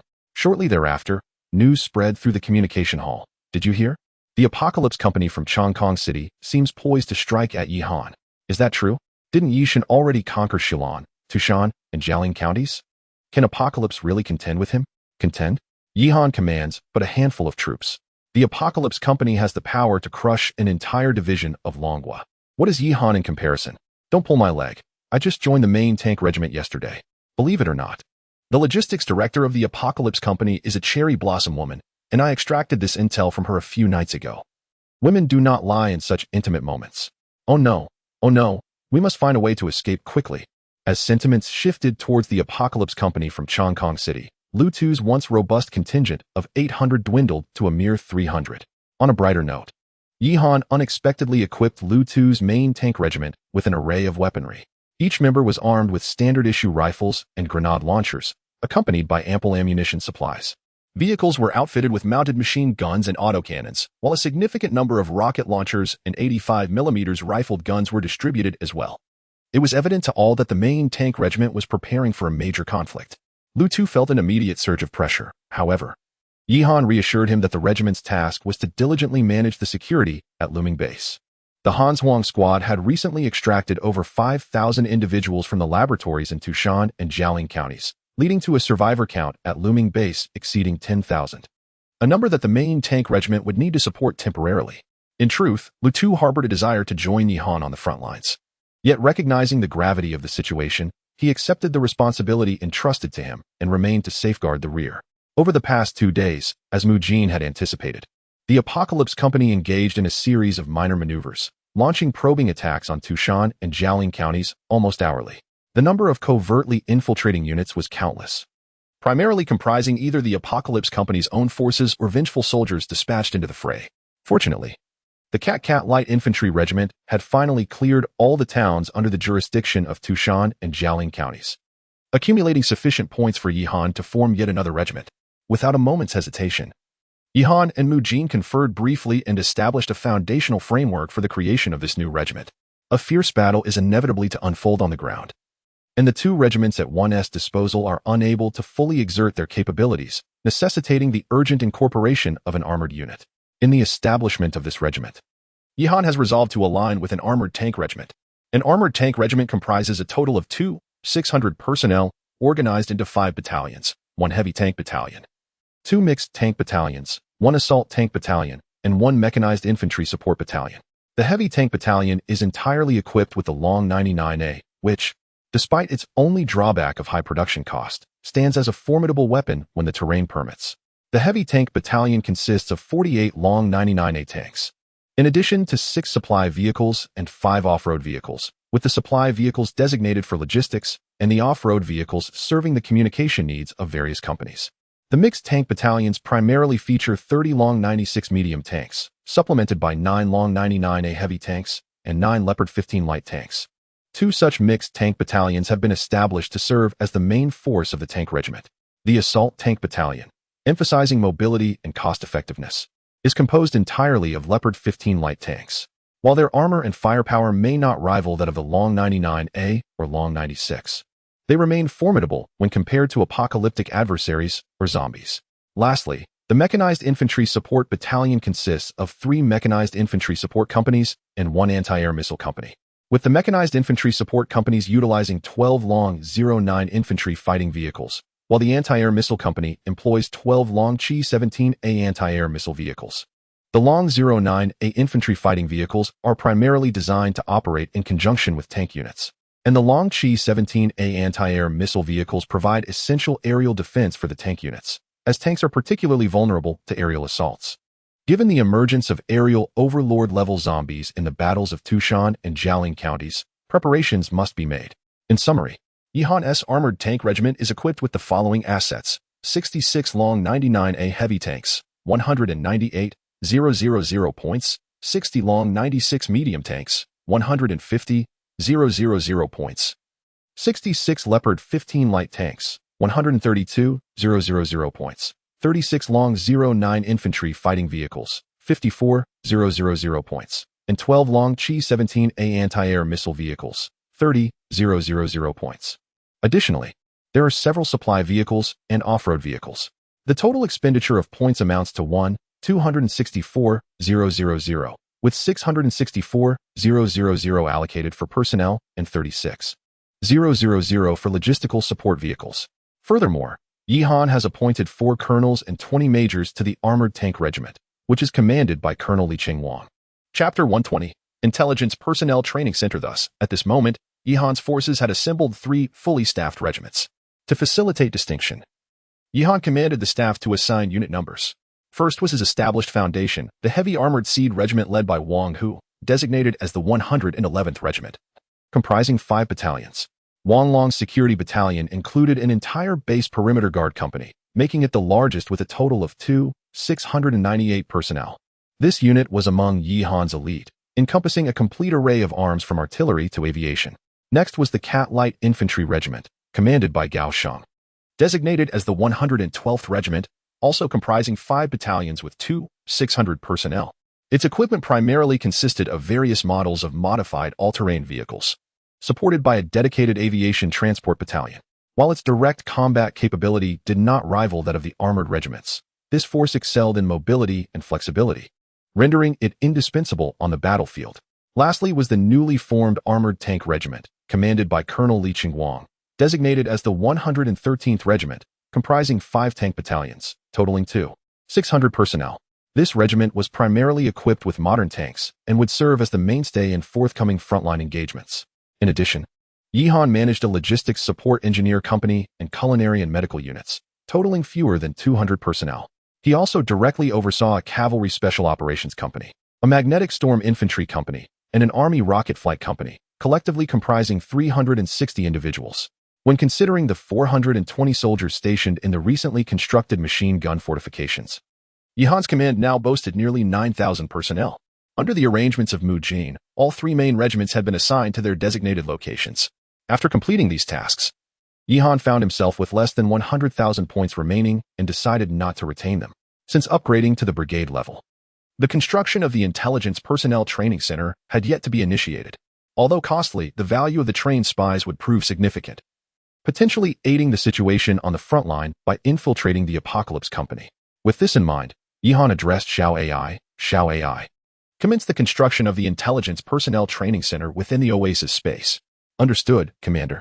20,000 points deducted. The Intelligence Personnel Training Center has been completed, Xiao AI responded.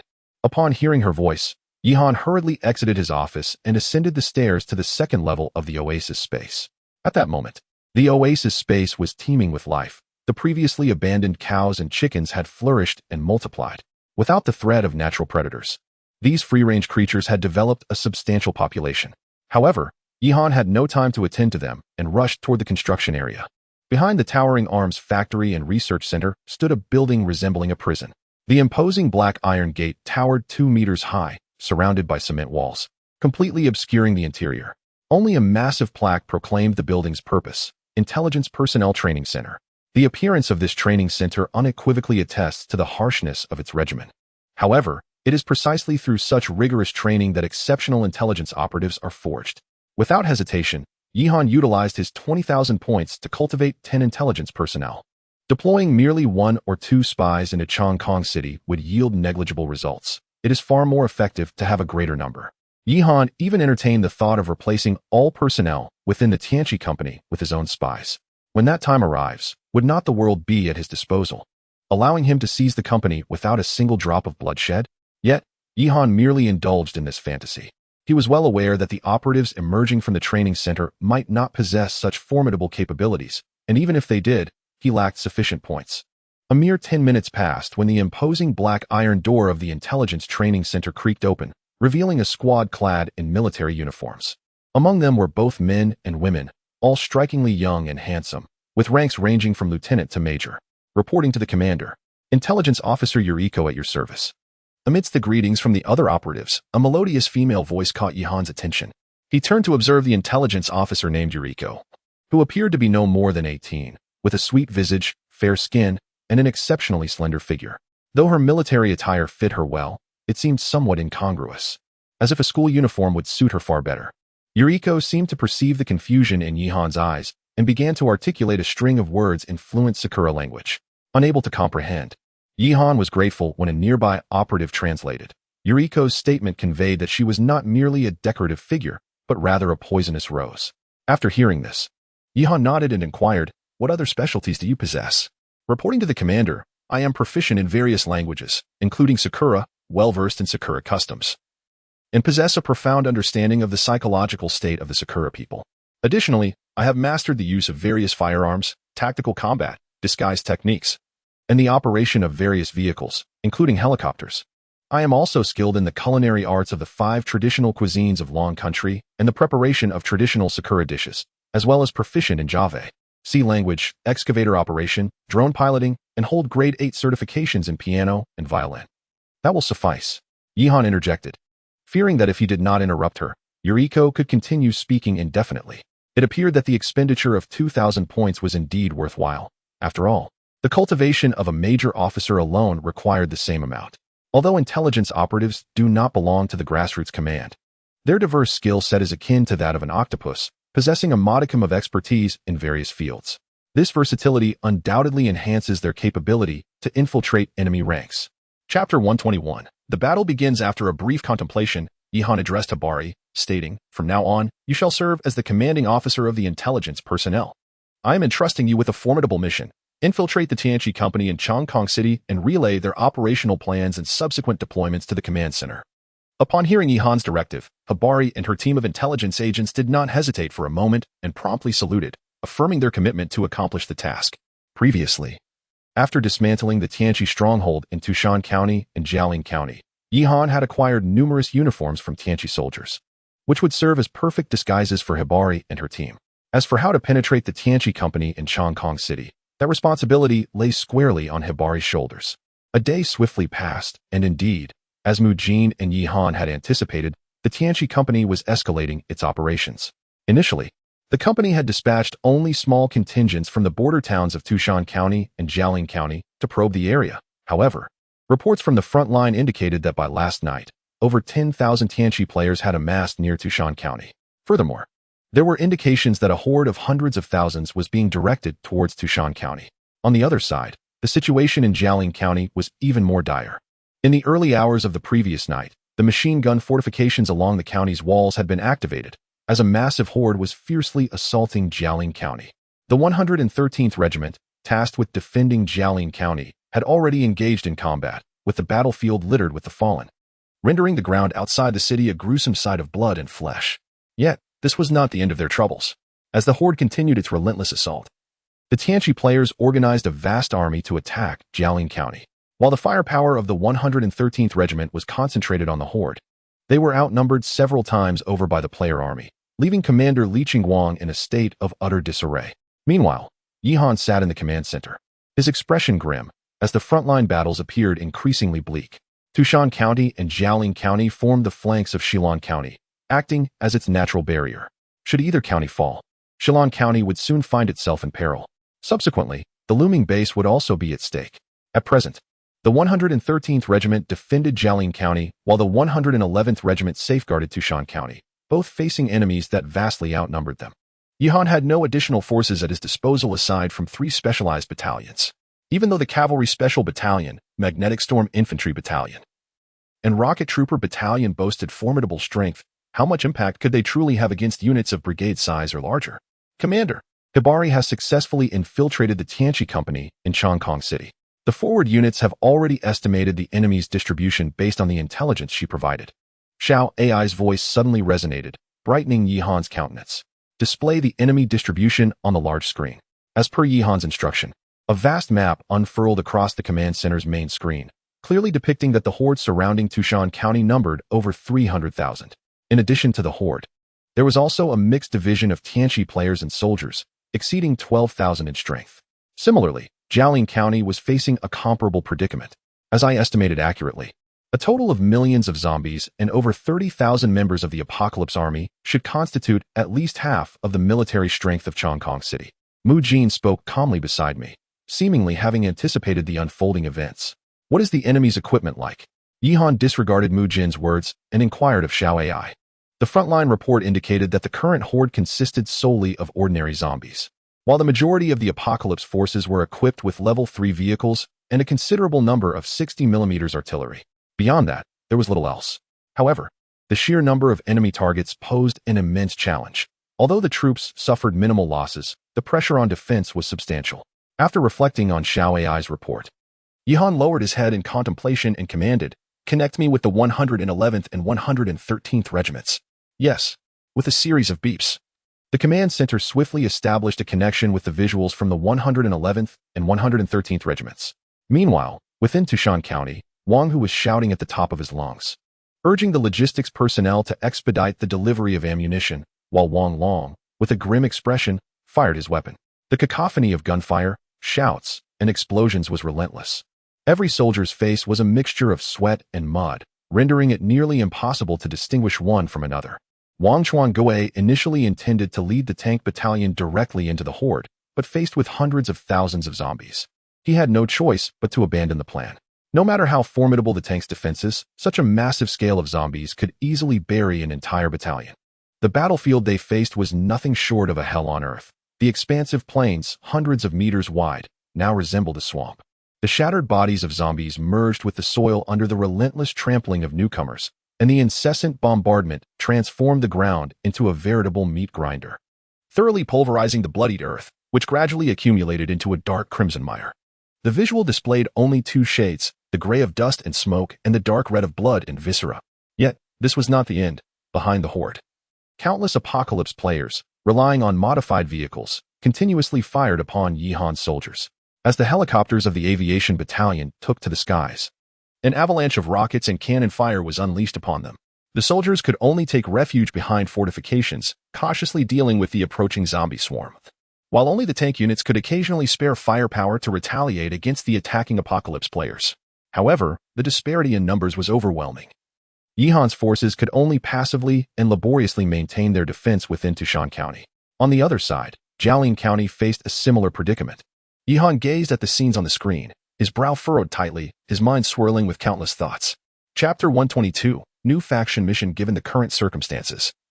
The fall of Tushan County and Jialing County is merely a matter of time. Such a massive offensive, even with 2 or 3 additional regiments under Yihan's command, would be futile. Mu Jin's prophecy has indeed manifested into reality. From the moment the assault on Tushan County and Jialing County commenced, the forces of the Apocalypse throughout Chongqing City would no longer afford Yihan any opportunity for development. However, despite their awareness of the dire situation, both Mu Jin and Yihan maintained a facade of composure. A person who harbors the storm within yet presents a tranquil visage is worthy of being hailed as a general. On one hand, Yihan serves as the pillar of strength and assurance for the entire army. While others may succumb to panic and chaos, he must remain steadfast. On the other hand, Yihan had already devised a countermeasure. At that moment, a notification arrived on Yihan's mobile device, revealing a mission prompt from the world system. Mission for the Savior faction. The Apocalypse Company in Chongqing City has identified the Savior forces as a threat. The Apocalypse forces have launched a purge against the Savior Yihan's faction in Chongqing City and the surrounding 4 counties. Please repel the Apocalypse forces and await the next mission. Mission duration, 1 week. Failure penalty. The Savior Yihan will be utterly annihilated by the system. All of Chongqing City will fall. Mission reward, none. Damn it. Yihan, upon reading the system's notification, was instantly engulfed in fury. While he maintained a calm demeanor amidst the grave battlefield circumstances, the mere sight of this absurd system message shattered his composure. This was utterly repugnant. The penalty was annihilation, and the reward was non-existent. Nevertheless, Yihan quickly reassured himself, recognizing that once he successfully fended off this wave of attacks, the 5 counties under the apocalypse's jurisdiction would inevitably fall into his grasp. He might even have an opportunity to engage directly with Chongqing City. Such outcomes could certainly be considered rewards. Simultaneously, all wanderers within the boundaries of Chongqing City receive their own mission notifications. Help the Apocalypse Faction mission. Assist the Apocalypse forces in attacking the Savior forces in Tushan, Jiaolin, and Shilong counties. Upon successful completion, you will earn the favor of the Apocalypse Company and receive equipment rewards. Help the Savior Faction mission. Assist Savior Yihan in defending the counties against the attacks of the Apocalypse Legion. Upon successful completion, you will be honorably inducted into the main vehicle corps and receive the favor and rewards from Savior Yihan. At that moment, the clamor within the communication hall rivaled the front lines of Tushan County. Goodness, is Yihan truly going head-to-head with the Apocalypse Company? This is outrageous. It's laughable. What capabilities does Yihan possess to confront the Apocalypse Company directly? He is already cowering in Shilong County, too terrified to make a move. We received our orders the day before yesterday, organizing a massive army to attack Yihan. Our troops are now equipped with artillery of 25 millimeters caliber and above. You fools still think of yourselves as wanderers? It's hilarious. Indeed. Do you have any idea how many forces we've assembled this time? With the Apocalypse players from the 5 counties and the Apocalypse Company's army combined, there are a staggering 80,000. Yihan is bound to be crushed. Upon hearing the triumphant declarations of the harbingers within the communication hall, the previously indecisive wanderers began to voice their opinions. What is the point of lingering, Yihan? I have chosen to support the harbingers faction. Brothers, let us unite and take action. Pathetic. Cowards. You of the Mainz Brigade boast with bravado. Yet when the harbingers descend upon your base, you will surely be paralyzed with fear. At this moment, nearly all the wanderers opted to aid the harbingers faction. A decision driven by the overwhelming disparity in their respective strengths. The few wanderers wishing to assist Yihan found themselves powerless and could only trade their resources to him through the marketplace. Yihan, however, paid little heed to the wanderers' sentiments. After all, a multitude of lice is not a cause for concern. These individuals were but fickle supporters, claiming allegiance to the harbingers simply to side with the apparent victors. Once his forces gained the upper hand, they would naturally shift their allegiance to him. Dismissing the happenings in the communication hall, Yihan turned to command the operations center, issuing orders to Li Changguang and Wang Hu to hold their positions for at least 2 more hours. After this period, they were to lead their respective units in a measured retreat, drawing the enemy into the county town. As the enemy entered the town, the armored units were to swiftly withdraw to the second defensive line, preparing for a staunch defense while the infantry would enter the buildings in waves to engage in urban combat, conducting a tactical retreat while providing cover fire. The artillery was to continue bombarding the enemy's concentrated positions. A series of commands swiftly disseminated from the operations center to the frontline units. As the 2 main brigades in Tushan County and Jiaolin County commenced their final 2 hours of defensive combat. This marked the initial phase of Yihan and Mu Jin's plan to lure the harbingers' undead tide and players into the county town, thereby stalling the enemy's advance through urban warfare, buying precious time for the subsequent stages of their strategy. Ironically, the very urban combat tactics that the harbingers' leaders in Tushan and Jiaolin had intended to employ against Yihan were now turned against them. These 2 hours proved to be excruciatingly tense as the liaison soldiers within the operations center remained vigilant, with intelligence reports flooding in from the front line. The undead assault intensified, repeatedly threatening to breach the defenses, only to be repelled by the soldiers time and again, causing Yihan's heart to tighten with each close call. The strategy of overcoming greater numbers demanded precision at every step. Although situated in Shilong County, where the conflict was not directly at hand, the garrison forces at the base were far from idle. Aside from the Special Operations Unit, all other troops were engaged in combat on the front line. Chapter 123. The second step planned several days prior, Yihan had instructed his soldiers to gather all copper ingots, steel materials, and gunpowder within the borders of 3 counties. The engineering battalion's trucks were relentlessly transporting ammunition to the front line, while the armory within the oasis space was continuously producing supplies.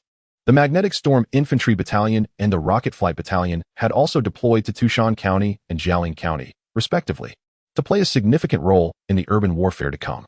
The lengthy 2 hours passed swiftly, and as the moment arrived, Yihan promptly issued orders to the command center. He commanded the 111th and 113th Regiments to execute their plans and commence their withdrawal. With Yi Han's directive, Wang Hu and Li Qingguang disseminated the orders down the chain of command. The 1st and 2nd Battalions were to retreat first, moving all armored vehicles to the 2nd defensive line outside Shillong County, while soldiers took positions within the urban structures to prepare for ambush. The 1st and 2nd Battalions would serve as the initial blocking forces, while the 3rd and 4th Battalions would follow as the secondary line of defense. Under the command of 113th Regiment Commander Li Qingguang and 111th Regiment Commander Wang Hu, the soldiers in the defensive fortifications began their phased withdrawal. Outside the city, the tide of corpses and the apocalypse players, upon witnessing this, surged forward in a frenzy. Brothers, charge! They are retreating. Ha! I thought they were formidable. Clearly not. Yi Han's troops possess only this level of skill. TCH, they are but small fry. In this arena, one must understand the dynamics of power, do you not? They dare to clash with us with such a meager force? At that moment, the exchange hall and the ranks of the apocalypse army were filled with derisive voices. Yi Han merely smiled at the mockery within the exchange hall, choosing not to engage. They say that pride precedes a fall as the momentum of the assault intensified. So too did the loss of rational thought. With the withdrawal of the 111th and 113th Regiments, countless apocalypse players followed in the wake of the corpses, flooding into Tushan County and Jialing County. Commander Yi, what is the situation at the front? Can you hold your ground? Lu Tu suddenly messaged Yi Han, his words laden with concern. The members of the main vehicle group, situated in the base, had also observed the developments in the exchange hall, and nearly everyone held a pessimistic view of Yi Han's prospects, save for the main members who continued to support him. Yet, despite their support, it was impossible for them not to harbor doubts. Yi Han, upon receiving Lu Tu's message, replied directly, Brother Lu, rest assured, focus on your duties. Since you've boarded my ship, I shall not lead you into the depths of despair. Brother Yi, that is not my intent. Regardless of the situation, I, Lu Tu, will never abandon you, Lu Tu replied. Yi Han felt a warmth in his heart, ever since the main vehicle group had allied with him. Lu Tu had consistently referred to him as Commander Yi, but now, in this moment of crisis, he addressed him as Brother Yi, indicating a bond of true camaraderie. Extraneous words were unnecessary now. There was no need for further pleasantries between Yi Han and Lu Tuesday. Yi Han directly inquired, Brother Lu, have you completed the tasks I assigned to you? Rest assured, temporary survival points have been established in the mountains behind the looming base, and the supplies have been relocated. Upon hearing Lu Tu's words, Yi Han felt a wave of relief wash over him. He simply replied with a grateful acknowledgement of their efforts and redirected his focus to the battlefield ahead. As the horde of corpses and the players from the Apocalypse faction surged into the city, Yi Han commenced the second phase of his meticulously devised plan, issuing a series of commands from the command center to the front lines. The troops stationed within the county city were instructed to utilize the buildings for cover and to engage the enemy effectively, retreating in orderly batches. Regardless of the cost, it was imperative to hold their ground within the county for 6 hours. After this duration, the forces would withdraw in stages to the 2nd defensive line outside Shillong County. The 111th and 113th Regiments on the front lines adhered to Yi Han's orders, dispersing their forces into smaller units and strategically positioning themselves within critical structures throughout the city, employing individual weaponry to fend off the advancing horde. Additionally, armored infantry vehicles and tanks engaged in a tactical retreat along the roads, while helicopters from the Air Support Battalion provided covering fire from above. The once relentless assault of the horde, which intensified as the troops fell back, drastically slowed upon entering the county, and the exuberant Apocalypse players found themselves embroiled in urban warfare against the two regiments. Urban combat, characterized by the tactic of employing fewer forces against a larger enemy, proved to be an opportune strategy in this scenario. The horde, driven solely by their instinct to charge forward, showed little regard for the soldiers concealed within the buildings, while the numerous Apocalypse players, intent on clearing out these defenders, inevitably found their advance hindered. In this manner, Yi Han's objective was achieved. However, this strategy came at a steep cost, with significant casualties among the soldiers. Entire squads and even whole platoons faced annihilation. A grim reality that weighed heavily on Yi Han as he observed the notifications of fallen soldiers on the command center's large screen. This was an unavoidable consequence. As the conflict escalated, the size of his forces would inevitably increase, leading to higher casualties. Xiao Ai, replenish the fallen soldiers. The newly summoned troops should head directly to the front lines, Yi Han stated expressionlessly, yet his simmering anger was palpable to anyone present. Understood. With Xiao Ai's response, soldiers emerged from the shadows surrounding the base vehicle, hastily rushing towards the battlefield before they had the chance to meet Yihan. Watching them depart for the front lines stirred an indescribable feeling within Yihan. He knew that many of these soldiers, whom he had never met, would soon bid farewell to life. Yihan lit a cigarette, lost in contemplation, before turning his gaze to the increasing numbers on the score tally. After several hours of brutal combat across both fronts, the tally surged to 1,500,000. This figure signified the demise of 150,000 zombies on the battlefield, the sacrifice of countless soldiers at the front, and heralded the emergence of Yihan's 4th Regiment. Breaking news. Breaking news. The Apocalypse Army has breached the defenses of Yihan's forces in Tushan County and Jialing County. At this moment, Yihan's troops have retreated into the county city. Ha ha ha ha. Just as I anticipated, capturing Tushan County and Jialing County was merely a matter of time. It appears that Yihan's fate is indeed drawing to a close. As the saying goes, flowers do not bloom for 100 days, and no person enjoys perpetual favor. Yihan has risen from the desolate world to great heights, yet it seems this time he may not be able to rise again. Is there truly no hope left for the god of Yi? If he were to perish, what would become of us wanderers and the surviving souls? Alas, my brother, I do not wish to discourage you, but you may lack an understanding of the vast disparity in strength between the two sides. As far as I know, Yihan commands merely 1 regiment. Even with the addition of some mindless wanderers, he could muster at most 2 regiments. On the other hand, the forces of the Apocalypse consist of an army composed of nearly 80,000 players. Do you grasp the significance of 80,000? That is equivalent to nearly 30 regiments. And this figure pertains solely to the players' forces. Regardless of how formidable Yihan's troops may be, or how superior their equipment, 2 or 3 regiments cannot withstand 26. Even capturing 26 regiments of the enemy would take Yihan a fortnight. This does not account for the hundreds of thousands of undead and the subsequent troops from the Apocalypse Corporation. The analysis provided by the elder above is indeed astute. Yihan is certainly on the brink of demise. Should we not seize the opportunity to profit from this chaos? Count me in. While Yihan may not have heeded the discussions in the exchange hall, he had long deliberated this matter with Mujin. Is there any chance of victory for a single regiment against 30? The answer is none. However, what if this regiment possesses the world's most advanced equipment, a fearless spirit, boundless supplies, and top-tier strategic command? The outcome of this struggle is not predetermined. The question of who will emerge victorious remains uncertain. Chapter 124. Lin Mayakairo. Yihan's troops were not lacking in supplies, equipment, or morale. The only scarcity they faced was time. Trading space for time was not without merit. As Tushan and Jialing counties became mired in urban warfare, the losses in territory ultimately yielded significant returns for Yihan. Xiaoai exchanged the armored tank configuration of the 113th Regiment for the 114th Regiment. Yihan's voice resonated through the command center. Yes, Commander. A deduction of 1,264,000 points has been made, leaving a balance of 240,000 points. The 114th Regiment has been summoned to the base vehicle. Xiaoai's voice continued. The officers for the regiment have been appointed, with Colonel Li Chunjing selected as the commanding officer. As Xiaoai concluded, a full armored tank regiment suddenly materialized in the expansive space outside the base vehicle. The 114th Regiment mirrored the configuration of the 113th, comprising a total of 600 personnel, including 1 heavy tank battalion, 2 conventional tank battalions, 1 assault tank battalion, and 1 mechanized support battalion.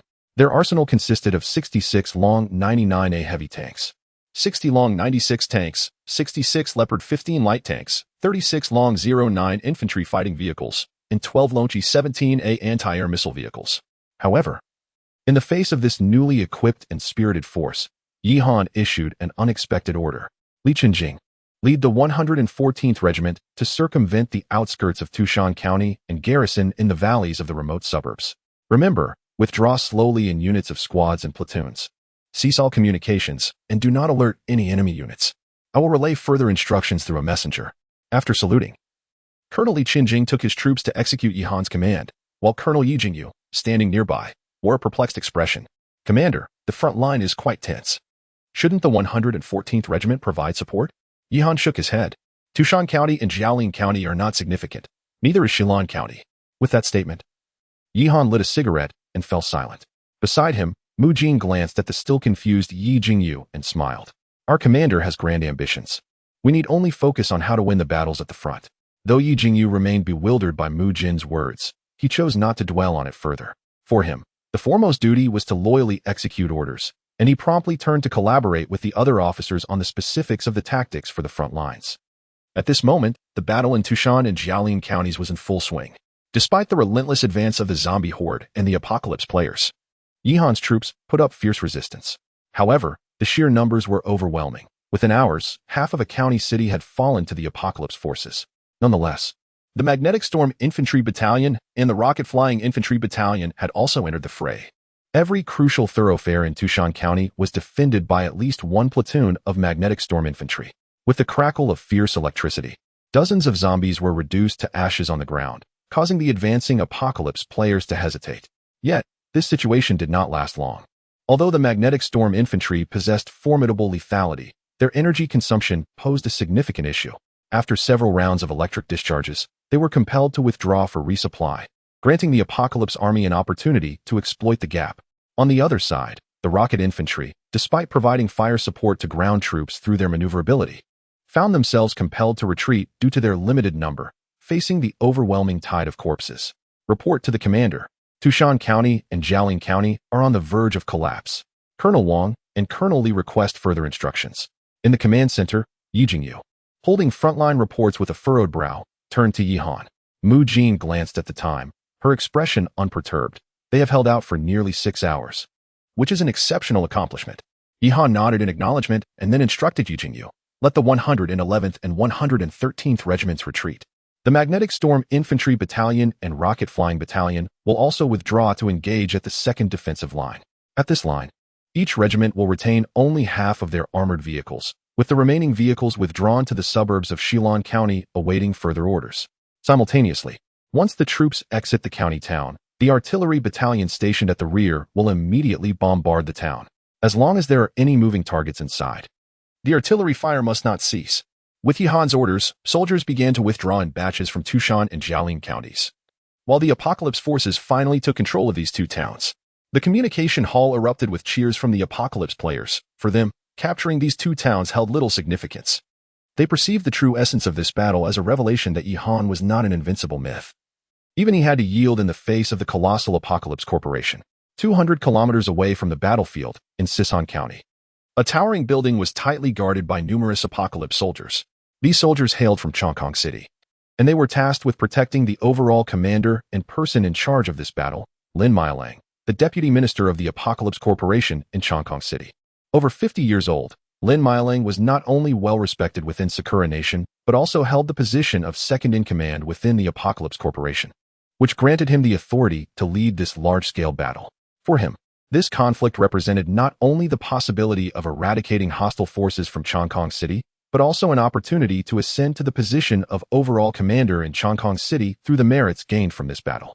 Minister Lin Mailang, Tushan County and Jialing County have been secured, and Yihan's forces have retreated to the outskirts of Shilin County. Reported a strikingly beautiful woman standing before Lin Mailang, speaking in Sakura language, dressed in a form-fitting dress that accentuated her already slender and alluring figure. She occasionally swayed her body, revealing her curves to Lin Mailang's gaze. Chapter 125. Withdrawal to Shilin. Though Lin Yichiro had surpassed his 50s, his physique was remarkably well-preserved, making him appear to be in his early 40s. Coupled with his military background and exceptional physical prowess, his desires had not waned with age. Upon laying eyes on the alluring figure of the young woman before him, and hearing the news of victories from the front lines, a fiery passion ignited within him. Unfazed by the presence of several soldiers nearby, he seized the female secretary and pulled her into his embrace, immediately beginning to caress her. The Chinese army is nothing of note. In just a few days, they will be subjected to the same fate beneath us, Lin Yichiro remarked with a lascivious grin, as he fondled the young woman in his arms. Ah, Minister Lin, please, be gentle, you're hurting me, the secretary exclaimed, leaning her graceful neck against Lin Yichiro's face, releasing a delicate fragrance. As she nestled against his shoulder, soft sounds of discomfort mixed with pleasure escaped her lips. Rather than mere complaints about his forcefulness, her moans seemed to serve as encouragement. Ahem, Minister Lin, the situation at the front remains uncertain. We've already lost nearly 200,000 of the undead we summoned, and the enforcers have also incurred some losses, one of Lin Yichiro's subordinates coughed, attempting to capture his attention.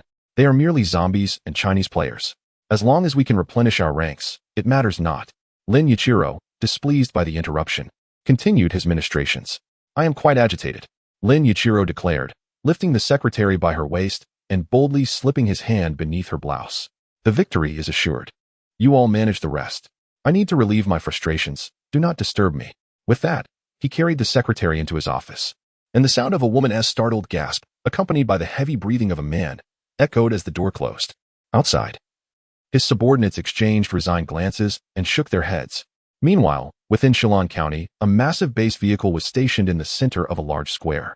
Surrounding it were 116 soldiers from the Han Frost squad, awaiting Yi Han's next command. I still possess nearly 400,000 points, which could be exchanged for approximately a tank battalion, Yi Han mused, gazing at the numbers in his points column. Instead of a tank battalion, it would be more prudent to fully equip the cavalry special forces, interjected Mu Jin. At that moment, she had changed into a white nightgown, leisurely seated at a tea table, sipping tea, seemingly unconcerned with the unfolding battle. This tea table and the tea were procured by Mu Jin during the height of the conflict, alongside Yi Ruoxue and several female soldiers, as they raided shops in the county town. In addition to these items, Mu Jin and Yi Ruoxue had also treated themselves to an array of beautiful garments, indulging in a bit of retail therapy amidst the apocalypse. Yi Han observed the carefree Mu Jin and shook his head. Meanwhile, within the command center of the base vehicle, tension permeated the air as everyone focused intently on the developments at the front lines. Only Mu Jin remained unruffled in such a tumultuous atmosphere. Perhaps for her, this conflict was already fated. Her apparent indifference seemed more akin to a firm grip on the overarching situation. Shall I fully equip the 141st Cavalry Special Forces and elevate the Cavalry Special Company to a battalion-level unit? All command-type officers within this force shall be promoted to the rank of colonel by the Officer Training Center, Yi Han instructed Xiao Ai. Mu Jin's words had indeed awakened Yi Han to a crucial realization. Whether it was a tank battalion or a mechanized infantry battalion, their involvement in the plan was negligible. At this juncture, only the intervention of a complete regiment could sway the outcome of the conflict. Rather than exchanging for a conventional unit, it would be wiser to sharpen the blade of the Cavalry Special Forces. Understood, Commander. A total of 320,000 points will be spent to fully equip the 141st Cavalry Special Forces with a maximum strength of 520 personnel. An expenditure of 40,000 points will see 8 command-type soldiers of the 141st Cavalry promoted to the rank of colonel. As Xiao Ai's voice faded, a fully armed contingent of the 141st Cavalry Special Forces materialized outside the base vehicle. Yi Han glanced at the scant number of points remaining in his account, unperturbed. The battle outside Shillong County was still ongoing, and the tide of corpses supplied by the Apocalypse Corporation was drawing near. It would not be long before he amassed another 1,000,000 points. What is the situation at the front? Yi Han inquired, turning to Yi Jingyu. Report, Commander. The 111th Regiment is currently holding the southeastern defensive line of Shillong County, but it is expected that they can only maintain this position for another hour. The commander of the 113th Regiment has called in, requesting a retreat, as their defenses have begun to crumble, Yi Jingyu responded. Yi Han found this news hard to believe. The fighting capability of the 113th Regiment was not insignificant. Even with half of their armored units withdrawn to execute another operational plan, they should not have been breached so swiftly. Have the Aviation Battalion relay the frontline visuals, Yi Han said, frowning. Yes. With Yi Jingyu's affirmation, the frontline imagery was abruptly projected onto the command center's large screen. It was now midnight, and the vast plains outside Shillong County were ablaze with artillery fire. The dark expanse occasionally illuminated with bursts of flame from the Leopard 15 light tanks stationed at the defensive line. In addition to this, 3 battalions from the 113th Regiment remained to organize a defense. Turning to the other side, under the illumination of helicopter searchlights, an endless horde of corpses surged toward the front lines, resembling a dense swarm of ants. Several zombies had already climbed atop a Leopard 15 light tank, while within the mass, a second-tier lord, the sprayer, incessantly expelled a viscous liquid to assault the soldiers. Occasionally, a 4th-tier lord, the Avenger, would raise a Gatling gun to unleash a barrage upon the line. Chapter 126. Preparing to close the net, the helicopter yearned to capture more footage. However, a sudden barrage of cannon fire erupted, and sparks flew from the fuselage of the G-20. The players from the Apocalypse faction behind the tide of corpses had opened fire. Observing this, Yi Han remarked, "Let's pull back the G-20. The 113th Regiment is currently retreating in batches to Shillong County, and in 10 minutes, the 111th Regiment will also withdraw to Shillong County. Subsequently, the 111th and 113th Regiments would converge, with all infantry remaining in the county seat while the armored units retreated to the outskirts. Once Shillong County engaged the enemy, the armored forces would rendezvous with the 114th Regiment. Upon hearing Yi Han's orders, Mu Jin, leisurely holding a cup of tea, approached the large screen. After glancing at the images displayed, she chuckled softly. It seems that Lin Maikairo's side has already replenished the subsequent tide of corpses. Encourage your little bird. Perhaps we can initiate our final move. Yi Han cast a glance at the seemingly vacationing Mu Jin, feeling somewhat speechless. No kidding. Han Shuang. Instruct the Special Operations Battalion to board the base vehicle. Shall I? Once everyone is aboard, drive the base vehicle away from Shillong County and head to the valley on the outskirts of Tushan County to meet with the 114th Regiment. Upon receiving Yi Han's command, the base vehicle emitted a thunderous roar as over 500 Vigilant Special Forces soldiers swiftly boarded. As Wang Hu's 111th Regiment and Li Qingwang's 113th Regiment retreated towards Shillong County, the base vehicle, cloaked by the dusky twilight, departed from Shillong County along the road behind. Meanwhile, on the distant side, within the Apocalypse Operations Command in Sisan County, Lin Maikairo's subordinates excitedly rushed to his office. Disregarding the sultry sounds emanating from within, and exuberantly shouted, "Minister Lin, good news from the front. Yi Han's 2 regiments have been defeated by our forces and are currently retreating to Shillong County. Moreover, according to our intelligence, both of Yi Han's regiments have suffered heavy losses, with barely a regiment's worth of effective troops remaining." Upon hearing the report, Lin Maikairo, initially irked by the interruption, perked up, yet before he could respond, his female secretary emitted a tantalizing sound. "Minister Lin, continue." At the sound of her voice, Lin Maikairo felt a surge of vitality. He casually popped a pill into his mouth and resumed his fervent endeavors. Outside the door, his subordinates exchanged bewildered glances at the peculiar sounds emanating from within. One subordinate gritted his teeth and stepped forward to ask, "Minister Lin, what should our next move be? Should we intensify our offensive?" "Of course. Did you not hear the secretary? Continue the assault." Lin Maikairo bellowed, striking something with his palm, followed by even more vigorous applause. "What does that mean?" The subordinates whispered amongst themselves outside the door. "What does it mean?" "To intensify the offensive, of course. Asking again would be impolite. However, we only have 2 brigades at our disposal in the Operations Command, consisting solely of Lord-level zombies and our own troops. We cannot mobilize them unless absolutely necessary. Let us send 1 brigade to the front lines and swiftly seize the looming base so we can fulfill our obligations. This situation is acceptable. After all, Yi Han's forces have nearly perished, leaving a single brigade for defense without issue. Following discussions among Lin Miichiro and his subordinates, a brigade-sized legion of lordly undead was dispatched to the front lines of Shillong County. The deployment of such a brigade was swiftly detected by the reconnaissance units Yi Han had stationed outside Sisan County. Upon learning that Sisan County had sent additional support, a hint of joy graced Yi Han's countenance. Observing this, Mu Jin remarked with a calm smile, "It seems we can prepare to ensnare them." Yi Han nodded in agreement. "Indeed, it is time to prepare for the net. Yi Jingyu, please inform the 112th and 114th Regiments to shut down their radios. Once in contact, create a medium-level command group through the command system to discuss subsequent operational plans." The 112th Regiment, known as the Cat Light Infantry Regiment, was ordered by Yi Han before the Great Battle to disband entirely while maintaining radio silence, secretly maneuvering into the mountains adjacent to Chongqing City. The 114th Regiment, a newly summoned armored tank unit, was dispatched in batches to the valleys surrounding Sisan County, organized by company and platoon in light of the fall of Tu Mountain and Jialing County. These clandestine deployments required both regiments to operate under radio silence and to dismantle their formations, breaking the entire regiment into dozens of squads for operations. In other nations' armies, such an undertaking would present considerable challenges. However, the loyalty and discipline of Yi Han's troops are unparalleled. What may appear as a daunting operational plan is, in fact, trivial for them. Dragon G-20 swiftly transmitted Yi Han's orders to the 112th and 114th Regiments, and the long-silent units finally re-established contact with the command headquarters. Shortly thereafter, the mid-to-high-level command group established by Yi Jingyu erupted into chaos. "Commander, what is the situation?" shouted Wang Hu, commander of the 111th Regiment. "Are there reinforcements? Our 111th and 113th Regiments can hardly hold out any longer." Li Qingwang, commander of the 113th Regiment, exclaimed, "We are drenched in sweat, brothers. Facing hundreds of thousands of zombies and nearly 30 brigades, we truly cannot endure much longer." Supreme Commander Yi Han interjected, "You two, cease your bickering. Hold out for another half hour, then you shall retreat." The armored units will move in batches to Sison County, while the infantry will withdraw to Looming Base to continue the defense. Furthermore, is anyone from the research center present? The newly recruited cavalry special soldiers require a batch of D-grade enhancers. You need to draw some blood from Phantom. Phantom Hunter expressed in astonishment.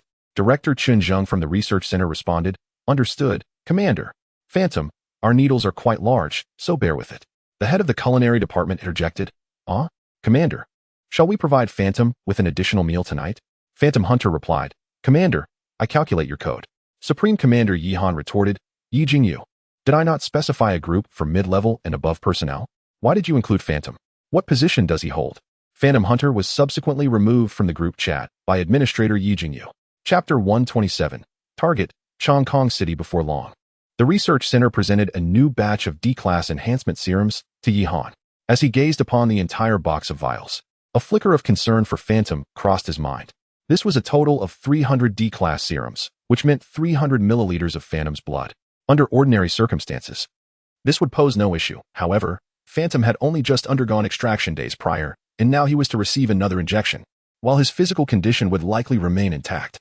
The psychological toll could be significant. "I hope Phantom is faring well," Yihan inquired of Chun Zheng. Chun Zheng chuckled awkwardly in response. "Oh, it's nothing. It is a noble duty to contribute to the collective." Although Chun Zheng spoke lightly, Yihan was acutely aware that Phantom likely harbored considerable resentment. He opened the Hero Affinity page on the Xiao AI system and noted that Phantom's fondness for him had diminished from 50, "To be with a ruler is akin to being with a tiger," to 30, "The old thief has wronged me greatly." With a sigh, Yihan summoned the leader of the engineering battalion, Wang Shi. "Take your battalion to the Oasis space and select a picturesque enemy location to construct a rehabilitation center. Let Phantom recuperate there for a while." After all, Phantom was his subordinate and had always been steadfastly loyal. Yihan felt a twinge of guilt for continually subjecting him to such strain. He worried that excessive torment might lead to depression, which would be quite unfortunate. The military hospital could only address physical injuries, and there was no psychologist available. Perhaps a vacation in the Oasis space would brighten his spirits. After reassuring Phantom, Yihan instructed Han Shuang to distribute the newly manufactured D-class enhancement serums to the Special Operations Regiment, coupled with the remaining 100 or so serums from before. This would effectively enhance all the cavalry soldiers in the Special Operations Regiment to D-class physical standards. At that moment, news arrived from the mid-level command group organized by Yi Jingyu. Yihan glanced through the messages, which primarily concerned the frontline situation in Shilin County. Commander of the 111th Regiment, Wang Hu, reported, "Commander, Shilin County is on the verge of collapse. The reconnaissance unit of the Aviation Battalion has reported that a Lord-level zombie brigade is approaching the battlefield." Commander of the 113th Regiment, Li Qingguang, added, "Our 2 regiments' armored units have fully withdrawn. We expect to rendezvous with the 114th Regiment in 5 hours. Currently, only 2 infantry battalions remain to defend Shilin County. Should we retreat?" Yihan pondered for a moment before addressing Xiao AI. "What is the current location of the base vehicle?" Reporting, "Commander, the base vehicle has exited the perimeter of Shilin County and is expected to reach the valley near Sison County in 2 hours to rendezvous with the 114th Regiment." Xiao AI reported, "Very well. Order Wang Hu and Li Qingguang to retreat and transfer the remaining infantry battalions to Looming Base." Simultaneously, Yihan issued the retreat orders to the defenders of Shilin County while contacting Lu Tu at Looming Base. Lu Tu was currently overseeing security management at the base with 300 members of the main vehicle corps. The survivors at the Looming Base have now grown to a scale of 13,000, which, in terms of sheer numbers, can indeed be considered a small town. The pressure on the members of the main brigade tasked with managing these defenseless civilians is not excessively burdensome. "Lu, my troops are about to withdraw to Looming Base. Please send a portion of the main members to escort the survivors to the temporary stronghold in the valley behind the base. The remaining members should stay to defend the city alongside my forces. I will send you the next steps shortly." Lu, upon receiving Yihan's orders, promptly replied, "Understood. Brother Yi." Beside them, Yi Jingyu listened to the deployment with confusion. "Commander, with just 2 infantry battalions and the main brigade, I fear we cannot withstand the forces of the Apocalypse Army." It was only natural for Yi Jingyu to harbor such doubts, after all. 2 entire regiments had previously failed to repel the enemy. The Apocalypse Army at the front still boasted 7 or 8 brigades, not to mention the hundreds of thousands of zombies. Even with the towering walls of Looming Base and an entire garrison battalion, it seemed unlikely that they could hold their ground. Yihan merely smiled faintly at Yi Jingyu's concerns. I never intended to defend Looming Base. What? But Looming Base is our stronghold. If we lose it, we will have nowhere to stand. Yi Jingyu exclaimed, visibly shocked. If we have nowhere to stand, then where are we now? Mu Jin interjected with a smile. Yi Jingyu paused, contemplating Mu Jin's words, and suddenly his expression brightened, clearly grasping Yihan and Mu Jin's strategy. Looming Base is merely a base. Transporting personnel and loading supplies onto the base vehicles is essential. It is nothing more than a barren land. Our true foundation lies within the base vehicles beneath our feet, Yihan stated calmly. Since they desire Looming Base so badly, let them have it. The Apocalypse Company has always believed that Looming Base was my stronghold, but little do they know that my true foundation is this very base vehicle. By the time the Apocalypse Company captures Looming Base, my forces will have long since retreated to other locations. All they will obtain is the land that the survivors have tilled over these days. The crops have only just begun to sprout, even if they seize it. What will they truly gain? Yihan did not elaborate further for Yi Jingyu, but turned to the group chat to send a message. Wang Hu, Li Chengwang. Once you arrive at Looming Base, put on a show of defense. If you cannot hold it, retreat. The soldiers of the garrison battalion cannot leave the walls. Let them lay down their arms, hide as best they can, and if escape is impossible, surrender temporarily. I will come to their rescue. After delivering this message, Yihan turned to Yi Jingyu, his eyes glinting with determination. Mu Jin, sensing his intent, smiled gently and remarked, it's time to begin the netting. Contact the commander of the 112th Regiment, Gao Sheng, and instruct the Cat Infantry Brigade to prepare for deployment. The target is Chongkong City. Chapter 128. The net tightens at this moment. In the mountainous outskirts of Chongkong City, amidst the undulating valleys and hollows, numerous small villages lay scattered. Within these abandoned hamlets, the Cat Light Infantry Battalion was divided into several companies stationed here. Should anyone wander through these desolate settlements, they would undoubtedly be taken aback. In the courtyards of the rural homes, parked alongside tractors, were camouflaged Lynx vehicles. These Lynx vehicles were either equipped with 12 7mm machine guns or multiple rocket launchers, and even included 125mm howitzers, resembling a miniature heavy mechanized regiment. Since the moment the Apocalyptic Company of Chongkong City made its move against Yihan, they had gradually taken up residence here. Due to the radio silence in the company's singular focus on annihilating Yihan's forces far away in Shilan County, they remained blissfully unaware of the concealed Cat Light Infantry Battalion lurking beneath their noses. This oversight was partly due to the shadows of ignorance, and partly a result of suggestions from Mu Jin.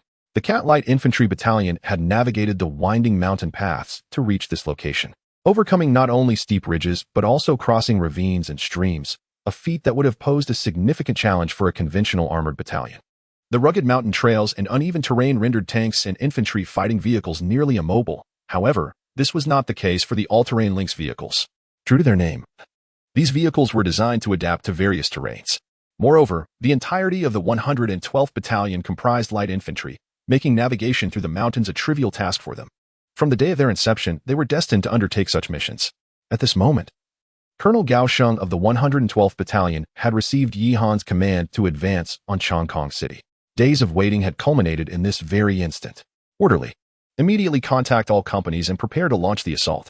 Gao Sheng, his expression stern, instructed the orderly while concealed in a farmhouse courtyard. The Artillery Assault Battalion commenced shelling the defending forces of Chongkong City while swiftly pressing into the city. The Aviation Transport Battalion, carrying the assault troops and Lynx vehicles, approached the Apocalyptic Company directly. The Air Defense Assault Battalion was fully mobilized to protect the advance of the Aviation Transport Battalion. The Fire Support Battalion drew the attention of the zombies within the city, creating space for the main forces to engage. As these commands were issued, the surrounding mountains of Chongkong City seemed to awaken suddenly, and the roar of engines erupted from the dark, desolate villages. Thus, the Cat Light Infantry Battalion mobilized in full force. A total of 540 various Lynx all-terrain vehicles, along with 60 Dragon Z, 8 L transport helicopters, and 30 Eagle Hunter UAVs, swiftly set forth, their sights set on the Apocalyptic Company in Chongkong City. On the other hand, the Apocalyptic Company had virtually no defenses against the movements of the 112th Battalion, as the majority of the military presence in Chongkong City had been deployed to eradicate Yihan's influence in Shilan County. At this moment, the only forces remaining in Chongkong City, aside from the vast hordes of zombies, consisted of merely one division of apocalyptic players. Although zombies are numerous, They possessed little intelligence, and their speed pales in comparison to that of the Lynx vehicles. As long as the Cat Light Infantry does not engage them directly, they pose minimal threat. Regarding the garrison of one division, if it were a properly organized Apocalypse Legion, Yihan would certainly not allow the Cat Light Infantry to take such risks. However, the issue lies in the fact that most of this division consists of Apocalypse players, scattered across various districts of Kong City without prior organization, making it exceedingly difficult to mobilize effectively in the face of a sudden attack. The only forces with true organization are the 3,000 to 4,000 strong Apocalypse Company army and the Lord Zombies. As the Longiate L helicopters abruptly arrived above Kong City, the Apocalypse players within erupted into chaos. Those helicopters must belong to Yihan, right? Weren't they surrounded at the looming base? How did they make it here? Goodness. Those helicopters seemed to be carrying Lynx vehicles, heading straight for the Apocalypse Company building. Enemy forces. Yihan has breached Kong City. Quickly, contact the captain. The captain went out for a night of indulgence with the Apocalypse Company personnel. We cannot reach him now. Damn it. Yihan is audacious. He is throwing caution to the wind. While the garrisoned Apocalypse players in Kong City were of a certain scale, they struggled to establish an effective defense amidst the haste, only managing sporadic resistance against the advancing Cat Light Infantry. Moreover, the Cat Light Infantry was not to be underestimated. Each Lynx vehicle was equipped with a 12.7mm caliber heavy machine gun, capable of piercing through players' vehicles with a single shot, not to mention the Lynx vehicles armed with 125mm caliber howitzers. In terms of firepower, they rivaled the Long 99A, moving swiftly and delivering high damage. The Cat Light Infantry surged through the city like marauders, firing relentlessly as many players were obliterated by the thunderous roar of the Lynx vehicles. Meanwhile, within an underground base in Kong City, an elderly man clad in Dragon Kingdom military attire gazed in shock at the young woman before him. Commander Chen, have you considered your options? Yukiko inquired with a faint smile. Hearing her words, Chenhuegua could not help but regard the seemingly delicate girl with newfound seriousness. Just a day prior, the headquarters of the 56th Division of the Jianghan Military District of the Dragon Kingdom, hidden within the underground base of Kong City, unexpectedly welcomed an uninvited guest. This unexpected visitor was Yukiko, the head of Yihan's intelligence department, who had come to persuade Chenhuegua's South 56th Division to rise in rebellion and join forces with the Cat Light Infantry to assault the Apocalypse Company in Kong City. Chapter 129. The 56th Division of the Dragon Nation. From the very first glance at Hibari, Chenhuegua was overwhelmed not only by astonishment, but also by an instinctive distrust. The source of his skepticism was straightforward. Since the calamity, the Dragon Nation's military had suffered near total annihilation. Chen had expended great effort merely to gather the remnants of the Dragon Nation's forces in Jianghan Province. As they endeavored to rescue survivors and search for allies, they found themselves thwarted by the overwhelming might of the Apocalypse Corporation, with the military command rendered ineffective. What had once been an army of 8,000 or 9,000 had dwindled to a mere 4,000 or 5,000. What was nominally a division had been reduced to the size of a regiment.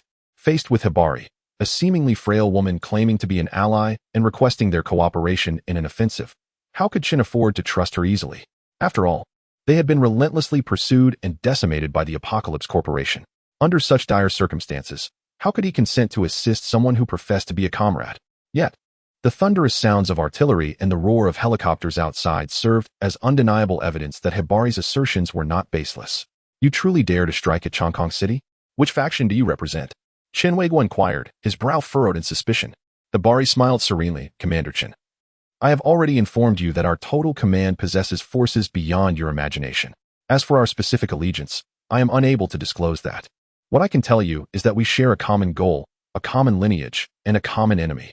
Now, will you and your 56th Division continue to cower like mice while the invaders occupy your homeland and slaughter your compatriots? Or will you take up arms and fight alongside us? Her words pierced Chen's heart like a blade. The nearly 60-year-old Major General of the Dragon Nation, confronted by a girl scarcely older than his granddaughter, felt a sudden surge of hope amidst the despair he had harbored regarding the restoration of their nation. Guards, issue orders to each regiment and battalion. Break out from the underground strongholds. Chen commanded, lighting a cigarette as he resolutely issued the orders. He no longer hesitated regarding the identity of this young woman. As Hibari had stated, they shared a common goal, a common enemy, and a shared bloodline. That was sufficient. Moreover, in the face of the invaders' brutality, the Dragon Nation had little left to lose. As Chen's orders were given, countless soldiers of the Dragon Nation surged forth from the underground facilities of Kong City. The The sudden assault by the Sakura nation had left this hastily assembled army with scant heavy weaponry. They were armed only with military uniforms, steel rifles, and their indomitable spirits. The news of Chun Weigua's persuasion by Hibari quickly reached Yi Han in his command vehicle. Upon learning that the beleaguered Dragon Nation forces in Chongqing City had finally launched an offensive, he felt no surprise. To him, the Dragon Nation's soldiers were unafraid of death. What they lacked was merely an opportunity. Hibari informed Commander Chun to gather all the survivors and have them board the vehicles. Ensure no one is left behind. And await my next orders. Yi Han commanded Hibari decisively. At that moment, the Tianchi company in Chongqing City was thrown into chaos. Yamamoto Kazuki, the head of the company, trembled with a white beard. Unsure whether it was the cannon fire from outside that frightened him or the wrath of Yi Han, perhaps it was a combination of both. Baka. Useless. All of you are worthless. The Chinese army is upon us, and you remain oblivious. What purpose do you serve? As he raged, he struck a middle-aged man in front of him with his cane, though the man sustained little harm. It was Yamamoto who nearly lost his breath instead. Minister Yamamoto, please be careful. The middle-aged man hurriedly supported him. This troop is peculiar, completely lightly armed, and their vehicles are all small. We have no idea where they emerged from. It is indeed a failure on our part. Hearing this, Yamamoto, gasping for breath, continued his tirade. The Chinese are too cunning. I must capture Yi Han and skin him alive. The middle-aged man concurred. Indeed. And that Chun Weigua, his 56th division has been suppressed by us, hiding like a rat. And now he dares to show his face. He must pay the price after this battle. As he spoke, he assisted the panting Yamamoto to regain his composure. Should we call Lin Maikairo back for support? The Tianchi players in the city are utterly incompetent and cannot organize themselves in a timely manner. If this continues. Upon hearing the middle-aged man's words, Yamamoto raised his head and sighed. Alas. Have the department heads immediately contact the Tianchi players in the city to organize a resistance. Additionally, send a telegram to Lin Maikairo, instructing him to return with his troops at once. If Chongqing City falls, even if we manage to escape, we will only face seppuku to atone to headquarters. Chapter 130. Counterattack. At this moment, the infiltrating assault battalion of the 112th Regiment has advanced into the district housing the Apocalypse Corporation's headquarters. 60 all-terrain 88 Panther assault vehicles raced through the streets as if they were in uncharted territory, careening wildly. The mounted 12. 7mm heavy machine guns unleashed a relentless torrent of bullets, while the Panther anti-tank vehicles intermittently fired their cannons. Fortunately, the Apocalypse Corporation had stationed 2 battalions of troops here. Otherwise, the building would have succumbed to the onslaught of the agile Panthers long ago. Damn it, where are those Apocalypse players? Why haven't they come to our aid? The officer in charge of the company's defenses raged. They said, the adjutant stammered, struggling to articulate the message. What exactly did they say? The impatient officer pressed. They said they need the headquarters to supply them with weapons. At least cannons with a caliber of over 100mm or quadruple rocket launchers, and they want each convoy to be assigned a Sakura woman. The adjutant reluctantly conveyed the demands of the Apocalypse players to the officer. These wretches think they are something special. You tell them that if they don't show up soon, they will all be in deep trouble when the headquarters comes looking for answers. The officer nearly fainted from fury, slapping the adjutant and berating him. It was not surprising that the Apocalypse players harbored such thoughts. After all, their relationship with the Apocalypse Corporation was merely one of collaboration. In times like these, it was only natural for them to raise their demands if they wished to exert themselves. After all, if the Apocalypse Corporation in Chongqing City fell, they could always seek refuge in other cities where the corporation operated. At this moment, the Apocalypse players in Chongqing City were indeed reluctant to exert their efforts to resist the Panther Infantry Regiment. These individuals were quick to strike when the odds were in their favor, but when the tide turned against them, they had to think twice. Captain, are we asking for too little? I heard that Sakura country has not suffered any major disasters, and there should be plenty of people. One Sakura woman might not suffice. One remarked. Indeed, they are currently under pressure. Even if we ask for one each, they would likely agree, another added. The imaginative cook chimed in. Why not ask them to have the Sakura side film a movie with us in it? It would be wiser for us to contribute some effort, after all. If Chongqing City falls, our living space will be constricted, and we would not want to face the wrath of the higher-ups at the Apocalypse Corporation, another suggested. After much deliberation, the Apocalypse players reached a consensus. They must extend their assistance. However, while they were discussing, the Panther Infantry Regiment and the 56th Division of Dragon Country had already encircled the district housing the Apocalypse Corporation in Chongqing City, rendering any escape impossible. The forces organized by the Apocalypse Corporation were being battered to the point where they could scarcely lift their heads. The Panthers were exceedingly well suited for urban combat. Initially, a single Dragon 99, a tank, could barely fit on the road. Yet somehow, 3 Panthers equipped with 125mm howitzers squeezed into the space. Although these vehicles lacked the protective capabilities of tanks, their low cost and large numbers meant that losing a Dragon 99A would be considered a significant loss. While the Panthers could be replaced almost without concern, as one destroyed could be easily substituted with another. In the midst of chaos in Chongqing City, news reached the command center in Charity County, 300 kilometers away. Lin Yuichiro, who was indulging in tender moments with his female secretary, was contemplating whether to add a little spice to their rendezvous when his subordinate burst into the office. "Minister Lin, this is bad. Yihan has launched a surprise attack on Chongqing City. The situation is dire, and Minister Yamamoto demands your immediate return for assistance." The subordinate's words left Lin Yuichiro utterly deflated. This old rogue had been barely holding on with the aid of medication, and now he was likely to suffer a psychological blow. Damn it, wasn't Yihan's army nearly wiped out? How did they suddenly appear in Chongqing City? The subordinate merely shook his head. "I don't know. The remaining forces in Chongqing City cannot withstand Yihan, and the 56th Division of Longhua has also joined the fray. Isn't there another division of Apocalypse players in the city? What are they doing?" Lin Yuichiro sat upright, his eyes wide with shock as he stared at his subordinate. Minister Lin, we should hurry back to defend. The news of the attack on Chongqing City has already spread, and the previously neutral wanderers are beginning to cautiously approach. If this continues, Chongqing City will surely fall. The subordinate sighed repeatedly. In a fit of rage, Lin Yuichiro struck the female secretary across the face, exclaiming, "Damn! That wretched woman has been tempting me. Get out." The secretary, clutching her face in disbelief, retreated to a corner, her heart secretly mocking him. "Old fool. Now you're sweating bullets, aren't you?" Lin Yuichiro paced the room for a long while, smoking a cigarette, his brows furrowed, and his expression dark and foreboding, creating a heavy atmosphere in the office. However, after a brief contemplation, he suddenly relaxed his brow, and with a hearty laugh, proclaimed, "I understand now. Yihan is cornered and desperate. He must have only this limited force left. He foolishly believes he can seize Chongqing City through a surprise attack. But our strength remains. In that case, let us turn the tables on him. This time, not only can we annihilate their remaining forces, but we can also finally eliminate the 56th Division that has been hiding from us." With that, Lin Yuichiro couldn't help but revel in his own cleverness.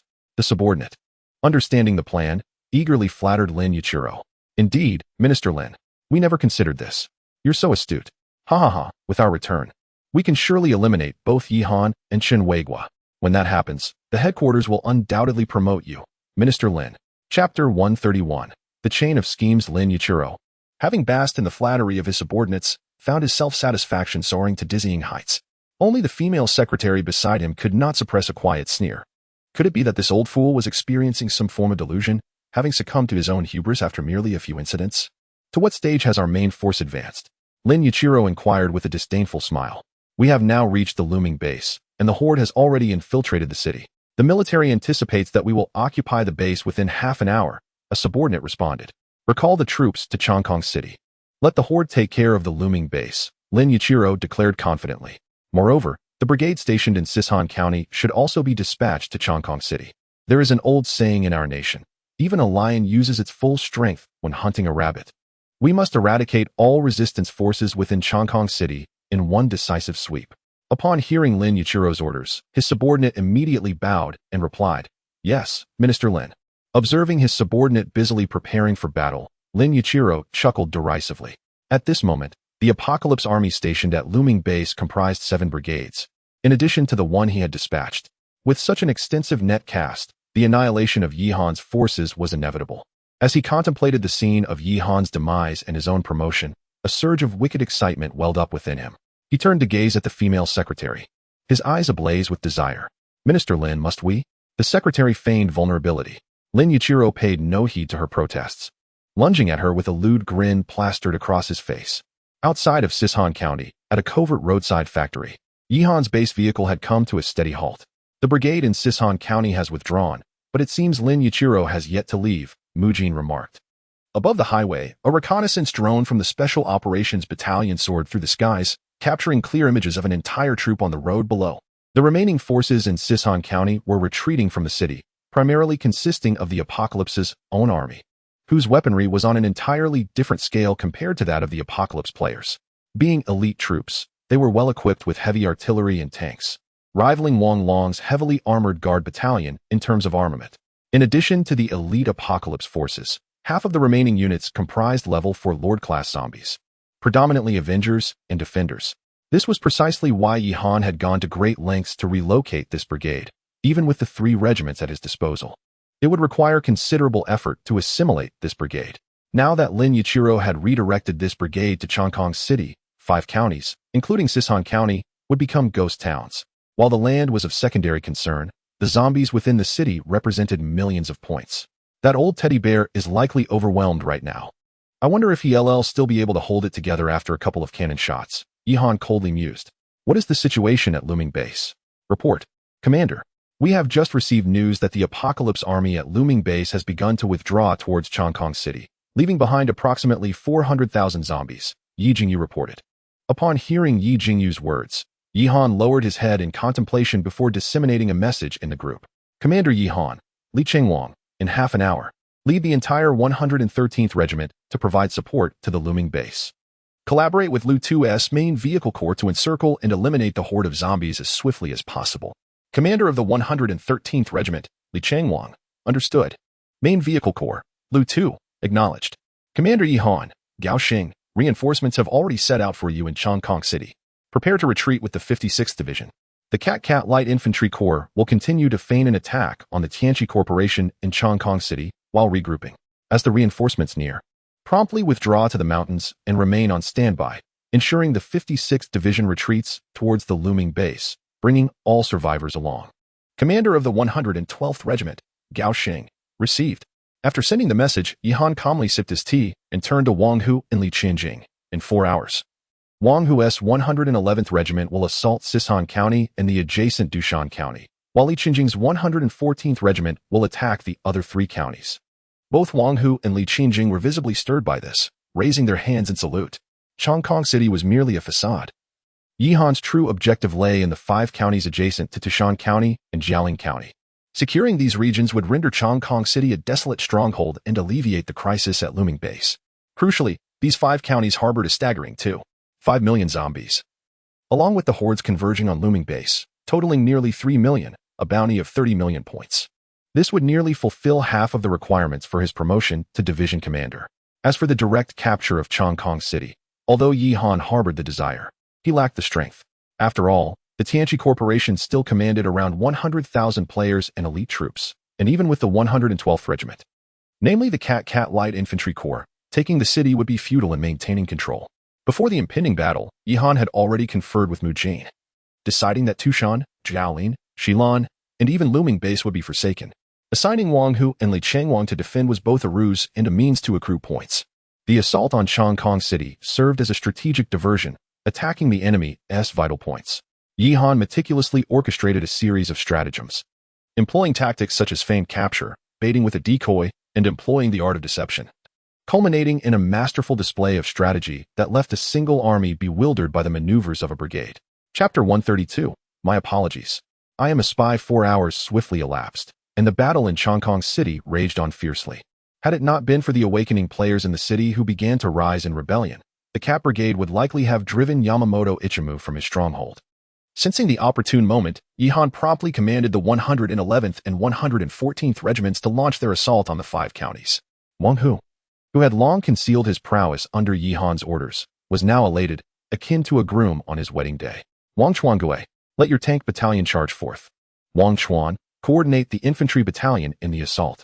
Wang Long, remain at the commander's side. As for you, Wang Chuannan, I have but one requirement for your artillery battalion. Let the cannons roar without cease. Should I hear a moment of silence, I shall impose a penalty upon you. The singular tactic for this battle was a relentless advance. Anyone who dared to lag behind would face confinement. Under the leadership of Wang Hu and Li Qianjing, the 2 heavy armored regiments transformed into a formidable tide of steel, sweeping towards the 5 county cities. It is worth noting that Li Qianjing's 114th Regiment was a fully equipped armored tank battalion, boasting 66 Dragon 99A heavy tanks among others, totaling over 100 armored vehicles. Wang Hu's combined regiment, comprising aviation, artillery, tank, and infantry battalions was replete with modern armored vehicles, surpassing the overall combat effectiveness of the 114th Regiment. Previously, in a bid to avoid alerting the enemy, Yihan had instructed them to move gradually in small units. However, with the counteroffensive underway, he no longer cared about being detected. Hundreds of armored vehicles advanced in unison, their thunderous roar resonating through the air, rendering the approaching zombies akin to mere ants. Their attacks as futile as a mantis attempting to stop a chariot. Wherever the armored brigade passed, not a blade of grass remained. Only a landscape strewn with corpses and rivers of blood, the air filled with the cacophony of gunfire and explosions, drawing the attention of scattered players nearby. What on earth is happening? Is this chaos ever-ending? First, it was the battle at Shillong County, then Chongqing City. And now Sisan County is embroiled in conflict as well. It's a grand melee, is it not? Are you not curious about who is fighting? Wasn't Yishin pushed back to Luming Base? Who could possibly muster such a massive offensive now? Are you from Mars? Yihan has long since ventured into Chongqing City to confront the Apocalypse Company. That cannot be. Who, then, is fighting in Sisan County? Is it a dog-eat-dog scenario? My brother, as far as I know, it is indeed Yishin's forces engaging in Sisan County. Your dog-eat-dog phrase may offend both sides. As Wang Hu and Li Chunjing eradicated the zombies across the 5 counties, Yihan turned to Han Shuang and Wang Sheng, the commander of the 111th Regiment's Aviation Battalion, and issued his orders. Wang Sheng, immediately deploy the Aviation Battalion along with the Special Forces to Sisan County. We must capture Lin Mailong, that old teddy bear. Han Shuang and Wang Sheng saluted with smiles. This time, we shall surely frighten the old teddy bear into a state of utter disarray. At this moment, Lin Mailong, who was holed up in Sisan County, was indeed paralyzed with fear. He had not anticipated that mere moments after his troops departed, the thunderous approach of tanks would herald their return. At first, Lin Yichiro believed that the troops had encountered some unforeseen circumstances and had retreated. Just as he was about to inquire about the situation, a subordinate rushed in, visibly flustered. Minister, Yihan has made contact. By the time Lin Yichiro grasped the situation, he was already trembling with fear.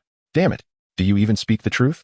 How is it that he was at Luming Base one moment, in Chongqing City the next, and now he has appeared here?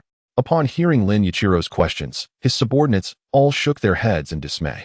Damn it, quickly withdraw. Lin Yichiro gritted his teeth, intending to roll up his bedding and flee, when the roar of helicopters echoed from outside the window. He glanced out and saw dozens of helicopters descending into Sisan County, with soldiers from the Special Operations Unit disembarking and rapidly approaching. Minister Lin, Yihan's troops are coming. We should escape through the tunnel. His subordinates, trembling with fear, hurriedly suggested. Run. For God's sake, run. Lin Yichiro swallowed hard, hastily pulling up his trousers, ready to dive into the tunnel. At that moment, the female secretary, with a forlorn expression, asked, Minister Lin, what about me? Lin Yichiro, entirely preoccupied, replied curtly, what about you? Sacrificing for the great cherry blossom nation is your honor. The secretary, with a mocking smile, retorted in a heavy accent of the Dragon Kingdom. You think you can just abandon me like that? Upon hearing her words, Lin Yichiro was taken aback and turned to look at her. He couldn't understand her, but he recognized it as the language of the Dragon Kingdom. Huh, what is she saying? Lin Yichiro's eyes widened as he pointed at the secretary, questioning his subordinate beside him. Huh, how would I know? The subordinate replied in the dialect of Sichuan from the Dragon Kingdom. You, baka. Lin Yichiro sensed something was amiss and hurriedly reached for his gun. But could an old dog like him react faster than personnel trained by the intelligence center? The secretary stepped forward and snatched the gun, pointing it at Lin Yichiro's head. I'm sorry, I'm a spy. Apologies, but so am I, chuckled the subordinate as he also drew his weapon. The other subordinates of Lin Yichiro attempted to resist by reaching for their guns, but were shot dead on the spot. Hearing the gunfire, the bodyguards outside rushed in. But at that moment, the Han Huang team had also arrived. The outcome was, of course, predictable. Chapter 133. Dynamics of the Long Sky before the formidable 141st Cavalry Special Forces. The seemingly well-trained bodyguards fell like fragile chickens, utterly incapable of withstanding the assault.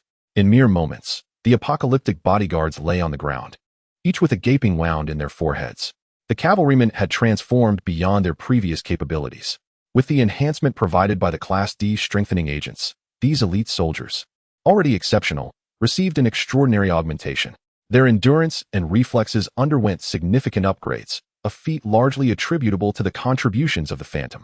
As a Class C hero and a specialized bio-enhanced entity, The Phantom possessed individual combat prowess that could contend with even a level 4 Lord Zombie. Though the individual strength of the cavalry soldiers did not match that of the Phantom, a complete combat team could easily compel even a level 4 Lord Avenger to retreat. With the threat neutralized, a soldier from the Special Operations Unit reported via the intercom while maintaining a vigilant stance with his weapon. Shortly thereafter, Frost, gripping his rifle, approached amidst the ranks of special soldiers, acknowledging the female secretary with a salute. Major Frost of the Cavalry Special Operations Unit. In the presence of Frost, both the female secretary and Lin Miiro's subordinate exhaled in relief, entrusting Lin Miiro to Frost's team. Secret Intelligence Department, Lu Shui. The female secretary saluted, her gaze resolute. Secret Intelligence Department, Lu Feng. Lin Miiro's subordinate responded with a calm smile. Since the establishment of the Intelligence Personnel Training Center, Yihan had trained 10 secret intelligence operatives, including Yuriko, Lu Feng, and Lu Shui. Lu Feng and Lu Shui were primarily responsible for espionage activities related to Lin Miiro, while Yuriko led 2 operatives to Chongqing City to assist the 56th Division. The remaining 5 operatives were under the purview of Yamamoto Ichimu, who was far away in Chongqing City. At that moment, Yamamoto Ichimu's mood had considerably improved, for he had just received news. The 8 brigades that Lin Miiro had taken were now returning to Chongqing City, expected to arrive shortly and thereby alleviate the crisis in the city. He instructed the frontline troops to hold out for another 2 hours, as reinforcements were imminent. Outside the apocalyptic building in Chongqing City, the sounds of gunfire echoed incessantly. Yet Yamamoto Ichimu no longer exhibited his previous panic. He resumed his authoritative demeanor. Minister Yamamoto, the firepower of the enemy troops within the city has begun to wane, likely due to ammunition shortages. Once the reinforcements arrive, we will surely ensnare them all. One of Yamamoto Ichimu's subordinates remarked with a smile. Humph, that kid Yihan has made such a long detour only to meet his doom. Yamamoto Ichimu replied dismissively. Unbeknownst to them, the reason for the 112th Regiment's diminished firepower was not a lack of ammunition, but rather a strategic withdrawal being executed in accordance with Yihan's orders, as they prepared to gradually exit Chongqing City in phases. At that moment, they were merely confronting the feigned assault of the Cat Light Infantry Brigade. As Yamamoto Kazuki was finally settling down, a subordinate suddenly burst into his office, his face etched with panic, his voice trembling slightly. Minister Yamamoto, CI County has come under attack. Minister Lin Yichiru is missing. Upon hearing this, Yamamoto Kazuki, whose emotions had just begun to stabilize, trembled violently, as if pricked by a needle, and swiftly rose to his feet with disbelief in his eyes. What did you say? How could CI County be attacked? Who would dare to strike CI County? It's Yihan. Not only CI County, but also the 4 surrounding counties have been subjected to a massive assault by armored forces, seemingly Yihan's elite troops. There are over 100 of the latest Longwood Dragon 99A tanks alone, and a multitude of helicopters. Minister Lin Yichiru appears to be in peril. As soon as the subordinate finished speaking, Yamamoto Kazuki coughed up a mouthful of blood, leaving those nearby utterly stunned. Doctor! Quickly, summon a doctor. Yamamoto Kazuki sank into the sofa, his face a mask of disbelief, and after a long while, he wiped the blood from the corner of his mouth. Yihan! How could he possibly muster such a formidable force? Which contingent was stationed in Shilin County before? It seems Yihan has redeployed the garrison from Shilin County to CI County. Yamamoto Kazuki could no longer contain his fury, disregarding his injuries as he shouted. Get rid of everyone in the reconnaissance department. You were completely oblivious to such a large-scale movement of enemy forces. Shienei. All of you must commit seppuku in atonement. Lin Yichiru is nothing but a useless fool. What on earth was he commanding? Has his brain been blown out? Seeing this, Yamamoto Kazuki's other subordinates hurried to console him while also discussing countermeasures. Should we still attempt to rescue CI County? Is Lin Yichiru truly dead? We are barely able to protect ourselves. How can we go to their aid? I suggest we abandon it, even if Lin Yichiru is alive. His inept command is enough for him to take his own life. Minister Yamamoto, what is your perspective? With a deep sigh, Yamamoto Kazuki's once aged visage suddenly darkened with a pallor of despair. How can we not rescue them?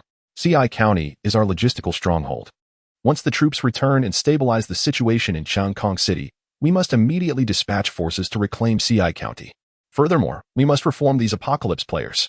Such disarray and lack of organization cannot serve our apocalypse company. Those who seek benefits without contributing must be dealt with mercilessly. Yamamoto Kazuki's face twisted with a feral intensity, his eyes glinting with fierce resolve. Each word he uttered was steeped in boundless wrath and murderous intent, directed not only toward the apocalypse players within Kong City but, more significantly, toward Yihan himself. Chapter 134, The Airborne Brigade. As Yamamoto Ikamoku's face contorted with rage and humiliation, a stark contrast emerged in the form of Yihan, who was beaming with confidence.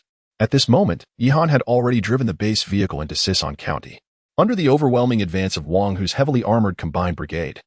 The hundreds of thousands of zombies within the city had become mere points waiting for Yihan to collect.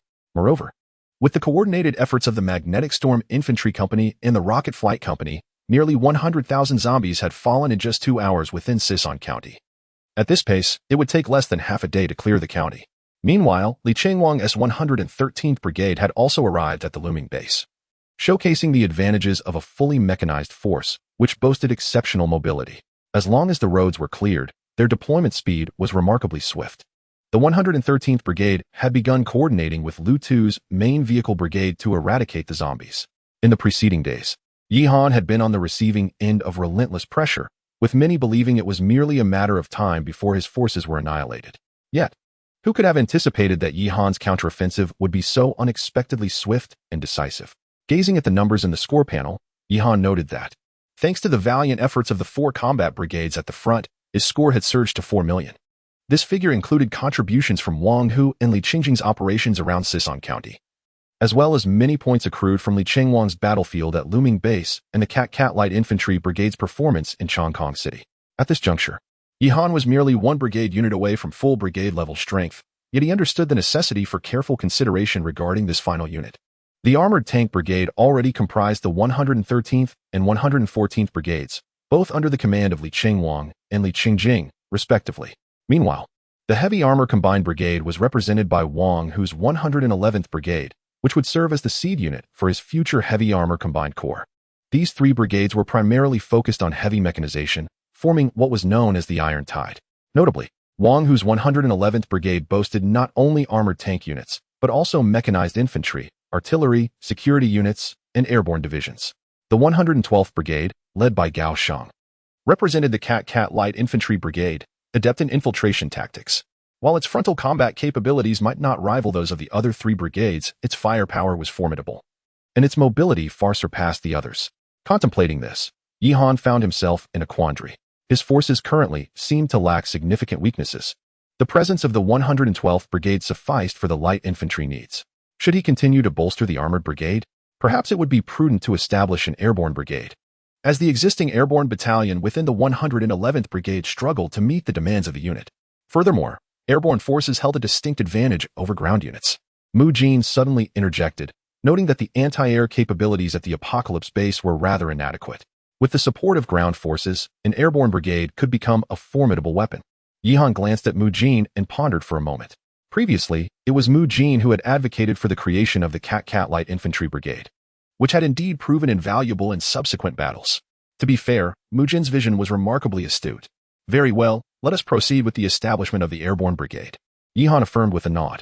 At this moment, the Aviation Weaponry Factory is capable of producing various models of helicopters, including the Long J-20 General Tactical Helicopter, the Long J-10 Armed Helicopter, the Long J-8L Transport Helicopter, the Long J-5 Multipurpose Helicopter, and the Hunting Eagle Rotorcraft. Such a diverse array of models can already meet the demands for establishing an aviation regiment. The aviation regiment is divided into 5 battalions.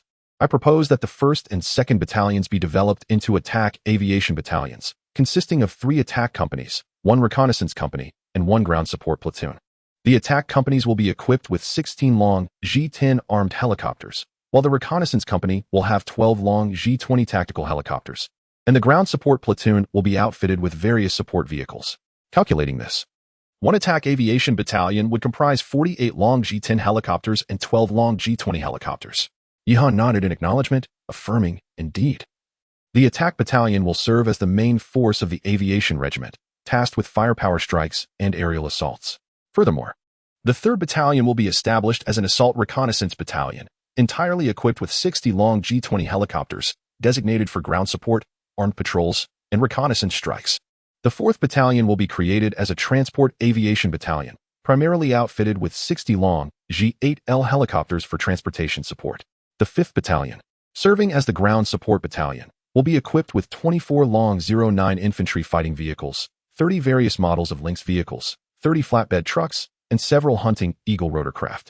Mu Jin outlined the entire structure of the aviation battalions, then sipped her tea and smiled at Yi Han. Yi Han had no objections to Mu Jin's arrangements and turned to Xiao Ai, instructing, proceed with the establishment of the aviation regiment as per Mu Jin's specifications. Yes, Commander. Commencing the establishment of the aviation regiment. The entire aviation regiment will be equipped with 96 long J-10 armed helicopters, 84 long J-20 tactical general helicopters, and 60 long J-8L transport helicopters. As for the long J-5, none were exchanged, as previous models had been allocated to the main vehicle battalion for security operations at the looming base. This model is now considered obsolete. The cost for one long J-10 is 500 points, 200 points for one long J-20, and 800 points for one long J-8L. These assets are significantly more expensive than those of ground forces, given that a long 09 infantry fighting vehicle costs only 500 points. Ultimately, the expenditure for the helicopters alone amounts to 800 points, approaching the million-point mark. In addition, there are a total of 70 support vehicles, 30 Lynx vehicles, and 24 long 09 infantry fighting vehicles, bringing the total to exactly 100,000 points.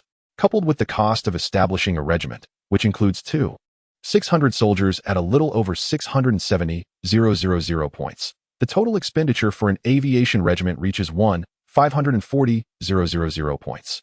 This is 300,000 points more than the previous tank battalion. Chapter 135, A Series of Troubles. However, Yi Han did not feel any pang of regret. After all, a mere 2 million points paled in comparison to the 100 million required for a promotion to the rank of division commander.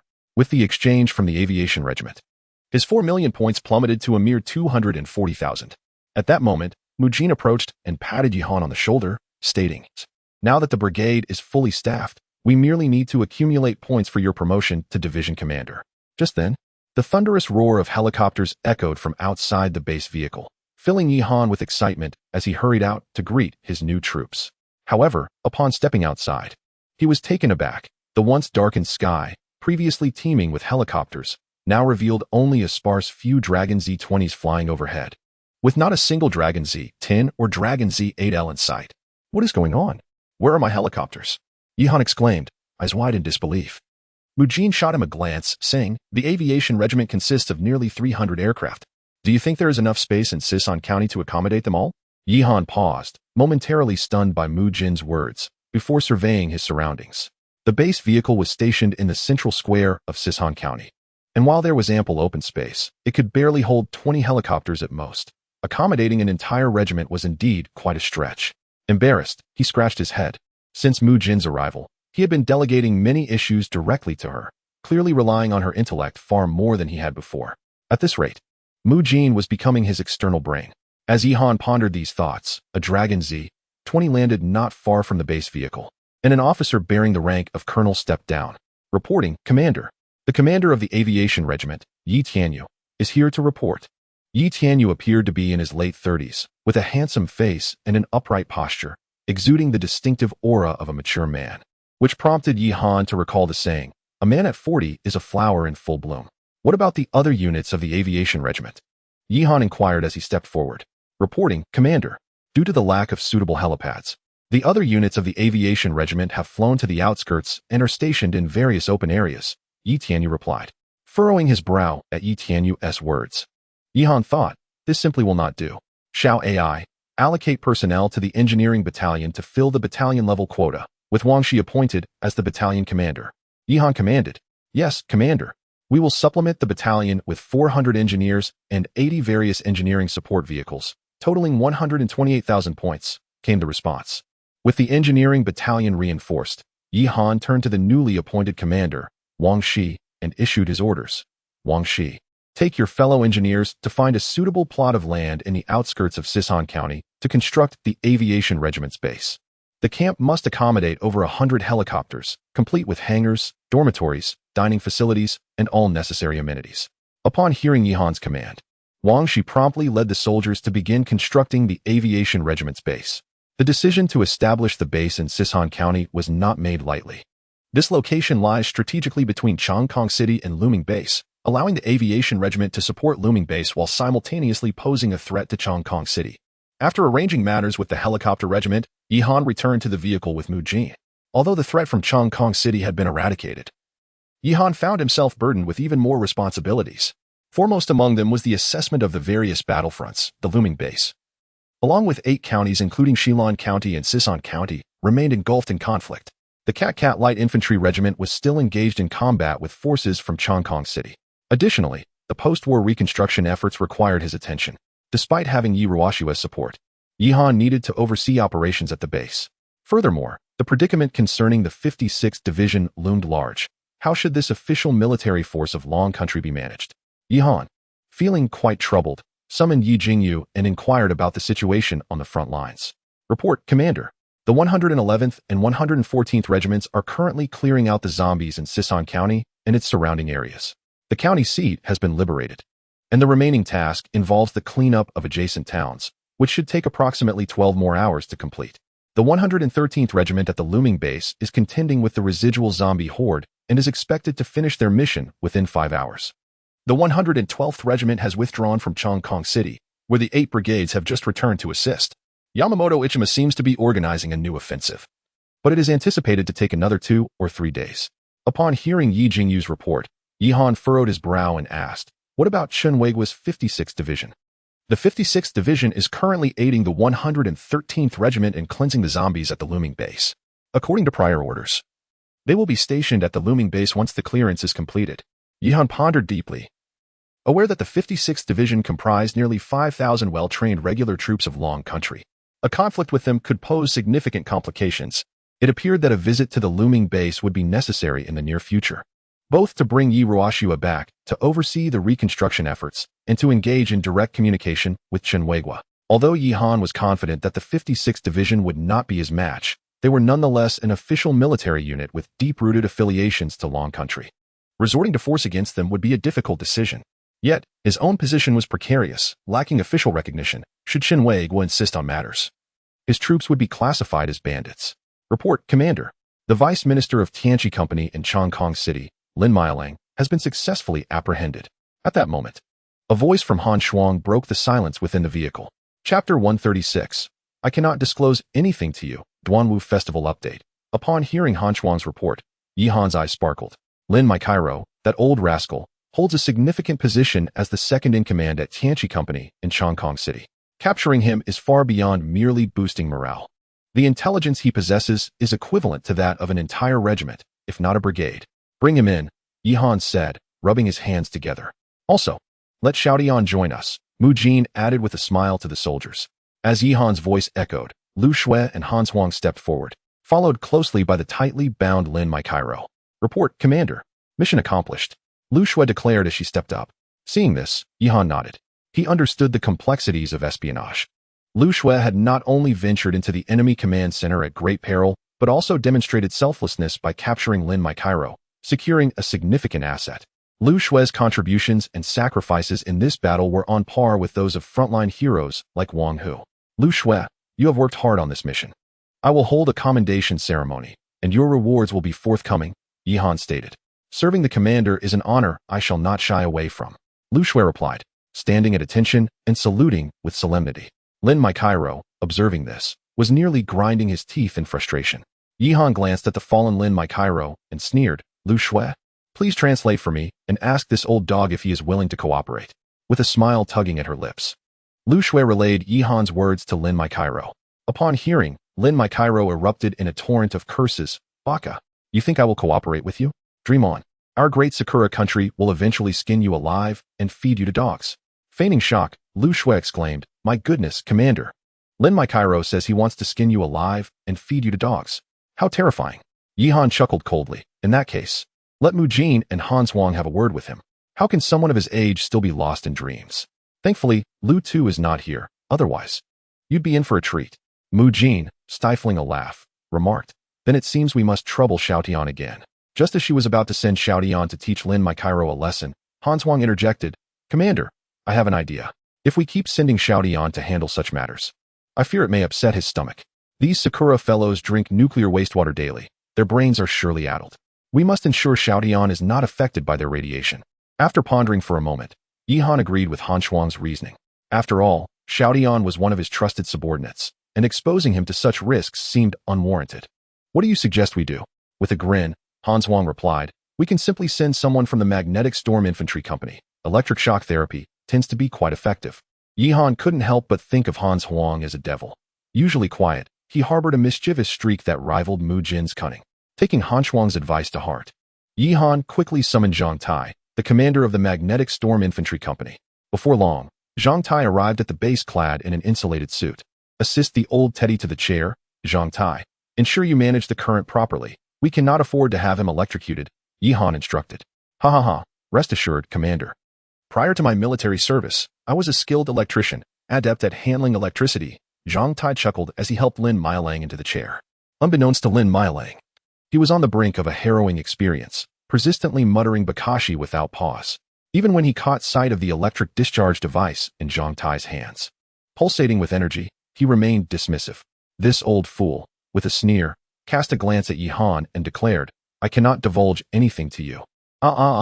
Before Lin Mailang could finish his protest, Zhang Tai had already aimed the device at him, unleashing a powerful surge of electricity that coursed through Lin Mailang's body. The once defiant Lin Mailang began to convulse uncontrollably, his mouth agape as if to accommodate a light bulb, his eyes rolling back in a frenzy. Yihan, meanwhile, detected an acrid scent in the air, reminiscent of burnt pig hair. Damn, had I known it would smell this foul, I would have taken him outside for the electrocution. Upon observing that the electric shock had sufficiently affected Lin Mailang, Zhang Tai ceased his actions, prompting Lu Shui to inquire, will you cooperate or not? Bakashi, go to hell. With Lin Mailang's anguished cries, an even more potent burnt odor pervaded the command center. Yihan shielded his face, feeling the sting in his eyes. Get him out. This guy is suffocating me.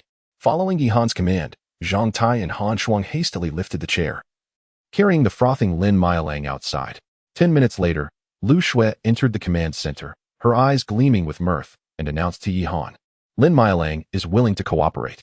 Yihan, unfazed by this revelation, thought to himself, how could this old fool possibly compare to Haojing? A few electric shocks, and he was already on the brink of insanity.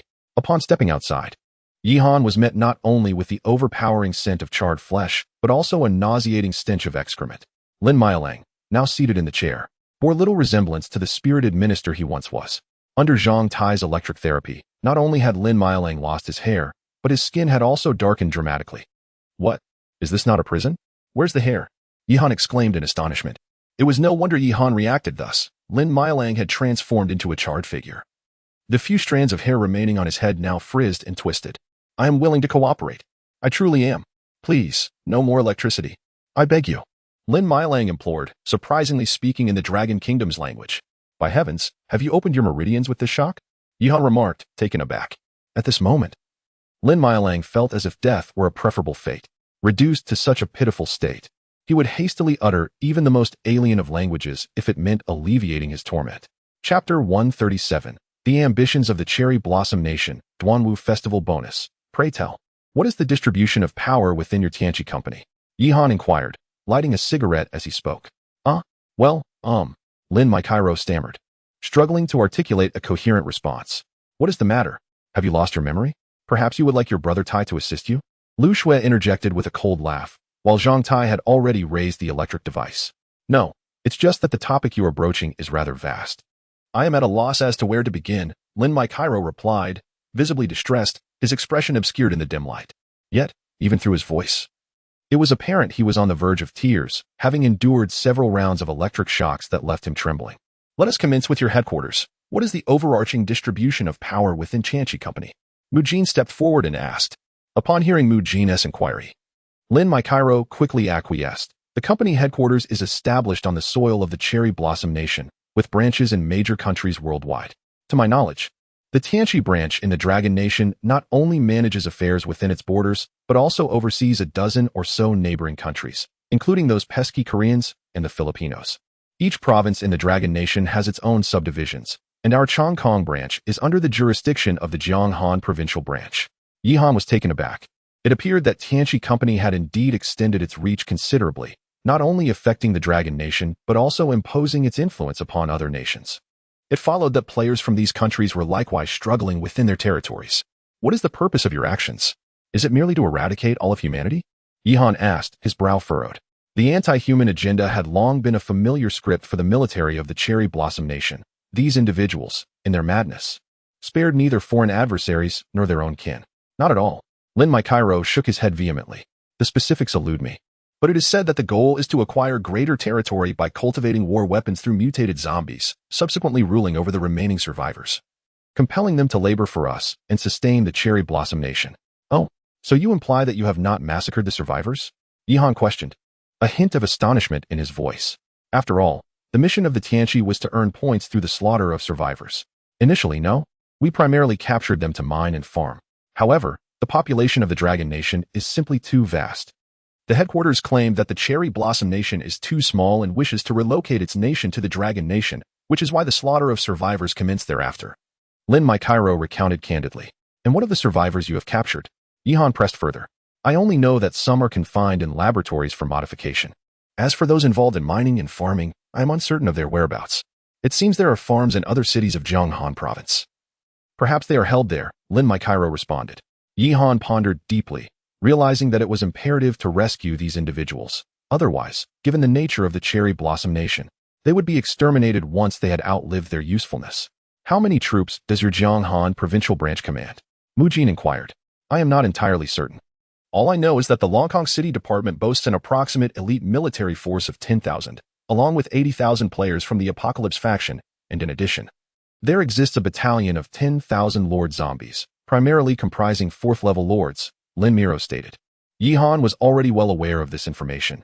10,000 elite troops combined with 80,000 miscellaneous soldiers and another 10,000 Lord Zombies meant that Longkong City currently possessed an army of around 100,000, roughly the size of a single regiment. Yet, this entire regiment remained confined within the city's walls. After assembling his forces to full capacity, Yihan commanded 5 battalions. And when accounting for logistics and special units, he had approximately 15,000 personnel at his disposal.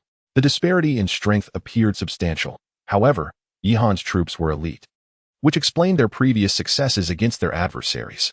Are there any higher-level Lord Zombies in Longkong City? Yihan pondered aloud. I truly do not know, Lin Miro replied. I am merely a deputy minister and lack the authority to access such information. Only the chief minister has that privilege.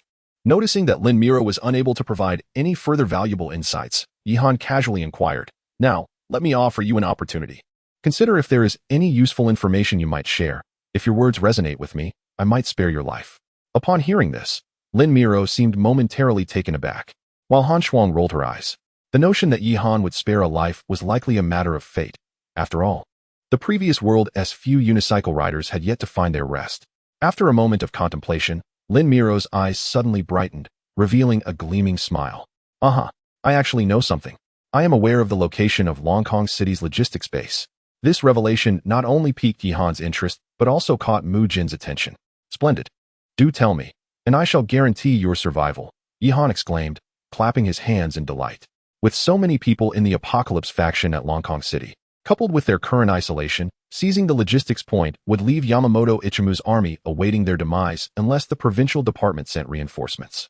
Yet, given the nature of the Apocalypse faction, even their failures would be a matter of pride, leading them to self-destruction if their superiors became aware of their predicament. Longkong City's department contained 2 logistics points where food and other supplies were stored, one in Sisan County and the other within Longkong City itself.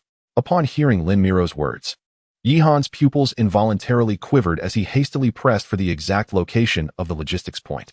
The one in Sisan County is located in the underground storage area beneath the company building, and the situation is similar for the one in Longkong City.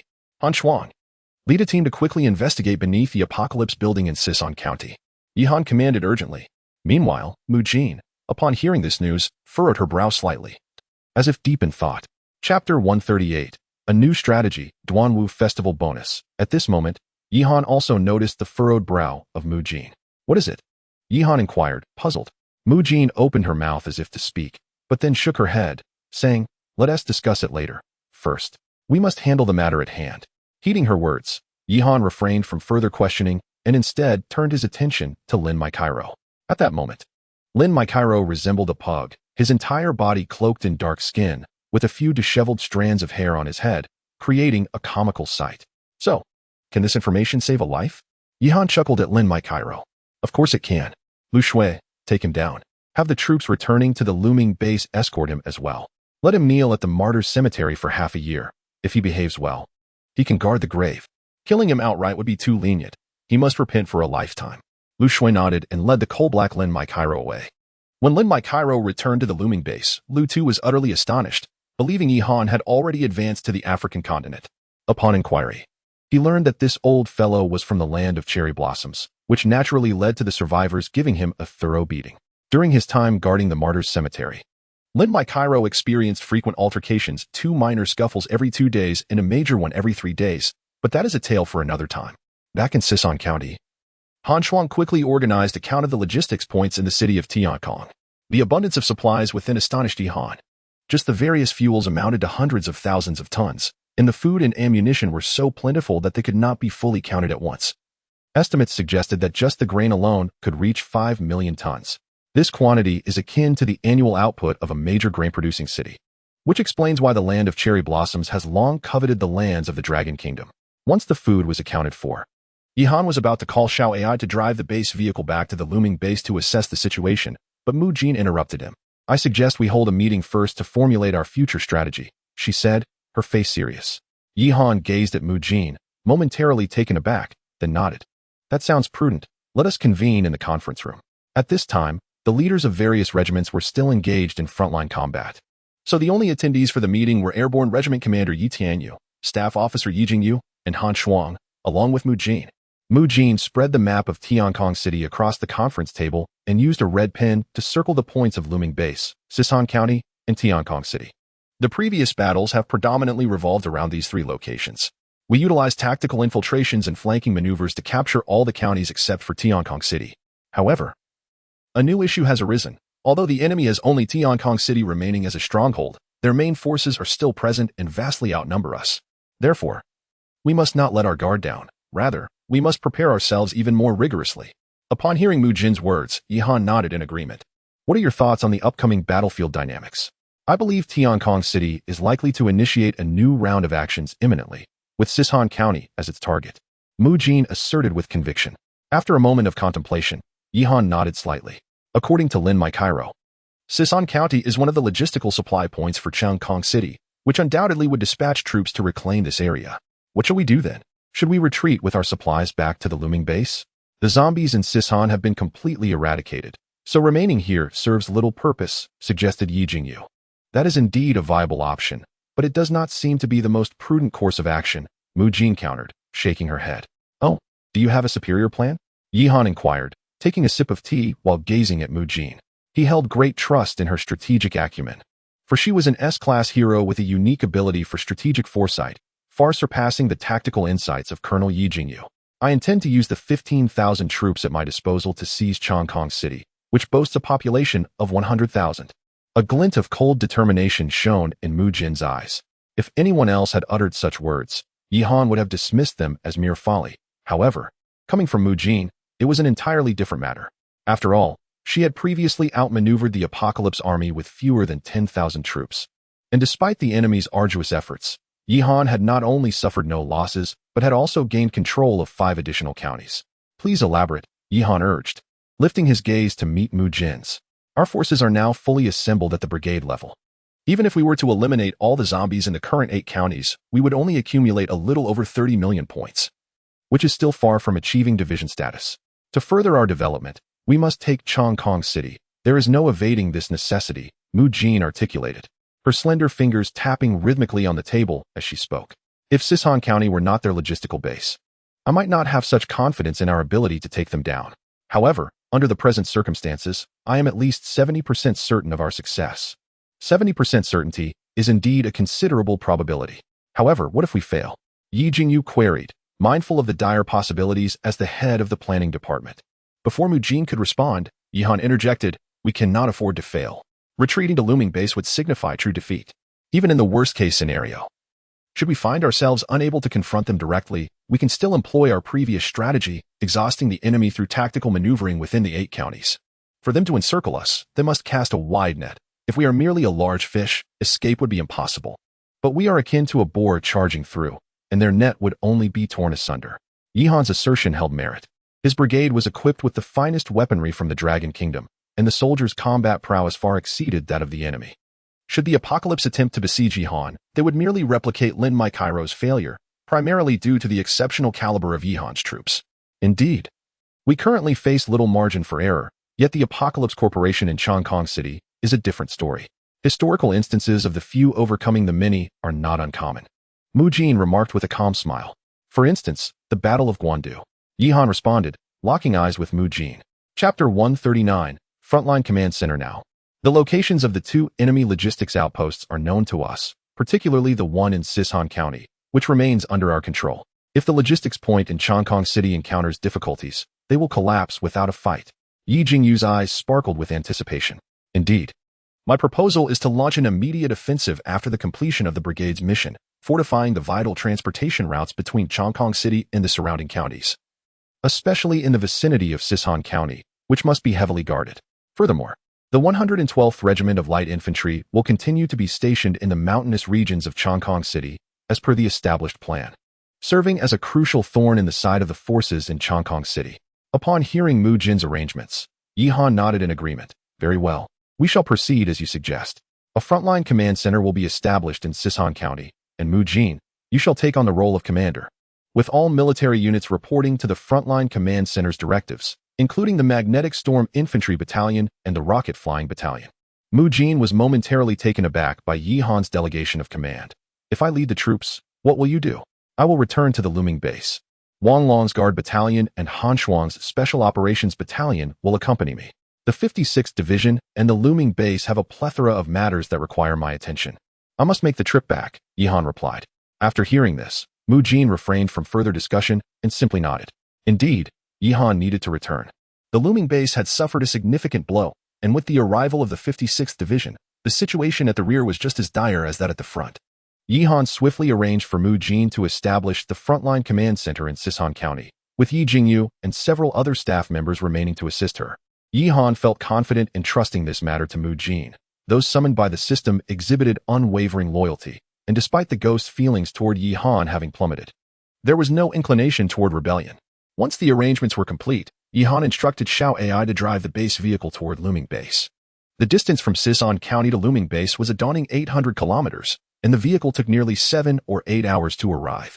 Along the route, the sides of the road were strewn with the carcasses of zombies, and periodically, Yihan's troops would pass by, all engaged in clearing the battlefield. Upon reaching Looming Base the following morning, Yihan had just risen when he received a report from Mu Jin.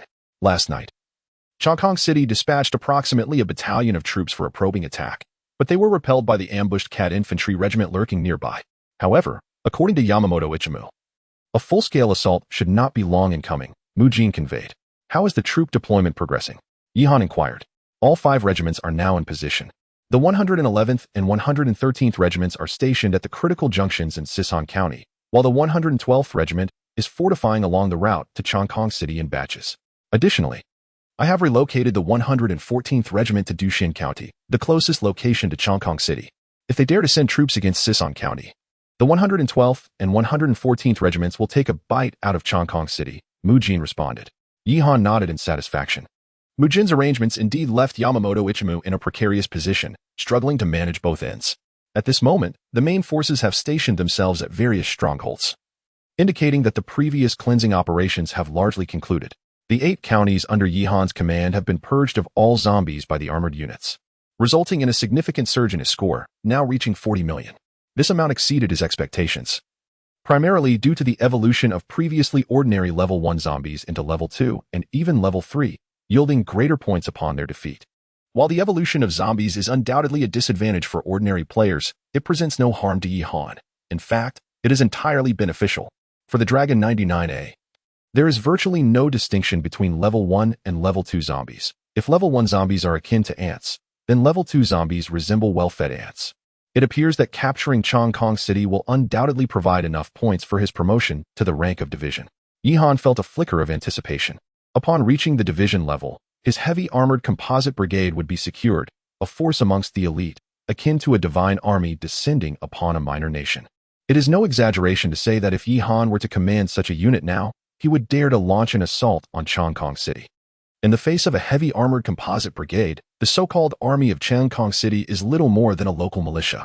However, Yi Han allowed himself only a brief moment of fanciful reverie, as he still required an additional 60 million points for his promotion. Not to mention the substantial cost associated with forming a heavy armored composite brigade. "Commander, we have arrived at Looming Base," came Xiao Ai's timid voice. Seemingly distressed by the state of the base, Yi Han cast a glance at the walls of Looming Base, his brow furrowing in concern. The once impregnable fortress walls had been mercilessly bombarded by various types of artillery, leaving them battered and broken. While the once imposing machine gun bunkers were now stained with splatters of blood, soldiers stationed within the bunkers emerged to stand at attention as Yi Han's command vehicle approached. Offering him a solemn salute, the soldiers of the Wall Guard Battalion, having defended the city, bore numerous injuries. Many had their heads wrapped in thick bandages, the white gauze revealing splotches of crimson that were alarming to behold, while their uniforms were drenched in blood, with some areas having congealed into dark red stains. Yet, these soldiers stood resolutely, embodying the unyielding strength of mountains. "Wang Long, what is the current status of the wall?" Yi Han called back to Wang Long. The wall and the Wall Guard Battalion fell under the jurisdiction of Wang Long's security battalion, making him the most knowledgeable about this situation. Chapter 140. The fortunate burial of loyal bones. Wang Long fell silent for a moment before speaking. 80% of the walls have been damaged. 68 out of the 98 soldiers in the machine gun bunker have perished, while the remaining 30 are injured to varying degrees. Upon hearing this, Yi Han too lapsed into silence. The soldiers stationed at the machine gun bunker were unlike ordinary infantry. Their movement was confined to a 1-kilometer radius around the bunker, and should they suffer a devastating blow, escape would be impossible. Previously, he had issued orders to the Looming Base allowing the soldiers in the bunker to surrender if they found themselves outmatched, with the assurance that he would come to their rescue later. Yet, at this moment, it was evident that these soldiers would rather heroically perish on the battlefield than endure the humiliation of becoming prisoners of war. "Have the fallen soldiers been laid to rest?" Yi Han inquired. "They have all been interred at the Looming Martyrs Cemetery," Wang Long responded. Hearing Wang Long's answer, Yi Han nodded solemnly, and then instructed Xiao Ai, utilize the points to repair the walls of Looming Base and simultaneously fill the vacancies in the Wall Guard Company. "Understood, Commander. Repairing the walls will require 8,000 points, while replenishing the Wall Guard Company will necessitate 13,600 points. After deductions, the current points will round down to 41,320,000. At this juncture, Yi Han's resources were substantial. Even Xiao Ai found it unnecessary to report the minor details, opting for a straightforward integer. Once the walls and the Wall Guard Company were restored, the exterior of Looming Base appeared considerably more formidable. "Xiao Ai, let us first visit the Martyrs Cemetery," Yi Han said. His mood weighed down. Despite the bountiful gains from this battle, and the continuous replenishment from Xiao Ai's system, keeping his forces at near full strength, the reality was that those brave soldiers had made genuine sacrifices. "Sister, you need not accompany me. You and Fengxin should proceed to the base command center. There is much to be done to ensure the proper resettlement of the survivors," Yi Han added, turning to Yi Ruoxue. "Of course." Yi Ruoxue nodded, and promptly exited the vehicle with Fengxin, boarding a Hummer from the Guard Battalion to head towards the base command center. With logistics managed by Yi Ruoxue, frontline operations supported by Mu Jin, and base security overseen by Lu Tu and Wang Long, Yi Han, in his role as overall commander, could finally find some respite. His responsibilities now extended to considering the future of the troops, while also embodying the faith and heart of the entire army. As the base vehicle made its way to the Martyrs Cemetery, Yi Han took the opportunity to conduct a brief inspection of the internal state of Looming Base. Thankfully, thanks to the timely support from Li Chengwang's 113th Regiment, the internal structures of the base had sustained little damage. Only a considerable number of zombie carcasses littered the roads, which the logistics department had already dispatched personnel to clear. The Looming Martyrs Cemetery was established in a picturesque valley at the far end of the base, chosen by Yi Ruoxue for its scenic mountains and waters. Behind the cemetery lay lush, verdant hills, while to one side was a serene lake, providing a panoramic view of the entire Looming Base. Although Yi Han was not versed in geomancy, the significance of the cemetery's location was not lost on him. The principles of feng shui were of little concern in this solemn setting. In the embrace of verdant hills lie the honored remains of the loyal souls. And for this place, to serve as the eternal resting ground for so many martyrs is indeed a profound privilege. It can be asserted that irrespective of where a martyr's cemetery is established, it invariably becomes a site of exceptional feng shui. Consider this. Had it not been for the valorous sacrifices of these heroes, the survivors of the looming base would still be mired in turmoil and distress. Their sacrifices have ushered in peace and tranquility for the base. Take, for instance, the world where Yihan once resided. If a community were encircled by a potter's field, it would undoubtedly see a decline in property values.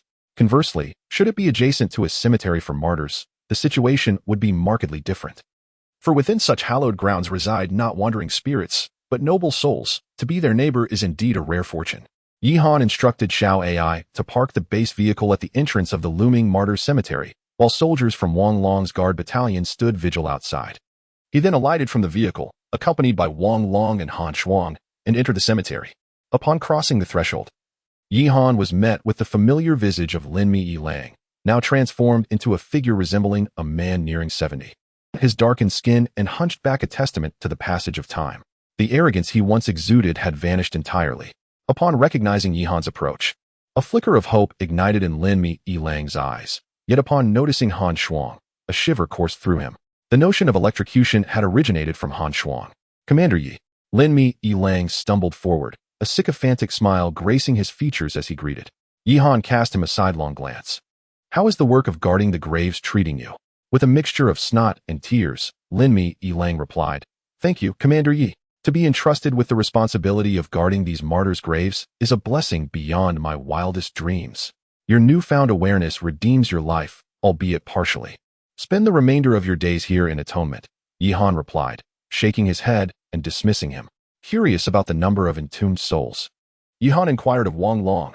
After a moment of reflection, Wang Long responded, In this battle, a total of 468 soldiers perished, and with previous casualties included. The number reaches precisely 600. In addition to our own soldiers, there were also some survivors resisting the invasion, along with the fallen from the main brigade. Altogether, over 700 souls. Yihan sighed deeply upon hearing this. Over 700 was indeed the scale of an ordinary regiment. Prepare the entire guard battalion to honor these fallen martyrs with a gun salute. Yihan commanded Wang Long instantly. Hundreds of rifles from the guard battalion were raised skyward. And after 3 rounds of gunfire, Yihan, along with the soldiers, solemnly paid their respects to the countless gravestones that dotted the landscape. With tears glistening in his eyes, Wang Long shouted, Brothers, rest well, we shall take care of the matters that lie ahead. Nearby, Lin Mi Yilang, upon hearing the gunfire, hastily knelt before the gravestones, trembling and unable to lift his gaze. Chapter 141. Yihan's generosity. Just as the gunfire had subsided, an elderly man clad in military uniform unexpectedly entered the cemetery. It is indeed a blessing to have a husband like Su Guo, Chen Weiguo murmured, raising his hand in salute. Yihan turned to look at Chen Weiguo, clearly aware that he had rushed here upon learning of Yihan's return to the base. It seems that Commander Chen has quite the yearning for the valor of the battlefield, Yihan remarked with a sidelong glance. To be candid, Yihan felt a sense of disdain upon hearing that the 56th Division had been cowering in Chongkong City.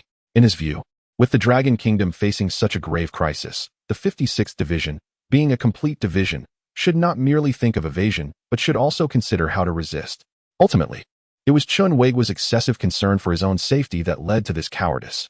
Had the 56th Division disregarded casualties and charged out of Chongkong City at the earliest opportunity, engaging in guerrilla warfare, they could have posed a significant threat to the forces of Tianqi in Chongkong City. The old fellow emerging to speak of blessings was indeed a disgrace. It seemed he considered the deaths of others as mere fortunate occurrences. Chen Weiguo could not fail to detect the sarcasm in Yihan's words, yet, despite a flicker of emotion passing across his visage, he refrained from retorting. It was his accompanying guard who could no longer contain himself and stood up in protest. Commander Yi, there is no need for such remarks. Our commander has his own burdens, and moreover, both of his sons were killed while fighting against Tianqi, and when they died, their remains could not even be recovered. Xiaosu, why say such things? Chen Weiguo interrupted the guard sharply. After a moment of silence, Yihan saluted Chen Weiguo and said, I apologize, Commander Chen. Seeing this, Chen Weiguo shook his head. There is no need for you to apologize, Commander Yi. The sacrifices made by your troops indeed surpass ours, and your contributions are greater. Yihan, acknowledging this, refrained from further comment and stated directly, Commander Chen, you did not come here solely to bid farewell to the martyrs, did you? We have matters to discuss inside the vehicle. Nodding in agreement, Chen Weiguo followed Yihan into the conference room of the base vehicle. Upon reaching the vehicle, Chun Weiguo was taken aback. It was evident that this was not a creation of the Dragon Kingdom. Once inside, he was further astonished by the unexpected interior. In the conference room, before Chun Weiguo could utter a word, Yihan declared, "Commander Chun, you may have many questions about our unit and wish to know which part of the Dragon Kingdom's forces we belong to. I can clarify that for you now. We are a secret unit under the Dragon Kingdom's headquarters, and there are other garrisons of ours in different locations that will also come to provide support. Our forces will continue to grow." After delivering this statement with an impassive demeanor, Yihan calmly sipped his tea. He had rehearsed this narrative on the way. Presenting it this way was the best means to gain Chun Weiguo's trust, especially since the overall commander of the Dragon Kingdom's military had already lost his efficacy, rendering Chun Weiguo unable to verify his claims. Chun Weiguo was left in a state of shock. "So, you are a secret unit from the headquarters. No wonder your equipment is so advanced. Can you still establish contact with the headquarters?" Yihan shook his head. "No, we cannot. The headquarters, which you cannot reach, would indeed be a miracle to contact." Chun Weiguo sighed upon hearing this. "It is evident that those invaders from the land of cherry blossoms have long harbored intentions against us. The situation at headquarters is likely dire. The pressing issue now is that since our paths have crossed, we must unite against the apocalypse. Commander Chun, given your seniority in both age and rank, I propose that you assume command of the entire army moving forward." These words were instilled in Yihan by Mu Jin, who urged him to test Chun Weiguo, as he was not yet fully trusted. After all, Yihan commanded only a single brigade, no matter how formidable. And in the face of Chun Weiguo's substantial rank of Major General, he felt the weight of the hierarchy. Upon hearing this, Chun Weiguo's gaze sharpened. "Commander Yi, at such a young age, to possess such awareness is indeed a fortune for our nation. Very well, I shall take on the role of overall commander." "Ah, are you serious?" Yihan thought, bewildered. This was not how the script was supposed to unfold. Was this old fellow truly so ungrateful? I suggested it, and he accepted without hesitation? Meanwhile, on the other side, Wang Long's eyes glinted with coldness, his hand resting on his weapon. After all, he recognized only Yihan as his commander. No matter how high Chun Weiguo's rank, it would never surpass Yihan in his heart. "Ha ha ha, I was merely jesting." Chun Weiguo suddenly broke into a playful grin, resembling a mischievous old child. "At my age, what more is there to command? You're trying to play the entrusting the White Emperor City card with me? That is quite amusing." Yihan, relieved by the lightheartedness, couldn't he help but feel exasperated. This Chun Weiguo was truly something else. He nearly felt compelled to draw his weapon in response. Yet, it was better to clear the air. Mu Jin was indeed quite the strategist, her youthful cleverness shining through. Yihan rolled his eyes at Chun Weiguo, whose laughter made his beard tremble. Then, "Commander Chun, you shall fall under my command from now on. Please, report on the status of your 56th Division." At this, Chun Weiguo subdued his laughter, restoring a serious demeanor as he nodded. "Report to the overall commander. Our 56th Division is composed of scattered troops previously gathered from various locations in Chongqing City. The current total strength is 600 personnel, organized into 2 regiments. The division primarily operates in light gear, with only 1 armored battalion, which includes 20 Type 96 tanks and 30 Type 59 tanks, alongside approximately 60 supply trucks." Hearing Chun Weiguo's report, Yihan couldn't help but lament the dire state of the 56th Division. It was no wonder they had been persistently suppressed by the forces of the apocalypse in Chongqing City. After all, being a hastily assembled unit, possessing such weaponry was commendable, yet the most advanced among them were merely the Type 96 tanks, which Yihan's own forces also utilized, albeit with only 20 in total for the 56th Division. As for the Type 59, it was a relic of the past, evoking the sentiment of a lack of capable generals in the Shu region, with Liao Hua taking the lead. Chapter 142, Establishing the Garrison Division. Upon concluding his remarks, Chun Weiguo discerned the thoughts swirling in Yihan's mind and awkwardly elaborated.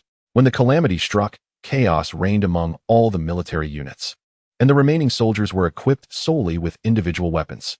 The few tanks at our disposal were seized from an occupied tank battalion. Currently, this battalion represents the most elite forces of the 56th Division. After pondering this, Yihan furrowed his brow and inquired, "What deficiencies does the 56th Division currently face?" "The most pressing needs are equipment and supplies. Ammunition is also a significant concern. Beyond that, we are lacking in commanding personnel. When I organized them, the majority were ordinary soldiers, with very few officers possessing leadership capabilities. Presently, the 2 battalion commanders include one who has been reassigned to a local government position and another who has long since retired." Listening to Chun Weiguo's assessment, Yihan began to devise a plan. It seemed relatively straightforward to gain control over the 56th Division with my officer training center. I could easily assign a cadre of commanders to the division. Thus, even if the division commander remains Chenhuegua, the officers under him would be loyal to me. Very well, please lead me to the 56th Division's camp, Yihan stated as he rose to his feet. Chenhuegua nodded and guided Yihan and his entourage toward the encampment of the 56th Division.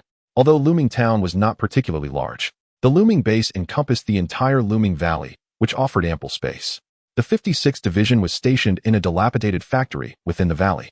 At the camp entrance, sentries and guards were already stationed, and upon recognizing Chenhuegua, they stood at attention and saluted.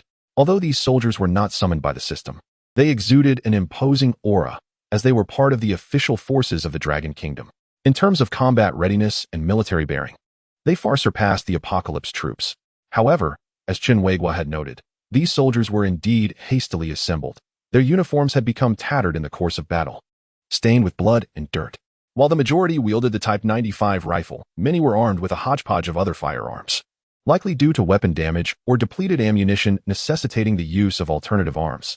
Despite the dire state of logistical support, these soldiers bore no complaints. Their expressions remained resolute, and Yihan could even hear the spirited strains of military songs emanating from the camp. Perseverance has always been a hallmark of our army's traditions. Though the conditions are harsh, the soldiers' fighting spirit remains high, Chenhuegua remarked with a smile. Yihan nodded in agreement. Recognizing that the Dragon Kingdom's military had its roots in guerrilla warfare and had faced countless adversities, had it been any other force, they might have succumbed to despair in such circumstances. Only they could continue to sing military anthems in the face of adversity. As they entered the 56th Division's encampment, they were greeted by a landscape of worn tents, with the sole exception of a row of wooden houses that served as the headquarters for the 56th Division.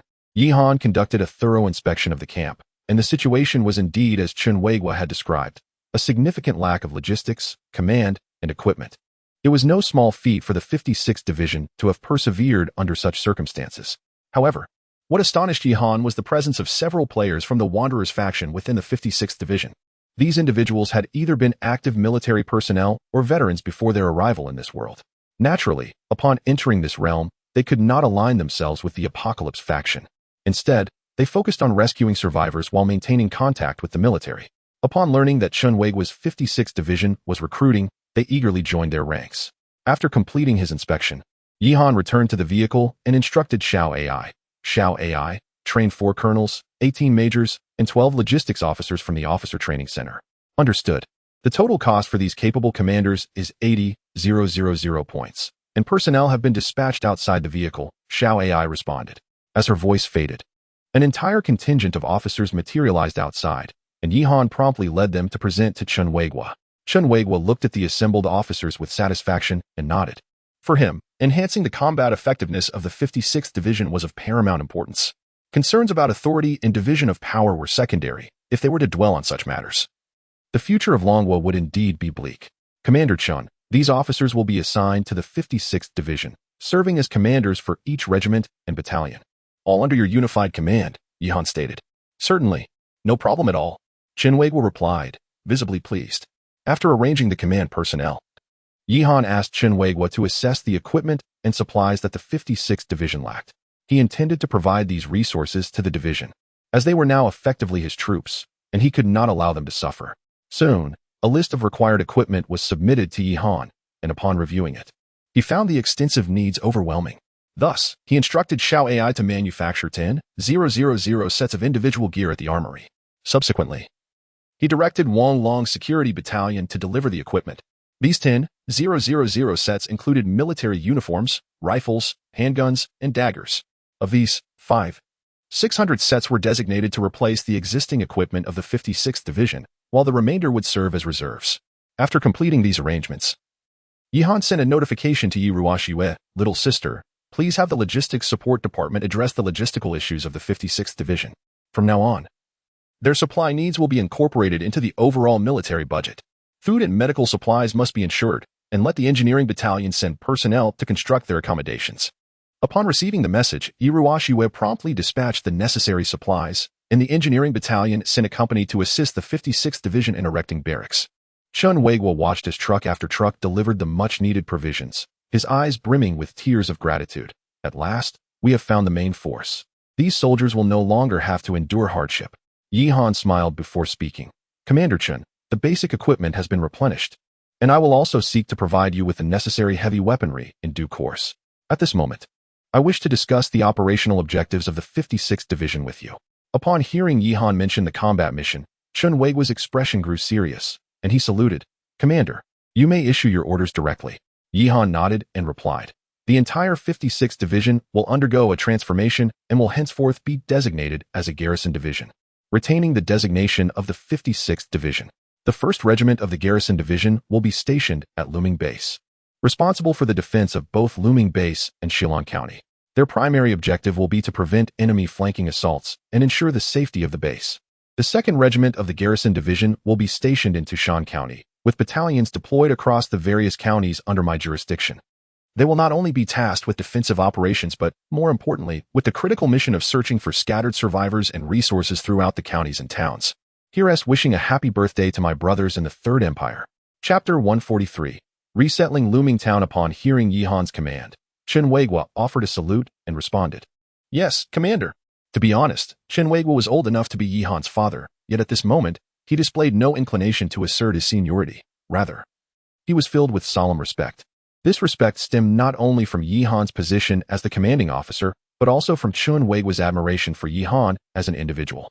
Despite his youth, Yi Han wielded significant military power without succumbing to arrogance, prioritizing the defense against external threats and the salvation of the populace. Such qualities were more than sufficient to earn respect. Moreover, Yi Han was, after all, a benefactor of the 56th Division. Subsequently, the 56th Division, now known as the Garrison Division, swiftly allocated the 2nd Regiment. After receiving their supplies, the soldiers of the Garrison Division's 2nd Regiment, under the leadership of their new commander, set off towards Shillong County. As per the established orders, this entire regiment of 800 personnel would be stationed in the 8 counties under Yi Han's control, organized by battalion. At that moment, with the front lines ablaze with conflict, the production of ammunition needed to be expedited, and the essential materials for the munitions factory included steel ingots, copper ingots, and gunpowder. Thus, the 2nd Regiment was entrusted with the critical task of sourcing these materials. As for tanks and infantry fighting vehicles, Yi Han planned to allocate them to the 56th Division after securing Chongqing City, as they were currently merely a secondary force and such equipment was not urgently required. Having completed the resettlement of the 56th Division, a considerable weight lifted from Yi Han's shoulders. Initially, he had feared that Chen Weiguo might attempt to seize power, but it appeared he had underestimated the clarity with which the Dragon Nation's forces discerned matters of national honor and integrity. Without pausing for a moment, Yi Han instructed Xiao AI to drive the base vehicle towards the command center. Although logistical matters were being managed by Yi Ruoxiue and Lu Tu, Yi Han could not afford to be entirely hands-off during such tumultuous times. With the fierce battle just subsiding, he needed to personally oversee the situation. The command center at Luming Base was established in the school where Yi Han had first arrived in Luming Town. The once dilapidated classrooms had been freshly painted, adorned with plaques. A sentry post was established at the entrance of the Luming Base Command Center, manned by soldiers from Wang Long's security battalion, which also served as their station. Upon seeing Yi Han approach, Yi Ruoxiue frowned slightly and remarked, "The base is in dire need of revitalization." After this battle, the surviving population has nearly reached 30,000, and many more survivors are still making their way here. Yi Han was taken aback by this revelation. A scale of 30,000 was close to the maximum capacity that Luming Town could accommodate. After all, the arable land in the Luming Valley was limited, and with 30,000 people, 1 acre could be plowed 4 to 5 times. Let us limit the capacity of Luming Base to 10,000. The remaining 20,000 will be distributed to other towns outside the base, Yi Han contemplated aloud. While he could not guarantee safety elsewhere, he believed that within the confines of Shillong County, the security of the survivors would not pose a significant issue. After all, there are 15,000 troops stationed on the front lines, while the rear is secured by the 56th Division and Lu Tu's mechanized regiment. This was my line of thought as well. Yi Ruoxiue nodded and subsequently presented a list. This was the result of my recent discussions with the logistics department. The Luming Base can only accommodate 10,000 personnel, and the remaining individuals will be allocated to various locations in Shillong County. The logistics department will soon establish an agricultural bureau, a mining bureau, and an industrial bureau, with the current plan to employ 10,000 workers in each bureau. For instance, the recently established Luming Farm has already absorbed nearly 5,000 workers, of which 4,000 are dedicated to grain cultivation, 500 to livestock breeding, and the remaining 500 to grain transportation, processing, and management. Upon hearing Yi Ruoshue's well-organized arrangements, Yi Han was pleasantly surprised, realizing that entrusting his sister with logistics was indeed a wise decision. What is the current yield? Yi Han inquired, for this was the matter of utmost concern to him. With the continuous expansion of the troops, the base's reliance on food production had grown increasingly critical. After all, he understood that one could not always depend on plundering and living off past gains. Presently, rice and wheat had just been sown, with the harvest not expected until next year, projected to exceed 500,000 tons, not including livestock such as pigs, chickens, ducks, and fish. A yield of 500,000 tons was considerable, especially since 1/3 of Lumingtown's population is engaged in agriculture, operating in a mechanized manner. Each agricultural survivor could support 10 individuals, meaning the current agricultural workforce could sustain approximately 100,000 troops, which was sufficient for Yi Han, at least for the time being. However, the pressing issue was that the base was running low on food supplies, which troubled Yi Ruoshue. That can be easily resolved. Yi Han chuckled. We have discovered a logistics point of the apocalypse in Sisan County, containing several million tons of grain. You can calculate the logistics and have the engineering corps transport it back. Upon hearing Yi Han's words, Yi Ruoshue finally let out a sigh of relief. That will suffice. Additionally, several mines have yielded several tons of resources during this period, so your ammunition concerns should also be addressed. Yi Han felt joyous upon hearing this. It seemed the prospects for the base were quite promising. After chatting with Yi Ruoshue for a while, Yi Han prepared to visit Lu Tu's public security department when he suddenly recalled something. Yi Ruoshue had previously mentioned that Lu Miao had also joined the looming base and was now in charge of the publicity department. How is the publicity department faring? Yi Han asked. He had some understanding of Lu Miao. While she was not ill-natured, her temper was fiery, and he wondered how effective she would be in charge of publicity. Miao is quite capable. She has organized some reporters and broadcasters from the base, not only producing promotional videos for the base, but also establishing a radio station. Now, the radio in Chongqing City can receive our broadcasts from Looming Base. Yi Ruoshue replied with a smile. Oh, what is the response like? Yi Han asked with curiosity. The results have been quite satisfactory. Many concealed survivors have reached out to us after hearing the broadcast. I estimated that several hundred individuals have arrived at the Looming Base as a result of the announcement. After listening, Yi Han nodded and remarked to Yi Ruoshue, this is indeed beneficial. You may consider providing additional support to the publicity department.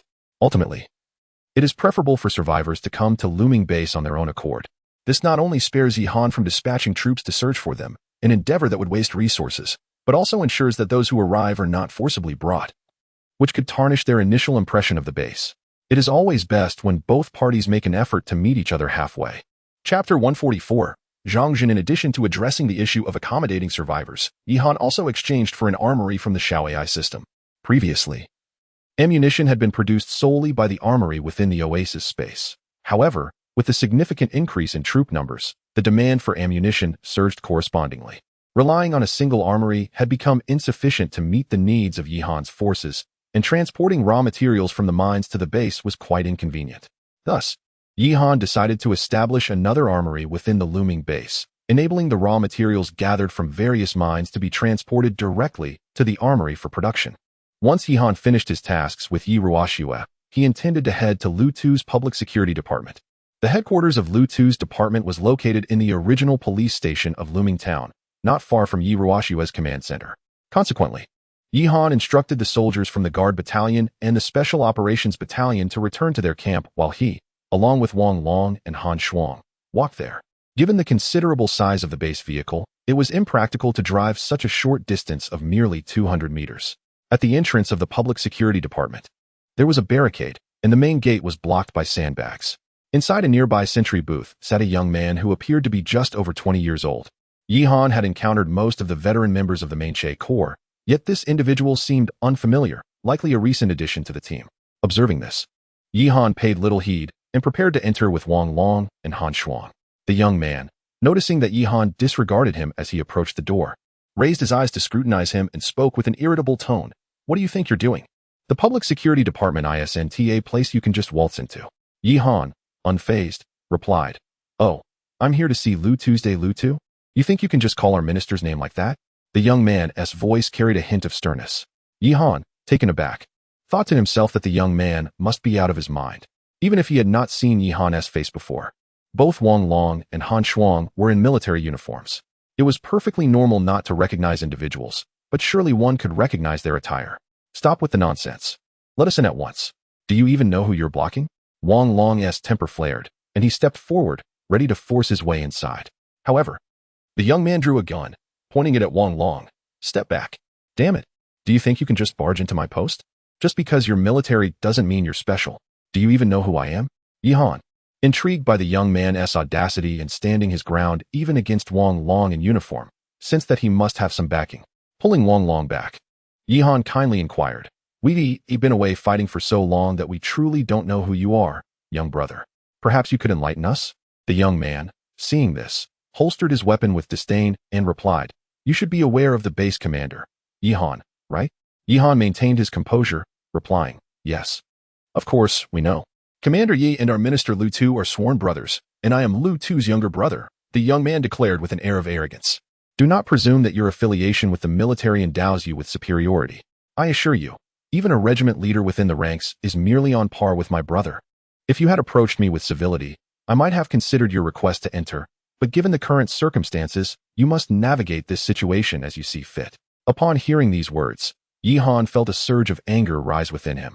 He had anticipated that with the increasing number of personnel at the base, nepotism would inevitably rear its head, yet he had not expected it to manifest in Lu Tuesday. Moreover, it seemed this individual was merely a brother of Lu Tu, whom Yi Han had never heard of before. At this juncture, Wang Long, beside him, found the situation absurdly humorous. He was about to disclose Yi Han's identity to the man, but was restrained by Yi Han. We have just returned and are unfamiliar with your regulations. You mentioned we should handle this. What precisely does that entail? Yi Han inquired coolly. Let us make this simple. Since this is your first encounter, I shall not make it difficult for you. Just hand me a pack of cigarettes, and we shall consider this matter settled. I want Huazi. The man, under the impression that he had intimidated Yi Han, leaned back nonchalantly in his post. That is quite straightforward, Yi Han replied with a smile, simultaneously sending a message to Lu Tu while instructing Wang Long to retrieve a pack of Huazi from the car.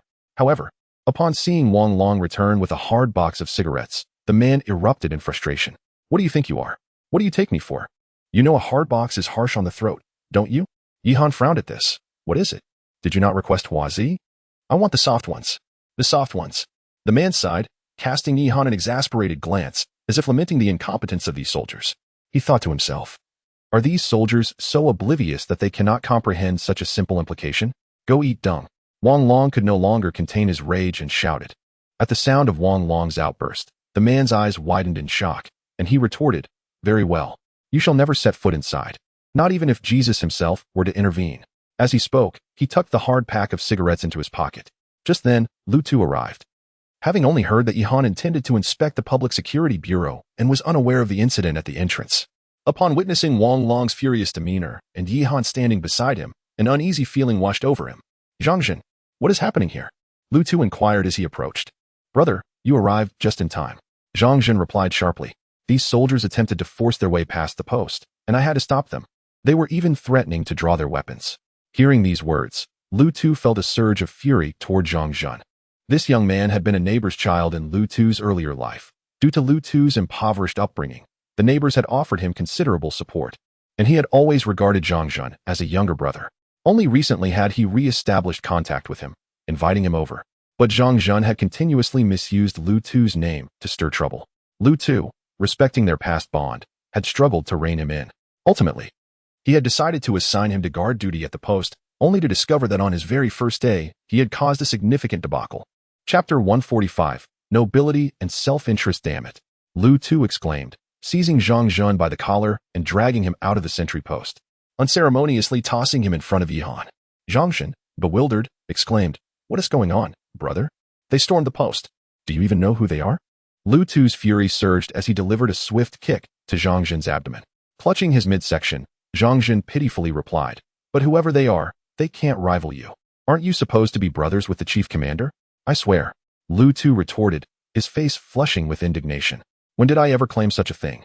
Meanwhile, Yi Han spoke up calmly. Well, I am Yi Han, the chief commander you mentioned. Zhangzhen paused, lifting his gaze to scrutinize Yi Han, then glancing back at Lu Tu, muttering in disbelief. No way. Could it be this coincidental? Coincidental, my foot. Lu Tu shot back, delivering another kick. This insufferable fool was driving him to the brink of madness, still refusing to apologize at this critical moment, acting like a simpleton. If it weren't for the years of care Zhang Zhen's parents had provided, Lu Tu would have drawn his weapon. Seeing the situation escalate, Yihan stepped in to restrain Lu Tu, saying, "Enough, Brother Lu. He hasn't truly wronged me. He merely insulted us and pointed a gun at us.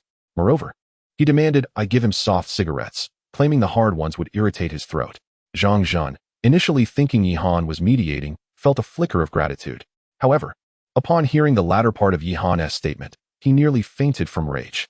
Lu Tu, hearing Yihan's words, contorted his face in fury. "Very well. Hard cigarettes irritating your throat.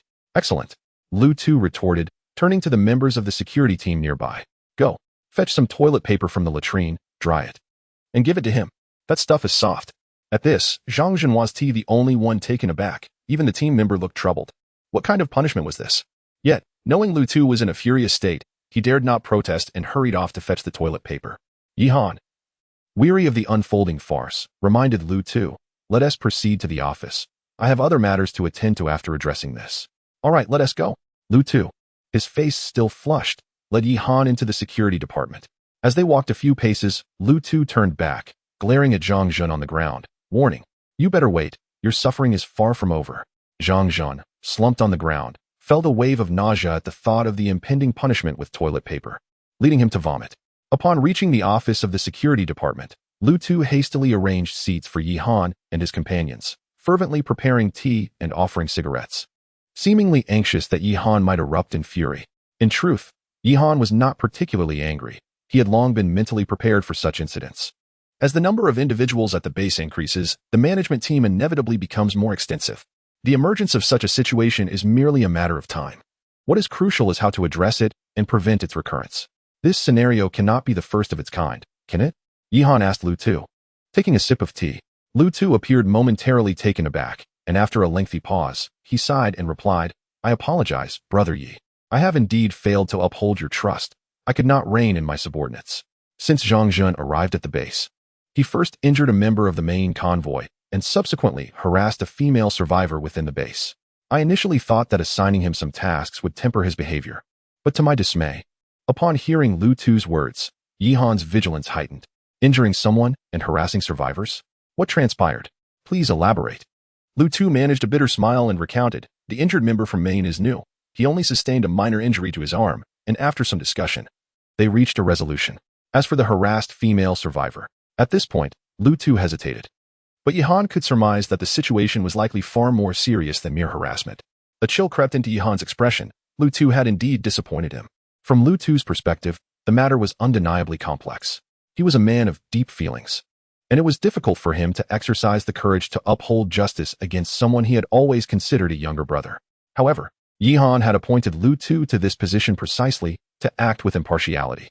If Zhang Zhen continued such behavior, and Lu Tu merely sheltered him without intervention, what distinguished them from the warlords of the old society? What measures will you take to rectify the situation with the female survivor? Yihan inhaled sharply, demanding an answer.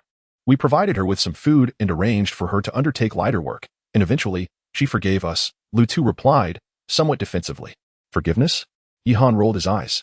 It was evident that if she did not forgive them, what could she do? Zhang Zhen, relying on his connection to Lu Tu, would continue to act with impunity, leaving the vulnerable survivor with no recourse.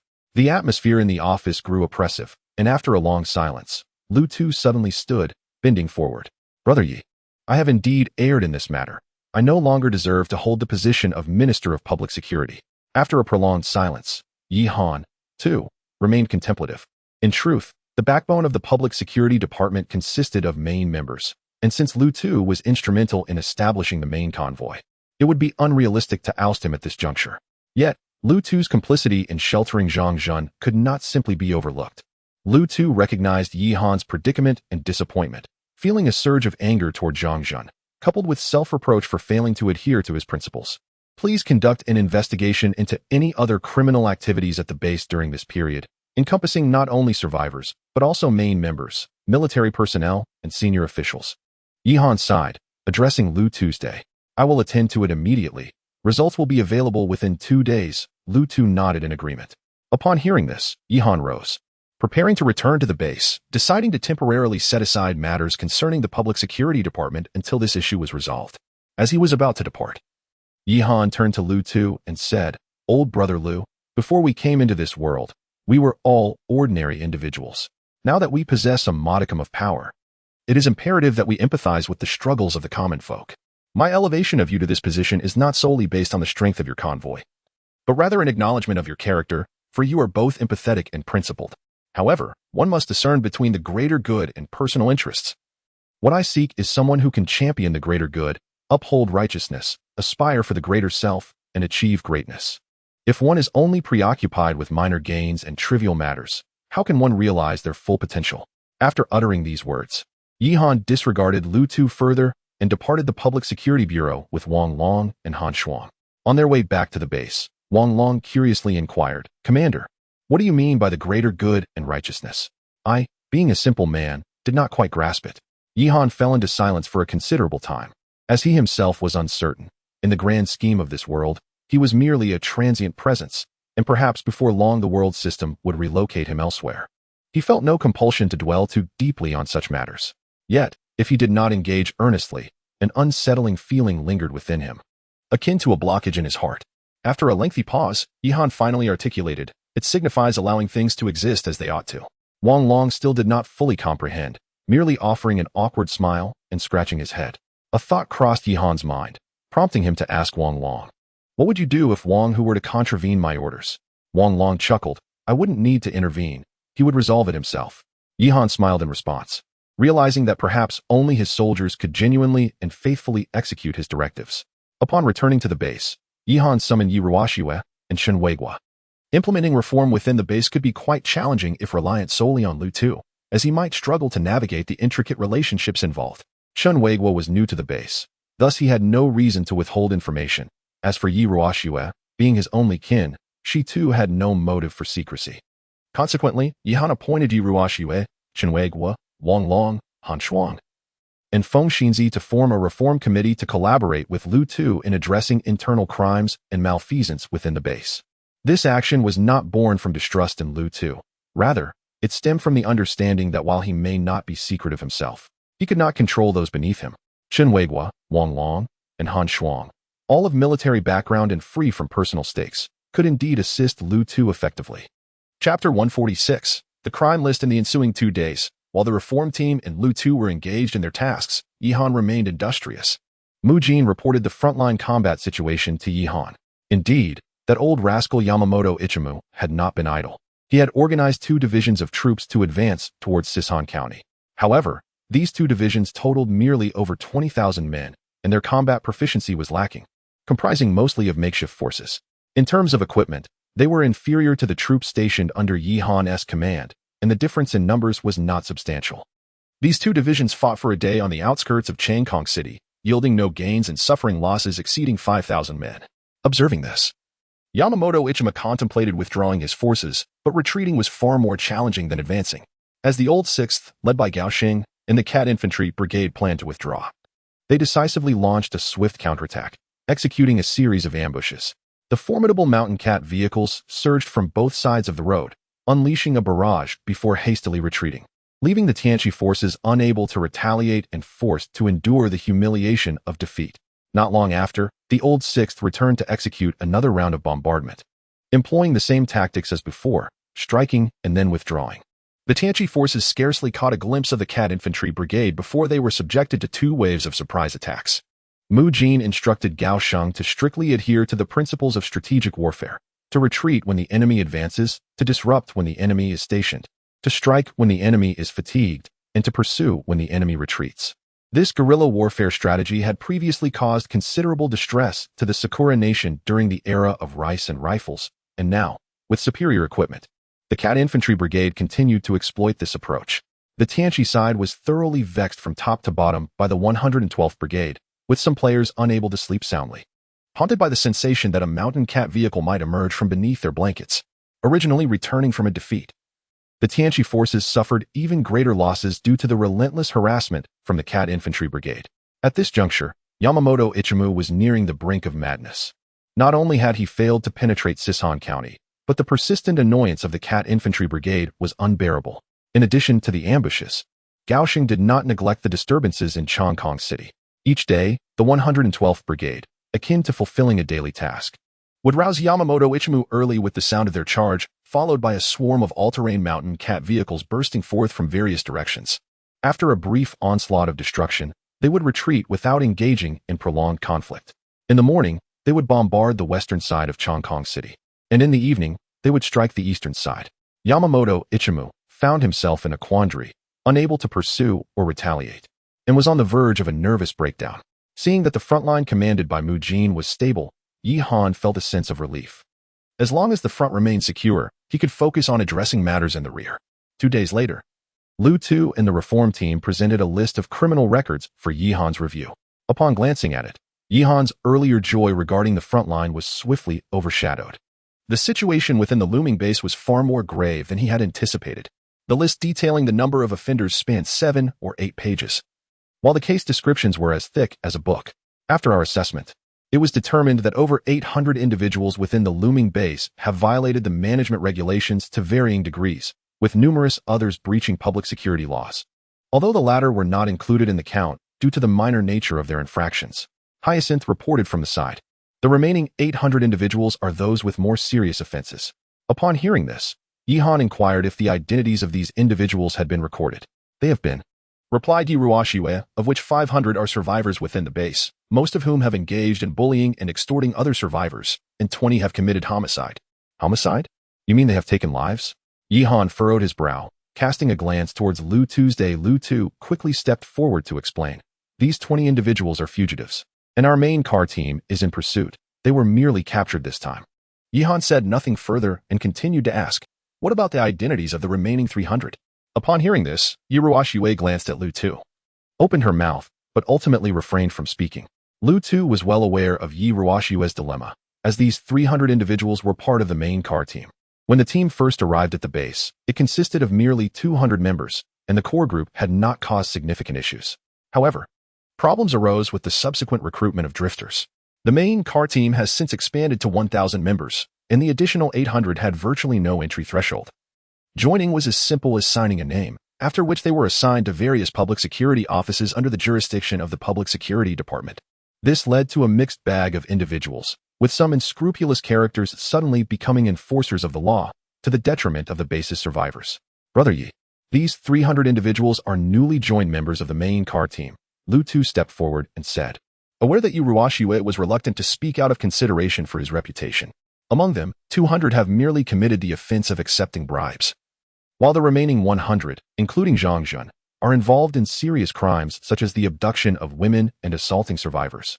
And some have even committed murder during verbal altercations. Lu Tu's voice dwindled as he spoke, becoming barely audible by the end. Yi Han sighed. The sheer number of crimes was not indicative of Lu Tu's incompetence in management. In fact, it was quite the opposite. Before the expansion of the main car team, Lu Tu had managed affairs with remarkable order.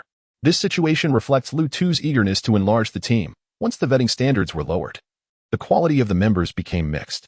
Have all these individuals been apprehended? Yi Han directed the question towards Yiruashiwe. At this point, assigning blame to Lu Tu was of little consequence. It was more pressing to address the aftermath. They have all been captured and are currently detained in an abandoned residential building. Yiruashiwe replied. Yi Han nodded and said, very well. Instruct the engineering corps to construct a prison within the looming base. Those who need to be confined should be locked away, and their sentences shall be determined according to the laws of Longhua. However, confinement does not equate to providing them with a comfortable existence. Any dirty or laborious tasks within the base shall be assigned to these individuals.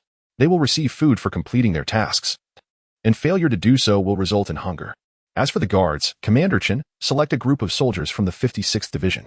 Lu Tu, you are also to choose a reliable batch from the main chariot regiment. These two groups will be combined for management.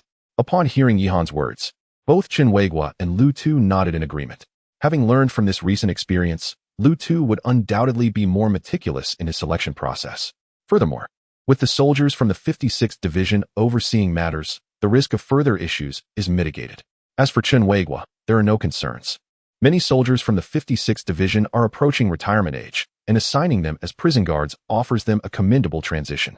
Chapter 147. The tribunal assembly, after arranging matters related to the prison, Yi Han did not cease his efforts. The internal cleansing was not to be treated with such levity. According to Yi Han's vision, extraordinary times necessitate extraordinary measures. A number must be detained, and some must be executed. Sister, examine the list and identify those whose offenses are grave and whose impact is detrimental. We must act decisively when the moment calls for it, apprehending them all and bringing them to the desolate land behind looming town. A glimmer of ferocity shone in Yi Han's eyes. Once there, organize the eligible survivors from the looming base, instructing each production team to send representatives. This serves a dual purpose: to admonish those with ill intentions and to reassure the survivors. They must understand that our base is under authoritative governance. Upon hearing this, Yi Ruoxuan nodded in agreement. Very well, I shall promptly convene a tribunal assembly. 5 hours later, the tribunal assembly organized by Yi Ruoxuan commenced as scheduled. Yi Han had also summoned over 100 soldiers from Wang Long's guard battalion to maintain order. The assembly took place in the agricultural district of Looming Town. Without even a makeshift platform, over 100 criminals had already been bound and were kneeling on the ground. The arriving survivors recognized the identities of these individuals. Some were local bullies among the survivors, while others were minor officials from the main brigade. Before Yi Han could utter a word, the survivors erupted in uproar. Isn't that Big Lou? How did he end up captured? I recall him boasting that he had everything under control at the security office, that no one could touch him. What security office? Look, even the head of the security office in District 3 is tied up there. It seems the upper echelons of the base have taken action. I told you, these people would eventually face consequences. The commander is indeed a just ruler. I had thought they would reign unchecked for a lifetime. Justice has come swiftly. Kill them. They deserve execution. Avenge my son. Sister, now you can rest assured. That scoundrel Old Hay cannot escape this time. Amidst the clamor of the survivors, an unexpected figure emerged at the execution site. It was none other than Lu Tu, who had bound himself and knelt at the execution ground. Yi Han was somewhat speechless. Lu Tu truly had a peculiar sense of humor, choosing to play the role of a penitent here at the execution site, which was hardly the place for such antics. Stop. Those here are to be executed. You should leave at once. Your crimes are not severe enough to warrant death. Yi Han urged Lu Tu, exasperated. As Yi Han was dissuading him, some keen-eyed survivors recognized Lu Tu's goodness. Isn't that Minister Lu? How did he end up bound as well? Minister Lu? Which Minister Lu? The head of the security department. I always thought Minister Lu was quite decent. He managed the base's security before. Well, if the subordinates have erred, can their superior escape unscathed? But is execution not rather excessive? Surely Minister Lu cannot have other charges against him? Yi Han had been persuading Lu Tu for quite some time, yet the young man showed no intention of complying.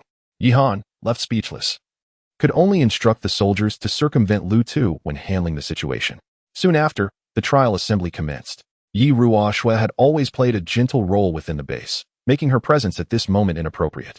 Thus, Yi Han appointed Feng Xinzi to speak on behalf of the assembly. Everyone, you must be familiar with these individuals. We have captured them to deliver justice for the base. Feng Xinzi stated with a cold clarity after clearing her throat. The survivors recognized Feng Xinzi as a member of the military and listened attentively to her somber declaration. These individuals have committed heinous crimes, grave offenses, and murders. After deliberation, our base's command has decided to execute them all, effective immediately. As for others who have committed various offenses, they have already been taken into custody by the newly established prison management, and their names will be publicly announced later. Now, I will announce the list of those sentenced to death. Following this, Feng Xinzi recited the names of over 100 individuals. While soldiers from the guard battalion verified their identities, guns aimed squarely at them. The survivors sensed the gravity of the trial and fell silent, while those on the death list trembled in fear. Some, particularly the timid Zhang Zhan, sobbed and cried for their mothers, desperately calling for Lu Tu to save them. Lu Tu, bound and helpless, could only think, how can I save you when I am in this predicament myself? The list was soon read in its entirety. And upon Feng Xinzi's command to execute, a chorus of gunfire erupted. The condemned fell lifeless to the ground, and the air became thick with the acrid scent of gunpowder and blood. The survivors shuddered at this grim spectacle. Yi Han glanced around, satisfied that his purpose had been achieved, and instructed Feng Xinzi to conclude the proceedings. The executed did not receive the honors of martyrs. A proper burial was out of the question. They were all cremated, with those having families allowed to collect their ashes, while the remaining ashes were disposed of in an undisclosed location. Once this was completed, only Lu Tu remained on the scene. Realizing his presence was necessary, Yi Han addressed the survivors, stating, in this internal cleanup, the Minister of Public Security, Liu Tu, has been found guilty of harboring offenders and failing to manage his subordinates effectively. Therefore, the base has decided to relieve Liu Tu of his position and transfer him to the Public Security Office in Residential Area 3 as the director, pending further observation. Yihan had no intention of executing Liu Tu, as his transgressions were not severe enough to warrant such a fate. The transfer to the Public Security Office served both to placate the public and to allow Liu Tu an opportunity for reflection. Although Liu Tu was no longer the minister, he still managed the main vehicle corps, and should he demonstrate improvement, a return to his former position was likely. The survivors had no objections to Yihan's decision, with many vocally praising him as a just leader, leaving Yihan feeling somewhat embarrassed. After the conclusion of the tribunal, Yihan promptly set about establishing the supervisory agency within the base. As the scale of the base is destined to expand, it is inevitable that individuals beyond his own troops will partake in the management of affairs. To eradicate occupational crimes, the establishment of a supervisory body is imperative.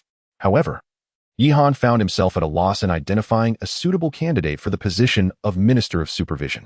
Naturally, officers such as Wang Long and Wang Hu were out of the question, as they were preoccupied with combat, while they excelled in warfare.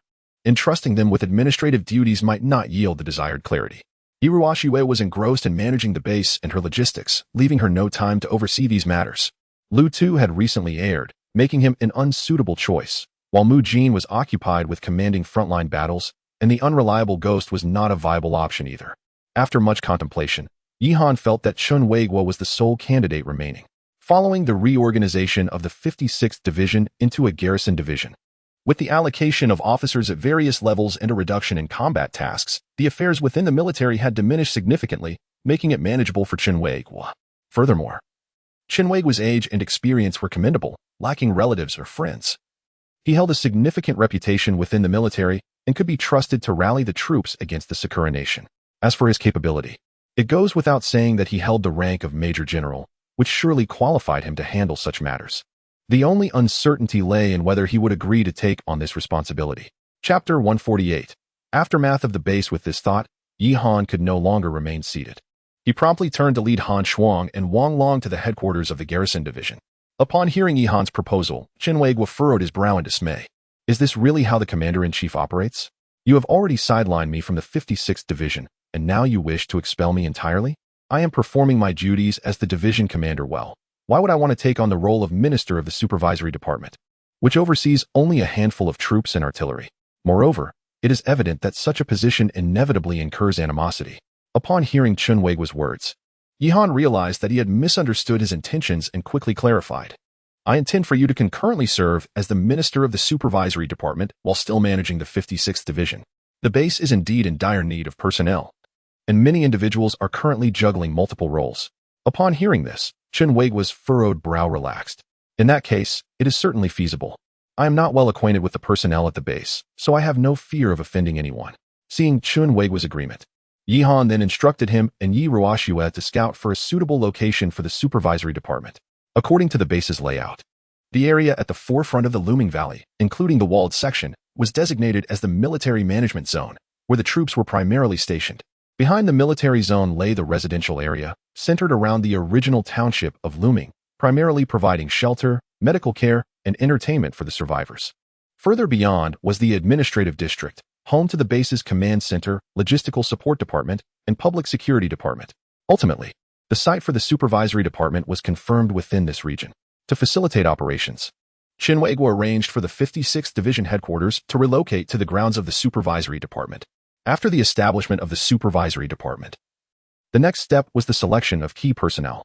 Yihan had already anticipated this aspect, prompting him to instruct Yi Ruoxue to organize a selection process within the base. The selection encompassed not only various departments within the base but also survivors, troops, and members of the main force. In the end, the supervisory department comprised 50 officers and 5 cadres, with Chun Weiguo appointed as the minister and Yi Ruoxue concurrently serving as the secretary. At this juncture, Yi Ruoxue held the positions of Minister of the Logistics Support Department, Commander of the Base Command, and Secretary of the Supervisory Department, leading to an undeniable increase in her workload. Although she had previously amassed considerable experience, she found herself stretched thin in this instance. Yihan, all too aware of the limited number of capable individuals at his disposal, felt a throbbing headache at the thought. The complexities of managing the base were far greater than those on the front lines. As the saying goes, it is easy to seek merit, but difficult to achieve success. Success is easy, yet maintaining it is hard. Maintaining it is simple, but seeing it through to the end is challenging. Meanwhile, on the front lines, Mujin, having learned of Yi Han's predicament, proposed a suggestion. Why not establish a training school for cadres at the base? You could search for suitable candidates throughout the base, selecting the best for enrollment. After training, they could be assigned to various units. During the selection phase, knowledge is merely one aspect. A thorough background and ideological investigation should take precedence. Ultimately, one must depart this world, and many matters will inevitably rely upon the survivors. If you tend to everything for them now, what will happen when you are gone? Mujin's words served as a poignant reminder for Yi Han. Indeed, if the management of the base solely depended on Yi Han's own personnel, how many individuals would be required? Moreover, Yi Han was not apprehensive about delegating power. The military remained firmly under his command. Regardless of how much authority was decentralized within the base, it would not undermine his control. Yet, the question remained, who would assume the role of instructor at this cadre training school? Surely, it could not be left to the likes of Han Shuang or Zhang Tai, who were mere warriors. How could it possibly function if they were constantly engaged in electrotherapy or unleashing dogs to attack? Why not you take on the role of instructor at this cadre training school? Yi Han inquired of Mujin. Having read Yi Han's message while stationed at the frontline command of Sisan County, Mujin rolled her eyes before responding. That could work. But you must assist me in a favor. What favor? Yi Han asked. Go to Chongkong City and persuade Yamamoto Ichimu to withdraw from Chongkong City. Then take a trip to Sakura Nation and convince the higher-ups of the Apocalypse Company not to attack us. Ideally, you could also persuade the entire horde of zombies to line up and patiently await the soldiers' cleansing. Only then can I return to teach with peace of mind. Yi Han felt a surge of frustration at Mujin's words. Was she just trying to bicker? Nevertheless, she was correct, at this critical juncture. The frontline could not do without her. How had the conversation circled back to this issue? Yi Han sighed. In the end, he was unable to devise any reliable plan, leaving the matter temporarily unresolved. Fortunately, the base was not yet large, and the issue of insufficient management personnel had not become overtly apparent. However, this problem would have to be addressed sooner or later. Otherwise, chaos would ensue in the rear once the number of individuals increased, regardless of how well the frontline performed. Subsequently, Yi Han summoned the colonel who had recently stepped down from the 56th Division. As Qin Weigua had previously mentioned that one colonel had transitioned to a civilian role as the chief of police. With the position of Minister of Public Security vacant, Yi Han appointed him to fill that role. Once these matters were attended to, Yi Han immediately turned his attention to the main vehicle corps. The corps had now grown to encompass 1,000 individuals, many of whom joined after hearing of Yi Han's victorious campaigns on the front line. These newcomers typically harbored less than noble intentions, and their survival in this world undoubtedly indicated they possessed considerable skills. Appointing them directly would inevitably lead to complications. The recent thorough cleansing of the base had already revealed this issue, as the crime rate among main members was alarmingly high. After contemplating the situation, Yi Han called for Lu Tu, as he remained the captain of the main vehicle corps, and certain matters necessitated his involvement. Following previous events, Lu Tu had undertaken deep reflection and, upon entering, presented Yi Han with a reform proposal. It suggested a division between the veteran members of the main vehicle corps and the newcomers. The veterans would continue to hold positions within the Public Security Office, while all newcomers would be designated as trainees. Through a mentorship approach, a 1-year observation period shall be established for these intern members, after which those who meet the criteria will be promoted to formal team members. Furthermore, all newly joined members of the main team must undergo background checks and inquiries, and only upon passing will they be permitted to join the group. However, I fear that this method may undermine the confidence of wanderers in joining us. Lu Tu expressed with some concern. Lu Tu's apprehension is not without merit. Once this plan is enacted, many wanderers with complex identities may hesitate to join. After pondering for a moment, Yi Han reassured Lu Tu, saying, "Rest assured, we prefer quality over quantity. You may proceed with the implementation." Chapter 149. Solid Ice and Plum Blossoms. Although it is essential to unite all available forces during such times, what Yi Han lacks is not mere laborers, but rather talented individuals. If he were to indiscriminately accept anyone without scrutiny, these indecisive wanderers might bring unforeseen complications. Furthermore, the Machen Brigade focuses on maintaining order. Should there be a dire shortage of personnel, Yi Han could always select from the survivors or the Dragon Kingdom's troops. At worst, he could draw from his own ranks. Although Wang Long's guard battalion is rather strict, it can undoubtedly ensure that the survivors remain orderly. It is not imperative to rely solely on the wanderers. After 3 days of meticulous arrangements, the affairs of the base have finally reached a semblance of order. Yihan assessed the current situation. Apart from the 10,000 survivors in Looming Town, there are an additional 20,000 spread across various towns in Shilan County. The organizational structure of the management departments has also been sufficiently established. Firstly, there is the base command center overseen by Yi Ruoxue, which serves as the strategic brain of Yihan's rear, managing all base-related matters. The logistics department, also under Yi Ruoxue's purview, is responsible not only for the base's logistics but also for the supply needs of his own troops. Additionally, the logistics department encompasses several other divisions, including the Industrial Bureau, Agricultural Bureau, Mining Bureau, Material Management Bureau, Engineering Bureau, Medical Bureau, Construction Bureau, and the Grain Supply Bureau, among others. The management personnel of these departments have been carefully selected by Yi Ruoxue from both the survivors and Yihan's own team. For instance, the head of the Medical Bureau is the captain of the military medical team Yihan previously exchanged, who is also the director of Looming Military Hospital. The Construction Bureau is led by Wang Shi, the commander of the Engineering Battalion. However, the Engineering Bureau is currently lacking a director. The base has numerous construction projects underway, and the demands on the Bureau are considerable, yet Yi Ruoxue has been unable to find a suitable candidate. Upon hearing Yi Ruoxue mention this, Yihan suddenly recalled an individual, the only engineer he had exchanged for in the First World. This young man, still unnamed and referred to as Engineer 1, has spent his time since the base's establishment either teaching at the school or indulging in leisure activities such as fishing and enjoying music. The days of his previous exploitation under Yihan have finally become a distant memory. Meanwhile, Engineer 1, who is currently fishing at the base, suddenly sneezed, sensing that something was amiss. Could it be that the commander is once again thinking of him? The mere thought sent a shiver down his spine, as he preferred not to revisit those memories. In the past, Yihan would have him draw blueprints one moment and repair toilets the next. He worked tirelessly, embodying the adage, working hard during the day and secretly laboring at night, persevering through light rain and even torrential downpours. This grueling period had nearly cost him all his hair, and only recently had he managed to regrow some. Shall AI contact Engineer 1 and have him report to the Engineering Bureau? By the way, let's rename him Wang Niu. Hoping he will embody the spirit of hard work and dedication for the base, Yihan instructed Xiao AI.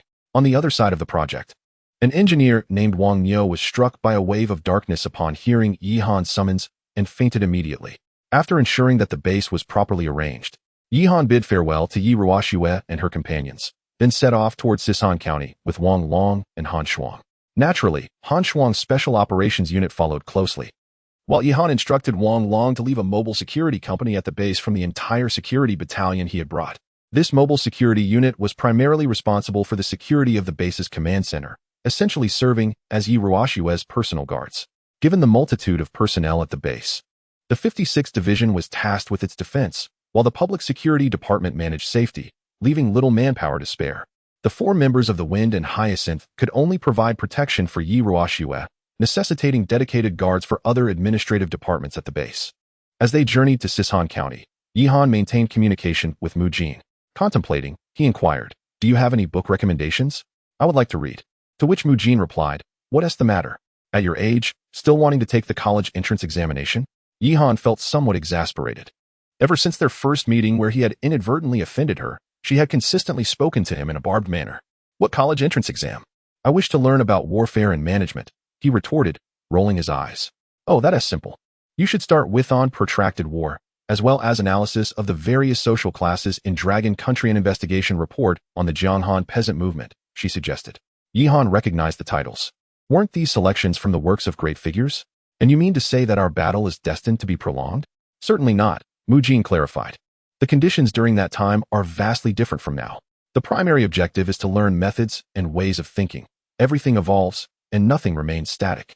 After reading, one must still engage in observation and research, rigidly applying concepts to resolve issues. It was rare for Mu Jin to speak so earnestly to Yihan. You might also consider his poetry collection. The Great Wall is indeed as solid as iron, yet now we step forward to start anew. Aspiration is essential for achievement. Only with ambition can one have the fortitude to succeed. The road ahead is long, but not insurmountable. Yihan chose not to respond to Mu Jin's words and instead requested that Xiao AI retrieve an electronic book for him through the system, which he then read meticulously. By the time they reached Sisan County, Dusk had settled, with the sun slowly sinking behind the western peaks. Yihan was pulled from his reading, and as he faced the blood-red sunset, he felt no trace of melancholy, just as he had expressed. When the ice still covers the North Sea, I saw the plum blossoms in full bloom. Yihan resolved to cultivate a certain determination within himself. At that moment, Mujin was not at the frontline command center in Sison County, according to Yi Jingyu. She had gone ahead to observe the deployment of the various troops. Although her attitude towards Yihan had not been particularly favorable since joining his unit, she had demonstrated diligence and a strong work ethic. Yihan contemplated the importance of mending their relationship. Without further ado, the girl frequently chokes herself, which is quite unacceptable. With this thought in mind, Yihan immersed himself in the oasis space and arrived at the arms factory.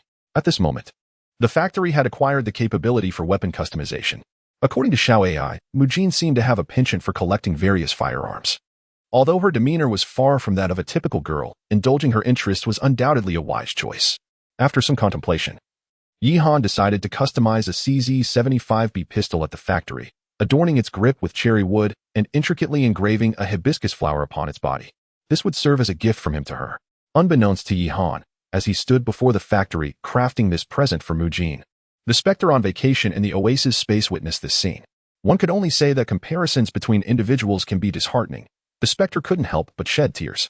Chapter 150. Suicide drones. Yihan had indeed contemplated presenting a gift to the enigmatic ghost, yet he found himself at a loss regarding the young man's preferences. Thus, he decided to temporarily set this matter aside. After preparing a gift for Mujin, Yihan wandered around the frontline command center in Sison County, listening to Yi Jingyu's reports on the battles at the front.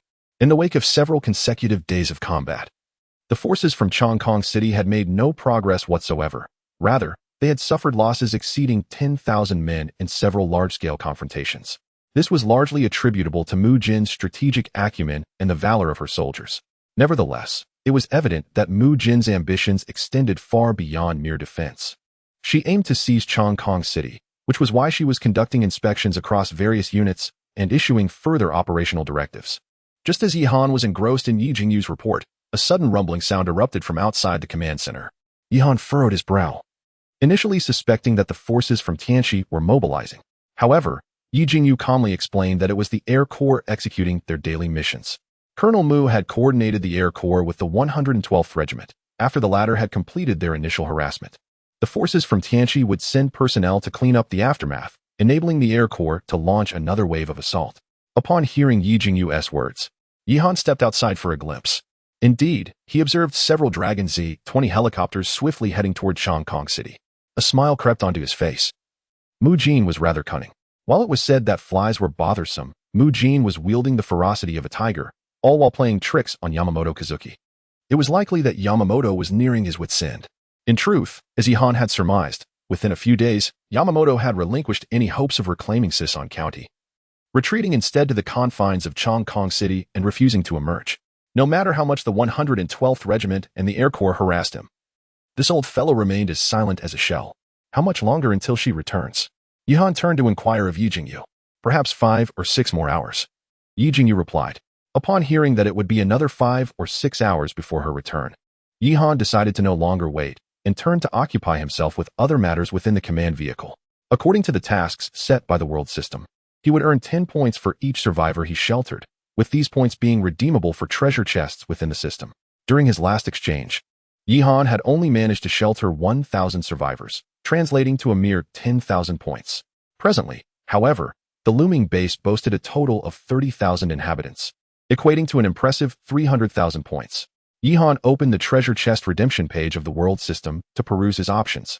As before, the wooden chest cost 1 point, the iron chest 10 points, while the steel and gold chests were priced at 101,000 points, respectively. Beyond the gold chest lay the platinum chest, costing 10,000 points, and the emerald chest, which required 100,000 points. At this juncture, Yihan's command vehicle had reached level 3, categorized as a tactical armored command vehicle. Thus, the gold chest was no longer sufficient to satiate his aspirations. After some contemplation, Yihan resolved that he must redeem the platinum chest. For advancing further entailed obtaining level 4 vehicle blueprints, which could only be unlocked through the platinum chest. At this moment, all players had reached level 3 vehicles, yet not a single level 4 vehicle was in sight. Perhaps this time, I might be the first to seize a crab. Subsequently, Yihan directly exchanged 200,000 points for a total of 20 platinum treasure chests. As for the remaining 100,000 points, he chose to redeem an emerald chest. After all, for the current players, platinum chests were already impressive, while the emerald chests were beyond their wildest dreams. If they happened to uncover something remarkable, it would undoubtedly be a game-changing event. Yihan gazed at the 21 chests before him, feeling a mix of anticipation and hesitation.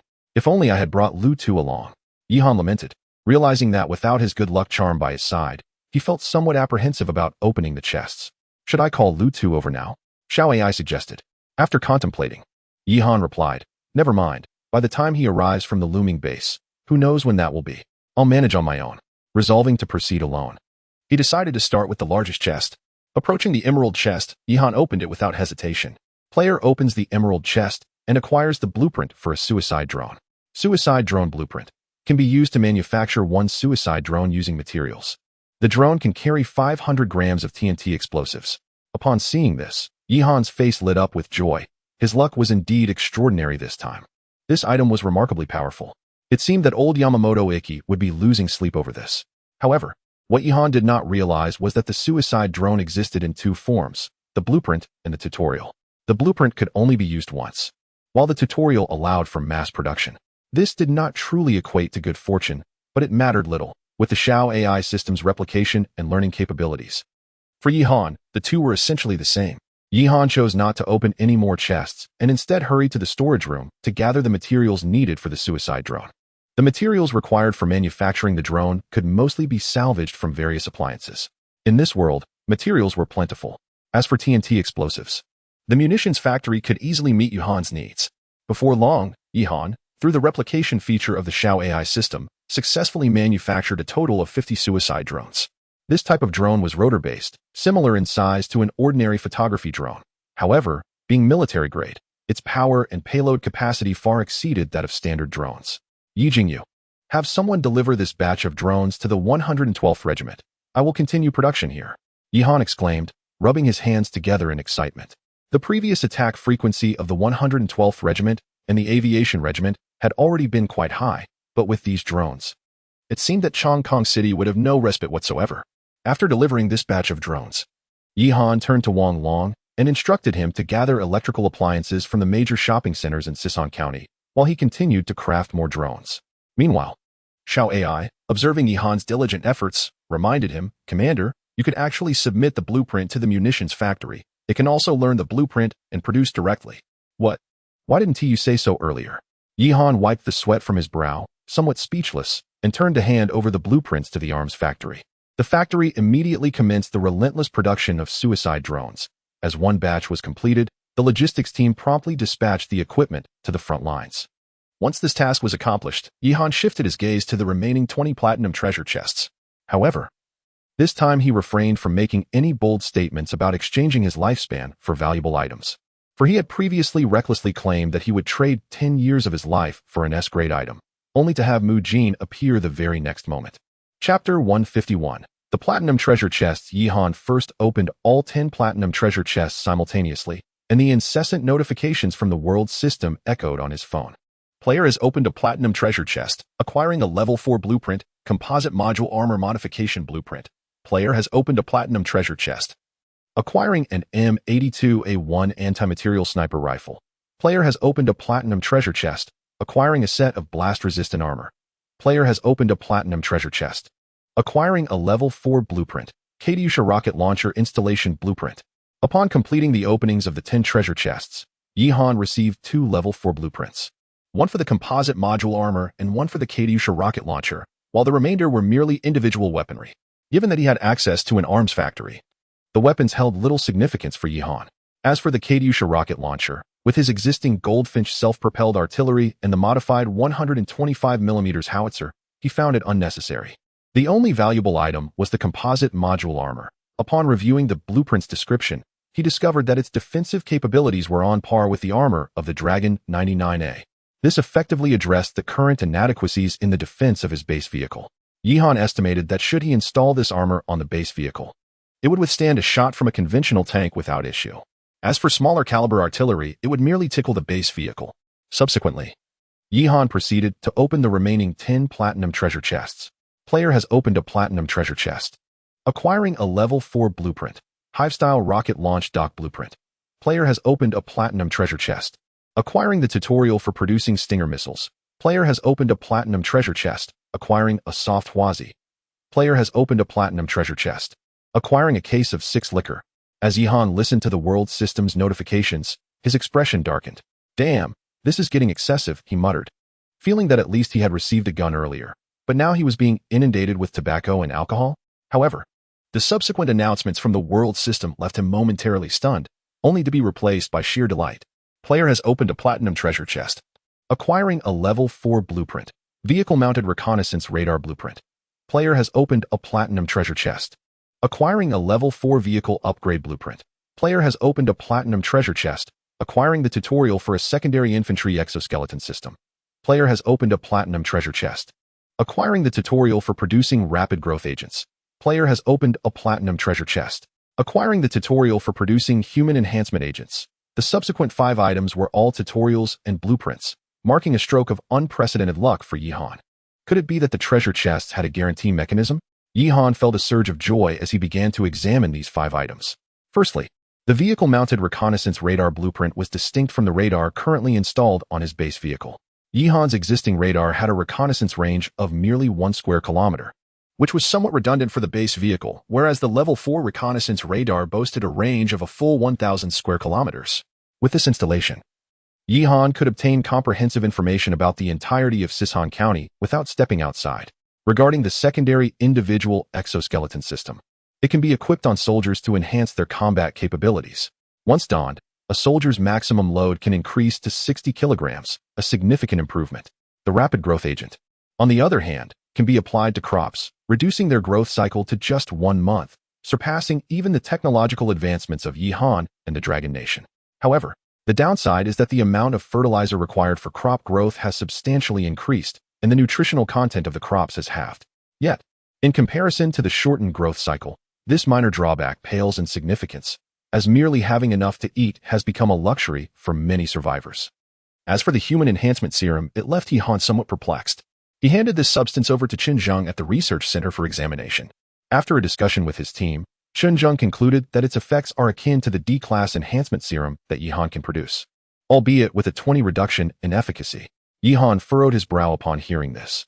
The fact that he could obtain such a substance from the platinum treasure chest implied that other players could as well. Consequently, the combat capabilities of these players would undoubtedly increase significantly, although they would not pose a threat to Yihan's forces, as warfare is not solely determined by individual prowess, but rather by the collective combat proficiency of the unit. The conviction that Yihan's troops possess far exceeds that of the players or the Apocalypse forces. Nonetheless, this serum could indeed serve as a replacement for the Phantom. Yihan nodded in agreement. After all, continuously extracting blood from him was not a viable solution. While the serum's effectiveness is reduced by 20 compared to the D-class enhancement, it would still suffice for the soldiers. Meanwhile, the Phantom, upon learning of its liberation from the status of blood slave, was overwhelmed with emotion, experiencing a sensation akin to emerging from a fog into clarity. The knowledge that Yihan would allow it to continue recuperating in the oasis space only intensified its gratitude. Its affinity for Yihan improved, shifting from 30 the old thief oppresses me excessively to 50 being with the monarch is like being with a tiger. Subsequently, Yihan turned his attention to the highlight of this treasure opening, the level 4 vehicle upgrade blueprint. Rubbing his hands together, he opened the vehicle upgrade interface and utilized the blueprint. However, the system suddenly presented a notification. Vehicle upgrade core 1 required. Yihan frowned. During his previous upgrades, this requirement had not existed. Nevertheless, it was clear that this component could also be acquired from the platinum treasure chests.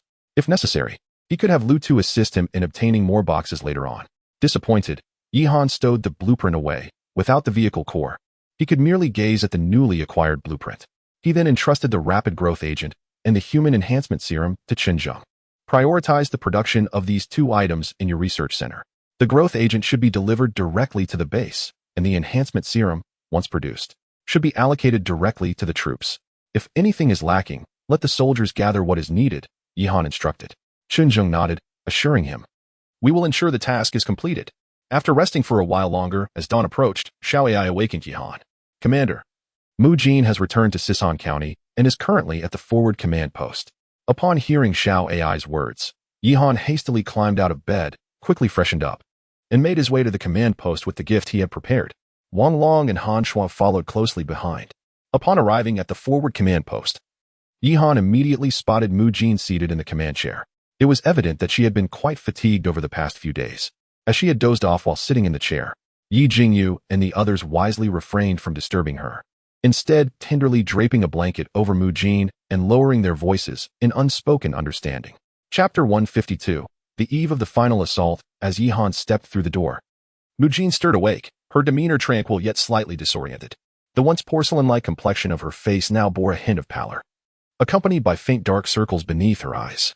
Noticing her awakening, Yihan jestingly remarked, "It seems that not only does Commander Mu possess a beauty that could captivate a nation, but she is also burdened with a melancholic disposition."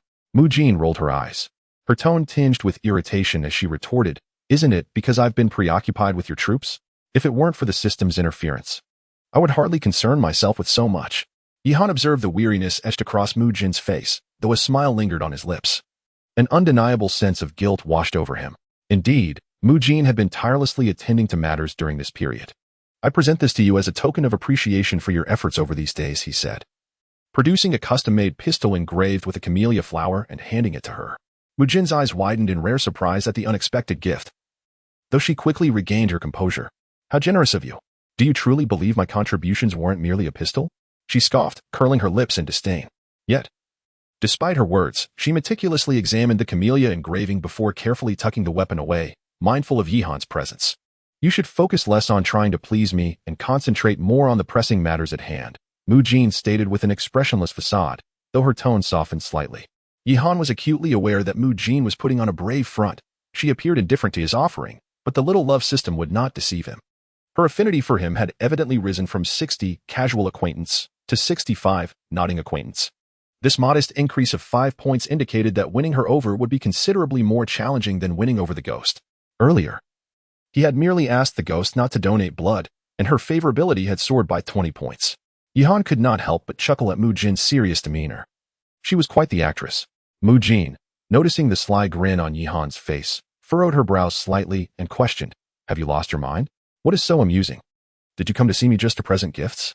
Realizing his lapse in composure, Yihan quickly adjusted his expression and replied, "Of course not. I am the overall commander, here to assess how your forces are faring. Commander Mu, please provide me with an update." Mu Jin rolled her eyes at Yihan's enthusiasm. "The situation is quite favorable. Over the past few days, Yamamoto Ichiki has suffered losses exceeding 10,000 men. According to intelligence reports, he currently commands approximately 80,000 troops, with his core forces largely intact. Most casualties are from the Apocalypse players. However, Yamamoto has become more cautious and rarely ventures out of Chongqing City now." Reflecting on her words, Yihan inquired, "What do you plan to do next? While the situation is advantageous for us, I believe we should not delay in capturing Changkong City. I propose that in 2 days, we stage a feint with the 112th Regiment at the city's front, while simultaneously mobilizing a large armored division for a direct assault from the flanks." Yihan furrowed his brow. At this moment, there were still over 80,000 troops in Chongqing City, and the strategy dictated that one should encircle when outnumbered. Although his forces boasted superior combat prowess, a direct assault would undoubtedly incur significant losses. Mu Jin discerned Yihan's apprehension and remarked, "This is the swiftest method to seize Chongqing City. If we delay further, even Yamamoto Ichiki may struggle to suppress the situation, and the Tianqi Jiahan provincial forces will inevitably sense the anomaly. We would then find ourselves at a disadvantage. Given our inferior numbers, it is imperative that we take the initiative and command the battlefield." Yihan pondered for a moment before inquiring, "Are there alternative strategies that could minimize casualties?" He certainly did not wish for the suburbs of Chongqing City to be dotted with martyr cemeteries after a single battle. "I considered launching a surprise attack on their logistical bases in Chongqing City," Mu Jin replied, "but according to intelligence reports, these supply points are heavily guarded, and small units cannot infiltrate them."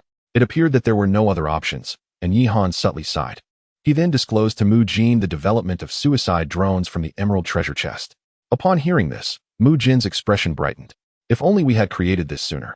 Yamamoto Ichiki would certainly have suffered considerable losses." Mu Jin picked up a drone and examined it closely. "It is not too late.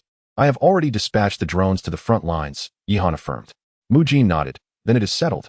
Over the next 2 days, the Aviation Regiment, the 112th Regiment, and the suicide drones will launch relentless assaults on Kong City. We shall catch Yamamoto Ichiki off guard with sustained pressure, and, once he is fatigued, we shall initiate a full-scale attack. The ensuing 2 days would prove to be among the most excruciating for Yamamoto Ichiki. Kong City was continuously besieged by covert attacks. Despite commanding over 80,000 troops, he found it intolerable to endure such relentless strikes.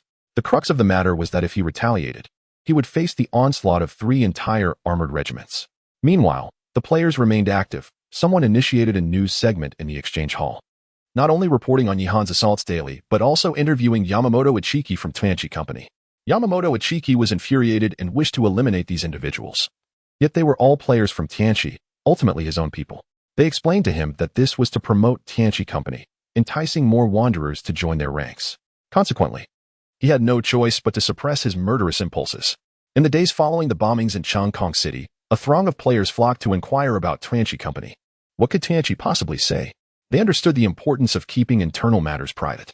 Thus, they could only respond that there were no casualties among Tanchi personnel during the assault. At first glance, this statement seemed innocuous, but any wanderer employing common sense would grasp the underlying implication. Indeed, we were struck. But the enemy did not inflict harm upon us. Whether this statement was deceptive or not, even if it were true that there were no casualties, the meaning was unmistakable. However, you remarked, indeed, they struck me, but alas, it does not hurt, simply does not hurt. Whether it be a 125mm howitzer or an air-to-ground missile, or a swarm of drones, I dare to confront them as they dare to strike me. Not only did I endure it, but I also declared it did not hurt.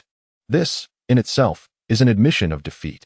The wanderers are not fools. Upon hearing Tanchi's words, the majority hastened to contact Lu Tu, eager to join the main car corps. Even those who had not yet chosen sides ceased to speak derisively of Yihan. Clearly, they were also preparing an escape route for themselves. Chapter 153.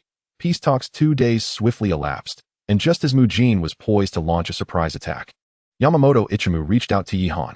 A minor envoy was dispatched from Yamamoto Ichimu's side to negotiate a truce. The implication from Yamamoto's camp was clear. He sought a venue to discuss peace and halt further hostilities. Before Yihan could respond, news of the proposed negotiations had already spread throughout the players' communication hall. Wait, is someone proposing surrender? I clicked on it. Me too. What did Minister Yamamoto say? It's indeed a surrender initiated by Minister Yamamoto. How cowardly. Drag him out and behead him. Beheading? Shouldn't he commit seppuku instead? What nonsense are you spouting? Minister Yamamoto merely wishes to negotiate peace with Yihan. Who said anything about surrender? Ha ha, only you would believe that. That old turtle has been silent while Kong City has turned into Yihan's shooting range, and now he wants to negotiate peace. What else could it be but surrender? I refuse to negotiate. I'm willing to fight for the apocalypse, for Sakura, for Minister Yamamoto until my last breath. Is that you, Ergo Sienrin? We chose apocalypse merely for personal gain, yet there is truly someone like you willing to sacrifice for it? After the war, your name shall be inscribed in the annals of history. At that moment, the communication hall was rife with mockery, and few regarded apocalypse with any seriousness. Even its own players joined in jesting about Yamamoto Ichimu. The players of Apocalypse were acutely aware of the situation in Kong City. Those with foresight were either preparing to surrender to Yihan or readying themselves to flee once the city fell. Yihan furrowed his brow as he examined the message from the minor envoy and inquired of Mujin, what does this old turtle intend with this maneuver? Mujin pondered for a moment and replied, it seems they truly cannot withstand any longer. I overestimated the resolve of Apocalypse. The intelligence department had uncovered Yamamoto Ichimu's proposed terms for reconciliation. Upon hearing this, Yihan asked, what are the terms? Mujin responded, Yamamoto's proposition is that we cease attacks on Kong City, and in return, they will recognize our legitimacy in all areas outside the city. Furthermore, they will establish an autonomous region for our looming base. From that point onward, the two parties shall not interfere with each other. Yihan erupted into laughter. This old turtle has quite the imagination. The 8 counties surrounding Kong City rightfully belong to me. He dares to present them as compensation. Moreover, let us not forget, the entirety of the Dragon Kingdom is ours, and it bears no relation to their apocalypse. However, Mujin countered, I believe you should engage in discussions with him. Adopting a more sincere demeanor. What scheme are you concocting? Yihan frowned. He had little faith that Mujin would take Yamamoto Ichimu's words at face value. Mujin had always been cunning in matters of war, and he feared he might be leading Yamamoto into a trap. You must negotiate with him. Conduct the talks earnestly. Mujin insisted. I will negotiate. What will you do? Yi Han questioned. Of course, I intend to raid their base, Mu Jin declared with unabashed confidence. Yi Han cast a sidelong glance at her. Her brazen assertion of such underhanded tactics, matched with the triumphant smile gracing her face, rendered her somewhat endearing. All right, it is settled then. I shall negotiate with them while you lead the troops to the raid. Yi Han nodded in agreement. However, I must take the Special Operations Unit with me. Your protective duties will be entrusted to Wang Long's guard unit. I will discuss the negotiation venue with them to ensure your safety is thoroughly secured, Mu Jin stated. Yi Han nodded once more, finding no objections to this arrangement. Not to mention, the guard unit had also employed body enhancers, making each soldier's individual capabilities comparable to that of special forces. Just as Mu Jin was about to contact Yamamoto Ichimu to discuss the negotiation site, Yi Han suddenly recalled something and addressed her. By the way, inform Yamamoto Ichimu that, as a gesture of our sincerity, we are willing to return Lin Mayakuro to them. Upon hearing Yi Han's words, Mu Jin paused momentarily before breaking into a mischievous grin. That's splendid. This will lower Yamamoto Ichimu's vigilance. To Yi Han, surrendering Lin Mayakuro was of little consequence. After all, once they seized Chongkong City, that old fellow would still have to return to the martyrs' cemetery on his knees. As Mu Jin proceeded to negotiate with Yamamoto Ichimu, Yi Han instructed Yi Tianyu's air division to dispatch a long G-20 helicopter specifically to retrieve Lin Mayakuro from Looming Base. Confused, Lin Mayakuro was frightened at the sight of the soldiers sent to escort him, fearing that Yi Han intended to execute him. However, the helicopter pilot reassured him. Don't be afraid, old baka. This time, we are taking you home for a family visit. Hearing this, Lin Mayakuro appeared incredulous. Once he was indeed aboard the helicopter, soaring towards Chongkong City, tears streamed down his face as he repeatedly expressed his gratitude to Commander Yi for his immense kindness. Yet, he did not hear the pilot's subsequent remark, be sure to return promptly after your visit. While escorting Lin Mayakuro, the soldiers aboard the long G-20 observed his darkened visage, devoid of hair, and felt a sense of unease. This fellow resembles a convict. Let us hope nothing goes awry, the pilot remarked, equally apprehensive. Indeed, his presence inside is rather ominous. We should tie him beneath the helicopter. And so it was that the personnel at Looming Base witnessed a peculiar spectacle. A long G-20 swiftly traversing the skies towards Chongkong City, with a shadowy figure suspended beneath it. Meanwhile, Mu Jin swiftly finalized the negotiation site with Yamamoto Ichimu. They were quite pleased to hear you intend to return Lin Mayakuro. The negotiation will take place in a town located 50 kilometers outside Chongkong City, with each side permitted to bring 1 battalion for security. The time is tentatively set for 5 o'clock this afternoon, Mu Jin conveyed. When do you plan to execute the raid? Yi Han inquired. Of course. The raid should be conducted under the cover of night. After you arrive, engage in some Tai Chi with him to buy some time. We shall commence our operation around 1 in the morning, Mu Jin said with a mischievous grin. Whenever Mu Jin indulges in mischief, she displays this self-satisfied demeanor, and Yi Han has grown accustomed to it, offering no further remarks. Indeed, as Mu Jin pointed out, nighttime is the opportune moment for stealthy incursions. Among Yi Han's forces, whether it be the Long G-10 or Long G-20, as well as the ground tank units, all possess the capability for all-weather operations. However, the players of Apocalypse are constrained during the night. Thus, this ebb and flow significantly increases our chances of success after dusk.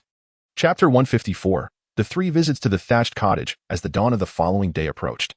Yi Han instructed Xiao AI to make the necessary preparations before setting off for the predetermined negotiation site.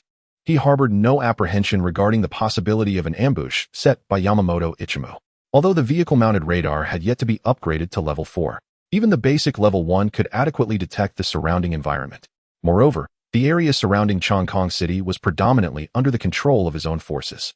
For instance, the 113th Regiment, commanded by Li Chengwang, was stationed nearby, and the 112th Cat Brigade was exceedingly familiar with the terrain, well-versed in the locations suitable for artillery and fortifications. Additionally, the Airborne Corps had dispatched reconnaissance helicopters to survey the negotiation zone, leaving Yamamoto Ichimu with little chance to lay a trap. If there were concerns regarding an ambush, it would be Yamamoto Ichimu who should be worried. Meanwhile, Mu Jin was directing the main forces to gradually approach Chongkong City, while the Cat Brigade executed feints in preparation for the early morning assault. By 1 o'clock in the afternoon, under the protection of the guard camp, Yi Han proceeded cautiously toward the negotiation site.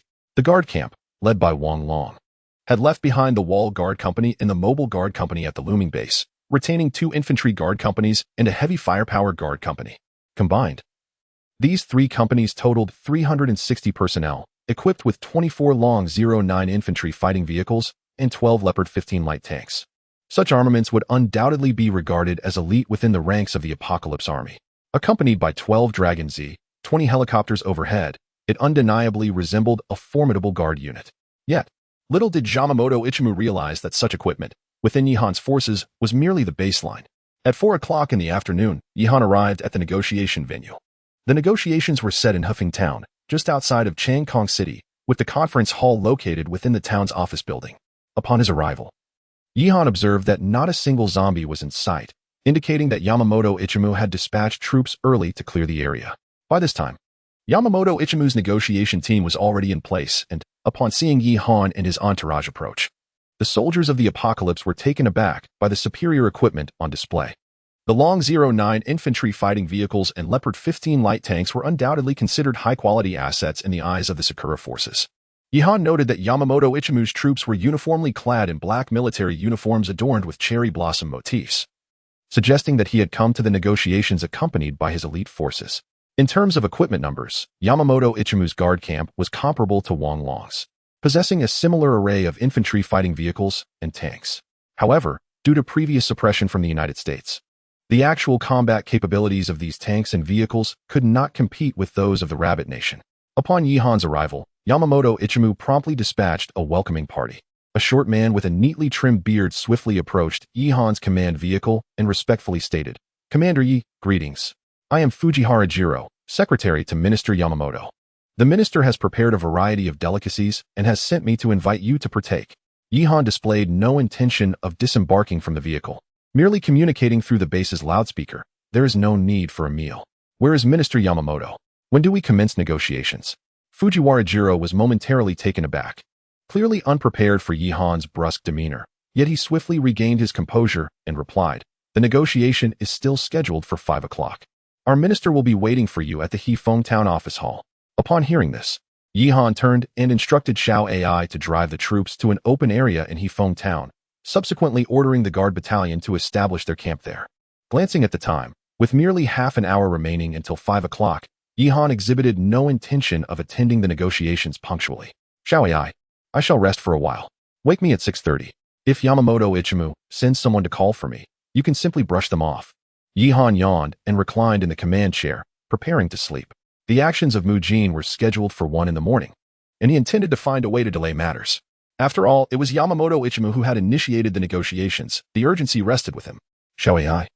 Upon hearing Yihan's words, covered her mouth and chuckled before responding, "Understood, Commander." As the clock struck 5, Yamamoto Ichimu sat in the negotiation hall, his brow furrowed in concern. What is happening? Hasn't Yihan already arrived in Hefeng Town? Where is he?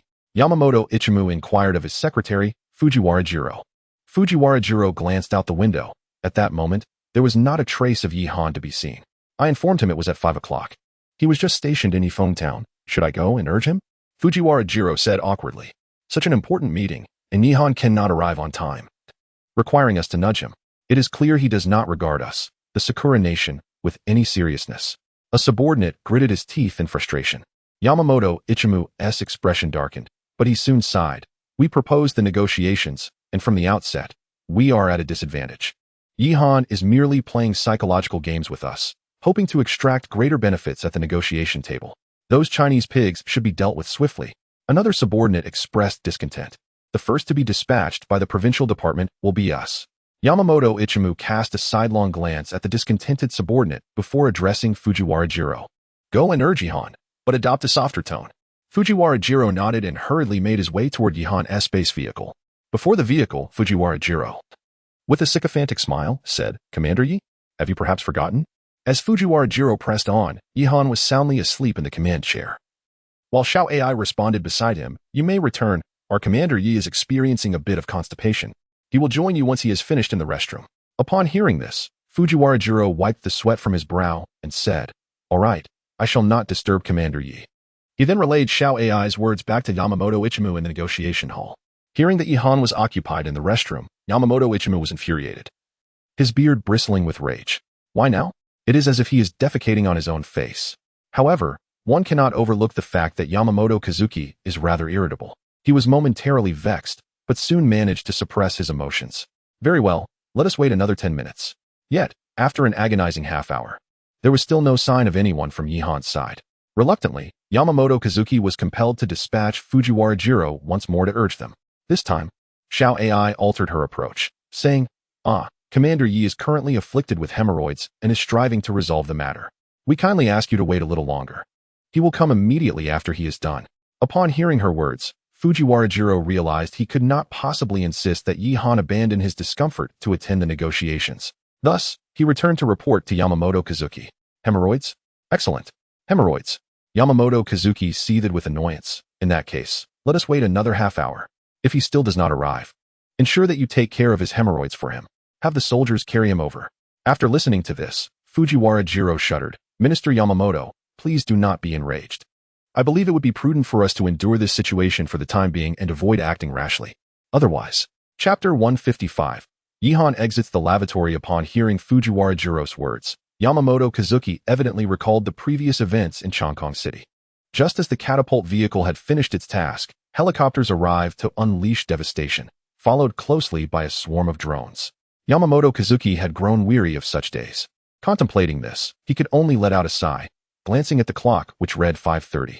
Yihan's actions had undoubtedly cast a shadow on Yamamoto's dignity. Yet what could he do? With a heavy heart, Yamamoto remarked, Everyone, let us be patient a while longer.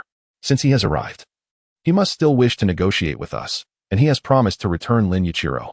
The atmosphere in the negotiation hall was stifling, with all representatives from Sakura Nation displaying faces of humiliation and anger. Another half hour passed, yet Yihan showed no signs of arriving. Fujiwara Jiro found himself approaching the base vehicle for the third time, his mind conjuring a sense of a legendary visit akin to Liu Bei's 3 visits to the thatched cottage.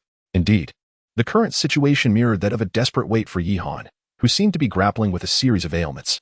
This time, Xiao AI felt it inappropriate to use the pretense of a bathroom break to dismiss Fujiwara Jiro, who takes an hour to relieve themselves, let alone the troubles of hemorrhoids. Such a drawn-out process could very well lead to an intestinal crisis. He is almost done. Ye commanders already begun the final preparations. Just 10 more minutes. 10 minutes for a final cleanup. Fujiwara Jiro, perplexed, pondered how one could take an hour to relieve oneself and then require 10 minutes for cleaning. Was Yihan a mere man or a creature akin to Godzilla? Nevertheless, receiving news that he would soon emerge was a welcome relief compared to the previous interminable wait. Jiro swiftly conveyed this tidbit back to the negotiation hall. Under Yamamoto Kazuki's self-encouragement, he quickly announced to the assembly, Ladies and gentlemen, Yihan will be finished in 10 minutes. Let us prepare ourselves. We must not display any discourtesy in his presence. We must exemplify the grace of our great Sakura Nation. Yet, another half hour elapsed, with Yamamoto Kazuki fidgeting, repeatedly unbuttoning and rebuttoning his coat. The other officers of the apocalypse were equally bored, fussing with the creases in their clothing, while one had even removed his shoes to pluck the lint from his socks. Enough. Fujiwara-kun, go summon the proctologist and gastroenterologist from the infirmary. We must ascertain what in the world Yihan is up to. Liu Bei had to visit Zhuge Liang 3 times. Does Yihan expect us to visit the lavatory 4 times? Just as Yamamoto Kazuki struggled to contain his frustration, Yihan finally stepped into the negotiation hall. Thank you for your consideration, Minister Yamamoto, but I have my own military physician, so there is no need for your concern. Yihan replied, smiling as he entered alongside Wang Long and several soldiers, with Lu Shui translating his words. Observing this, Yamamoto's anger subsided, and he clenched his teeth, retorting, Ye Commander, what remarkable resilience you possess. How can one maintain such composure amidst such a predicament? This statement was soon relayed to Yihan through the interpreter, who undoubtedly embellished the phrase. Thus, the originally sardonic remarks reached Yihan's ears, who misconstrued them as Yamamoto Ichiki extolling the virtues of his own agility. Yihan was momentarily taken aback, then burst into laughter, exclaiming, Thank you for the compliment, Minister Yamamoto. However, I must admit, your visit has put me in a rather awkward position. Upon hearing Yihan reference the tale of 3 visits to the thatched cottage, Yamamoto Ichiki and his companions' expressions darkened, their irritation palpable. Noticing their displeasure, Yihan clapped his hands and declared, To demonstrate our sincerity, I have brought Linmi Ichiro along, hoping this will facilitate our negotiations. Yamamoto Ichiki promptly suppressed his anger. Curiosity piqued as he glanced towards the entrance. 2 soldiers soon escorted in the charred figure of Lin Miichiro. Upon seeing Yamamoto Ichiki, all of Lin's grievances dissolved into tears. Yamamoto-kun, I have finally returned. At that moment, Yamamoto Ichiki, unable to recognize the charcoal-like figure, furrowed his brow, and retorted, "Commander Yi, we are not blind. If you intend to deceive me, at least present an East Asian individual. Even an Eskimo would suffice. Surely, a person of Asian descent would be more appropriate than an African." Yi Han, disinterested in explanation, exchanged a knowing glance with Lin Miyachiiro. Lin hurriedly stepped forward, babbling a torrent of words to Yamamoto Ichiki. Gradually, Yamamoto's skepticism transformed into astonishment, which then morphed into fury. He had anticipated Lin would fare poorly under Yi Han's custody, but he never imagined Yi Han would go so far as to alter Lin's very ethnicity. Yet, Yamamoto Ichiki's ire was fleeting, lasting only a few seconds before he murmured to his aide, "Take Lin Miyachiiro away." Yi Han did not intervene. Instead, he jovially pulled out a chair and seated himself across from the negotiation table, stating, "Let us begin our discourse." Yamamoto Ichiki nodded, articulating, "Our proposition is that your forces withdraw from the eastern 5 counties, including Sisan County. Subsequently, Shillong County, Tushan County, and Jialing County will belong to your side, looming. We will cease hostilities, and I will issue a statement recognizing your legitimate status and aiding you in establishing an autonomous region." This proposal diverged from the mediation plan relayed by the Intelligence Department, clearly indicating that it was not Yamamoto Ichiki's ultimate concession. This was understandable. Negotiations seldom commence with full transparency. Yi Han, unperturbed, casually responded, "Our proposal is equally straightforward. Your company, Tianchi, must immediately withdraw from Longwa's territory. Furthermore, the ports of Sakurakuni, Dongdu, Mingyu House, Luxiu, and Kyushu Island must be opened for trade with Longwa. Additionally, Tianchi must compensate Longwa with 20 trillion yuan for military expenses and cover the funeral costs for all Longwa citizens." This proposition, in all fairness, was exceedingly lenient towards Tianchi Company, given their and Sakurakuni's actions. They could easily be charged with crimes against humanity and expelled from the solar system. Yet, when this reached Yamamoto Ichiki's ears, it was summarized in a single retort, "You wish to negotiate, yet I find myself contesting with you." As the head of the Chongqing City Department, Yamamoto lacked the authority to command the Tianchi headquarters to withdraw its forces, let alone discuss trade ports or reparations. "Commander Yi, please, let us maintain a serious demeanor. We are negotiating, not playing house." Yamamoto Kazuki slammed the table forcefully and shot an angry glare at Yi Han. Yi Han lit a cigarette for himself, narrowing his eyes as he inquired of Yamamoto, who initiated the argument. "The 5 counties in the east were painstakingly acquired by me, and yet you believe you can simply reclaim them with mere words? Is that feasible? To demonstrate my sincerity, I have even offered up my own prison. What sincerity have you shown in return?" Chapter 156. Long Sky confronts Yamamoto Ichimu. Upon hearing this, Yamamoto Ichimu furrowed his brow and remarked, "Our greatest show of sincerity is hosting this negotiation conference. Moreover, we have extended 3 invitations, and we have waited here for nearly 2 hours for your arrival. Is this not sincerity?" At this point, the officers of the Apocalypse military, including Yamamoto Ichimu, wore expressions of indignation, clearly incensed. Only Fujiwara Jiro, observing the scene, cast a worried glance at Yi Han. Yamamoto Ichimu, being a man of military background, was naturally hot-tempered. Provoked by Yi Han, his emotions became increasingly difficult to contain. In contrast, Fujiwara Jiro, with his background in secretarial work, tended to contemplate matters more thoroughly. A breakdown in negotiations would certainly not bode well for the Apocalypse Long Sky City Division. Yi Han, witnessing Yamamoto Ichimu's rising fury, remained remarkably composed. "In that case, it seems there is no need for further discussion. Return Lin Yichiro to me and reimburse my travel expenses, and we shall part ways amicably." Yamamoto Ichimu was instantly incensed to the point of spitting blood, and the other officers could barely restrain themselves, their hands instinctively moving towards their weapons. However, Wang Long and the other guards were not idle. They prepared to draw their guns, with Wang Long stepping forward to shield Yi Han. The atmosphere in the negotiation hall became palpably tense. Fujiwara Jiro, quick to react, hurriedly approached Yamamoto Ichimu, whispering something in his ear, then turned to Yi Han with an apologetic expression. "Commander Yi, please do not take offense. Our negotiations are intended for the benefit of both parties. Let us discuss this calmly. What matters cannot be addressed." Upon hearing Fujiwara Jiro's attempt at de-escalation, Yi Han glanced at the clock. It was only 7 o'clock. He still needed to find a way to prolong the conversation, and there was no necessity to escalate tensions at this moment. With this in mind, Yi Han smiled and said, "Well, it seems that Lord Schwanda is more reasonable than I anticipated. I, too, wish to engage in a constructive dialogue. Let us set aside the earlier banter and start anew." Fujiwara Jiro, upon hearing Yi Han refer to him as Schwanda, felt a flush of embarrassment. How could he not comprehend the underlying sarcasm regarding his earlier attempts to coax Yi Han into this meeting? Yamamoto Ichimo, noticing Yi Han's concession, relaxed his expression somewhat and said, "In that case, please, Commander Yi, share your terms for negotiation." Yi Han's eyes flickered as he realized it was still only 7 o'clock. To drag this out, it seemed he would have to resort to grandiose claims. Suppressing a smirk, he adopted a serious demeanor and declared, "Actually, my vision is to collaborate with you, the Apocalypse, to achieve great undertakings together." Upon hearing this, Yamamoto Ichimu's face initially lit up with surprise, but then shifted to skepticism. Collaborate for great undertakings? What precisely does Commander Yi mean by this? "Look here," Yi Han exclaimed, producing a map of the Dragon Nation and pointing to Long Sky City. Since the Apocalypse has seized control over the Dragon Nation, various local heroes have risen in arms, while the Wanderers have carved out their own territories. Resistance within the Dragon Nation has surged. For instance, I began my journey in Looming Town, which has led to the current situation of your Long Sky City division. Upon hearing this, Yamamoto Kazuki sat upright in his seat, and the other officers of the Apocalypse Legion also assumed solemn expressions. Indeed, I would be most eager to hear Commander Yi expound further. Yi Han smiled faintly and continued to boast. "I believe that you, Yamamoto-kun, would not wish to remain confined to a corner of Chongkong City, would you? Although I am but an unremarkable individual. The battles of recent days have illuminated a singular truth for me." Yamamoto Kazuki furrowed his brow slightly. "What truth is that? May I inquire, Yamamoto-kun, in today's world, who truly deserves to be called a hero?"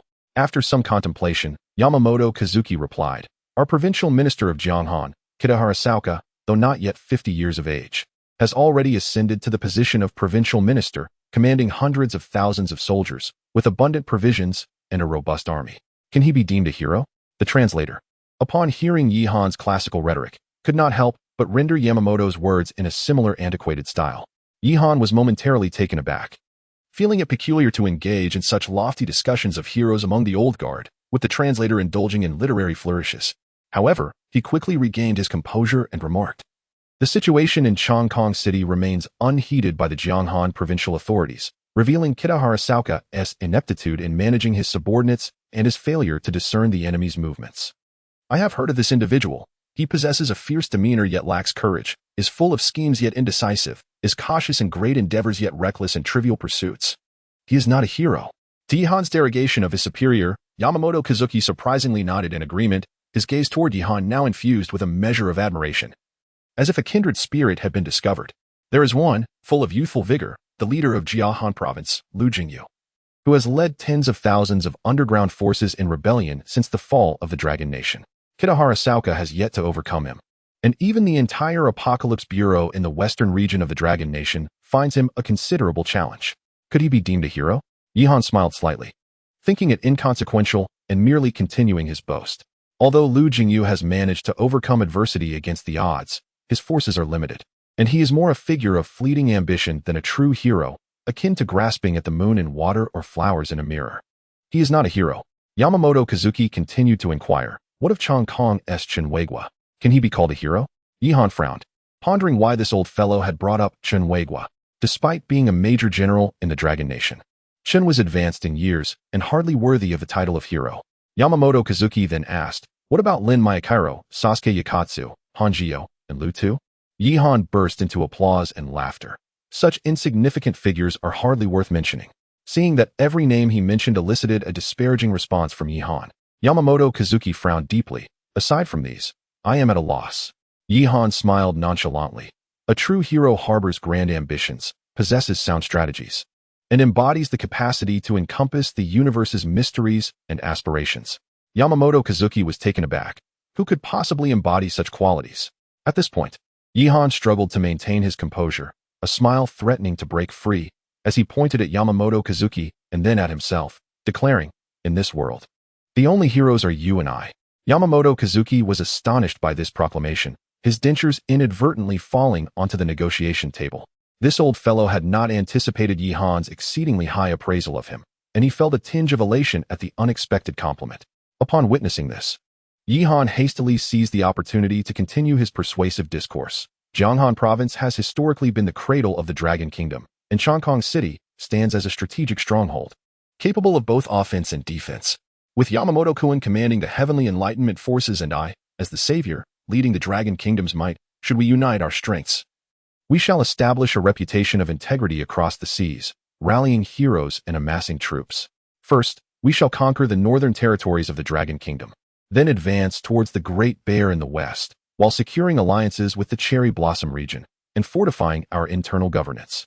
Should turmoil arise in the world, our entire army will launch a decisive strike, swiftly seizing the realm. With such a foundation, our ambitions can be realized, and the heavenly enlightenment may flourish. Chapter 157. A toast in joy. Yamamoto Kazuki, upon hearing these words, was overwhelmed with tears, filled with a profound sense of regret for not having met sooner. Unable to contain his excitement any longer, he rose from his seat and approached Yi-Han, firmly grasping his hand and exclaiming, "Yi-san, our encounter truly embodies that age-old saying from the Dragon Kingdom." Yi-Han, suppressing a wave of nausea, feigned a pious smile and replied, "I am unaware of the saying you refer to, Yamamoto-kun. Is it not? I was born before you, yet you live on. I lament your late arrival, while you resent my early birth." At this point, Yamamoto's voice quivered with emotion, tears streaming down his face, clearly moved by the sentiment. The officers in the hall were similarly affected, their sobs echoing throughout. Yet, Yi-Han felt a mixture of embarrassment and revulsion, pondering how these seasoned veterans could be so easily swayed, more so than innocent maidens. Little did he know that despite Yamamoto's advanced age, his aspirations remained undiminished. In terms of seniority, Yi-Han himself was akin to a provincial minister, yet here he found himself in a subordinate position. Yamamoto, in his heart, believed that only Yi-Han understood his ambitions, instantly considering him a confidant. The negotiation hall was enveloped in a melancholic atmosphere, with low cries resonating around. Yi-Han, increasingly uncomfortable, glanced at the time. It was only 8 o'clock after all the bravado. How could this continue? He feared that the old man might become overly enthusiastic and insist on a ceremonial bond that would lead to greater complications. "Yamamoto-kun, I must confess, my stomach is uneasy, and I feel the urge to relieve myself. Perhaps we could resume our conversation after I return?" Yi-Han awkwardly suggested as he withdrew his hand with a smile. Upon hearing this, Yamamoto's anger dissipated, and he solemnly instructed his subordinates, "Come, attend to Yi-san's needs promptly." Yi-Han felt somewhat exasperated. Being addressed as Yi-san made him feel akin to a mere underling. He hastily replied, "No need for such formality, Yamamoto-kun. Just call me by my name. There is no need for excessive courtesy. I am quite familiar with restrooms, so I shall return to the base vehicle for a moment, and we can continue our discussion afterwards." Yamamoto's eyes shone with reluctance. "Very well, Yi-Han-kun, do hurry back. We shall await your return. For tonight we must revel in joyous camaraderie." As he spoke, Yamamoto quickly summoned his staff to bring forth food and drink. Yi-Han felt utterly bewildered. Indeed, one should not discuss ideals with men. As he masked his inner turmoil, he swiftly led Wang Long out of the negotiation hall and towards the base vehicle. Upon returning to the command center, Yi-Han promptly contacted Mu Jin. "What is the situation on your end? Are you in position yet?" Mu Jin replied swiftly. "All units are in position, awaiting orders to commence at 1 o'clock. Could you possibly initiate the operation earlier? At this rate, I might end up forming a brotherhood with Yamamoto Kazuki." To Yi-Han's surprise, Mu Jin expressed genuine astonishment. "I never realized you were so adept at conversation. Your ability to transform foes into friends is quite remarkable. Perhaps you should explore the possibility of having him as an adoptive son?" Yi-Han, feeling somewhat exasperated by Mu Jin's teasing, replied, "Enough of that. Proceed with your normal operations. I shall continue to engage him for a while longer." After uttering these words, Yi-Han quickly requested Xiao AI to provide him with numerous books, eager to enhance his skills in the art of boasting. Having just engaged in a spirited playthrough of both Longzhong Dui and Zhujiu Luaning Xiong, I find myself at a loss for words as I prepare to return.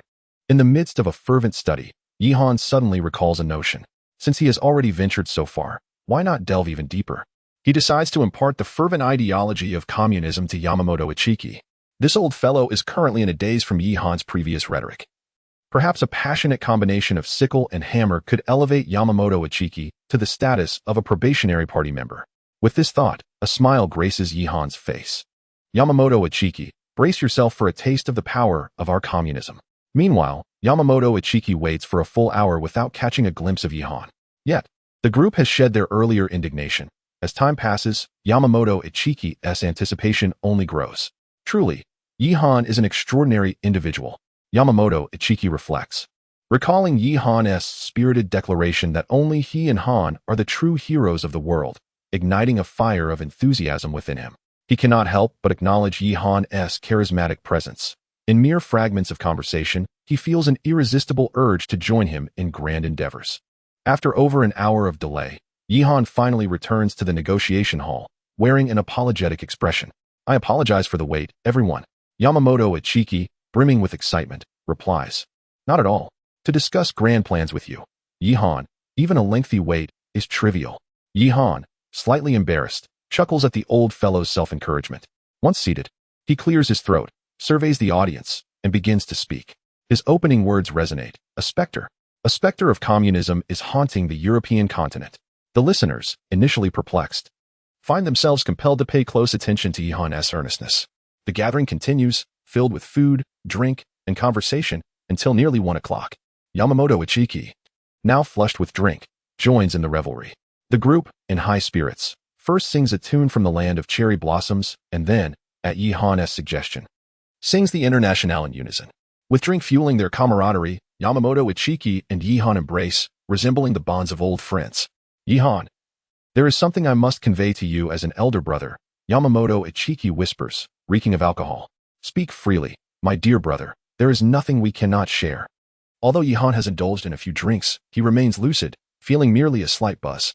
"I genuinely admire you, but as your elder brother, I must caution you, your thoughts tread a perilous path." Yamamoto Ichiki, not foolish, understands Yi Han's rhetoric all too well.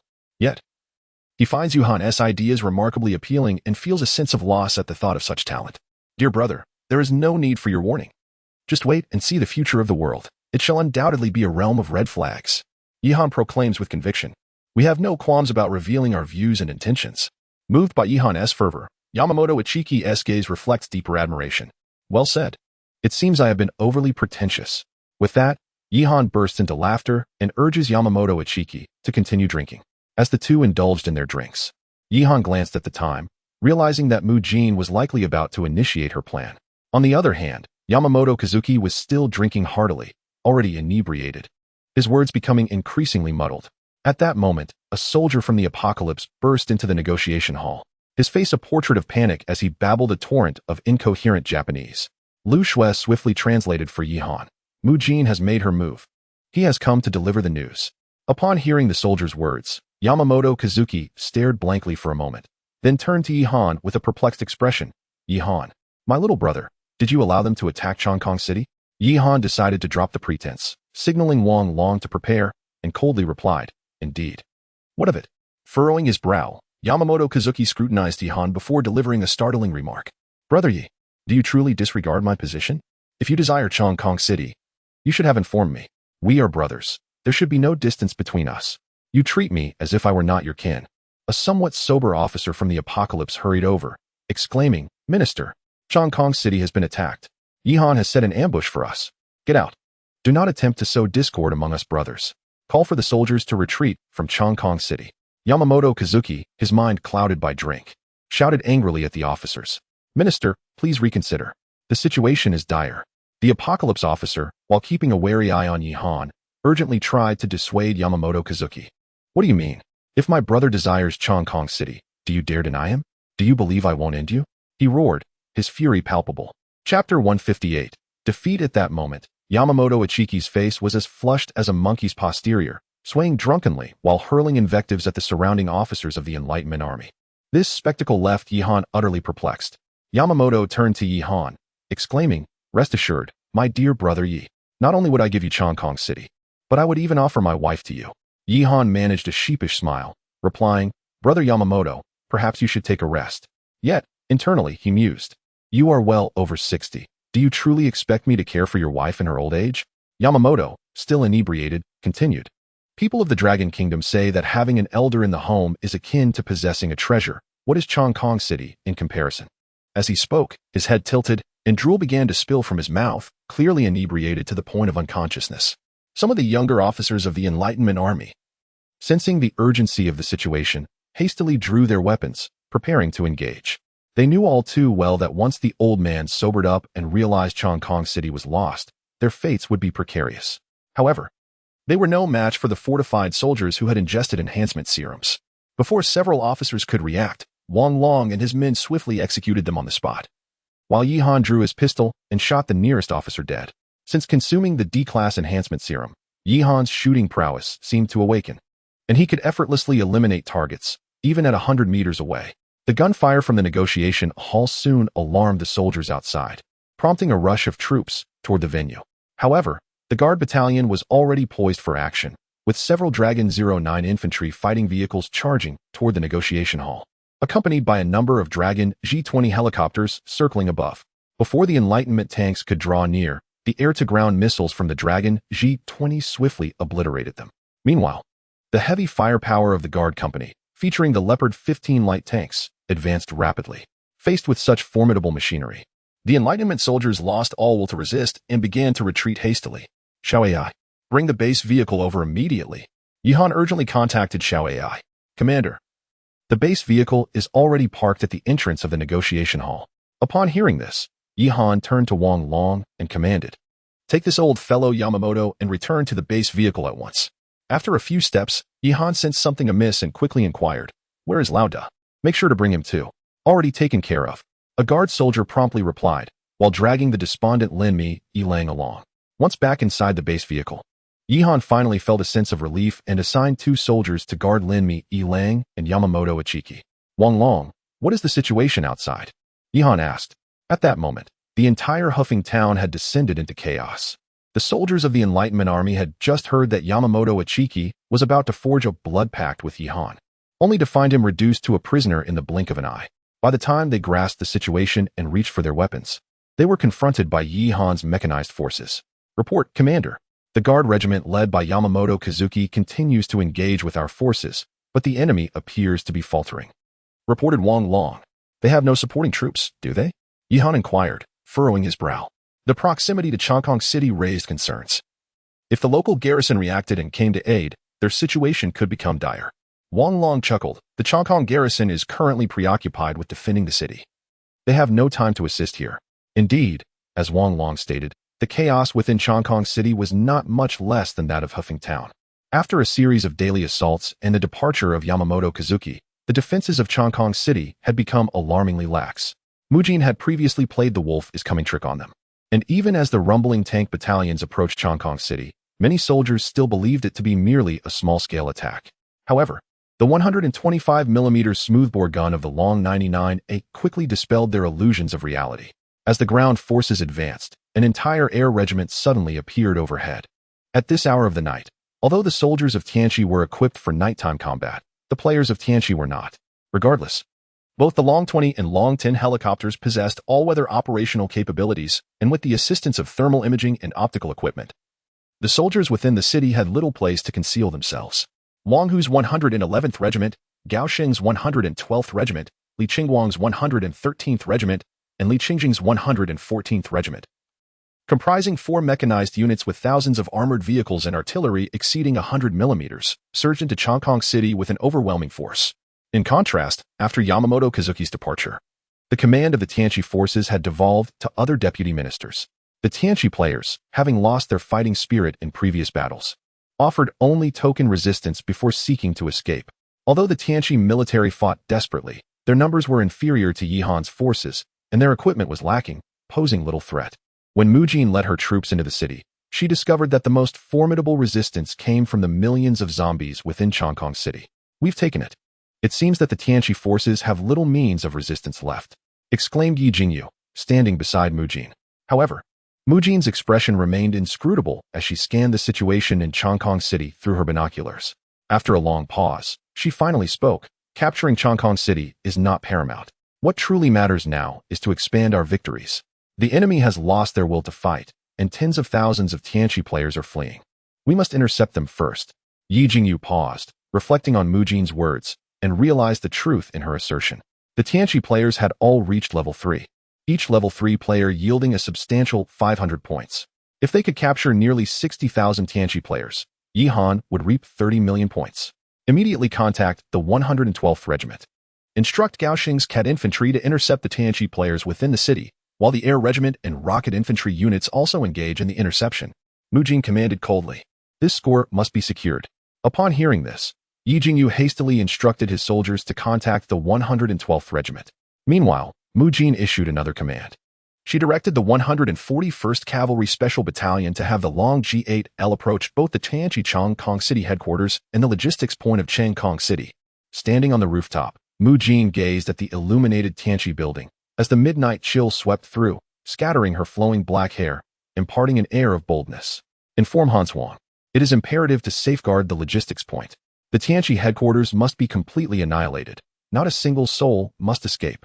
Mu Jin's voice, cold and resolute, was laced with a palpable aura of menace. Chapter 159. Level 5 Lord. At this moment, Yi Han was attentively monitoring the situation in Chongkong City. After eliminating the Tianchi guard camp at Hufeng Town, he promptly instructed Xiao AI to drive towards Chongkong City. However, despite his swift arrival, he was still a tad late. By the time he reached Chongkong City, a formidable army had already stormed into the urban area. All he could witness was a grand, yet chaotic battle unfolding. The vigorous display was attributed to Yi Han's forces, while the disarray belonged to the Tianchi troops. 80,000 soldiers were in full retreat, with armored units preoccupied with clearing the city of zombies, leaving only the CAT team and the airborne unit to pursue. Yi Han directed Xiao AI to halt the base vehicle in front of the building where Mu Jin was located, and then ascended to the rooftop. At that moment, Mu Jin was the sole occupant of the rooftop, as Yi Jingyu had already departed with other soldiers to relay combat orders. Upon seeing Yi Han's arrival, Mu Jin raised an eyebrow, self-satisfied, and remarked, "I did not disgrace the mission. This stealth operation went rather well." Having just indulged in ample libations with that old rascal Yamamoto, Yi Han felt a surge of unusual emotions upon seeing Mu Jin. He thought it only fitting to reward her. The custom-made firearm he had previously gifted her was long gone, and he found himself at a loss for anything else to offer. Thus, under the influence of alcohol, he found himself inexplicably drawn to her, standing before Mu Jin. His gaze fixed upon her. Mu Jin, noticing his demeanor, frowned slightly and questioned, "What is wrong with you?" In response, Yi Han merely reached out to gently pat Mu Jin's head, his fingers encountering the soft, furry texture as if he were petting a kitten. "Thank you for your hard work, my dear Commander Mu," he whispered softly in her ear. Just as Yi Han finished speaking, Mu Jin narrowed her eyes and delivered a punch squarely to his chest. With a resounding thud, Yi Han was propelled 2 meters away, landing on the ground. Although Mu Jin was not a combat-oriented hero, her S-rank foundation was undeniable. That punch was undoubtedly at a B-rank level. Had she not restrained herself, Yi Han would have faced a far more severe fate. The impact of the punch jolted Yi Han's intoxication, and clutching his chest, he bellowed at Mu Jin. "Are you out of your mind? How dare you assault the commander? You're demoted to deputy commander from now on." Mu Jin glanced down at the fallen Yi Han and snorted dismissively, muttering something inaudible before turning away to ignore him. Yet, in that fleeting moment as she turned, a flash of light ignited outside the building, and Yi Han thought he caught a glimpse of her cheeks flushing slightly. Taking a moment to compose himself, Yi Han approached Mu Jin and inquired, "Old friend, did you just blush?" Mu Jin turned back to regard him coolly, her expression as serene as a still pond, her gaze unwavering. "What do you think, old friend?" Hearing her voice, as calm as spring water, Yi Han shook his head and conceded, "Never mind. It seems I may have had one too many." Mu Jin, upon hearing this, mocked, "Indeed, while the front line is perilous, the rear line seems rather relaxed. Here we are, risking our lives for you, and you're enjoying drinks with your cherry blossom comrades." Yi Han had long since grown accustomed to Mu Jin's sharp tongue. While others might have felt stung by her words, Yi Han remained unperturbed, lighting a cigarette and remarking, "Take heed. Your commander ventures alone into the banquet of hegemony, armed only with a silver tongue to capture the enemy's general. Such feats are beyond your comprehension, little lady." Upon hearing Yi Han's words, Mu Jin merely snorted in disdain and chose to ignore him. Taking a drag from his cigarette, Yi Han inquired, "How fares the front line? The Tianchi forces have already collapsed. I have dispatched personnel to pursue the enemy, and the Special Operations Unit has initiated a decapitation strike. We shall receive news shortly," Mu Jin replied coolly. Reassured by her words, Yi Han turned and led Mu Jin back to their vehicle at the base. The 3 hours passed swiftly as Yi Han anxiously monitored the situation in Chongkong City. Just then, Yi Jingyu rushed in, his face a mask of panic. "The Special Operations Unit is in peril. A level 5 Lord Zombie has appeared in the Tianchi building." Yi Han's heart jolted at the mention of a level 5 Lord Zombie. Until now, he had only encountered level 4 Lords, such as the Avenger and the Bastion, but now a level 5 had surfaced. The Special Operations Unit had dispatched over 200 soldiers, and if they were in dire straits, it was clear that this level 5 Lord was no ordinary foe. "What is the situation?" Yi Han asked, furrowing his brow. Yi Jingyu hastily retrieved the combat footage of Han Huang and their team to display on the command center's large screen. We are nearing the underground laboratory. Tell the soldiers to exercise caution. A Lord Zombie may be present, came Han Huang's voice through the footage. As the screen shifted, a steel door came into view, prominently adorned with a red high-risk warning label. Can we unlock it? Han Huang asked. Impossible. A special soldier stepped forward to test the lock. This door employs 64-bit group data encryption, with a key length likely exceeding 58 bits. Without a specialist to decrypt it, we cannot gain entry. A tense silence enveloped the scene, and Yi Han's heart sank. It was evident that whatever lay behind that door was far from simple. Yet the soldiers of the Special Operations Unit had no choice. They were tasked with cleansing the Tianqi building, a mission they could not abandon. Little did Han Huang realize that beyond this building lurked a creature of a rank greater than level 4. Demolition expert. Han Huang commanded quietly. Avoid the door and blast through the adjacent wall. A thunderous explosion echoed as the wall sustained significant damage, yet it showed no signs of yielding. Continue the demolition. Han Huang ordered coldly. The detonations persisted, and after several more blasts, the wall finally crumbled, revealing the interior of the laboratory. Various medical instruments lay scattered throughout the vacant laboratory, their size astonishingly large, clearly not intended for human use. All personnel, remain alert. Han Huang cautioned softly, then signaled the soldiers to advance cautiously into the laboratory. Suddenly, from a dark corner of the laboratory, a low, guttural roar resonated, prompting the soldiers to swiftly level their firearms at the source of the sound. At long last, that entity made its appearance. A colossal humanoid creature emerged, moving with a deliberate grace. In the command center, Yi Han felt his breath catch at the mere sight of it. Towering at several meters, its form was grotesquely muscular, with fists the size of automobiles. Adorning its body was an array of formidable armor. Level 5 Lord Zombie, a masterpiece of Titan Apocalypse Corporation's biological experiments. This mutated being is a product of viral multigenerational reproduction, exhibiting immense destructive potential, equipped with heavy armor and rocket launchers, and possessing self-healing capabilities. Open fire. Heavy weapon support. Han Huang bellowed with urgency. Chapter 160. Change of camps. Under the command of Han Huang, the soldiers unleashed a barrage of gunfire, filling the laboratory with the echoes of gunshots. A soldier from the Special Forces swiftly advanced, aiming the 98-style rocket launcher at the rising Titan. Get back! Rocket! Han Huang bellowed, and the soldiers hastily retreated a few steps. Amidst the gunfire, the rocket launcher erupted with a thunderous roar, and the rocket, trailing a fiery tail, struck the Titan directly.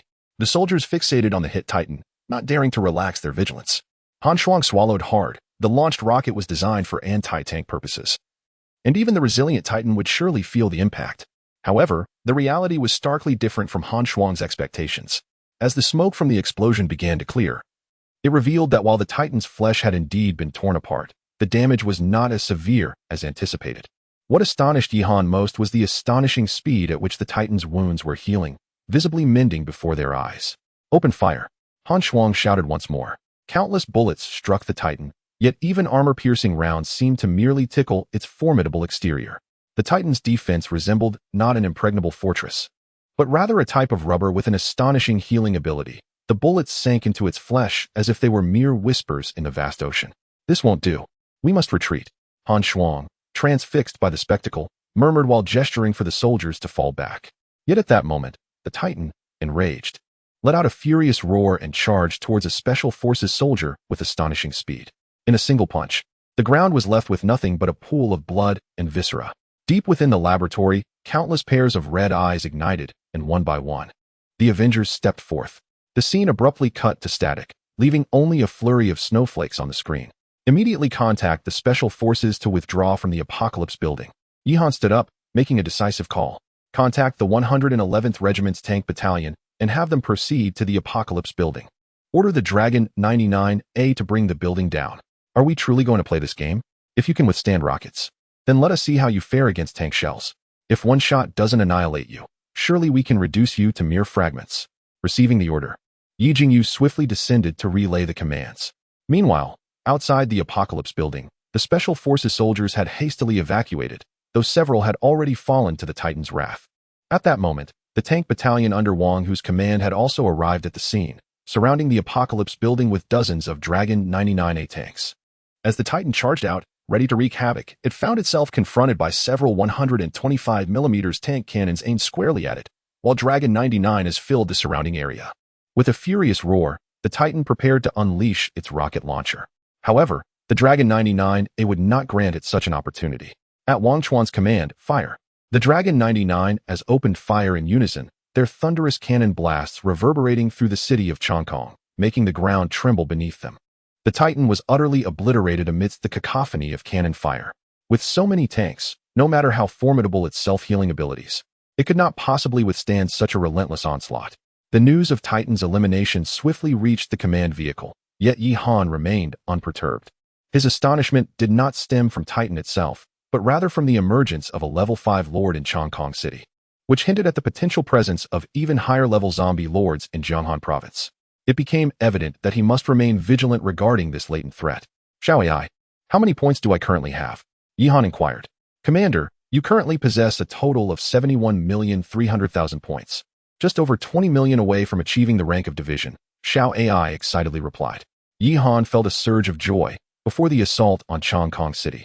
He had only amassed 40 million points, so to have nearly doubled that in such a short span was unexpected. When do you anticipate I will accumulate 100 million points? Yi Han asked. Before Xiao AI could respond, Mu Jin interjected coolly, probably by morning. The zombies have upgraded to level 2 or 3 now, which yields significantly more points than level 1 zombies. Moreover, players from the Apocalypse faction can provide millions of points. By the end of this battle, your points might reach 130 million. Seeing her words usurped, Xiao AI pouted. Did you need to say that? Mu Jin cast a glance at Xiao AI. It seems this little AI can be quite jealous. Why don't you have a proper conversation with your commander? With that, she turned away, focusing on the battlefield's dynamics. Yi Han paid no heed to the verbal sparring between the two and delved into contemplation.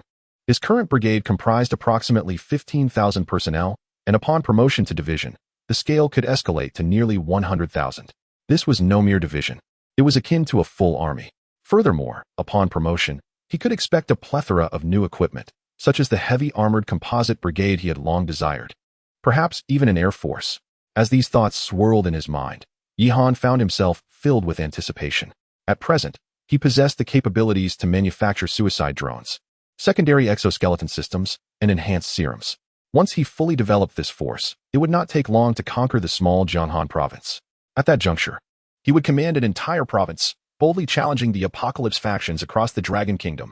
Just as Yi Han was lost in these visions of the future, his phone suddenly emitted a notification from the world system. Detection: the Apocalypse Company in Chongqing City has been destroyed. The Apocalypse faction's mission in Chongqing City has failed. The savior Yi Han has accomplished the first phase of the mission. System rewards include a drone production line, the title and medal of city-level savior, rewards to be distributed shortly. Following the complete liberation of Chongqing City, the second phase of the mission and map will be unlocked. After the liberation of Chongqing City, all wandering players within its territory may choose a new faction. Upon hearing the notification, Yi Han was momentarily stunned, then hastily opened the communication hall to observe the situation inside. Yi Shun has truly taken Chongqing City. I knew it was wise to follow Yi Shun. Where's Apocalypse? Those who chose Apocalypse, come out. Hilarious. Those from Apocalypse are either dead or fleeing. They have no time to linger in the communication hall. Now we can choose our factions again. This time, everyone should opt for the savior, right? I shall refrain from making a choice. It is indeed preferable to remain a wanderer, straddling the fence and playing both sides. Who can ascertain whether Yi Han will maintain such vigor in the second phase? Truly, being a wanderer seems the most advantageous option. Should the Jianghan province faction prove formidable, we can continue to ally with the Enlightenment, and if Yi Han becomes powerful, we may yet join the Mind's Carriage Guild.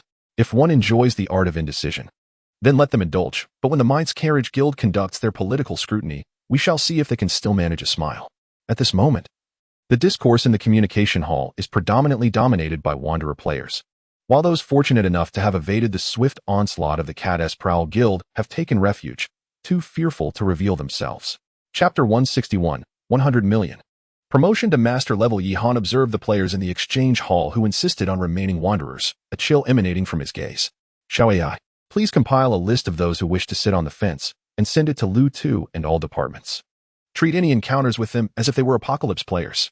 Some wanderers, in their misguided cleverness, engaged in speculations and bets on both sides. A behavior Yi Han utterly despised.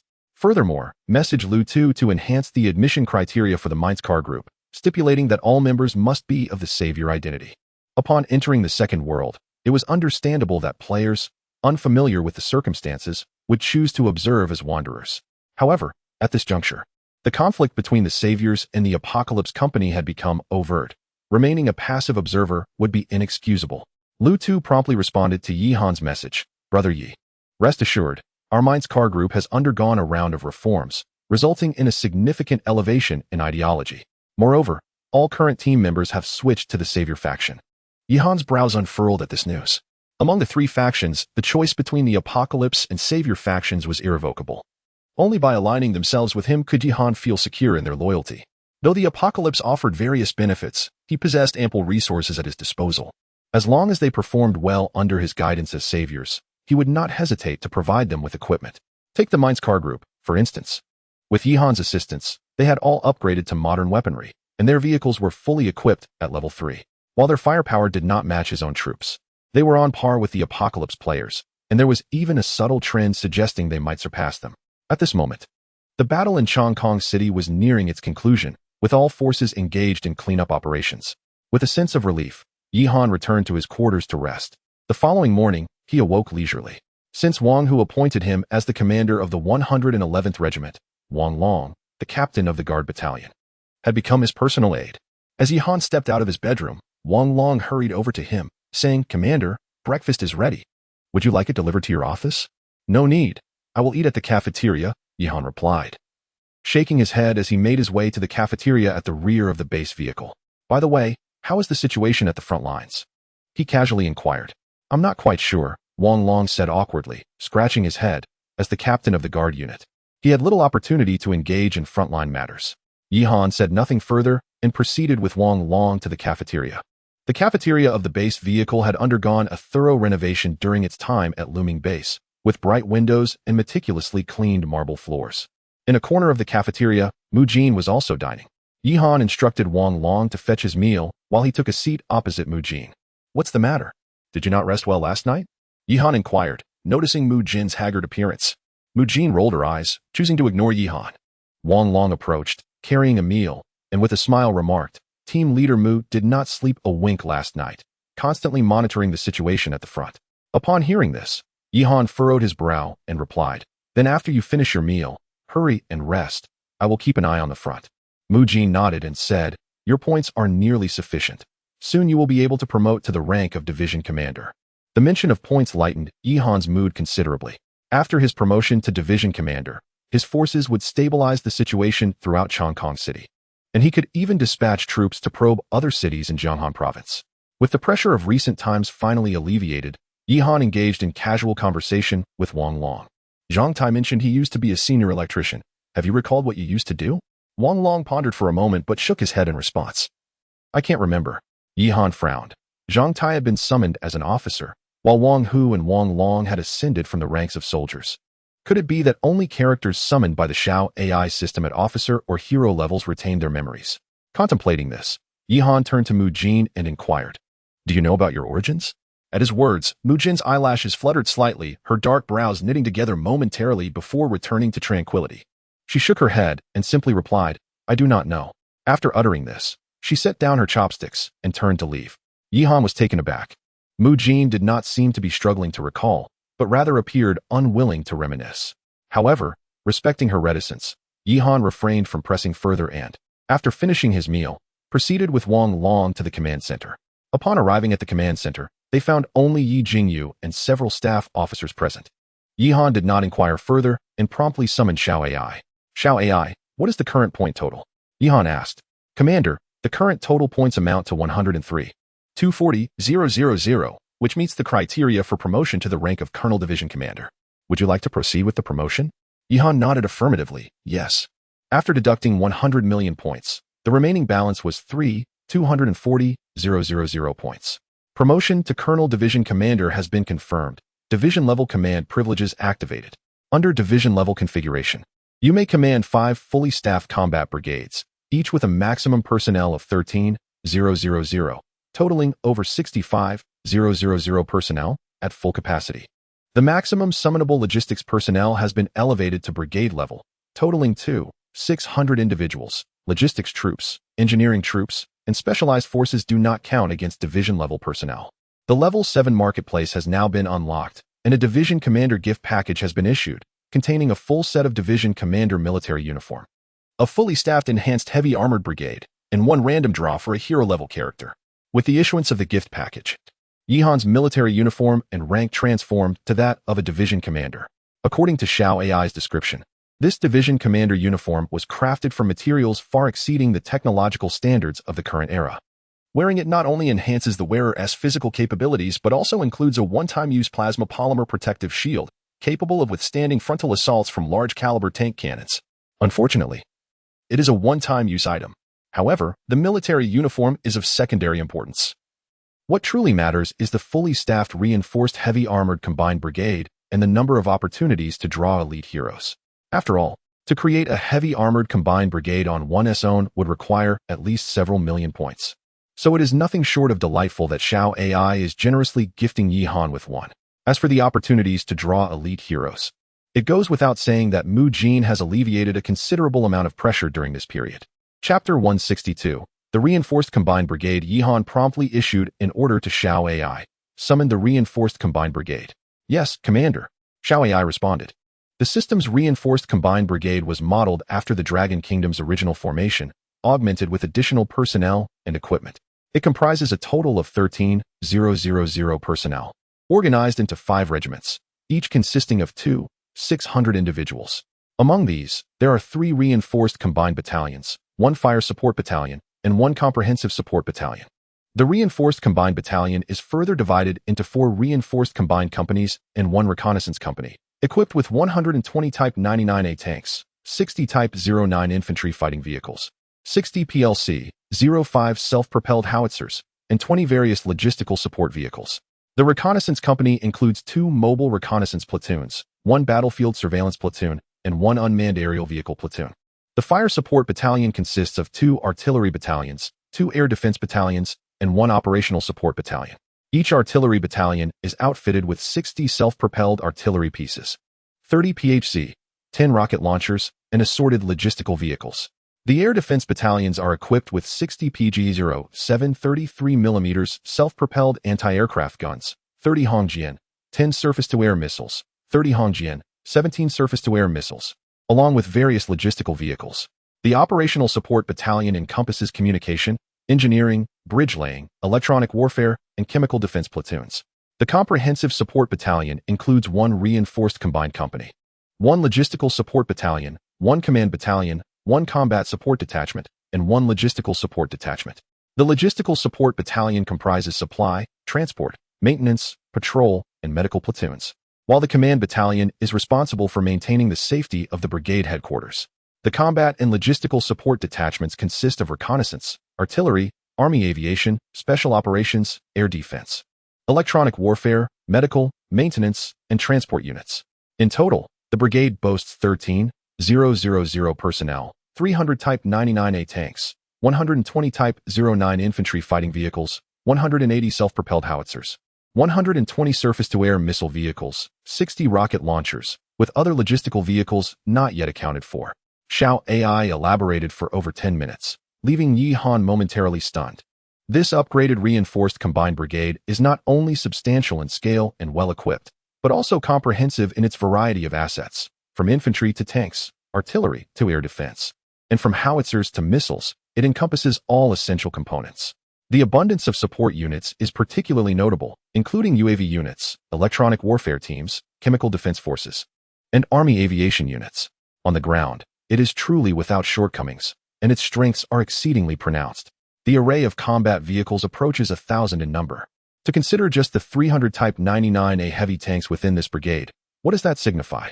The neighboring country of Malaya possesses only 82 nationwide, while the romantic nation of Europe and the land of the setting sun each have merely a little over 200.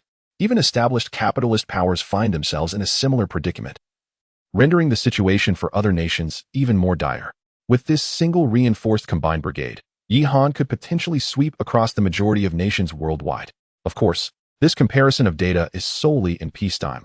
wartime industrial production capabilities of various countries would undoubtedly escalate significantly. Yet, even so, this heavy armored combined brigade is extraordinarily formidable. Had Yihan possessed this force prior to the assault on Chongqing City, his ambitions would likely have extended beyond just the city, at the very least. He would aim to decimate the Tianqi Company in Jianghan Province. Just as Yihan was taken aback, a tall officer entered the command center. It was Brigade Commander Wang Zhan of the Heavy Armored Combined Brigade, here to report. Yihan gazed at Wang Zhan with fervent eyes. Excellent. Wang Zhan. Your Heavy Armored Combined Brigade is designated as Independent Brigade 1. You are to station your troops near Chongqing City and await my further instructions. Understood. Wang Zhan saluted and promptly departed the military base. This is the advantage of receiving troops from the Xiao AI system, from combat operations to logistical support.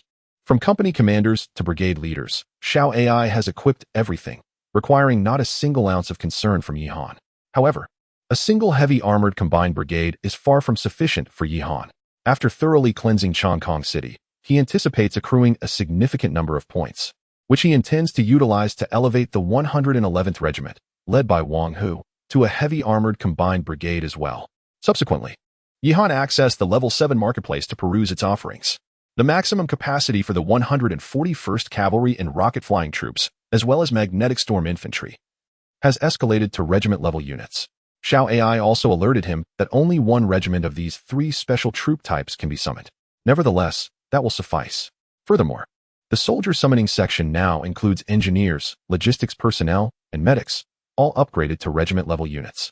Additionally, a plethora of special troop types has emerged, such as maintenance soldiers and drone operators.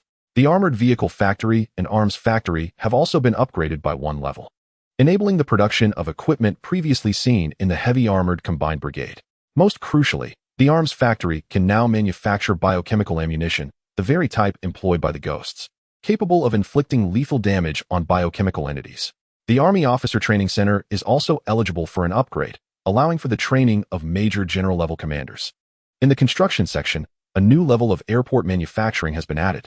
Level 1 Airport. Construction costs 100,000 points. Capable of accommodating 30 fighter jets and 5 transport aircraft, along with the requisite ground crew. Upon seeing this, Yihan's heart raced with excitement. Having an airport signifies that he can exchange for fighter jets. At this moment, the aerial weapon manufacturing factory is indeed ready for an upgrade, which will enable the exchange for Long Jian, 10 fighter jets at 10,000 points, and Long Yun, 8 transport aircraft at 20,000 points. Although these models are not the most advanced in Long Country's arsenal, they are highly reliable and cost-effective mainstay models. For Yihan, the addition of the Long Jian, 10, and Long Yun, 8 can be likened to adding wings to a tiger. After all, relying solely on ground aviation forces is impractical. As he expands into Jianghan Province, Sakura Country will undoubtedly exert its full effort to suppress him, making the acquisition of air supremacy exceedingly vital. Yihan glanced at his points. With the front line still yielding, he had over 5 million points remaining. With no exchange troops available, Yihan first utilized his accrued points to elevate all buildings to the division level. Subsequently, he instructed Xiao AI to construct a Level 1 military airport based on the civilian airport in the outskirts of Chongqing City. After completing these tasks, he had spent a mere 200,000, a trivial sum in Yihan's eyes, as such points hardly registered as significant. Yihan felt a sense of gratification. After enduring hardship for so long, he could finally indulge in a moment of extravagance.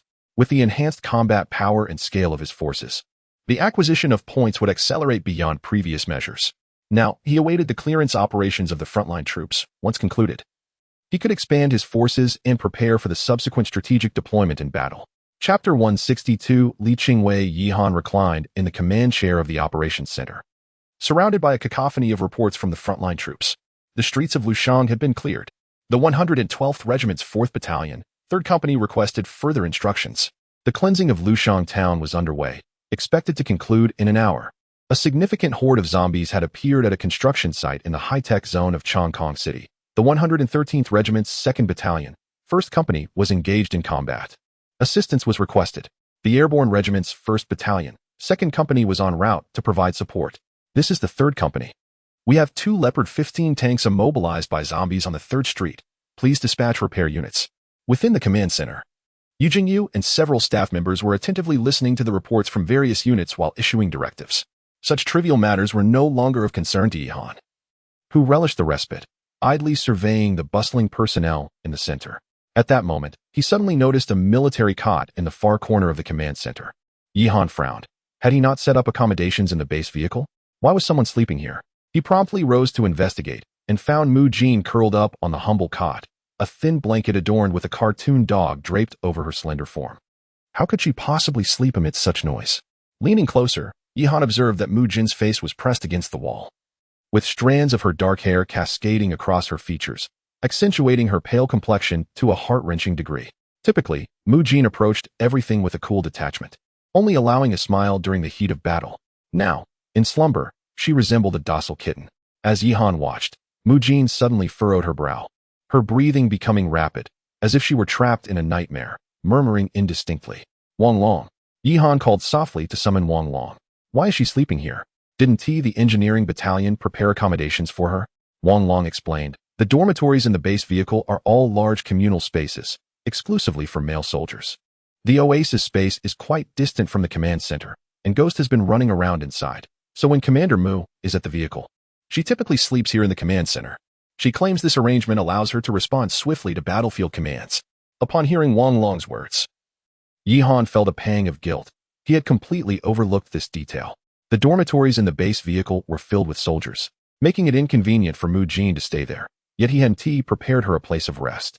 Please tidy up the bed in my room and change the sheets and duvet cover, Yihan instructed Wang Long in a hushed tone.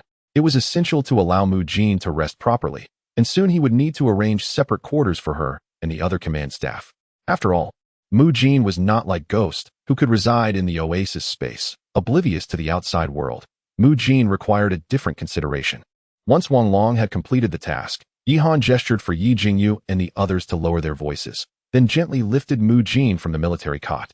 Mugam, originally delicate in stature, felt remarkably weightless in Yihan's embrace, especially after Yihan had heightened his own physical capabilities. Astonished by her lightness, Yihan tenderly carried Mugam toward the bedroom. Deep in slumber, Mugam remained undisturbed as he lifted her, only slightly furrowing her brow before resting her head against his chest. Drifting back into dreams, a subtle fragrance, unique to youthful maidens, lingered at Yihan's nostrils. As he gazed at the girl in his arms, resembling a small kitten, he dared not entertain any improper thoughts, hastily suppressing the flutter in his heart. After all, he had recently suffered a punch from her. Should she awaken while his hands were unsteady, he would find himself in an irretrievable predicament. Gently laying Mugam on the bed and covering her with a blanket, Yihan tiptoed out of the bedroom. Wang Long, please contact Lu Tu and have him procure a batch of Tier 3 room expansion packs from the main vehicle team. Yihan instructed promptly upon exiting. Wang Long nodded and hurried off to carry out Yihan's command. Given that Mugam spent her days sleeping at the command center, it was no surprise that her affinity rating had only risen by 5 points. Yihan opened the affinity panel for his hero, Xiao AI, and noted with surprise that Mugam's rating had shifted from 65, acquaintances, to 70, kindred spirits. Was it not 65 before? How did it become 70? He pondered, perplexed. Could it be that Mugam had not been entirely asleep? That seemed improbable. Considering her temperament, she would have surely kicked him away if disturbed. Suddenly, Yihan recalled his frivolous actions on the rooftop, where he distinctly remembered Mugam blushing, though she later denied it. Could it be that this incident had increased her affinity by 5 points? That seemed the only explanation. Yihan found himself bemused. It appeared Mugam retained her proud and sharp-tongued nature. Though she would not admit it, the affinity system would not deceive him. Contemplating this, Yihan returned to the command center, where he had one opportunity left for a hero-level summoning. Xiao AI, initiate the hero-level summoning, he commanded. Aye, Commander, came Xiao AI's reply. As her voice echoed, a colossal roulette wheel materialized on the holographic screen before him. Having learned his lesson, Yihan refrained from uttering anything about trading lifespan for an S rank and promptly clicked the draw button. As the wheel spun, Yihan fixated on its fluctuations. After a tense 10 seconds, the pointer came to a steady halt on the image of an elderly man with a white beard. A mere glance at the old man assured Yihan that this time, he had struck gold. The elder appeared to be in his 60s, with a youthful countenance and dressed in a flowing blue robe, wielding a feather duster, exuding an aura of an otherworldly sage. This must be at least an A rank, if not S. Yihan exclaimed, his eyes widening in delight. Congratulations, Commander. You have summoned the D rank hero, Li Qingwei, Xiao AI announced, her eyes blinking innocently beside him. What? Even ghosts are C rank. How is this old fellow only a D? Yihan exclaimed in disbelief, realizing that D rank was the lowest tier among hero-level characters. What a letdown. Congratulations on acquiring a D-level hero. Yihan was nearly rendered speechless, while Xiao AI had yet to respond. An unkempt old man with disheveled hair and beard entered the command center. Yihan furrowed his brow as he regarded the elderly figure, whose tattered robe was riddled with holes and stained with grease. His face was caked with dirt, and his white beard and hair resembled a nest. The most striking aspect was that upon catching sight of Yihan, the old man's eyes gleamed with excitement. He hurried over, tossed a foul-smelling chicken leg to the ground, and seized Yihan's hand. "Commander, I perceive a dark omen looming over you. Calamity shall soon befall. Our acquaintance is fateful. Should you provide me with a hearty meal, I shall undoubtedly turn your misfortune into fortune." The old man reeked of an unbearable stench, and his words echoed the typical rhetoric of a charlatan.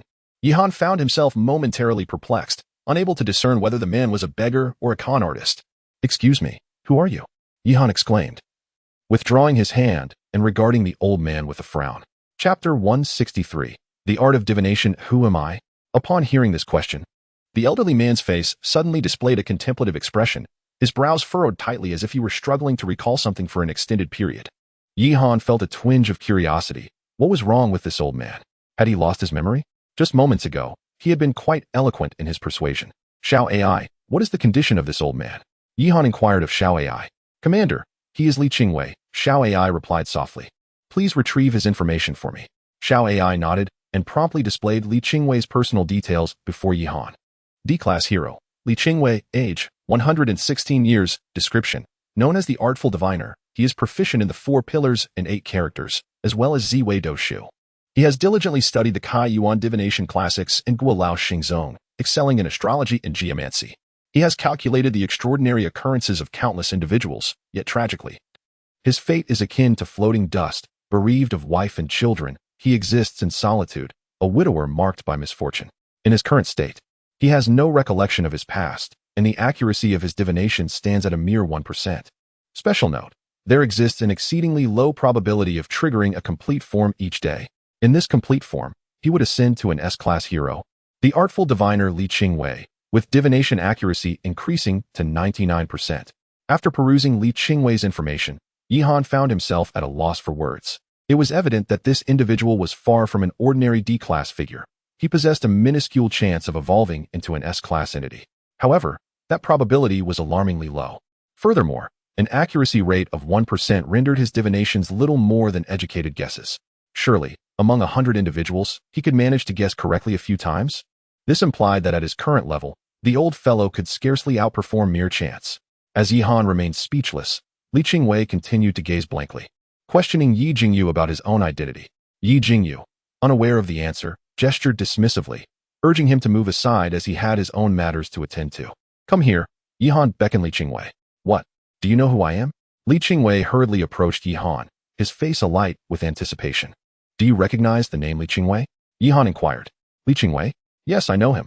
Li Qingwei grinned broadly in response. Could it be that this old man has regained his memory? However, the next words that escaped the old man's lips nearly exasperated Yihan. "The master of Mount Shu. Oh, venerable Qingwei." Yihan, observing the grinning Li Qingwei, felt utterly dumbfounded. It seemed this old man truly had lost his memory. Never mind. Your name is Li Yuangui, do you understand?" "Oh, so my name is Li Yuangui. As soon as you reminded me, I recalled." Li Qingwei chuckled, scratching his head. The old man genuinely believed him. Nevertheless, given that this man had lived for over a century, it indeed echoed the longevity of a turtle. In ancient times, turtles were also referred to as Yuan Gui, so prior to his recollection of being Li Qingwei, this name was not entirely misplaced. "Wang Long, take him down for a bath, and later let him have a meal before bringing him back," Yihan instructed, shaking his head at Wang Long. As Wang Long escorted Li Yuangui to freshen up and dine, Yihan inscribed his birth date onto a piece of paper. After a moment of contemplation, he felt it insufficient and procured the birth dates of Yuling and Mujin from Xiao AI. He intended for Li Yuangui to test his skills with these 3 dates and see what revelations this old fellow might unveil. However, Yihan harbored no delusions about the accuracy of Li Yuangui's calculations, for the odds were exceedingly slim, should fortune be unkind. He might very well guess incorrectly from dawn till dusk. After a short while, Wang Long returned with a tidied Li Yuangui. He appeared far more presentable than before. clad in a crisp suit and trousers, his hair and beard neatly groomed. At that moment, he indeed exuded the aura of a sage detached from the mundane world. Yet, as Li Yuangue began to pick his nose, that refined demeanor dissipated, revealing a rather lewd aspect instead. Here, examine these 3 birth dates, Yihan said, handing the paper to Li Yuangue. As Li Yuangue accepted it, still engaged in his nasal excavation, he remarked, "Is this for real? Youngster, are you trying to impress me? I don't charge for fortune-telling, you know." Yihan responded with a warm smile. "You either read it properly or forfeit tonight's meal." Li Yuangue, shaking his head, replied, "Very well, it is fate that we have met. I shall reluctantly take a look at this." With that, he began to study the paper. The first was the birth date of Yuling. After a glance, Li Yuangue exclaimed, "This is intriguing. The overall atmosphere is cold and desolate. The midday fire is dampened by water, and given that the subject was born in the winter, with no controlling influence on the unfavorable elements, the water is trapped. Encountering penalties, conflicts, and self-inflicted wounds, this does not bode well." Yihan, intrigued by Li Yuangue's serious tone, inquired, "What do you mean by not well?" "Haha. If my intuition serves me correctly, the subject will surely face menstrual irregularities. Moreover, the blood loss will be quite significant." Li Yuangue stroked his beard sagely. "However, it is not insurmountable. I am somewhat versed in medicine and could readily prescribe a remedy to replenish vitality and regulate menstruation, though that would incur an additional fee." Yihan facepalmed with a long sigh. "This birth date belongs to a male." "Oh, a male changes the narrative. With the water of the high month, the wealth is abundant, and the water's influence is well regulated. The subject is destined for prosperity, with the presence of fire to warm the water, and the officer's star harmonizing with the seal. This is a splendid fate," Li Yuangue asserted confidently. "By heavens, just moments ago, it was a cold and desolate fate, and now it has transformed into warmth and wealth. So, the quality of fate hinges solely on your words, old man, and prosperity. Yuling has been nearly drained of life recently, and his only joy now is frolicking naked in the oasis space. Is that what you call wealth?" Yihan shook his head. "Never mind. Let us move on to the next." "Well, this one," Li Yuangue, stroking his beard with one hand while scrutinizing the paper with the other, continued. "The fire of Bing in the month of Z, with the heavenly stems revealing the water of Kuei, in the presence of the 7 killings, a typical 7 killings configuration." 7 killings? What does that imply? Yihan, now serious, realized this was his own birth date. "Where's the smoke? How can I give you a reading without a cigarette?" Li Yuangue cast a fleeting glance at Yihan. In haste, Yihan lit a cigarette for him, prompting the old man to continue his analysis. "Let us first examine the vitality of your day master. The Ding fire is seated beneath the Yi wood, nurturing the flames, while the heavenly stems also feature Jiao wood, further fueling the fire. However, you possess no foundational energy. Instead, you are supported solely by the presence of the resource, rendering your day master weak, with excessive influence from the resource star and a lack of roots. Nonetheless, within this configuration, the presence of the killing energy is mitigated, thus bestowing upon you a touch of nobility. The resource transforms the killing energy, yet you currently find yourself under great pressure as you traverse the XINU Lux cycle. Are you feeling the weight of this pressure? The Longkong city has just been secured, and a heavily armored composite brigade has recently been established. What pressure could you possibly be under?" As Yihan pondered this, Li Yuangue spoke again. "However, one must admit that you are undoubtedly unattractive." Yihan furrowed his brow, questioning whether he truly appeared ugly. After all, upon their first meeting, Xiao Ai had remarked on his handsomeness. What could be the reason for this? "There is no reason, merely the instinct of an old man," Li Yuangue replied, a hint of pride evident in his demeanor. Chapter 164. The conclusion of the first phase. Enough of that. Yihan rolled his eyes, urging him to move on to the next topic.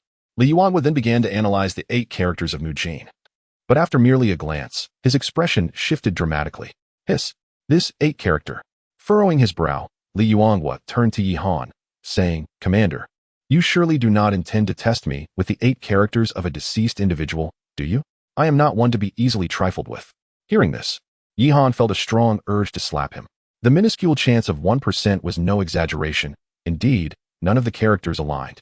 The Master of Destiny, Jiamu, found himself in a situation dominated by either metal or fire, a scenario rife with depletion and exhaustion, leaving him utterly vulnerable and unprotected. Logically, such a predicament should have resulted in a favorable outcome, yet the Jiamu Day Master was notoriously difficult to classify into a submissive position. Jiamu, representing the Yang wood, embodies a tenacious vitality, even when cut by metal or scorched by fire. it proves resilient against destruction. The submissive position could potentially achieve nobility, but should it fail to do so, the consequences would be dire. Throughout the entirety of the chart, there exists an abundance of official and destructive elements without any mitigating influences. Among the divine spirits, the presence of the void and flying blade is overwhelming. Coupled with the child spirit, I can assert with certainty that the master of destiny is doomed to an early demise.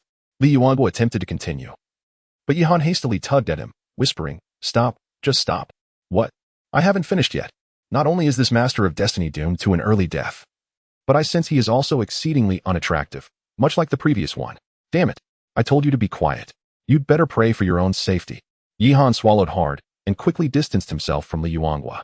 Unbeknownst to them, Mu Jin had already entered the command center and stood behind Li Yuanguo. She had seen the 8 characters in his hands and had listened intently to his words. "Who are you calling unattractive and doomed?" Mu Jin asked, her tone unfriendly. "Of course, I am referring to the master of destiny represented by this 8 character. Li Yuanguo, oblivious to the gravity of the situation, replied, "That 8 character belongs to me." Upon hearing this, Li Yuanguo turned to scrutinize Mu Jin more closely, then chuckled, "Little girl, do not jest with me. You appear to be living quite well, do you not?" The chill in Mu Jin's expression remained unyielding. Li Yuanguo finally sensed something amiss, yet his demeanor did not falter. He continued to prattle on. "And you, my dear, are far from unattractive. Look at you, like a startled swan and a gliding dragon, radiant as autumn chrysanthemums and vibrant as spring pines. You evoke the image of light clouds veiling the moon and drifting breezes reminiscent of swirling snow." As he spoke, Li Yuanguo began to retreat, and before he could finish, he shouted, "Run." The old man turned and fled. Mu Jin, however, did not pursue him. Instead, she cast a cold glare at Yihan. "Where did you find this old fraud? I merely closed my eyes for a moment, and this is what you conjure up?" Yihan felt wronged. It wasn't like that. It was just that. "Stop right there. I have another question for you. Why was I in your bed? What did you do to me?" Mu Jin's voice tinged with embarrassment and anger. This was genuinely an injustice. "I merely thought you would be uncomfortable sleeping in the command center, so I carried you to my bedroom. You don't even have a bedroom of your own. Was I wrong to do so?" Yihan was utterly speechless. Upon hearing this, Mu Jin coldly huffed, "Where is my blanket?" Seeing that his explanation was effective, Yihan quickly handed the cartoon blanket adorned with a laurel dog to Mu Jin. Although Mu Jin accepted the blanket, her cheeks remained flushed, and she turned away. Disregarding Yihan, "Your blanket is quite adorable," Yihan remarked with a chuckle from behind. Upon hearing this, Mu Jin's blush intensified. She clutched the blanket tightly and hurried towards the command platform without responding. Noticing her reaction, Yihan refrained from saying more and turned to Wang Long, instructing, "Take that old swindler Li Yuanguo to the oasis space along with the Phantom, and have the Phantom keep a close watch on him to prevent any deceitful antics." Wang Long nodded and promptly went after Li Yuanguo. Once Wang Long departed, Yihan approached Mu Jin, who had regained her composure, her expression now impassive and cold. Clearing his throat, Yihan inquired, "How is the cleanup in Chong Kong City progressing?" "It's nearly finished," Mu Jin replied. "The entire city has been cleared, leaving only a few remote towns surrounding Chong Kong City." Upon hearing Mu Jin's words, Yihan quickly glanced at his points tally, which had exceeded 20 million. This amount was nearly sufficient to expand his current forces significantly. "Did you just acquire an entire heavy armored composite brigade?" Mu Jin asked. "Indeed," Yihan confirmed. Mu Jin nodded, saying, "Then we can set aside the matters of Chong Kong City for now. With this brigade, the subsequent tasks of expanding into other cities can be entrusted to them. I share your sentiment. Once things are settled, I will return to the looming base." Yihan stated. Now that Chong Kong City was entirely under his control and with an independent brigade of iron soldiers at his disposal, his focus was on stabilizing the rear. After augmenting his forces, he planned to leave a portion to guard Chong Kong City while dispatching the rest to conquer other cities, with their sights set firmly on Jianghan province. Moreover, during this period, it was imperative to hold a commendation ceremony to recognize those who had achieved merit in battle. Not to mention, the intelligence department had contributed significantly this time. As night fell, the voice of the world system echoed once more. All apocalypse targets in Chong Kong City have been eliminated. The first phase is complete, and the map of Jianghan province is now unlocked. With the announcement from the world system, Yihan also acquired a complete map of Jianghan province. After securing the map, he stood before the base vehicle, gazing longingly at the sky.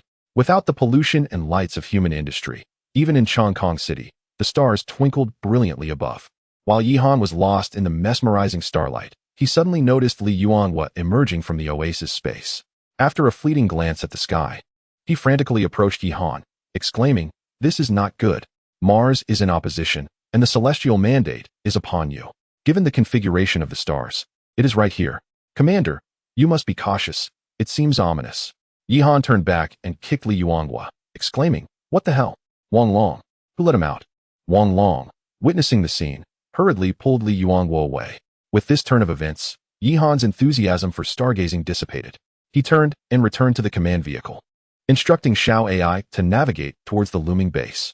Naturally, Mu Jin and Yi Jingyu accompanied him on this journey. With Changkong City secured, the forward command post was consequently disbanded. The heavy combined brigade temporarily stationed itself in Changkong City, awaiting further orders, while other units either continued their defensive duties or, lacking any assignments, returned to looming base alongside Yihan. Chapter 165. The affection between soldiers and civilians. On that day, Yihan returned to the looming base. Ever since the great victory in Changkong City, various troops had not only scoured the city and its surroundings for abundant supplies, but had also witnessed a remarkable increase in the number of survivors. When Yihan last departed, Looming Town harbored merely 30,000 residents. Now, that number had surged to an impressive 50,000. Moreover, as reported by Yi Ruoxue, some female survivors at the base had become pregnant. As the living conditions at the base improved, many individuals began to develop romantic feelings amidst their work and daily lives. In response, Yi Ruoxue established a civil affairs department, offering a comprehensive range of services from marriage registration to birth certificates for children. A series of reproductive services and policies were also introduced, modeled after the pro-natalist policies of wartime Bear Country during World War II. Families with a greater number of children would not only receive financial support, but also be awarded honorary certificates. The process of marriage was rendered exceedingly simple. The first decree of the Civil Affairs Department abolished bride prices, and the base provided housing and job placements for married couples. This initiative encouraged the survivors to embrace marriage and parenthood, fostering a spirit of procreation amidst the current labor shortage and surplus land resources, alleviating the pressures of competition. Thus, when Yihan returned to the base, he was greeted by a scene of flourishing vitality. Upon entering the territory of Shilan County, he first encountered a contingent of patrolling soldiers from the garrison, fully equipped and well-trained. The streets were adorned with red flags and banners proclaiming the bravery of the base, its ability to secure victories, its commitment to the people, and its role in national revival were ubiquitous. Factories and farmlands throughout Shilan County had resumed operations, with the spirited songs of production teams resonating from every corner. Although productivity at the base remained relatively low, the presence of rapid growth agents ensured that supplies were adequately met. Upon hearing of Yihan's return, Yi Ruoxue had come early to welcome him, using the journey to update him on the current status of the base.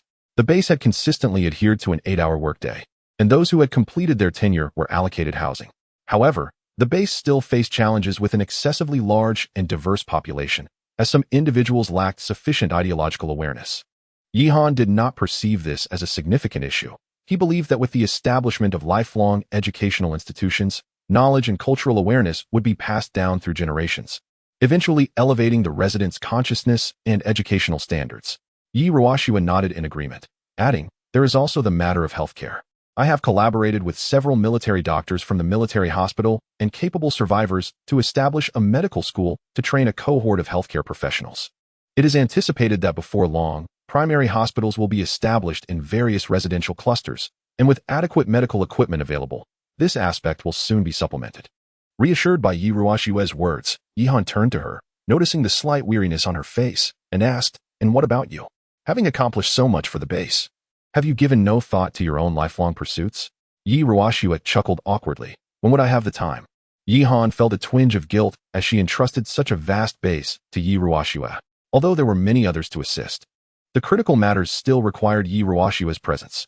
A girl in the bloom of youth had essentially devoted herself to this base. You must also pay attention to your rest and care for yourself. Now that the affairs of the base are stable, you need not concern yourself with every detail. Delegate what can be delegated, Yihan said with a touch of tenderness. After all, this realm ultimately belonged to the survivors. Some matters should be left for them to handle, nurturing them into suitable successors. Upon hearing Yihan's words, Yi Ruoxue nodded thoughtfully.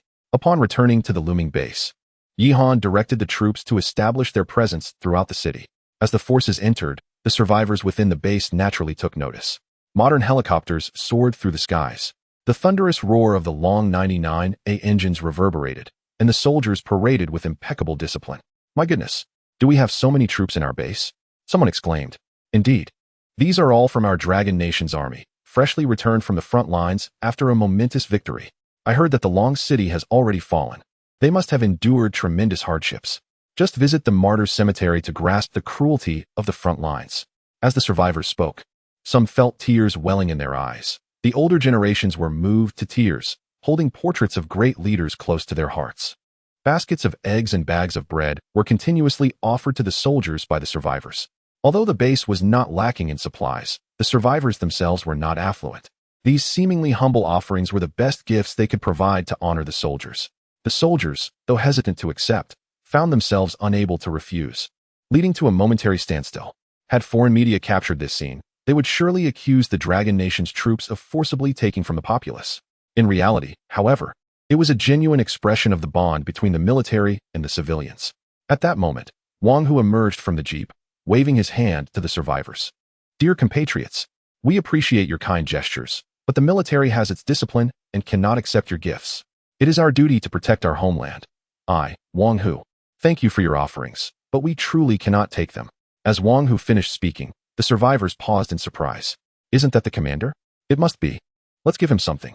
With that, a throng of survivors surged towards the jeep, disregarding any attempt to stop them as they began to stuff food and water into Wang Hu's vehicle. Yihan, observing Wang Hu's embarrassed expression, couldn't help but chuckle at the absurdity of the situation. Aren't you going to say a few words? Mu Jin remarked with a smile.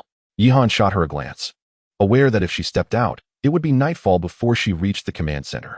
Rather than intervene for Wang Hu, she instructed Xiao AI to discreetly slip away. Xiao AI, relay the command to all units. Accept the eggs and similar items, and have the cooking team provide extra meals for the local populace. However, no valuable items are to be taken. Yihan directed. Xiao Xue, you have instructed the logistics department to distribute a welfare package to all the survivors at the base.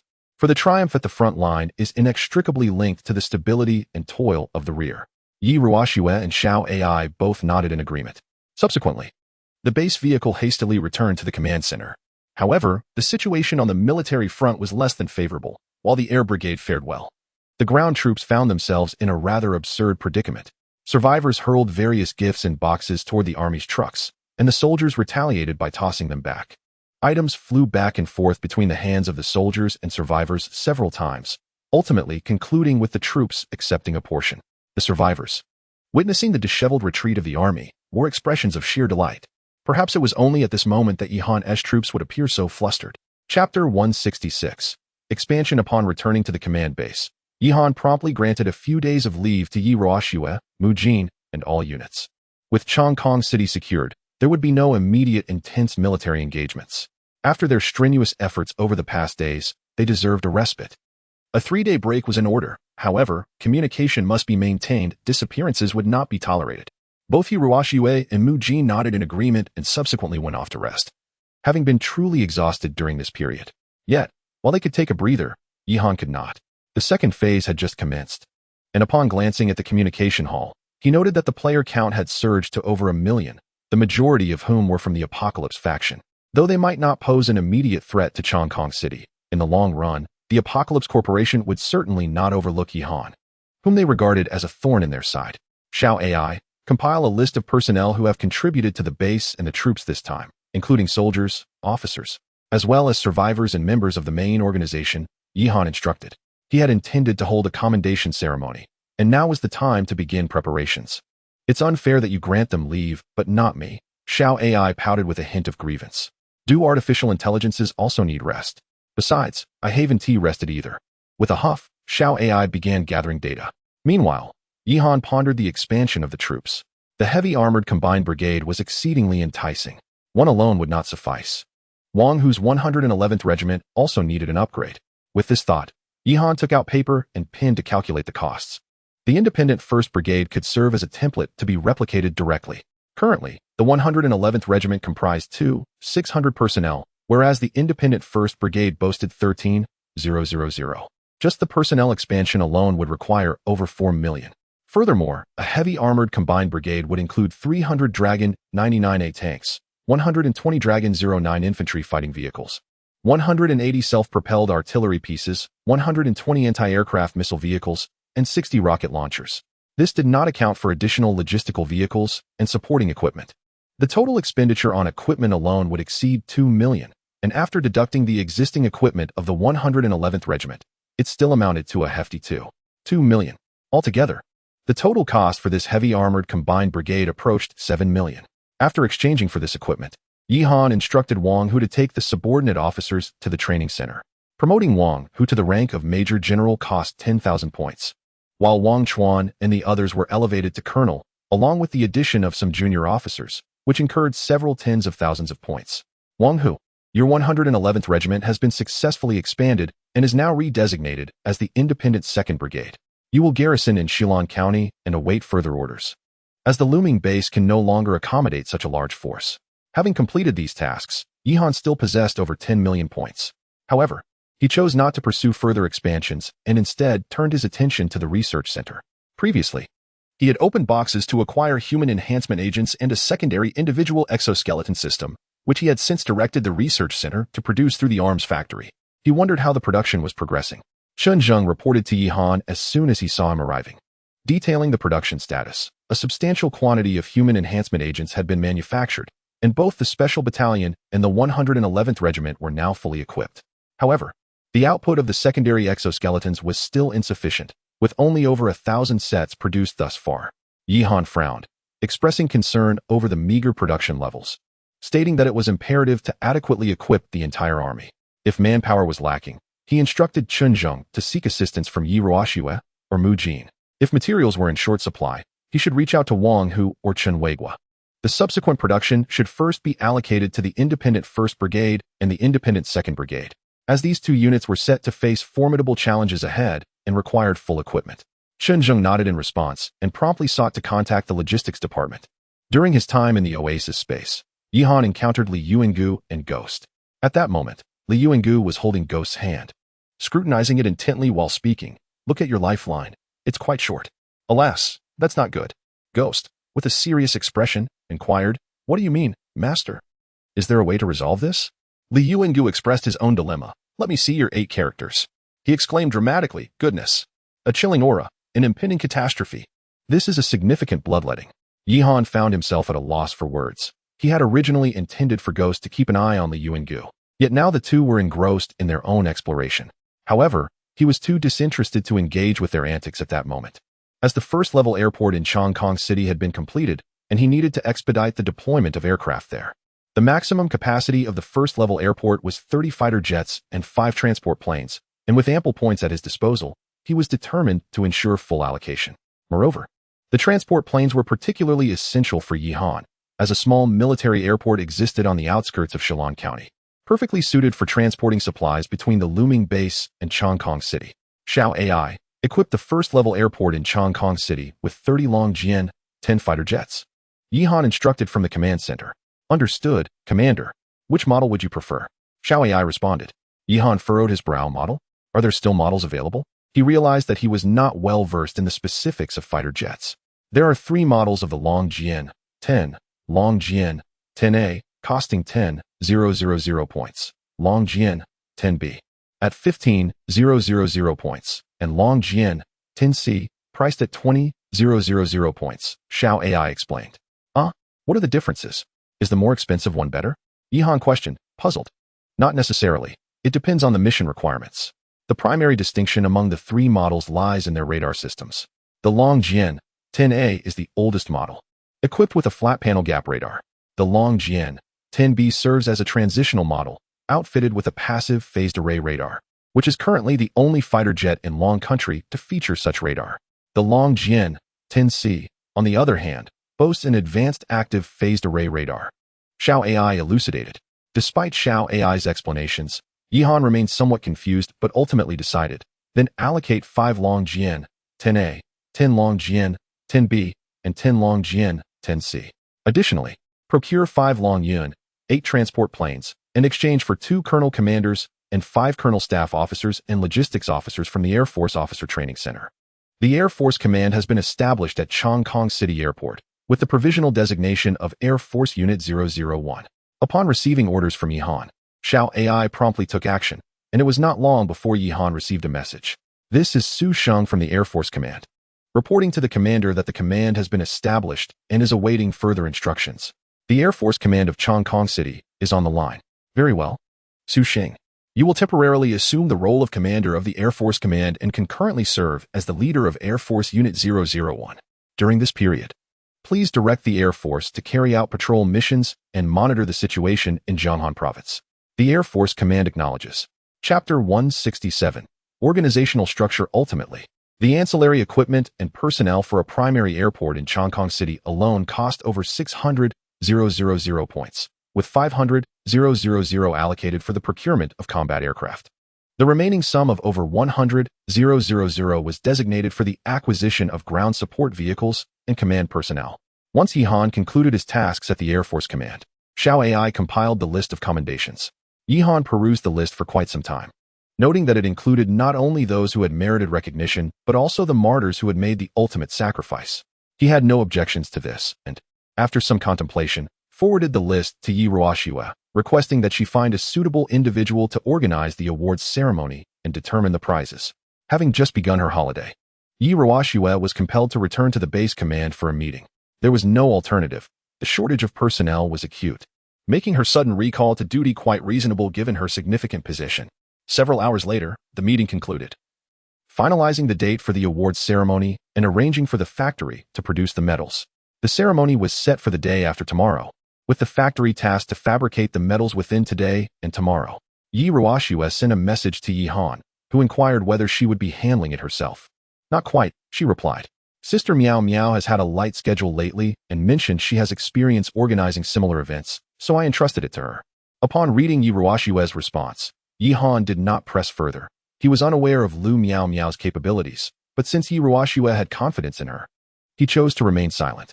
Finally, having completed his immediate responsibilities, Yi Han was able to take a moment to rest. Exhausted from the past few days, he felt no inclination to venture out for leisure. Instead, he turned to the tranquil lakeside in the oasis space to indulge in fishing. Ghost and Li Yuanguigui were stealthily engaged in some undisclosed endeavor and hastily concealed themselves upon his arrival. Yi Han could only smile wryly at their antics. While fishing, he took up pen and paper to sketch the current organizational structure of the base. Given the increasing number of departments under his jurisdiction, it was imperative to document them, lest he forget. At the forefront was the General Command, established on the foundation of the base vehicles, with himself as the commander-in-chief. This body primarily oversaw the base command and the General Staff Headquarters. The General Staff Headquarters encompassed the Air Force Command, Army Command, Garrison Command, and Intelligence Department. The base command was led by Yi Ruoxue as the commander, overseeing a series of departments including the General Logistics Department, Industrial Department, Medical Department, Public Security Department, Supervision Department, Transportation Department, and Civil Affairs Department, among others. Each of these departments housed various subordinate divisions.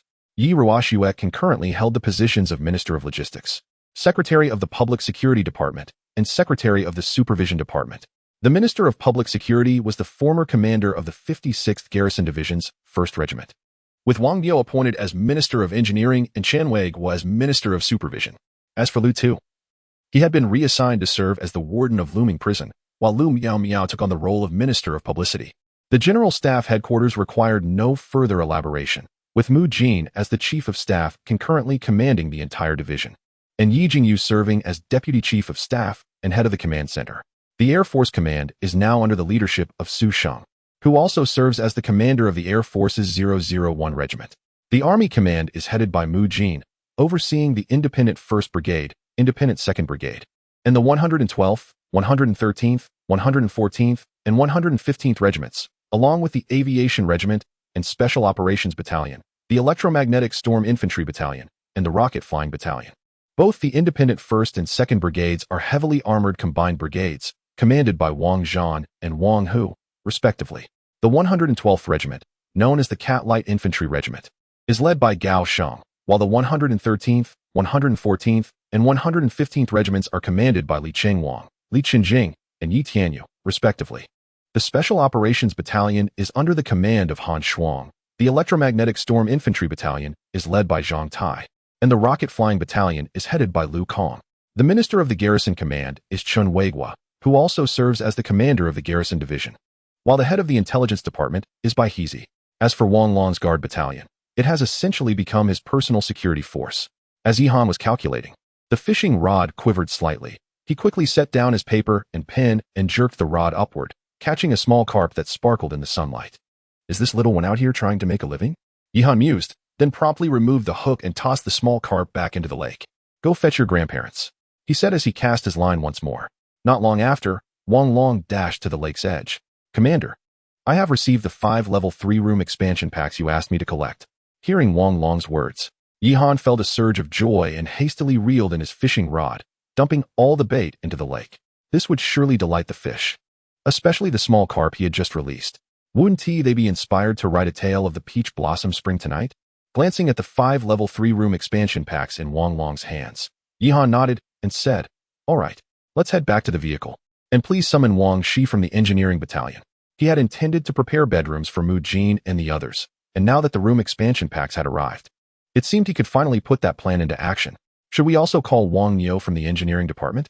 He is an engineer and has prior experience building restrooms and kitchens for the base vehicle, Wang Long suggested. Yihan readily agreed. Once inside the base vehicle, Wang Shi and Wang Niu soon arrived. After a careful assessment, Yihan decided to prepare separate rooms for Mu Jin and Yi Ruoxue, recognizing their crucial roles as his right and left hands. One manages the entire base's operations, while the other oversees the entire military. Thus, adequate rest is essential. He also resolved to create a temporary lounge for all military officers, who typically reside at their respective posts rather than in the base vehicle. The remaining 2 rooms would serve as soldier dormitories, as Han Shuang's Special Operations Battalion often remained close by.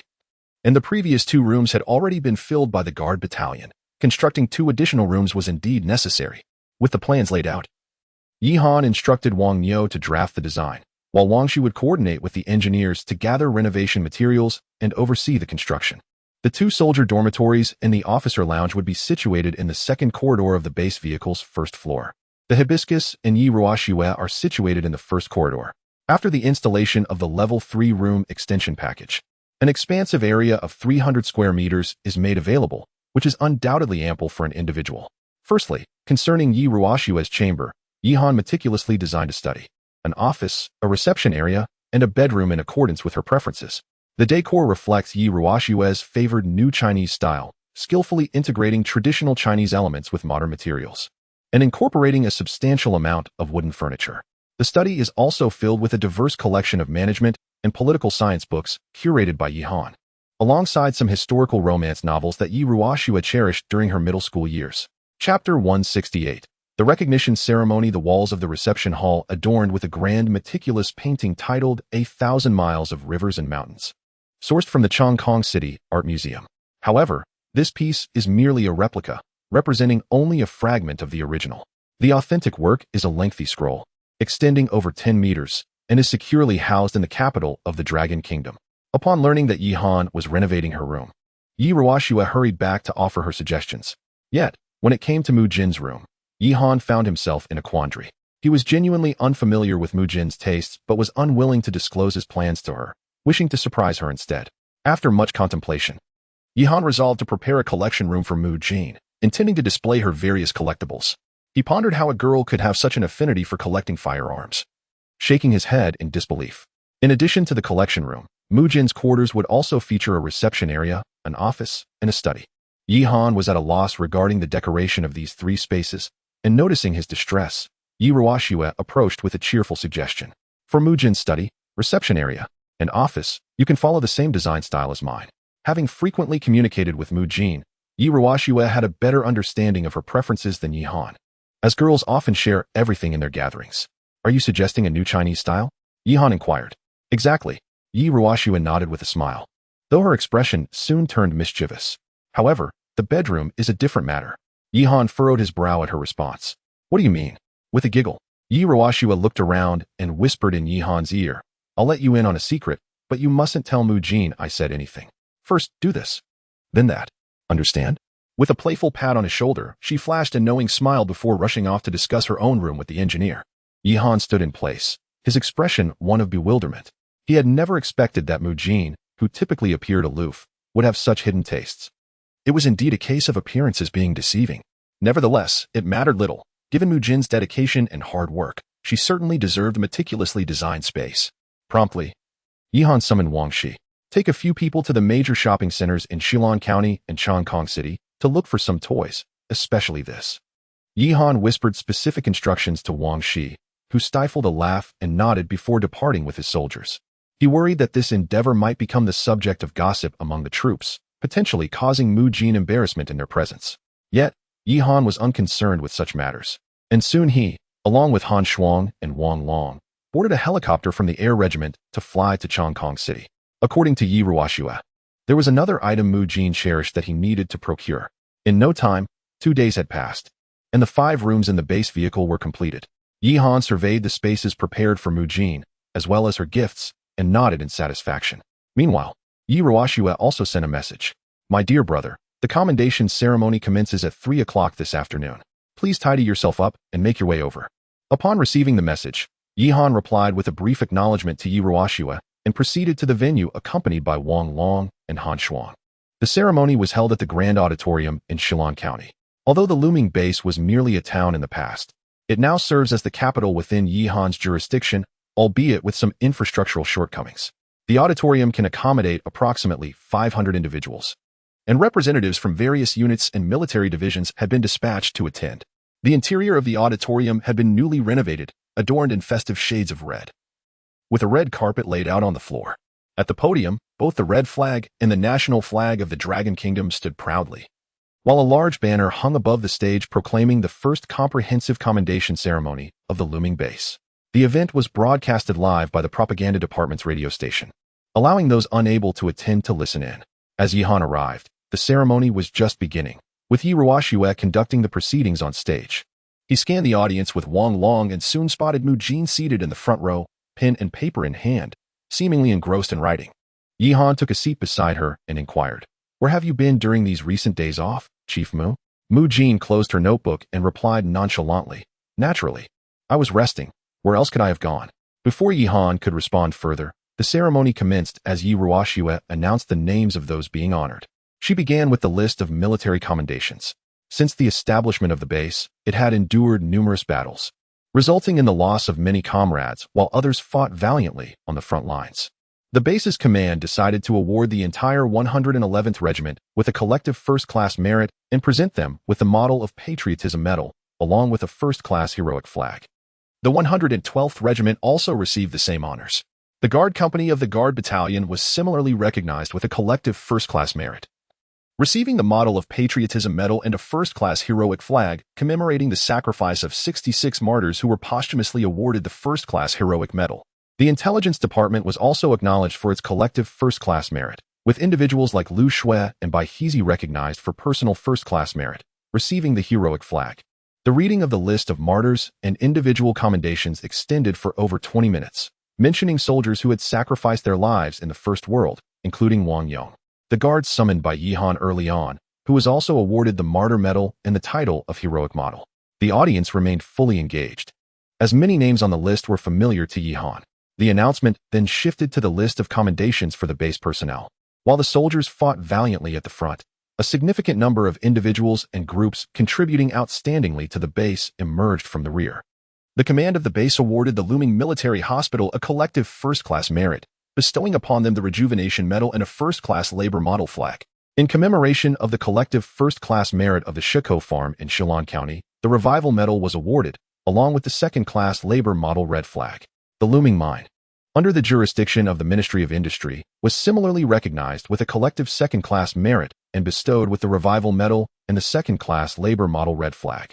The former members of the Ministry of Public Security were honored with a collective first-class merit, receiving the Revival Medal and the National Defense Model Medal, as well as the second-class Hero Red Flag. Among them, the list of martyrs who sacrificed their lives at the base is as follows. Additionally, individual first-class merit was posthumously awarded, along with the Hero Medal.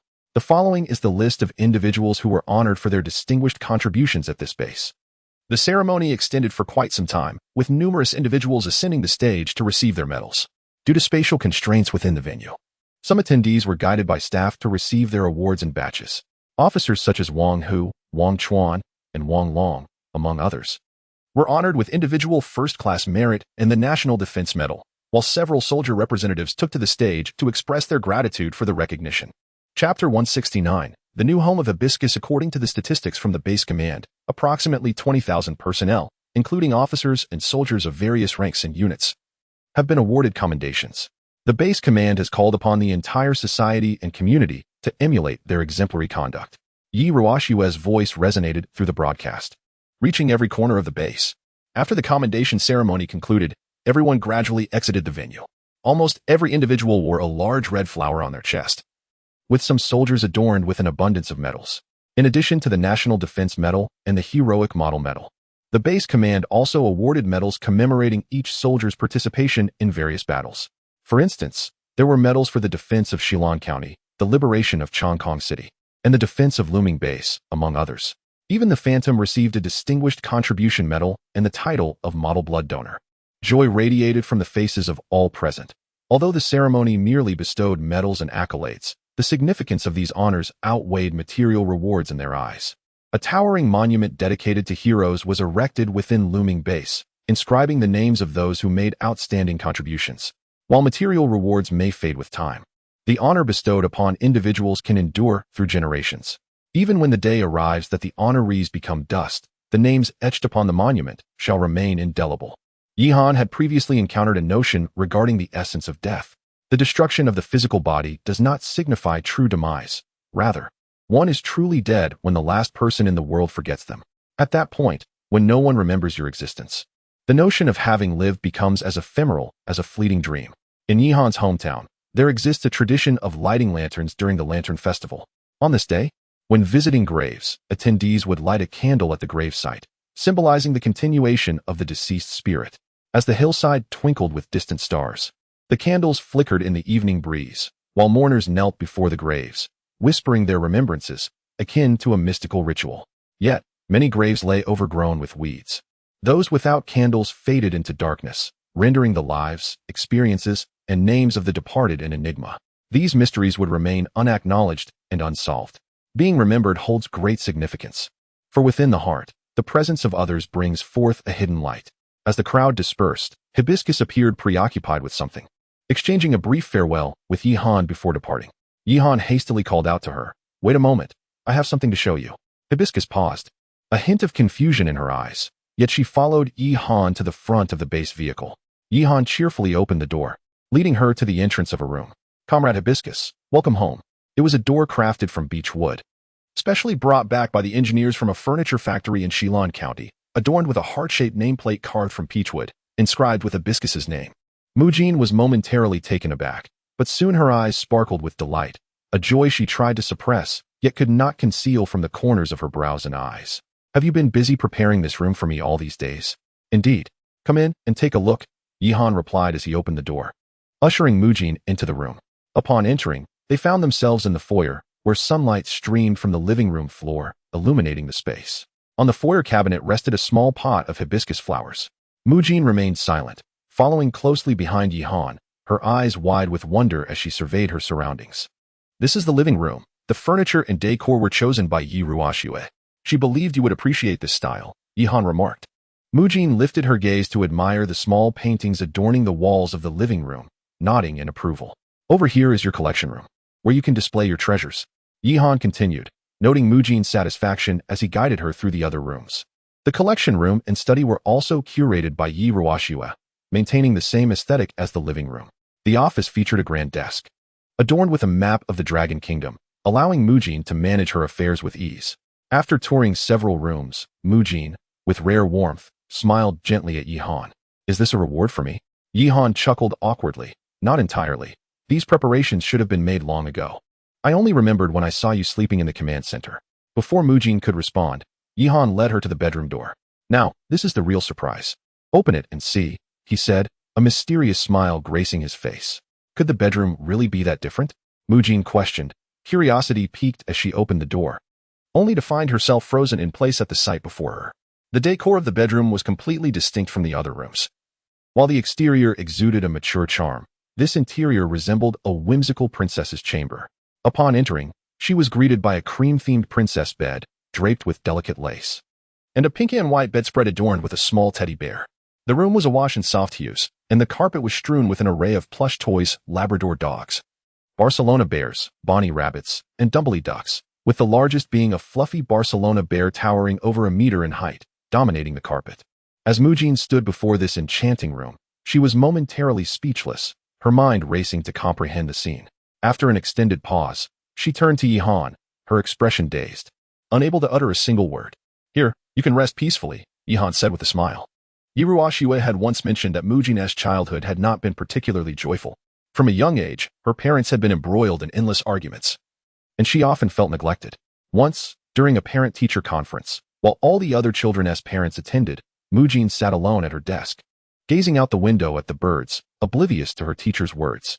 That day also marked her 8th birthday, and she had excelled in all her subjects. After the parent-teacher meeting, the teacher inquired why she had not invited her parents. Mujin stood there, silent and at a loss for words. She struggled to articulate her feelings to the teacher, for that very morning, her parents had gone to the Civil Affairs Bureau to finalize their divorce. Upon returning home, she found them sorting through their belongings, with no one asking about her grades or inquiring what reward she desired. The first question her parents posed was, "Xiao Jin, do you wish to stay with your father or your mother?" Mujin was reluctant to respond to such inquiries. All she truly longed for was a word of encouragement and that plush little bear from the toy store. Each day on her way to school, she would pass by that very shop, intending to ask her mother to buy it for her once her results were released. Though Mujin often appeared aloof and indifferent, in truth, she harbored a fondness for dolls akin to that of a little girl, but felt too shy to express it. This was precisely what Yiruashua had articulated that day. Yihan understood her implication. The trials of childhood had forced Mujin to mature prematurely, leading her to feign a facade of strength. In reality, it was merely a form of self-protection, concealing a little girl who yearned for attention and delighted in collecting dolls.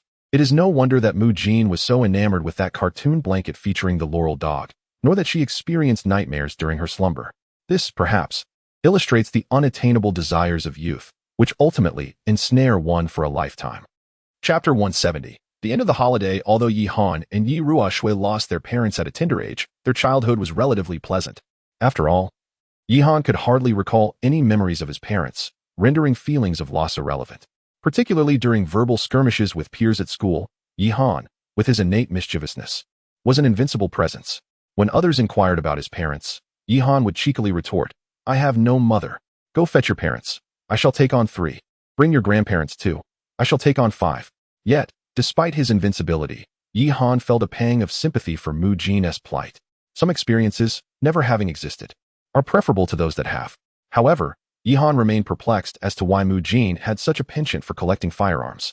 Did she perhaps possess a third persona? At that moment, Mujin stood before Yihan, her head bowed, her shoulders trembling slightly. Yihan, taken aback, asked, "What is the matter? Are you unwell?" Mujin raised her head, her face flushed, her large eyes glistening with unshed tears, as if she were on the brink of weeping. Seeing her distress, Yihan became flustered, helplessly inquiring, "What is wrong, Tai Tai? Don't cry. If you don't like it, I can change the DCOR for you."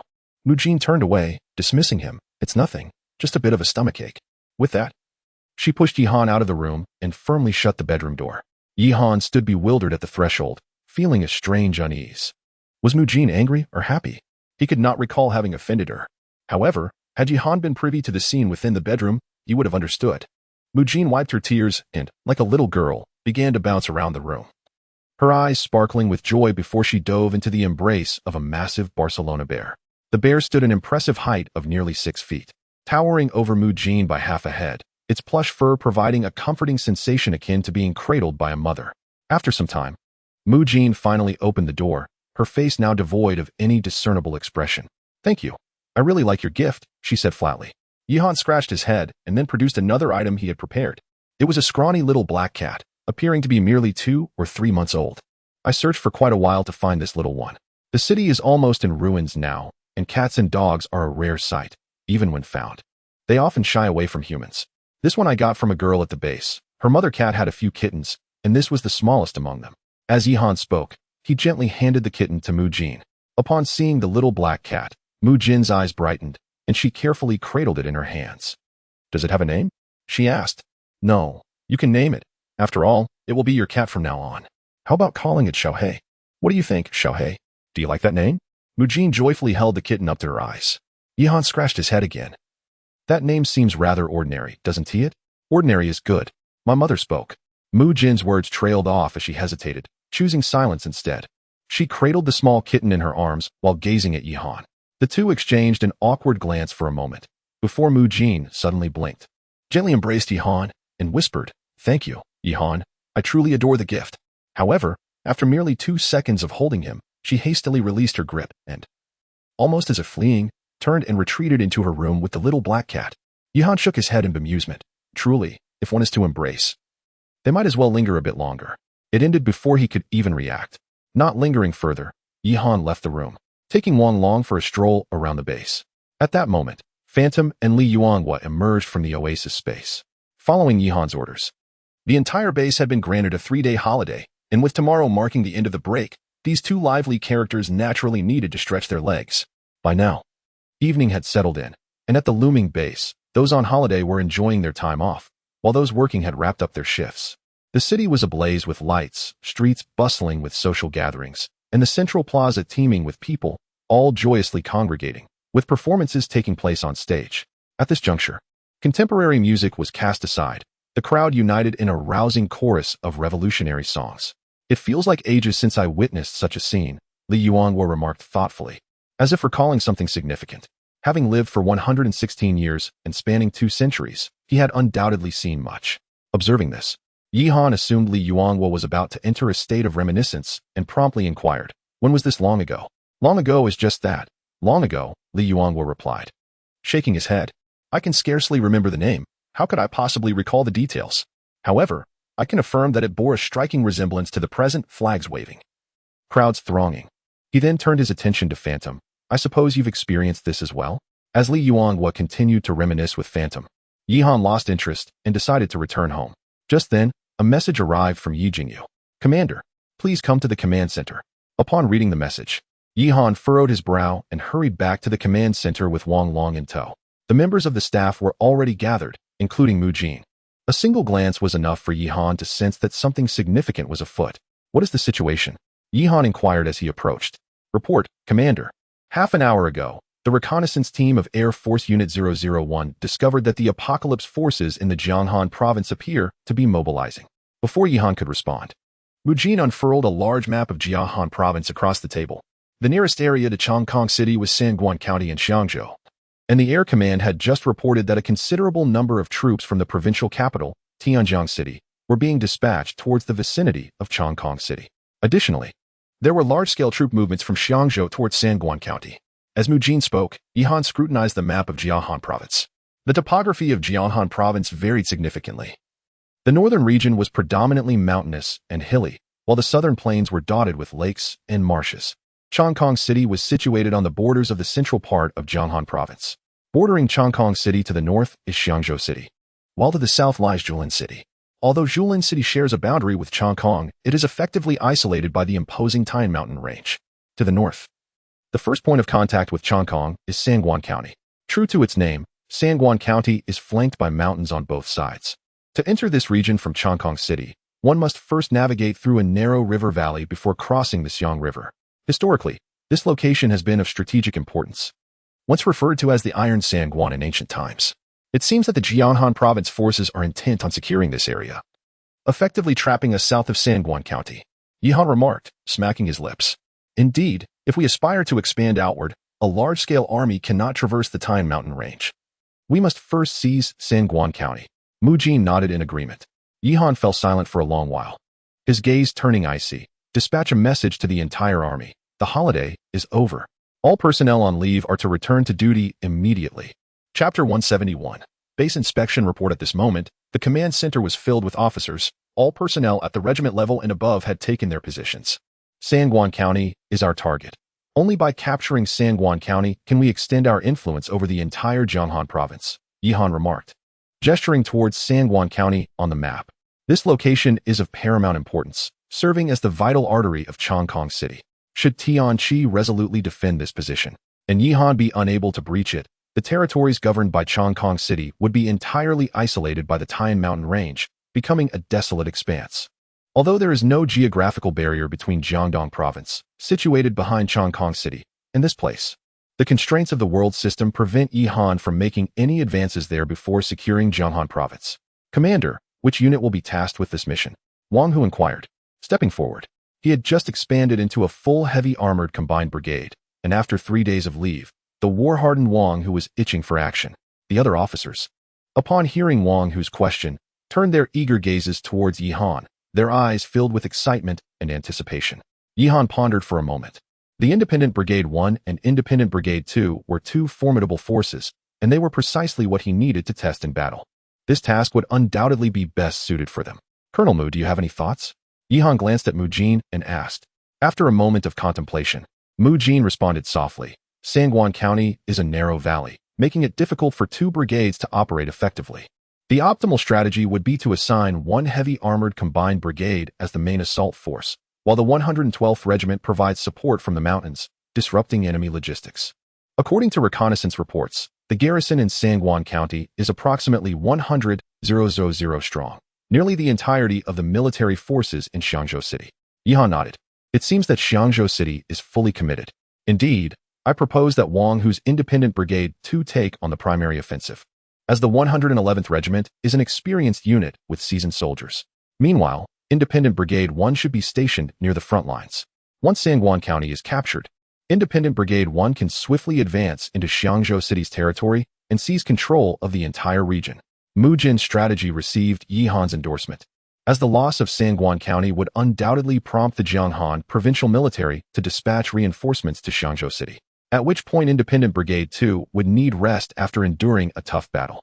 The role of Independent Brigade 1 would thus become crucial, as they could rapidly expand their gains after securing Sangwon County, clearing out the zombies within Xiangzhou City and obliterating Tianqi's reinforcements. What Mu Jin suggested was, in fact, a long-standing tactical doctrine of the Dragon Nation known as the 3-3 system: 1 main assault force, 1 flanking support unit, and 1 battlefield support group. Independent Brigade 2 would serve as the main offense, the 112th Regiment as the flanking support, and Independent Brigade 1 as the support unit. Yi Han conveyed Mu Jin's arrangements to the assembled officers without hesitation. Wang Hu, Wang Zhan, and Gao Sheng were naturally pleased, while the expressions of the other officers reflected disappointment. Those not assigned to this operation need not lose heart. Once Sangwon County is captured, our forces will surge forth like a dragon into the sea, unrestrained. There will be plenty of battles for you to engage in, Yi Han said with a smile. Upon hearing his words, the other officers nodded in agreement. Immediately, Wang Hu, Wang Zhan, and Gao Sheng hastened to their respective units to prepare for battle. However, Mu Jin and Yi Han remained at the looming base, for the entirety of Chongkong City had been secured. They could swiftly respond to any developments at the front line without the necessity of trailing behind the soldiers to offer guidance. Should any critical military intelligence need to be conveyed, Yi Jingyu could easily make a special trip. Once the combat assignments were concluded, the meeting at the command center disbanded. Yet Mu Jin chose to stay. I believe we should allow the intelligence department to take the initiative. Maneuvering through the minor paths of the Tian Mountains to infiltrate the enemy's ranks, particularly within the Jianghan province, Mu Jin proposed. Yi Han pondered her words for a moment. Indeed, the intelligence department ought to act promptly. To seize the upper hand in the forthcoming military engagements, they must first gain the advantage in information. However, the challenge lay in how to integrate the intelligence department effectively. Seemingly sensing Yi Han's concerns, Mu Jin smiled. Have you forgotten? Lin Mialang and Yamamoto Iki are still confined in the base's vehicle. Hand them over to Yuriko. The intelligence department has various methods to extract information from them, and disguising their identities will pose no challenge. Upon hearing Mu Jin's words, Yi Han recalled that his sworn brother was still imprisoned. Very well. Instruct the intelligence department to take Lin Mialang and Yamamoto Iki away. Yamamoto Iki can be dealt with casually, but remember to send Lin Mialang to the Martyrs' Cemetery afterward. Yi Han nodded, acknowledging the arrangement. Yuriko promptly led a few key members of the intelligence department to interrogate the two, accompanied by Zhang Tai from the Magnetic Storm Infantry Battalion. Lin Mialang, as expected, was quick to divulge his entire lineage upon encountering Zhang Tai. After a round of electric therapy, Yamamoto Iki could only sigh heavily, realizing the gravity of his miscalculations. Ultimately, he too confessed everything he knew without reservation. After the interrogations concluded, Yi Han issued directives. Lin Mialang could continue his penance at the cemetery, while Yamamoto Iki would also be confined there. It was highly probable that the remainder of their lives would be spent in humble repentance, although Yi Han contemplated executing them to appease the heavens. He deemed such an act excessively merciful. The anguish of witnessing the gradual downfall of their company, the Apocalypse Corporation, would prove far more tormenting than death itself. Following the questioning, the intelligence department swiftly formulated a plan for infiltration. Led by Lu Feng, a total of 12 intelligence personnel were dispatched, each utilizing disguised identities to infiltrate various Apocalypse institutions throughout Jianghan province. Notably, Yuriko and Lu Shui remained at the base to oversee the operations of the intelligence department. Meanwhile, while the intelligence team busied themselves with the infiltration arrangements, Mu Jin presented a thick report to Yihan. The document was familiar to him. It was the very material Mu Jin had been diligently writing during the commendation conference. Yihan took the report and glanced at it. It bore the elegant handwriting of Mu Jin, detailing the base inspection report. "Did you not take a break during your holiday?" Yihan queried, furrowing his brow slightly as he perused the document. The report from Mu Jin spanned over 20 pages, entirely handwritten, suggesting that she must have labored tirelessly for 3 consecutive days without respite to complete it. "I merely pinned it out of boredom," Mu Jin replied nonchalantly before turning to leave, offering Yihan little further explanation. With a wry smile, Yihan continued to examine the report, noting that each page was densely filled with information. It included not only statistical data on the base's population but also a comprehensive summary of customs, demographic structure, and industrial composition. Although it lacked intricate detail, it encompassed nearly every facet of the base, enabling even an outsider to grasp the situation therein. How could it possibly be the product of mere idleness? Chapter 172. Establishment. Yihan perused Mu Jin's report until well past 10 o'clock in the evening. This document was far more detailed than the one Yi Ruoxue had submitted to him, which piqued Yihan's curiosity about Mu Jin's background. According to the Xiao AI system, Mu Jin was 19 years old. Yet, could it truly be possible for someone at such a tender age to possess both strategic acumen and expertise in social management and research? Either Mu Jin was fabricating her age, concealing the fact that she was actually an elderly sage in her 80s or 90s, or she was an exceptionally gifted prodigy, the kind who could secure admission to prestigious institutions as early as middle school. The former scenario seemed implausible, as the Xiao AI system would not obscure data for Mu Jin. Thus, it was likely that she was indeed one of those rare talents. After all, prior to the cataclysm, Long Country had established several programs aimed at nurturing leading talents. Those exhibiting extraordinary aptitude and achievements during middle school indeed had opportunities for advancement to higher education. Calculating by age, it was conceivable that at 19, she might have made some contributions in academia, though such individuals are exceedingly rare, perhaps 1 in a million or even a billion. As he contemplated this, Yihan also came upon the final page of the investigation report, which outlined Mu Jin's recommendations.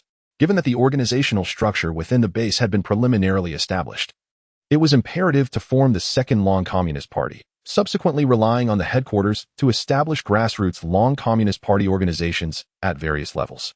Based on the ideological framework of the previous Long Communist Party, it was essential to evaluate the survivors, cultivate party cadres, and reconstruct the societal framework of Long Country.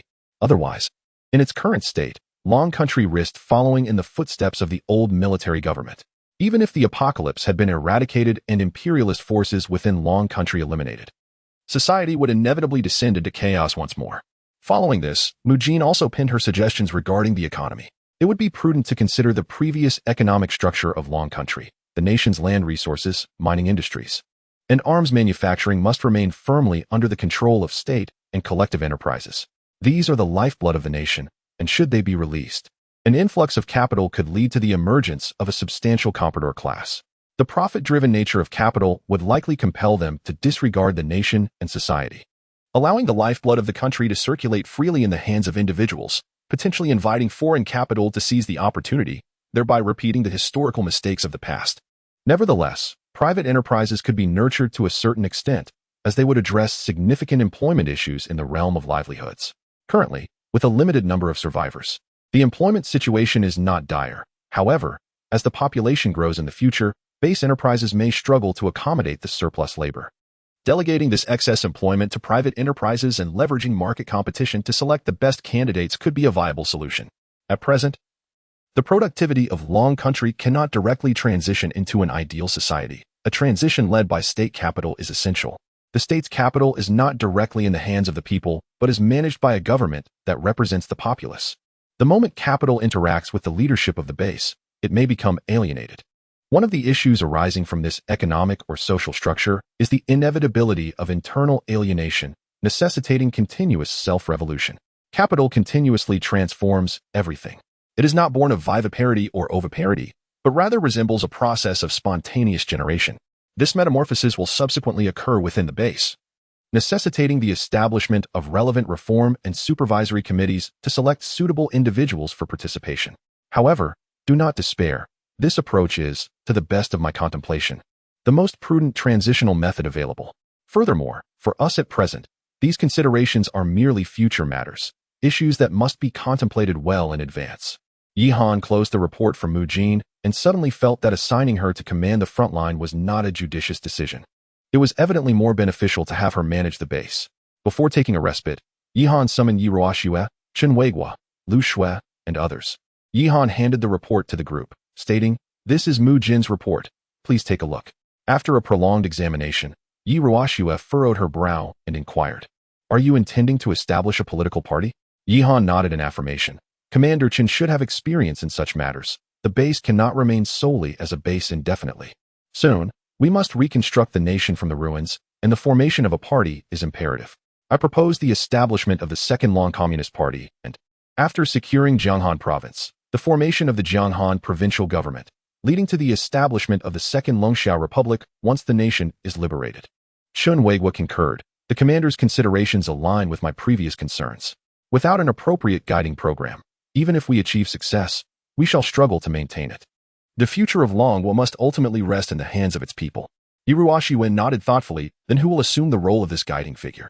Yi Han pondered briefly, recognizing that most would naturally aspire to take on such a role.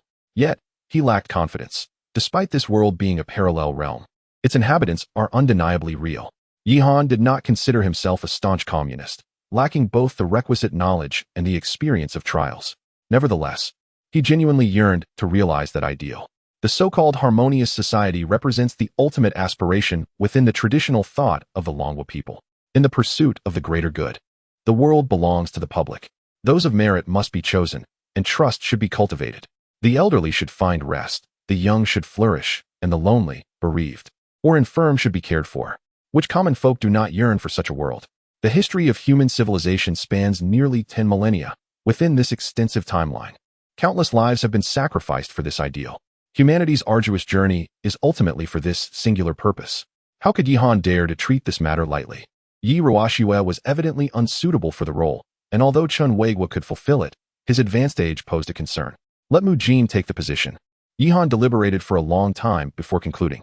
The proposal originated from Mu Jin, and her vision consistently surpassed his own. Perhaps she is indeed the best candidate for this current stage. With this thought in mind, let us conduct an internal referendum. Yi Han raised his hand. Those in favor of appointing Mu Jin as the guiding figure, please raise your hands. Yi Ruoxue, Chen Weiguo, and a multitude of others raised their hands.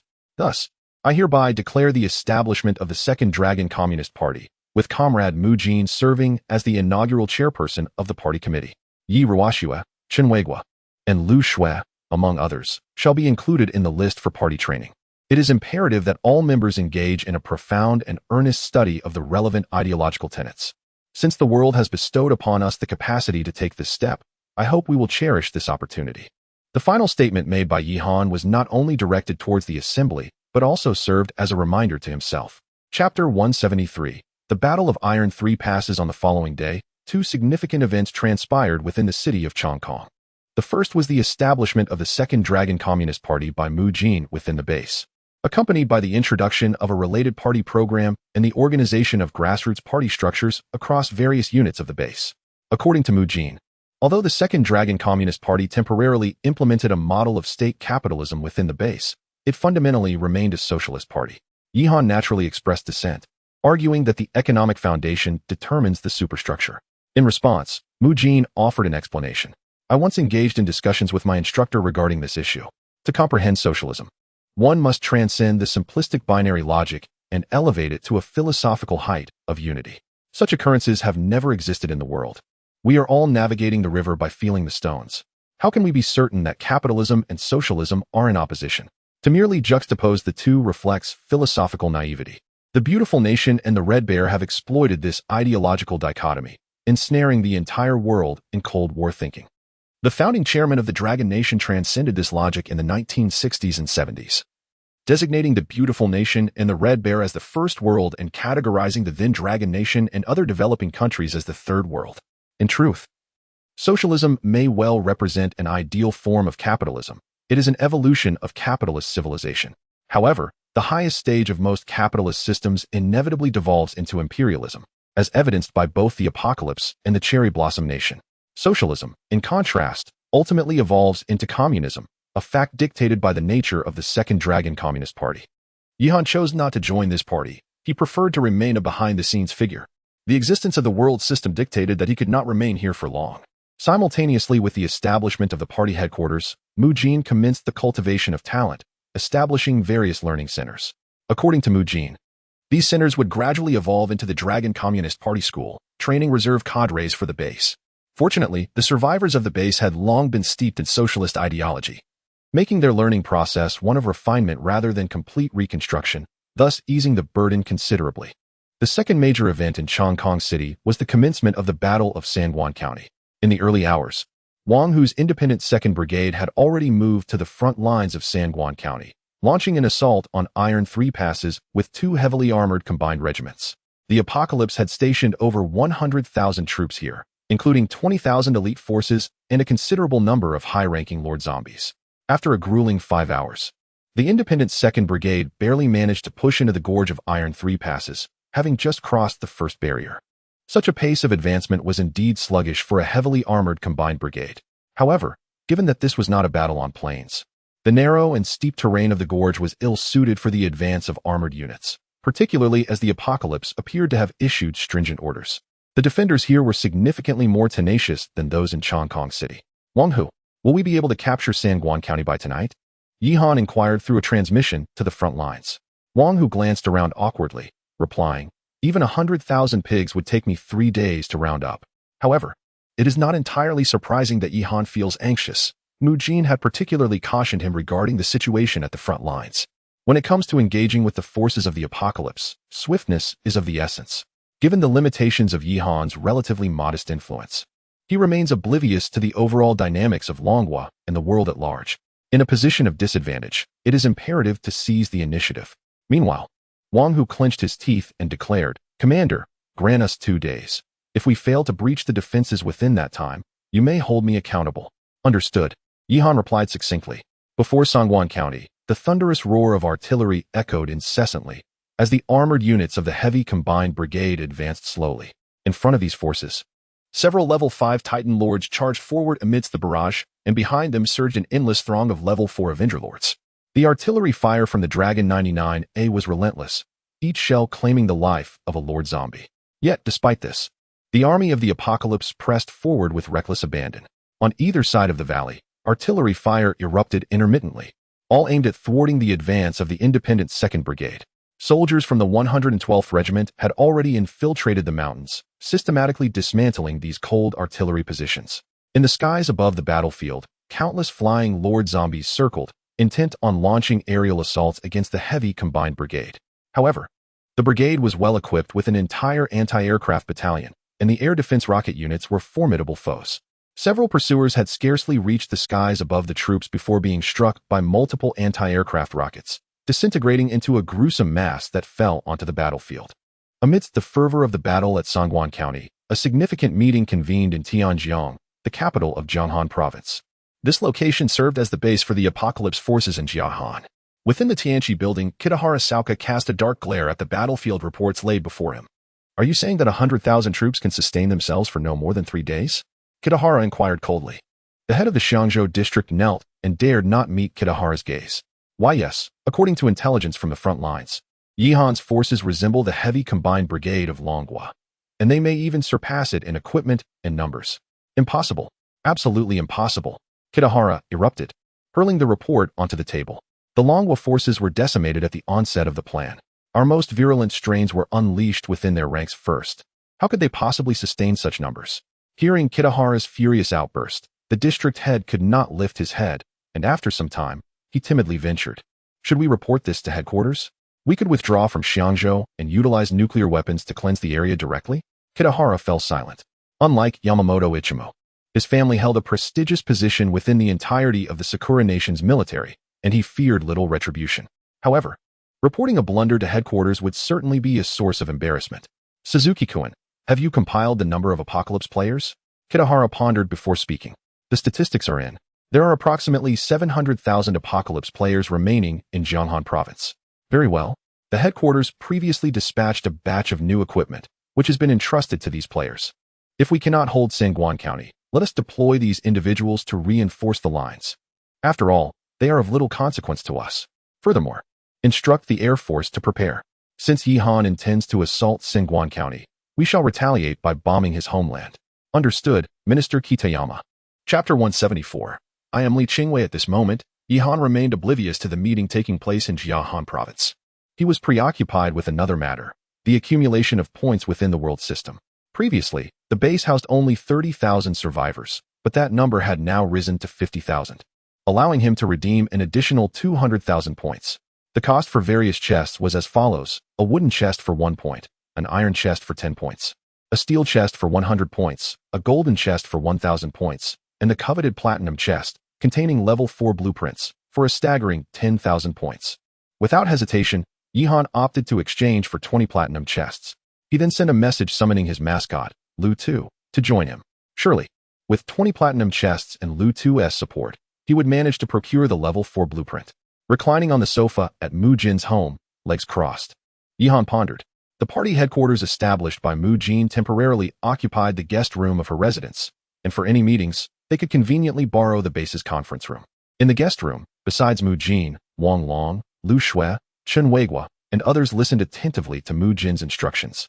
Finding himself bored, Yihan's gaze drifted towards Mu Jin as she spoke. If beauty were to be rated on a scale of 10, Mu Jin would undoubtedly score a 9, qualifying her as a stunning woman. Yet, what captivated Yihan the most was not merely her appearance, but the unique aura she exuded, a quality that suggested she could orchestrate the affairs of the world with ease. However, the memory of that day at her bedroom door, when her cheeks flushed and her eyes sparkled with unshed tears, struck him with an intense sense of contrast. Just as Yihan was lost in thought, Mu Jin noticed his gaze. Observing his infatuated expression, she furrowed her brows. Hey, if you have nothing to do, why don't you head to the command center? Do I have a flower on my face? Yihan chuckled awkwardly. No flowers. Just wondering how a woman can possess such a strong sense of contrast.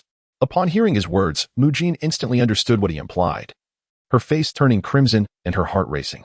The others were bewildered but could surmise the situation, especially Lu Shui, who was already stifling her laughter. Out. Humph. Yihan pouted, picked up a cigarette, and prepared to leave the room. Take Wang Long with you. Mu Jin cast a glance at Wang Long as she spoke. What us up? Where are we in the meeting? Wang Long, startled by Mu Jin's mention of him, quickly regained his focus. Just moments ago, he had been sneaking glances at Lu Shui, oblivious to Mu Jin's words. Wang Long, come with me, Yihan declared as he stepped outside. Wang Long nodded and reluctantly left the guest room. Once outside, Yihan, with a mischievous grin, asked, why were you staring at Lu Shui just now? Wang Long scratched his head and replied with a laugh. Nothing much. I couldn't understand what Secretary Mu was saying. So I was just looking around. Surely it can't be as simple as mere boredom, Yihan teased. If you were bored, why not gaze at Chan Weiguo? His wrinkles alone would keep you occupied for half the day. Wang Long felt a twinge of embarrassment as Yihan discerned his secret thoughts. I just think that Xiao Shui is quite beautiful. Upon hearing Wang Long's words, Yihan was equally astonished. Goodness, you've taken to calling her Xiao Shui? I never realized you were such a master of time management. How do you manage to follow me around all day and still have time for romance? We haven't even talked much, Wang Long replied, looking as if he were lost in the throes of love. Yihan couldn't help but exclaim, quite splendid. Just as Yihan was reflecting, a weathered voice emerged from behind him. Furrowing his brow, Yihan turned to see Li Yuangui and the Phantom, who had appeared unbeknownst to him. The Phantom was peeking from the end of the corridor, hesitant to approach, while Li Yuangui stood behind Yihan, a reminiscent expression on his face. Revolutionary love is exceptionally romantic, he mused. Who asked you? Why are you waxing poetic? Yihan retorted curtly. This old fellow often emerged from the oasis space to offer divinations, and even the Phantom had been led astray by him. The Phantom frequently sneaked out of the base, pretending to read palms while clandestinely touching the hands of young girls. Yi Ruoshua had mentioned this to him before, yet he had been too preoccupied to address it. Now, these two had come to his doorstep. Higi, I was once young too, Seeing the youth evoke some nostalgia, Li Yuangwei chuckled. Yihan, looking at this old rascal, felt utterly speechless. What brings you out here? Yihan inquired. With a grin, Li Yuangwei replied. Did you not ask Mu Jin to establish a party branch? Look, I am a heroic figure in my own right. Since Mu Jin can set up various organizations, I thought you might approve of my establishment of a metaphysics academy, where I could have some fun as a principal. Upon hearing Li Yuangwei's suggestion, Yihan struggled to suppress the urge to slap him. All right. While they study Marxism-Leninism here, you want to dabble in feudal superstitions, is that it? Li Yuangwei, feeling offended by Yihan's accusation of superstition, retorted, Commander, this is not mere superstition. Our work is also scientific. We study the laws governing all things and interpret them accordingly. Yihan scoffed, if others can make accurate predictions. You, on the other hand, can't even guess right. What qualifies you to speak such nonsense? And you want to play at being a principal? Wang Long. Didn't your sister say she wanted to initiate a campaign to change customs at the base? I believe Li Yuangwei and the Phantom could serve as perfect examples. Li Yuangwei's expression shifted immediately. Please, let's not go there. I'm too old for this kind of rigmarole, and besides, I've forgotten too many things. Just wait until I remember. I'm sure my predictions will be spot on. Those soldiers were careless and got me into trouble, which will be your loss. Seeing that Li Yuangwei was genuinely frightened, Yihan ceased to intimidate him. Since you've asked me not to pursue this, do stay in the oasis space. And Phantom, if you continue your antics, I shall have no choice but to confine you to a prison cell. Upon witnessing this, Li Yuangwei could only lament. What a tragic waste of extraordinary talent, a lifetime of aspirations unfulfilled. How lamentable, how infuriating. Meanwhile, the Spectre, hearing his master's despondent sighs of unachieved ambition, was also moved to tears. He was suddenly reminded of that fateful afternoon when Li Yuangwei first arrived in the oasis realm. At that moment, Li Yuangwei stood by the lakeside, the gentle breeze stirring ripples upon the water's surface, while the Spectre could only gaze from afar at a solitary silhouette. Old man, who are you? The Spectre inquired in confusion. After a prolonged silence, Li Yuangwei finally turned to face the Spectre. Against the glare of the sun, the Spectre could hardly discern the man's features, only catching a faint voice carried by the wind. I am Li Qingwei. Chapter 175. Phantom, you are unlike others. A semi-side story. Years later, whenever the Phantom returned to the oasis, he would inevitably recall the afternoon he encountered his master. Li Qingwei stood by the lakeside, gazing up at the sky with a look of bewilderment. It's going to rain, he murmured softly. The Phantom looked up at the sky, which was high and distant, a deep azure without a single cloud. Who exactly are you? He furrowed his brow, trailing behind Li Qingwei. Li Qingwei paid him no heed, rummaging through his belongings until he produced a tattered oilcloth umbrella, riddled with holes from wood-boring insects. After a moment's hesitation, he opened the umbrella. The Phantom observed this seemingly eccentric old man in silence, unable to find words. Li Qingwei's statements were enigmatic and erratic, yet he delivered them with such conviction that even the Phantom could not help but believe him. The downpour finally commenced, large droplets cascading from above, rendering the dilapidated umbrella even more pitiful. Remarkably, Li Qingwei pressed on towards the lakeside cabin, and astonishingly, not a single drop of rain touched him. How did you know it was going to rain? The Phantom asked, somewhat astonished. Li Qingwei cast a glance at him, his expression devoid of warmth. Do you wish to learn? I can teach you. The Phantom pouted, dismissing it as mere coincidence. Once inside the wooden cabin, Li Qingwei casually placed the oilcloth umbrella by the door and turned to the Phantom, saying, Your vital energy has been depleted for a long time. I will write you a prescription to fetch some medicine. After taking it for a while, you will be fine. With that, he retrieved paper and pen from his pocket, inscribing a few characters before handing them to the Phantom. When it came to the matter of depleting vital energy, the Phantom couldn't help but believe him, promptly setting off to the military hospital with the prescription. Strangely enough, the doctors at the military hospital did not recognize the prescription, yet after taking a dose, the Phantom felt a significant ease within his body, even his complexion appearing more vibrant. This time, he truly believed in Li Qingwei's abilities, especially after overhearing Yi Jingyu chatting with personnel from the command, mentioning that Li Qingwei had reached the remarkable age of 116. This revelation stirred other thoughts within him. In the evening, the Phantom arrived at the oasis, kneeling before Li Qingwei's wooden cabin. Master, I have come to learn the way. Master, I have come to learn the way.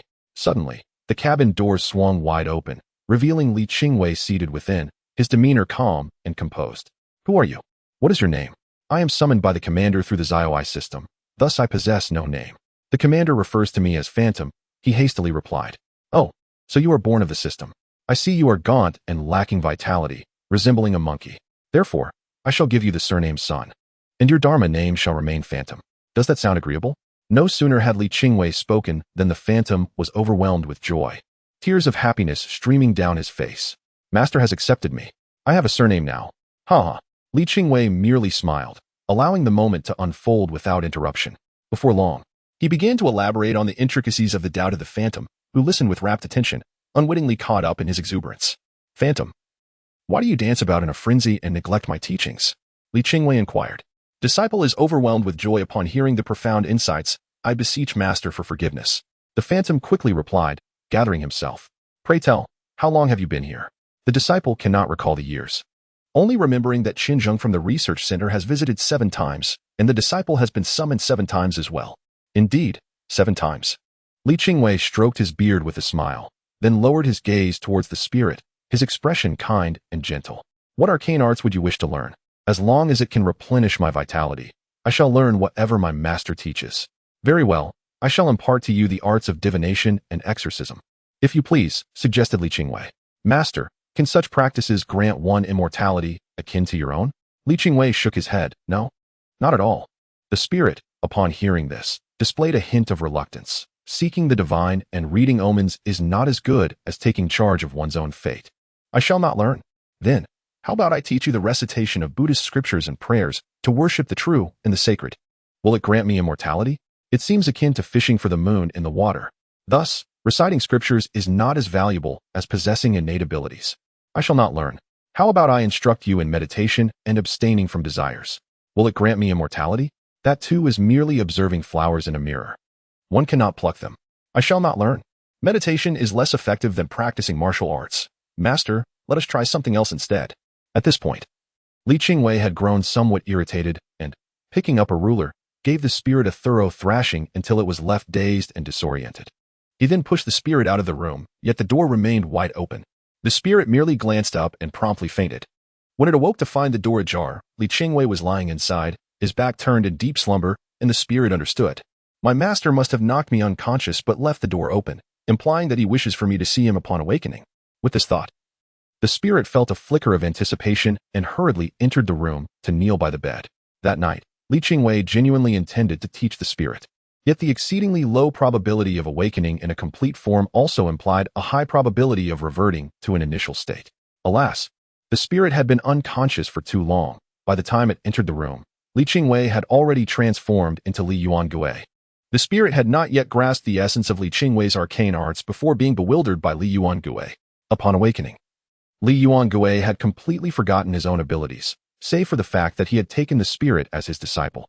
Noting your earnestness and eagerness to learn, I shall bestow upon you some trickery, the arts of deception, he proclaimed while sitting up in bed, adopting the demeanor of a sage.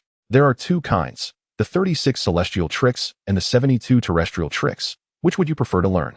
I wish to learn both. I wish to learn both.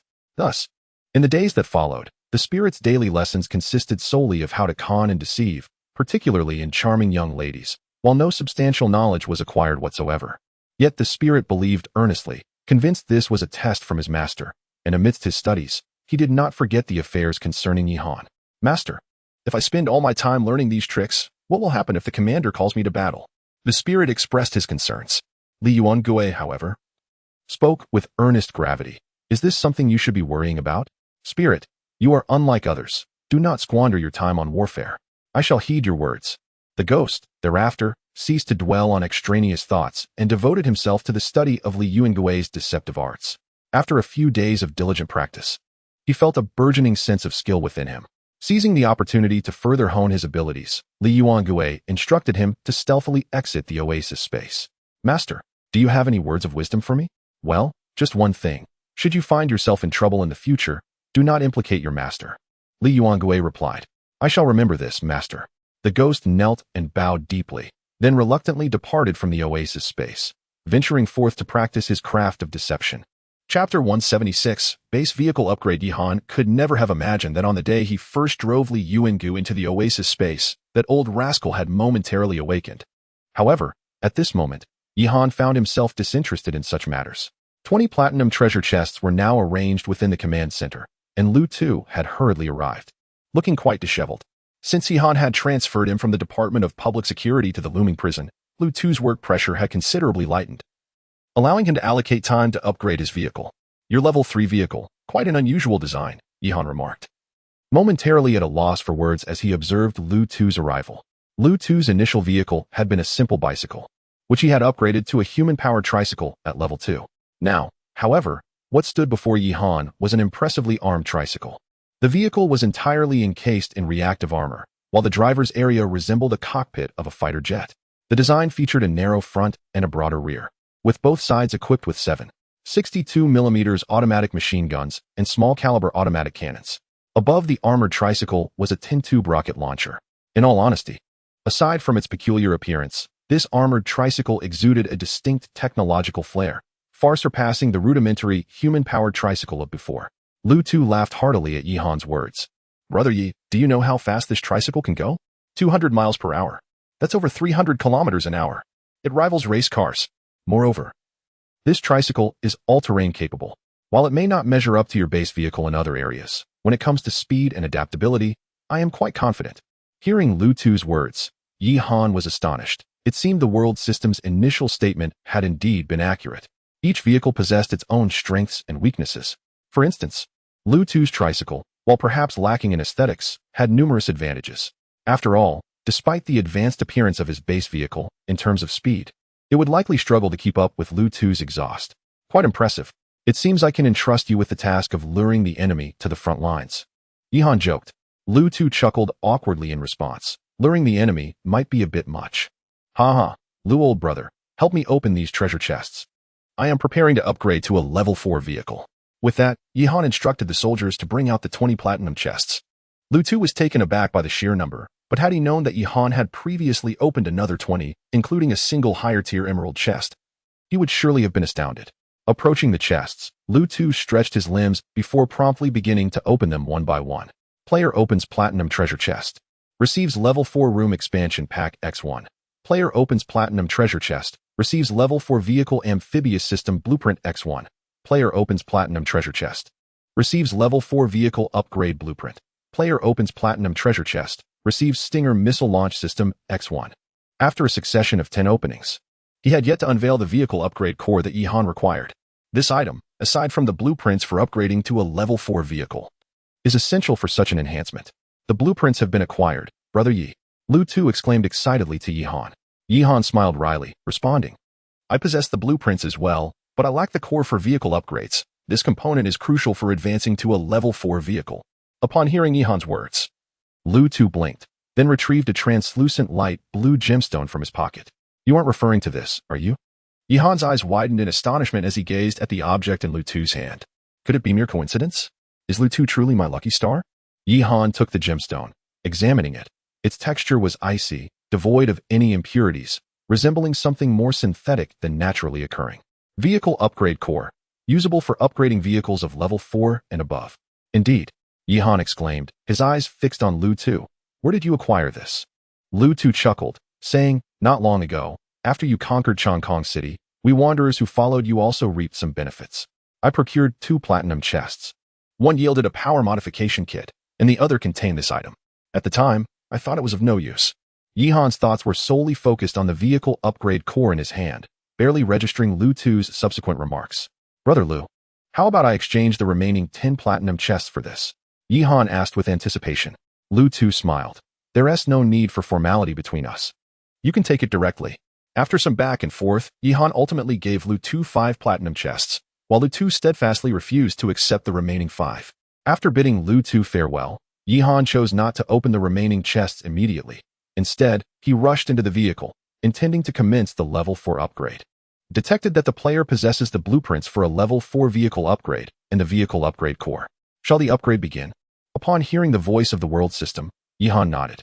Upgrade Path 1, Strategic Armed Fortress, requires blueprints for level 4 composite armor, 2 or more level 4 weapon blueprints, and a level 4 room expansion package. Upgrade Path 2, Strategic Armed Command Vehicle, requires a level 4 radar modification blueprint, at least 1 level 4 room expansion package, and a minimum of 1 level 4 weapon blueprint. Upgrade Path 3, Strategic Armed Base Vehicle, requires a level 4 radar modification blueprint, more than 2 level 4 room expansion packages, and at least 1 level 4 weapon blueprint. These 3 upgrade paths are essentially the same as the previous ones, having merely escalated from tactical to strategic levels. For Yihan, he would undoubtedly opt for the base vehicle upgrade. The rationale is simple. The armed fortress and command vehicle hold little necessity for him, serving merely as embellishments. In contrast, the base vehicle is of paramount importance. The lesson learned from the siege of Looming Base has made it clear that the base vehicle is his true home, and a more robust base vehicle signifies a foundation that is both unshakable and adaptable. Apocalypse endeavored to obliterate his own forces, impeding troop advancement and orchestrating covert assaults on the Looming Base. Yet, the crux of his power resided in a mobile command vehicle, capable of transporting a substantial number of troops at any given moment. With this realization, Yihan ceased his worries and proceeded to open the remaining 5 platinum treasure chests, thus acquiring 2 sets of level 4 vehicle room expansion packs. He promptly opted for Upgrade Path 3. The player has selected Upgrade Path 3 for the strategic armed command vehicle. The upgrade will require 30 minutes. Players are advised to exercise patience during this waiting period. Chapter 177. The new features of the base vehicle. Upon hearing that the upgrade would take 30 minutes, Yihan promptly summoned Wang Shi from the engineering battalion and entrusted him with another task. Currently, Mu Jin's office was situated within the base vehicle. Although the mobile command center boasted flexibility and security, the vastness of the base would inevitably lead to an increase in affairs, necessitating early preparations for the establishment of an administrative building at the Looming Base. Take the brothers from the engineering battalion and scout a location at the Looming Base to construct an administrative building. The site should be right where the current command center is located, Yihan instructed Wang Shi. After all, both Mu Jin and Yi Ruoxue were involved in managing base affairs, and consolidating their offices would significantly enhance efficiency. Upon receiving Yihan's orders, Wang Shi swiftly set about organizing the construction of the administrative building. Meanwhile, Yihan waited for quite some time, and at last, the upgrade of the base vehicle was completed. The exterior of the base vehicle had not changed much. However, the armor had been uniformly replaced with level 4 modular reactive armor, rendering its defensive capabilities comparable to the Long 99A. Ordinary artillery fire would struggle to breach the vehicle's defenses. In addition, the weapon platform atop the base vehicle had been equipped with several new armaments. Previously, the vehicle was armed only with a mounted machine gun, a mounted autocannon, a 105mm rifled gun, and a quadruple rocket launcher. Now, it also featured a Katyusha rocket launcher platform and a Hive-style rocket launching nest. What was initially termed an armed command vehicle had effectively transformed into a fortified stronghold. After the upgrade, Yihan also inspected the interior of the strategic base vehicle. The layout of the rooms remained unchanged, and Mu Jin and her colleagues were blissfully unaware of the upgrades, still engaged in a meeting. The only alteration was the addition of 2 new rooms at the rear of the first floor, which Yihan entered to examine. Each room boasted an area of 1,000 square meters. Commander, these 2 spaces are designated for parking armored units. For instance, a tank battalion could be accommodated within. Xiao Ai explained beside him. To be honest, a tank battalion was not particularly large for Yihan. However, the implications of her statement were significant. This meant that his base vehicle could potentially house a substantial number of troops.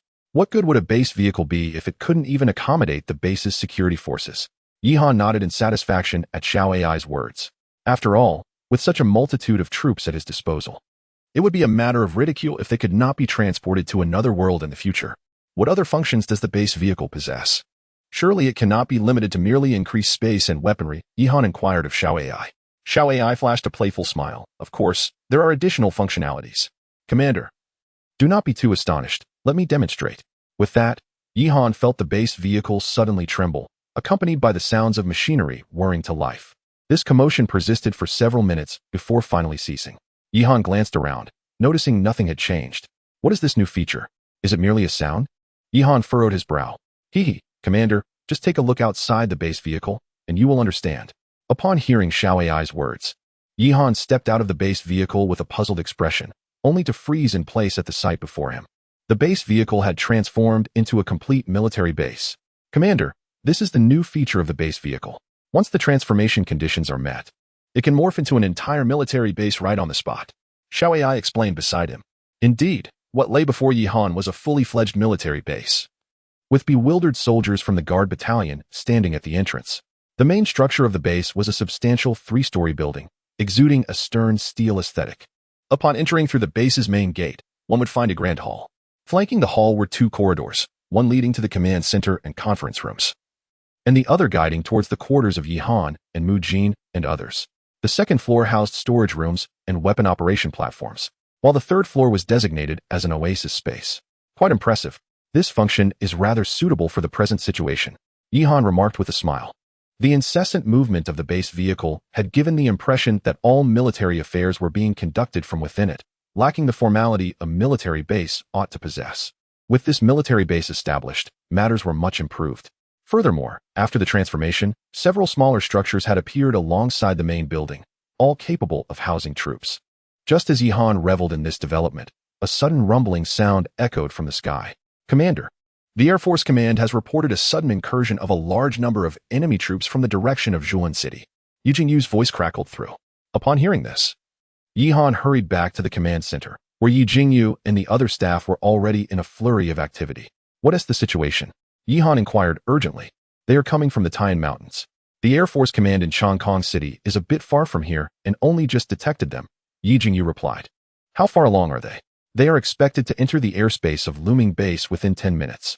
The Air Force's 001 squadron is already on its way to assist. But the enemy's aircraft numbers are quite substantial, approximately over 60. Upon hearing this, Yi Han furrowed his brow. This was evidently a new operation from Jianghan Province, likely due to the imminent fall of Songguan County, prompting Beiyuan Songjie to attempt an aerial strike on his Luming Base. Furthermore, it seemed that Tianqi had considered the Air Force in Chongqing City and chose not to launch from Xiangzhou City, but rather from Zhulan City, behind the mountains where Luming Base is situated. This would inevitably cause a slight delay in the response from the Air Force Command. What is the current status of our air defense forces? Yi Han asked, his brow still creased. The independent 1st Brigade and independent 2nd Brigade both have dedicated air defense units, but they have been dispatched to the front lines at Songguan County. The 113th and 114th Brigades are currently stationed near Luming Base, equipped with 2 air defense battalions, Yi Jingyu explained. Then what are you reporting for? Immediately prepare the air defense battalions of the 113th and 114th Brigades. At the same time, the Air Force 001 squadron must intercept the enemy, Yi Han commanded, urgency lacing his tone. It is already being arranged. Yi Jingyu nodded in acknowledgement. On the other side, the sounds above the Luming Base grew increasingly louder, as the aerial forces dispatched by the Apocalypse were nearing the airspace of the base. However, the first to respond was not Yi Han's troops, but rather the base vehicle. Commander, we have detected aerial targets entering the range of the base vehicle. Shall we engage? Xiao AI inquired urgently. The base vehicle now possesses air defense capabilities? Yi Han expressed his surprise. He only recalled that the anti-aircraft artillery of the base vehicle had some defensive capabilities, but how much could a single anti-aircraft gun truly accomplish? Chapter 178. Hongqi 9B Xiao AI shook her head and remarked, due to the current lack of guided weaponry at the base, it is quite challenging to effectively strike aerial targets. However, once the base undergoes transformation, the commander may equip the base vehicle with the weaponry available in the Xiao AI system marketplace. For instance, the commander can exchange for the installation of the Golden Rain self-propelled artillery after the base vehicle is deployed, granting it the capability to launch projectiles from the Golden Rain artillery. This, however, is a special reward from Xiao AI for the commander's promotion, and thus can only be utilized once the base vehicle has been deployed. Yi Han felt reassured upon hearing this. What did he currently possess in abundance? Points. Following the fierce battles at the front line of Songguan County, his points had amassed to a staggering 70 million. Although he still had a considerable way to go before achieving promotion, purchasing weaponry was certainly within his means. Since ascending to the division-level authority, the array of intriguing equipment in the vehicle factory had significantly increased. For example, the Red Arrow 10 and Red Arrow 17 anti-aircraft missiles from the Heavy Armored Synthesis Brigade, along with the PGZ self-propelled anti-aircraft gun. Most notably, there was the Hongqi 9B anti-air missile system. The Red Arrow 10 missile is primarily designed for engaging ground targets, utilizing fiber optic guidance. While the demand for this missile within the base vehicle is rather limited, the Red Arrow 17 and Hongqi 9B are entirely different. These are bona fide anti-aircraft missiles, specifically crafted to intercept aircraft, cruise missiles, and surface-to-air missiles entering the combat airspace. However, their cost is quite steep. The Red Arrow 10 requires 4,000 points. The Red Arrow 17 costs 7,000 points, and the Hongqi 9B demands 20,000 points, while the PGZ anti-aircraft gun is priced at 3,000 points. Nonetheless, For Yi Han, matters that could be resolved with points were trivial. After all, not long ago. He was merely commanding a single company, and he could revel for a long time over acquiring an infantry fighting vehicle, exchanged for 10 sets of Hongqi 9B and 5 sets of Red Arrow 17 anti-air missile systems, along with 5 sets of PGZ anti-aircraft guns. Yi Han commanded coldly. Immediately, numerous weapon systems appeared atop the 3-story military base building. This equipment differed from what was exchanged for combat units, as it could only be utilized when the base vehicle had transformed into a military base, and it no longer retained its vehicle form, retaining only the weapon systems. A total of 250,000 points were expended, and the equipment has been installed at the military base. Our radar has locked onto the enemy aircraft. Should we initiate countermeasures? Yi Han coldly observed the approaching enemy aircraft in the sky, a contemptuous smile gracing his lips. Launch an immediate counterattack. Understood. With Xiao Ai's voice. The 10 sets of Hongqi 9B anti-air missile systems sprang into action, their massive launch silos directing their aim at the aerial targets under radar guidance. Each set of Hongqi 9B comprises a quadruple launch box, totaling 4 surface-to-air missiles. With 10 sets at the base, this equates to a formidable 40 anti-air missiles. The Red Arrow 17 systems remained inactive, as they represent short-range anti-air missiles, posing little threat to an F-15 compared to the Hongqi 9. At this moment, the apocalyptic aircraft were also closing in on Looming Base. The recent aerial deployment of the Apocalypse Fighter Group comprises a total of 61 aircraft, including 25 F-15J, 30 F-15DJ. For C-130H transport planes designated for bombing missions, and 1 E-767 early warning aircraft. The F-15 fighter squadron is primarily tasked with escorting the bomber formation and striking Yi Han's Air Force's 001 Regiment. The 4 C-130H aircraft are specifically intended to target the Looming Base. Captain, is that Looming Base below? Why haven't we seen any Chinese aircraft approach? Inquired a pilot from the land of cherry blossoms. Humph. This time, we have mobilized the entire Air Force from Jiahan Province. Those outdated planes of Yi Han's are likely trembling with fear. The captain scoffed. Ha ha ha. Looming doesn't even have air defense systems. No matter how well their ground forces perform, without air superiority, they are merely targets for us. Let us get on with the mission. I'm eager to return to my comforts. As the pilots of the Apocalypse fighters engaged in their banter, they were suddenly alerted by their aircraft's warning systems, which flashed ominously in red. What is happening? Looming Base doesn't seem to have missiles, does it? It must be the Chinese Air Force launching decoys, one speculated. Something SMS. I am also being locked on. Me too. At that moment, a total of 40 Hongqi 9 missiles were launched, swiftly targeting their designated objectives, causing the Apocalypse formation to scatter in a flurry of decoy flares. Evade. Quickly disengage from the target.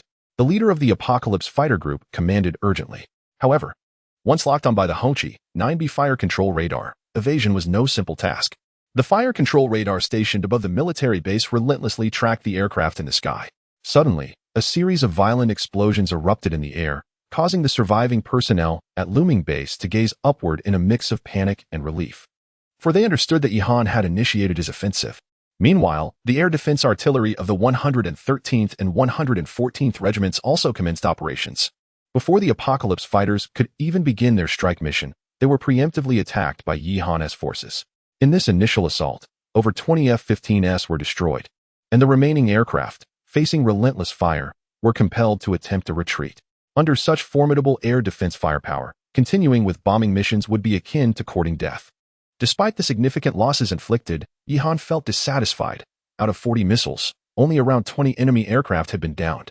As he prepared for a second wave of strikes, Yi Jingyu reported that the aircraft from the 001 Regiment had entered the attack range. At that moment, the Apocalypse group, having just endured a missile strike, found the remaining 30-plus planes on edge, relieved that Yi Han seemed to have no intention of pursuing further attacks. Withdraw. The intelligence was erroneous. Looming Base possesses air defense capabilities. This isn't merely air defense. This is outright cheating. They are clearly operating under some unfair advantage. Wait. Why am I being locked on again? It's the enemy's Air Force. Retreat. 30 enemy aircraft are approaching from the southwest. Meanwhile, a squadron of J-10 fighter jets has arrived, yet from the vantage point of Tianqi, they remain invisible to the naked eye, detectable only through radar. After all, both the J-10B and J-10C possess the capability for beyond visual range combat. By the time the F-15's radar detected Yi Han's Air Force, they had already become targets for engagement. Following a recent barrage of missile attacks, the Tianqi squadron has lost its will to fight, even before the captain could issue an order. All the pilots began to frantically prepare for a hasty retreat. Chapter 179. Full military staffing. Ultimately, the mission belongs to the higher-ups, but one's life is one's own. After the Air Force units arrived, Yihan lost interest in contemplating the affairs of the skies and instead focused intently on his military base. Although the base vehicle had been quite substantial previously, its sudden transformation into a fully equipped military installation astonished Yihan. At this stage of development, it had transcended the technological standards of Earth. Fortunately, he had not opted for an armed fortress during the upgrade process. With the assistance of Xiao AI, even a standard base vehicle could be modified into a fortress. Remarkably, they could even install systems like the Hongqi 9B if he continued to evolve. It wouldn't be far-fetched to imagine a nuclear missile silo integrated into the base. At that point, would it still be called a base vehicle? It would essentially become a land-based nuclear launch platform. There was indeed a possibility of this, Xiao AI mused, stifling a giggle. Yihan shook his head at her amused expression. Next time you have new features, please inform me all at once. The sudden shifts between Transformer and Missile Fortress are quite startling. While Yihan was bantering with Xiao AI, Yi Jingyu approached, his face alight with excitement. Commander, the Air Force 001 Regiment has completed its combat mission. A total of 61 enemy aircraft were engaged, of which 47 have been destroyed. The remaining ones have hastily retreated into Julin City. To prevent further losses, the Air Force Command has recalled all aircraft. Yihan nodded in acknowledgement. It was indeed wise not to pursue further. Focusing solely on expanding victories and encroaching into enemy air defense zones would inevitably lead to losses. Moreover, with over 60 aircraft, this likely constituted the entirety of Jianghan Province's air defense capabilities. Following this assault, the Air Force in the Jianghan Province branch of the Apocalypse faction was, in essence, rendered defunct, provided that the Apocalypse headquarters did not offer support. There is also a matter concerning Songguan County, Yi Jingyu continued. Upon hearing about Songguan County, Yihan's demeanor shifted to one of seriousness. The advance of ground forces was paramount, as securing points was crucial for both scoring and the reconstruction of Longhua. What has happened in Songguan County? Has it been captured? Yihan promptly inquired. Yi Jingyu nodded with a smile. 20 minutes ago, the independent 1st Brigade, led by Wang Hu, breached Songguan County, resulting in the annihilation of over 70,000 enemy troops. The remaining forces have retreated to other counties in Xiangzhou City. Songguan County is now under our control. Upon hearing this, Yihan felt a wave of relief wash over him. Excellent. Wang Hu has performed admirably. The independent 2nd Brigade and the 112th Regiment deserve commendation. Securing Songguan County also signified the capture of the gateway to Jianghan Province, the importance of which was self-evident. At that moment, far away in the oasis space, Li Qingwei sat alone by the lakeside, one hand grasping a verdant fishing rod while the other gently stroked his white beard, a mysterious smile gracing his face. The gateway to Jianghan has been opened. The fate of Fusang has reached its conclusion. The fish leaping over the Dragon Gate is no longer merely a creature of the pond. Thus, it seems to herald the rise of a new day. At this, the specter hurriedly approached Li Qingwei. Master, are you ready to emerge from your seclusion? Li Qingwei looked kindly at the ghost, about to speak, when his expression suddenly changed. Within a few breaths, his face first bore a serious demeanor, then shifted to one of confusion, ultimately settling into a rather lewd countenance. Li Yuanguei picked at his nose, muttering, "What a troublesome mountain. Isn't it more pleasant for us to hide in the oasis space?" The ghost, observing this, sighed, not out of despair for unfulfilled ambitions and talents, but from genuine concern for Li Yuangui's mental state. In his current condition, the old man was bound to experience a split personality, if he hadn't already. The lewdness belonged to Li Yuangui, while the wisdom was embodied in Li Qingwei.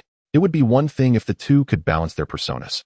But the old man mostly taught himself how to survive and deceive, only to utter nonsensical phrases when he was lucid. Inside the command center, Mujin also received the news about the capture of Songguan County and hurried over. At this moment, Mujin was clad in a flowing white dress, her dark hair cascading down her back, presenting a refreshing image reminiscent of a neighborly girl from a comic book. "Ah, has the little commander come to inspect the work?" Yihan teased upon seeing her. Mujin shot him a glare. "Now that Songguan County has fallen, we must immediately advance the independent 2nd Brigade. The Jianghan Provincial Department will undoubtedly respond swiftly. We must expand our gains before they establish their defensive formations. We've already dispatched them." The independent 1st Brigade is now advancing towards Xiangzhou. After all, it is a heavy armored composite brigade. Capturing an entire city typically only takes 4 or 5 days. Yi Han replied. In a normal scenario, the advancement speed of a heavy armored composite brigade would be considerably quicker, but given the necessity of eradicating zombies, the process took longer. Mu Jin nodded. As long as they are advancing, it's sufficient. Quickly fully staff the remaining 4 regiments. And then utilize Xianzhou as our forward base to seize the entirety of Jianghan province. Her plan resonated with Yi Han's thoughts. With 70 million points still available, it was imperative to convert them all into actual combat power. Since the 111th Regiment was expanded into the independent 2nd Brigade, the 112th, 113th, 114th Regiments, and the Aviation Regiment had not undergone significant changes, but Yi Han had enough points to expand them. With this in mind, Yi Han ceased his worries and promptly transformed the 112th Cat Brigade into a complete infantry brigade, designated as Infantry Brigade 1. It would comprise 2 Cat infantry regiments, 2 mechanized infantry regiments, and 1 artillery regiment. The role of the Cat Brigade had been notably significant during the Battle of Chongqing City, thus, balanced development was essential. When faced with challenging terrains where mechanized forces struggled to advance, the Cat Brigade could undertake special missions. The 113th Regiment was expanded into Tank Brigade 1, encompassing 2 composite tank regiments, 1 artillery regiment, 1 air defense regiment, and 1 support regiment. The 114th Regiment was transformed into Tank Brigade 2, comprising 2 composite tank regiments, 1 infantry regiment, 1 air defense regiment, and 1 support regiment. All infantry units were equipped with the Long 09 infantry fighting vehicle, while the tank units featured a mix of Leopard 15 light tanks and Long 99A tanks. The Air Defense Regiment is primarily equipped with the Hongjin 17 and 2 air defense battalions outfitted with the Hongqi 9B. As for the Army Aviation Regiment, it has been expanded into an Army Aviation Brigade, increasing both the personnel and the variety of helicopter vehicles. With this expansion, Yi Han's main forces have finally reached full strength, and the expenditure of points has approached a staggering 40 million, gazing at the remaining points just above 30 million. Yi Han has no intention of conserving them in anticipation of a promotion to the rank of Major General. Chapter 180. Full Military Assault. The Special Battalions of Han Shuang, the Engineering Battalion of Wangxi, the Magnetic Storm Infantry Battalion of Zhangtai, the Rocket Aviation Battalion, and the Logistics Battalion have all been upgraded to regiment-level units. This expansion is not merely a matter of increasing personnel. It necessitates corresponding vehicles to ensure operational efficacy. Taking the Logistics Regiment as an example, a substantial number of various transport and support vehicles are required, and even though it is a logistics unit, equipping it with a certain level of firepower is essential. After completing the expansion of all these units, Yi Han expended a staggering 8 million points. At this moment, he retained over 20 million points, but his division-level units were now fully staffed. Yi Han now commanded a total of over 91,000 soldiers, with more than 1,000 tanks and nearly 2,000 other vehicles, including infantry fighting vehicles and transport trucks. This does not account for the helicopters of the Army Aviation Brigade or the fighter jet formations of the Air Force 001 Regiment. With over 90,000 fully mechanized personnel, his force rivaled the military capabilities of most nations in the world. The independent 1st and 2nd Brigades would serve as the spearheads against the enemy, while the Infantry 1st Brigade, Tank 1st and 2nd Brigades, along with the Army Aviation Brigade, would act as the cutting edge. Mu Jin, observing Yi Han's full staffing, smiled and remarked, "You are absolutely correct. The division of labor within the 90,000 strong force is distinctly delineated, with units designated for assault, main force operations, special operations, and logistics. However, the current deficiency lies in the types of units. The Air Force is somewhat lacking. There is no naval unit, and strategic missile units are also in short supply. Nonetheless, for development within a province, this is sufficient, and it is likely that the lacking units will be supplemented upon promotion to Army-level units. With the troops fully staffed, there was no need to retain the Infantry 1st Brigade and 2 tank brigades at the base." Yi Han nodded in agreement. The threat from Tianqi would either come in the form of small infiltration units or an aerial assault. Small units pose no real danger to the base, on one hand. Qinhui's garrison division, comprising over 5,000 personnel, is stationed here, and he has been equipped with adequate resources, making their combat capability comparable to Yi Han's infantry regiment. Furthermore, with the expansion of the troops, Wang Long's Guard Battalion has been elevated to a Guard Regiment, under the protection of Han Shuang's Special Operations Regiment. As for aerial assaults, the experience from previous attacks in Jianghan Province indicates that Tianqi would find it challenging to assemble an effective air force to threaten this area anytime soon. Consequently, Yi Han and Mu Jin swiftly determined the next strategic steps in the command center. Wang Zhan's independent heavy armored combined 1st Brigade, after a period of rest, swiftly departed from Xiangzhou, circumventing the Tian mountain range to launch an offensive on Julin City, in coordination with Gao Sheng's infantry 1st Brigade. Meanwhile, Wang Hu's independent 2nd Brigade set out from Xiangzhou, in conjunction with the tank 1st Brigade, to attack Dongshan City, situated above Xiangzhou. The tank's 2nd Brigade and the Army Aviation Brigade were designated as support forces stationed in Xiangzhou.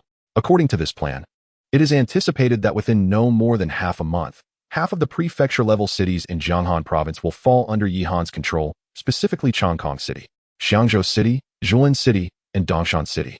The remaining areas of Jianghan Province will consist solely of the interior cities of Quanshan City, Malan City, Yizhou City, Songtian City, and the provincial capital, Tianjiang City.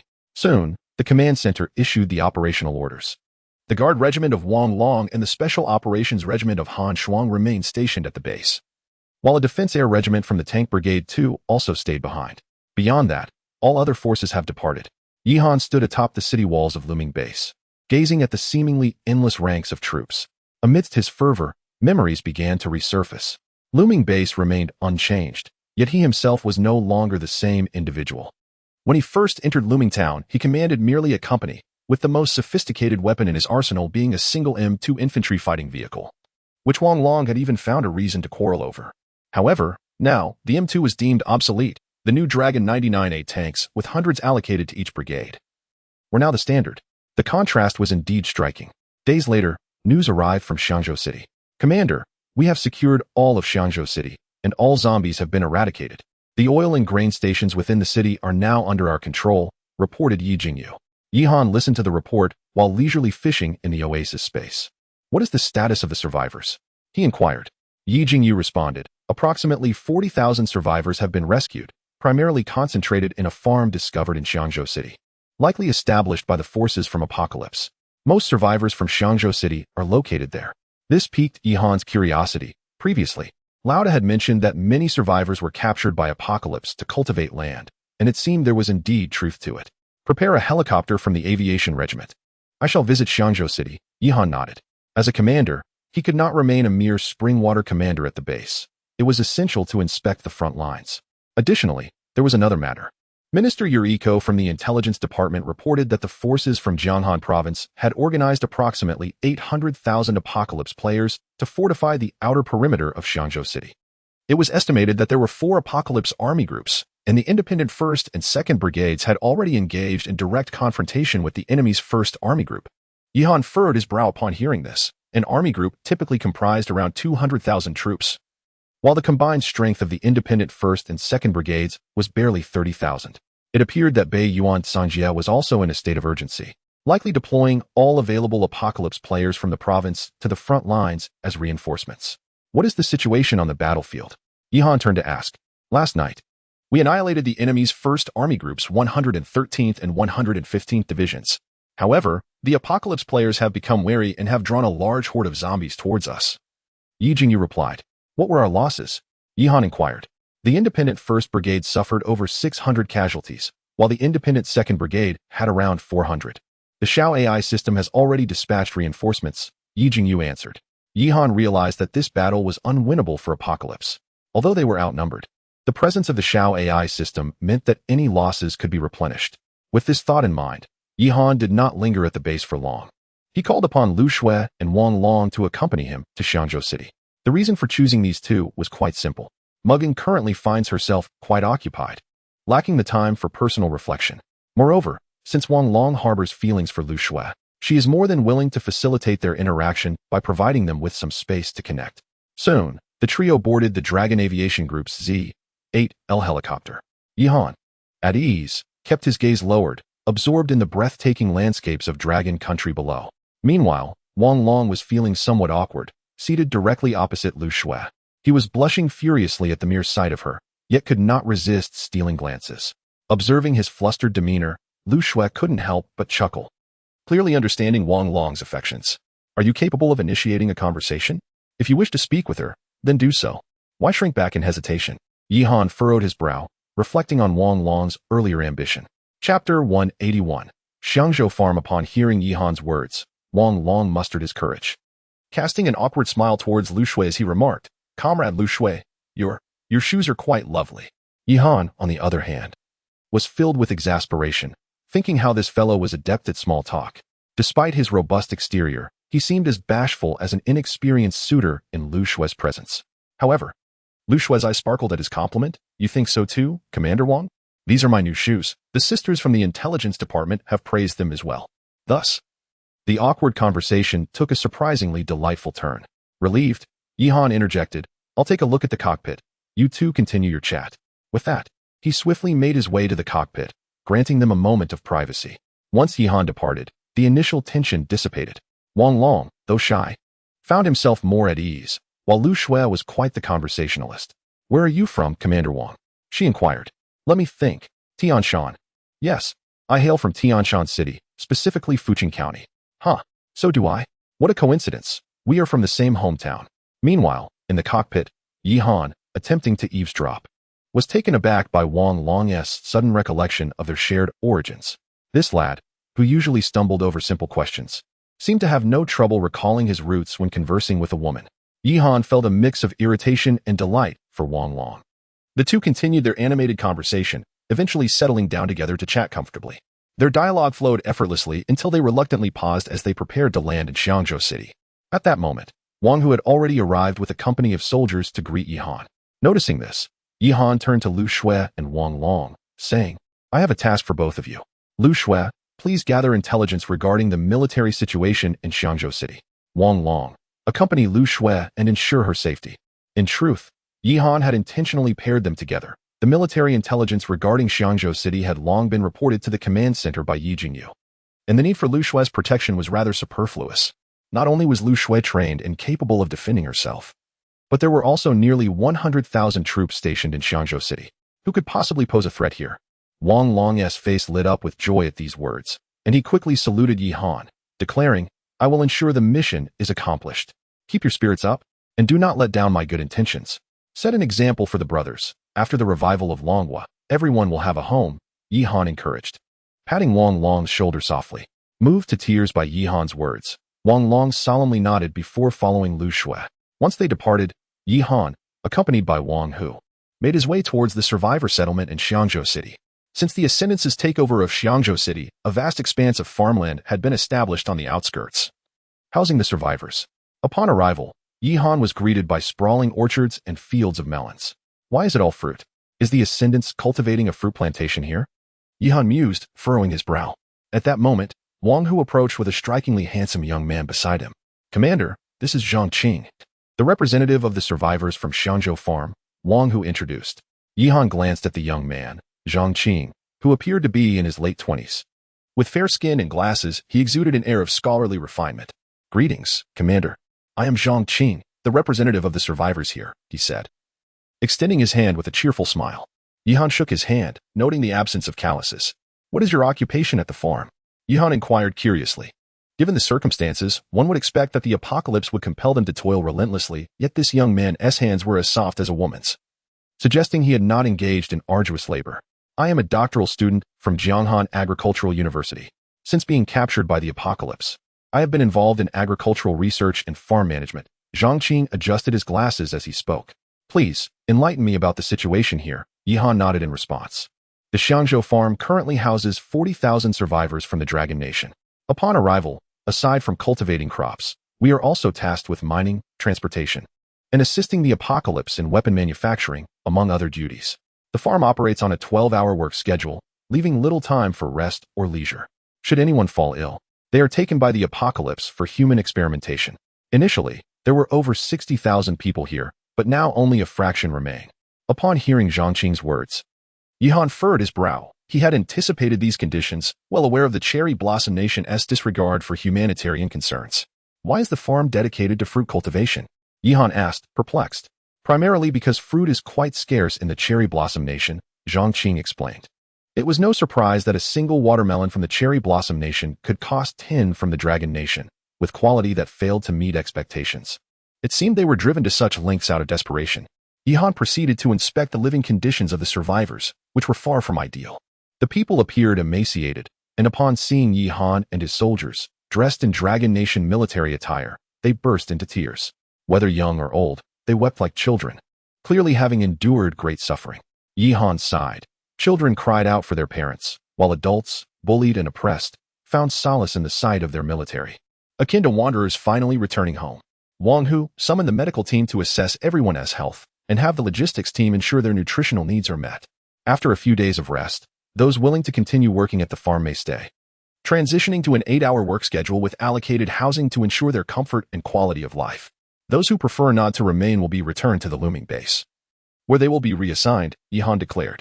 Wang Hu nodded and promptly directed the soldiers to make the necessary arrangements.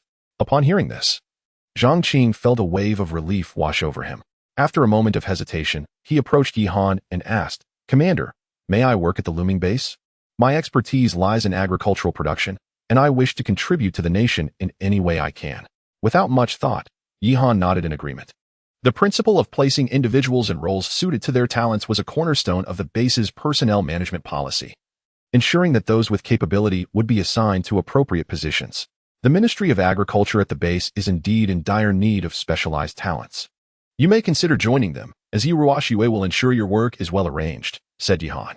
Upon hearing this, Zhang Qing's face lit up with a smile, and he nodded appreciatively, expressing his gratitude to the commander. After inspecting the Shangzhou farm, Yihan proceeded to the command post of Independent Brigade 2, where Wang Hu was stationed. "Do you have any issues on your end? The Tianqi side has mobilized 800,000 troops," Yihan inquired. Wang Hu chuckled. "Can they truly be called troops? They are merely a rabble of disorganized fighters. If it weren't for them having drawn the tide of corpses towards us, I would have dismantled their First Army's command post last night." Chapter 182. The Hidden One. Upon hearing Wang Hu's words, Yihan smiled faintly. Yet he felt compelled to issue a caution. Do not underestimate the adversary. Despite there being players from the Apocalypse faction, their numbers are considerable, and a moment's inattention could lead to severe repercussions. After imparting this warning to Wang Hu, Yihan instructed him to summon the commanders of the other brigades to the command center. This gathering was part of Yihan's ulterior motive for coming to Shangzhou City, to devise a new battle strategy. Once all the commanders had assembled, Yihan surveyed the map. At this juncture, the entirety of Shangzhou City was under his control. However, the encirclement by the Apocalypse forces had significantly hampered his brigade's advance. This stagnation was untenable. According to Yihan's predetermined plan, it was imperative to seize half of Jianghan province's territory within a fortnight at most. The various brigade units could no longer operate independently. They needed to unite their efforts to breach the enemy's encirclement. Furrowing his brow, Yihan addressed the assembly. Currently, the 5 brigades are engaging in a scattered approach, each confronting multiple enemy brigades or even divisions. Although the combat prowess of the Apocalypse players is lacking, this certainly delays our advance. "What do you mean, Commander?" Wang Hu inquired with curiosity. "Abandon the previous linear assault strategy. Instead, we shall employ a heavily armored combined force as our spearhead, concentrating our strength to strike at a single point, thereby tearing a breach in the enemy's defenses. For instance, if we capture Hongshan County, which falls under Julin City, we would be less than 200 kilometers away from our objective. The Apocalypse forces would undoubtedly rush to reinforce, allowing our remaining troops to encircle and impede their reinforcements." Yihan illustrated his plan on the map, while the officers listened intently. At that moment, a sudden explosion reverberated from outside the forward command center. "Report, Commander. A small enemy force has launched a surprise attack.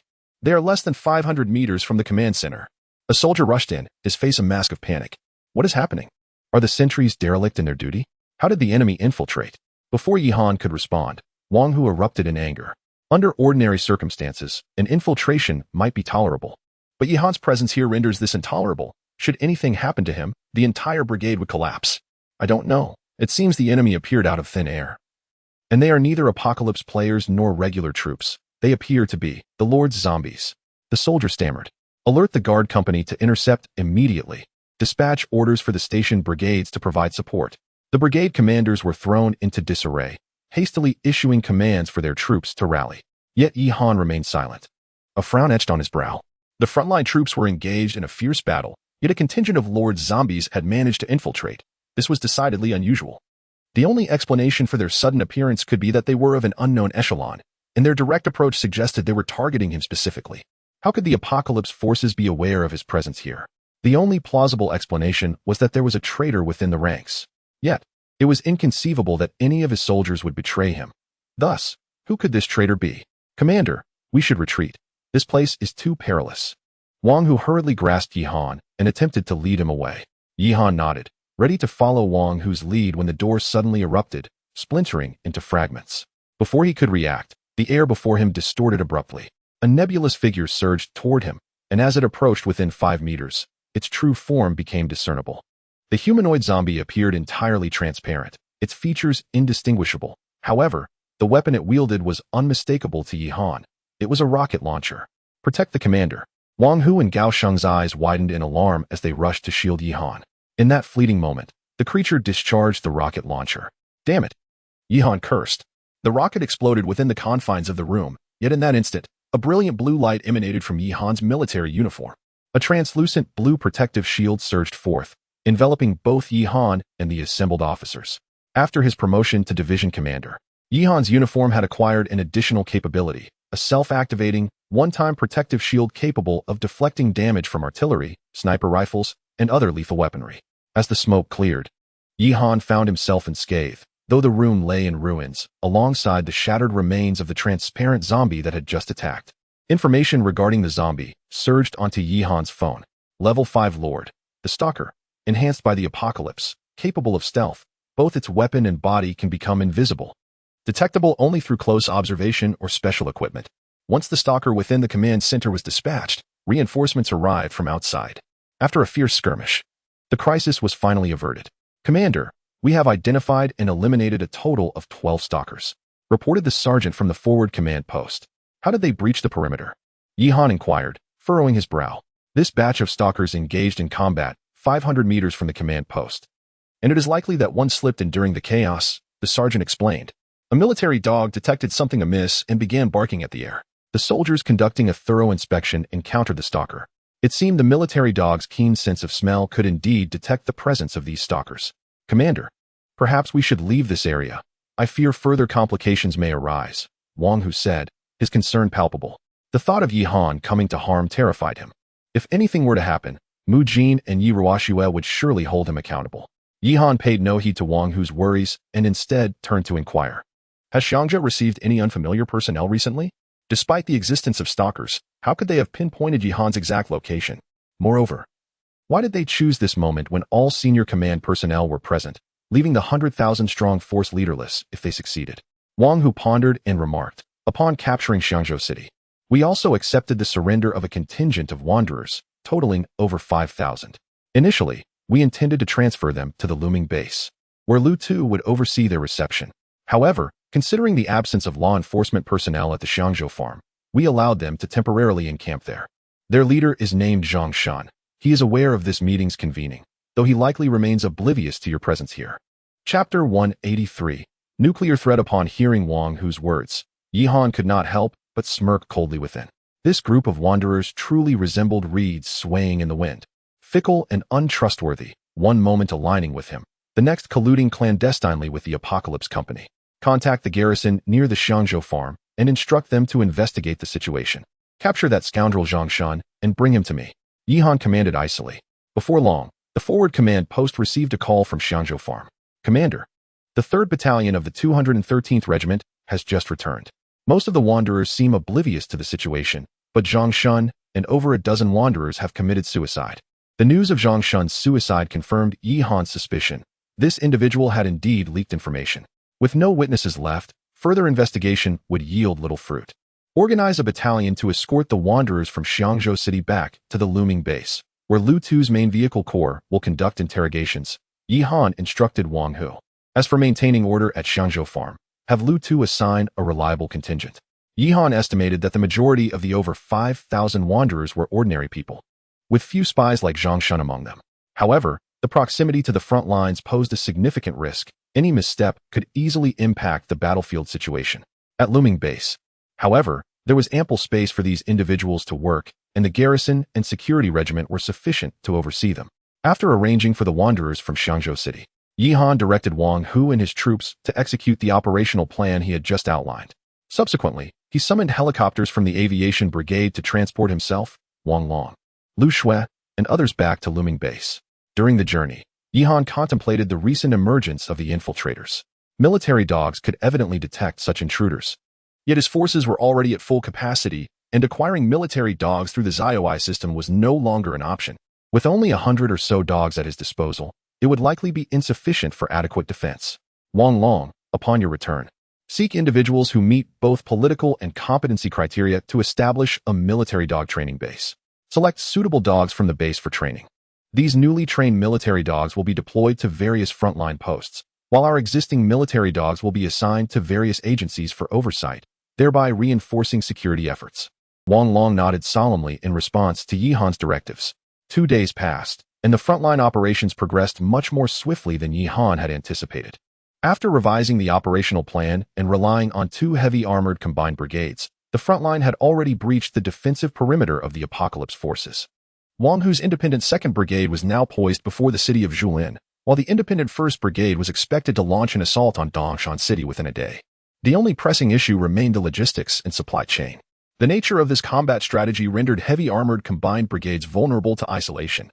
Should the infantry and tank brigades fail to adequately halt the reinforcements from the Apocalypse players, the supply lines for the heavy armored brigades would be severed. Fortunately, I possess an aviation unit, which, amidst the ground stalemate, can provide aerial support. As the frontline progresses, Yi Han's points have surged to a staggering 180 million. It is estimated that upon securing Jianghan province, he will be eligible for a promotion to at least the rank of general, thereby unlocking military command privileges. A successful frontline translates to a more manageable situation for Yi Han in the rear. Now, he merely awaits the advancement of Wang Hu and his forces. However, just as Yi Han was beginning to find a moment's respite, he received a report from the intelligence department via Yukiko. Commander, the frontline intelligence personnel have relayed 2 messages, one good and one bad, Yukiko stated. Yi Han rolled his eyes. Let us hear the good news first. Don't dampen my spirits.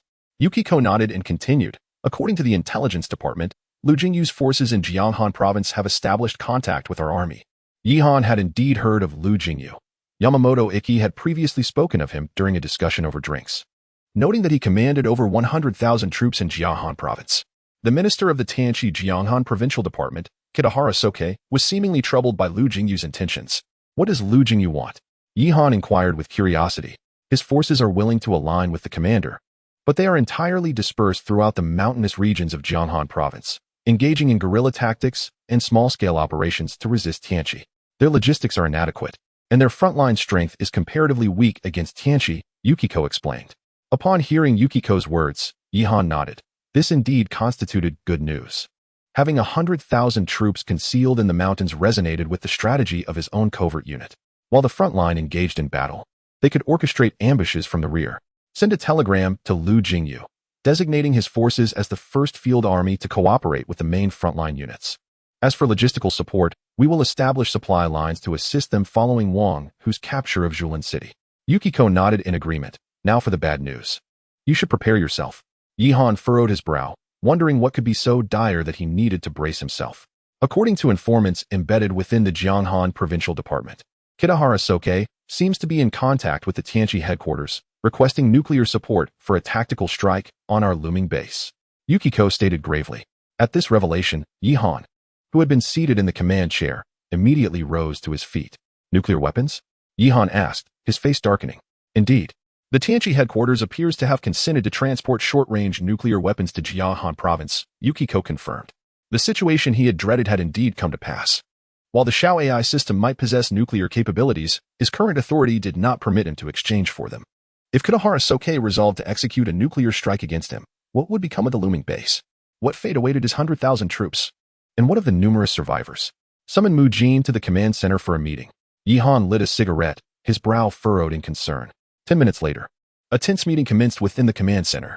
Before the onset of war, the Dragon Kingdom had already established numerous subterranean fortifications, underground parking lots, civil defense projects, and basements could all serve as potential refuge for our forces, noted Yujingyu within the command center.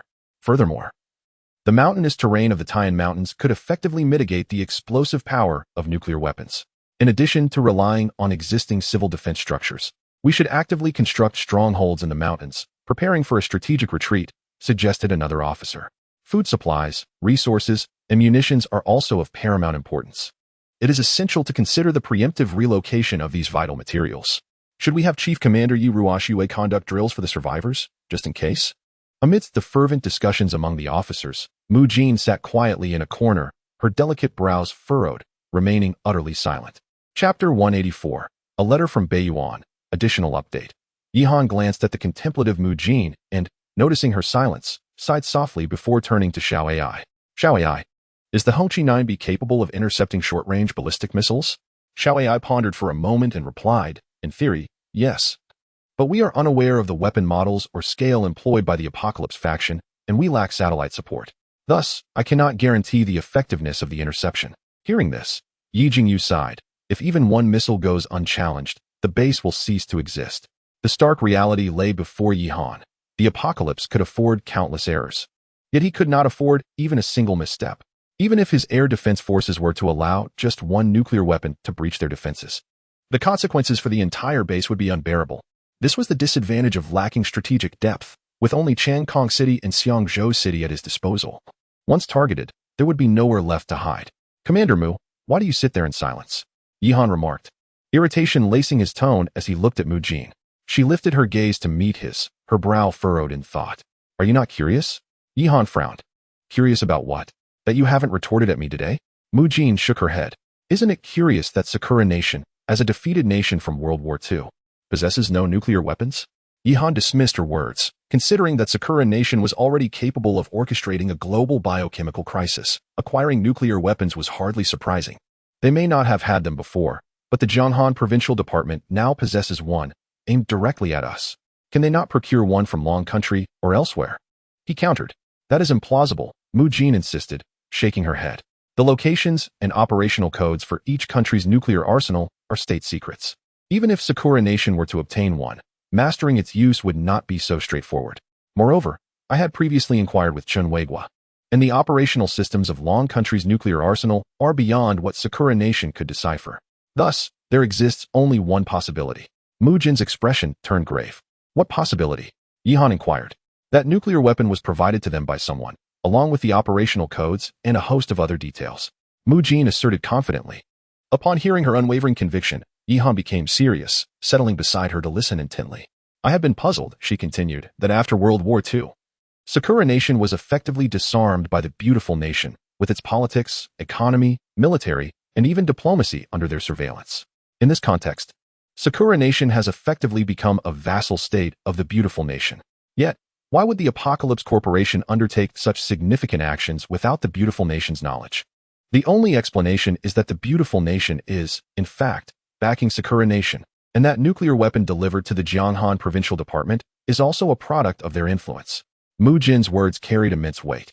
However, according to Lin Yuichiro, the beautiful nation was currently affected by biochemical issues as well. Was this not akin to shooting oneself in the foot?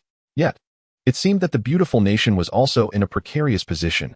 Yihan pondered, furrowing his brow in concern. Mugging shook her head, expressing her uncertainty. I cannot say for sure. The current intelligence is limited. We can only await the expansion of our information network to other provinces and even to other countries to gain further insights.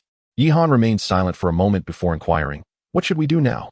Even if these nuclear weapons are provided by the beautiful nation, what are our options? Muggum, however, appeared unfazed by the topic. What is there to fear? Not only do we possess air defense capabilities, but even in the worst-case scenario, we can arm all survivors and engage in tactics of relocation. We can abandon the looming base and, under the guidance of the re-equipped composite brigade, storm the stronghold of the Jianghan provincial government. If they have the audacity, let them blow up their own headquarters. Wherever they flee, we shall follow them. If they dare to escape to the homeland of the Cherry Blossom Nation, we shall pursue them there. Muging's words carried a playful tone and a hint of audacity. But upon reflection, such a course of action did seem feasible. Of course, this would only be a strategy in the most dire circumstances. After all, if we were to act in such a manner, the vision of revival would be significantly delayed. Just as Yihan contemplated discussing further strategies with Mugum, a soldier in the command center abruptly stood up and approached him. Commander, the unit led by Kitagawa Sauka has just initiated contact with our looming base and sent a telegram. Yihan found this puzzling. Why would Kitagawa Sauka reach out at this moment? Was it an attempt to persuade us to surrender? With this thought, Yihan moved to the command center's operations table and opened the telegram, which had already been translated into Chinese. Your Excellency Yihan, this is the Jianghan Provincial Branch of the Apocalypse Company. I am Kitagawa Saoka, the person in charge. We are aware of your unit's actions in seizing several cities in Jiahan, and we have deployed nuclear weapons within the province. For humanitarian reasons. Considering the land of Longhua and the welfare of its people, we now request that you immediately withdraw all resistance forces to Chongkong City and return full control of Xiangzhou, Jilin, and Dongshan cities. Should you agree, we will temporarily refrain from using nuclear weapons. Please give my proposal careful consideration. Otherwise, you and your resistance forces will be utterly annihilated. After reading the surrender letter from Kitagawa Saoka, Ihan narrowed his eyes slightly and then turned to bellow at the soldier. Reply. Send a response immediately. The soldier, taken aback, asked, what should I say? Ihan gritted his teeth and replied, tell him, I curse your ancestors. Not a word more. The audacity of Kitagawa Saoka was astonishing. Their cherry blossom nation had first unleashed a virus to harm the citizens of Longhua and subsequently invaded its territory. Yet now they had the gall to speak of considering the welfare of the people and the land. The letter, while seemingly polite, was laced with threats. It truly embodied the saying about the cherry blossom nation, knowing the small details yet lacking in great righteousness. The soldier, stunned by Yihan's crude response, hesitated.